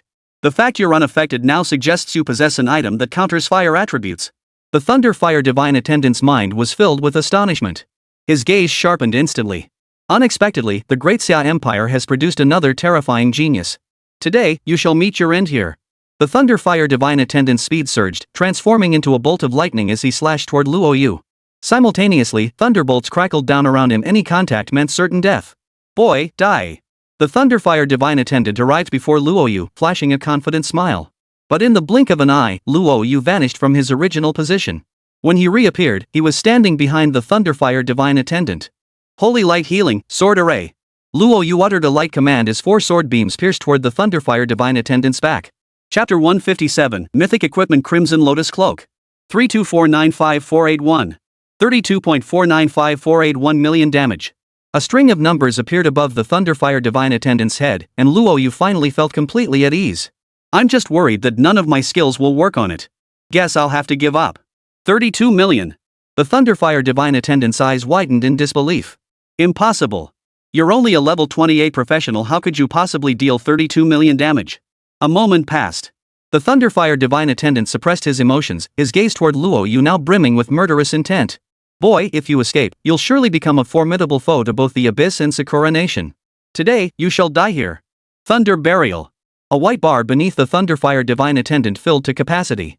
As his words fell, terrifying thunder and lightning filled the surrounding space.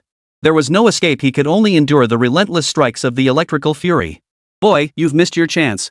Dying by my hand is no disgrace to your name. The Thunderfire Divine Attendant sneered coldly. Luo Yu wasn't foolish enough to think he had any chance of killing it. Once a practitioner abandoned a challenge within the God Demon Tower, they could leave in the blink of an eye. Now that the Thunder Burial had begun, escape was utterly impossible. Bathed in thunder and lightning, the Thunderfire Divine Attendant couldn't suppress the smile curling its lips. Over a century, he had slain countless prodigies of Great Xia, clearing obstacles for the Abyss and Sakura Nation. Now, another formidable threat had been cut down in its infancy. His mood lifted considerably. Death? Luo Yu's health bar was depleted, showing only 1 HP remaining. Strangely, despite the relentless thunderbolts pounding him, he did not fall. Instead, the aura emanating from his body grew increasingly terrifying. Boy, how did you manage this? The Thunderfire Divine Attendant was dumbfounded. Thunder Burial was its ultimate skill, a unique Lord-exclusive ability that ignored all resistances. A single Divine Thunderbolt could deal millions of damage, claiming countless practitioners' lives. Yet before them, the practitioner had only 1 HP remaining. No matter how the Divine Lightning struck, it couldn't completely eradicate him. Thunder Burial was indeed terrifying. Now, how about you witness my nirvana? Luo Yu was grateful for the Blood Phoenix Dragon Jade Bracelet's passive skill. As his health hit rock bottom, the equipment skill Nirvana activated instantly. A faint crimson glow emanated from his hands. Nirvana boosted his damage by 1000 and granted 2 minutes of invincibility. In an instant, both his health and mana were restored to full capacity. Equipment skill. The Thunderfire Divine Servant's face darkened. He hadn't expected a mere level 28 professional to possess so many tricks. Shadow Hunt. Luo Yu vanished from his position once more. Having learned from experience, the Thunderfire Divine Attendant knew Luo Yu must be behind him the moment he vanished. He urgently activated Invincible Stance, rendering himself transparent to block lethal attacks. Clang! A spear thrust struck down. 21938740. 20 million? Luo Yu murmured involuntarily. Logically, with the 1000 damage boost, it should have dealt at least 300 million damage for an instant kill. But the Thunderfire Divine Attendant activated invincibility, blocking 90 damage and leaving only 20 million damage to land. What he didn't know was that the Thunderfire Divine Attendant was even more terrified inside. 20 million damage. The Thunderfire Divine Attendant was nearly driven mad. Its invulnerability should have absorbed all damage. Even the most terrifying attacks were no match once activated, unless the damage was utterly absurd. Its gaze toward Luo Yu was complex. Had it not activated its invulnerability earlier, it would likely be the one lying dead now. Kid, you're strong. The Thunderfire Divine Attendant's gaze grew solemn, shedding its earlier arrogance. Clenching the long sword in its hand, it prepared to attack Luo Yu once more. Unfortunately, Luo Yu was incredibly swift. In the blink of an eye, he reappeared behind it, 3 skills fused together as he swung toward its head. No! The Thunderfire Divine Attendant's eyes widened in terror. Luo Yu's assault was too fierce. The invincibility state had a 1-minute cooldown, leaving it no time to activate. 534266736. 50 million damage. A kill mark appeared above the Thunderfire Divine Attendant's head. Without hesitation, Luo Yu unleashed the sword array once more, activating its execution effect. An 80-level Lord Boss crashed to the ground. A white glow flowed into Luo Yu's body, and his tense expression finally relaxed. It was finally over. It was a pity that while Nirvana granted 2 minutes of invincibility, the 1000 damage boost only applied to the first skill cast. Subsequent uses saw the damage increase drop to a negligible percentage. Still, it was quite decent. At the very least, it could turn the tide of battle and provided 2 minutes of invincibility enough time to accomplish many things. All things considered. The Blood Phoenix Dragon Jade bracelet had saved his life for the 4th time. Unless absolutely necessary, he would never trade it for other gear. Successfully defeated level 80 boss Nightmare Thunderfire Servant. Reward, 30 million EXP, 500,000 points. Cleared floor 300, rewards, Divine Fire Thunder Servant Flame X1, exclusive skill upgrade Scroll X6, equipment Reforging Stone X1, mythic equipment X1. Whoa, those rewards are insane. Luo Yu was stunned. 15 million EXP. He was now at level 29, just one step away from level 30.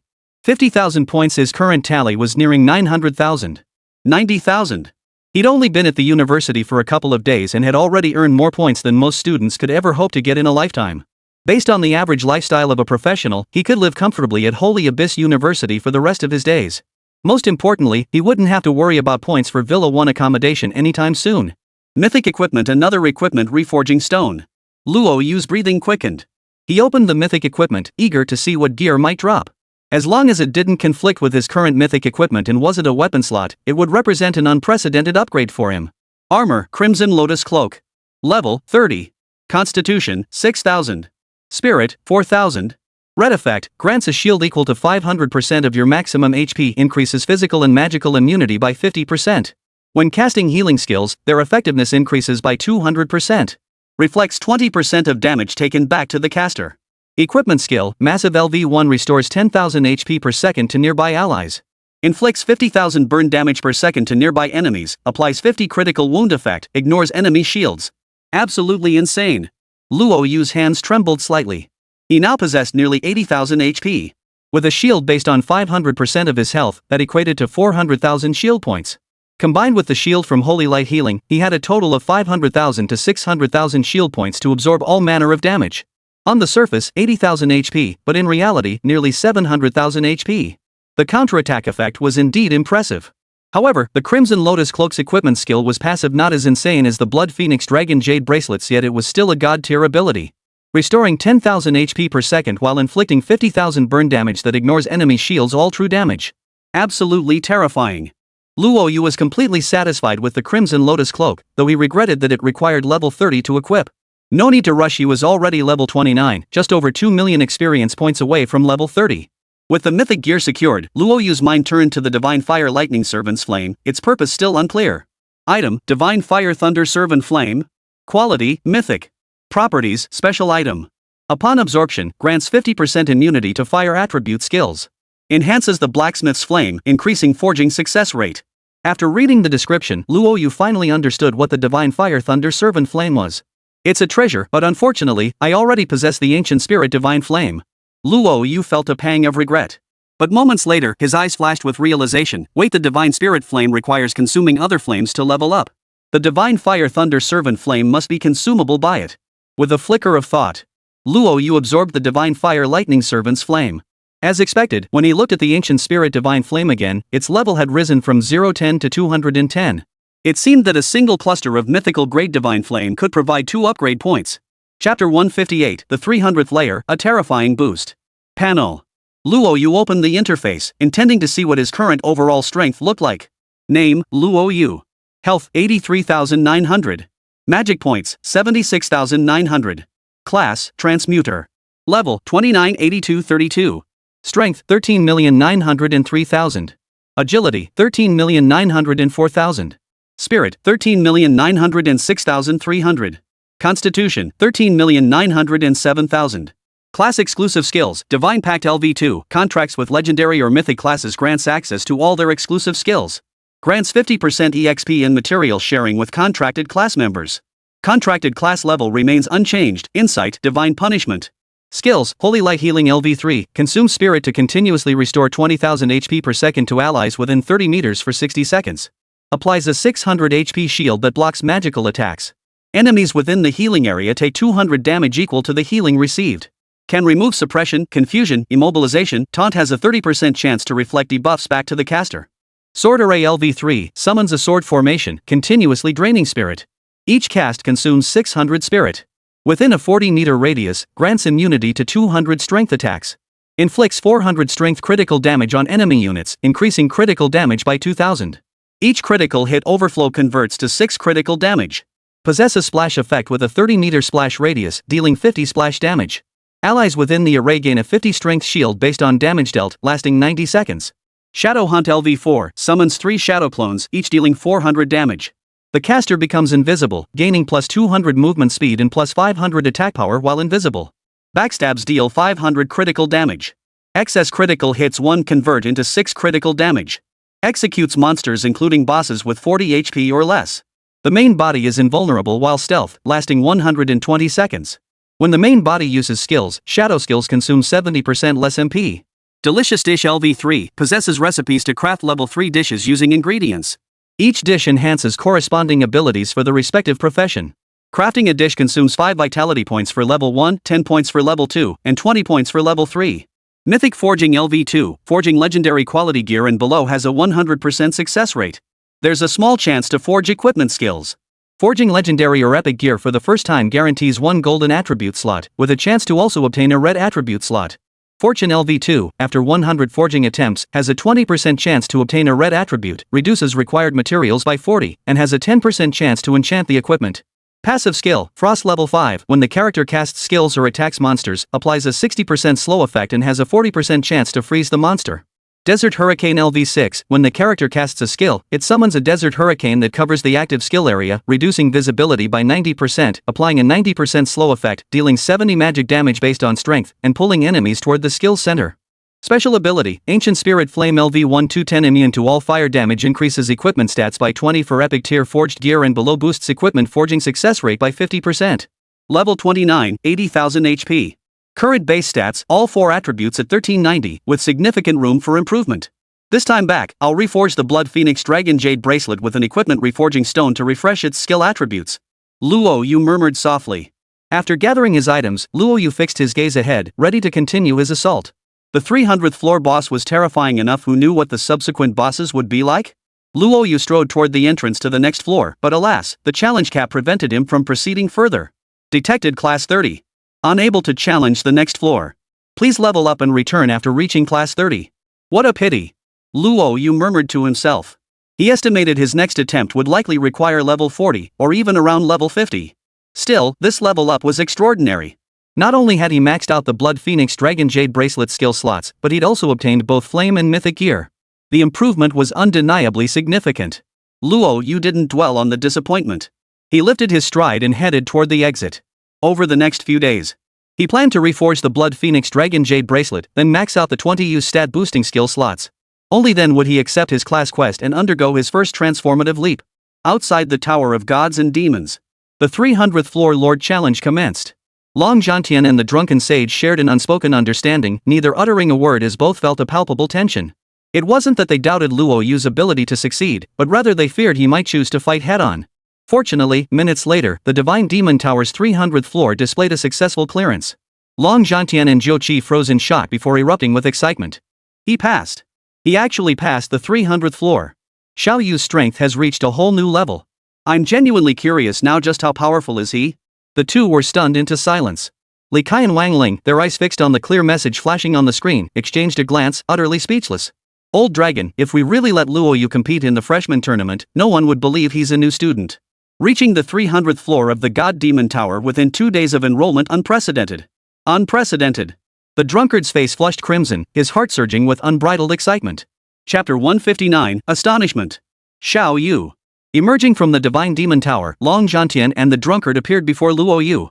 Their eyes brimmed with satisfaction as they looked at Luo Yu. I never imagined you could breeze through the 300th floor boss like that. Long Zhantian's words brimmed with praise. Recognizing Long Zhantian and the drunken sage, Luo Yu hurriedly greeted them before speaking. Master, I got lucky. The Thunderfire Divine Attendant wasn't overly powerful, I just managed to outluck it. No need to be modest. That's the difference in strength. Long Zhantian chuckled. So, did you get the equipment reforging stone? Did you get any more valuable items? Luo Yu nodded. Teacher, defeating the Thunderfire Divine Attendant dropped a cluster of its flames and a mythical item, the Crimson Lotus Cloak. My level has risen to 29, and I'm just 2 million experience points away from 30. Mentioning levels, Luo Yu hurriedly asked, Teacher, do players have to start class quests once they hit level 30? Is there any grace period? Long Zhantian looked puzzled, unsure why Luo Yu was asking this. The drunkard spoke up. Luo Yu, normally all players eagerly start their class quests upon reaching level 30. Completing them brings a significant leap in power. Moreover, if you don't complete your class quest during this period, you won't gain any experience rewards from dungeon runs afterward. What are your plans? Luo Yu was level-headed, and the two knew he wouldn't ask pointless questions. Regarding the Blood Phoenix Dragon Jade Bracelet, Luo Yu saw no reason to withhold information from Long Zhantian and the drunkard, sharing everything. Master, drunkard, my Blood Phoenix Dragon Jade Bracelet is now refined level 1 and upgraded to level 25. Not only were the skill entries reset, but crucially, the number of uses increased to 20. Each boss kill now grants a total of 160 base attributes. I've used up all 20 attempts now, but I still have a reforging stone. Reforging it will reset the attempts. But every boss kill grants massive XP. I'm just wondering if reaching level 30 will force me to start class quests, wasting all my attempts. If I had to start the quests immediately upon hitting level 30, Luo Yu would be truly heartbroken. That would mean losing at least 1,000 or 2 base attributes, almost as much as a class character gains from level 1 to 30. Luo Yu felt uneasy inside. Long Zhantian and the drunkard stood frozen in place, speechless, their breathing growing increasingly ragged. Regaining his composure, Long Zhantian spoke in a hoarse voice, Xiao, are you saying you can gain 3,200 points in base 4-dimensional attributes? Luo Yu nodded in affirmation. Long Zhantian and Jiuqi hastily scanned Luo Yu's information panel. Using special means, they saw all 4 of his base attributes clearly. 1,390 points.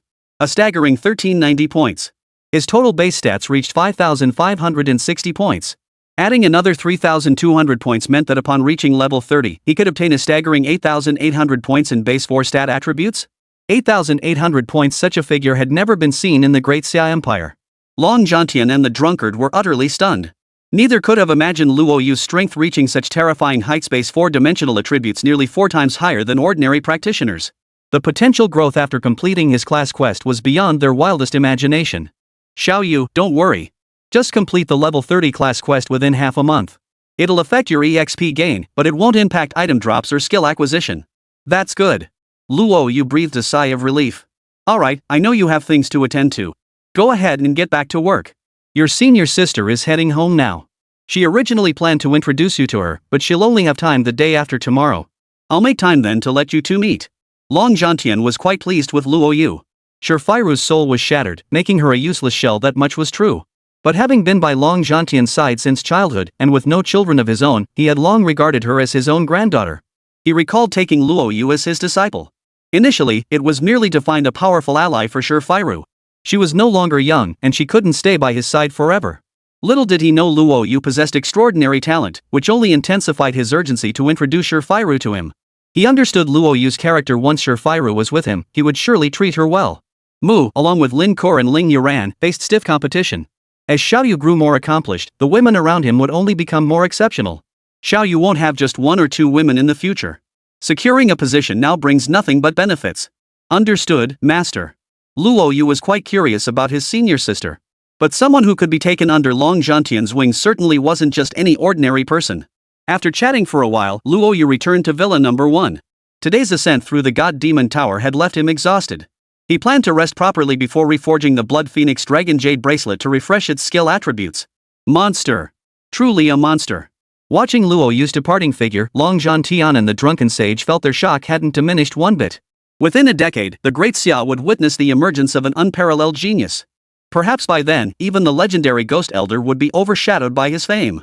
As the two marveled, they turned to Li Kai and Wang Ling, ordered all surveillance footage deleted, and erased Luo Yu's name from the Divine Demon Tower's leaderboard.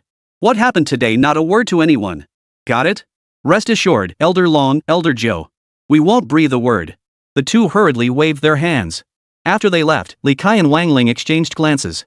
Their eyes were filled with utter shock. They never would have dreamed that Luo Yu was actually Long Zhantian's student. Truly, the disciple of Elder Dragon, his power is terrifying. He's practically guaranteed to take first place in this year's St. Abyss University freshman competition. Wang Ling swallowed hard. Many in the imperial capital knew that Long Zhantian hadn't taken on any disciples for decades, only Shifu. Who could have imagined he'd quietly accepted another top freshman at Holy Abyss University? Wang Ling scoffed. Forget topping the freshman class at Holy Abyss University, he'd easily rank first among the 4 great academies. After all, the record for the God Demon Tower had long been stuck at the 299th floor. The 300th floor only appeared today. You've seen Luo Yu's strength firsthand. Within 2 days of enrollment, he's already at level 29. Who else in the past decade has demonstrated such monstrous potential? Watching Luo Yu's receding figure, Wang Ling couldn't help but marvel. It's unimaginable what heights he might reach in the future. But it's fortunate that Great Xia has such a genius. Chapter 160, Mission Hall. Villa number 1. Ghost Old Man sat in the security hall reading a newspaper. Luo Yu was curious. Villa 1 was occupied solely by him. Why build a security hall when even a caretaker wasn't needed? Old Ghost. Luo Yu greeted him politely. Ghost Elder lifted his eyes, gave Luo Yu a nod, and then, just as Luo Yu stepped into the dormitory, Ghost Elder's eyes flickered. He couldn't help but suck in a sharp breath. Whoa, how could his base 4 attributes be so high? To reach 1390? Is this kid for real? Ghost Old Man was dumbfounded. He was perfectly normal when he left this morning. How could he return like a completely different person?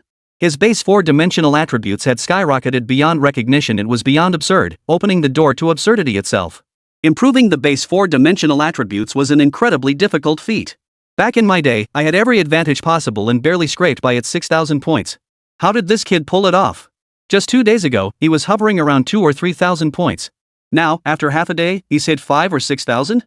How is that even possible? Old Ghost rubbed his eyes, thinking he must be seeing things. He stared hard again, only to confirm he hadn't misread the numbers. A genius. Truly a genius. Ghost Old marveled in astonishment. In the dormitory, Luo Yu took out the equipment reforging stone, intending to reforge the Blood Phoenix Dragon Jade bracelet. He'd never reforged gear before, time to give it a shot. Luo Yu placed the equipment on the reforging stone. A cluster of silvery white divine flames floated in his palm, continuously baking the reforging stone and the equipment. Soon, the reforging stone melted, transforming into a stream of molten lava that flowed into the equipment. Amidst the searing heat of forging, the Blood Phoenix Dragon Jade bracelet emitted a dazzling crimson glow. The reforging succeeded.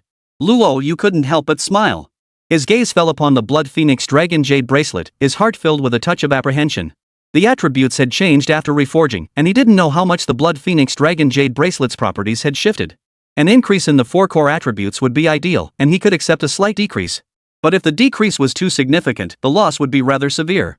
Bracelet, Blood Phoenix Dragon Jade bracelet, refinement level 1. Level, LV 25. Constitution, 4,500. Spirit, 4,500. Red effect, defeating a dungeon boss increases all 4 primary stats by 40.020. Casting skills deals 300 magic damage based on strength. Blocks 5 critical hits. Grants 100% immunity to magic damage. Equipment skill, Nirvana LV2 designated class only restores all status effects, grants invincibility for 2 minutes, increases combat power by 1000, max level 1. Not bad. It also boosted Constitution and Spirit by 500 each. Luo Yu's lips curved into a smile, quite the unexpected windfall. The next day, Luo Yu claimed the Demon's Lair daily reward. Daily reward, 2,000 points, 200,000 EXP, 2 mystic yellow stones. Luo Yu merely glanced at it. Yesterday, he'd been thrilled to earn 2,000 points in a single day. Now, only the experience in Xianhuang stones could truly move him. He wasn't short on points at the moment. However, spending 4 years at Holy Abyss University would require at least 3 to 4 million points for accommodation alone. He was only on the first floor of Villa number 1 now. Who knew how many points the monthly rent for the second and third floors would cost? Luo Yu did a quick mental calculation. For him, earning points was certainly no challenge. Over 4 years, he'd also have opportunities to enter the God Demon Tower. Having secured 800,000 points this time, the rewards from the next 600 floors would undoubtedly be even greater. Plus, there were dungeon runs and quests to complete. By his calculations, points would be more than sufficient. After clearing the 10th floor of the Demon's Den today, he'd head to the quest hall and dungeon hall to explore. Luo Yu murmured softly. Mu Ruyan had told him that quest rewards at Holy Abyss University were exceptionally generous, with legendary gear and items readily available.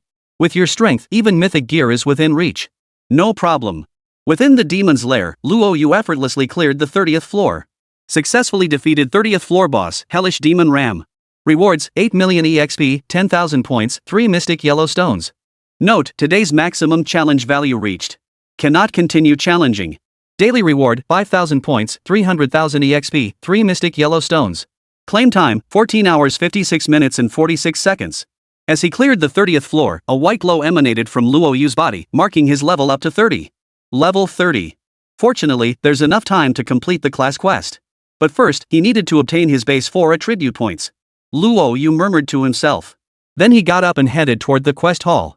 He had intended to check it out yesterday, but having just emerged from the God Demon Tower, he felt too exhausted and decided to rest instead. The mission hall is not far from the dormitory. The quest hall was vast, spanning 300,000 or 400,000 square feet, capable of accommodating 4,000 or 5,000 people at once. Finally done. Finally getting my first legendary gear. It was tough. Who would have thought a level 34 player like me would be tasked with defeating a level 40 boss? Thankfully, I pulled it off. The materials are finally ready. I hope the quest hall has 2-star quests today. Last time, a 3-star quest nearly killed me in the dungeon. Stepping into the quest hall. Many adventurers come and go, chatting about all sorts of things. Some are happy, others are struggling. Hello, classmate. Are you here to pick up a quest? As Luo Yu entered, a senior student approached him. He nodded and said, Senior, I'm looking for a quest. Do you have any recommendations? The senior sister flashed a professional smile. Junior, let me explain how things work first. The mission hall categorizes tasks from 1 to 5 stars. Higher star ratings indicate greater difficulty, but also more generous rewards. 4-star and 5-star missions can yield legendary items, and 5-star missions have a rare chance to drop mythical items. Additionally, mission rewards are categorized into 6 main types: equipment, experience, spirit pet gear, materials, points, and miscellaneous items. You can select quests based on the rewards you need. Thanks, Senior. Luo Yu expressed his gratitude. The senior student smiled, You're welcome. It's what I should do. But when you take on quests, make sure to choose wisely. Higher level quests aren't necessarily better. Accepting quests costs a significant amount of points. If you fail, all points will be confiscated, and you'll receive a penalty record. You can trigger the penalty record 5 times total. Each trigger lowers the star rating of quests you can accept, and each time increases the points needed for your next quest. After 5 triggers, you lose your quest acceptance eligibility until all records clear after 1 year. There's also this rule. Luo Yu murmured softly, though he understood this rule must be quite effective. After all, some professionals might have ulterior motives. Seeing a mission with generous rewards that they themselves couldn't complete, they wouldn't want others to get it, so they'd simply claim the mission for themselves. With such restrictions in place, no one dares to recklessly accept tasks. It's a decent system. Junior, go find a mission now. For practitioners around level 30, I recommend starting with 1-star and 2-star quests. Get familiar with the process first before tackling higher tier ones. Got it, Senior. After grasping the rules, Luo Yu walked around to see if any suitable quests caught his eye. This one looks promising, seems like a good fit for me. Luo Yu's gaze settled on a quest called the Crimson Flame Dungeon. The reward was a cluster of legendary quality flames, which would be extremely useful to him. Chapter 161, Accepting the Quest. Scarlet Flame Dungeon Quest. Luo Yu glanced at the reward and instantly decided this was the one. An ancient spirit flame at level 1 could grant immunity to all fire attribute damage. He couldn't even imagine how much stronger it would be at level 2. A cluster of mythic grade flames could yield 2 upgrade points, while a legendary grade flame would likely grant 1. He understood the power of the ancient spirit flame. The more formidable the technique, the more terrifying the difficulty required to enhance it. Luo Yu glanced at the quest requirements. Clear the Crimson Fire Dungeon and submit the boss drop material, Flame Stone, to complete the quest. The Crimson Fire Dungeon, huh? The quest hall contained terminals for checking specific mission details. He was now a level 30 professional, equipped with 3 mythical gear pieces and 5 exclusive skills. His Shadow Hunt skill had reached level 4. Yet the quest was marked as 4-star difficulty. Though his senior classmate had warned him about star ratings when he first accepted quests, he still didn't know what the actual challenge entailed. Quest, Crimson Flame Dungeon. Requirements: clear the Crimson Flame Dungeon, defeat the boss to obtain a Flame Stone, and submit it to complete the quest. Difficulty, 4-star. Acceptance requirement, 50,000 points.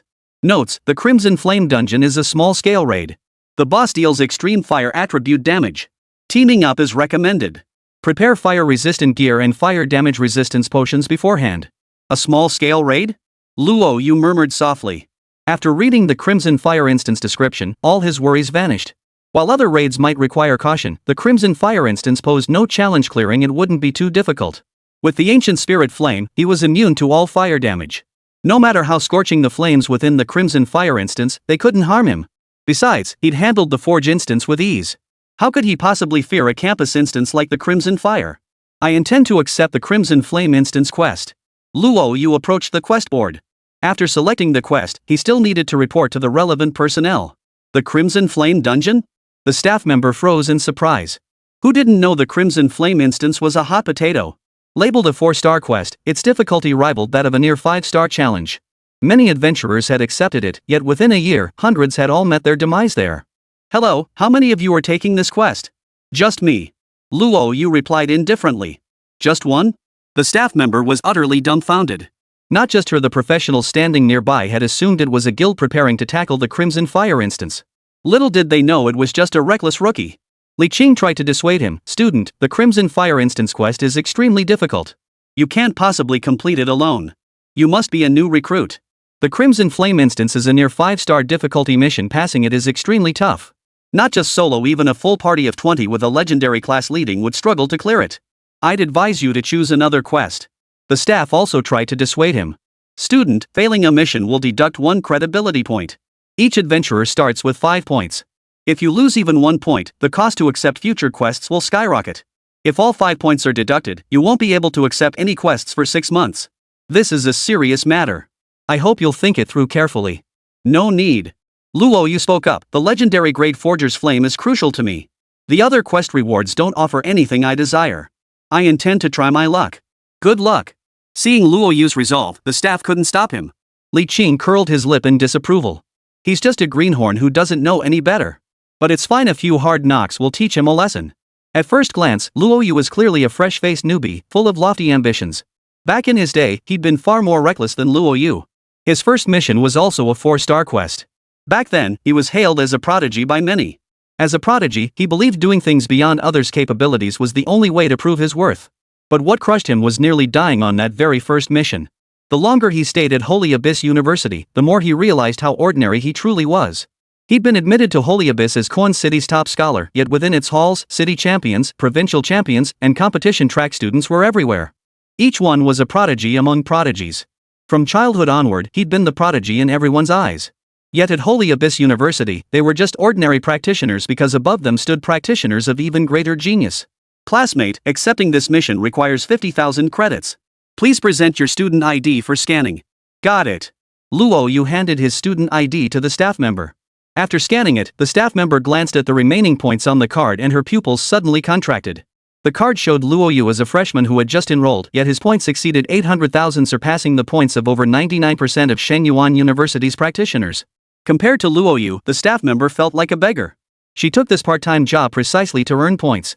Sacrificing most of her leveling time each month for work, she only earned 4,000 points, a world apart from Luo Yu's tally. Is the senior ready? Yes, I'm ready.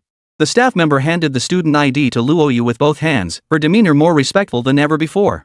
Professionals like Luo Yu either come from terrifyingly wealthy families or possess godlike abilities, otherwise, they couldn't possibly have over 800,000 points on their first day of enrollment.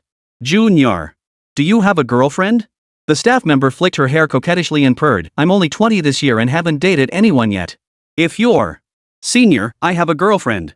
With that, Luo Yu took his mission card and walked straight out. Hey! The staff member looked anxious, about to say even a younger one is fine, but Luo Yu strode away, leaving her with a helpless expression. Li Qing blinked. He couldn't figure out what the senior was up to. Was it really necessary to grovel like a puppy to a freshman? Watching Luo Yu's retreating figure, Li Qing shook his head. Hopefully this lesson will teach him a thing or two. He didn't mock Luo Yu. Even after Luo Yu stubbornly accepted the mission, he refrained from snide remarks. Because he understood, those who entered Holy Abyss University were all geniuses. To ordinary people, they were prodigies and they always believed they remained unrivaled geniuses within the university. But reality proved otherwise. Professional practitioners like him were a dime a dozen within the walls of Shenyuan University. I'm accepting the 2-star Spirit Fox Grass quest. Requires 3,000 points. Alright. After accepting the mission, Li Qing headed toward the instance hall. Many quests posted in the quest hall are completed within the dungeons of the dungeon hall. Chapter 162, Clearing the Dungeon. Dungeon Hall. Luo Yu located the Crimson Fire dungeon, a raid instance, and entered without hesitation. It only required paying 100,000 points. Holy moly, why not just go rob someone? A single raid instance demanding 100,000 points? No wonder so few adventurers dared to challenge it. Luo Yu couldn't help but gasp. But then he realized that most who attempted this raid did so in groups. With each member contributing just 5,000 points, the rewards they'd receive would be absolutely insane, totally worth it for them. Now, entering solo meant no one to split the points with, he'd have to cover the entire cost himself. Whatever. The point system was meant for exchanging useful items, right? Items that could enhance his strength were what truly mattered. Points? They were insignificant. Luo Yu gave himself a mental pep talk. After all, 100,000 points was a huge sum, enough to cover an extra month's rent. Kid, you planning to tackle the instance solo? A few other adventurers approached. Luo Yu submitted 100,000 points alone, leaving the crowd gaping in astonishment. To pull out 100,000 points in one go, that's some serious deep pockets. Luo Yu glanced at them but didn't respond, quietly waiting for the instance to activate.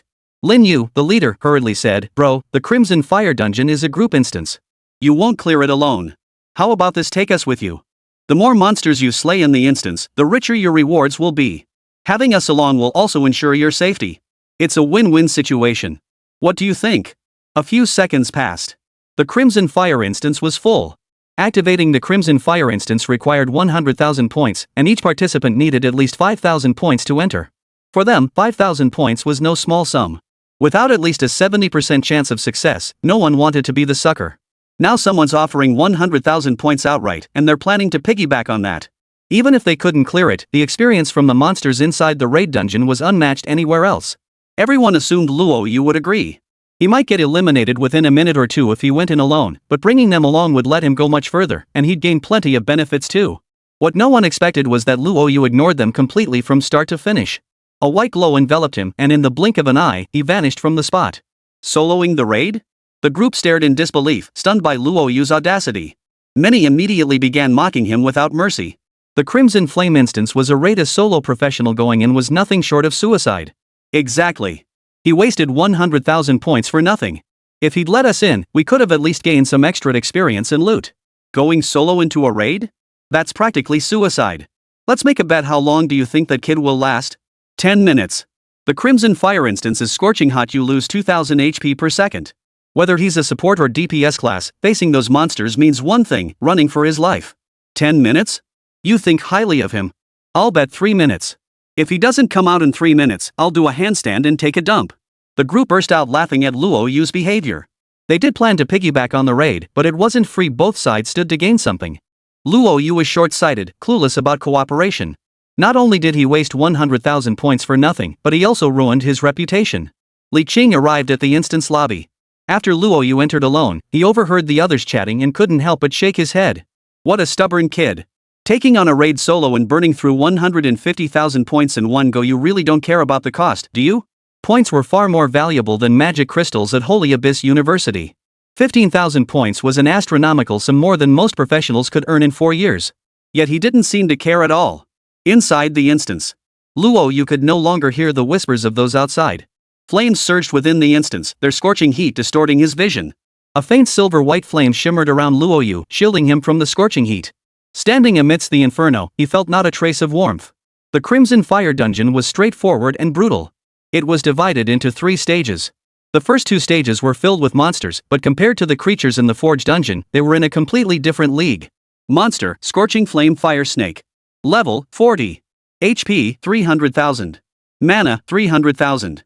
Skills, Scorch LV10, Fire Tongue LV10, Blazing Impact LV10. 300,000 HP? Hundreds of scorching flame snakes appeared before him. Luo Yu unleashed Shadow Hunt and Sword Array. In the blink of an eye, a series of level-up chimes rang in his ears. Successful kill, Blazing Flame Fire Snake. Experience, 50,000. Successful kill, Blazing Flame Fire Snake. Experience, 50,000. Successful kill, Scorching Flame Fire Snake, experience 50,000. As the Blazing Flame Fire Snakes fell, vast amounts of experience surged into Luo Yu's body. But he couldn't complete the level 30 class quest, so he couldn't advance to level 31. All that experience went to waste, leaving him with a pang of regret. No. The cost this time was far too high. He'd better find a few dungeons to max out the Blood Phoenix Dragon Jade Bracelet skill slots first, then take on the raid quest. Otherwise, the loss would be too great. Luo Yu felt the sting of regret. Exchanging 150,000 points for a cluster of legendary quality blacksmith's flames was definitely worth it. But gaining experience would be even more satisfying. Over 100 blazing flame snakes were all slain by Luo Yu one by one. In the blink of an eye, the slain snakes coalesced once more, forming 3 colossal pythons. Boss, Blazing Serpent. Level, 50. HP, 5 million. Magic, 5 million. Skills, Magma Jet LV20, Fire Tongue LV20, Blazing Impact LV20. Upon spotting the boss, Luo Yu didn't hesitate for a second. To him, 5 million HP was no different from a single drop of HP, both meant an instant kill. Successfully defeated level 50 boss, Blazing Giant Serpent. Reward, 5 million EXP, 20,000 points. Successful kill of level 50 boss, Blazing Serpent. Reward, 5 million EXP, 20,000 points. Successfully defeated level 50 boss, Blazing Giant Python. Reward, 5 million EXP, 20,000 points. Heartache. Luo Yu took a deep breath. Up to this point, he could have gained at least 8 or 9 million experience points. Unfortunately, since he couldn't level up, it all went to waste. The points, however, were a boon. He'd quickly recouped his 60,000 points, and clearing the Crimson Fire dungeon would surely earn back all 150,000 points. After slaying the flaming giant serpent, Luo Yu charged relentlessly forward without pause. The monsters in the second stage weren't much different from the first, except their health pools were significantly higher. Still, they couldn't withstand Luo Yu's damage, and in the blink of an eye, he had slaughtered every monster in the second stage. Soon, the ultimate boss of the Crimson Fire dungeon appeared. It was a yak engulfed in flames, its terrifying body heat scorching the ground black. Boss, Extreme Burning Savage Ox. Level, 70. HP, 30 million. Mana, 30 million. Skills, Incinerate LV30, Blazing Inferno LV30, Fatal Charge LV30. Note, boss of the Crimson Fire dungeon. Immune to fire attribute skills. Possesses formidable burst damage capabilities and can continuously absorb magma power. Is that all? The moment Luo Yu assessed the stats, he vanished from his position. For sword beams simultaneously struck the boss. Successful kill of level 70 boss, Extreme Burning Savage Bull. Reward, 30 million EXP, 100,000 points. Acquired 1 legendary equipment. Acquired legendary material, Flamestone X1. Acquired exclusive skill upgrade Scroll X5. Acquired. Luo Yu glanced at the drop rewards. They were densely packed, absurdly numerous. What pleased him was securing the Flamestone on his first attempt, not bad at all. The experience was a bit of a waste, but he still managed to earn 10,000 points, quite a decent haul. Chapter 163, The Horrified Crowd. Outside the dungeon. The group of adventurers looked on in surprise. 10 minutes had passed, and that kid still hadn't emerged. Looks like he's got some skills. True, but what could he possibly accomplish in 10 minutes? Let's wait quietly. Word is he took a 4-star quest from the mission hall, spent 50,000 points, then used another 100,000 to unlock the Crimson Fire dungeon, a total of 150,000 points. He's got deep pockets. Probably his entire savings. Freshman, No wonder he's pulling off such a foolish stunt. A solo raid challenge? Now that's something you don't see every day. Word of Luo Yu's attempt had drawn a crowd outside the instance, eager to see him fail. 10 minutes passed. Ordinary adventurers who went in without teammates came back out in under a minute. Those with gear could last 7 or 8 minutes. Luo Yu's 10-minute stamina surprised them somewhat, but it was merely a slight surprise. Most still believed he was overestimating his abilities. Kid, today's your first lesson. Hope you make it out alive. Then you can ditch that pathetic pride of yours at Holy Abyss University. Li Qing murmured softly. The shift from an all-powerful genius to an ordinary soul lost in the crowd was undeniably hard to swallow, yet reality was this cruel. Had they not seen the instance interface showing someone was clearing the dungeon, they would have long assumed Luo Yu had perished inside. Another 3 minutes passed. Luo Yu's figure appeared before the crowd. The group of professionals burst into merciless laughter. He's out. Finally out. 13 minutes, probably lingering inside longer than necessary to avoid embarrassment. Shut up, everyone. Lasting 13 minutes in there is pretty impressive. Clearing a raid takes at least half an hour, sometimes even 3 or 4 hours. Looks like he didn't clear it. But then again, trying to solo a raid? He must have run too many normal dungeons. The group of adventurers burst into laughter. As Luo Yu emerged, Li Qing stepped forward and slapped him on the shoulder. How was the Crimson Fire instance, buddy? Blow your mind, Ignoring the others' teasing, Luo Yu nodded at Li Qing. It was fine. Li Qing smiled, about to offer some consolation, when Luo Yu spoke up. The Crimson Fire instance wasn't as difficult as I imagined. Who knew we'd clear it in 13 minutes? It's worlds apart from the Forge instance. Yeah, well, it is. Li Qing looked at Luo Yu. What did you say? You said you cleared the Crimson Fire dungeon? Li Qing's eyes widened. He was convinced Luo Yu was lying, but then a notification sounded throughout the instance lobby, leaving every adventurer speechless. Congratulations to adventurer Luo Yu for clearing the small-scale raid instance, Crimson Fire. Time, 13 minutes 22 seconds, breaking the record. Clear members, Luo Yu. What the hell? Everyone was stunned. Just moments ago, they were mocking Luo Yu, calling him arrogant and wasting 150,000 points. Who would have thought they'd be proven wrong so quickly? 13 minutes to clear the stage.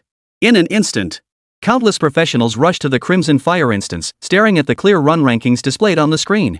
At the top of the list was Luo Yu, with a time of 13 minutes and 22 seconds, half an hour ahead of the second-place finisher. Everyone was speechless with shock. The top-ranked team was no ordinary group, it was the Blazing Fire Guild from Holy Abyss University. Though only 50 members strong, each ranked among the top 20 in the annual freshman competitions. Half specialized in fire elemental damage, securing the guild a top 10 spot among St. Abyss's hundreds of guilds. That record had been set 3 years prior, stunning the entire St. Abyss University at the time. But the cost was equally terrifying. 20 members entered, led by 2 legendary players. The entire team consisted of fire attribute specialists. The 2 legendary leaders each wore at least 2 legendary items, while the rest sported full sets of epic gear and fire resistance potions. The team was truly top tier. Even so, 3 members perished before they finally broke the record.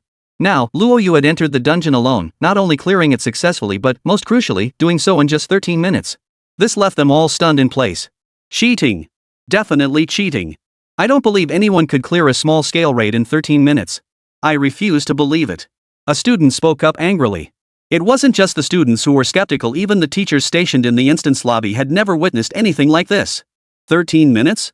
Holy crap, how did he do it in 13 minutes? Quick, check for cheating. Lin Tao was dumbfounded. Several teachers hurriedly checked the dungeon status. The dungeon hall was the most critical area at Holy Abyss University. Dungeon professionals inspected its security daily, and its anti-cheat system was highly advanced. No one could cheat in the dungeon hall. But 13 minutes was simply staggering. What was most astonishing was that the record breaker was merely a freshman. Who wouldn't be baffled by that? No cheating. Luo Yu hadn't cheated, he'd broken the record through his own skill. Whoa. Lin Tao and the others were dumbfounded. The dungeon showed no anomalies, and the anti-cheat system remained silent. They were now completely certain Luo Yu hadn't cheated. Shengyuan University has truly produced a prodigy. Lin Tao walked toward Luo Yu. Now that he'd had the students block the way, he had to prove it. What the hell are you all doing? Get out of the way.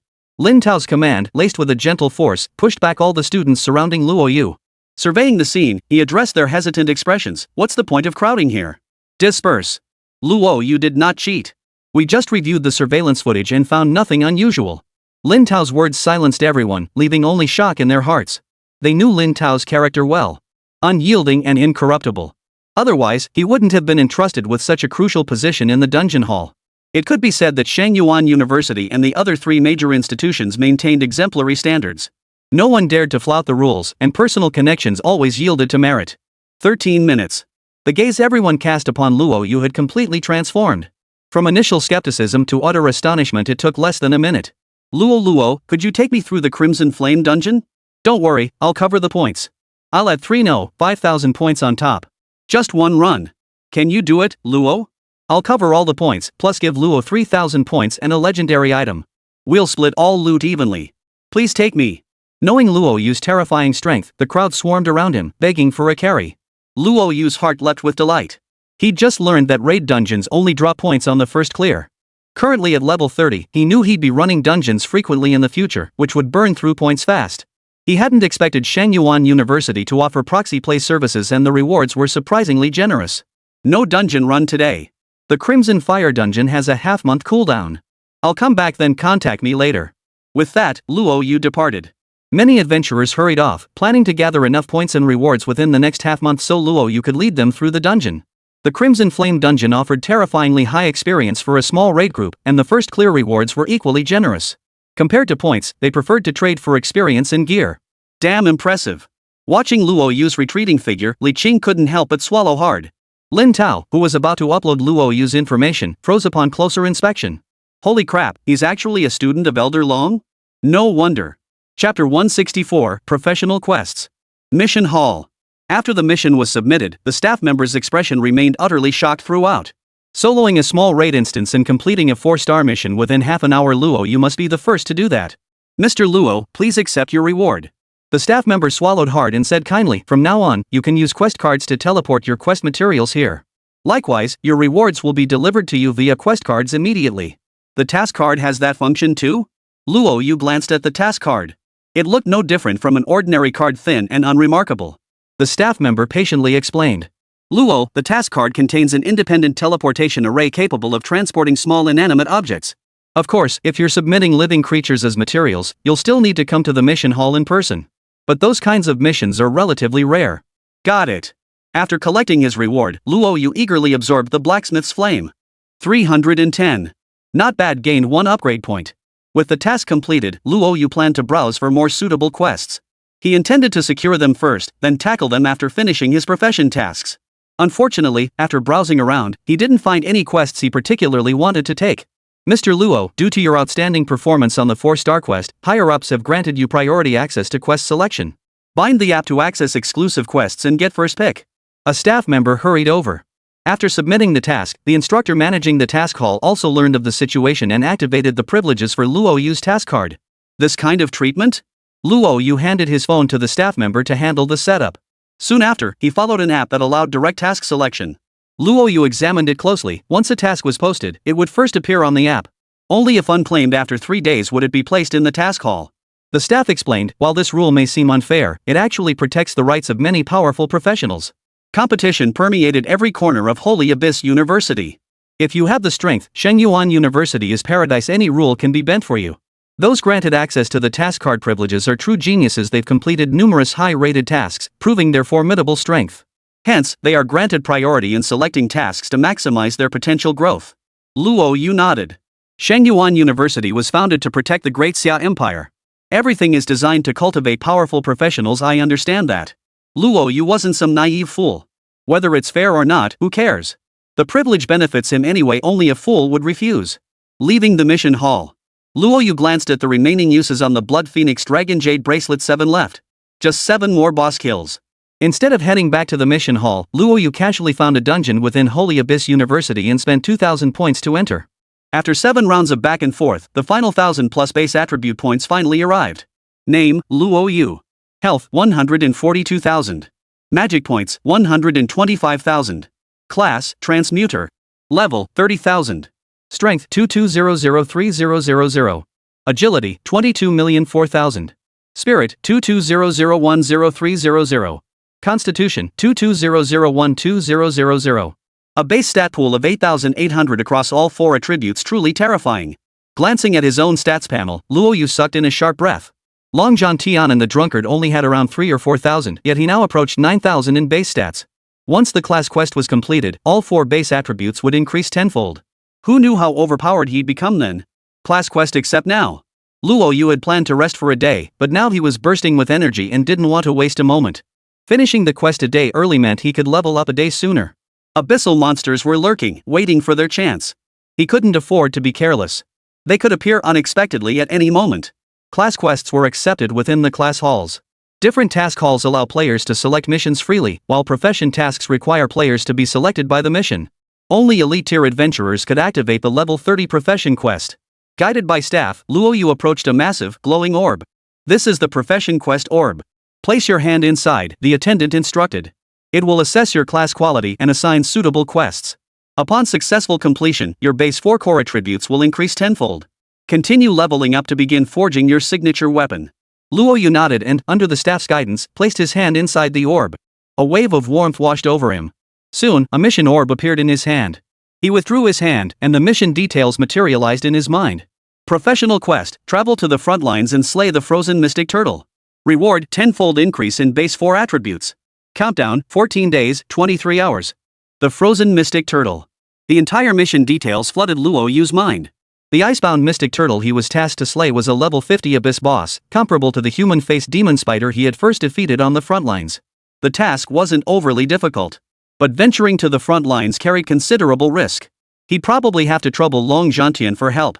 Even if he said nothing, Long Zhantian would never let him go to the front lines alone. Nightmare difficulty. The mission orb glowed crimson as the staff member offered a wry smile and consolation. Good luck, student. It's been ages since I last saw a nightmare level class quest. Still, I advise you to know your limits. As long as you survive, there's hope you can draw a new class quest next year. Thanks, senior. But I plan to give it a shot. Then I wish you success. The staff member shook his head helplessly. Nightmare quests are extremely rare, and only a handful of professionals ever complete them. Nightmare quests are exceptionally rare. Your profession must be of high quality to have even been selected for one. But don't worry, if you truly complete it, the rewards will be immense. There's a high probability it will increase the multiplier for your base 4 attributes. You should also be mentally prepared for failure. Got it, senior. I'll act within my limits. All right. Upon leaving the profession hall, Luo Yu immediately contacted Long Zhantian. Upon hearing about the class quest Luo Yu had accepted, Long Zhantian wasted no time in finding him.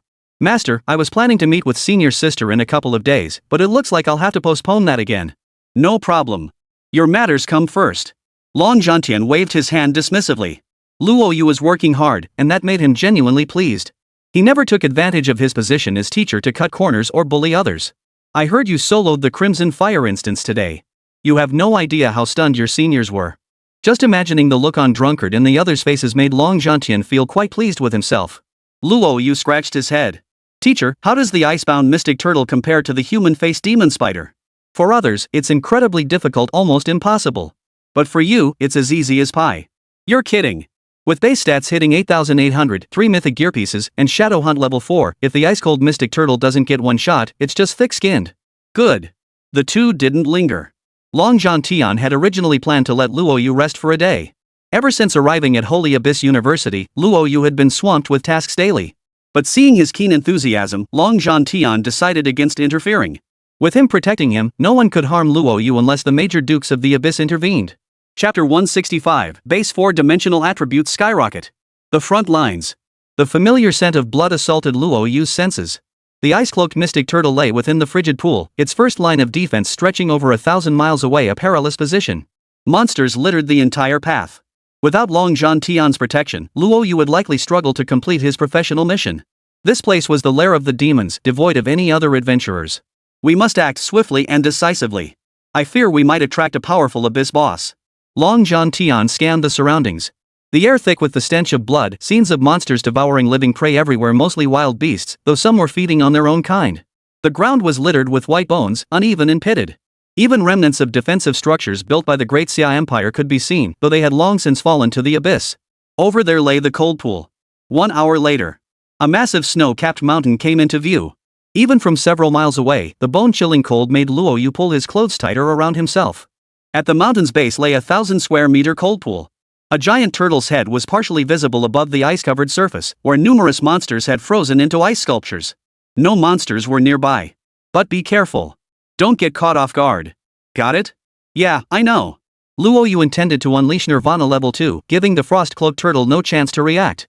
He would strike instantly to eliminate it, avoiding any complications. He approached the icy lake. Luo Yu unleashed Shadow Hunt and Sword Array, for sword beams crashing into the thick ice surface. Boom! Accompanied by several deafening booms, the ice covering the lake's surface shattered completely. Boom! At the same time, a chilling energy sphere hurtled toward Luo Yu. Luo Yu sidestepped, a layer of ice crystals forming on his arm. What terrifying ice elemental energy! Even a meter away, the frigid aura could freeze his hands solid. Roar! A furious roar echoed from the lake. The cold ice mystic turtle crawled out of the frozen pool, glaring at Luo Yu as it bellowed repeatedly. Its claws slammed into the ground, cracking it open like a spiderweb. Boss, Frozen Mystic Turtle. Difficulty, B rank. Level, 50. HP, 45 million. Magic points, 45 million. Skills, Ice Cannon LV25, Ice Armor LV25, Roar LV25. Same difficulty level as the human-faced demon spider, but with 500,000 less HP. Its armor should be pretty high, though. Luo Yu studied the Frost Xian turtle.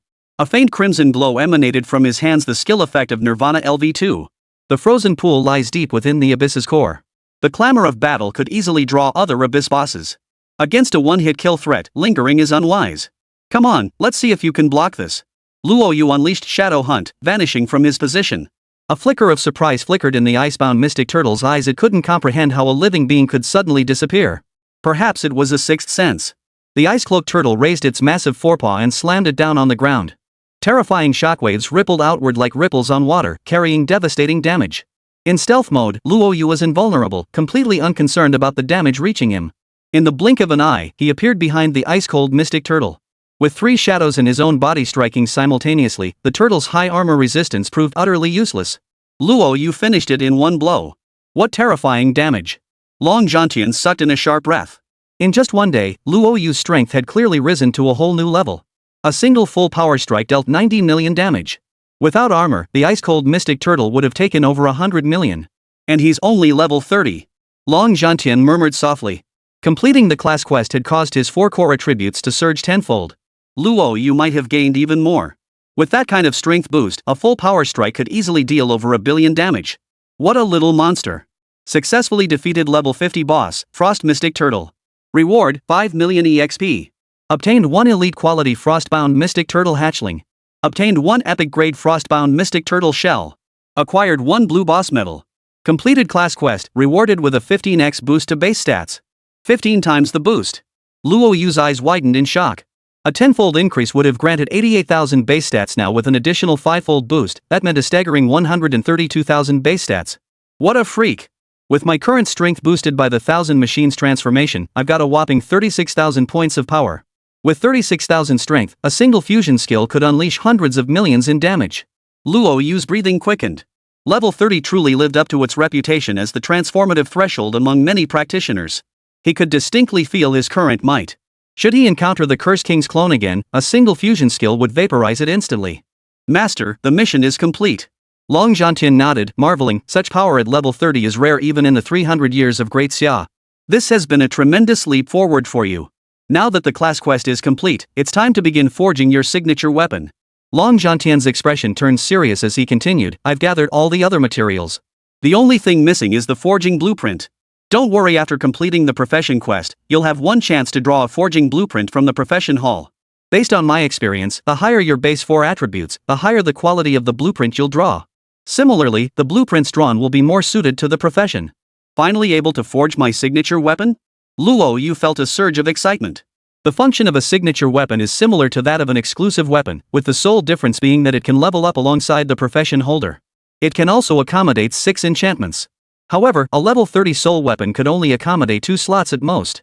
Gaining even 1 extra slot represented a terrifyingly significant upgrade. The class quest had been a close call. What intrigued Long Zhantian was the persistent feeling that a pair of eyes was watching them. Fortunately, the quest was completed, and he hurriedly departed the area with Luo Yu. Chapter 166, The Dark Curse King Scheme. A level 30 professional.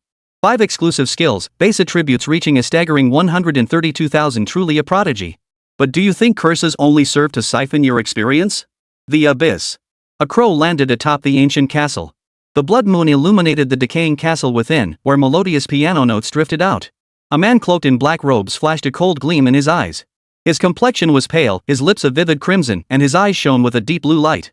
Luo Yu, you are the perfect substitute. Compared to those inferior duplicates, this body of yours is the most flawless. I eagerly anticipate the day you come into your own. You must be quite surprised to learn my mark was planted within you long ago. The evil Curse King's eyes glowed with icy coldness. Defeated by Luo Yu within the dungeon, it was the shame of its entire existence. Not just a clone, even its true form had leaked a sliver of power, yet Luo Yu still slew it. That rival of mine must be laughing his head off behind my back by now. Meanwhile, after the two withdrew from the front lines, Long Zhantian finally breathed a sigh of relief. Something about this feels off. It seems the curse on Xiaoyu must be eradicated swiftly. Staying any longer risks unforeseen complications. Long Zhantian murmured to himself. Teacher, how do you forge a lifebound weapon? Is it very difficult? Luo Yu's heart leapt with excitement. With his 4 core attributes boosted 15-fold, he now resembled a human-shaped boss, boasting an astonishing health pool exceeding 400,000 in unprecedented enhancement. This was true metamorphosis. Luo Yu murmured softly. Thinking of his signature weapon, once forged and successfully embedded with the Curse King gem, it would bring another terrifying boost. It was simply too satisfying. Luo Yu's words snapped Long Zhantian back to reality. Looking at him, Long Zhantian felt a deep sense of satisfaction. Forging a signature weapon is straightforward. With the ancient spirit divine flame within you, the forged weapon will undoubtedly gain additional bonuses, offering you immense advantage. A lifebound weapon is similar to an exclusive weapon, but differs in certain aspects. Upgrading exclusive weapons is arduous, requiring precious items like upgrade stones. Their scarcity is so severe that exclusive weapons can rival soul-bound weapons to some extent, yet their failure rate is extremely high. As a professional's level increases, the damage provided by exclusive weapons struggles to keep pace. Life weapons are different. Whether in damage output or future upgrade difficulty, they far surpass exclusive weapons. Most crucially, the lifebound weapon boasts a high growth ceiling, allowing for 6 slots and 3 gem slots. For a professional, each slot in gem represents a massive boost, something exclusive weapons simply cannot offer. Long Tian reassured him, "Don't worry. With the ancient spirit flame within you, forging your destined weapon will be effortless. Spend a few days learning from Dezhuang with your aptitude, you'll master it in no time." "Yes, I understand, master." Luo Yu felt hopeful. He intended to forge his life-bound weapon himself. It wasn't that he doubted Su Dezhuang's skill, but rather he didn't want to waste the power of the ancient spirit flame.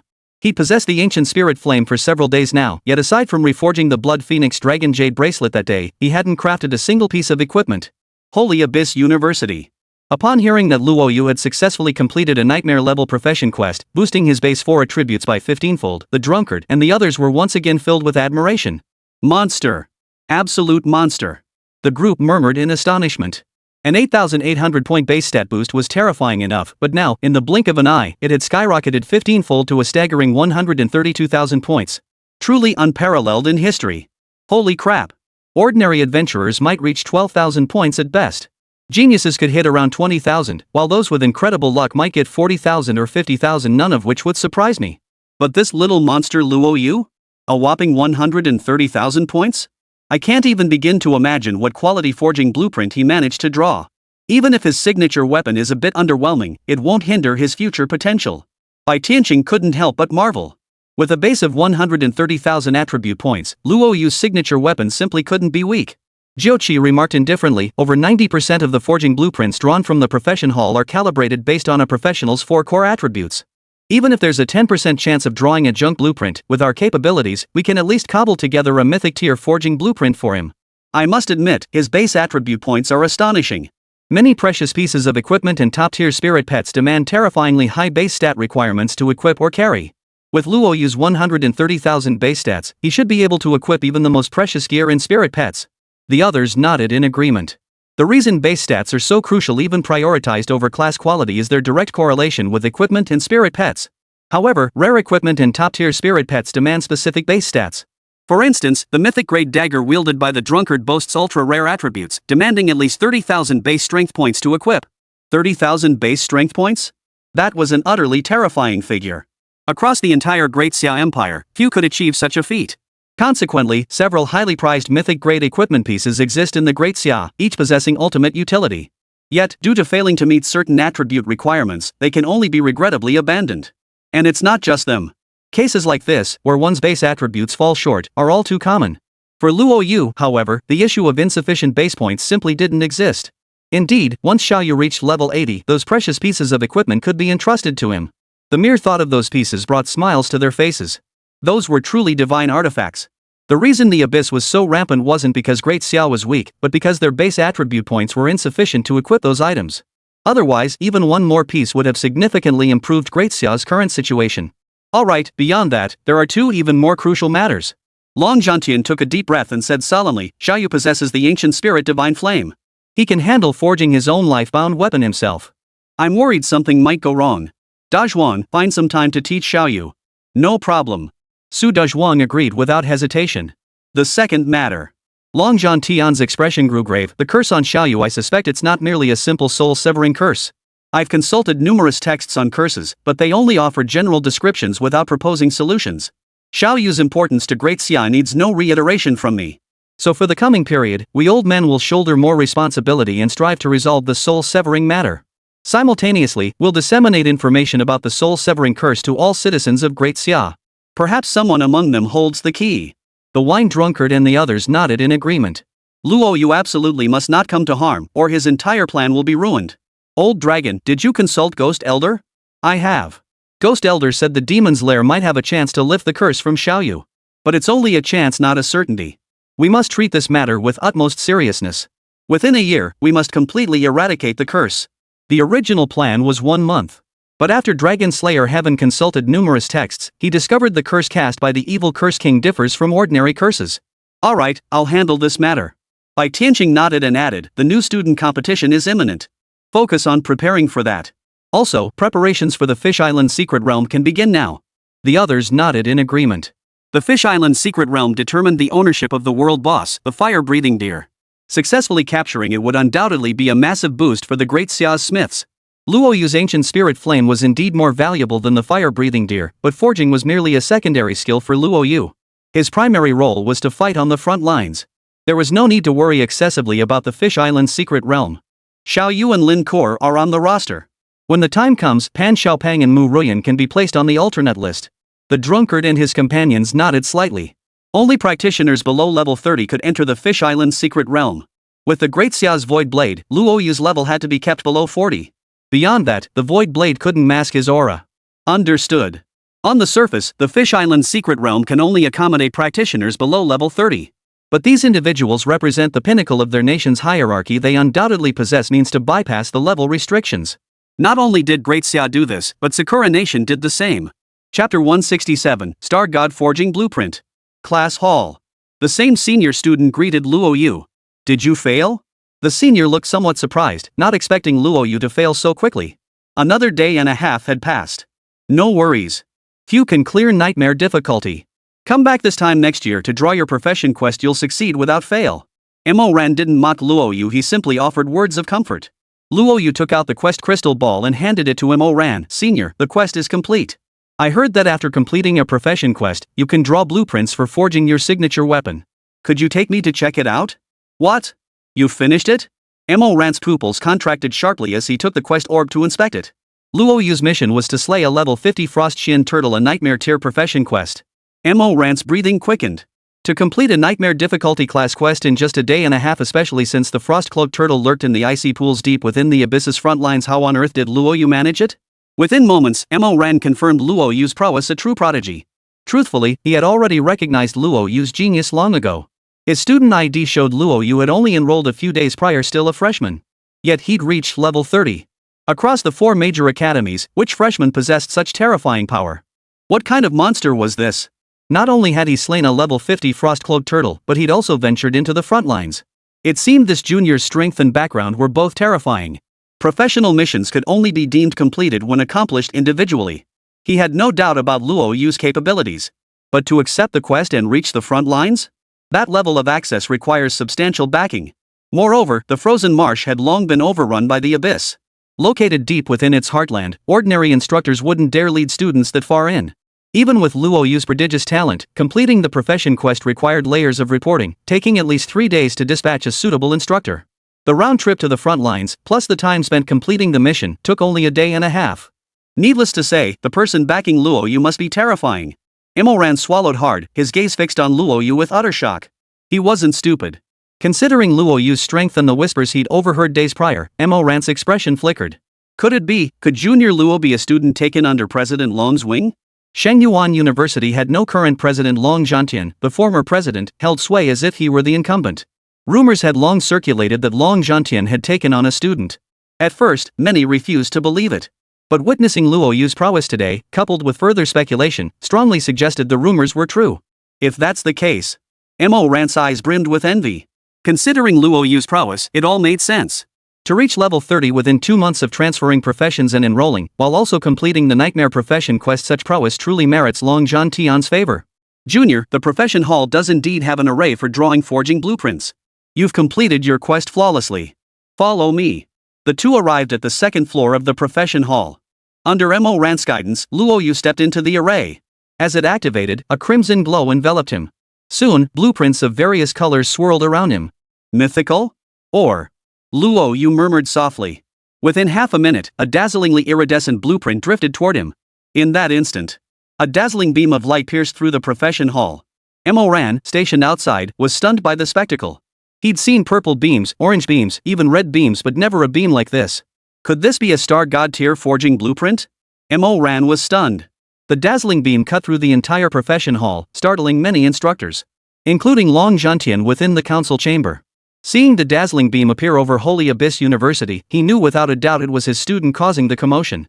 That kid never lets you rest easy. Long Zhantian's tone carried a hint of reproach, yet the smile at the corner of his mouth was impossible to suppress. In the blink of an eye, Long Zhantian arrived at the profession hall and swept his hand, obscuring the dazzling beams entirely. Old Dragon. Master Long. Seeing Long Zhantian, the other instructors hurriedly greeted him. Do you know who's inside? Long Zhantian scanned the surrounding area. The teachers in charge of the profession hall shook their heads in unison. No, we don't know. Right, no need to know. Everyone, disperse. The teachers understood that the person inside must be connected to Long Zhantian, likely one of his students, and were simply curious about their appearance. They had planned to review the surveillance footage, but Long Zhantian beat them to it, having the recordings deleted. It wasn't that Long Zhantian feared they'd find out. He never intended to conceal his relationship with Luo Yu, nor did he wish to keep Luo Yu's true strength hidden any longer.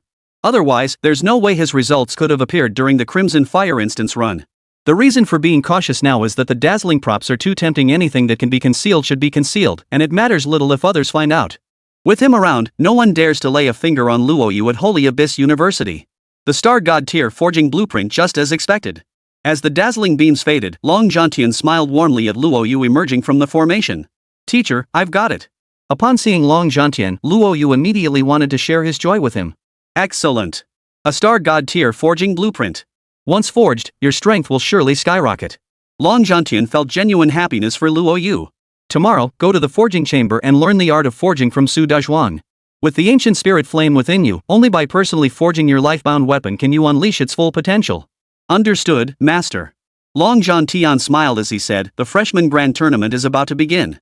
With only 2 weeks left, I'm not sure yet whether you'll be allowed to participate. However, the Fish Island's secret realm opens in just over half a month. You must enter it then. For the next month, keep your level below 40. Do not exceed level 40, or you won't be able to enter the Fish Island secret realm." "Understood, Master. I'm only level 30 now." "Reaching level 40 will take quite some time, so there's no need to worry, teacher." Luo Yu gave a wry smile. For an average practitioner, advancing from level 30 to 40 takes at least a year. In just 1 month, he can only gain 3 or 4 levels at most, far short of the required level cap. Long Zhantian chuckled, "You're a little monster. Nothing about you follows the usual rules. I'm telling you this so you'll have a better grasp of the situation." Long Zhantian departed. Watching Long Zhantian vanish from the spot and hearing Luo Yu address him as teacher, Mo Ran couldn't help but gasp. What had been mere conjecture moments ago now became undeniable truth before his eyes. The impact was undeniable. "Thank you, senior." Stepping out of the formation, Luo Yu didn't forget to express his gratitude. Mo Ran waved his hand hastily. "No need to thank me, Luo. It's my duty, nothing more than what I should do." Luo Yu returned the smile and prepared to leave. Watching Luo Yu stride away, Mo Ran thought of how the guild was on the brink of collapse. With Luo Yu joining, it would surely make a full recovery. "Junior brother Luo, have you joined the guild yet?" Chapter 168, The Azure Sky Guild. "Guild?" Luo Yu stopped and shook his head. "Not yet. Does every professional have to join a guild?" Mo Ran shook his head and patiently explained, "Not every adventurer has to join, but guilds offer many advantages. Holy Abyss University has numerous group instances and dungeons, which are the primary source of experience for adventurers. The role of a guild is to have skilled adventurers who can lead groups through these dungeons. In exchange, you'll need to contribute some resources. But it's well worth it. Finding a good power leveling service within St. Abyss University is next to impossible. You might not even find one. That's why most practitioners choose to join a guild. Guild leaders prioritize running dungeons with their own members first." Mo Ran paused before continuing, "But that's only the surface benefit. Joining a guild comes with many perks. If you're strong enough, you'll receive a steady supply of resources every month. Within the guild, you can build friendships and establish a network. Let's face a harsh reality, after leaving St. Abyss University, the companies you'll join are almost entirely staffed by its alumni. They permeate military, political, commercial, and every other sector. Every guild at St. Abyss University has deep roots, with years of history behind them. They've cultivated numerous elite professionals. Whether you're job hunting or joining the military, this becomes a hidden advantage you can leverage. This is precisely why many professionals choose to join guilds." Mo Ran finished his explanation, and Luo Yu hummed in acknowledgement. "So that's how it is?" He asked curiously, "So, which guild are you in, senior?" Mo Ran scratched his head, looking slightly embarrassed. "The Azure Sky Guild." "Sky Realm Guild?" Recalling the guild rankings at Holy Abyss University, Luo Yu asked in surprise, "I've seen the guild rankings for Holy Abyss University, but I don't recall this guild being listed." Mo Ran flushed slightly. "It's there. It's there. The St. Abyss University guild rankings only list the top 100 guilds. With thousands of guilds across the entire university, Sky Realm isn't on the list." "Then what's its actual ranking?" Luo Yu inquired curiously. Mo Ran closed her eyes briefly, silently cursing herself. Damn it, she should have kept quiet. How could such a prodigy possibly drag her into a guild that had been in decline for over a decade? 8,892. Mo Ran forced a bitter smile. The Sky Realm Guild was once glorious 10 years ago. But because of a single mission, all its core members perished on the front lines. Eventually, other guilds absorbed it, and now it's just a small guild. Mu Ruyan took a deep breath and continued, Junior brother Luo, if you join the Sky Guild, we will spare no effort to help you grow stronger. It's true the Sky Guild is in decline, but we still have our network of connections after graduation. Joining Sangqiong means no backstabbing, will pour every resource into your growth, Luo. Luo Yu smiled. Thank you for your kindness, senior. I'm not planning to join a guild for now. When the time comes, I'll seek you out. Watching Luo Yu's retreating figure, Mu Ruyan nervously tugged at his hair before sighing helplessly. Is the Sky Guild destined to fade away? Mu Ruyan sighed in despair. He didn't believe Luo Yu would contact him. Once Luo Yu demonstrated his strength, countless guilds would surely vie for his recruitment. With their deep-rooted foundations, the terms they offered would undoubtedly be generous, far beyond what his guild could match. Let it be. Let it be. Mu Ruyan murmured softly, then returned to his original spot with a sense of desolation. Chapter 169. Successfully defeated 40th floor boss, Antelope Horn Demon Horse. Rewards, 10 million EXP, 20,000 points, 5 mystic yellow stones. Note, today's maximum challenge limit reached. Cannot continue challenging. Daily reward, 10,000 points, 400,000 EXP, 5 mystic yellow stones. Claim time, 12 hours 51 minutes and 40 seconds. The next day, Luo Yu claimed his rewards, clearing the Demon's Lair dungeon up to the 40th floor. Another 5 million experience points secured. After level 30, each level up requires at least 10 million EXP. In a month, he could reach around level 34 or 35. Hey, Luo, got a minute? Come to the forge now. I'll squeeze in time to teach you blacksmithing. Just as he finished his work, a message from Su Dezhuan popped up. Luo Yu hurried toward the forge. A signature weapon is crucial, it directly impacts one's strength. Learning forging now would be nothing but beneficial for him. Master Su. The forging workshop, located southeast of Holy Abyss University, stood as a fortress unto itself. Upon reaching the entrance, he saw a group of teachers from the Sacred Abyss University Forging Academy constantly surrounding Su Dezhuan, inquiring about forging techniques. Ever since Yuan Yi's severe injury, Su Dezhuan had become the undisputed foremost blacksmith in Great Xia. Master Su, when forging legendary equipment, what temperature range should the flames be maintained at? Master Su, why do I often fail in my forging attempts? Master Su. The constant chatter around him was driving Su Dezhuan to distraction. Enough. Your biggest flaw is forging too little. Quantity breeds quality. Forge more gear, and you'll naturally grasp the essence. I'm not here to teach you today. If you have questions, find me at Holographic University. I have urgent matters to attend to today. Su Dezhuan left the group of smiths behind, exchanged greetings with Luo Yu, and the two entered the forging chamber. Luo kid, have you studied forging at all? Luo Yu paused for a moment. He knew a little about forging, mostly what Shinan had told him. He knew a little. The forger's flame is the very essence of a blacksmith. It is divided into 7 grades, ranging from white to red, with divine flame existing above red. The higher the flame's quality, the higher the quality of equipment it can forge. It also increases the probability of forging rare attributes. For instance, a white flame can forge elite gear at most, while a gold flame can craft mythic gear equipment 1 tier higher than the flame itself. Su Dezhuan nodded. You're quite right. The quality of a smith's flame represents their strength. I've heard you possess the ancient spirit divine flame, ranked 6th on the divine flame list. Your master mentioned it, though I've never seen it myself. Demonstrate it for me now. Luo Yu nodded. A cluster of silvery white flames shot from his palm, instantly raising the temperature in the forging chamber. Simultaneously, Luo Yu's entire body became enveloped in the divine flame, like a protective aura. He endured the scorching heat without any discomfort. Impressive. It truly is a divine flame. What a pity. You were destined for the battlefield. Otherwise, Great Xia would have witnessed an unparalleled master blacksmith. Su Dezhuan couldn't help but sigh. With Mo Yi as his student, he had every intention of snatching Luo Yu away. Enough. I know you've been thinking about forging your signature weapon for ages, so I won't keep you in suspense. Su Dezhuan took a deep breath, his voice tinged with envy. Forging might be difficult for others, the challenge lies in the poor quality of the flames, making it impossible to temper the materials. But with the ancient spirit flame, the most difficult step is effortless for you. I haven't taught you much, only how to control a blacksmith's flame. The higher the flame's quality, the harder it is to control. Su Dezhuan pulled out a mottled piece of iron ore, temper it with your divine flame. Forge it into higher quality iron ore. Understood, Master Su. Luo Yu placed the ore in his palm. For him, this wasn't particularly difficult. Oren had once tasked him with tempering an ore the size of a small cart, a feat of terrifying difficulty that took several days to accomplish. Holding the ore in his palm, flames rose from his hand, enveloping it. Su Dezhuan stood by, looking perfectly at ease. The ore entrusted to Luo Yu was called starstone iron, or the primary material for forging mythical equipment. The raw ore contained numerous impurities, making it extremely difficult to refine. Even for him, refining a single piece took at least an hour. For Luo Yu, his first attempt at refining even with the divine flame would require at least a day or two. He intended to use the Starstone Iron ore to help Luo Yu master control of the ancient spirit divine flame. The divine flame burned fiercely. Wisp after wisp of black smoke rose from the Starstone Oregon. Within 3 minutes, crystal-clear mineral fragments appeared in Luo Yu's hands. Under the scorching heat, the mineral fragments fused together, quickly forming a mass of mineral matter that emitted a cold, piercing glow. Still some impurities. Luo Yu murmured to himself as he continued the baking process. After a few more minutes, the already crystalline ore began to glow with a soft, luminous light. Master Su, this is the best I can refine it. Luo Yu scratched his head. Su Dazhuang's gaze locked onto the ore in Luo Yu's hand. He swallowed hard, his breathing quickening. Lolo, you've studied tempering? Luo Yu thought carefully. In the furnace instance, Oren had instructed him to refine iron ore. Over 3 days, Oren had continuously taught him the knowledge of forging. 3 days of learning? Luo Yu mused inwardly, then looked at Xu Dazhuang and nodded. Master Xu, I've studied for 3 days, all focused on tempering. I'm unsure how well I've mastered it. I humbly request your guidance, Master Su. Advice? Su Dazhuang's mouth twitched as he forced a wry smile.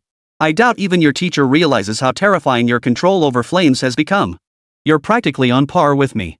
With your divine flame, and once you familiarize yourself with the forging process, your craftsmanship will surpass mine in no time. Luo Yu was a bit stunned. Su Dazhuang explained, the iron ore I gave you earlier is Starstone Iron ore, an essential material for forging mythic and legendary equipment. Even I need a full day to refine Starstone Iron ore, and that only gets it to its first form. That's the Starstone form. But you refined it to the Star Crystal form, proof your mastery of the divine flame has reached perfection. Su Dazhuang exclaimed in astonishment, there's nothing left for me to teach you. I'd planned to spend 10 days or so teaching you forging techniques, hoping you'd master another skill. Little did I know your abilities would surpass my expectations. But right now, you can only forge legendary gear at best. At level 30, even with the divine flame, crafting a single legendary item will drain every ounce of your energy. Don't be reckless during forging. I fear your body might not withstand the strain. Understood, Master Su. Luo Yu nodded. He should have realized sooner that Aorn was a forging deity. With 3 days of his guidance, Luo Yu's forging skills had undoubtedly advanced by leaps and bounds. Though he hadn't delved deeply into the art of forging, Su Dazhuang's astonished expression confirmed that his current forging abilities were undoubtedly formidable. Now, I'll demonstrate the complete forging process for a single piece of equipment. It should be simple for you. The two most troublesome things for a blacksmith are insufficient flame quality and poor fire control. Now, you can easily handle both of the most difficult aspects. The rest of the forging process, watch it a few times carefully, and you'll get it. Su Dazhuang led Luo Yu into the forging chamber and closed the door. Watch closely. I'll demonstrate the entire process of forging a piece of equipment from start to finish. Su Dazhuang produced several iron ore chunks. Their quality appeared mediocre, far inferior to Starstone iron ore. A cluster of crimson flames rose from his hands, scorching the Starstone ore with intense heat. The temperature was slightly higher than his own flames, which was understandable. Luo Yu possessed divine flames, true, but his rank was too low to unleash their full power. All impurities were purged from the ore, which then melted into a small ball of pure black metal. Su Dazhuang grabbed a large hammer and began relentlessly pounding the metal. During the process, he added more materials, continuing the forging until it took the shape of a tool blank. He then placed it into the furnace. The process took a long time. Su Dazhuang was right, the difficulty lay in controlling the fire and its quality. The rest was no different from forging ironware. During the firing process, you can add any material that enhances properties. If you intend to set gems, after successfully forging the piece once, embed the gem inside and forge it again. 2 hours passed. Su Dazhuang removed the finished product from the furnace. It was an elite quality piece of equipment, forged in remarkably short time. It bore a blue tier stat, making it a near rare piece of gear, though the item's base quality fell short of true rarity. Su Dazhuang deliberately chose an elite item for forging to demonstrate the process. Alright. Now it's your turn to try. The forging process also requires skill. I'll correct you if needed. You should have a hammer, right? Su Dazhuang looked at Luo Yu.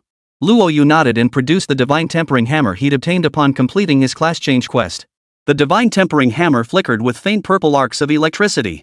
The moment it was revealed, an overwhelming aura of power surged through the entire forging chamber. Truly worthy of being a reward from a class change quest, this hammer is formidable. Su Dazhuang couldn't help but marvel. A 100% forging success rate, plus a chance at enchantment for a divine blacksmith skill level 1, it's downright insane. Luo Yu prepared to forge an epic tier equipment piece. He had plenty of epic materials on hand, so he selected a few and began the forging process. Not bad. His intuition was spot on, there were no mistakes. Su Dazhuang nodded repeatedly. Luo Yu was clumsy at first, but gradually his movements became fluid and effortless. However, his base spirit attribute remained too weak, allowing him to forge only 4 or 5 epic tier items at a time. Tempering. Calcination. Luo Yu was drenched in sweat. Hammering, in particular, drained his mental stamina, essentially his mana pool like no other. Even potions struggled to replenish it, for this was exhaustion of the mind. 5 hours later. A purple glow erupted from the furnace as Luo Yu retrieved the finished epic equipment. Armor, Windguard armor. Level, 20. Constitution, 700. Enchantment, Agility plus 50, Strength plus 100. Golden stat, possesses 20% damage reflection, restores 3000 HP per second, and inflicts 10% maximum health burn effect. Golden attribute, plus enchantment effects.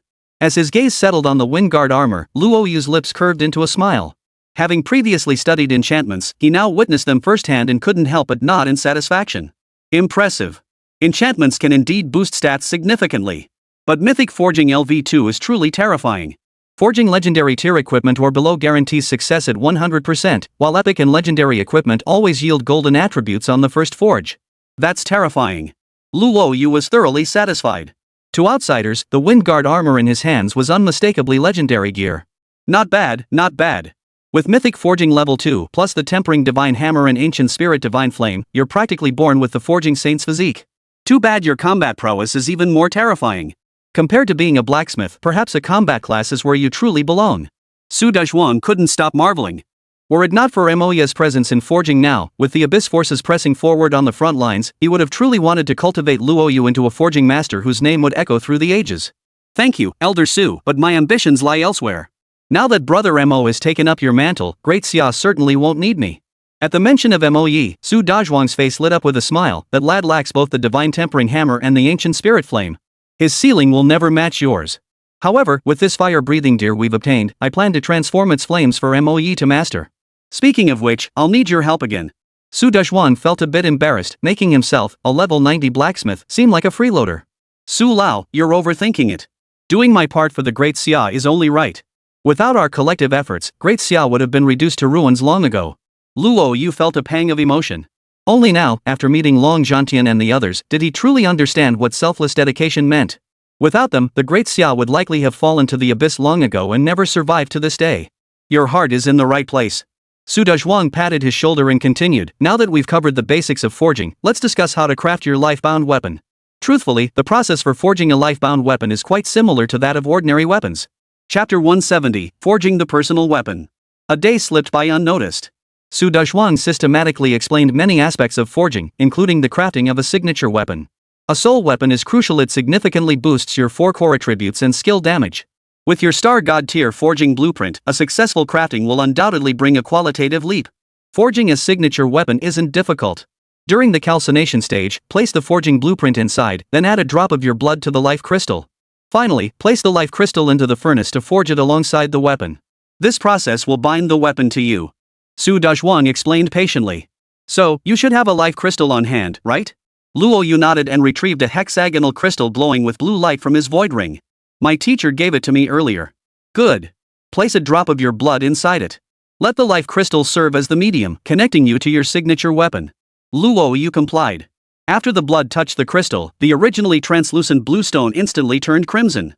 Alright, you may begin forging. You possess the ancient spirit divine flame. Normally, only after the flame fully matures can your signature weapon be forged into a divine artifact. But the divine flame grows too slowly. It won't fully mature until you reach at least level 80. You certainly can't wait that long. Take this crystal as well. Forging a Star God tier personal weapon consumes an unimaginable amount of spirit. Exhaustion would be problematic later on. Simply hold the crystal in your hand to draw spirit from it. Understood, Elder Su. After everything was done, Luo Yu produced the high-grade iron ore Dragon Slayer had prepared beforehand. It had been tempered before, but he remained unsatisfied. Impurities still lingered. He intended to temper it once more. Su Dezhuang stepped aside, watching Luo Yu forge in silence. The already pure ore in Luo Yu's hands underwent another refinement, becoming crystal clear and translucent like glass. Divine Flame truly lived up to its name. Refining was the most difficult step. To refine iron ore to this level meant the forged quality would undoubtedly be exceptional. In forging equipment, the most crucial factor is the material, followed by technique. Technique could be practiced, but materials were hard to come by. Even if Luo Yu could only refine iron ore to this level, he would be a treasure to the Great Xia Empire. With him continuously supplying the highest grade of or crystalline or top-tier equipment would surely spring up like bamboo shoots after rain. Luo Yu worked with meticulous precision. Su Dazhuan remained vigilant, his gaze fixed on Luo Yu. Should any misstep occur, he would immediately take over. Nothing unexpected occurred. From refining to forging, then placing the blank back into the furnace, Luo Yu placed both the forging blueprint and the life crystal inside, panting heavily. Tempering was incredibly taxing on his mental attributes. Without the crystal Su Dazhuang provided, he likely wouldn't have lasted. Good. Progress was smooth. All that remained was to wait patiently. Su Dazhuang nodded in satisfaction. Luo Yu hadn't made a single mistake. Even he could only achieve this much.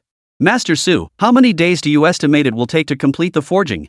Forging equipment is a troublesome process, especially for higher quality gear. The Star God forging blueprint once successful, it yields Star God tier gear. Across the entire Great Xia, only one such blueprint exists, and its whereabouts are unknown. At least 5 or 6 days. Alright. Over the next few days, Luo Yu made time each day to return to his dorm, use up his 10 Demon's Lair attempts, and immediately head to the forging room to wait, just in case anything major happened. To his surprise, the Demon's Den now offered fixed experience points. Whether it was the boss on the 50th floor, the boss on the 60th floor, or even the boss on the 80th floor, the experience gained was always 10 million. However, the Xianhuang stones and points continued to rise steadily, which was good news. After several days of effort, Luo Yu reached level 31. After days of toil, he finally reached the final and most crucial step in forging his signature weapon, the contract. If the contract went wrong, it would be a fatal blow to a professional. It could very well degrade the quality of the signature weapon. With the life crystal as a medium, the soul weapon became linked to the professional, akin to possessing a spirit essence, a living entity. Relax, you'll definitely succeed. Su Dazhuang couldn't help but offer reassurance. Luo Yu nodded, preparing to retrieve the soul-bound weapon forged within the furnace. Meanwhile, Holy Abyss University was anything but calm. Several days prior, an inexplicable ban had thrown both the university and the entire imperial capital into confusion. For 7 days, the imperial capital was sealed off, exit permitted, but entry forbidden. Shangyuan University was completely isolated. All faculty and students outside the campus may only enter the university after the lockdown is lifted. Neither university personnel nor students may approach the forging workshop. The ban instantly sent shockwaves across the entire Great Xia. They weren't fools, it was clear to everyone that Shangyuan University was undertaking something monumental. Major powers from Holographic University, Fengmu University, and Imperial Capital University all halted their lectures, heading to an unknown destination. The Abyss remained quiet for now. Congress. Wine Drunk constantly monitored the Abyss's movements. Long Zhantian declared gravely, they will come. 3 days ago, a traitor leaked the news that Xiaoyu had forged his life-bound artifact and obtained the Star God forging blueprint. You know what the emergence of a Star God artifact signifies. Once Xiaoyu grows stronger, the Abyss's defeat is no longer a possibility, it becomes an inevitability. I'm certain the Abyss has already mobilized. We must be 100% vigilant and keep a close watch on them. Long Zhantian's expression was grave. He had consistently underestimated the Abyss's capabilities. He never imagined the Abyss would have such detailed knowledge of Luo Yu's situation. Unfortunately, by the time he discovered the spy, Luo Yu's information had already been leaked and couldn't be stopped. Long Zhantian turned to Bai Tianqing and asked, has Ghost Elder been notified? Rest assured, Ghost Elder is prepared. The moment any of the Abyss's forces make their move, Ghost Elder will certainly intervene. Good. We're transitioning to full defensive posture. The equipment should be nearing completion soon. Once the contract is finalized, everything will be settled. Long Zhantian felt a surge of excitement. Star God tier equipment, only 2 have appeared in the Great Xia over 3 centuries. One vanished, the other shattered. Each wielded world-shattering power. Luo Yu was already a prodigy. Should he successfully contract a Star God tier artifact, his future power would be beyond estimation. At all costs, the Abyss's disturbance must be stopped. Understood. A contingent of Great Xia's elite warriors stood at the ready, prepared to confront the Abyss's invasion at any moment. They didn't know why Long Zhantian had issued such a grave order. But they knew Long Zhantian's judgment would never be wrong. Chapter 171, The Abyss Strikes. Curse King, is your intelligence reliable? This time, we're deploying 2 kings, over a dozen dukes, and even the Demon Emperor has contributed a drop of his essence blood. If the intelligence proves false, all our efforts will be wasted. The Heart of the Abyss.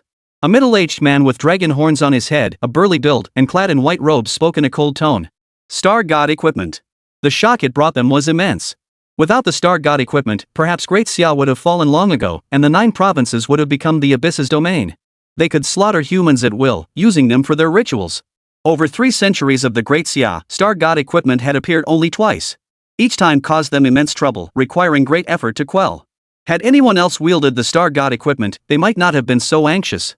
But upon hearing it was Luo Yu, the Curse King could no longer sit still. He urgently contacted the White Dragon King and the Demon Emperor, determined to eliminate Luo Yu completely. The intelligence was accurate.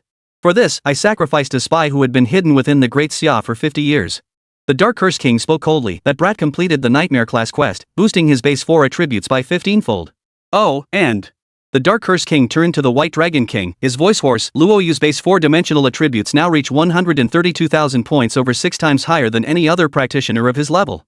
You should know about professionals, Shikigami, and elementalists. A base 4-dimensional attribute exceeding 100,000 points is unprecedented. This means he can equip top-tier gear and contract precious spirit pets. One ghost Taoist held back the abyss for a century. Luo Yu's potential is even more terrifying than his. No one can predict the scale of chaos he might unleash. As the sole hidden profession, when he slaughtered my avatar within the dungeon using for exclusive skills, you should grasp his potential. We cannot underestimate him. 130,000 base 4 stat attributes. White Dragon King coldly replied, rest assured, the intelligence is accurate. We will not let him succeed. But are you certain? Shouldn't we invade Great Xia and eradicate Luo Yu completely? Not necessary. The Demon Curse King narrowed his crimson eyes, a faint, amused smile flickering across his pallid face. I placed a curse upon Luo Yu. It allows me to control his mind for short periods. Originally, I only intended to slow his leveling progress, allowing the curse to take root before acting against him. I never expected it would be needed so soon. The Curse King let out a wicked chuckle. The curse's effects aren't fully matured yet. I can only control his actions within 100 miles or so. When the time comes, you infiltrate Great Xia and distract them. I'll activate the curse. The moment of the contract is crucial. If disturbed, even if the contract succeeds, the quality of the lifebound weapon will be greatly diminished. Does Xia lack Star God equipment? No matter how powerful Luo Yu becomes, the Abyss remains confident in eliminating him. The White Dragon King replied calmly, understood. The Demon Emperor has ordered me to cooperate with your actions. You give the commands. I'll carry out your orders. Should the mission fail, the responsibility lies with you. Rest assured, the plan will succeed. When the time comes, I'll use the Demon Emperor's essence blood to teleport you both into the Imperial capital. With the Forbidden Dagger, I'll summon the altar, unleashing all the demons dwelling beneath the magma. It will take only 3 minutes. 3 minutes is all we need to complete the mission. The Curse King wore an expression of absolute confidence. During the contract, we must remain fully focused. The slightest distraction could lead to failure. Even if Luo Yu is exceptionally powerful, using curses to temporarily control him if interrupted even briefly, it will surely fail. Remember, we have only one chance. The Curse King declared, the curse's power remains weak. The same technique can only be used once, and it will only grant temporary control for 10 seconds. Originally, I planned to let the curse take root within Luo Yu, extending the duration of control to use him for certain tasks. Who could have foreseen we'd have to resort to this tactic now? Understood. But that old bastard, Gu Wudao, is still in Great Xia. I can buy you time, but if you don't finish within 10 minutes, we'll have to retreat. Begin. The time is nearly upon us. The Curse King handed the Forbidden Dagger to the White Dragon King. Those two fools, Lantern and Nightmare, couldn't even handle that kid with the Forbidden Dagger.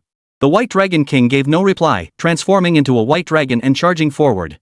Behind him followed over a dozen Duke-level bosses of formation that could only be described as terrifying. He drew forth the Demon Emperor's essence blood. Upon activation, the bodies of the dozen-plus Abyss bosses turned blood-red and translucent, their aura surging several-fold as they gained the ability to freely traverse the void. In the blink of an eye, they vanished from their original positions. The Curse King witnessed this and immediately gave chase. Meanwhile, the Imperial capital was already under martial law. Guards were stationed every 5 steps, sentries every 10, security tighter than ever before. Inside the Imperial Assembly, accompanied by the clanging sounds emanating from the forging chamber, a dazzling beam of light pierced the sky, its terrifying aura instantly engulfing Holy Abyss University. Long Zhantian rose to his feet. At the same moment, he sensed unusual activity emanating from the front lines. Existences like theirs possessed numerous means to probe frontline intelligence. He activated an artifact to shield the anomaly, then stepped forward, his figure vanishing from the spot. The drunkard and his companions also departed the Congress, all concealing themselves within the depths of Sacred Abyss University. The Abyss has arrived. Just protect Xiaoyu. Once the contract begins, there's no chance to interrupt it. If the Abyss interferes, it could ruin everything. Understood. The group's expressions grew grave. 1/3 of Great Xia's elite combat forces had gathered near St. Abyss University. Inside the forging chamber, Luo Yu gazed at his signature weapon, now radiating dazzling colors, his breath catching slightly. Su Dezhuang beside him stared wide-eyed, utterly transfixed. For the first time, he witnessed a star god's equipment being forged right before his eyes. Unfortunately, star god forging blueprints were extremely rare. Forging another piece of star god equipment was nearly impossible. The emergence of a single star god artifact was accompanied by immense fortune. No one in Great Xia could forge one from scratch. Had it not been for Luo Yu's extraordinary strength and luck in drawing the star god forging blueprint, it would likely be a century before anyone could create another piece. A forging blueprint simplifies the process of crafting an item by more than several times. Without them, everything relies solely on the smith's own skill. It's no exaggeration to say forging blueprints are like a game-breaking glitch, reducing the difficulty by 90%. Luo, hurry up and bind it. You must complete the contract within half an hour, or the life crystal's effect will weaken, making the binding process far more difficult. Got it. Luo Yu took a deep breath and touched the long spear before him, which shimmered with dazzling colors. Indeed, his signature equipment was a spear. The instant his touch made contact, Luo Yu's body trembled as he formed a connection with the spear, as if he could sense its emotions. Contract initiated. Detecting genes. Genetic scan successful. Scanning professional's vital signs. Detection successful, initiating contract. 1. 10. 33. Compatibility level, from fastest to slowest. When it reached 100%, the spear transformed into a dazzling beam of light, flowing into Luo Yu's body like a rainbow. Luo Yu remained calm and composed, though his heart was filled with tension. This was the final step of the contract. Success would grant him a dazzling piece of equipment and a dramatic surge in power. Should it fail, his lifebound equipment would be damaged, causing his power to plummet. The final step was a test of sheer willpower. With each strand of dazzling light flowing in, Luo Yu endured immense pressure. At first, it felt pleasant, but as the radiance flooded his body, transforming him into a vast vessel, he could only grit his teeth and endure, forcing all the light to flow inside. Hold on, or all his efforts would be wasted. Luo Yu gritted his teeth and endured. Su Dezhuang stood by, not daring to utter a word, his back drenched in sweat, his expression filled with anxiety. It has to work. Boom. Outside. A colossal energy fluctuation erupted. Over a dozen abyss bosses simultaneously materialized above Holy Abyss University, charging relentlessly toward the forging chamber. A white dragon locked in combat with Long Tian, their clash erupting with fierce intensity. White Dragon King. I never imagined the Demon Emperor would go to such lengths, sending you personally. One Duke-level being, plus over a dozen Count-level beings truly pulling out all the stops. Long Tian's eyes grew cold. The White Dragon King was his equal in strength, and the dozen dukes were no mere drunkards like the Lantern Duke. They kept the drunkard and several other powerful figures of Great Xia occupied. As for Bai Tianqing and the other elite professionals, they were all concealed outside the forge, guarding against the abyss, luring the tiger away from its lair. He refused to believe the abyss had sent only the White Dragon King, a single duke, this time. The Demon King's blood essence had been activated clearly, they were determined to succeed. With Bai Tianqing and Ghost Elder at Holy Abyss University, they would surely be safe. Long Tian thought to himself, his gaze fixed on the White Dragon King, his tone icy. Your dragon clan owes humanity a debt of gratitude. Your ancestors were even the totems of Great Xia. Yet here you are, forsaking loyalty for profit, seeking to exploit others' misfortune. The White Dragon King's expression turned harsh. Long Tian, the abyss and humanity have always been locked in a life and death struggle. The causes and effects of the past are etched in my memory. Luo Yu is far too formidable. Should Great Xia acquire yet another star god artifact, the abyss would waste another century. The White Dragon King's voice was icy. Long Tian, the abyss has no intention of opposing Great Xia. Why not lead Great Xia to submit to the abyss? The Demon Emperor has laid out the terms, the abyss and Great Xia shall coexist. As for that tiny speck of land, the land of cherry blossoms, Great Xia may keep it or destroy it as it pleases. Why should we fight to the death? White Dragon King, enough of this nonsense. Over 3 centuries, how many practitioners did Great Xia slaughter? 3 centuries of enmity cannot be reconciled. Strike now. Both sides clashed once more. In the distance, the Abyss Duke and several great powers of the Great Xia Empire unleashed their might simultaneously. It's my turn to act. The two sides traded blows relentlessly. Dozens of miles from Holy Abyss University, several students gazed upward at the fierce battle erupting in the sky, their hearts filled with awe. Old Dragon is so powerful. The White Dragon King ranks first among the Abyss's 4 great dukes. In the Great Xia, only Elder Dragon could possibly hold his own against such a foe. Who could disagree? Elder Dragon is truly formidable. How I wish I could be like him, defending the Great Xia together. The students, brimming with youthful vigor and a burning sense of justice. They yearned to charge into the fray and battle the White Dragon King themselves. The battle above clearly favored the Great Xia. One student, his face aglow with excitement, prepared to capture the scene. But just as he turned to retrieve his phone from his backpack, a shadow cast by the trees shot forward at lightning speed, vanishing from its spot in the blink of an eye. That shadow, it moved? The student rubbed his eyes hard, staring at the motionless shadow cast by the distant trees for a long while before murmuring softly. Looks like I've been running dungeons too much lately, my eyes are playing tricks on me. Li Ji, did you bring your phone? Master Long is personally stepping in a rare sight in decades. This might be our only chance. Hurry up and record it. Here it is. Li Ji pushed aside all other thoughts, grabbed his phone, and hurried over, leaving the earlier incident behind. Right here. Outside the suburbs, a dark shadow rose from the ground, clearly the Curse King. Monster! A young man witnessed the scene and scrambled to flee into the distance. Yet after only a few steps, his legs suddenly gave way. His once robust frame withered into a pile of white bones. A minor incident, the Curse King paid it no mind. Closing its eyes, a blood-red bat engraved with various curse totems hovered before it. As it chanted incantations, the blood-red bat became transparent, allowing it to perceive Luo Yu's current state. Luo Yu, today was merely a small act of retribution. Next time we meet on the front lines, I won't hold back. A savage grin twisted the demon Curse King's lips as he used the crimson bat to invade Luo Yu's mind. Chapter 172, The Time Compass. Holy Abyss University. Bai Tianqing and the others breathed a sigh of relief. Though the White Dragon King's group was formidable, with Long Zhan Tian and Ghost Elder holding the line, they couldn't break through. Come on, just a little more. Su Dezhuang clenched his fists, his heart pounding with worry for Luo Yu. Success seemed within reach, and his anxious heart gradually settled. Suddenly, an unexpected change occurred.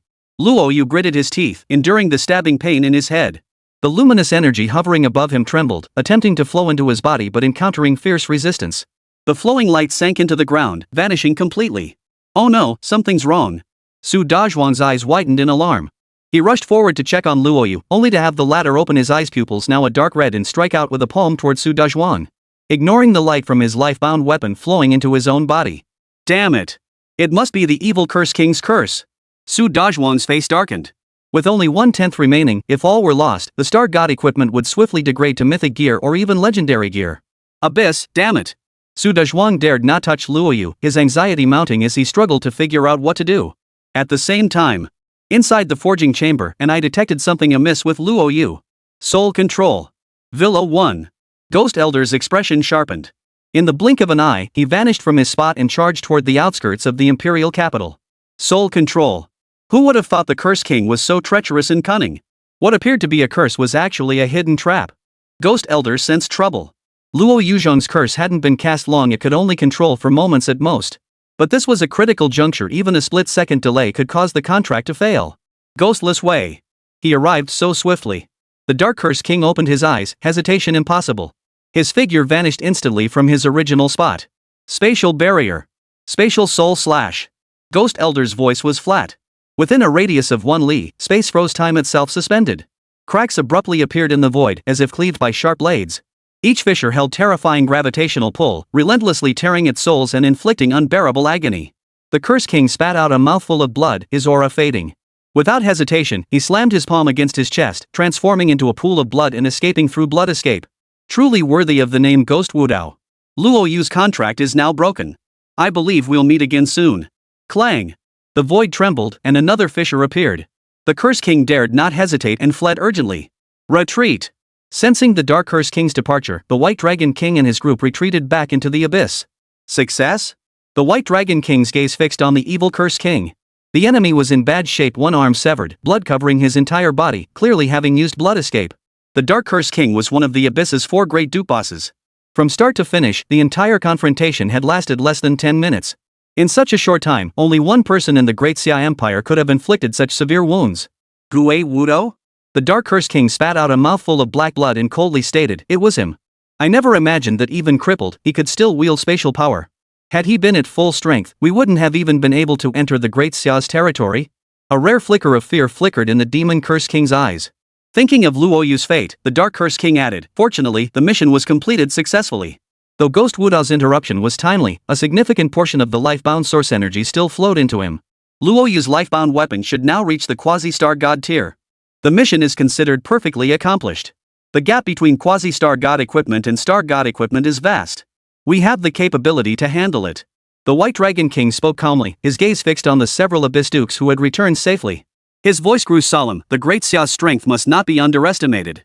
Had it not been for concerns over Luo Yu's safety, the casualties would have been far heavier. 12 dukes in total, 3 dead, 5 severely wounded. Great Xia truly lives up to its name, far superior to those useless fools in Sakura Nation. In less than 10 minutes, all 12 dukes were above level 80. Such devastating losses shook the White Dragon King to his core. Long Zhantian and the Drunken Sage possessed terrifying strength, and then there was Bai Tianqing. These three were the pillars of the Great Xia Empire. Yet if the Abyss forces united their assault, the Great Xia would surely be unable to withstand it. The Curse King spoke, his eyes flashing with contempt. The White Dragon King coldly retorted, "Don't forget Ghost Wudao isn't dead yet. And the pretty country isn't a pushover either. The Cherry Blossom Nation may be weak, but they've no shortage of 80-level war kings. Should the Abyss launch a full-scale assault, their spearheads will inevitably target us. Now it's just a matter of when Gu Wudao dies. Once he's gone, the Great Xia will have no power left to resist." The Abyss retreated. Within the forging chamber, Luo Yu regained consciousness and drained every last ounce of his life-bound source energy. Life-bound weapon, Time Compass. Quality, Near Divine. Level, LV1. Strength, 500. Constitution, 500. Spirit, 2000. Agility, 500. Core trait, increases skill effects by 10 and all 4 attributes by 200, can transform into various weapon forms. Fate skill, Time Stop LV1, can halt time for 10 seconds. The Crosshair God's signature weapon? Luo Yu clenched his fists, his rage toward the Curse King reaching its peak. It wasn't the Curse King's doing. The Time Compass was undoubtedly a Star God tier artifact. At the most critical moment of the contract, the Curse King had intervened to divert the flow of source power, having the Time Compass's quality. Luo Yu took a deep breath, calming the rage within. "Curse King, I will settle this score with you sooner or later. From the moment I step onto the front lines, I will make you regret your actions today. What's done is done. Dwelling on it now is pointless. I hope Master has a way to salvage the situation." He examined the Time Compass closely, feeling a sense of unease.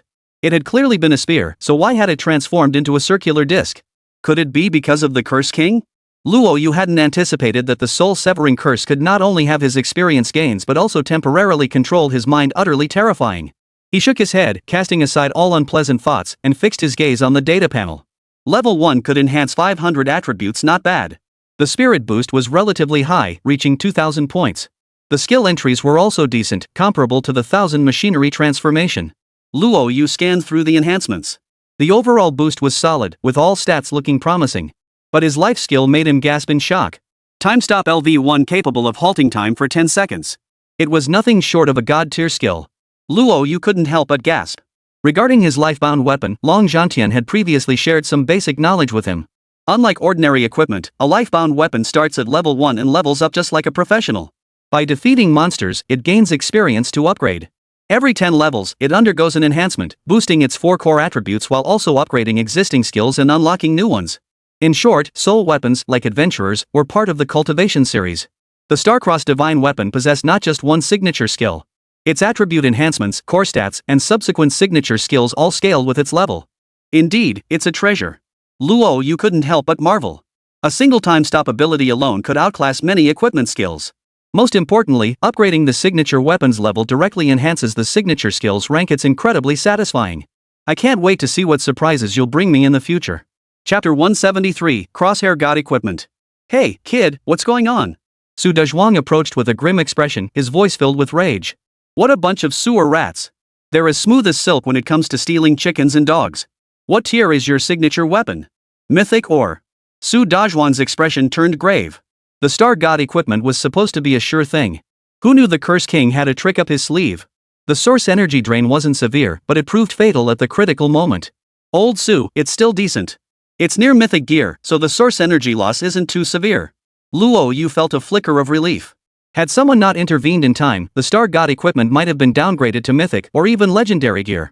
For ordinary practitioners, even legendary gear was a rare treasure, let alone legendary quality equipment. For him, however, it was a mid-level collapse, a waste of its base attributes and the Star God forging blueprint. Thankfully, the near Star God grade was still quite decent. Su Dezhuang wore a delighted expression. This was an unexpected windfall. Star God equipment was indeed formidable, but near Star God gear was nearly as powerful. The difference lies in the attributes, but the innate skills are identical. Compared to attribute upgrades, innate skills are the most crucial element. "Luo kid, first show us your signature equipment. What's your signature skill?" Luo Yu's mind stirred, and behind him, a compass radiating brilliant starlight and inlaid with multicolored gems began to spin.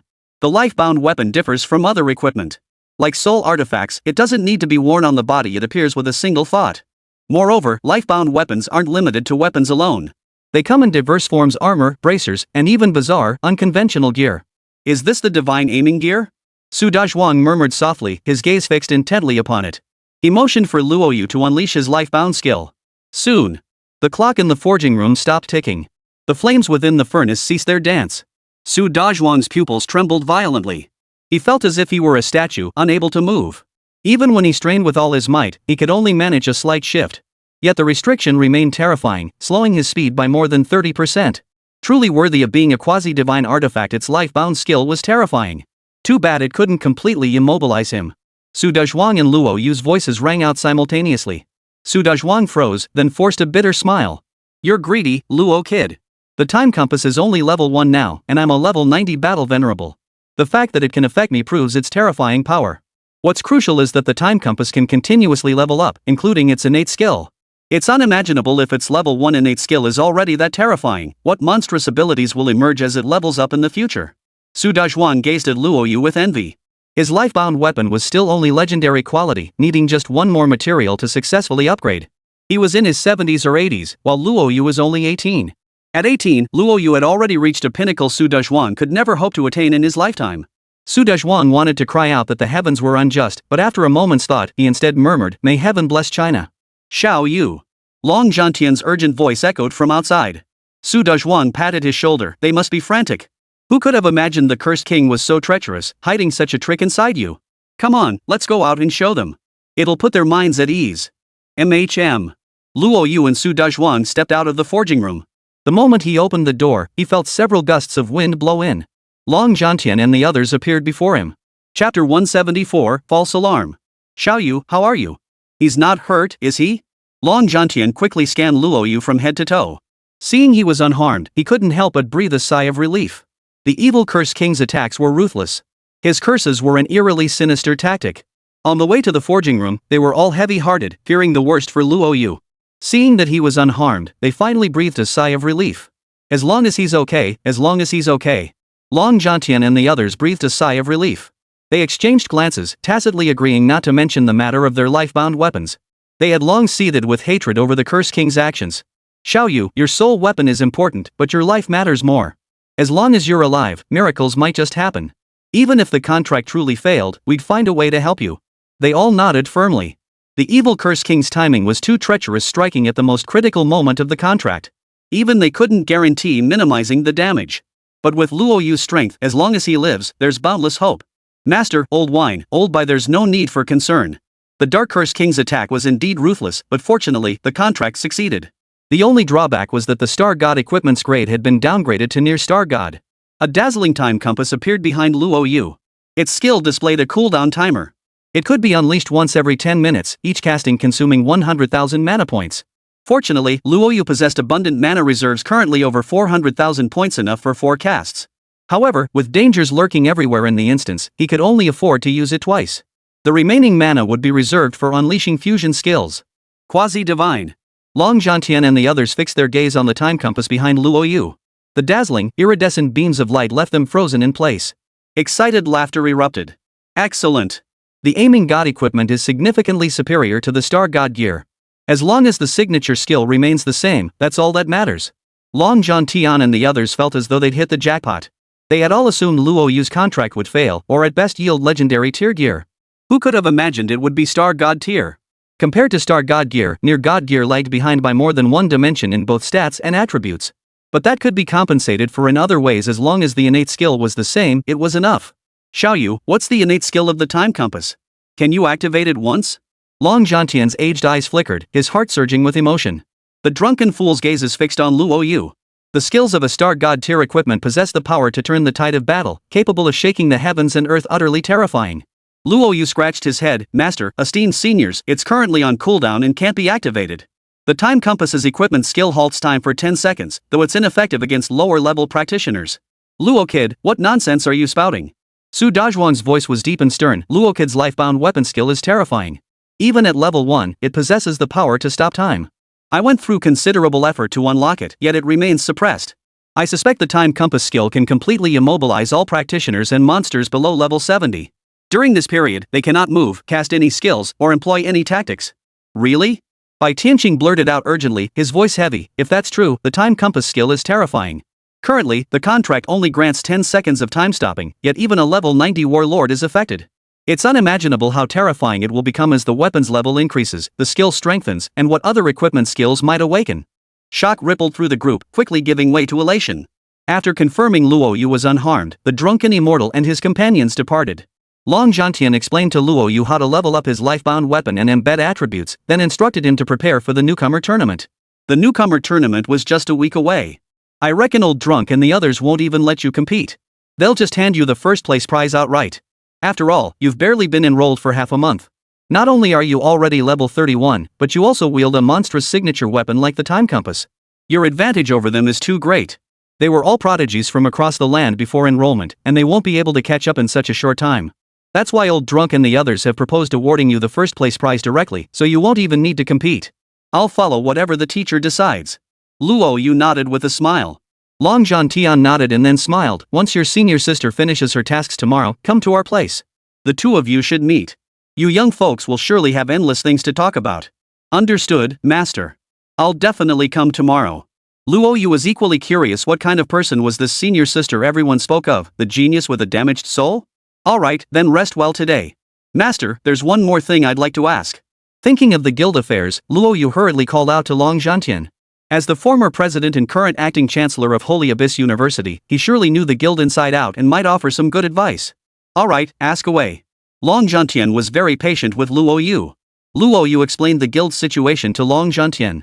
Upon hearing its purpose, Long Zhantian couldn't help but smile. It's important to others. For you, it means you don't have to worry about too many things. Long Zhantian looked at Luo Yu, his expression revealing a rare hint of pride seldom seen by outsiders. You are my student. When the time comes, your path will be clear, head to the front lines. That is my hope for you, and surely it is yours as well. If you truly wish to step back then, those meager connections won't be of any use. Don't be ridiculous. Long Zhantian, the drunkard who among us isn't at the pinnacle of the great Xia hierarchy? With the status of being Long Zhantian's student, any connections in his eyes were worthless. Long Zhantian patted his shoulder, but growth isn't just about strength. It's about every aspect of life including how you interact with others. You can choose whichever guild you want, they're all the same to you. Just make sure you're happy. Luo Yu was deeply moved. Everyone in the Great Xia knew that Long Zhantian was as impartial as iron, even members of the Long family found it hard to pull strings. His words were filled with praise, clearly showing his esteem and willingness to promote him. Teacher, thank you. Long Zhantian smiled. No need to thank me. It's your teacher who should be thanking you. Without you, I truly wouldn't have had a successor to carry on my legacy. Now, don't worry about the new student competition. But be prepared for the Fish Island secret realm with your strength, it shouldn't be too difficult for you. As for the soul-severing curse, I'll find a way to lift it as soon as possible. Otherwise, if this continues, who knows what the Curse King might do. Long Zhantian's expression darkened. The matter that should have been resolved long ago had been dragged on until now. It was all his fault. Master, don't worry. I'll be fine. I'll handle this matter as swiftly as possible. After making his arrangements, Long Zhantian offered a few parting words before leaving. Luo Yu dialed Mu Ruyan and Pan Xiaopeng's phones, then picked up Moe to plan a small gathering. Several people had contacted him over the past few days, but since arriving in the capital, they hadn't had a proper chance to gather. With today's matters concluded and the semester already underway, it was high time for a small gathering. Chapter 175, Small Gathering. The Abyss incident had come to a close. Long Zhantian and his team had joined forces to battle the White Dragon King, slaying several Abyss Dukes, a feat that became the talk of the town among adventurers. Only upon learning that Luo Yu had successfully contracted a quasi-star god-tier artifact did Ghost Elder finally breathe a sigh of relief. Ghost Elder, the cursed king is treacherous and cunning. The curse within Xiao Yu's body cannot be lifted. Such incidents will surely recur. We cannot continue like this. Not only was half his experience split, but he also carried a ticking time bomb far too dangerous. Xiao Yu's hidden class, once past level 30, would be several times harder to level up than ordinary classes. The experience requirements were terrifying, and the curse slowed his progression drastically. Ghost Elder said solemnly, for now, rest assured. The evil Curse King didn't use soul severing, it was soul control. The effects are quite similar, but soul control has an additional ability. It can temporarily seize control of the target's body. Unfortunately, I cannot access the Hun Tian bottle now. Otherwise, I could have easily neutralized it. Long Zhantian couldn't help but sigh. The Hun Tian bottle, like the time compass, is a divine mark equipment piece, Old Ghost's signature weapon. But it suffered severe damage decades ago in a great battle, causing its 4 fundamental attributes to decay. There's no way to activate it now. Don't worry. The Curse King must have been pushed to the brink by Luo Yu, otherwise, he wouldn't have exposed his soul control ability now. Ghost Elder's expression relaxed. Before, there truly was no solution. But now it's different. Not only is there a solution, but Luo Yu himself can accomplish it. Villa number 1 was materialized from a divine artifact containing the power of deities within. Upon reaching the second level, Luo Yu has a high probability of receiving divine blessing, which would purge all negative effects from his body. Even if he fails, clearing the demonic lair on the second floor will grant him a divine robe. Before divine might, the power of evil spirits can only be crushed. Ghost Elder's words brought relief to Long Zhantian. That's good.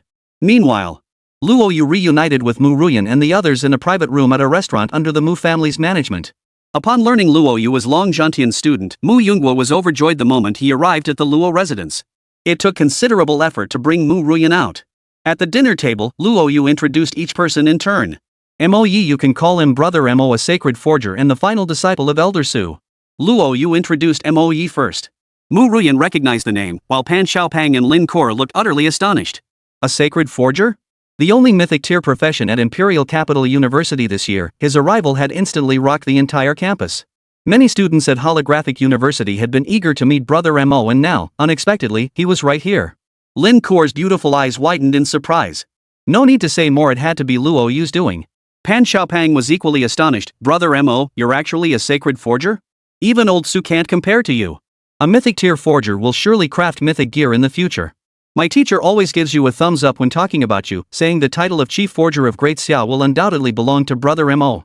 Ever since awakening as a culinary genius and under Luo Yu's influence, Pan Xiaopang had gradually become more outgoing, shedding his former timid, people-pleasing personality. Mo Ye's cheeks flushed crimson, embarrassed by their praise. It's nothing. It's all thanks to Luo Yu that I transformed from a good-for-nothing into who I am today. Mo Yi looked sincere. You're Luo Yu's friends, so you're definitely my friends too. My forging skills aren't perfect yet, but I can craft epic gear. There's even a chance I can help you upgrade legendary gear. Just let me know anytime you need something. If I can't manage it, I'll have my master forge it for you. Thanks, Brother Mo. Thanks, Brother Mo. Lin Kor and Pan Xiaopang were both very polite. Luo Yu then introduced Mu Ruyan, along with Lin Kor and Pan Xiaopang, to Mo Yi. So you're Miss Mu and young Master Pan, I've heard of you both. I never imagined you'd both be legendary professionals, and Xiaopang is even a culinary god. He must be Master Zhang's last disciple. Mo Yi was stunned. He hadn't expected that not only was Luo Yu formidable, but everyone around him was a legendary profession, even including a culinary god. This was truly insane. Brother Mo, there's one more friend who couldn't make it to the capital. She'll probably arrive in a while. She's also a legendary shadow hunter. I'll introduce her to you when she arrives. Mo Yi nodded excitedly. After meeting, the group gradually warmed up to each other, and the conversation flowed smoothly. Gradually, the conversation turned to today's events. Who would have thought the Abyss would be so bold? A Duke of the Abyss appeared, along with over a dozen dukes. What exactly are they planning? Fortunately, Elder Dragon intervened in time and drove them all out. Mo Yi looked curious. Pan Xiaopang nodded in agreement. Yeah, the capital hasn't been quiet these past few days. Not only have they sealed off many exits, only allowing people out, not in, but I heard the president of Holographic University and several top-tier combatants have all gathered at Holy Abyss University. Wonder what they're up to. That's right. I heard the top combatants from the other two universities have also headed to Holy Abyss University. At this mention, the group visibly startled. The elite fighters of the 4 great academies rarely leave their own campuses. Gathering together ahead of schedule like this must mean something very important is happening. The Abyss has dispatched a Duke-level figure. Something extraordinary must be unfolding at Holy Abyss University. Rumor has it that a dazzling beam of light burst forth from the Sacred Abyss University a few days ago, though it vanished quickly. Whispers suggest the Star God forging blueprint has surfaced. Besides Luo Yu, who else at Holy Abyss University could possibly have access to the Star God forging blueprint? Mu Ruyan was puzzled. If Luo Yu weren't still only in his 20s, she'd suspect he was behind the commotion. Luo Yu, do you know what's going on? Lin Kor blinked her large eyes. Luo Yu held considerable standing at Holy Abyss University, perhaps he knew the details. The other 3 also fixed their gaze on Luo Yu. Luo Yu gave a wry smile. I was going to tell you later, but I didn't expect you to ask now. Luo Yu showed them his current rank and explained the matter of the contract crosshair god equipment and the time compass. The others were stunned into silence. Upon learning the skill was time banishment, they all sucked in a sharp breath. What a pity. If it weren't for the Dark Curse King's interference, the time compass would have definitely reached Star God quality. The Abyss is targeting me this time. Fortunately, both near Star God and Star God tiers significantly impact stats and attributes, while core skills remain identical. So that's how it is. The others understood, their gazes toward Luo Yu filled with astonishment. How long had he been at St. Abyss University? Now he was a level 30 professional, even having contracted a quasi-Star God tier innate weapon. Recalling how the Star God equipment had been destroyed by the Curse King, their expressions darkened. A bunch of vermin one day, the Great Xiao will surely drive them back into the abyss. Pan Xiaopan's face was flushed with anger. Luo Yu had done him a great favor. Hearing that the Curse King nearly prevented Luo Yu from forming a contract filled him with boiling rage. The matter was settled. The Crosshair God's signature weapon was sufficient for him now. Luo Yu had come to terms with it. Mo Yi nodded. Rest assured. I've heard that damaged Star God equipment can be restored to its original quality. I haven't found the ancient method yet, but when I do, I'll definitely tell you. Thanks, Mo. You've done me a favor. No need to thank me. Mo Yi asked curiously, what about your signature skill? What does it do? Luo Yu held nothing back from the others, they were all his trusted confidants, incapable of betraying him. My innate skill is time stop. It halts everything around me for 10 seconds, even time itself. As he finished speaking, a time compass materialized behind Luo Yu. Space warped around them, immobilizing the four. Only faint consciousness remained. When the time passed, Mu Ruyan and the others were too stunned to speak. What a terrifying innate skill. Against enemies, it was undoubtedly a devastatingly powerful move. As a reincarnated individual, Mu Ruyan understood all too well the implications of time stop. In a clash between masters, victory could hinge on a single breath. Had Luo Yu possessed the time compass in his previous life, he would undoubtedly have slain the Demon Emperor. With his rebirth, Luo Yu's path began to shift. Mu Ruyan felt a surge of joy. In his previous life, Luo Yu had revealed his true strength far too late, only catching the attention of those at the very pinnacle after taking many detours. His contracted life-bound weapon was only of legendary quality. Now it was different. Through her intervention in the timeline, Luo Yu's path became smooth sailing, and he contracted a near-divine signature weapon. Luo Yu, congratulations.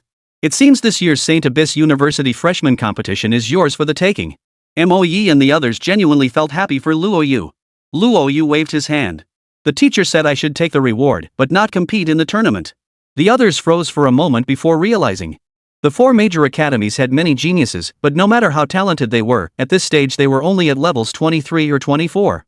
Luo Yu was already at level 31, leaving them far behind. Is this the loneliness of a prodigy? Mo Yi gave a wry smile before saying, but don't worry. When the four great academies hold their grand competition, everyone will get their chance to compete. That will be the true golden age. I look forward to seeing what you can do. Chapter 176, The Four Academy Grand Tournament. The Four Great Academies Tournament? Luo Yu was puzzled. He didn't understand how the competition between the four great academies would be conducted. Mo Yi said bitterly, unfortunately, I'm a blacksmith. I can only forge equipment, I don't possess terrifying combat prowess. Otherwise, I'd definitely team up with you all to fight on the front lines. Mo Yi explained, unlike the freshman competition, the Four Great Academies tournament is the real contest. The rewards are equally lavish, first place even gets a mythic grade equipment piece, and the resources are countless. It's also extremely challenging. Participants will be divided into four groups: first year, second year, third year, and fourth year students, and sent to the front lines to slay monsters. Points will be tallied accordingly. There's still some time before the Four Great Academies tournament, so no need to rush. I see. Luo Yu and the others couldn't help but gasp in astonishment. They hadn't imagined a competition like the Four Great Academies tournament existed, and the reward was actually a mythical item truly extravagant. Luo Yu, the Four Great Academies possess sufficient strength to continuously receive resource allocations. With your abilities, you'll undoubtedly be the one who benefits most from this system. After chatting for a while, they each went their separate ways. Luo Yu and Mu Ruyan naturally left together. Witnessing this scene, Lin Kor felt no sense of forlornness. Instead, she rallied her own spirits. Kor, you can do this. You have to win him over. Go, go. Recalling that Luo Yu was now at level 31, Lin Kor felt a pang of discouragement. No, I must train harder. I can't let Luo Yu pull too far ahead. She possessed decent talent and had a renowned mentor guiding her. Currently at level 23, she stood out as exceptional even among the entire holographic university. Yet compared to Luo Yu, she paled in comparison. Kor, don't worry. You'll definitely succeed. Luo Yu definitely won't have just one wife. There'll absolutely be a place for you. Pan Xiaopang whispered softly, offering Lin Kor encouragement. As her close friend, he personally shooed away all of Lin Kor's suitors, so he understood her feelings perfectly. Thanks, Xiaopang. But aren't you going to consider your senior sister? Lin Kor narrowed her eyes, a hint of a smile playing at the corners of her mouth. She's a proper lady, you know. Being with her wouldn't disgrace your status as the closed-door disciple of the cooking god. Pan Xiaopeng's face flushed. I don't want to date. Let's go. The dorm gates will close soon. Lin Kuo shook her head. Such a coward. You're the young master of Starry Company, the last disciple of the culinary god, and a legendary professional chef yourself. Any one of those identities would make you worthy of her. What's there to feel inferior about? Lin Kuo murmured softly. Their shadows stretched long as they hurried back toward Holographic University. They hadn't realized that even in college, dorm inspections were still a thing. Skipping curfew meant losing points. What a pain. Meanwhile, Luo Yu hurried toward a detached villa with Mu Ruyan in tow. The Mu family possessed considerable wealth, owning not just one property in the capital city, but at least 5 or 6. The moment they entered the villa, Mu Ruyan threw herself into Luo Yu's arms. They embraced each other tightly. After days apart, they'd missed each other intensely. As they clung together, they tumbled backward toward the bed. Naturally, Mu Yunggui called during this time. Upon learning Luo Yu was present, he worried about interrupting their moment and quickly hung up, leaving only one sentence. Got it. It had been so long since I last saw Xiaoyu. We really should make up for lost time. This remark made Mu Ruyan blush, and she glanced sideways at Luo Yu before instinctively leaning closer to him again. Chapter 177, The Visit. The next day. Luo Yu was still fast asleep. Absence makes the heart grow fonder. After a long night with Mu Ruyan, he was utterly exhausted, both physically and mentally. Only when Long Zhantian sent a message Villa number 1 in the Forbidden City did Luo Yu dress and prepare to head over. Mu Ruyan thoughtfully helped him arrange his clothes. Ruyan, do you know my senior sister? Luo Yu asked curiously. Mu Ruyan nodded softly. Master Long's disciples are no mere ornaments. Including your senior sister, a legendary tier celestial mage who came within a hair's breadth of reaching mythic tier status. Back then, at just 25 years old, she became the youngest level 70 professional. She was highly likely to achieve the rank of level 80 Battle King before turning 30. It's a pity. Because of her talent, the Abyss deliberately set a trap, provoking a frontline uprising. Your senior sister had no choice but to suppress it, only to be ambushed and killed by several Abyss dukes. Her divine soul shattered, leaving her crippled. Mu Ruyan sighed with emotion. Even in her previous life, upon hearing news of Shifu again, it was that Great Xia was on the brink of collapse. Luo Yu had single-handedly slaughtered the Abyss forces, ventured deep into its heartland to restore his profession, and ultimately perished there. She had never met Shifu. Yet through scattered accounts, she understood Shifu's character. A legendary tier celestial mage? Luo Yu was astonished. Celestial spirit mages were no ordinary spellcasters. They were summoners of the summoning series, comparable to the necromancer skeleton mages encountered on the 200th floor of the God Demon Tower. The ability to summon skeleton archers and heavy armor skeletons was a formidable skill. Summoners were extremely rare in Great Xia. It was said that a summoner reaching the 90th level War Venerable tier could field a summon creature equivalent to an 80th level War King, a single summoner effectively becoming a terrifying army. Luo Yu couldn't help but marvel. Summoners were scarce, and legendary tier summoners were even rare as mythic professions. Go on. I hear your senior sister is a stunning beauty of unparalleled grace. You're one lucky guy. Mu Ruyan teased. Luo Yu hastily waved his hands. Ruyan, you can't just say things like that. We haven't even met yet. Besides, I'm your boyfriend. I'd never do anything reckless. Mu Ruyan felt a sweet warmth wash over her as she leaned against Luo Yu's chest, her voice soft and gentle. For someone in your line of work, the Great Xia Empire would never allow monogamy. I've been prepared for this all along. If you can truly win over your senior sister, I won't say a word. Not just her core and Yuran are both quite lovely. Yuran is currently processing her transfer paperwork. Because of you, she'll be moving to the capital soon. Ruyan, Luo Yu was at a loss for words. He truly had no desire for so-called multiple wives and concubines. After all, he had been shaped by 21st century culture. Yet Mu Ruyan's tone was sincere, genuinely hoping he would take several more wives. Luo Yu didn't know whether to laugh or cry. While most women worry about their boyfriends or husbands having affairs, Mu Ruyan not only supported the idea but personally vetted and selected potential partners for him. Got it. I'm only 18. Marriage is still a long way off. I'll go find my teacher first. In a couple of days, let's see if there are any suitable dungeons to run together and grind experience.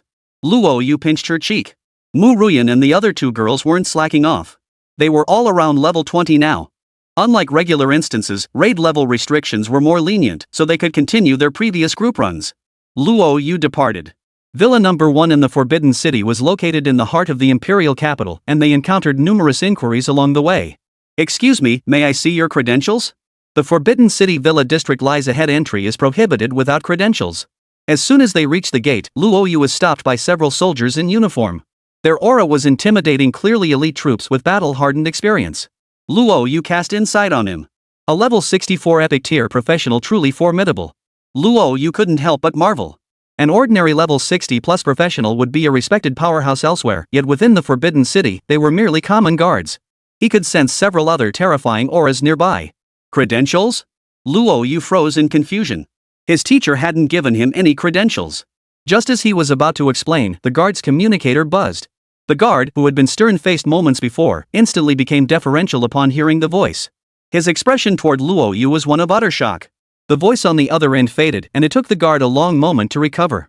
Young Master Luo, you may proceed inside. No credentials are required. Thank you for your trouble. Luo Yu smiled.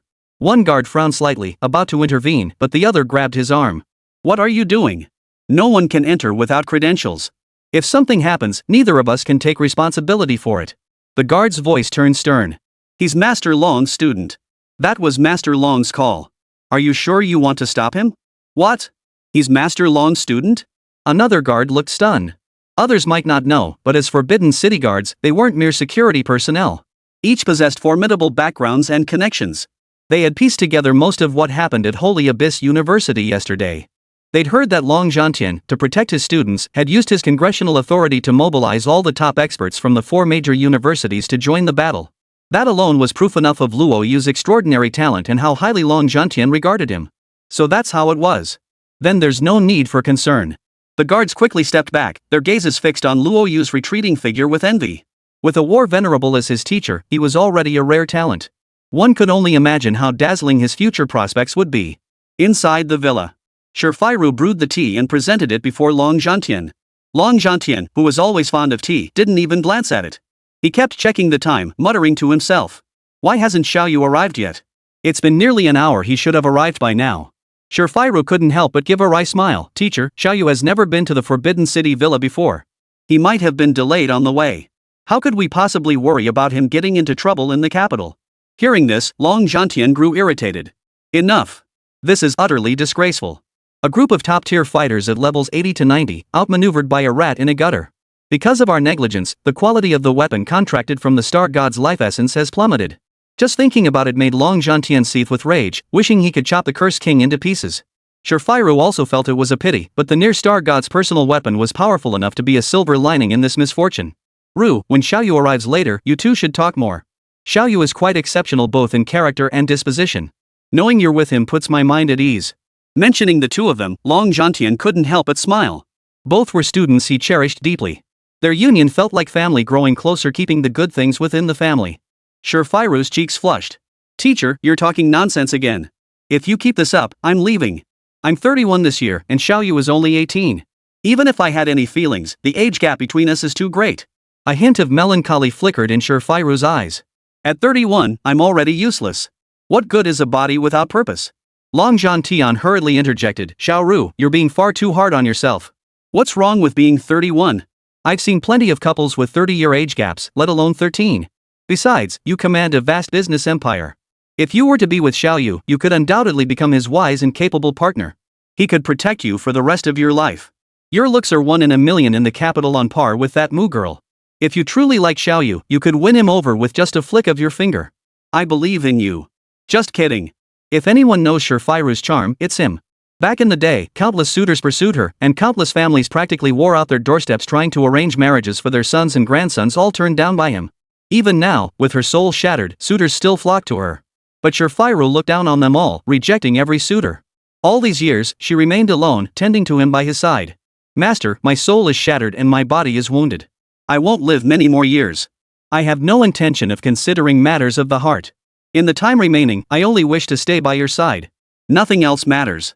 A faint smile touched Shifu's lips as she spoke in a calm, though slightly hoarse, voice.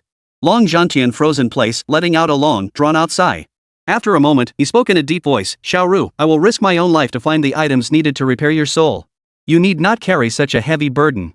Shifu shook her head with a bitter smile. Master, throughout the 5,000 years of Great Xia, many practitioners have suffered shattered divine souls. Yet not a single one has ever fully recovered. You are the Great Xia's pillar of stability. You mustn't risk your life for my sake. A heavy silence fell over them. Shifu was right, once a soul was shattered, there was no precedent for its restoration. Wait, no, that's not true. There is one recorded instance of soul restoration. Long Zhantian suddenly recalled Luo Yu. Under Shifiru's astonished gaze, he spoke up, Xiao Yu is a class change master. Back in the demon capital, old man Zhou mentioned a young girl named Ling Yuran who also suffered a shattered soul. Using his exclusive skill, Xiao Yu not only restored her soul but also elevated her to a legendary profession. Teacher, the odds are too slim.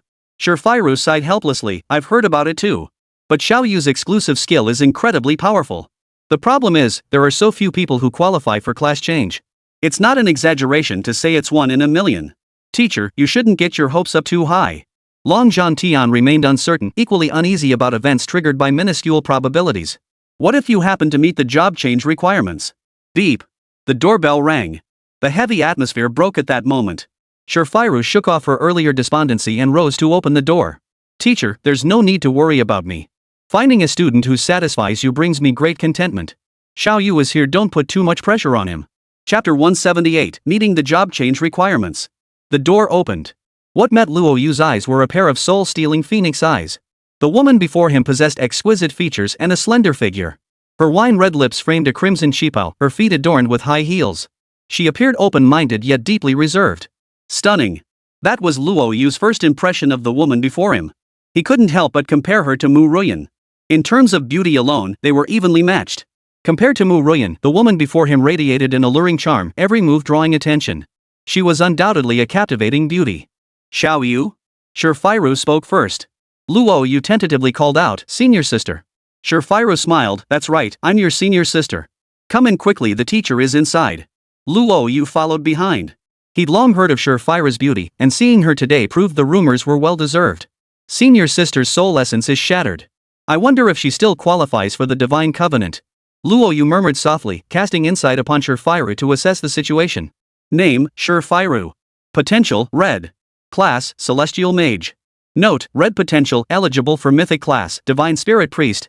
Whoa, what a coincidence. Luo Yu sucked in a sharp breath. He hadn't expected Shifiru to actually meet his job change requirements, and her potential was red. He could gain another exclusive skill. Luo Yu's lips curved into a smile. He was genuinely envious of the summoner's skills, arguably the only truly versatile class among all professions. Not only did they deal massive damage, but they also possessed terrifying defensive power and healing abilities. Once fully developed, they could become a formidable force. Luo Yu forced himself to suppress his excitement. The matter of class advancement could wait until they were more familiar with each other. You little brat, you finally showed up. Long Zhantian rose to his feet and formally introduced the two to each other. You two are my only students. Stay in touch and look out for each other. I invited you both today so you could get to know each other. The three sat around the table, chatting cheerfully about everyday matters. Shifiru was warm and approachable, not the difficult person rumors suggested. With her exceptional emotional intelligence, she chatted happily with Luo Yu. As noon approached, Long Zhantian had intended for the three of them to go out for a meal together, but in the end, Shifiru decided to cook for them herself, preparing a full table of dishes. Perfect. Since Xiao Yu is here today, let him sample your culinary skills. Shifiru headed into the kitchen. Long Zhantian turned to Luo Yu and asked with a smile, so, what do you think? Your senior sister is pretty great, right? Luo Yu nodded. She's very good. A flicker of joy crossed Long Zhantian's eyes. Thinking of the curse on Luo Yu, he said, don't worry about the curse on you for now. I initially thought it was an ordinary curse, but it turns out to be a soul-binding spell capable of temporarily controlling practitioners. Every cloud has a silver lining. This misfortune has actually turned out to be a blessing. The Curse King undoubtedly intended to plant the curse within you, ready to seize control at a critical moment. Your growth was too rapid, forcing it to act prematurely with the soul binding. This significantly weakened the curse within you. It will be utterly useless for at least a year or two. Long Zhantian spoke up. To completely remove the curse, you must first ascend to the second or third floor of Villa number 1. Upon clearing it, you have a chance to receive a divine blessing. With that blessing, you can purify the evil within you. This is the only way you can do it. 2 years is ample time to lift the curse. Villa 1? Luo Yu looked puzzled. Long Zhantian nodded and smiled. Villa 1 isn't as simple as you imagine. At your current pace, you'll reach the second floor soon enough. After chatting for a while, Luo Yu's greatest worry finally lifted. The curse of soul severing had always hung over his head like a sword, ready to claim his life at any moment. Now that a solution was finally in sight, the weight on his heart lifted. As they talked, Long Zhantian subtly steered the conversation toward Shifiru. Confirming Luo Yu's feelings for Shifiru, he took a deep breath and said, Xiao Yu, your teacher needs your help with something. Master, just tell me. If it's within my power, I'll do it. Luo Yu asked curiously. Long Zhantian's expression turned solemn, as if some words were difficult for him to utter. Xiao Yu, you've likely heard about your senior sister's situation. Mentioning Shifairu, Long Zhantian's expression grew somber, tinged with helplessness and despair. Several years ago, your senior sister went on a mission to the front lines and was ambushed by the abyss. Her divine soul was shattered, and there's no way to repair it now. If that's the case, living a peaceful life for the rest of her days, your teacher thinks that's quite good too. Long Zhantian paused, his voice growing hoarse. But your senior sister suffered severe trauma. An unknown substance exists within her blood. Unless she becomes a professional practitioner and acquires a special constitution to heal, she has only a few years left to live. Long Zhantian sighed softly, his gaze turning pleading as he looked at Luo Yu. Your senior sister is like my own granddaughter. I've raised her since childhood. If she were to leave us like this, I simply couldn't bear it. So, Xiao Yu, as my student, I trust your character. I plan to have her bear a child within the next few years. It would be her only lasting trace in this world. In the kitchen, Shifairu, who had been cooking, carried the dishes to the table. As she reached the doorway, she overheard their conversation. Long Zhantian's words made her eyes redden. She wasn't afraid of death. But the thought of leaving him behind an 80-year-old man, alone and isolated, filled her heart with unbearable sorrow. Luo Yu paused slightly. He wasn't stupid, he understood perfectly what Long Zhantian meant. Master, I'm only 18. It might be difficult to explain to Ruyan. Besides, no one knows what senior sister is thinking. There's no guarantee she won't refuse. Luo Yu scratched his head. Long Zhantian sighed involuntarily. If that's the case, then so be it. Long Zhantian gave a bitter smile, assuming Luo Yu had outright refused him. But when he heard Luo Yu's next words, his aged eyes trembled, and within the kitchen, Shifairu's imposing figure shuddered as well. Master, senior sister's soul isn't beyond repair. You know my profession. I just assessed senior sister's condition. It meets the requirements for my divine covenant. Crucially, she possesses red potential.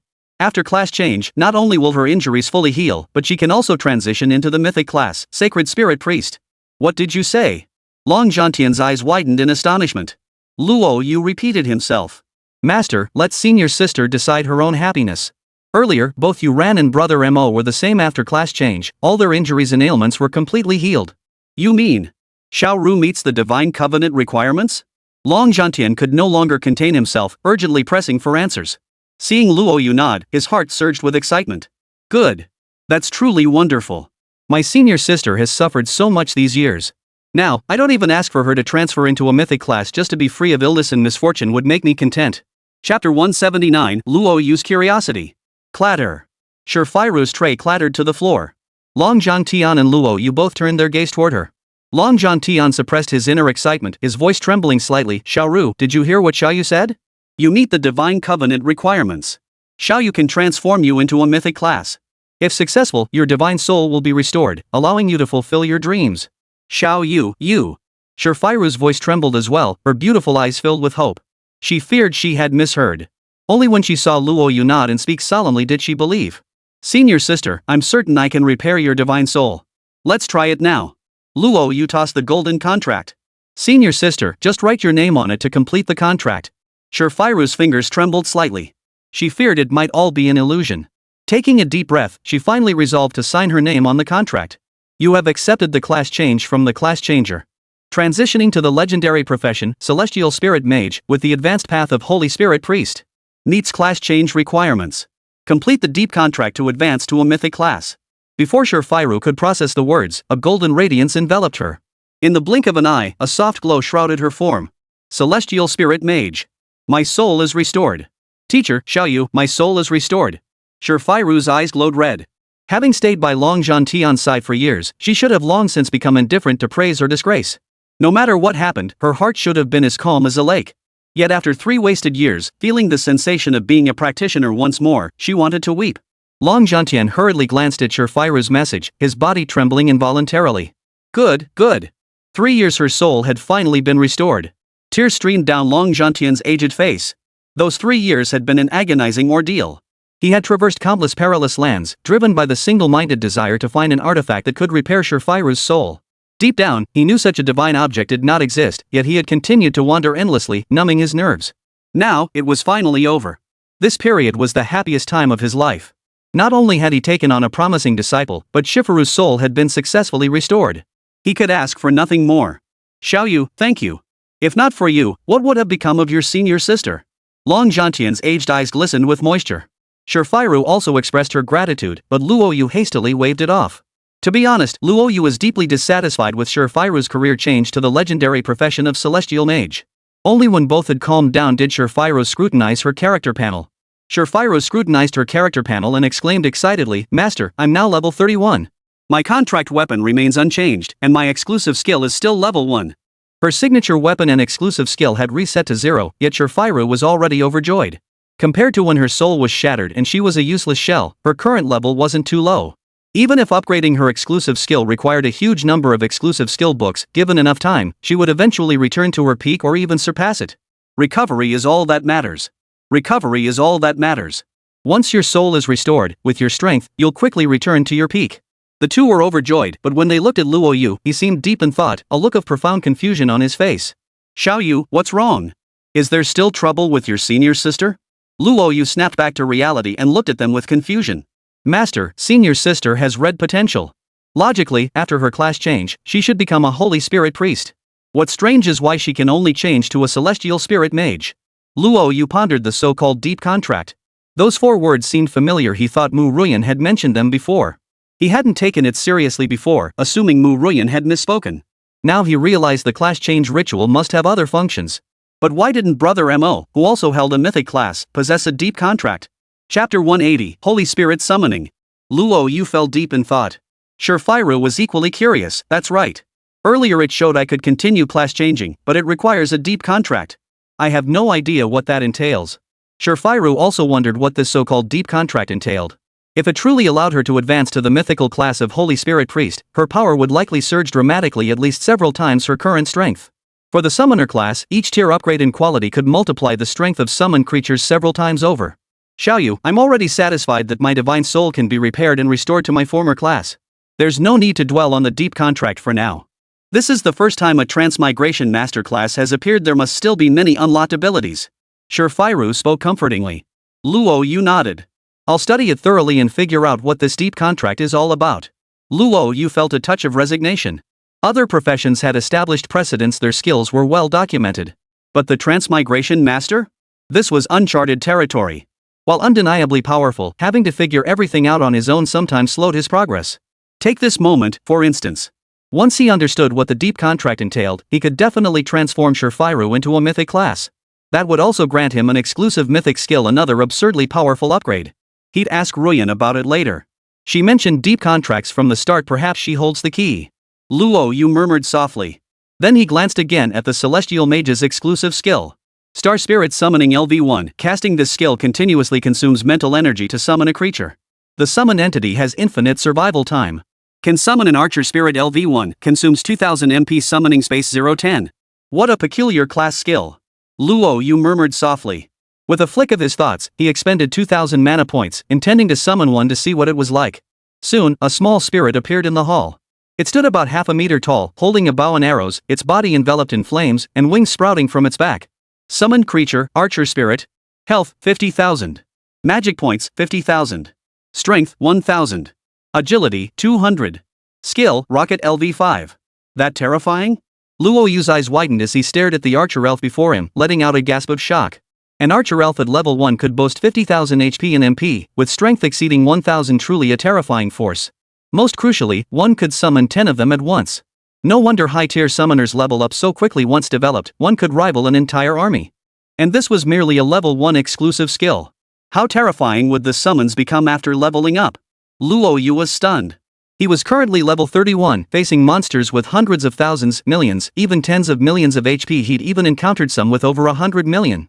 But the thought of a celestial spirit summoner, fresh out of class change, summoning 10 creatures as powerful as, or even stronger than, dungeon bosses sent a chill down his spine. "Xiao Yu, your class is terrifying. She just had me transfer to become a celestial mage, and now I've gained my exclusive skill." Shifiru marveled inwardly. She knew about Luo Yu's exclusive skill back then and found it terrifying, but seeing it with her own eyes now made the shock even more profound. She felt no jealousy, only genuine delight. Luo Yu scratched his head awkwardly. "Senior sister, Star Spirit Summoning is quite unique. This is the first time I've ever seen a class skill like this." Shifiru smiled. Summoners are rare, let alone legendary ones. Celestial mages are undoubtedly formidable professions with exceptional growth potential. I'm sure you've heard the saying that a fully grown summoner can hold their own against an entire army. That's not an exaggeration, it's the absolute truth. Shurfairu added softly, currently, Star Spirit summoning is only at level 1, allowing you to summon 10 archer spirits. As you level up, your summoning space will multiply. At certain levels, you can even teach your summon skills and equip them with gear. Learn skills and equip gear? That's practically like a regular class, and even stronger in many ways. Luo Yu was utterly stunned. He never imagined summoners could be this absurd. Just imagining each summoned creature clad in legendary gear, unleashing legendary skills, even the deepest abyssal monsters would tremble. Long Zhantian smiled, your senior sister didn't lie to you. 3 years ago, your senior sister was over level 60 and could simultaneously summon over 100 creatures, throwing the abyss into panic. Nearly half of each summoned creature wore epic gear, while several were fully outfitted in legendary equipment. This is precisely why the abyss was willing to sacrifice 5 Duke-level bosses to ambush your senior sister. Now, the abyss could never have imagined that not only has your senior sister recovered, but the Great Xia Empire has gained another genius capable of unleashing summoning skills. Unthinkable, the look on their faces when you step onto the front lines will be priceless. Long Zhantian burst into hearty laughter. It had been ages since he'd last let his laughter flow so freely. Luo Yu stared in awe at the Holy Spirit summoning skill. Noticing he still had 7 exclusive skill upgrade scrolls, he wasted no time using 2 to advance Holy Spirit summoning to level 1. Star Spirit summoning LV2, casting this skill continuously consumes mental energy to summon a spirit entity. The entity has infinite survival time. Can summon LV2 archer spirits, LV2 healing spirits, and LV2 heavy armor spirits. Consumes 10,000 MP summoning space, 020. Excellent. All summoned creatures had leveled up, and he even gained access to healing spirits and heavy armor spirits. He could now summon up to 20 at once. A smile curved Luo Yu's lips as he used 3 more exclusive skill upgrade scrolls to advance further. Stellar summoning LV3, casting this skill continuously drains mental energy to summon creatures. Summoned creatures have infinite survival time. Can summon Divine Arrow Stellar LV3, Sacred Healing Stellar LV3, Titan Stellar LV3, and Bomb Spirit LV1, consumes 20,000 MP summoning space, 040. Each type of summoned creature can learn 2 legendary quality skills. All 3 summoned entities have been upgraded, and a Bomb Spirit has been added. They've even unlocked skill learning. Luo Yu murmured softly. He couldn't wait to test the strength of all 4 summoned creatures. With a flick of his thoughts, he expended 80,000 MP to summon one of each type. Summoned creature, Divine Arrow Star Spirit. HP, 500,000. Magic points, 200,000. Strength, 5,000. Agility, 1,000. Skills, Rocket Arrow LV20 fires a rocket-tipped arrow dealing 300 strength-based damage and inflicting 30 burn damage to all enemies within 10 meters. Not learned, not learned. Summoned creature, Holy Healing Star Spirit. Health, 200,000. Mana, 800,000. Strength, 100. Agility, 3,000. Skills, Healing LV20 restores 30,000 HP per second, grants a shield equal to 20% of maximum HP, unlearned, unlearned. Summoned creature, Titan Star Spirit. Health, 1 million. Mana, 100,000. Strength, 200. Agility, 200. Skills, Damage Sharing LV20 transfers 30 damage taken by caster, increases caster's strength and magic resistance by 20, not learned, not learned. Summoned creature, Bomb Spirit. HP, 10,000. MP, 0. Strength, 10,000. Agility, 2,000. Skill, Explosion LV5 upon death, triggers a massive explosion dealing 1,000 damage based on strength. Terrifying, absolutely terrifying. A single summoner can rival an entire all-purpose army. Not only damage output, but also healing and tanking, this is simply too outrageous. Luo Yu was utterly astonished. The Holy Healing Star Spirit restored more health per second than even Holy Light Healing could manage. The Bomb Spirit was equally terrifying at just level 1, it could unleash 100,000 damage. With such a setup, just a few more levels up, it could solo a small raid instance. Chapter 181, The Terrifying Summoned Creature. Bomb Spirit. Shurfairu's eyes widened slightly in surprise. Xiao Yu, you've already leveled up your Holy Spirit summon to LV3? Luo Yu nodded with a smile. Yep. After clearing the small raid dungeon and the God Demon Tower, I still had 6 exclusive skill upgrade scrolls left, so I leveled up. I never imagined Holy Spirit summoning would be this terrifying. Not only can you summon high-tier creatures, but there are even tank and healing type summons. The Bomb Sprite is beyond crazy at level 1, it can deal 100,000 damage. Luo Yu couldn't help but marvel, handing the last 2 exclusive skill upgrade scrolls to Shurfairu. Senior sister, I have 2 more scrolls. They should be enough to upgrade your Holy Spirit summon to level 2, which will make clearing dungeons much easier. I can't accept them. Shurfairu tried to refuse. Exclusive skill upgrade scrolls were rare resources. Even she didn't have any extra ones. Xiao Yu, you currently have 6 exclusive skills. Upgrade scrolls are scarce for you. I'll find a way myself. Luo Yu shook his head with a smile, no need. Besides Sacred Forging, the other 5 exclusive skills are all at level 3, with one at level 4. Advancing from level 3 to level 4 requires 8 exclusive skill upgrade scrolls. Keeping 2 for myself wouldn't make much difference. But for you, senior sister, upgrading Holy Spirit Summon from LV1 to LV2 will significantly enhance it. If you upgrade your exclusive skills now, I'll benefit too. You'll become a valuable asset when we run dungeons. Hearing this, Shirfiru no longer hesitated. Her heart filled with gratitude as she accepted the exclusive skill upgrade scrolls. Long Zhan Tian watched from the side, beaming with delight. Seeing the two get along so well, he felt genuinely happy from the bottom of his heart. The trio chatted for a while. Luo Yu still had some dungeons left to clear today and planned to leave first. So, what do you think? Isn't Xiao Yu quite the catch? After Luo Yu departed, Long Zhantian spoke again with a smile. Seeing Shirfiru nod, he added, now that your soul is restored, you needn't worry about your condition anymore. If you truly love him, your teacher will certainly support you. A genius like Xiao Yu Mumu had long prepared herself for this. She knew he couldn't possibly have only one wife. If you can marry him, I'll feel at ease too. Shirfiru lowered her head, for the first time not refusing outright. Shangyuan University.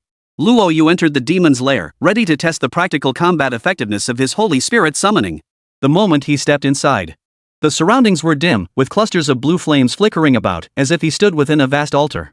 Over the past half-month, Luo Yu had cleared all 120 levels. Sizzle. The moment he entered the demon's lair, a piercing sonic wave echoed, followed by a level 60 vampire bat flying straight toward him. Monster, Vampire Bat. Level, 60. HP, 1,200,000. Magic points, 1 million. Skills, Blood-Sucking LV20, Petrification LV20, Berserk LV20. Luo Yu's lips curved into a slight smile. A monster with 1,000,000 hit points was no different from an ant in his eyes. He could wipe it out with a single wave of his hand. He didn't rush to use his skills, instead releasing all the summoned creatures from his spatial pocket. 40 summoned creatures in total. Each summon consumed 20,000 mana points. Before entering the demon lair, he had consumed magic potions to fill his summoning space to capacity. 10 Titan Star Spirits, 15 Divine Arrow Star Spirits, 10 Holy Healing Star Spirits, and 5 Bomb Spirits. His lineup was now reasonably complete. He hadn't actually planned to summon Bomb Spirits, but he wanted to test their damage output, so he deliberately created 5. As the summons materialized, the once dark space erupted with bursts of light flashes of crimson, emerald, ash gray, and pitch black. The summons positioned themselves to shield Luo Yu from behind. The Titan Star Spirit, resembling a 2-meter-tall stone golem, strode toward the blood-sucking bats. Its movement was too slow, leaving it vulnerable to the bats' attacks. The Divine Arrow Star Spirit grew slightly taller, reaching about a meter in height. It raised its bow and fired arrows at the vampire bats. Each arrow was coated in a ball of red flame, and over a dozen flaming arrows shot toward the bats simultaneously. 15,000. 15,000. 15,000. Over a dozen crimson numbers flashed across the screen, and in the blink of an eye, the blood-sucking bat lost nearly 230,000 HP. Damage output is impressive. Once they learn a couple more skills and can equip gear, outfitting each with a full set of epic equipment, the sheer damage potential is unimaginable. Luo Yu couldn't help but marvel. Don't be fooled by the current 15,000 damage per hit. Once skills and gear are properly arranged, it'll be absolutely insane. Dozens of blood-sucking bats charged the Divine Arrow Spirit simultaneously, dealing massive damage that severely wounded it. Fortunately, the Titan Spirit shared the damage. The Holy Healing Spirit, only the size of an adult's head, radiated a soft green glow as it fluttered its tiny wings to release healing. Within seconds, it restored over 100,000 HP, healing at an astonishing pace. A swarm of blood-sucking bats danced overhead, while several landed on the ground. Spotting them, the bomb spirits sprinted toward the bats. The moment they drew near, they detonated themselves. 2 bomb spirits, however, were killed by the bats before they could get close, exploding where they stood. 100,000. 100,000. 100,000. Dense clusters of numbers appeared above the vampire bats' heads. The bomb sprites dealt self-destruct damage, affecting all vampire bats within a 10-meter radius. The total damage amounted to 300,000. Truly terrifying. Luo Yu couldn't help but gasp. He mentally assessed the current capabilities of his summoned creatures. Truth be told, the summoned creatures were powerful, but the monsters he now faced were even more terrifying. Aside from the Titan Star Spirit and the Holy Healing Star Spirit, the other 2 were of little use. First, upgrade them. Then learn skills, equip gear. Only then would it be time for them to act. Luo Yu stored the summoned creatures within his unique space. He unleashed Shadow Hunt, and as the sword formation activated, dozens of white beams flowed into his body. Successful kill, Vampire Bat. Experience, 500,000. Successful kill, Vampire Bat. Experience, 500,000. With all the blood-sucking bats eradicated, a bat statue materialized before Luo Yu. It was the Blood Domain Bat King, the boss of the 130th floor. With a total of 5 million HP, it couldn't withstand Luo Yu's assault either. A single fusion skill instantly drained the Blood Domain Bat King's health bar. Successfully defeated the 130th floor boss, Blood Domain Bat King. Experience, 10 million. Points, 65,000. Mystic Yellow Stones, 13. Note, today's maximum challenge value has been reached. Further challenges are unavailable. Daily rewards, 13,000 points, 1 million EXP, 13 Xianhuang stones. Claim time, 13 hours 23 minutes and 13 seconds. 60,000 points. Luo Yu murmured softly. He now held a staggering 1.3 million points and over 100 Xianhuang stones, truly rolling in wealth. Now, just by doing nothing each day, he could afford to live in Villa number 1 for a whole year. Time to check out the St. Abyss University point shop. His summon creatures still lack skill books. He'd find suitable skills for them to learn first. Luo Yu claimed his daily rewards and headed toward the point shop. Chapter 182, The Point Shop. Shengyuan University functions much like a small society. With sufficient points, one could spend their entire life within the university, with designated areas for birth, aging, illness, and death. The point shop stands as the largest marketplace within the university. Inside, it resembled a treasure vault. Anything you could want was available. Skill books, equipment, and all manner of items, you name it, they have it. With sufficient points, over 90% of items can be found. He hoped to find a few skill books suitable for learning summoning techniques. With 1.3 million points in my pocket, I'm rolling in it. This should be a breeze. The point shop is less a store and more a sprawling city, occupying a colossal building spanning tens of thousands of square meters. Swipe your student ID to enter. A nearby machine displays the items sold in each area. Skill books. Luo Yu scanned the display. Skill books were located on the second floor, ranging from common to mythic quality. He made his way to the skill books section on the second floor. The bookshelves displayed samples. Only after selecting one and paying points at the front desk would the actual item be handed over. Luo Yu initially wondered why they made it so complicated. Later, overhearing a conversation nearby, he learned that many talented practitioners had previously exploited their natural gifts. Despite lacking sufficient points, they insisted St. Abyss University wouldn't dare touch them, effectively freeloading. This had led to the current reforms. Legendary grade skill books. Luo Yu scanned the shelves, feeling overwhelmed by the dazzling array of skill books. With only names listed and no descriptions, choosing one proved difficult. Student, are you looking to purchase a skill book? Noticing Luo Yu's hesitation, a staff member approached and said softly, "There's a skill projector over there. You can go select skills that suit you, then come to the shelves, take the tag for the skill book you want, and head to the first floor to submit your points." Thanks. Luo Yu understood immediately. With the staff's assistance, he flipped through every legendary grade skill book available. It must be said, true to St. Abyss University's reputation, there were at least 1,000 legendary grade skill books, all unique, with dozens of mythic grade ones as well. Luo Yu ultimately selected 6. 2 fire attribute skills suited for the Divine Archer Star Spirit, Blazing Explosion and Burning Desire. One was an active skill, the other a passive skill. Fiery Explosion unleashed area of effect damage by condensing a massive fireball that crashed down. Burning Desire significantly boosted fire attribute skill damage, allowing the release of 3 fiery explosions at once or the firing of 3 fire arrows. For the Titan Star Spirit, he chose Explosive Armor and Boulder Pull. The former grants high resistance with a counterattack effect or possesses a pull ability, drawing enemies within a 20-meter radius toward the caster. Even if the pull fails, it still applies a slow effect and weakens the target's resistance, equally absurdly powerful. The Holy Healing Spirit goes without saying. The remaining 2 spirits possess skills that enhance healing effects, while another grants a temporary boost to attack power. The Bomb Spirit isn't needed, it's designed to self-destruct anyway. If a suitable one comes along later, we can assign one to it. Selection complete. Luo Yu glanced at the required points. 6 legendary tier skills would certainly be costly, but 1.5 million points should cover it. But the moment he glanced at the price, Luo Yu's vision went black. Was this some kind of money grab? Luo Yu was stunned. Glancing at the list, even the cheapest legendary skill book he'd selected required 250,000 points, while the most expensive one demanded 400,000 points. He'd thought 1.3 million points would be more than enough, but now he realized it wasn't nearly sufficient. This was outrageous. Luo Yu muttered under his breath before selecting a Blazing Explosive, Explosive Armor, and Fountain of Life. Perfect 3 summon creatures and 1 skill book each. Not bad at all. These 3 it is. Luo Yu glanced at the other quality skill books. He'd planned to exchange a mythic skill book if points remained, but discovered they cost a staggering million points. He scanned the remaining items and equipment. To be honest, the quality was indeed excellent, with a complete range of types. Even items like large experience potions were available. The only problem was the staggering points required far beyond what a normal person could afford. Even exclusive skill upgrade scrolls were available, though only 7 existed, each priced at a staggering 1 million points. It really was a case of you get what you pay for. The items in the point shop were all extremely rare things you couldn't buy with money outside. He'd leave it at that for now. He headed to the first floor to settle the bill, a total of 900,000 points. With a heavy heart, Luo Yu swiped his card and had all 3 skill books learned by the 3 types of summon creatures. Learning it once meant every creature of that type would possess the skill, including any summoned afterward. 90,000 points, not too bad. Looks like he couldn't slack off, he had to earn points quickly. Luo Yu realized something. Holy Abyss University lived up to its reputation.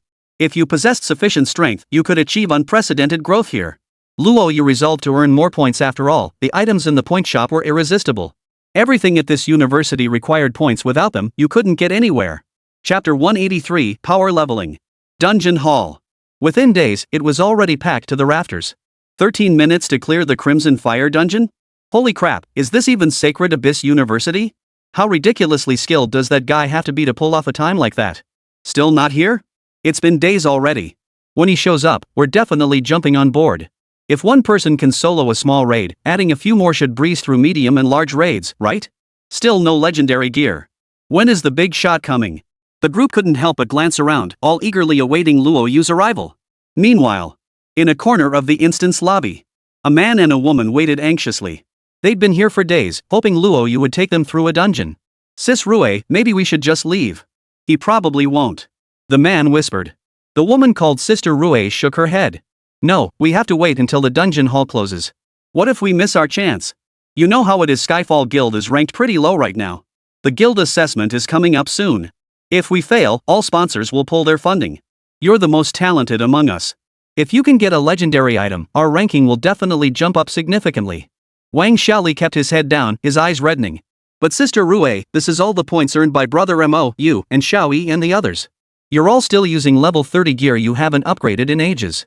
Those points could get you several decent pieces. Using them all on me would be such a waste. Clearing the dungeon only gives a chance to get legendary gear, it's not guaranteed. Sis Rue, why don't we just give up? Take my points to upgrade your gear.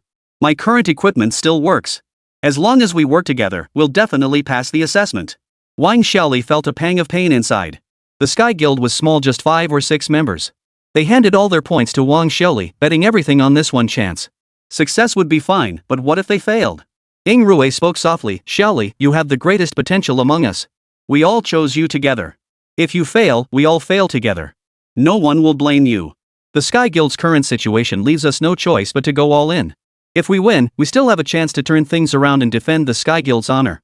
As long as the Sky Realm Guild endures, we will surely return to the pinnacle.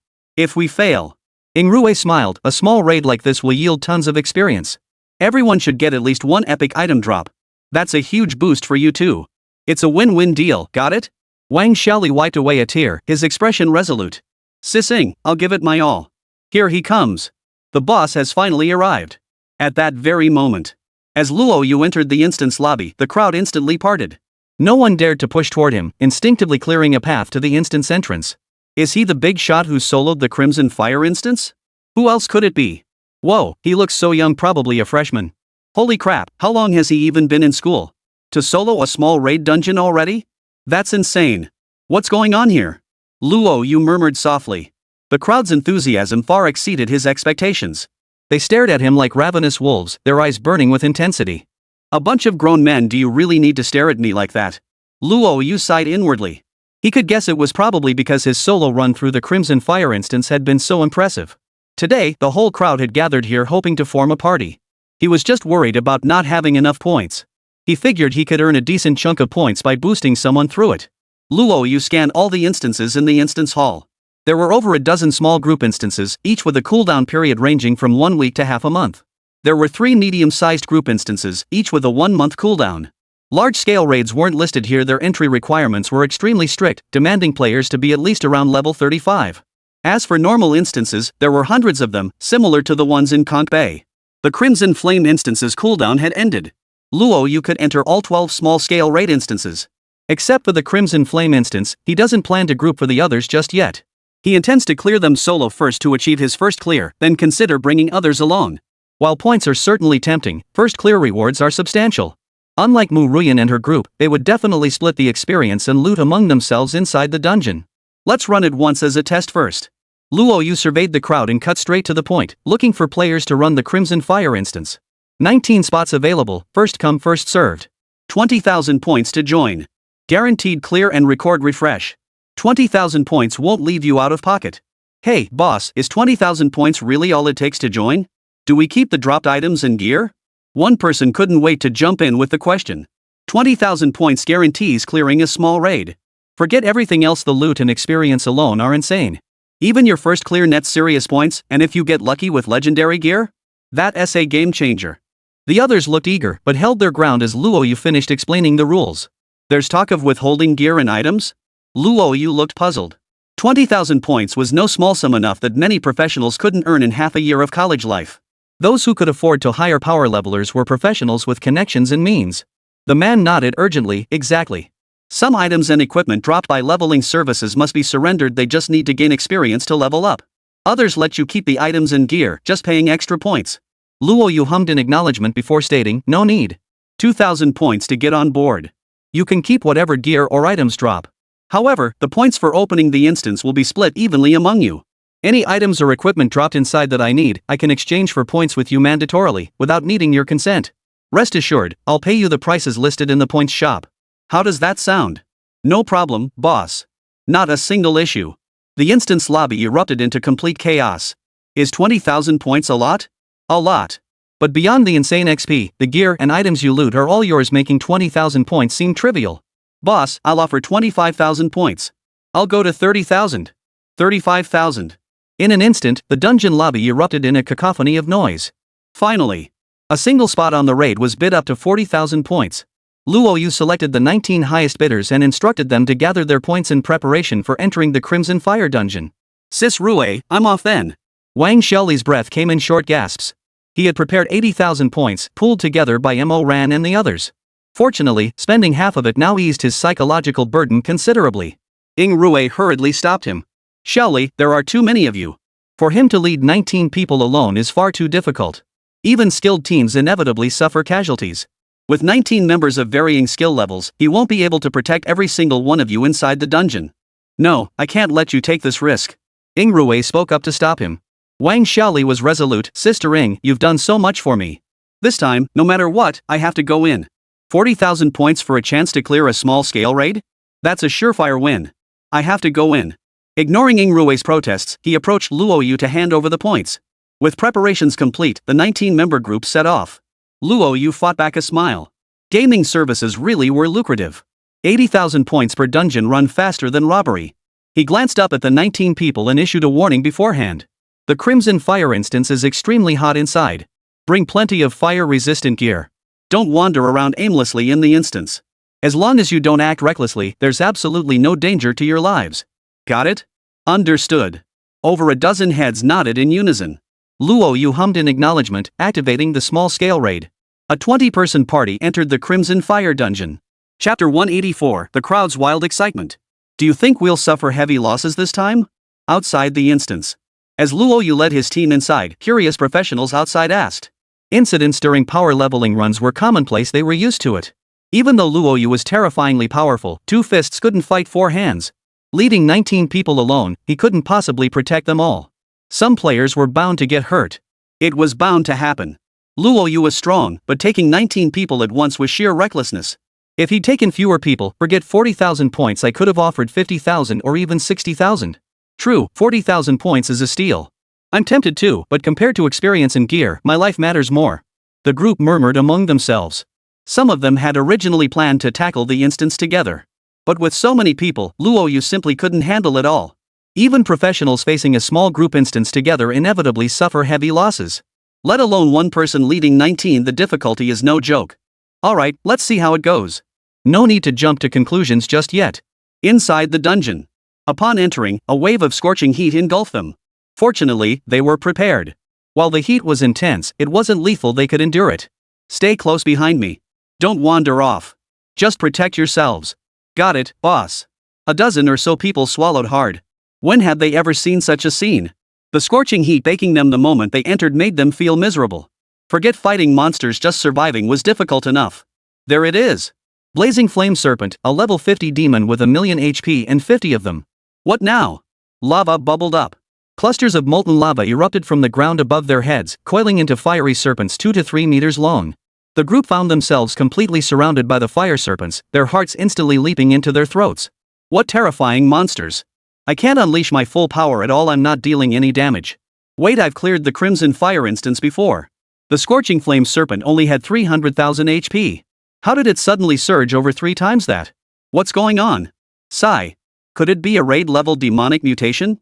The group froze in shock. Raid demonization isn't unusual.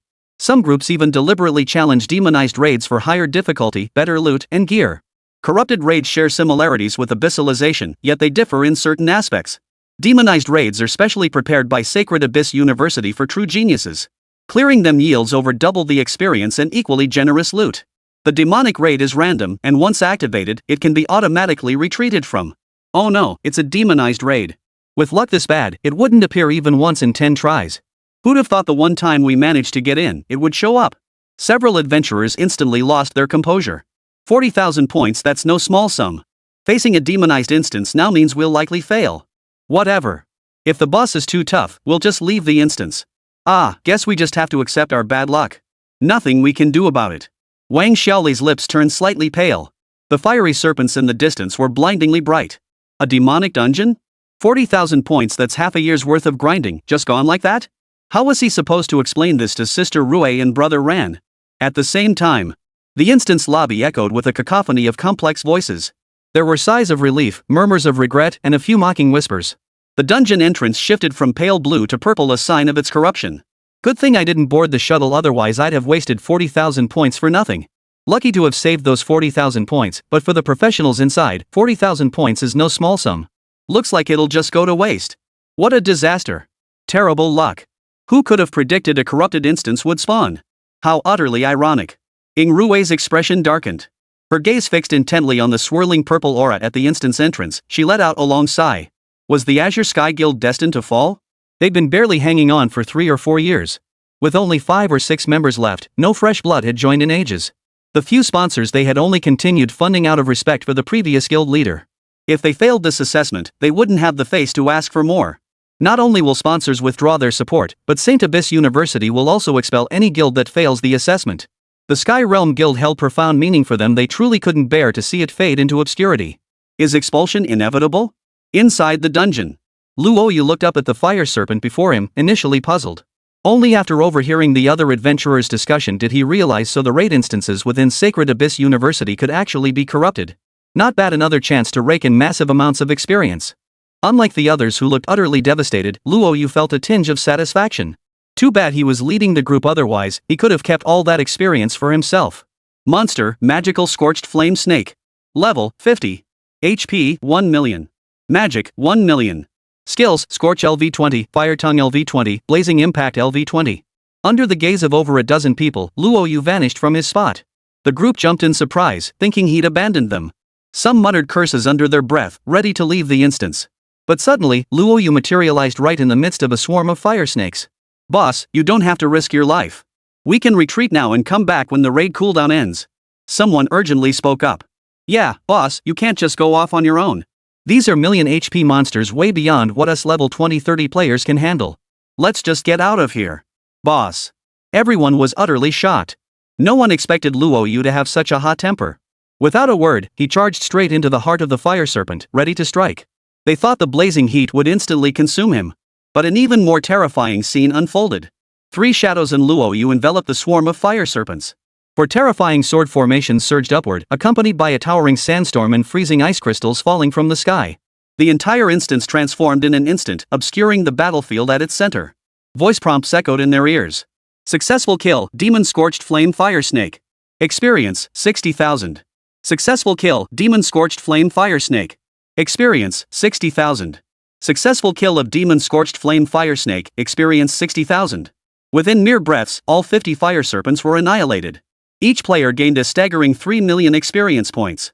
Dead. Terrifying, absolutely terrifying.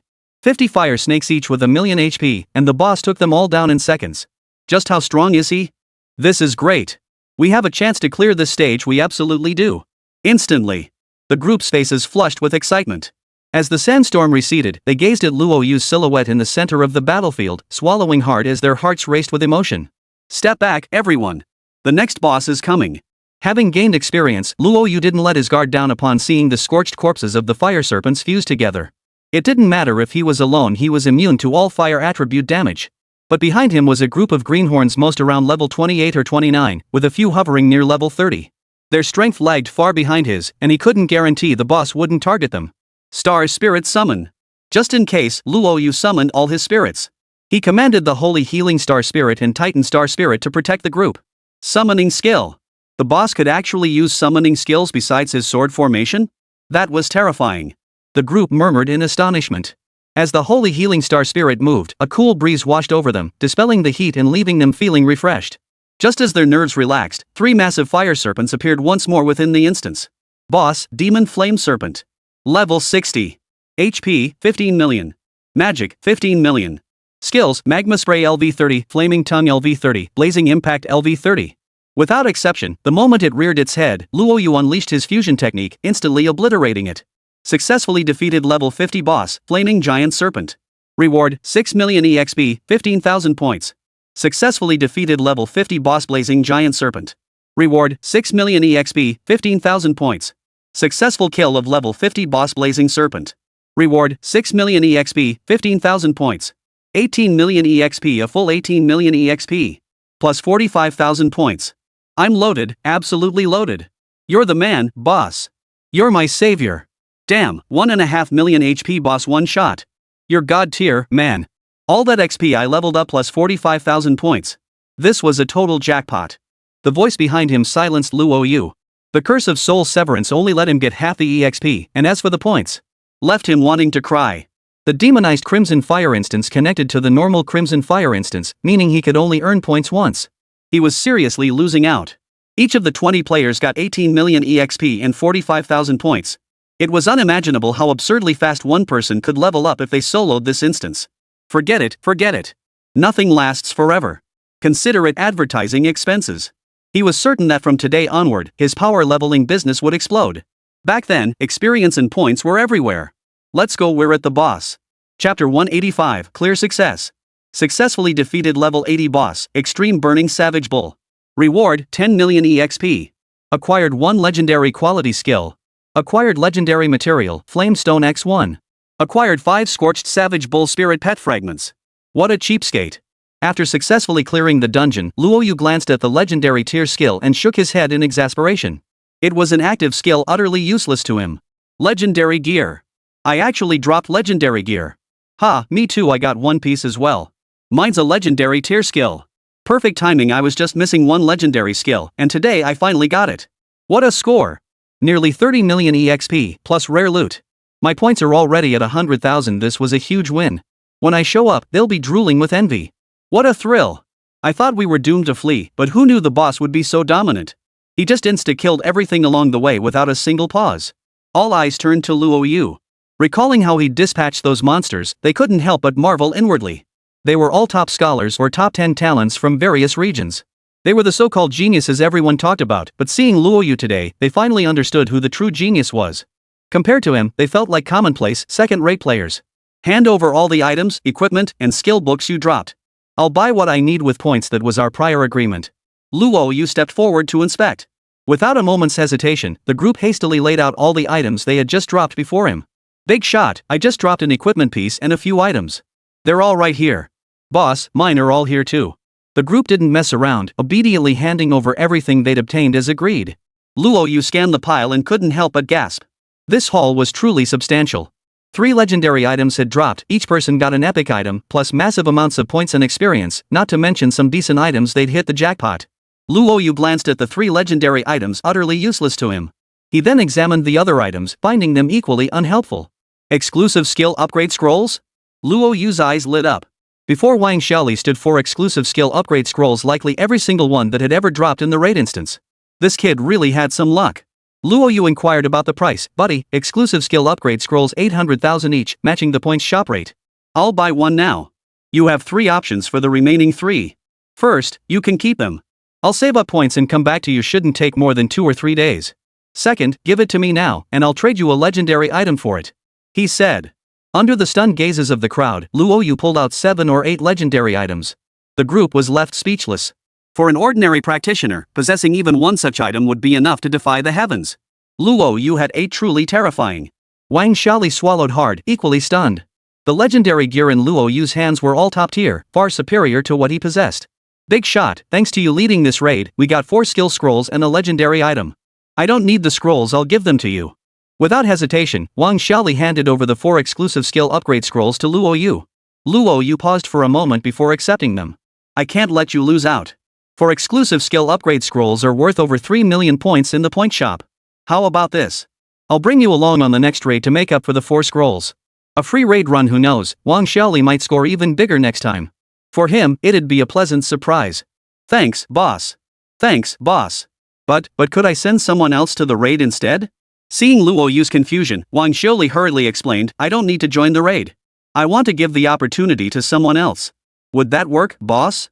Luo Yu glanced at Wang Xiaoli. Successfully clearing a raid once could very well be a chance to change one's fate.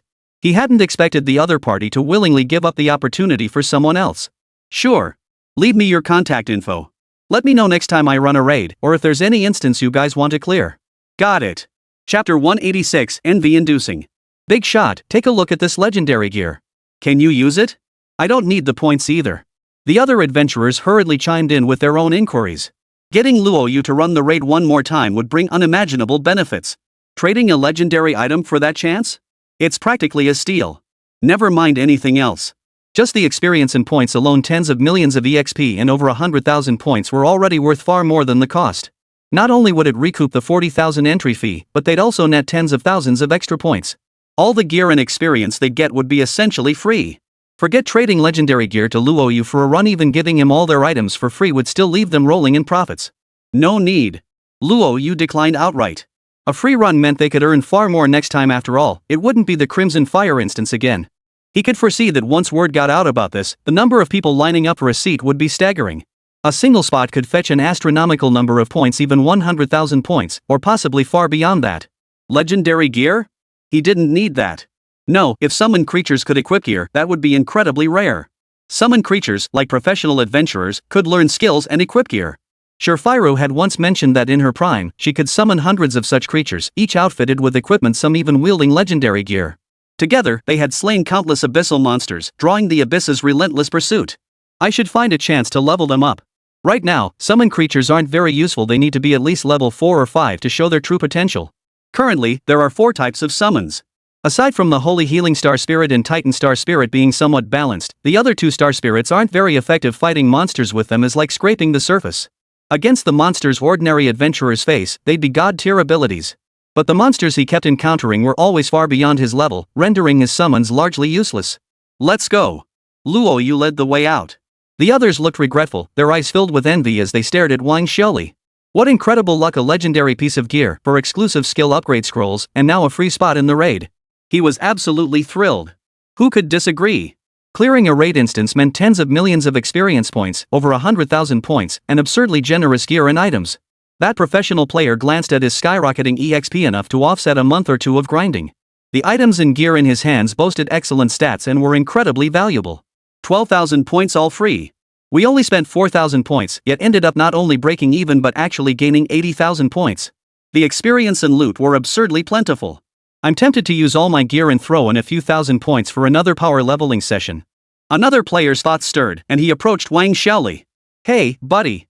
A legendary piece of gear, plus 80,000. No, I'll give you 100,000 points. Can you give me your spot? A legendary item for 100,000 points?" One player scoffed. "Bro, I'll pay that price. Plus, I'll split half the loot and points from the dungeon drop with you." "How's that?" "Me too. Dude, check out the gear I've got here. How about we swap?" "You've got to be kidding me. One raid run is worth at least a month or 2 of grinding dungeons for leveling. Only a fool wouldn't know which option to choose." Wang Xiaoli flatly refused. "Sorry, I've already reserved the slot for someone else. No trade needed." Amidst the group's disappointment, Wang Xiaoli exited the instance. Outside the instance, 10 minutes passed. The group couldn't help but marvel inwardly. You know what? That guy really has some skills to last 10 minutes in the demonized dungeon. It was indeed powerful, but unfortunately, it couldn't clear the dungeon at all. Honestly, if we could clear the first 2 stages, even if we couldn't take down the boss, I'd consider that acceptable. Yeah, the first 2 stages drop a ton of points, at least enough to make up for the 40,000 points we lost, plus massive XP. Honestly, I'm jealous. A group of adventurers felt envious. Someone chuckled from the side, guys, haven't you forgotten? This is a demon-corrupted dungeon, a demon-corrupted dungeon. The difficulty is off the charts. Forget clearing the first 2 stages, even the first stage is a challenge. You mean a pro who soloed the Crimson Fire instance in 13 minutes can't even clear the second stage after it's been corrupted? One player replied solemnly, that guy's incredibly strong. Clearing a small raid in 13 minutes proves his power far exceeds the norm. Corrupted instances are terrifying, but I don't think he'd fail both initial stages. Some adventurers understood the situation and agreed. The thought of that dozen or so players spending 40,000 points to gain so much experience and loot made them vent their frustration to numb themselves. When someone finally voiced the obvious truth, others felt deeply unsettled. Glancing up to see that person's face, they instantly fell silent. Holy crap, it's a big shot. Looks like it's that vice president from the Blazing Fire Guild, a level 47 powerhouse. What's he doing here? Did you forget who dominated the top spot in the Crimson Fire instance before? Whoa, almost forgot. A guild ranking first in dungeon records would definitely attract tons of new members.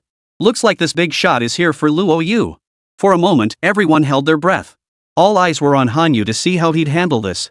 The Blazing Fire Guild specialty dungeon having a newbie shatter their record by such a huge margin? No one would take that lying down.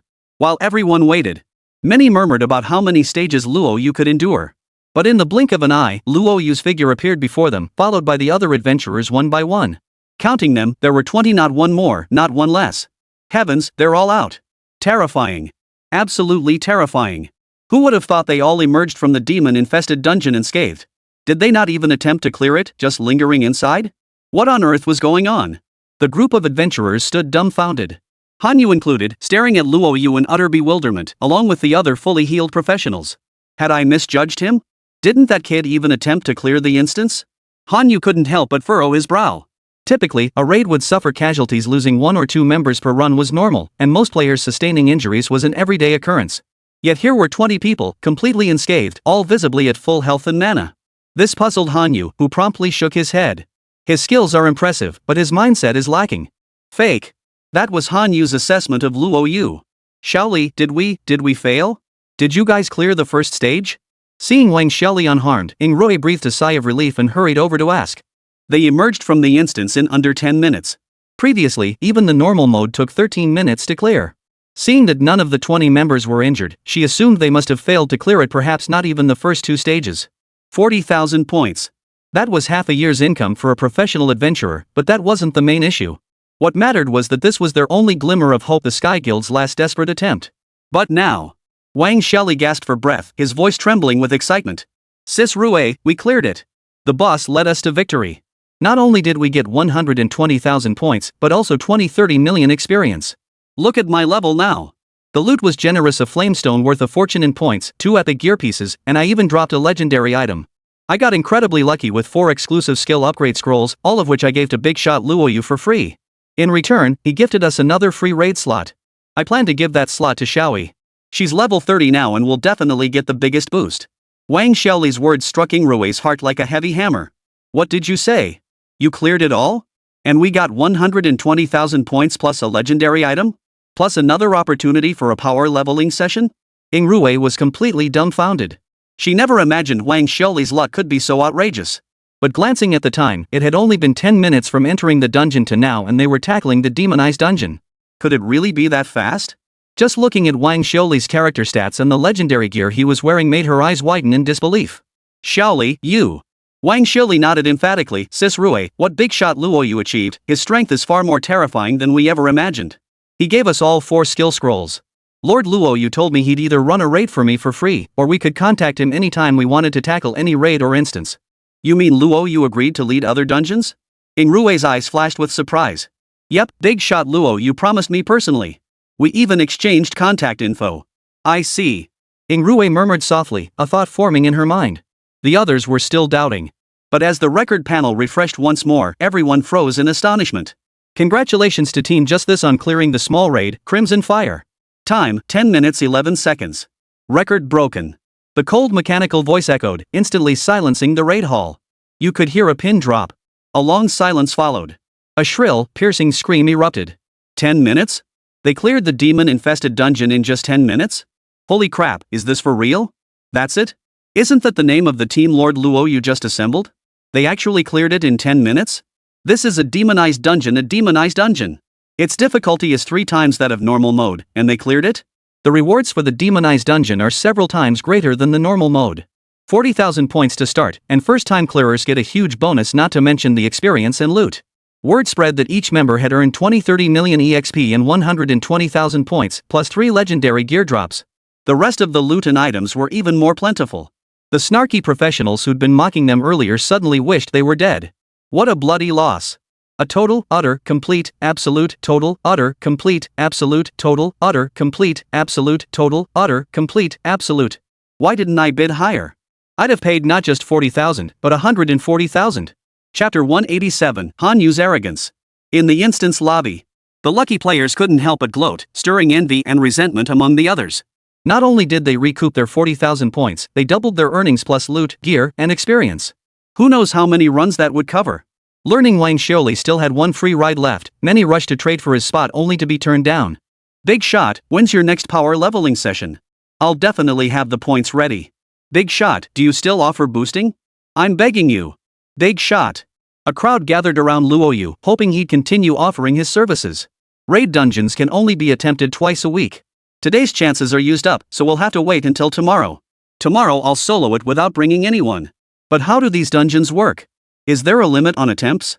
Luo Yu felt somewhat helpless about the raid restrictions. But he understood, after all, maintaining the normal operation of raid instances at St. Abyss University required time and resources beyond ordinary imagination. Restrictions were only natural. Hearing Luo Yu's question, the group hurriedly explained.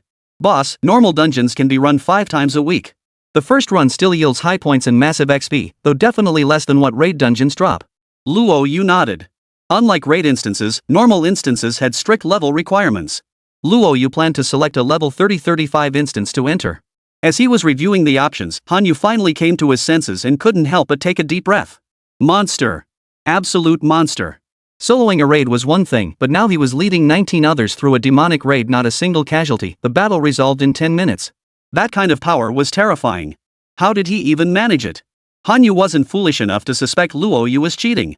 The only certainty was that Luo Yu's power was terrifying, not just terrifying, but beyond what even a level 47 combat specialist like himself could hope to match. Truly terrifying. This was a genuine prodigy. With power like that, his background must be equally terrifying. Han Yu murmured to himself, quickly making up his mind. He strode purposefully toward Luo Yu. Recruiting him into the Blazing Flame Guild would undoubtedly be a powerful asset. Luo Yu's reputation was substantial. With him on board, the Blazing Flame Guild would undoubtedly secure the top spot in this year's guild selection after the newcomer competition.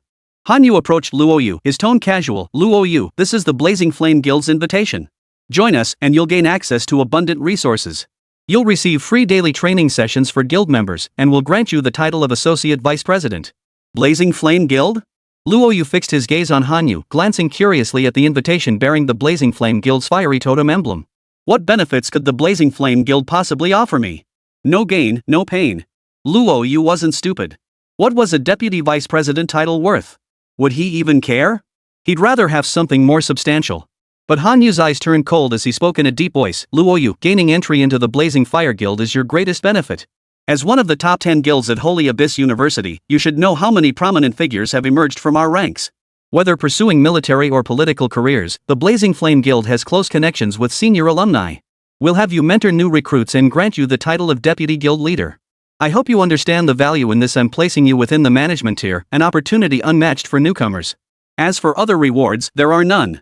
In fact, you'll need to contribute 5,000 points monthly. Given your considerable abilities, you'll only need to contribute 100,000 points. How about it? Isn't this offer tempting?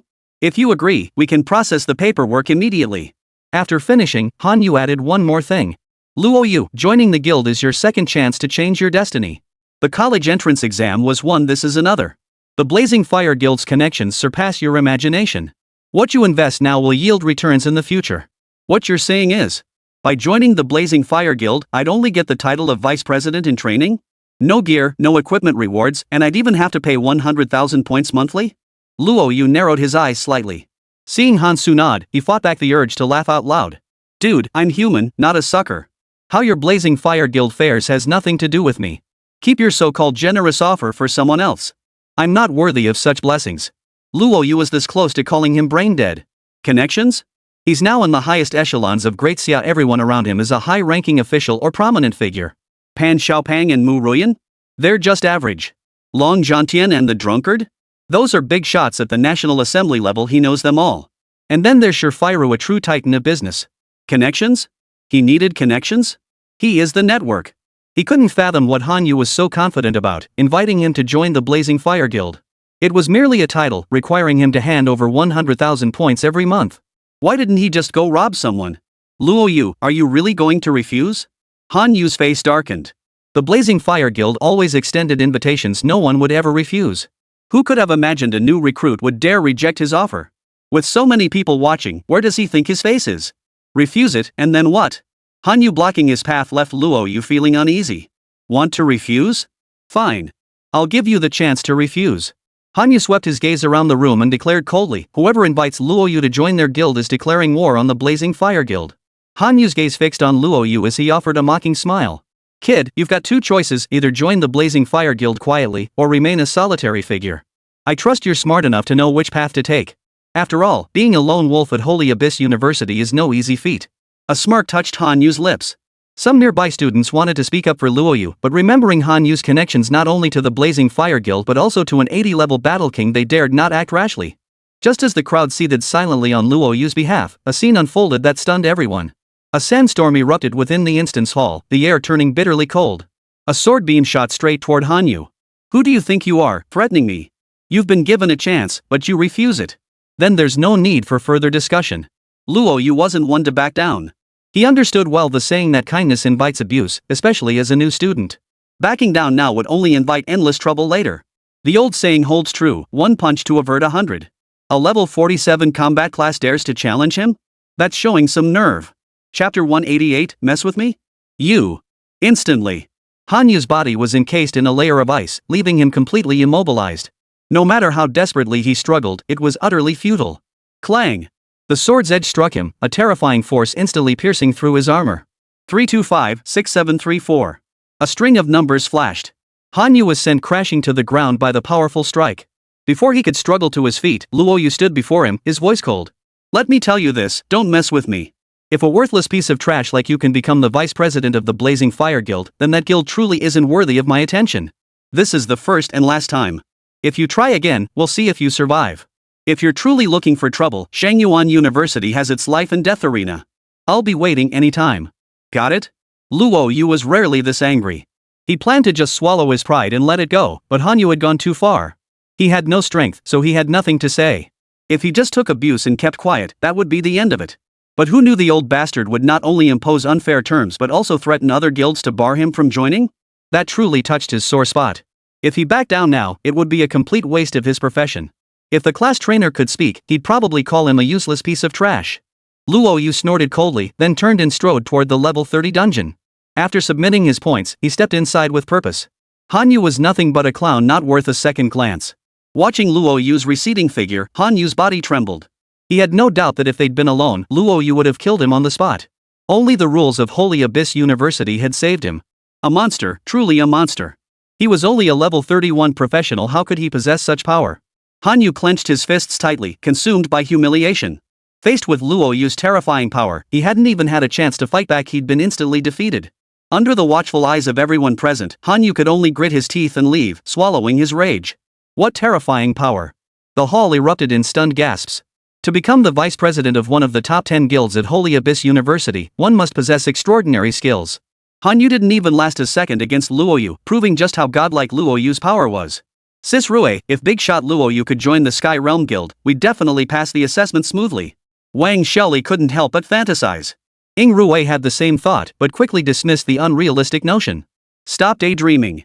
A player like that can one-shot a level 47 combat class at just level 30. He has plenty of options. Those guilds up front are probably already lining up to recruit him. We shouldn't even entertain the thought. They knew exactly what the Sky Realm Guild was like. Let's go.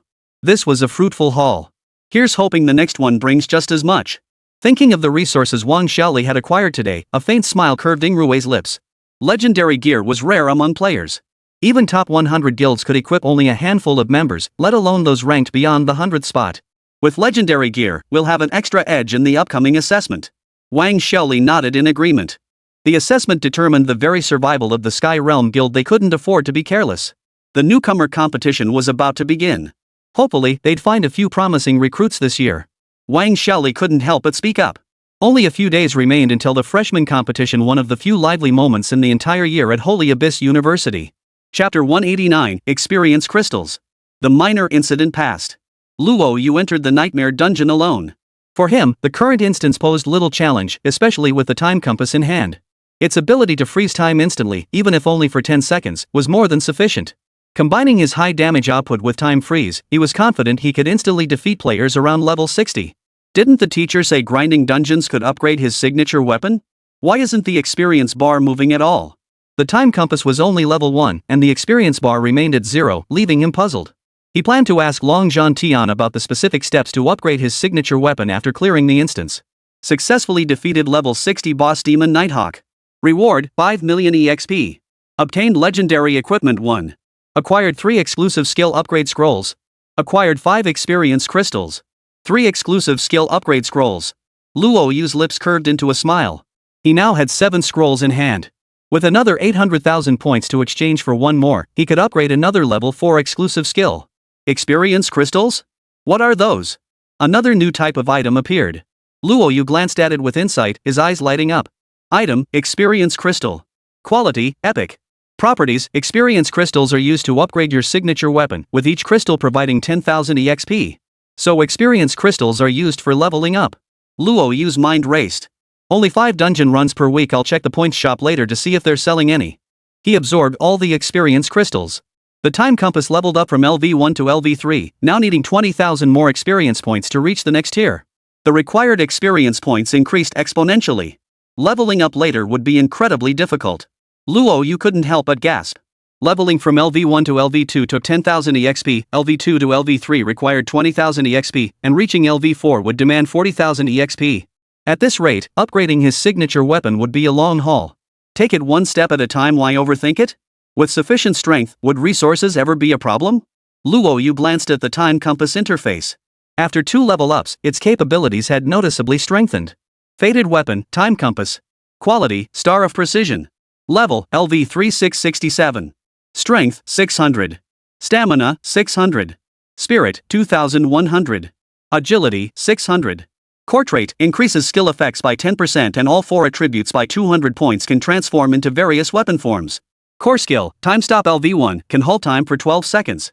Whoa, a single level boost to the 4 core attributes adds 200 points, including an extra 2 seconds to time stop.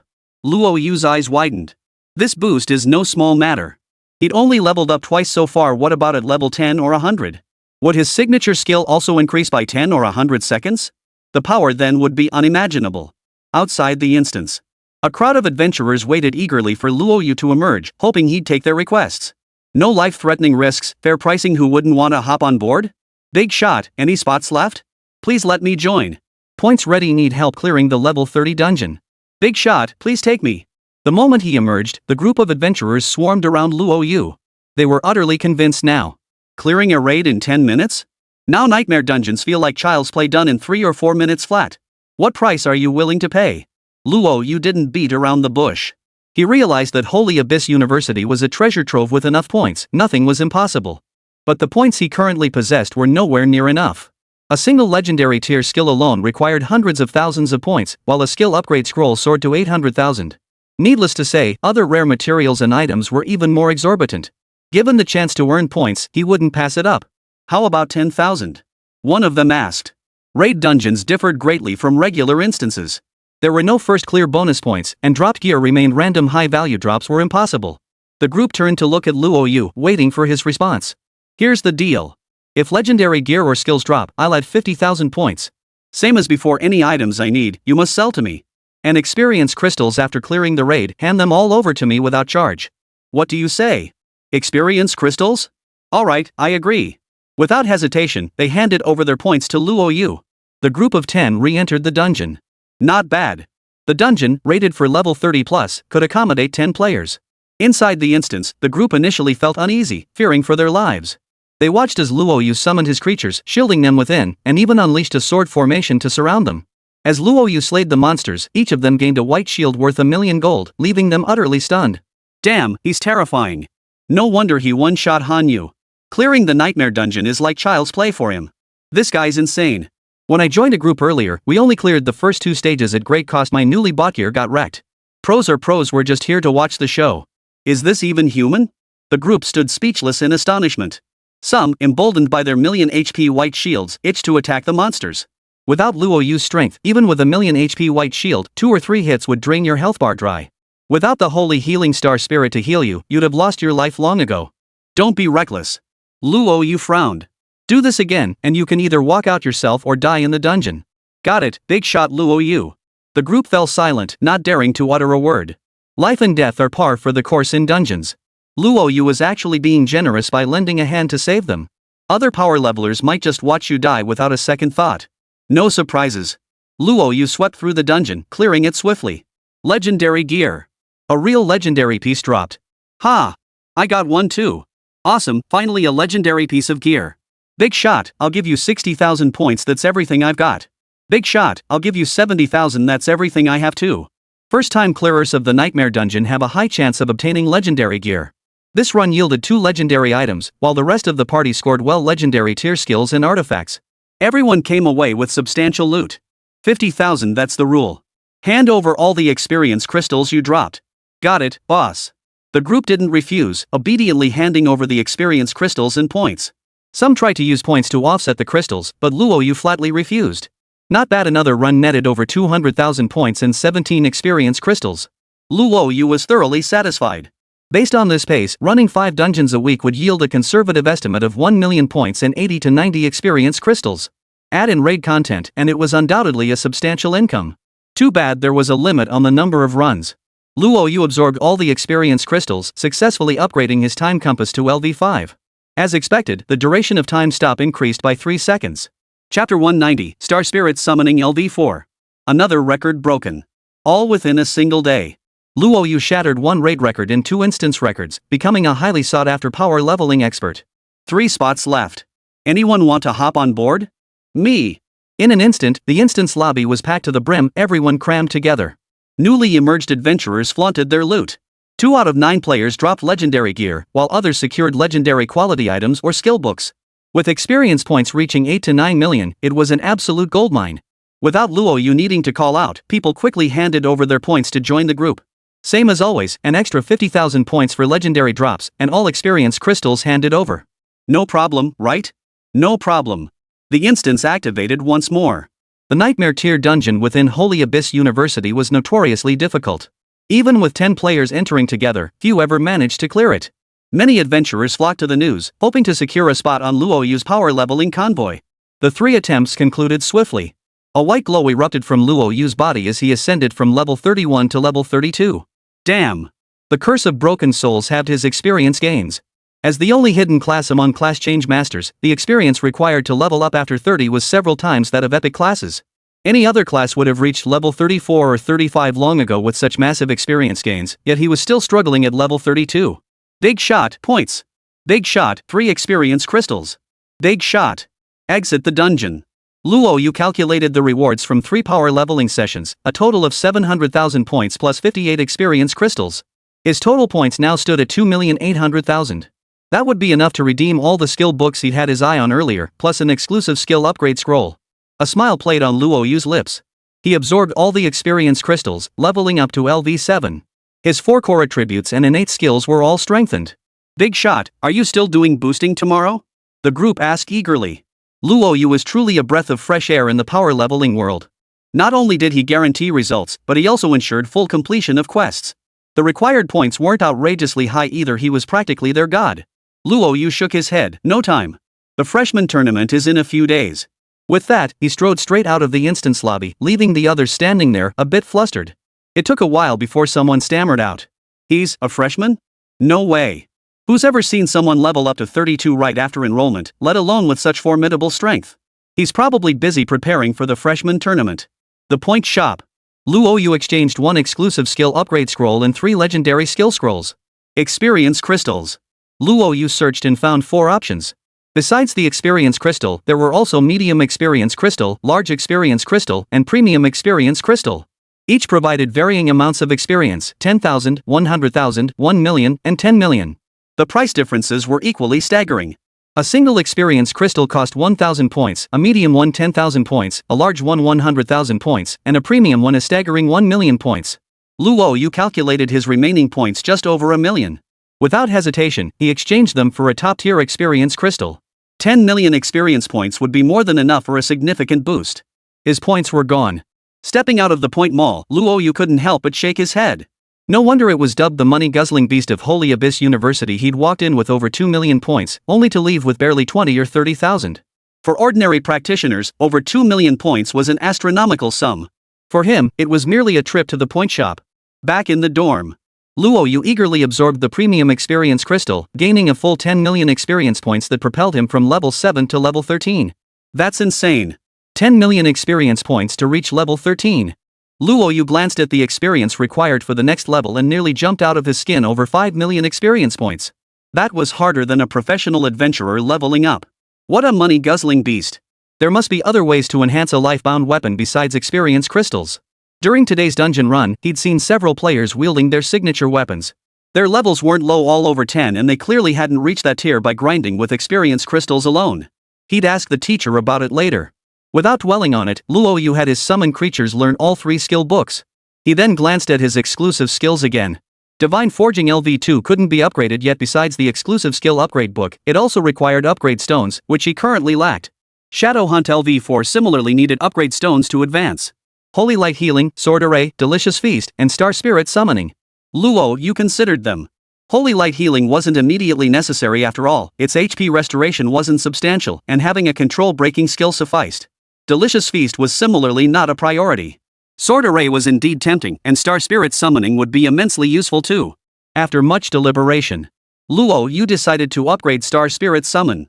Compared to Sword Array, Star Spirit Summoning was an all-around skill that wouldn't leave him vulnerable to overwhelming numbers. Upgrade Star Spirit Summon. Luo Yu hesitated no longer, using all his skill upgrade scrolls on Star Spirit Summoning. Star Spirit Summoning LV4, casting this skill continuously drains mental energy to summon a permanent entity. Summons available: Divine Arrow Spirit LV4, Holy Healing Spirit LV4, Titan Spirit LV4, Bomb Spirit LV2, Mage Spirit LV1, consumes 40,000 MP summoning space, 080. Each type of summoned entity can learn 2 legendary tier skills.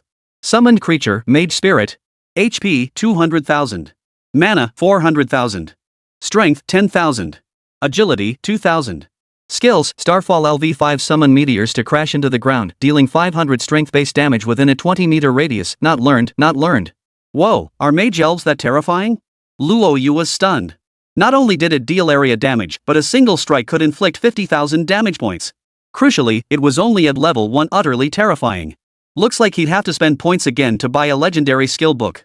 Not that Luo Yu was stingy, points could drastically boost his power, and he'd never hesitate to spend them. Glancing at his stats panel. With a thought, the stats panel materialized before his eyes. Name: Luo Yu. Not padding the word count. My foster father wanted to see the stats. Health: 463,020. Magic points: 465,200. Class: Transmuter. Level: 32,232. Strength: 330,204,100. Agility: 330,201,500. Spirit: 330,201, 3,500. Constitution: 330,201,310. Class exclusive skills: Divine Pact LV2, contracts with legendary or mythic classes, grants all exclusive skills of that class. Grants 50% EXP and material sharing with contracted class, without altering the contractor's level. Insight: Divine Punishment. Skills: Holy Light Healing LV3, consumes spirit to continuously restore 20,000 HP per second to allies within 30 meters for 60 seconds. Applies a 600 HP shield that blocks spell attacks. Enemies within healing range take 200 damage equal to the healing received. Can remove suppression, confusion, immobilization. Taunt has a 30% chance to reflect debuffs back to the caster. Sword Array LV3, summons a sword formation, continuously draining spirit. Each cast consumes 600 spirit. Within a 40-meter radius, grants immunity to 200 strength attacks. Inflicts 400 strength critical damage on enemy units, increasing critical damage by 2,000. Each critical hit overflow converts to 6 critical damage. Possesses splash effect with a 30-meter splash radius, dealing 50 splash damage. Allies within the array gain a 50 strength shield based on damage dealt, lasting 90 seconds. Shadow Hunt LV4 summons 3 shadow clones, each dealing 400 damage. The caster becomes invisible, gaining plus 200 movement speed and plus 500 attack power while invisible. Backstabs deal 500 critical damage. Excess critical hits up to 1 convert into 6 critical damage. Executes monsters below 40 HP including bosses. The main body is invulnerable while stealthed. Lasts 120 seconds. When the main body casts skills, shadow casts consume 70% less mana. Delicious Dish LV3 possesses recipes to craft level 3 dishes using ingredients. Each dish enhances corresponding abilities for the respective profession. Crafting a dish consumes 5 vitality points. Level 2 dishes consume 10 vitality points. Level 3 dishes consume 20 vitality points. Stellar Summoning LV4. Casting this skill continuously consumes spirit to summon a permanent summon creature. Available summons include Divine Arrow Spirit LV4, Sacred Healing Spirit LV4, Titan Spirit LV4, Bomb Sprite LV2, Mage Sprite LV1. Cost 40,000 MP. Summoning space 4080. Each summoned creature type can learn 2 legendary tier skills. Mythic Forging LV2, forging legendary quality gear and below has a 100% success rate. There is a small chance to craft equipment skills. Legendary and epic gear will always gain 1 golden attribute upon first forging, with a chance to gain red attributes. Fortune LV2, after 100 forging attempts, 20% chance to obtain a red attribute, 40% reduction in required materials, 10% chance to enchant equipment. Passive skill, Frostbite LV5. When the character casts skills or attacks monsters, it applies a 60% slow effect and has a 40% chance to freeze the monster. Desert Hurricane LV6. When the character casts a skill, it summons a desert hurricane that covers the active skill area. It reduces visibility by 90%, applies a 90% slow effect, deals 70 magic damage based on strength, and pulls enemies toward the skill center. Special ability, Ancient Spirit Flame LV1 310. Immune to all fire attribute damage. Increases equipment attributes by 20 for epic tier and lower forged gear. Raises equipment forging success rate by 50%. Chapter 191, Divine Robe. Perfect data. Luo Yu couldn't help but smile. His current stats were indistinguishable from a boss's, with every skill approaching perfection. Over the next few days, Luo Yu shuttled back and forth between his dorm and the instance lobby. His summoning space was completely full. With 40 slots available, he summoned 20 Mage Elves, 10 Titan Star Spirits, and 10 Holy Healing Star Spirits. The legendary skills for the Mage Elves were selected. Thunderstorm LV1 deals 500 lightning elemental damage. Has a 20% chance to paralyze enemies within a 10-meter radius. 5 Thunderbolts LV1 deals 2000 single target damage. Creates splash damage, dealing 10 damage to enemies within a 10-meter radius. All quite decent. Time to upgrade them. All skills on summoned creatures can be upgraded using skill upgrade scrolls. These things aren't expensive. Luo Yu had a sackful, easily over 100. After spending several dozen scrolls, both Thunderstorm and 5 Thunder Strikes successfully reached LV6, the maximum level for legendary skills. Thunderstorm LV6 deals 800 lightning elemental damage. Has an 80% chance to paralyze enemies within a 30-meter radius. While within the Thunderstorm, instantly teleports to other lightning points. Deals 100 bonus damage to water attribute creatures. 5 Thunder Strikes LV6 deals 4000 single target damage. Creates splash damage within a 20-meter radius, inflicting 50 damage to enemies nearby. Upon dealing damage, gains a magic shield equal to 20% of the damage dealt. Killing an enemy increases damage taken by all enemies within range by 1, with no upper limit. Truly a skill worth the high cost to exchange. Its stats are impressive. Forget Thunderstorm, just 5 Thunderbolts alone now deals a whopping 400,000 damage. A single 20 shield boosts that by 80,000, which is an absurdly high increase. Let's head into the Demon's Lair. The Demon's Lair within the villa spans 300 floors. Clearing it today means we'll finish the dungeon. Luo Yu took a deep breath, unsure if clearing it would yield any powerful items. But even if it didn't matter much. He could claim 20,000 points daily now, plus 1,000,000 experience points. While others might consider these rewards generous, to him, they were just a drop in the bucket. Currently, running a dungeon as a proxy earned at least 200,000 or 300,000 per run, while raid instances fetched as high as 1,000,000. 20,000 points a day meant only 600,000 points a month, not even enough for a single exclusive skill upgrade scroll. Inside the Demon's Lair, a surreal scene unfolded, resembling a battle in outer space. Luo Yu remained expressionless. He'd witnessed this scene countless times before. The boss that appeared invariably met the same fate, being crushed by him. Boss, Moonlight Spirit. Level, 80. HP, 100 million. Magic points, 100 million. Skills, Moonlight Radiance LV50, Moonlight Illumination LV50, Chill LV50. Note, the first floor of Villa 1 is a demon lair housing 300 monsters. Defeating them yields substantial rewards. 100 million HP, quite the tank. A beam of starlight fell upon Luo Yu, revealing a moonlit goddess holding a staff. Luo Yu had no time for admiration. No matter how beautiful, the boss was his enemy and that was all that mattered. Come on, let's see what you've got. A smile played on Luo Yu's lips as he unleashed the Blood Phoenix Dragon Jade Bracelet's equipment skill, Nirvana LV2, from the very start. His damage instantly surged tenfold. No surprises here. The Moonlight Spirit had barely materialized when a string of numbers appeared above its head. A white light flowed into Luo Yu's body as the Moonlight Spirit perished utterly. Successfully defeated 300th floor boss Moonlight Spirit. Rewards 10 million EXP, 500,000 points, 30 mystic yellow stones, 1 shattered divine robe. Note, today's maximum challenge limit reached. Cannot continue challenging. Daily rewards 30,000 points, 1,200,000 EXP, 30 mystic yellow stones. Claim time 11 hours 21 minutes and 12 seconds. Chapter 192, the newcomer competition begins. Fragments of a divine robe? Luo Yu murmured softly. This was the first time he'd ever dropped such an item.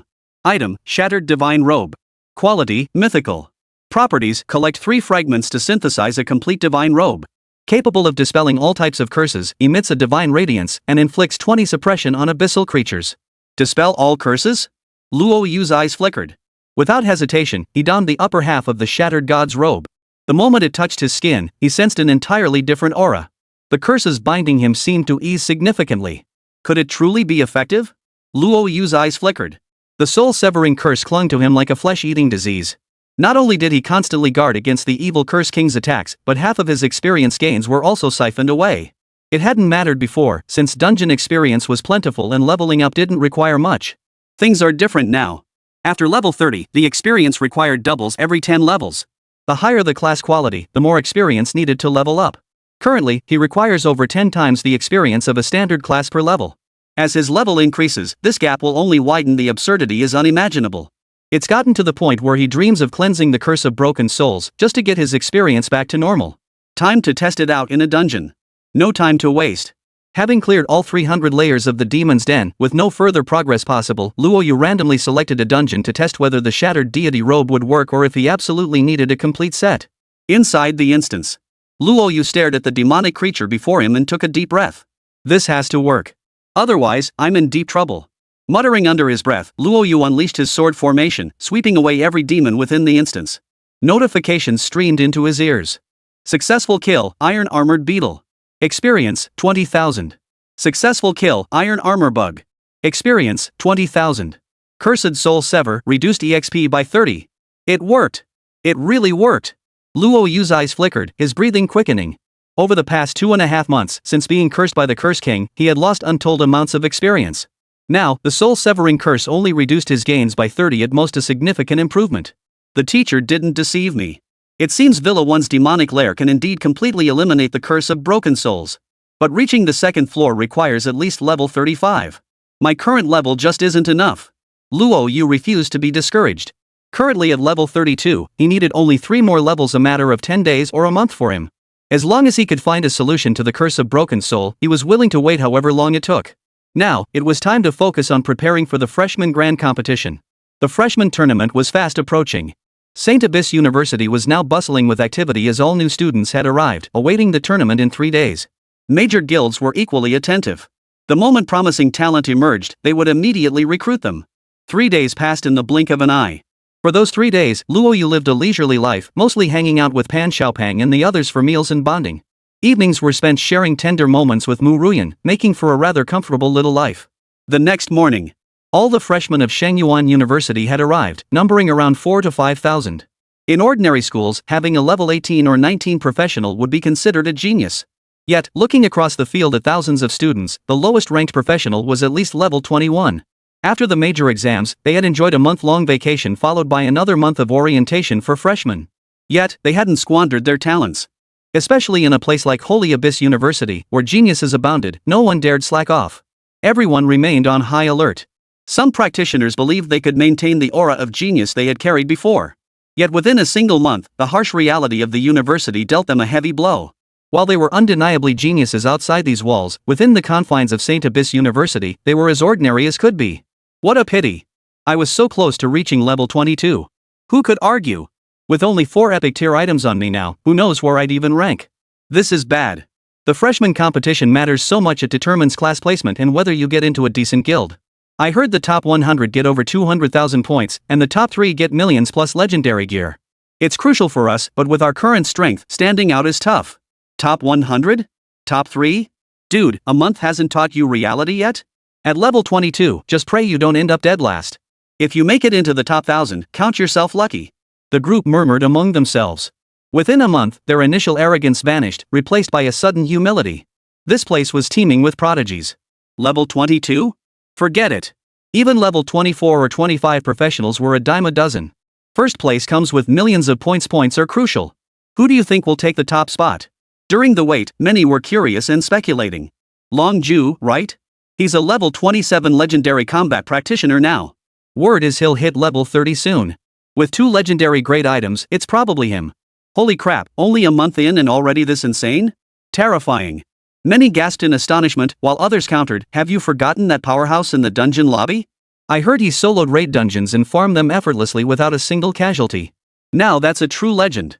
If we're talking about first place, he's definitely the one. Yeah, I've heard of the legendary Luo Yu too. That's the real deal. Can you believe one person cleared a raid? He took down the vice guild leader of the Blazing Fire Guild in 10 minutes flat in the demonized raid. Absolutely insane. Can't fathom how ridiculously strong he really is. The group gasped in astonishment. Behind them, a voice cut through the excitement, enough. I've already investigated this Luo Yu you're talking about. He's not on the freshman roster.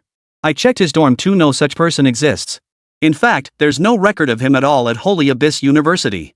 You're right, he's incredibly skilled, but in my opinion, he's definitely not a freshman. He might not even be a student here.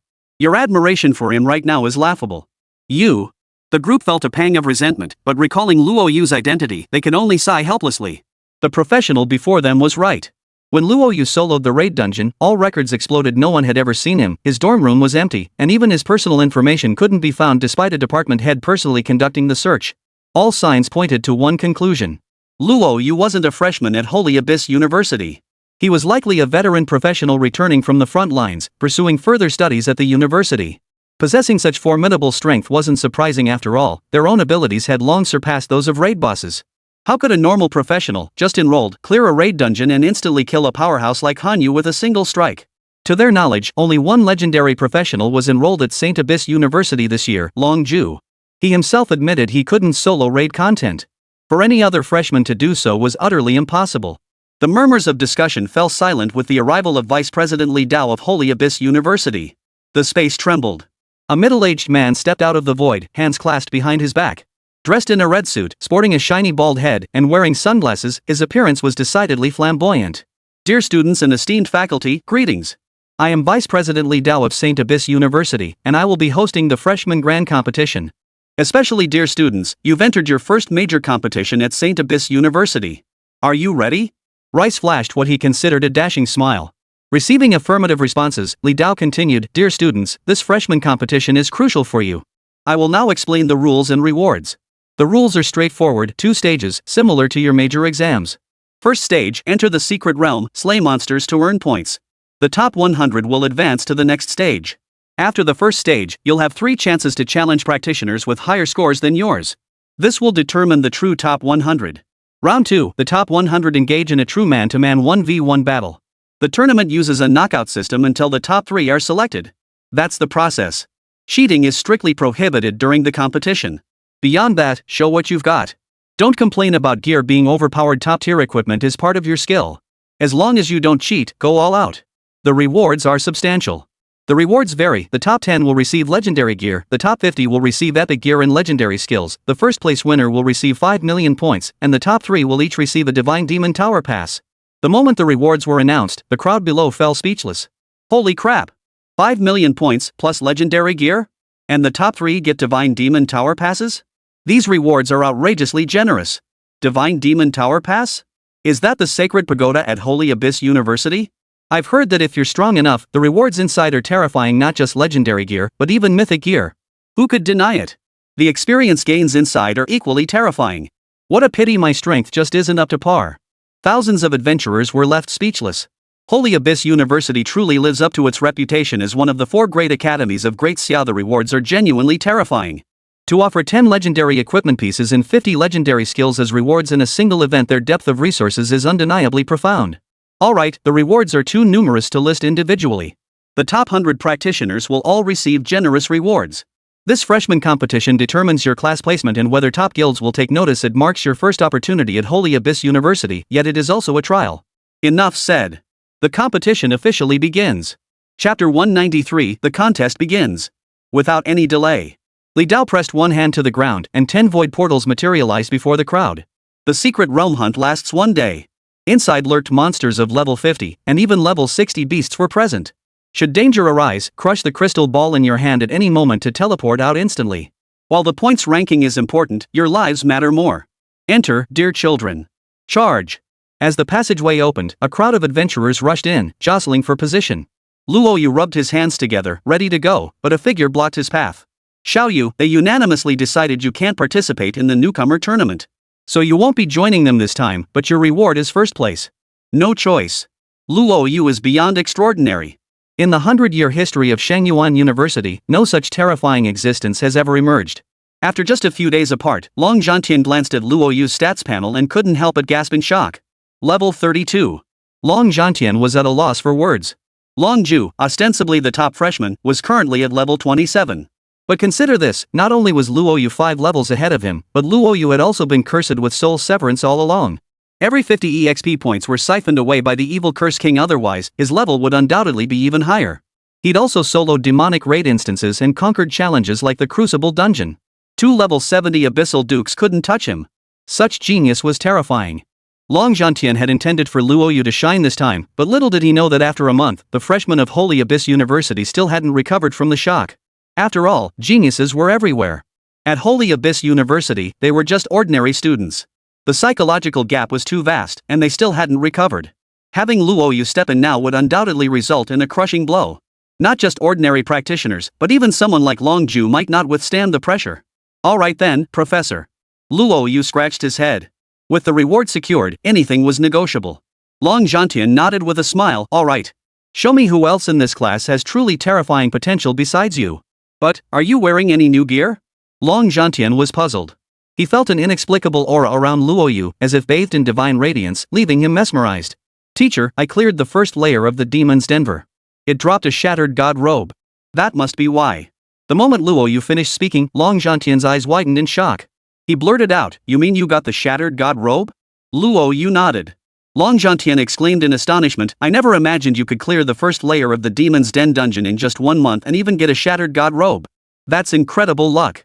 Does that mean the curse of severed souls has been significantly weakened now? Long Zhantian pressed urgently. The curse of severed souls had hung over him like a sword of Damocles, causing him daily anxiety that Luo Yu might meet misfortune. The more terrifying Luo Yu's progress became, the deeper his worry grew, fearing the venture might end prematurely. Luo Yu nodded with a smile, Master, the shattered god robe reduces the effect of the curse of severed souls. Now it only deducts 30 experience points, a full 20-point reduction. If the Dark Curse King attacks again, I'm confident he won't be able to control me for long. Good. That's truly excellent. Long Zhantian's breathing quickened slightly. He hadn't expected Luo Yu to be so fortunate. Logically, the shattered god robe shouldn't drop in the first layer of the Demon's Den, only layers 2 and above offered that chance. Who would have thought Luo Yu could obtain it in the first layer? His luck was truly exceptional. Take a seat. Let's observe their performance together. Holy Abyss University. Inside the conference room, dozens of faculty members sat before computers displaying live feeds from the secret realm. Upon seeing Long Zhantian and Luo Yu, they first greeted Long Zhantian with respectful deference, their eyes then turning to Luo Yu with unmistakable surprise. The conference room was a crucial location at Holy Abyss University, especially during the freshman grand competition. Only judges were permitted entry, others were strictly barred. In principle, not even Long Zhantian should be here, let alone Luo Yu. Yet Long Zhantian himself was the principal. Though puzzled by Luo Yu's status, none dared to inquire. Watching Long Zhantian warmly introduce the conference room facilities to Luo Yu, the group of teachers exchanged glances, each seeing a hint of astonishment in the other's eyes. So, who performed better? Long Zhantian led Luo Yu to the massive screen, where he pointed to the displayed rankings and inquired. Senior Long Ju has performed exceptionally well so far. As the only legendary tier student among this year's freshmen at Holy Abyss University, his strength is quite impressive. He even possesses 2 legendary tier items. Barring any surprises, he'll likely take first place this year. Indeed, Long Ju has performed remarkably well. Who would have thought he possessed such outstanding strength? The group of teachers praised him. It wasn't because Long Ju was distantly related to Long Jiantian, they were all being objective. On the screen, facing over 30 leveled monsters, Long Ju showed no hesitation whatsoever. He drew his longsword and charged straight at them, slaying them in mere moments. Impressive. Truly worthy of a legendary class. His exclusive skill is terrifying, a single strike dealing 7 or 800,000 damage. I doubt any of the 5,000 plus freshmen at Holy Abyss University could match that. Impressive. Look at his weapon, though only epic quality, it's exclusive gear that unleashes tremendous combat power. Look at number 6, that girl named Moon Spirit is equally impressive. Her epic class, Belladonna, unleashes sonic attacks. She's absolutely formidable as a support, yet her combat prowess is no slouch either. The judges couldn't help but nod in agreement. Simultaneously, they recorded all the outstanding students for future class assignments. Time flew by. Before they knew it, the day had ended. Luo Yu had witnessed numerous gifted youths, leaving him inwardly amazed. It truly lived up to the saying, heroes of the world are as numerous as fish crossing the river. Alas, the world is cruel. Among over 5,000 geniuses competing on the same stage, only the truly extraordinary would emerge victorious. Throughout the day, Luo Yu followed Long Jiantian and witnessed many strange and unusual professions. Take the alchemist, for instance. Originally weak practitioners would become ferocious after consuming potions, their bodies swelling as they grew large enough to crush monsters of levels 20 or 30 with a single swipe. Then there were the so-called alchemists, who could refine a mere stone into explosive devices capable of inflicting terrifying damage. Xiaoyu, I brought you here today to show you that Great Summer is teeming with talent. You mustn't be arrogant, instead, you should remain humble and strive to improve. You've done well in this regard. Your teacher has nothing more to say. Another reason is to make you aware of the unique nature of certain professions. As you've seen, many professions are bizarre and unconventional, yet undeniably powerful. Never underestimate them in the future. Got it, teacher. Chapter 194, Ranking Error? The first round of the grand competition concluded swiftly. As expected, Dragonful claimed the top spot with an overwhelming score of over 400,000 points, more than double the runner-up's total. Next came the free-for-all battles, where each professional had 3 challenge opportunities. Luo Yu watched from the stands, thoroughly enjoying the spectacle. It must be said, many of these professionals were truly formidable, whether in their martial arts skills or their abilities. And so it went. As an unofficial participant, Luo Yu received his rewards, 5 million points and a Divine Demon Tower Pass. Naturally, Long Ju appeared first but was actually second. He couldn't help but wonder what the first place reward for Long Ju would look like if he managed to snatch it. It seemed battles were inevitable. Luo Yu smiled. The newcomer grand tournament lasted 3 days, and those 3 days slipped away unnoticed. When the results were announced and rewards distributed, some professionals rejoiced while others grieved. This was especially true for those ranked within the top 100, who each received at least 500,000 points. The top 10 earned even more, starting at a minimum of 1 million points. In the square, a crowd of professionals waited with bated breath, ready to claim their rewards. Sure enough, Long Ju claimed first place. His staggering score of over 400,000 points left challengers in the top 10 defeated, utterly terrifying. Yeah, I saw him personally slash down a level 35 boss with a single sword strike. That was insane. Back in Yun province, I was considered a prodigy. Who knew I wouldn't even crack the top 1,000 here? Pretty ridiculous when you think about it. Sigh, who can say otherwise? We're in the same boat. For a moment, many felt that same pang of recognition. Their eyes drifted to the figure standing out like a crane among chickens in the distance, a burly man clad in blue battle armor, a long sword strapped to his back. A collective gasp of awe and self-doubt escaped their lips. Congrats, Brother Long. With 2 legendary items already, plus another legendary item and a legendary skill now, he'll definitely dominate the top spot on this year's Holy Abyss University Genius Rankings. Yeah, the top spot on the Genius Rankings. You wouldn't have to lift a finger, yet points would pour in daily. You'd get first access to all resources. Truly enviable. Long Ju stood rigidly in place, unresponsive to the surrounding chatter, his expression impassive. He was used to it by now. Ever since gaining the combat legendary class through job advancement, his brilliance had continued uninterrupted since turning 18. Yet the mere thought of the top-ranked rewards stirred a quiet excitement within him. A Divine Demon Tower Pass, 5 million points, 2 legendary equipment pieces, and 2 legendary skills. These were merely the visible rewards. Hidden perks like post-competition class assignments and resource allocation were truly terrifying. Dear students, when your name is called, please come forward to receive your reward. To save time, I'll only announce the top 10. The rest of you may claim your rewards at the points mall. Alright, starting from 10th place, Feng Xiao. Yuan Gang. As Li Dao's voice faded, the top 3 names drew nearer. Even the usually composed Long Ju couldn't contain his excitement, and the other 2 felt the same. But when the 4th place was announced, everyone was stunned. 4th place, Shi Boyuan. Shi Boyuan? How could this be? Wasn't he third? How did he end up fourth? Whoa, what's going on? Sure, Luo Yuan was third, right? How did he end up fourth? For a moment, everyone looked utterly perplexed, unable to grasp what was happening. P.S. The previous data was incorrect. It's now 15 times the base mental attribute. This has been corrected. Chapter 195, Luo Yu in first place? In the square. Truthfully, when Li Dao announced the 10th ranked practitioner, some had already sensed something was off. Everyone had assumed the top 3 spots would belong to Long Ju, Ko Tian, and Shi Luo Yuan. Shi Luo Yuan now ranked 4th, leaving everyone utterly perplexed. Long Ju's brow furrowed slightly. Shi Luo Yuan in 4th? Could my own ranking be slipping as well? The gap between first and second place was just 1 rank, but to him, it felt like worlds apart. He disliked anyone standing above him. Impossible. With 400,000 points, double Ko Tian's score, first place was undoubtedly his. But Shi Luo Yuan is ranked 3rd on the leaderboard. Why would he drop to 4th? Could there be foul play? Long Ju shook his head. Impossible. The 4 great academies uphold rigorous standards. Teachers never play favorites. There must be a reason behind this. We'll hear it when the time comes. But when the 2nd and 3rd places were announced, Long Ju was utterly dumbfounded. 3rd place, Ko Tian. 2nd place, Long Ju. Boom. The moment Long Ju's name was announced, everyone lost their composure. The sacred image of Holy Abyss University crumbled before their eyes. Principal Jia, Long Ju is ranked 1st on the leaderboard with over 400,000 points. Why is he only listed as 2nd? We demand an explanation. That's right, Principal Jia. What exactly is going on? We demand an explanation. How could Long Ju with over 400,000 points fall to 2nd place? It's rigged. Definitely rigged. A group of freshmen could no longer hold back their voices. Inside the conference room, the wine enthusiast shot a contemptuous glance at Long Zhantian, who was watching with keen interest. Listen, you, he sneered, if you want attention, just come out and say it. Why resort to underhanded tricks? Shame on you. Put. Since you won't let Xiaoyu compete, I had no choice. Long Zhantian chuckled. Long Ju is too arrogant, thinking he's invincible. Ranked number 1 among St. Abyss University's freshmen, he's got his nose in the air. So we made a last-minute decision to have Jia Dao change his ranking. Besides, youth is reckless. Xiaoyu's only hidden profession since his class change just 2 or 3 months ago has him at level 32 with 6 exclusive skills and 2 mythic grade items. Not letting him show off would probably drive him crazy. Exactly. All of this was Long Zhantian's decision just now. Otherwise, he could have simply given the rewards to Luo Yu in secret and let Long Ju take the top spot.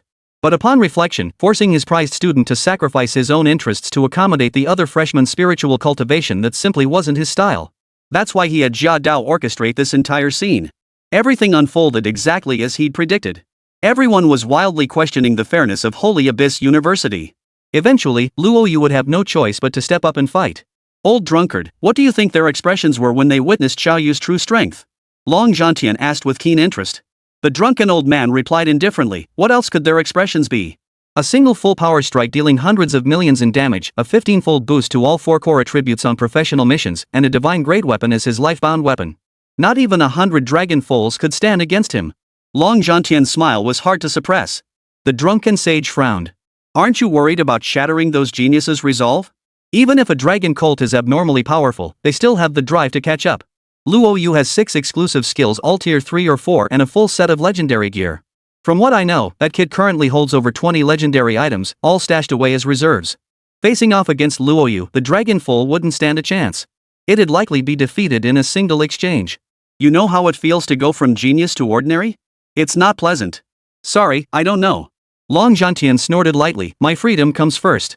The geniuses of the imperial capital have accompanied me for decades, and that remains true to this day. That's why I understand Xiaoyu's mindset better than anyone. In a world where the weak are preyed upon by the strong, the powerful should humiliate the weak. They've gone to the front lines, will the Abyss spare them just because they're weak?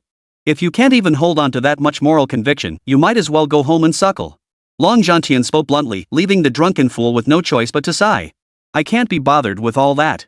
Long Ju is a prodigy from your Long family's collateral line. If you don't care, why should I? The two bantered back and forth for a while. As expected, Long Ju finally couldn't hold back. Principal Jia, I won't make unreasonable demands since I'm clearly outmatched. But I want to know, I was ranked 1st on the leaderboard, so why am I now declared 2nd? I trust Shengyuan University's reputation for fairness. It's unthinkable that such a crucial event as the freshman competition would involve any underhanded dealings. Long Ju simply has doubts in his heart. I humbly request Principal Jia to clarify. Longju was relatively patient. He didn't explode in anger or lash out, resorting to this method to vent his frustration. The other freshmen glared at Jia Dao with equal fury. The freshman competition was a major event. If even this could be rigged, they dared not imagine how much unfair treatment might occur during their 4 years of study at Shangyuan University. Jia Dao appeared gentle on the surface, yet he too was clueless about Long Zhantian's true intentions. He had acted entirely according to Long Zhantian's instructions. Longju, I know you're ranked first on the leaderboard. But have you ever considered that the school, in an effort to protect your pitiful self-esteem, deliberately excluded the true geniuses? That's why you ended up at the top. Here's the deal, I'll announce the real top-ranked student. If you're not satisfied, you can challenge him to a one-on-one showdown. If you can last a minute against him, you win. How does that sound? What? The moment these words left his mouth, everyone present was stunned speechless. Even some teachers, unaware of the full truth, thought to themselves, Jia Dao has lost his mind. A level 27 legendary practitioner among all the freshmen in St. Abyss University's history, he was an exceptional existence. Now he was being challenged to last a minute against another freshman? That was an outright insult. Not only the teachers, but the other freshmen were first enraged, then horrified, wondering who this top-ranked individual Jia Dao referred to. Longju clenched his fists tightly. Such humiliation was unprecedented, leaving him feeling utterly frustrated. Principal Jia, since you put it that way, Longju intends to challenge this so-called top-ranked student to an arena match. I'm genuinely curious to see what he's made of. Jia Dao gave a bitter smile. Inwardly, he was utterly devastated by Long Zhantian's actions. He had intended to explain, but Long Zhantian had telepathically ordered him to provoke Longju instead. With no other choice, he reluctantly played the role of the villain. The top student Luo Yu. As Jia Dao finished speaking, the square fell deathly silent. Most of the freshmen who had been questioning Shangyuan University's fairness froze in place, their protests abruptly halted. They had heard of Luo Yu's reputation. Soloing raid instances, flawlessly clearing the Crimson Fire dungeon as a proxy player, single-handedly crippling the vice president of the Blazing Fire Guild. If it was him, everything made sense. Big shot Luo Yu? But wasn't it said that big shot Luo Yu wasn't a freshman? Could he be part of this year's intake too? Holy crap, if big shot Luo Yu really is a freshman, just how monstrously talented is he? I wouldn't be surprised at all if he ranked first. Looks like we're in for a show. Luo Yu? Longju narrowed his eyes slightly, his gaze fixed on the figure striding toward the podium. He'd certainly heard of the man's reputation. As fellow prodigies, he didn't consider himself inferior. Longju, are you planning to challenge Luo Yu? Chapter 196, Longju lost. Is that Luo Yu? The moment Luo Yu appeared, the gazes of many gathered outside the square froze upon him. A burly man spoke in a deep, booming voice. Han Yu hung his head, wishing he could sink into a hole. Yes, it was Luo Yu. Who would have thought our Blazing Fire Guild's vice president could be so badly injured by a new recruit? Today, I'm eager to see what kind of skills Luo Yu possesses. The freshman competition was bustling. It wasn't just a test of the newcomer's strength, but also a feast for the guilds. Any standout new recruit with exceptional talent will be snapped up by the top 10 guilds. The top 100 professionals are already highly sought after, let alone someone like Luo Yu. Recruiting him into Moonlight Guild would undoubtedly attract a wave of top-tier newcomers in his wake. His ability to clear raid instances without taking damage speaks to terrifying strength. Competing against those other guilds will be a breeze from now on. We'll see how it plays out. Dragonfall is no slouch either. This is the perfect chance to see who comes out on top. Exactly. I've always believed Luo Yu is overhyped. Clearing a raid in 10 minutes? It's simply unbelievable. Many guilds plan to use this chance to gauge Luo Yu's true strength. If he truly has the chops, they'll definitely extend an invitation. Off stage, Longju turned to Luo Yu and declared in a deep voice, "Principal Li, I intend to challenge Luo Yu." Longju's words rang out with conviction. Li Dao's gaze shifted to Luo Yu. Seeing Luo Yu nod, Li Dao waved his hand decisively. A massive arena rose with a thunderous boom in the center of the plaza. Surrounding professionals quickly dispersed upon witnessing this. Very well. You two shall engage in a 1v1 duel. No rules, use whatever means you have. If Longju lasts 1 minute, he wins. He'll claim the first place title, all its rewards, and resources from Holy Abyss University as compensation. 10 million points, a Divine Demon Tower Pass, 2 legendary equipment pieces, and various items. The rewards are truly generous. Yeah, with the first place prize plus all that extra, if Longju wins, he'll get a full set of legendary gear. Holy moly, St. Abyss University really knows how to throw down. Longju was captivated by the rewards. He hadn't expected Li Dao's rewards to be so generous. With victory, he could gain a total of 15 million points, 2 Divine Demon Tower Passes, and 4 legendary quality items utterly terrifying. Principal Li, no need. I can defeat him myself. If I lose, I'll gladly forfeit all the rewards. Li Dao's mouth twitched. He knew full well Luo Yu's strength. Seeing Long Ju's determined expression, Li Dao sighed inwardly. Young man, you're so naive. He's a level 32 powerhouse wielding a divine grade weapon as his signature armament. He doesn't even need gear, his base stats alone could crush you completely. But Li Dao kept his thoughts to himself, replying casually, we'll see when the time comes. Alright, you two head to the arena. They stepped onto the arena. Long Ju drew the long sword from his back, his eyes cold as he fixed them on Luo Yu. I've heard your name. Too bad it's all hearsay. Today, I'll see what you're really made of. Make your move. Long Ju's voice was sharp and cold. 2 golden auras and 4 purple auras shimmered around his body, 2 legendary grade items and 4 epic grade items.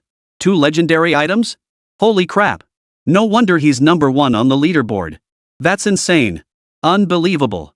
He's only been enrolled for a month, yet he already possesses 2. Most practitioners couldn't obtain even 1 during their entire 4-year university career. Long Ju's talent is truly monstrous. Everyone says Luo Yu is powerful. Let's see what he can do against Long Ju with 2 legendary items. The entire crowd of practitioners was stunned by Long Ju's prowess. Luo Yu, need I give you a legendary item? Just so no one says I'm picking on you. Long Ju sneered down at him. Showing off? Luo Yu perked up, a smile curling his lips. 6 beams of light radiated from his body, 4 golden and 2 crimson, differing from Long Ju's. 2 legendary items, quite formidable indeed. I wonder if my 4 legendary pieces, plus 2 mythical ones, could stand a chance against you. If that's not enough. Luo Yu shook a pile of gold and glowing gear from his void ring. With these, it should be enough. Mythical. 2 crimson beams radiated terrifying pressure, leaving everyone, teachers, freshmen, and even the distant guild members stunned. Damn it, 2 mythic pieces, 4 legendary pieces, and over 20 legendary items? My god, is this even human? Unbelievable, absolutely unbelievable. How did he pull this off? It's over. Forget 2 mythic pieces, even just 3 random legendary items would crush Long Ju under their weight. Unbelievable. A freshman with 2 mythic items? Am I seeing things?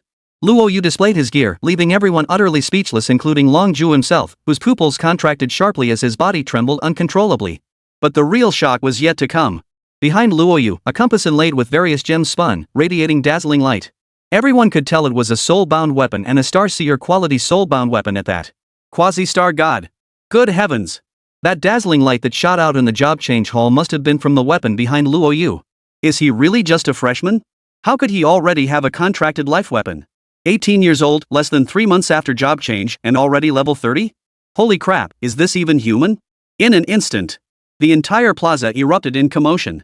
Long Ju was dumbfounded. He never imagined Luo Yu possessed 4 legendary items, including 2 mythical pieces. Most crucially, at level 30, his sole weapon was the God of Aim gear. For the first time, he felt the weight of peer pressure. Rest assured, I won't use any equipment or my so-called signature weapon. Under the stunned gazes of the crowd, Luo Yu stowed away all his gear, intending to face Long Ju using only his base 4 attributes. Cold sweat beaded on Long Ju's forehead, his throat going dry. This time, he didn't interpret it as Luo Yu underestimating him, but rather as an intent to meet him on equal terms. Long Ju took a deep breath, vanished from his spot, and thrust his long sword toward Luo Yu. Luo Yu activated his sword array, standing perfectly still. Long Ju activated his skill, summoning a colossal azure dragon phantom behind him. The sword blade radiated a frigid aura, freezing the moisture in the air into ice. Clang!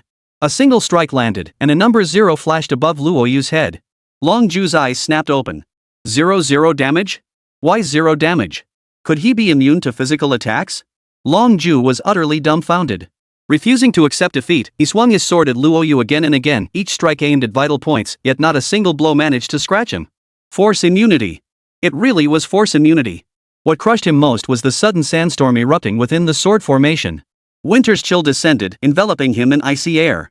As the sword glint struck his body, 9-digit damage instantly appeared above his head. Over 100 million damage. Long Ju was utterly dumbfounded, frozen in place for a long time, unable to calm down. Without the arena's protective mechanisms, he might well be a corpse by now. Glancing at Luo Yu, he saw a despair-inducing light shield appear, a massive, tens of millions strong white barrier. Even if Luo Yu stood still and let him attack, it wouldn't be broken in 10 minutes. A thick layer of ice formed over his body, making him resemble a lone boat adrift in the ocean, helplessly drawn into the vortex's center. I lost. Chapter 197, Declining the Invitation. The outcome was unsurprising. The battle was one-sided. Before Luo Yu, Long Ju was utterly powerless to fight back, pinned to the ground and scraping against it. Long Ju, do you still have doubts? Li Dao glanced at Long Ju.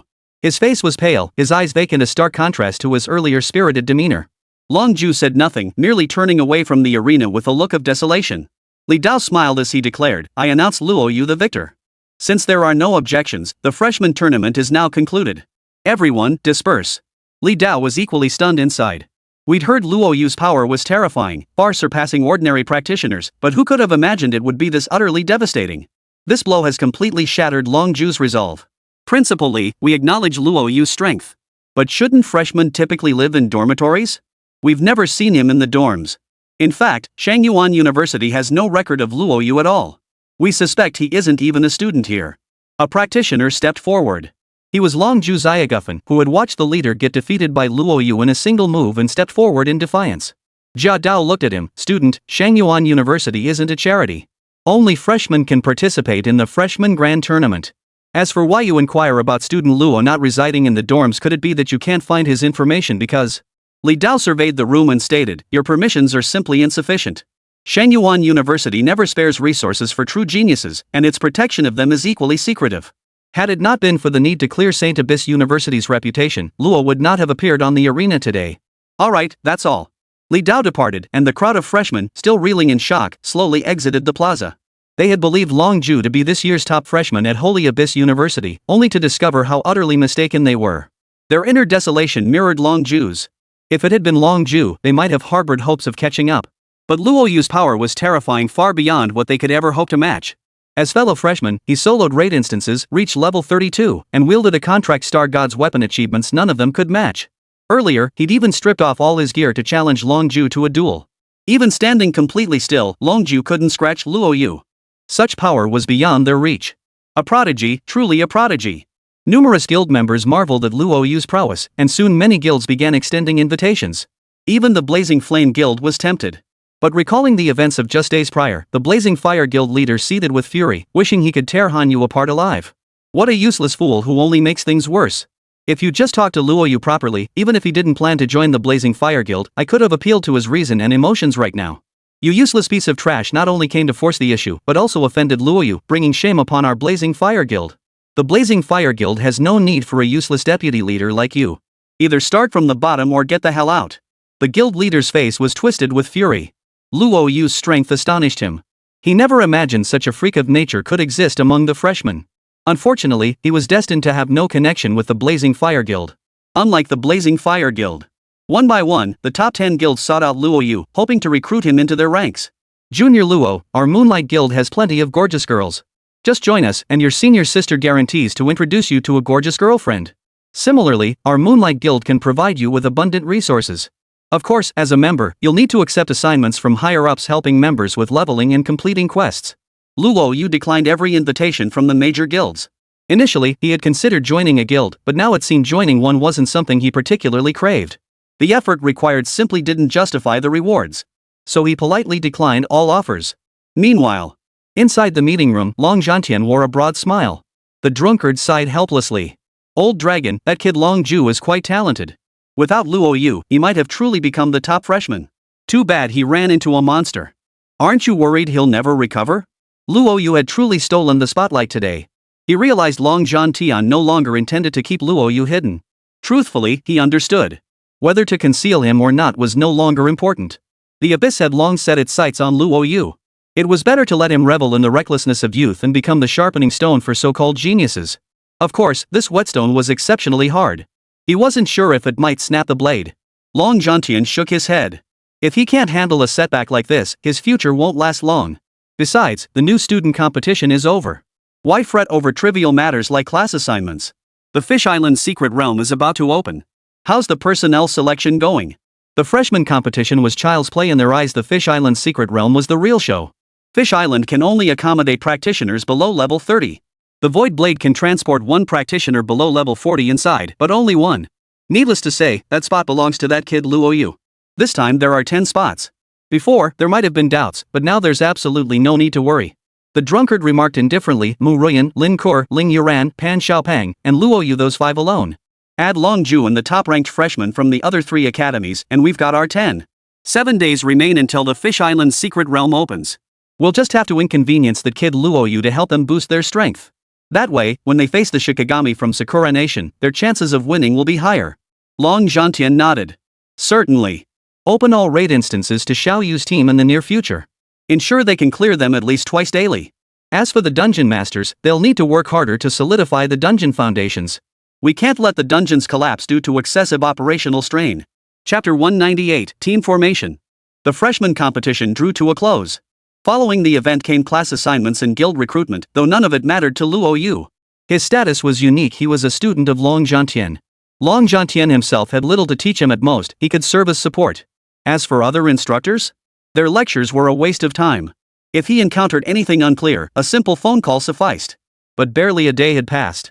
Long Zhantian came to his doorstep to inform him about the Fish Island matter. Xiao Yu, the new student competition is over. Based on our estimates, the Fish Island secret realm will open within days. The fire-breathing deer will indeed appear. This battle is critical. The original plan was for you to block the Shikigami from Sakura Nation, preventing them from obtaining the fire-breathing deer. But given your formidable strength and the legendary tier professions of your teammates, I intend to let you assess the situation and decide. If you can bring the flame deer back, that would be ideal. If not, then simply blocking Sakura Nation is sufficient. Dragon Slayer got straight to the point, handing Luo Yu a list. It listed Sakura Nation's most outstanding individuals this year, none of whom should pose a significant challenge to you. However, be extremely cautious regarding Izanami. Our previous assessment was incorrect. Izanami is likely not legendary tier, but mythical tier.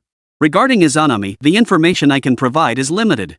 Like you, its existence is an anomaly among Great Xiao's transfiguration masters. No transfiguration master has ever emerged from it, and Izanami is no exception. All we know is that it's another versatile Shikigami capable of both support and dealing massive damage, while also possessing the ability to petrify its victims. Exercise extreme caution should you encounter it. Understood, Master. Luo Yu nodded, then asked curiously, what about the other practitioners who went with me? Rest assured, you'll be satisfied. Long Zhantian smiled. Mu Ruyan, Lin Kur, Ling Yuran, and Pan Xiaopeng. I originally wanted your senior sister to join too, but unfortunately, she's over level 30. The Void Blade can only transport one professional over level 30 at a time. As for the other 5, Long Ju is one.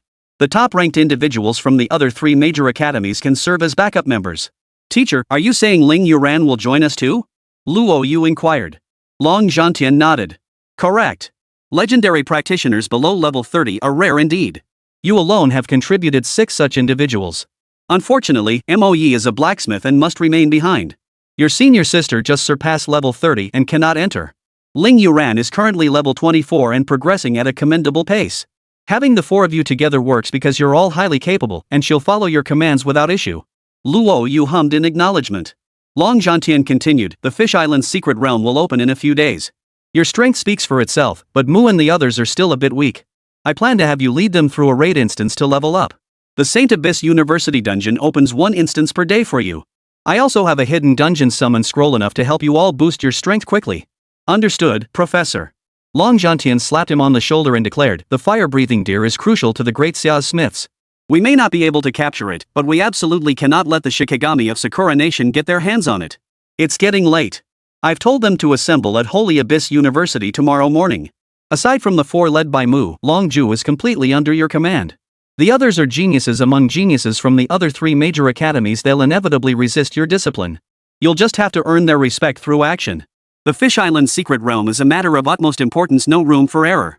We must ensure Luo Yu can lead them with absolute certainty. Any mishap inside would spell disaster. Rest assured, teacher. I know what needs to be done. Good. Here, take this. It was originally the additional reward for Long Ju's successful challenge, but now it's all yours. Long Zhantian bestowed 10 million points upon Luo Yu, along with an entry ticket to the God Demon Tower. I'll convert the legendary equipment and skills into points for you. They probably won't be of much use to you. Thank you, teacher. Luo Yu glanced at it. Wow, a total of 12 million points of fortune for him, enough to exchange for at least 12 top-tier experience crystals. Oh, right, teacher, there's something I've been meaning to ask you. Is the only way to level up my life-bound weapon using experience crystals? Are there any other methods? Luo Yu was truly speechless. Leveling up the time compass was exponentially harder than his own leveling. Currently at level 13, advancing just 1 level required at least 7 or 8 million experience points, meaning a single top-tier crystal could only raise it 1 level. And it was only level 13 now. What about later? Continuing to rely on premium experience crystals, each costing 1 million points, would be a terrifying expense. Long Zhantian glanced at Luo Yu, his heart filled with both joy and bitterness. Xiao Yu. The Crosshair God's life-bound weapon. This was the first time his master had ever seen one. Ordinary quality soul weapons can be upgraded by slaying monsters, gaining a percentage of experience used to raise the weapon's level. But the Starseeker God's equipment leveling method was very limited. Besides using experience crystals, the only other method is the weapon dungeon. Long John Tian took a deep breath. Weapon dungeons differ from regular dungeons. The monsters inside drop experience and materials specifically for upgrading soulbound equipment. However, weapon dungeons are extremely rare. They aren't even available for exchange in the point shop. I've only encountered them a handful of times myself. Seeing Luo Yu lower his head in silence, Long John Tian sighed bitterly. Xiao Yu, you surely understand the principle that with great power comes great responsibility. Your class is hidden, and your signature weapon is of star-crossed god quality, the pinnacle of gear. What you gain, you must also lose. You possess a terrifying profession and despair-inducing god-tier equipment. While undeniably powerful, your journey has been far more arduous than that of ordinary players. After level 30, the experience required to level up is several times that of others. Every 10 levels thereafter, the experience gap will become terrifying. The same applies to your God of Aim's signature weapon. But if you can reach the end, all other practitioners will live beneath your gaze. Xiao Yu, your growth has been terrifying. I trust your strength won't be tripped up by this minor setback. Teacher still has 20 million points in reserve. I'll transfer them all to you when the time comes. As for the weapon dungeon matter, I'll keep an eye on it. Long John Tian felt a pang of regret. If only he'd saved more points over the years. But it was too late now. As the former president of Holy Abyss University and its current decision-maker, he understood the institution wasn't solely his domain. Even points had to be earned through merit. Breaking this rule would breed widespread injustice within the university. As a level 90 war venerable, those points were utterly useless to him. Those 20 million points had been sitting in his account for who knows how long. If not for Luo Yu asking today, he would have almost forgotten about them. He'd take on some tasks to earn points going forward. He understood just how vast Luo Yu's point deficit was. The annual expenditure on his life-bound weapon alone consumed countless points. Xiao Yu, I heard there's a crystal mine within the Fish Island secret realm. Keep an eye out for it when you get there. If you really find it, it'll save you at least 100 million points. Chapter 199, Team Members in Place. Early the next morning.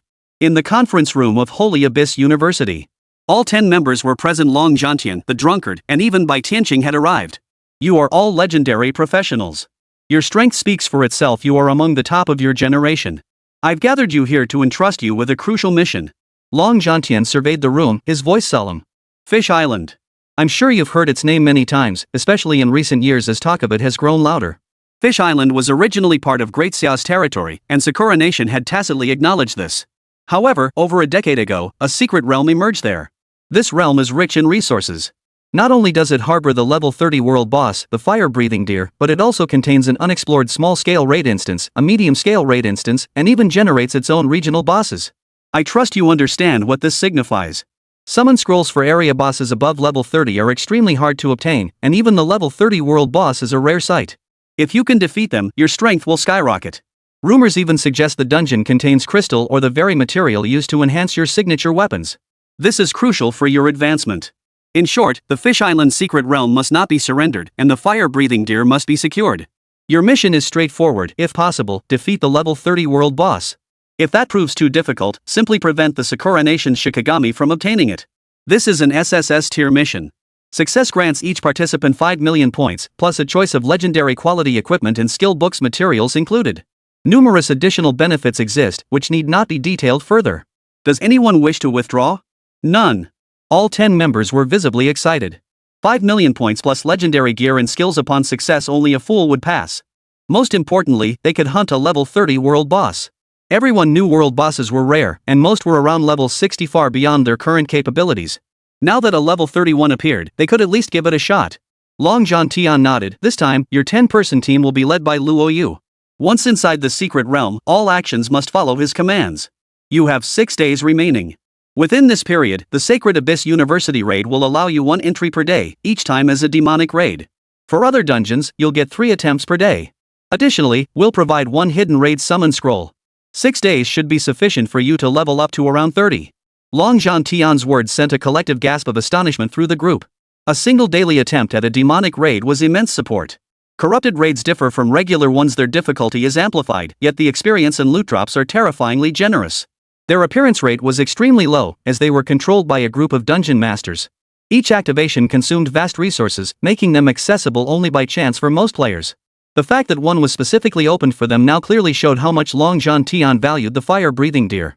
Yet despite such a golden opportunity, their appetite wasn't quite up to par. Elder Long, one of the 10 members, spoke up, his voice deep and resonant. The demonized raid is extremely difficult.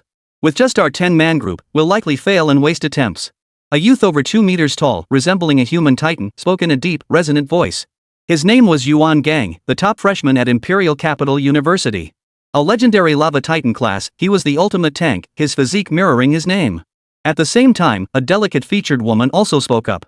Master Long, the demonized instance is beyond our capabilities. The standard instance is more manageable, though progression is slower. At least we have a chance of clearing it.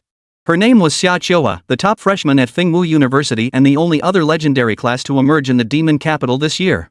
After her class quality was revealed, she was directly admitted to Fingwu University without taking the entrance exam. As the two spoke, the others remained silent. 2 others shared their sentiments. Raid dungeons were terrifyingly difficult. Even small-scale raids would be nearly impossible for 10 legendary players to clear with their current strength. The bosses were simply too powerful, requiring at least level 30+ gear and completion of class quests for a chance at success. As for the demonized raid, its difficulty was tripled, making it nearly impossible for them to clear. Don't worry. With Luo Yu around, clearing it is a breeze. Luo Yu?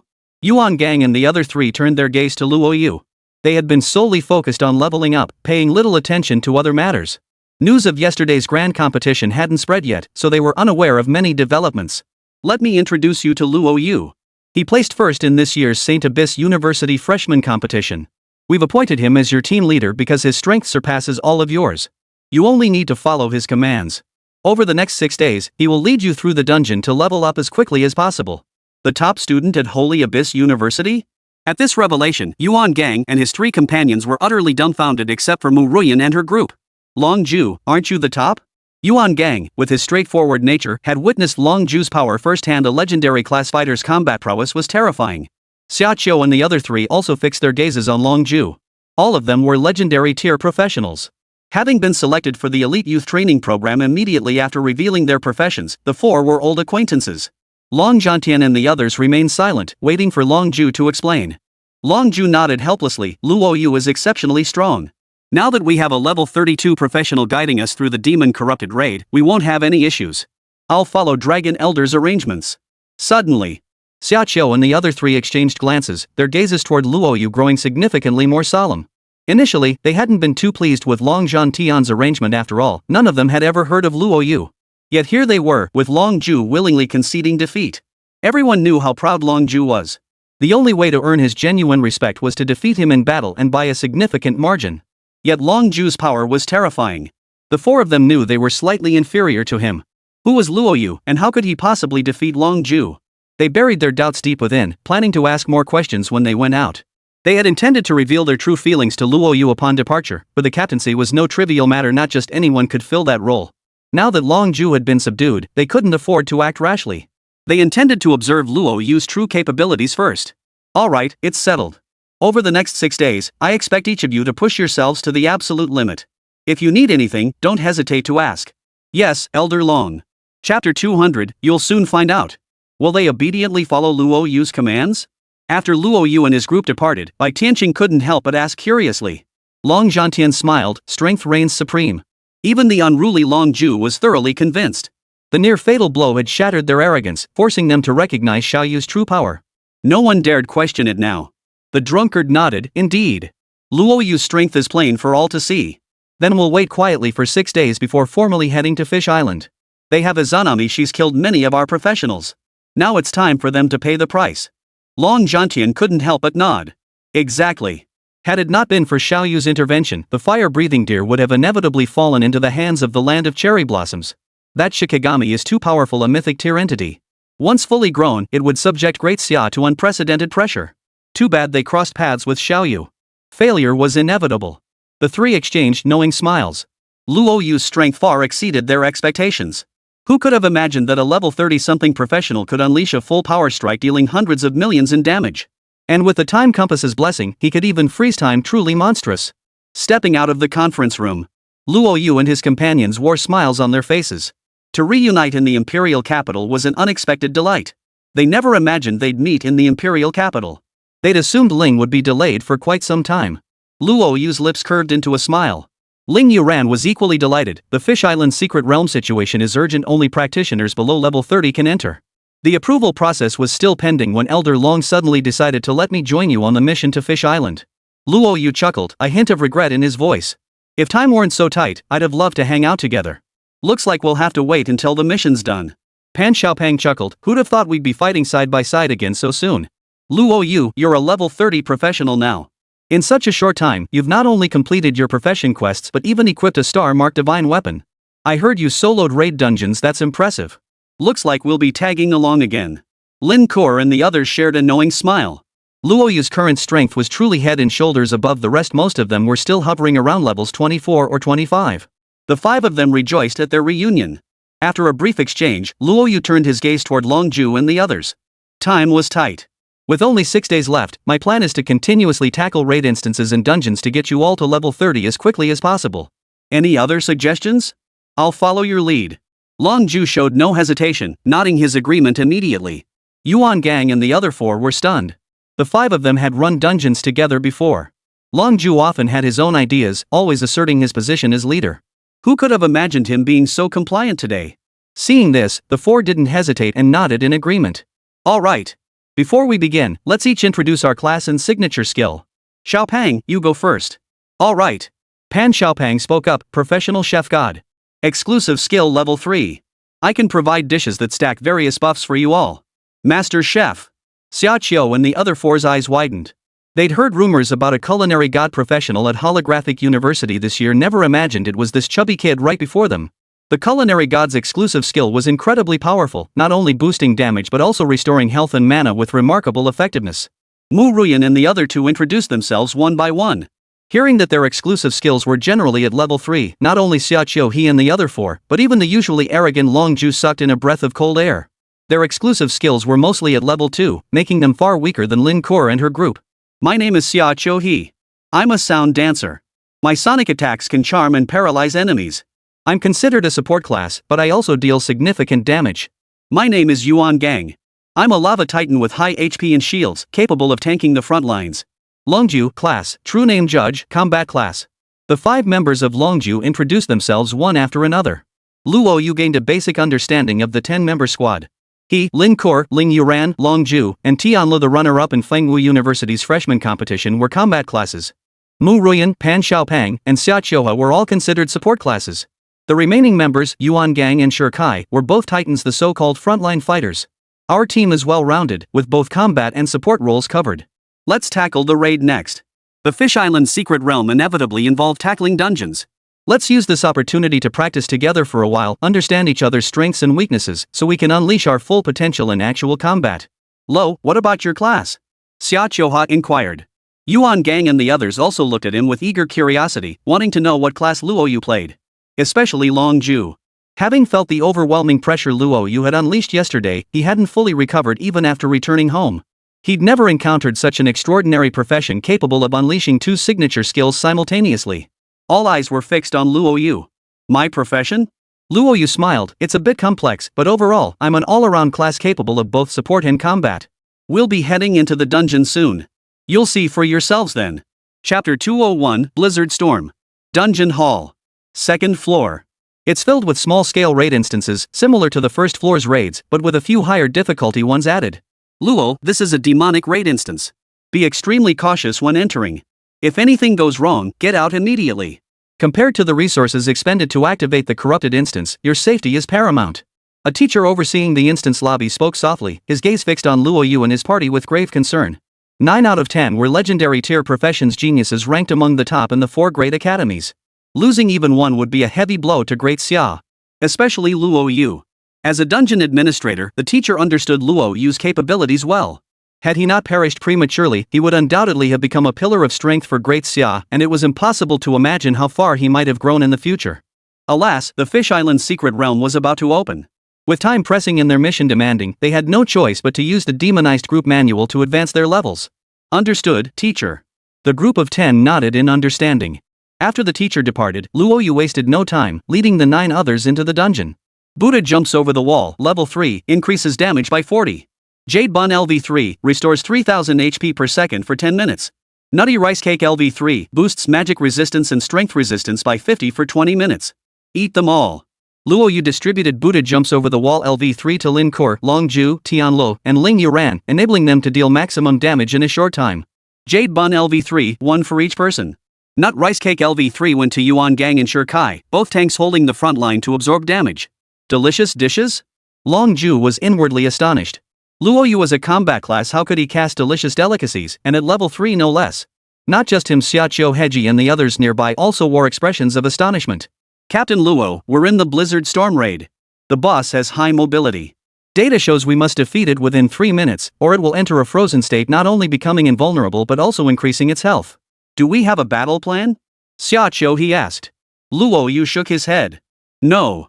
When the time comes, you support classes just focus on your support roles. Yuan Gang and Shi Kai will keep you safe. As for damage, 3 minutes is ample time to take it down. Alright, time is of the essence. Let's start the raid. Luo Yu's words left Xiaqiu he speechless. They were tackling the corrupted raid. Among all the small-scale raids, the Blizzard Storm instance ranked firmly in the top 10 for difficulty. While not as outrageously hard as the Crucible, it was still enough to make anyone's hair stand on end. Luo Yu's utterly nonchalant expression left her speechless. Forget it. If something goes wrong later, your position as leader will be in jeopardy. This was a matter of life and death. How could Xiaqiu possibly let someone who only understood brute force lead the team? To the other 9 members, it would be irresponsible. Of the 10 members, only Mu Ruyan and Long Ju had unwavering faith in Luo Yu's abilities. The rest harbored doubts. They'd attempted small-scale raid instances before, all ending in failure. Now, even if 9 of them were legendary classes, their levels were still too low. None had contracted their soul weapons yet. Small group instances were generally suited for players above level 30, or even level 40. Only by completing class quests and contracting soul weapons or spirit pets could they withstand the high damage dealt by the monsters within.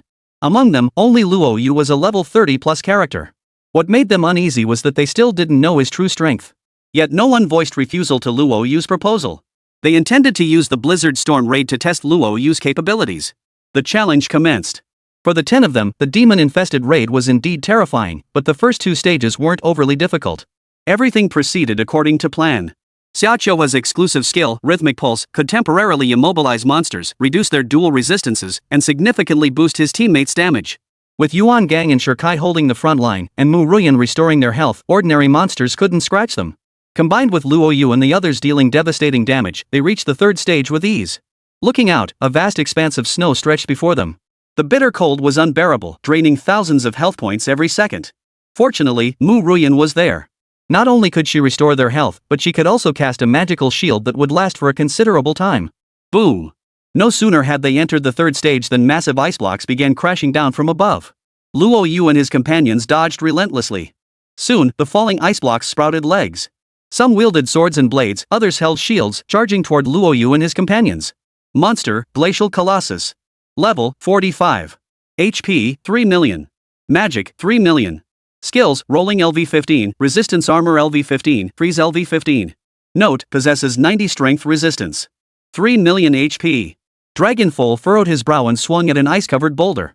The longsword struck the boulder, only to produce a rather pitiful damage number. 4,278. 4,400 damage? Long Ju was stunned. Xiaqiu and the others froze in place. Long Ju was the highest damage dealer among them, yet he only dealt 4,000 damage.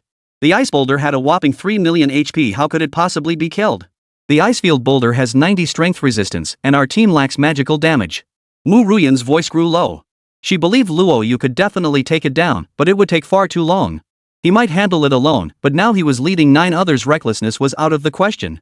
A wave of helplessness washed over the 9-member group. They never imagined their first raid as a team would end in such a crushing defeat. The blow to their morale was immense. Under their despondent gazes, Luo Yu moved. Over a dozen archers appeared on the battlefield, each over a meter tall, their bodies glowing with fire as they wielded flaming arrows. Before them stood stone golems the size of icefield boulders. Behind these colossal creatures, tiny green glowing sprites flitted through the air, continuously restoring the golem's health.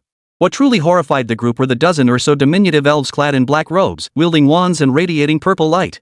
They channeled bolts of divine lightning that relentlessly pounded the ice plateau boulders. 439,482. 462,739. 439,201.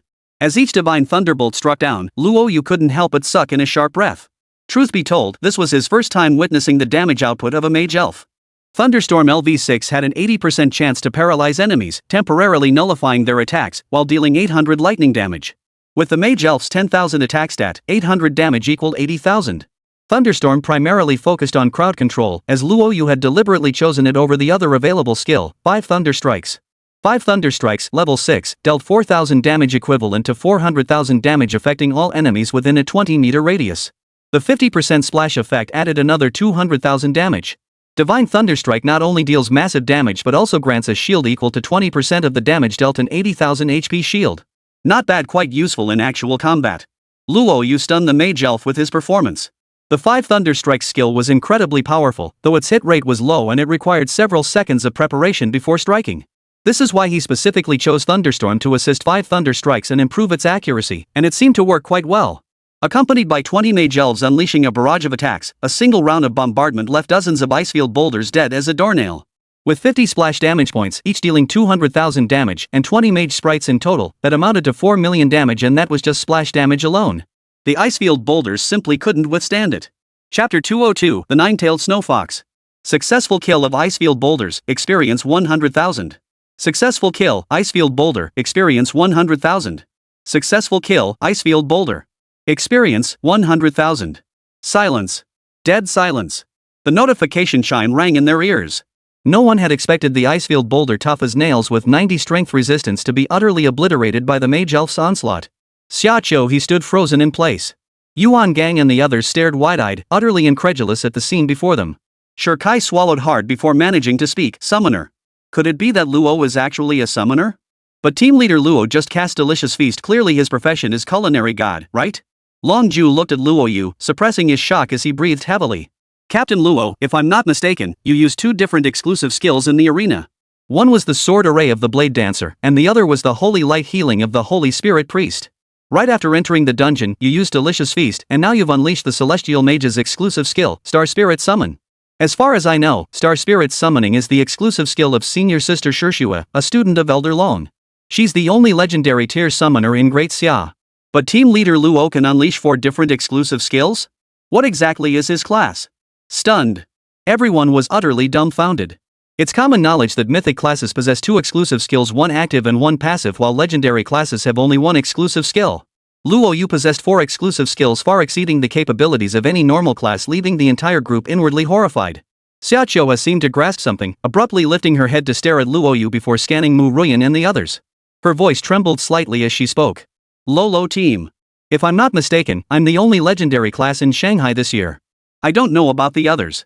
But Pan Xiaopeng is the heir to Starry Company, and Teacher Mu is equally famous in the magic capital. One is a life-class chef, the other an epic-class spirit priest. Now Pan Xiaopeng and Teacher Mu, one is a culinary god, the other a holy spirit priest. Plus, you've mastered all their exclusive skills. Let me take a wild guess, team leader Luo's exclusive skill allows people to transfer into legendary professions and acquire the other party's exclusive skills. Is that how it works? Xiaqiu's conjecture sent shockwaves through the crowd. If that's the case, then Lin Kur and Ling Yuren's professions are also closely tied to Luo Yu. No wonder Captain Luo could unleash the sword array. In that moment, Longju and the others all snapped to attention, their gazes fixed on Luo Yu with terror and dread. They dared not imagine how monstrously powerful Luo Yu might become if their suspicions were true, nor how crucial he would be to the entire Great Xia. A legendary professional held immense strategic value. The ability to mass-produce legendary professions, even transforming into rare, exceptional roles like the culinary god, made Luo Yu's significance to Great Xia self-evident. Moreover, his ability to simultaneously wield multiple exclusive skills hinted at a future growth potential beyond their wildest imaginations. Turning to Xiaqiu, Luo Yu nodded with a smile. You guessed correctly. Let me formally introduce myself. My profession is the Soul Hidden Class Transformer. I can transform practitioners into legendary or even mythical classes, granting them their exclusive skills. Then, Yuan Gang and the others were already itching to try, but Luo Yu quickly stopped them. Don't rush. Exclusive skills are incredibly powerful, but their application is also heavily restricted, requiring sufficient potential to unlock them. You all possess golden potential, but your limit is the legendary class. As for Tianlu, he also fails to meet the transfer requirements. Yuan Gang and the others felt a pang of disappointment. Legendary professions were indeed formidable, but who wouldn't want to advance further? Especially Tianlu, the psychological blow was immense. Back in your province, he was a prodigy among prodigies, the only student in a century to gain admission to one of the 4 great academies. Alas! Even among the geniuses gathered at the 4 great academies, his strength was outstanding, yet his profession held back his growth. He had always believed figures like Xia Chua and Long Ju were the true prodigies of great Xia. Little did he know that now, Luo Yu had emerged, stabbing his heart with a sharp pang of pain. In a mere moment, Tianlu suppressed the complex emotions churning within him. If prodigies like Long Ju and Xia Chou he could be surpassed, what could an epic class like mine possibly achieve? Shouldn't I be glad? The existence of prodigies like Luo Yu is what secures great Xia's peace. Other concerns could wait. The raid wasn't over yet. Luo Yu's gaze fixed on the figure ahead. A 9-tailed fox emerged, its eyes crimson and fur snow white. Boss, Nightmare 9-tailed snow fox. Level, 70. Health, 150 million. Magic points, 150 million. Skills, Fox Clone LV35, Blizzard Storm LV35, Rejuvenation LV35. Note, Boss of the Blizzard Storm Dungeon. Possesses extreme speed and immunity to ice damage. After summoning clones, eliminate them swiftly, otherwise, they will fully recover. Every 3 minutes, it can cast Ice Sculpture, becoming invulnerable and restoring massive HP. 150 million HP. The boss's appearance left everyone speechless. A boss with over 150 million HP? They'd never seen anything like it. Luo Yu, however, remained remarkably composed. In the Crucible dungeon, the demon forging Orin had a whopping 200 million HP. Even the boss of the demonized Crimson Fire dungeon had 100 million HP. To his eyes, accustomed to such monstrous numbers, the current boss was as fragile as paper, the kind of enemy that could be one shot. Captain Luo, maybe we should just leave. Looks like we won't clear the corrupted instance. Let's switch to a normal raid instead. Xia Qiuhe wore a grave expression. Even setting aside the 9-tailed snow fox's absurdly high damage, even if they just stood there letting it hit them, it felt like scraping their skin. There was no way they could clear it in 3 minutes. No wonder it's ranked among the top 10 hardest small-scale raids. We might have a shot after hitting level 40, but right now, we're no match for it. Yuan Gang and the others looked grim. Long Ju and the others were tempted to retreat. Since Luo Yu remained silent, they could only grit their teeth and stand their ground, waiting quietly for his command. Step back. Let me handle this. Without a moment's hesitation, Luo Yu charged forward with his spear, striking at the 9-tailed snow fox. Chapter 203, Is this your true strength? Captain Luo. The others' expressions changed. They hadn't expected Luo Yu to be so stubborn, thrusting his spear straight at the 9-tailed snow fox. Freeze! Seeing Luo Yu charge toward it instead of fleeing, the 9-tailed snow fox unleashed a blizzard of freezing ice and snow. Snowflakes drifted down, and the moment one flake touched Luo Yu, his body instantly froze into an ice sculpture. Holy light healing! Luo Yu was stunned. He hadn't expected the 9-tailed snow fox to be so powerful a single, seemingly insignificant snowflake could bind him. Control release with a 30% chance to return the effect to the 9-tailed snow fox. Yet the fox ignored the ice damage, rendering the binding utterly useless. Arctic blast. Suddenly, the space plunged into bloom as a blizzard blanketed the entire area. Luo Yu possessed self-preservation abilities, allowing him to easily break free from control. Mu Ruyan could do the same, but for others, snowflakes landing on their bodies not only drained most of their health but could turn them into ice sculptures in the blink of an eye. The blizzard raged fiercely, leaving no room to dodge. Little one, your strength is formidable, but it's useless here. Within the blizzard storm instance, I am invincible. If you dare challenge me, there are only 2 outcomes. One is to slink away in defeat. The other is to freeze to death beneath my icy grasp. Is that so? Luo Yu's tone dripped with contempt. Xiaqiu he watched the snow falling like a deluge, his heart sinking to the depths. They couldn't withstand the 9-tailed snow fox's attacks. Escaping now was impossible. With every snowflake that fell, the group's health bars steadily drained. Glancing at their own health bars, now below 10,000, Long Ju and the others felt a wave of sorrow wash over them. They never imagined they'd die here today, before seeing the world. They were unwilling to accept this fate. But the next moment, an unforeseen scene unfolded before them. Boy, you could still save your own life by leaving now. It's just a pity about your companions. Your ignorance has led them to die here worthlessly. The 9-tailed snow fox's words dripped with scorn. But Luo Yu paid it no mind. With your measly strength, you think you can take us down? How laughable. A swirling, iridescent compass materialized behind Luo Yu. The abyss truly passes down its penchant for boasting. Not just you, but the Lantern Duke, the Nightmare Duke, even the Curse King, they all love to throw down tough talk, only to get beaten to a pulp. A trace of disdain curved Luo Yu's lips as he spoke calmly. Life skill, time stop. In an instant, the raging blizzard froze in its tracks. Snowflakes suspended mid-air, and everything within the instance including the 9-tailed snow fox became utterly still, frozen like statues, unable to move. Mu Ruyan and the other 3 were fine. They had witnessed Luo use time dial abilities before. Xia Qiuhe, Long Ju, and the others' pupils suddenly contracted, their hearts filled with shock. The 9-tailed snow fox was a level 70 abyss boss. Luo Yu's innate skill had not merely restrained it had achieved a true, absolute halt of time. Snowflakes drifting through the sky, the blizzard bearing down upon them. They could even see every single snowflake within the blizzard, each frozen in place by some mysterious force. Impossible. How could this be? Why can't I move? Why can't I speak? What kind of trick did this kid pull? A flicker of terror flickered in the nine-tailed snow fox's pupils. It couldn't comprehend what technique Luo Yu had employed. A mere level 32 youth could halt time, even a level 70 abyss boss couldn't break free. Is that all? Then it's time for me to step in. Luo Yu unleashed Shadow Hunt, sending 4 shadows hurtling toward the nine-tailed snow fox. Simultaneously, he activated Sword Array and Holy Light Healing, commanding the Mage Spirit and Divine Archer Star Spirit to attack the nine-tailed snow fox in unison. 27481723. 427,485. 371,921. In the blink of an eye. A string of crimson numbers flashed above the nine-tailed snow fox's head. In just 1 second, its 150 million HP was completely depleted, and it even owed double that amount. Successful kill of level 70 boss Nightmare Nine-tailed Snow Fox. Reward, 12 million EXP, 120,000 points. Curse of Broken Soul, reduces EXP by 30. Acquired 1 legendary grade equipment. Acquired 5 exclusive skill upgrade scrolls. Acquired 5 nine-tailed Snow Fox spirit pet fragments. Obtained 10 large experience crystals. As a mechanical voice sounded, a white glow appeared on Luo Yu's body, his level rising to 33. 1,200,000 EXP if soloing, or bringing Ruyan and the others, each person could easily get over 30 million. Luo Yu felt pretty good about it. This raid was an unexpected windfall. No points were spent to enter, yet the loot and experience were as good as free. Simultaneously, 4 more notifications echoed in Luo Yu's ears. Gained 4,200,000 EXP. Gained 4,200,000 EXP. Sharing 50 EXP is truly terrifying. A smile involuntarily played at Luo Yu's lips. When Mu Ruyan and the others ran dungeons normally, they only tackled regular instances, and the shared EXP was too meager for him. Now, after a raid, he could gain half the experience of 4 people amounting to tens of millions. Even though leveling up now cost him several times more experience than them, he could still keep pace with them. One-shot kills? The notification chime rang in his ears. Xiaochuha and Longju's group stood frozen in place, unable to recover for a long while. Their gazes turned to Luo Yu, each eye flashing with shock. Captain Luo, is this your true power? Chapter 204, The Big Picture. Inside the raid instance. Xiaochuha he and the other 5 stood frozen in place, their hearts racing long after the dust settled. Luo Yu's signature weapon was actually a god-tier equipment piece.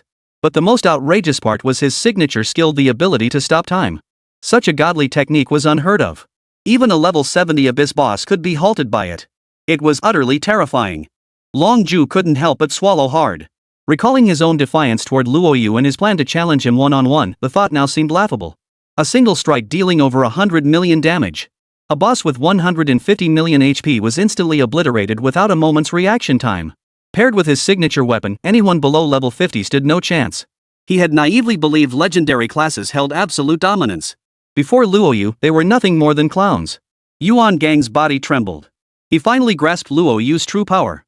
He exchanged glances with Xiaochuha and the others, shock evident in each other's eyes.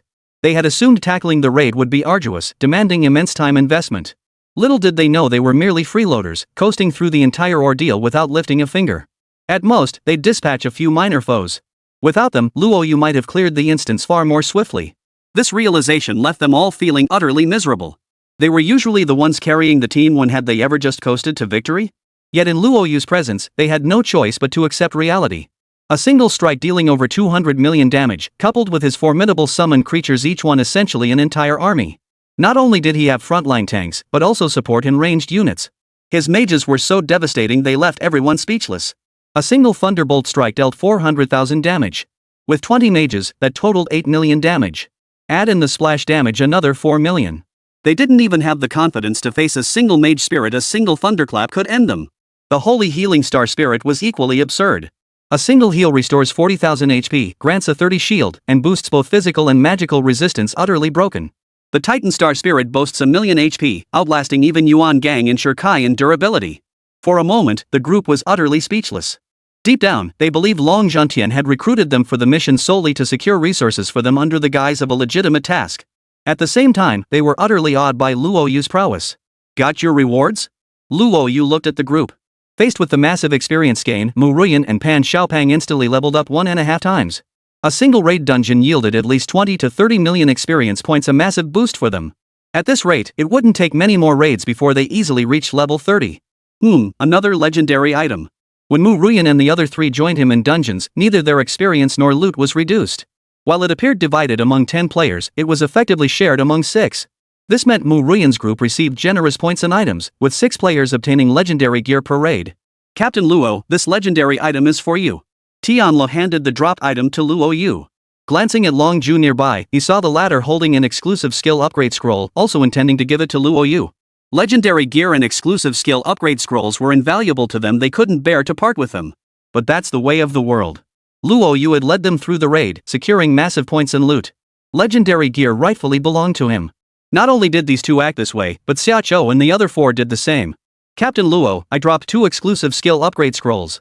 Mine is legendary gear. Everyone laid their items before Luo Yu. As for Mu Ruyan and the others, they tacitly kept theirs to themselves. It wasn't that they were unwilling. They knew full well that legendary gear was worthless to Luo Yu. He was after mythic equipment now. You guys can keep the dropped gear and items. We're a team. No one knows what the Fish Island's secret realm holds right now. The stronger you become, the higher our chances of completing the mission together. Besides, I'm not here to power level for you, I'm running dungeons alongside you. You're putting in the effort too. Luo Yu's words sent a shiver through Long Ju and his companions. A legendary item or an exclusive skill upgrade scroll would be treasured like gold by any other adventurer. Countless friends and family have fallen out over a single epic item, let alone legendary gear or priceless exclusive skill upgrade scrolls. Thanks, Team Luo. The entire group was utterly awed by Luo Yu's perspective. He glanced at the legendary equipment in Tianli's hands. Its attributes and properties didn't match his needs. Tianlu was an assassin, yet the gear's properties were geared toward a mage. Tianla, the legendary gear you dropped doesn't match your class. Take a look at what I have here, we can swap. Luo Yu pulled out over 20 legendary items. Over 20 golden glows pierced the gloomy sky. Long Ju was fine, he'd already shocked Luo Yu once. Never mind legendary gear, Luo Yu still had 2 mythic items on him. Showing them off would definitely blow their minds. Whoa, all legendary gear. Holy crap, is this the captain's true strength? It seemed the captain was decked out entirely in legendary gear, with so many hidden treasures truly terrifying. The group was too stunned to speak. Tianli's eyes widened, his gaze trembling. Of the 20+ legendary items Luo Yu had produced, the quality of most was beyond reproach. They covered every class: support, assassin, warrior, and tank. His eyes lingered on a warrior's gear that caught his attention. Not only did it offer substantial stat boosts across all 4 attributes, but its additional effects were equally impressive. Yet, the legendary gear he currently wielded was of such mediocre quality that he couldn't bring himself to ask for it. Lolo team, I'll take this one. The Spirit Awakened blade is pretty good, it suits me well. Tianla picked one similar to his current gear for swapping. Luo Yu noticed and tossed the other staff to Tianla. Compared to the blade, this staff suits you better. Legendary gear doesn't do much for me anyway. Pick whatever you want, it'd just be a waste on me. Luo Yu wasn't being genuinely magnanimous. First, it genuinely served no purpose, he now only needed mythic gear. Second, within the Fish Island's secret realm, the situation remained unknown. While his individual strength was superior, this was a team effort requiring everyone to be properly equipped. Thanks, team leader Luo. Tianli's face lit up with excitement as he gripped the Thunder Slaughter Staff, his breathing quickening involuntarily. The Thunder Slaughter Staff was his top choice, but his own gear quality had forced him to settle for that blade instead. Luo Yu looked at the others. Those of you with exchange items can come swap them now. Pick any legendary gear you want, no need to worry about quality tiers. Thanks, Captain Luo.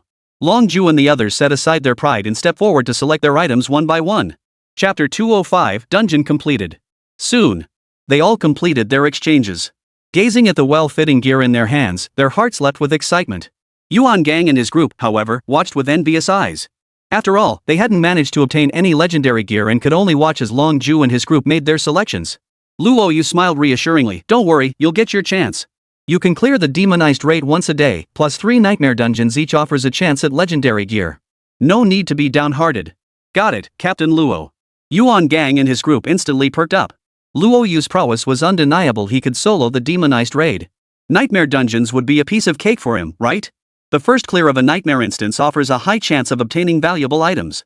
Next dungeon. Luo Yu led the group out of the raid and dove straight into other instances. In the instance lobby. Ever since Luo Yu and his group entered the raid, their nerves had been stretched to the limit. The Blizzard Storm raid was notoriously difficult, especially in its corrupted state. Even season level 40+ players struggled to clear it, let alone a party of 10 where Luo Yu was the only level 30 character. They cleared it. One of them gasped, staring at the stats in stunned silence. Holy moly! Clearing a corrupted raid in 17 minutes, not just clearing it, but breaking the record. They watched the raid completion footage, all stunned by Luo Yu's prowess. Unsurprisingly, it was practically Luo Yu's solo show. While the first two stages saw some participation from the others, the boss fight became entirely Luo Yu's personal stage. They'd long heard rumors of Luo Yu's terrifying prowess, the undisputed top player at Holy Abyss University. Today proved those whispers true. Truly terrifying.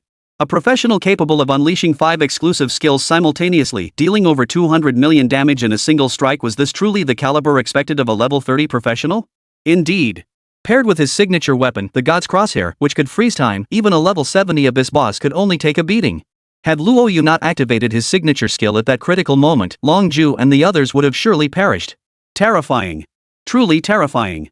It seems the Great Xia Empire finally has a worthy successor. The teachers' voices brimmed with delight. They all eagerly anticipated Luo Yu's growth. Meanwhile, the front lines retreated, yet the battle remained fiercely contested. Initially, they couldn't understand why Drunkard and Dragon Slayer would risk everything to pull back the front lines. Now, it seemed like a wise decision. Rather than engage in a head-on clash, it was better to allow Luo Yu to mature. We mustn't let our guard down. Continue to protect these children. Understood. Inside the instance, Luo Yu was also tearing through enemies left and right. He gave Long Ju and the others a chance to test their own strength while refining the team's coordination. Ruyan, Xiaopeng, and Xiaohe stay in the rear. You guys just focus on healing Yuan Gang and Shikai. Ling, find the right moment to join me in taking down the boss. Xiaohe, keep an eye on our positions and restrict the boss's movement. As for Yuan Gang and Shikai, you two tank the damage. The rest of you cast skills from the rear, staying vigilant against assassin-type monsters. Don't let them target the support roles. Mu Ruyan and the others have decent survival skills, but they're clearly struggling against the Nightmare Dungeon's boss. Luo Yu summoned all his creatures. He specifically placed several Holy Healing Star Spirits and Titan Star Spirits to guard the trio's flanks. The Mage Spirit and Divine Archer Spirit could both deal massive damage. Have them hide behind Yuan Gang and Shikai, continuously clearing out the monsters. Captain Luo, we can't hold them off. Their damage is too high, and their health pools are terrifying. They have skills that reduce resistance. Yuan Gang couldn't help but speak up. Luo Yu knew the two were at their limit. He cast a sword array beneath their feet, then struck the monsters down with a single blow. The strike dealt 6 million damage, and every ally within the array gained a 3 million point shield. Not only did it block magical damage, but it also absorbed physical damage. Whoa, no wonder it's one of the top combat classes. That sword formation is terrifying. Not only did it deal explosive damage, but it also granted us a white shield. Everyone was stunned. A massive 3 million shield over 10 times their health pools. One could imagine the monsters cursing under their breath facing such a shield. Teamwork was solid. Initially, uncertainty about individual strengths led to indecisive decisions. But as they gradually gelled, Luo Yu's command grew increasingly smooth. Xia Qiu, He Tonglong, and the others followed Luo Yu's orders without hesitation, executing commands without question. Even when told to have Yuan Gang hold the boss alone, they didn't bat an eye. Time flew by. After tackling 1 demonic raid instance and 3 nightmare dungeons, the 10-member squad saw significant growth. Mu Ruyan reached level 25, Pan Xiaopeng hit level 25, Lin Kor and Ling Yuran both reached level 27, while Longju was at level 28, just shy of level 29. The rest were all around levels 27 or 28. Luo Yu himself reached level 34. 1 raid instance and 3 nightmare dungeons, even with Curse of Broken Soul splitting 30 EXP and the 50 EXP shared among Mu Ruyan and the other 4 allowed him. After 3 nightmare dungeons, Yuan Gang and Shikai each obtained a legendary item. Pan Xiaopeng had the best luck. He now possessed 4 legendary items, second only to Luo Yu in the party. Captain Luo, I'd like to trade you for a storm armor. My damage output is lacking, my weapon is wasted on me. I need to boost my health pool. Yuan Gang had a clear understanding. Agreed.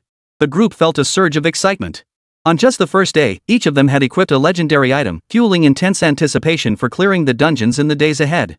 After clearing 4 dungeons, each member now possessed hundreds of thousands of points. For Mu Ruyan and her companions, these points would be useless once they left Holy Abyss University, so they all chose to exchange them for items. They could also exchange unwanted gear and items back into points. Luo Yu had previously been short on points to exchange for a legendary skill, but the point shop was notoriously stingy, offering only a 70% buyback rate. In the past, he would have agreed after all, converting all that unused gear into points wasn't a bad idea. But now he had the summoner skill. Upon reaching level 5, he could equip his summons with gear. With his collection of epic and legendary items totaling over 100 pieces, forging a super legion would no longer be out of the question. 37 million. Luo Yu calculated the points he had accumulated, a truly staggering amount. He earned 15 million from the freshman competition, plus another 20 million from his teacher, a truly massive sum. Yet for him, it was clearly insufficient. A single top-tier experience crystal cost 1,000,000 points, and currently, one could only upgrade the time compass by one level. Even if he spent all 37 million points on top-grade experience crystals, he could only advance at a dozen levels at most. The experience required for the time compass's upgrades increased exponentially with each level. Chapter 206, Time Compass LV26. Point Mall. Luo Yu exchanged 30 premium crystals, intending to upgrade the Star Spirit Summon to LV5. Once summoned entities could equip gear, their capabilities would see a significant boost. Upgrade Stone. Legendary exclusive skills require upgrade stones to advance from LV4 to LV5, in addition to large quantities of exclusive skill upgrade scrolls. These stones only drop from bosses beyond the 300th floor of the God Demon Tower, with extremely low drop rates in raid instances. He checked his inventory, the upgrade stone count displayed as 0. Just as expected. Upgrade stones were extremely rare, several times rarer than exclusive skill upgrade scrolls. It seemed he'd have to conquer the God Demon Tower himself. Luo Yu murmured softly. He had planned to wait until level 40, when the rewards would be maximized and clearing up to the 600th floor would be easy. But now it seemed he'd have to prepare for a trip sooner.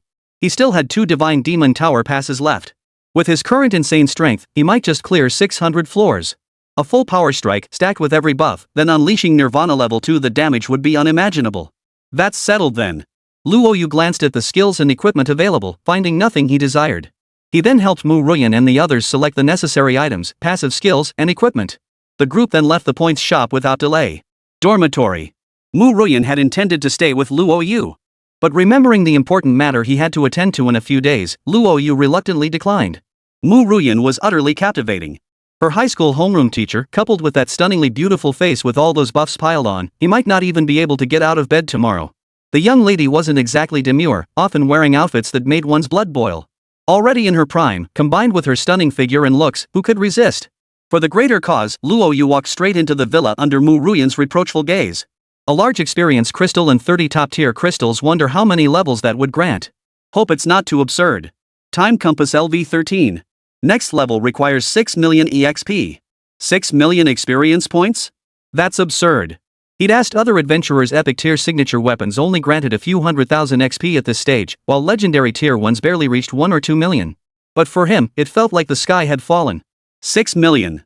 A full 6 million. 2 top-tier experience crystals would only raise it about 3 levels. The higher the level, the more experience it consumed. Luo Yu took a deep breath and, without hesitation, absorbed all the experience crystals.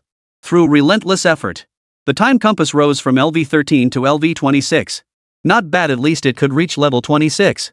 Based on Luo Yu's calculations, reaching level 23 this time would already be quite impressive, considering the experience requirements increase exponentially. Signature weapon, time compass. Quality, Star of Precision. Level, LV26 127. Strength, 1750. Stamina, 1750. Spirit, 3250. Agility, 1750. Core trait, increases skill effects by 20% and all 4 attributes by 1000 points when activating skills. Can transform into various weapon forms.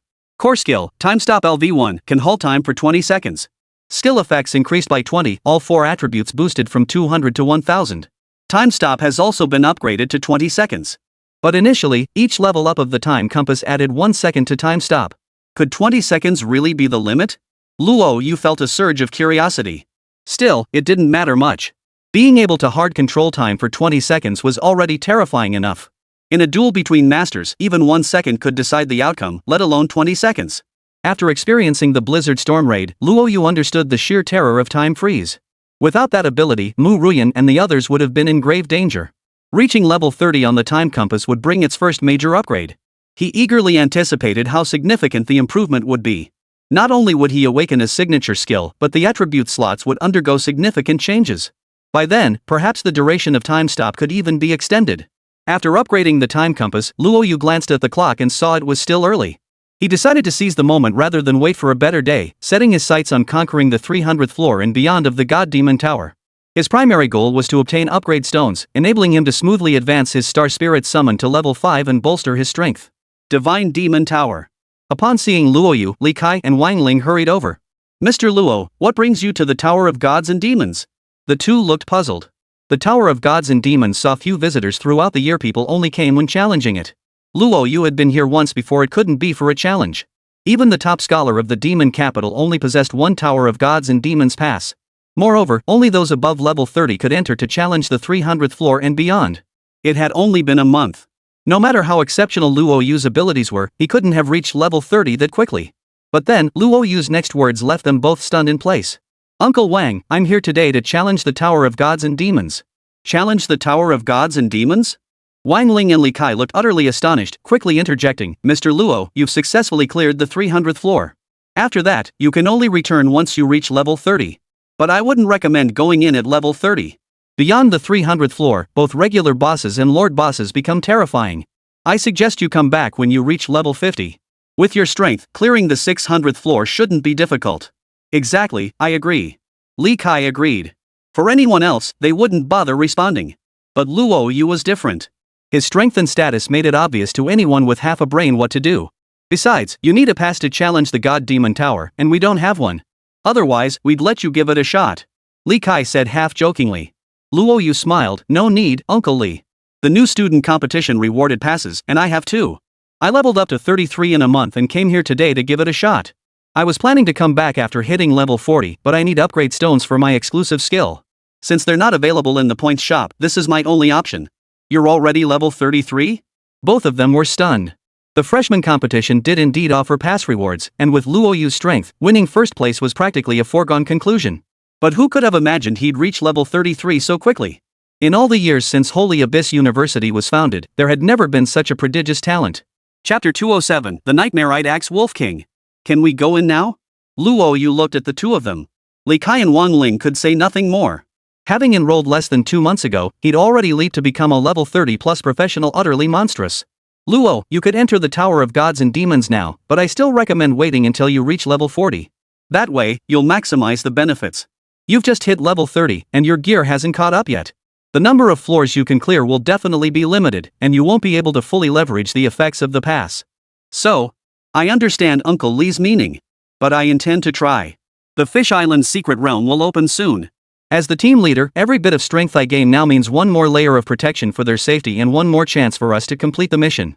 All I want now is an upgrade stone to enhance my exclusive skill. Luo Yu's expression was unwavering. Seeing his resolve, Li Kai and Wang Ling refrained from further persuasion.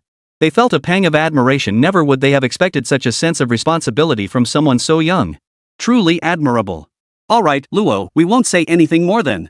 Reaching the 400th floor will surely be easy for you, but the difficulty will skyrocket beyond the 500th. You're still young, having just enrolled not long ago, yet you've already reached a milestone many students never achieve in their entire lives.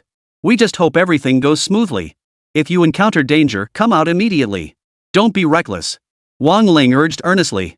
Seeing Luo Yu nod, he finally relaxed and escorted him into the Divine Demon Tower. Watching Luo Yu's figure vanish, Wang Ling's gaze held a trace of worry. Do you think Luo Yu will succeed? Succeed?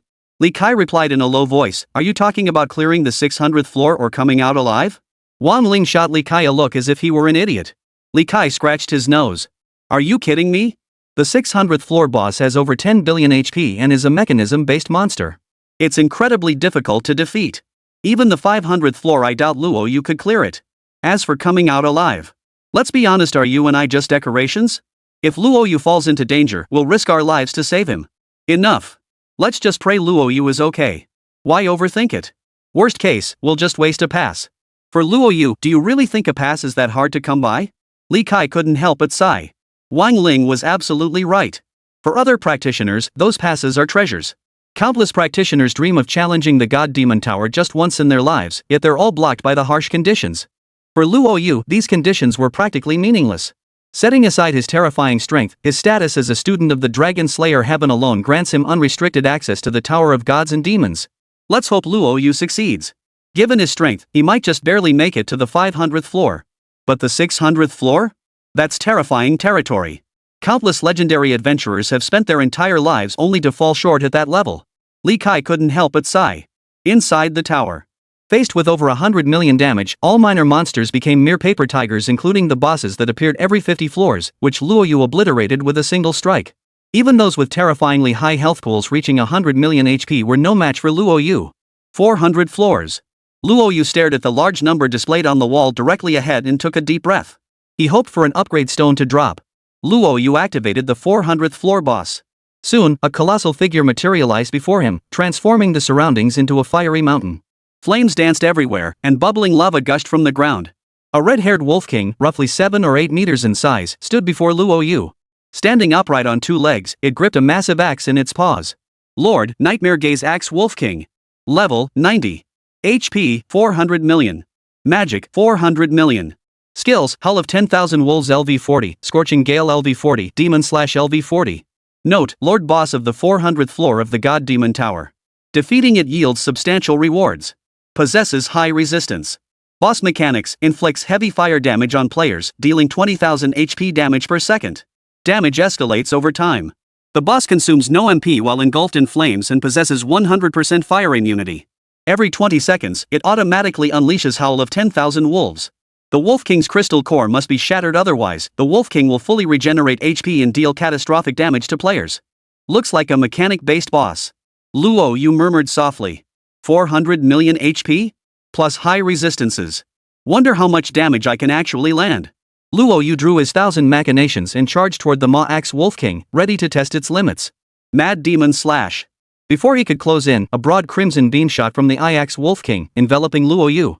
As confusion washed over him, the beast swung its twin axes in a spinning attack. Centered on itself, it formed a fiery whirlwind. The gale force winds carried scorching heat, blowing Luo Yu so hard it stung. 139,283. 102,341. That damage is insane. Luo Yu was stunned. He possessed the ancient spirit Divine Flame, granting him immunity to all fire attribute damage. The Moxu Wolf King had only used Gale Wind's damage, yet it instantly drained over 300,000 HP from him. Luo Yu hastily summoned his creatures. 10 sacred healing star spirits swiftly restored his health to full, casting a damage-reducing white shield over him. He then summoned the Titan Star Spirit and Mage Spirit. The Titan Star Spirit possessed high inherent resistance and could share damage with Luo Yu. The Mage Spirit unleashed Thunderstorm, aiming to paralyze the Ma Axe Wolf King before dealing damage with 5 thunder strikes. Unfortunately, the Axe-eyed Wolf King remained completely uncontrollable. The 5 thunder strikes missed repeatedly. Even when it did land on the boss, it only dealt 100,000 damage, far from enough to threaten the Axe-eyed Wolf King. That's right, the 5 thunder strikes, which should have dealt 400,000 damage, only managed 100,000 due to the Moxu Wolf King's overwhelming resistance. Leave it to me. Luo Yu recalled the Mage Spirit, relying solely on the Holy Healing Spirit for healing and the Titan Spirit to share the damage. He unleashed Shadow Hunt, sending 3 shadows converging behind the Axe-eye Wolf King. Instantly activating the Sword Array, 3 sword beams slashed simultaneously at the beast, a cascade of numbers exploding above its head. 138,293,123. Only 100 million damage? Luo Yu was stunned. With over 30,000 strength now, he should have dealt at least 400 or 500 million damage. Who could have guessed the Axe-eyed Wolf King was so resilient, absorbing most of the blow? Whatever. You might withstand 1 hit, but can you endure 10? Luo Yu repeated the same tactic, determined to wear the Axe-eyed Wolf King down. Even if it had 400 million HP, it was merely a matter of a few strikes, nothing he needed to take too seriously. The final strike. Luo Yu's eyes glinted coldly as his spear danced in his grasp. For the final strike, he intended to personally finish off the Moxu Wolf King. His figure moved as swift as the wind. In an instant, he appeared before the Mafu Wolf King, vanishing from his original spot as the sword formation activated. Die. As Luo Yu's spear pierced through the Mafu Wolf King, a faint smile curved his lips. But soon, the smile froze on his face, his eyes trembling involuntarily. What was happening?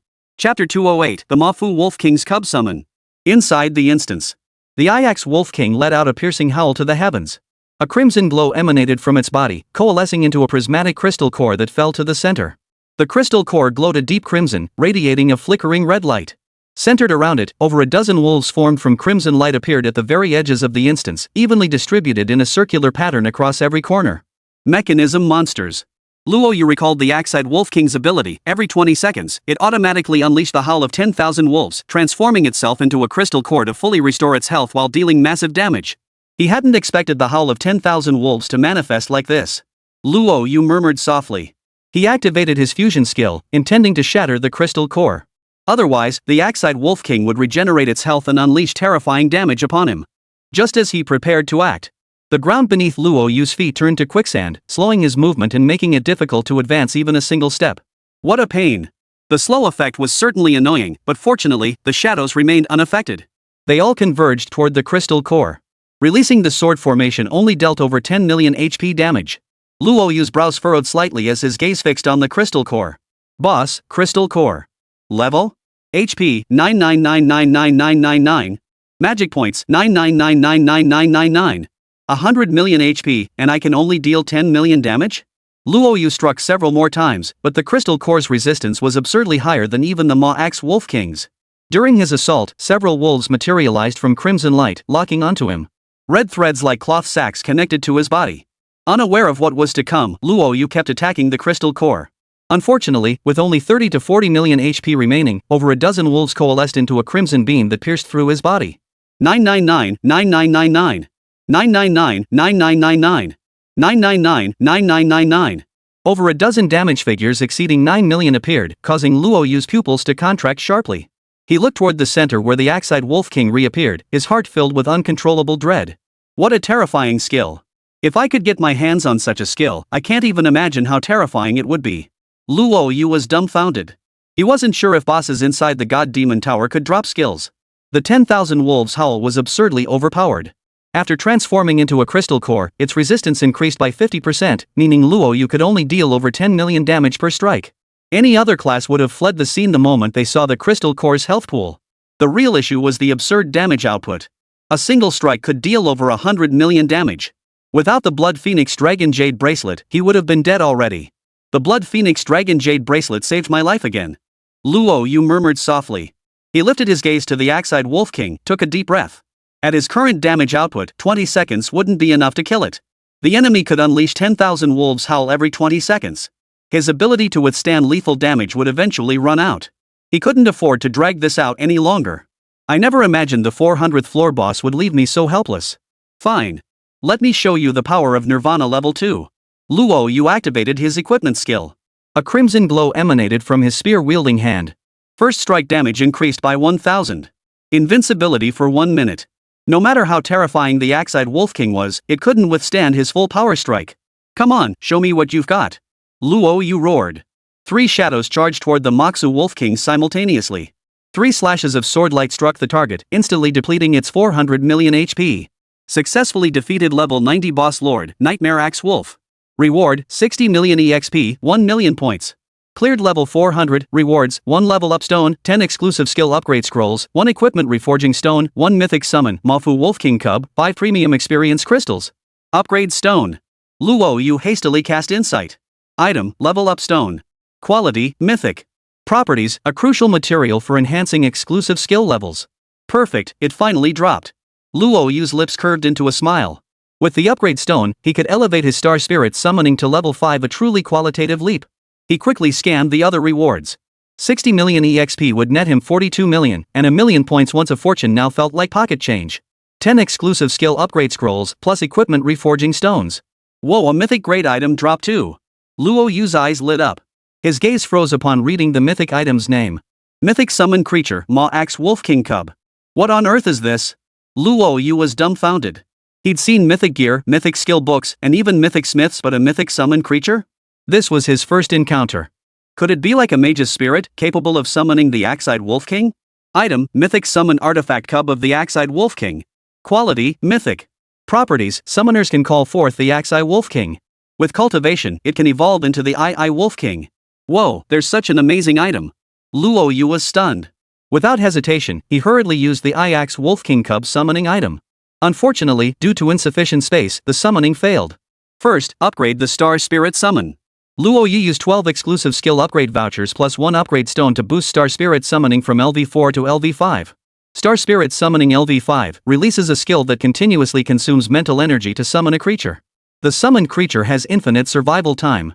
Can summon Divine Arrow Star Spirit LV5, Holy Healing Star Spirit LV5, Titan Star Spirit LV5, Nuclear Explosion Star Spirit LV3, Dark Mage LV2, consumes 80,000 MP summoning space, 80120. Each type of summon entity can learn 2 legendary tier skills and equip 1 piece of gear. Another massive upgrade. Luo Yu glanced at the 5 summoned creature panels, which had undergone a fundamental transformation. The Bomb Spirit had evolved into a Nuclear Blast Spirit, while the Mage Spirit transformed into a Dark Mage. Glancing at the panels for these 2 types of summons, he couldn't help but gasp in astonishment. Summon creature, nuclear blast star spirit. Health, 50,000. Magic, 0. Strength, 40,000. Agility, 6,000. Ability, explosion LV-15 upon death, triggers a massive explosion dealing 5,000 damage based on strength. Summon creature, Dark Mage. HP, 600,000. Magic, 800,000. Strength, 30,000. Agility, 4,000. Skill, Starfall LV-10 summon meteors to strike the ground, dealing 1,500 strength-based damage within a 30-meter radius. Thunderstorm LV-6 deals 800 lightning damage, 80% chance to paralyze enemies within 30 m radius. While within the storm, can instantly teleport to other lightning strikes. Deals plus 100 damage to water attribute creatures. 5 Thunder Strikes LV-6 deals 4,000 single target damage. Creates splash damage within a 20-meter radius, inflicting 50 damage to enemies nearby. Upon dealing damage, gains a magic shield equal to 20% of the damage dealt. Killing an enemy increases damage taken by all enemies within range by 1, with no upper limit. Equipment, not equipped. Truly worthy of the nuclear blast star spirit, dealing 2 million damage in one strike, with strength skyrocketing to 40,000. But the Dark Mage is even more terrifying. Just one level up, and his strength surged by 20,000. His 5 Thunder Strikes used to deal 400,000 damage, but now it packs a whopping 1.2 million. Even the splash damage alone hits 600,000. Truly terrifying. Luo Yu couldn't help but gasp. His gaze immediately shifted to the Dark Mage's equipment slot. He selected a legendary quality item from the inventory and equipped it. Weapon, Abyssal Nether Staff. Level, 30. Strength, 5,000. Stamina, 1,000. Stamina, 1,000. Entry, increases skill damage by 30, boosts strength attribute by 1,000, grants 60 spell penetration when casting skills. Not bad. Now a Dark Mage's Thunderbolt Strike can deal 1.86 million damage. Even against 100 magic resistance, the 60 magic penetration makes it irrelevant. Combat power is fully developed. Luo Yu's lips curved into a smile. After the exclusive skill upgrade, summoned entities within the space automatically level up. 20 Dark Mages unleashing their skills simultaneously could deal 37 million damage in a single wave, utterly terrifying. Add another 20, and that's 74 million. Each summoned entity occupies only one slot in the space, which is very convenient for Luo Yu. No wonder people always say a high-tier summoner can single-handedly match an entire army. It's no exaggeration at all. Luo Yu felt thoroughly satisfied, his gaze brimming with anticipation as he looked toward the summon cub of the Moxu Wolf King. I wonder what grade it is. Let's summon it now and see. Chapter 209, Mythic Equipment Frostbite Ice God Helm. Summon creature, cub of the Axe-eyed Wolf King. Level, 30. HP, 1 million. Mana, 700,000. Strength, 20,000. Agility, 8,000. Skills, Demon/LV-10 launches 3 flying axes, slowing enemies by 50% and dealing 1,000 strength-based damage invulnerable during cast. Hull of 10,000 Wolves LV-10 when HP drops below 20%, transforms into a crystal core inheriting 30% of original HP. Within 30 m radius, reduces enemy damage by 20 and increases resistance by 50. Summons 10 Wild Wolves. If crystal core remains intact after 10 seconds, deals 4,000 strength-based damage to enemies and fully restores HP. Casts once every 3 minutes. Equipment, not equipped. Note, special summoned entity. Possesses independent consciousness. 100% loyalty to summoner. Whoa, that's insane. But the Ma Axe Wolf King Cub is different from other summons. Luo Yu murmured softly. Other summon creatures only level up alongside the Star Spirit summoning rank, maxing out at LV5. The Ma Axe Wolf King Cub is different, it starts at LV30. Its skills, however, are truly extravagant. Especially the Howl of 10,000 Wolves, utterly insane. He could casually deal hundreds of millions in damage with it. Back when the Axe-eyed Wolf King was in its crystal core form, it could only manage tens of millions at most. Without special methods, he might not have been able to kill it. This skill is exceptional, truly god tier. I never imagined I could raise a boss cub as my own summon creature. Luo Yu's heart swelled with delight. The Axe-eyed Wolf King was a mythical grade spirit pet, but unfortunately, it wasn't compatible with him. Otherwise, he would have contracted it at level 40. Fortunately, a summoned creature cub dropped, fulfilling his fantasy. But how does one level up a Moxu Wolf King cub? Luo Yu was stumped. Currently, its maximum damage output was a mere 800,000, impressive on paper, but practically useless to him. It couldn't even match the damage of a single Dark Mage. Only by nurturing it into a being like the Moxu Wolf King could it become his greatest ally. He'd have to ask his senior sister again. He wasn't sure if she'd ever encountered this before. Summoning a young cub? He'd never heard of such a thing before. Truly, there were all sorts of bizarre items out there. Thinking of Shurfairu, Luo Yu also recalled their previous deep contract, sending a chill down his spine. So Mu Ruyan had already experienced it with him. This is really putting me through the ringer. She's my senior sister. If I dared harbor any improper thoughts toward her, Master would beat me to death. Luo Yu sighed helplessly. He had planned to help Firu transition into a mythic class, which would also grant him an additional mythic exclusive skill. But alas, it required a deep contract. They had only known each other for a short time. While their relationship was indeed good, it certainly hadn't reached that level of intimacy. Enough of that. Onward. Stowing away the items, Luo Yu selected a legendary piece of equipment for the Ma Axe Wolf King Cub. Luckily, he had an axe in his inventory with decent stats, though its properties didn't quite match the cub's needs. The Mafu Wolf King Cub dealt fire, wind, and dark damage, while this axe only had lightning damage. Let it use this for now. Weapon: Thunder God's Battle Axe. Level: 30. Strength: 6000. Stamina: 1000. Spirit: 500. Agility: 200. Entry: increases strength by 20. Skill activation: inflicts 50 lightning-type damage. Every third attack releases a 5-meter radius lightning C-zone forward, dealing 200 lightning-type damage to enemies. The lightning damage is useless, but the plus 20 strength boost pushes the Ma Axe Wolf King Cub's total strength to 27,000, bringing its overall damage to around 1.1 million. That'll do for now. I'll figure out how to level up properly later. Luo Yu strode down to the next level. For him, only the Lord Boss could pose a challenge. All other bosses were mere one-hit kills in his eyes. Successfully defeated level 95 boss Snowplum Divine Deer. Reward: 40 million EXP, 500,000 points. Cleared level 450, rewards: 5 exclusive skill upgrade scrolls, 3 legendary equipment chests, 2 premium experience crystals, legendary passive skill, 10,000 miles of snowfall.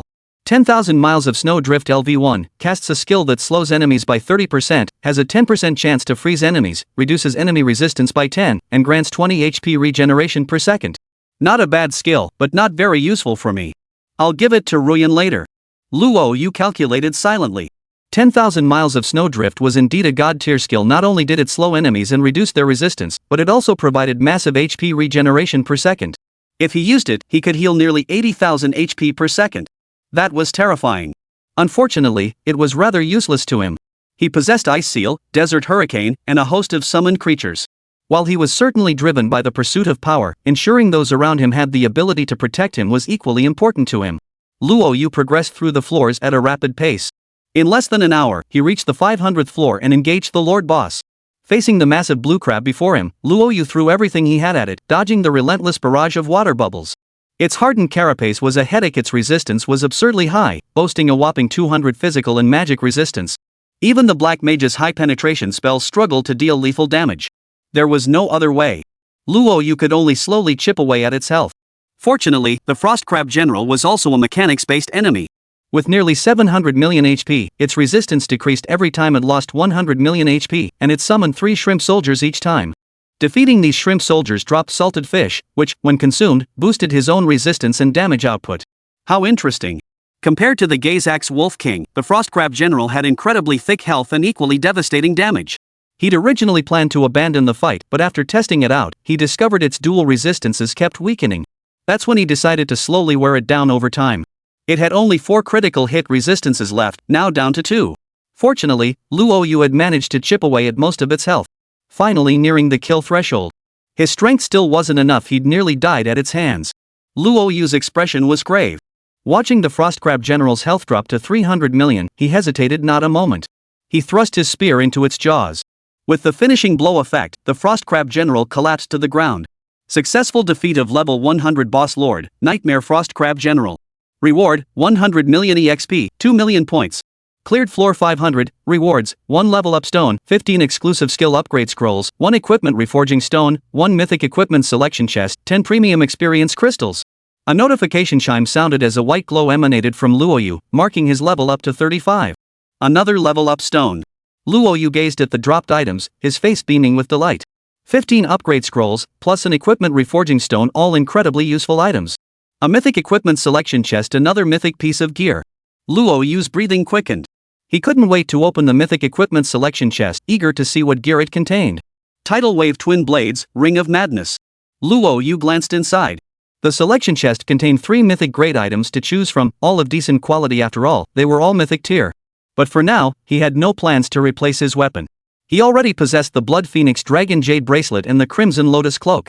The Demon Star Pendant was being reforged and should be ready soon. That's right. Luo Yu didn't have 2 mythic items, he had 3. Unfortunately, a mishap occurred during Su Dazhuang's forging of the Demon Star Pendant. Su Dazhuang hurriedly took it back for reprocessing and reforging, and it had been nearly a month now. Su Lao must be cursing his teacher to death by now. Luo Yu couldn't help but smile. The Demon Star Pendant nearly caused him serious trouble. The materials weren't properly tempered, having its effectiveness and even draining his mana reserves. During one dungeon run, it nearly caused a disaster. Su Dazhuang was so scared his legs went weak, but he patted his chest and promised he'd forge diligently, striving to unlock the equipment skills as well. Too bad sacred forging is only at level 2, otherwise, I could have done it myself. Luo Yu pushed other thoughts aside, his gaze settling on the customizable treasure chest. The weapon, helmet, and boots were all legendary gear. The necklace would surely arrive in a few days, so there was no need to waste resources. After much deliberation, Luo Yu chose the helmet. Helmet, Frostbite Ice God Helm. Level 35. Constitution, 10,000. Spirit, 10,000. Strength, 5,000. Red entry, possesses 100 spirit resistance, reducing effects like paralysis, stun, and curse by 80% and granting immunity to 100 ice attribute damage. Equipment skill, Frostbite LV1 slows enemies within 10 meters by 50%, 30% chance to freeze, summons 3 shrimp soldiers LV100 to assist in battle. Cooldown, 10 minutes. Chapter 210, Clearing Floor 599. Nice stat boosts. Luo Yu sucked in a sharp breath. Constitution and mental strength each increased by 10,000, while strength soared to a staggering 5,000. The boost to his stats was absolutely terrifying. As for the passive effects, on the surface, they seemed rather low tier and not particularly useful. Only Luo Yu understood just how absurd 100% immunity to mental power was, and the 80% reduction to stun, paralysis, and curse effects was equally mind-boggling. Curses? What a pity. Had I obtained this earlier, the Curse King likely wouldn't have been able to interfere during my contract. Luo Yu sighed inwardly. Recalling the Demon Curse King's terrifying curses sent a chill down his spine. Only after experiencing it firsthand did he grasp just how absurd an 80% reduction effect truly was. Then there was the 100% immunity to ice attributes, just like the ancient spirit flame. Ice damage was utterly useless against him. There was also an equipment skill that looked quite promising, at least maximizing the debuff effect. Luo Yu wasn't particularly satisfied with the slow effect right now. The slow from his 2 passive skills was more than sufficient. He could essentially achieve 100% slow. Unless facing an abyss boss or a monster immune to slow effects, nothing could move against him. Though those 3 level 100 giant lobsters should be quite interesting. Wonder what their stats will be. Luo Yu summoned one lobster to see what it looked like. Summon creature, Frostguard. Level, 100. HP, 50 million. Magic, 20 million. Strength, 100,000. Agility, 2,000. Skills, charge LV50 charge forward, dealing 10,000 damage. Cooldown, 10 seconds, Frost Armor LV50 gains 80 high physical and magic resistance, Salted Fish LV50 after the Frost Guardian dies, it drops a salted fish. Consuming it increases damage by 100 and allows transformation into a Frost Guardian, inheriting 50 attributes for 30 seconds. Pretty interesting. Luo Yu examined the salted fish skill, surprised it could transform into a Frost Guard and inherit 50 of its stats. Truly befitting a level 100 summoned creature 100,000 strength, a single skill dealing 10 million damage, plus 80 high physical and magic resistance. No wonder it was so tough to defeat earlier. Luo Yu couldn't help but marvel.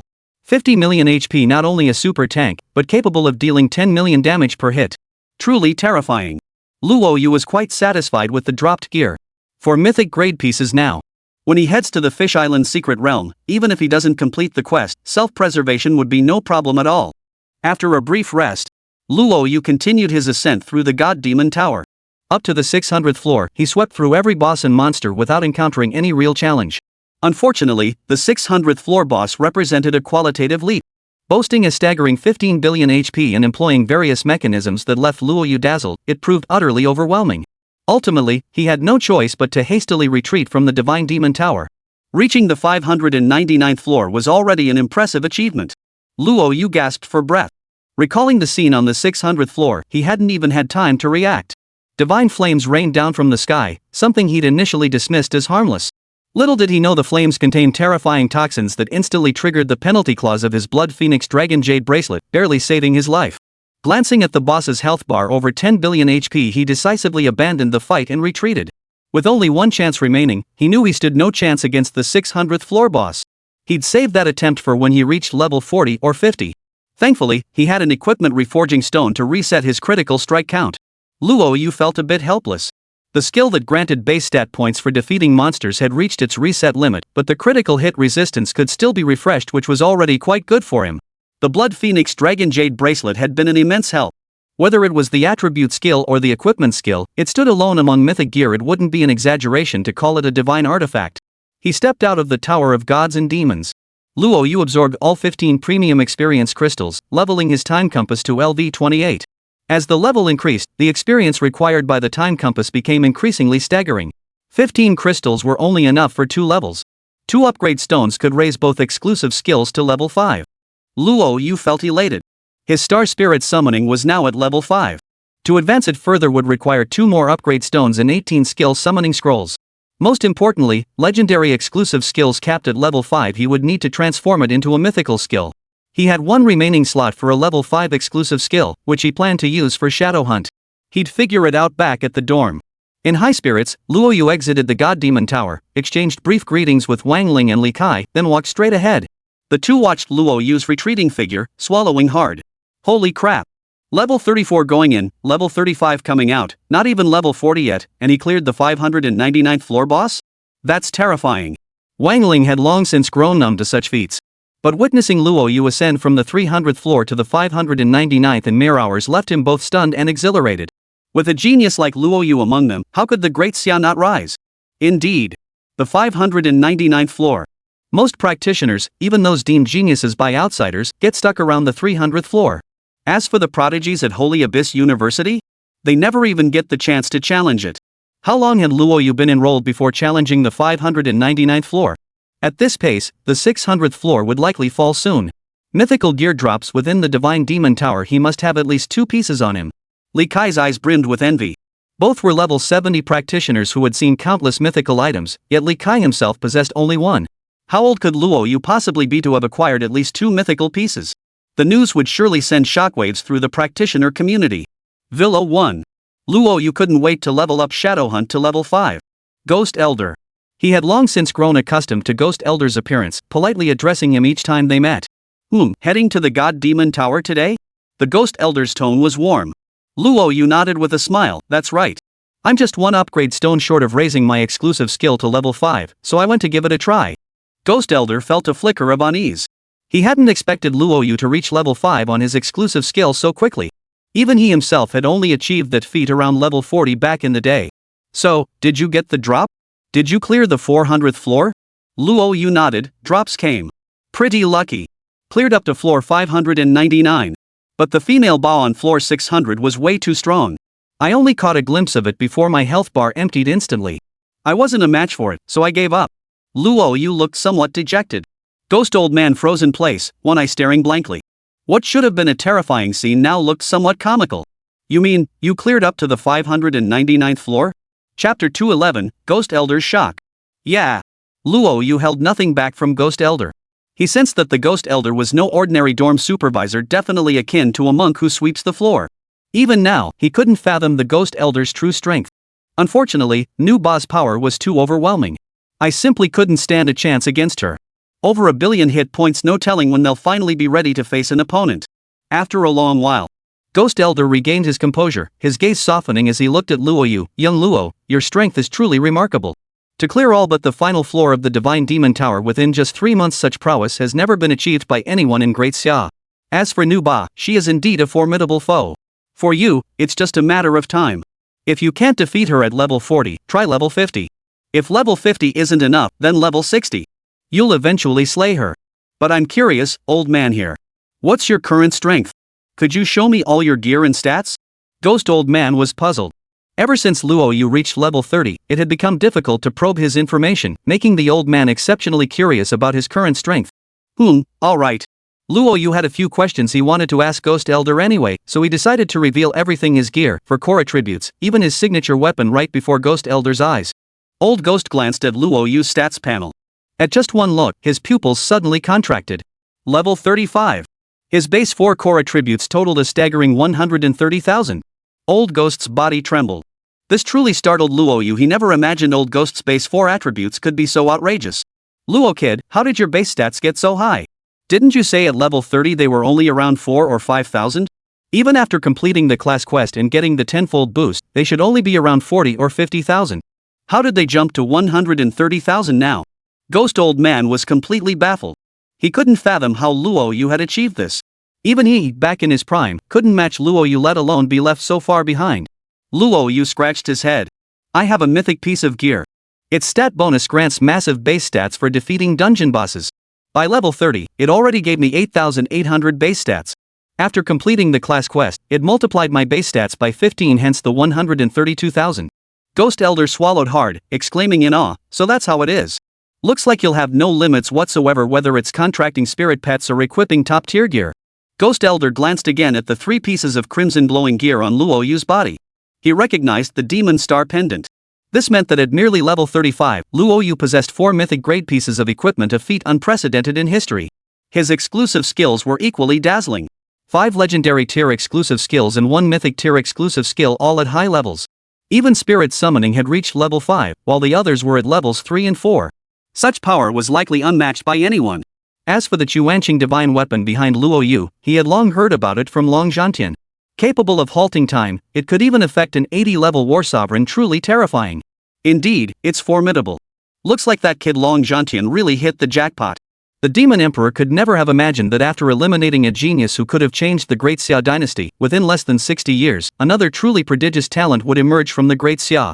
Gazing at Luo Yu, Ghost Elder felt a surge of emotion. That kid. Luo Yu sucked in a sharp breath. He knew exactly what status his master held in the Great Xia Empire. Anyone who dared call him kid must be someone extraordinary. Luo Kid, you can ascend to the 2nd level of Villa number 1 now. You bear the curse of the Demon King. Your master mentioned that after clearing the 1st level of the Demon's Den, you obtained a fragment of a shattered divine robe, reducing the curse's effect by 30%. If you're lucky, you might restore the divine robe on the 2nd floor. Once that happens, the curse will lift on its own. I can go to the 2nd floor? Luo Yu's eyes widened in shock as he urgently asked, Ghost Elder, how many points does the 2nd floor require per month?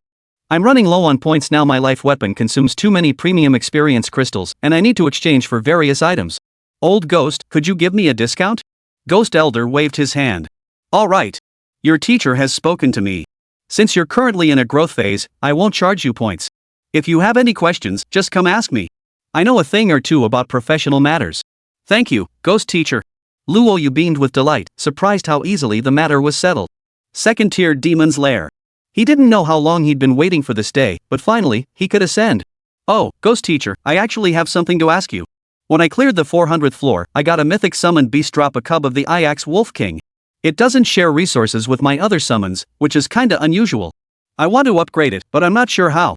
Do you know anything about it, Ghost Elder? A unique summon? The Moxu Wolf King? Ghost Elder's gaze fell upon Luo Yu, his expression complex. Luo Kid, you really have some luck. This is a special summoned creature different from those summoned by summoners, yet fundamentally similar. It bears a strong resemblance to spirit pets, yet requires no contract. The drop rate for special summoned beings is extremely low, even harder to obtain than mythic equipment. The Mofu Wolf King ranks among the top 10 terrifying entities in the Abyssus slaughter rankings. Dropping a cub of such a creature is far more difficult than obtaining a Star God equipment piece. Ghost Old Man's words left Luo Yu frozen in place, his mind reeling in utter shock.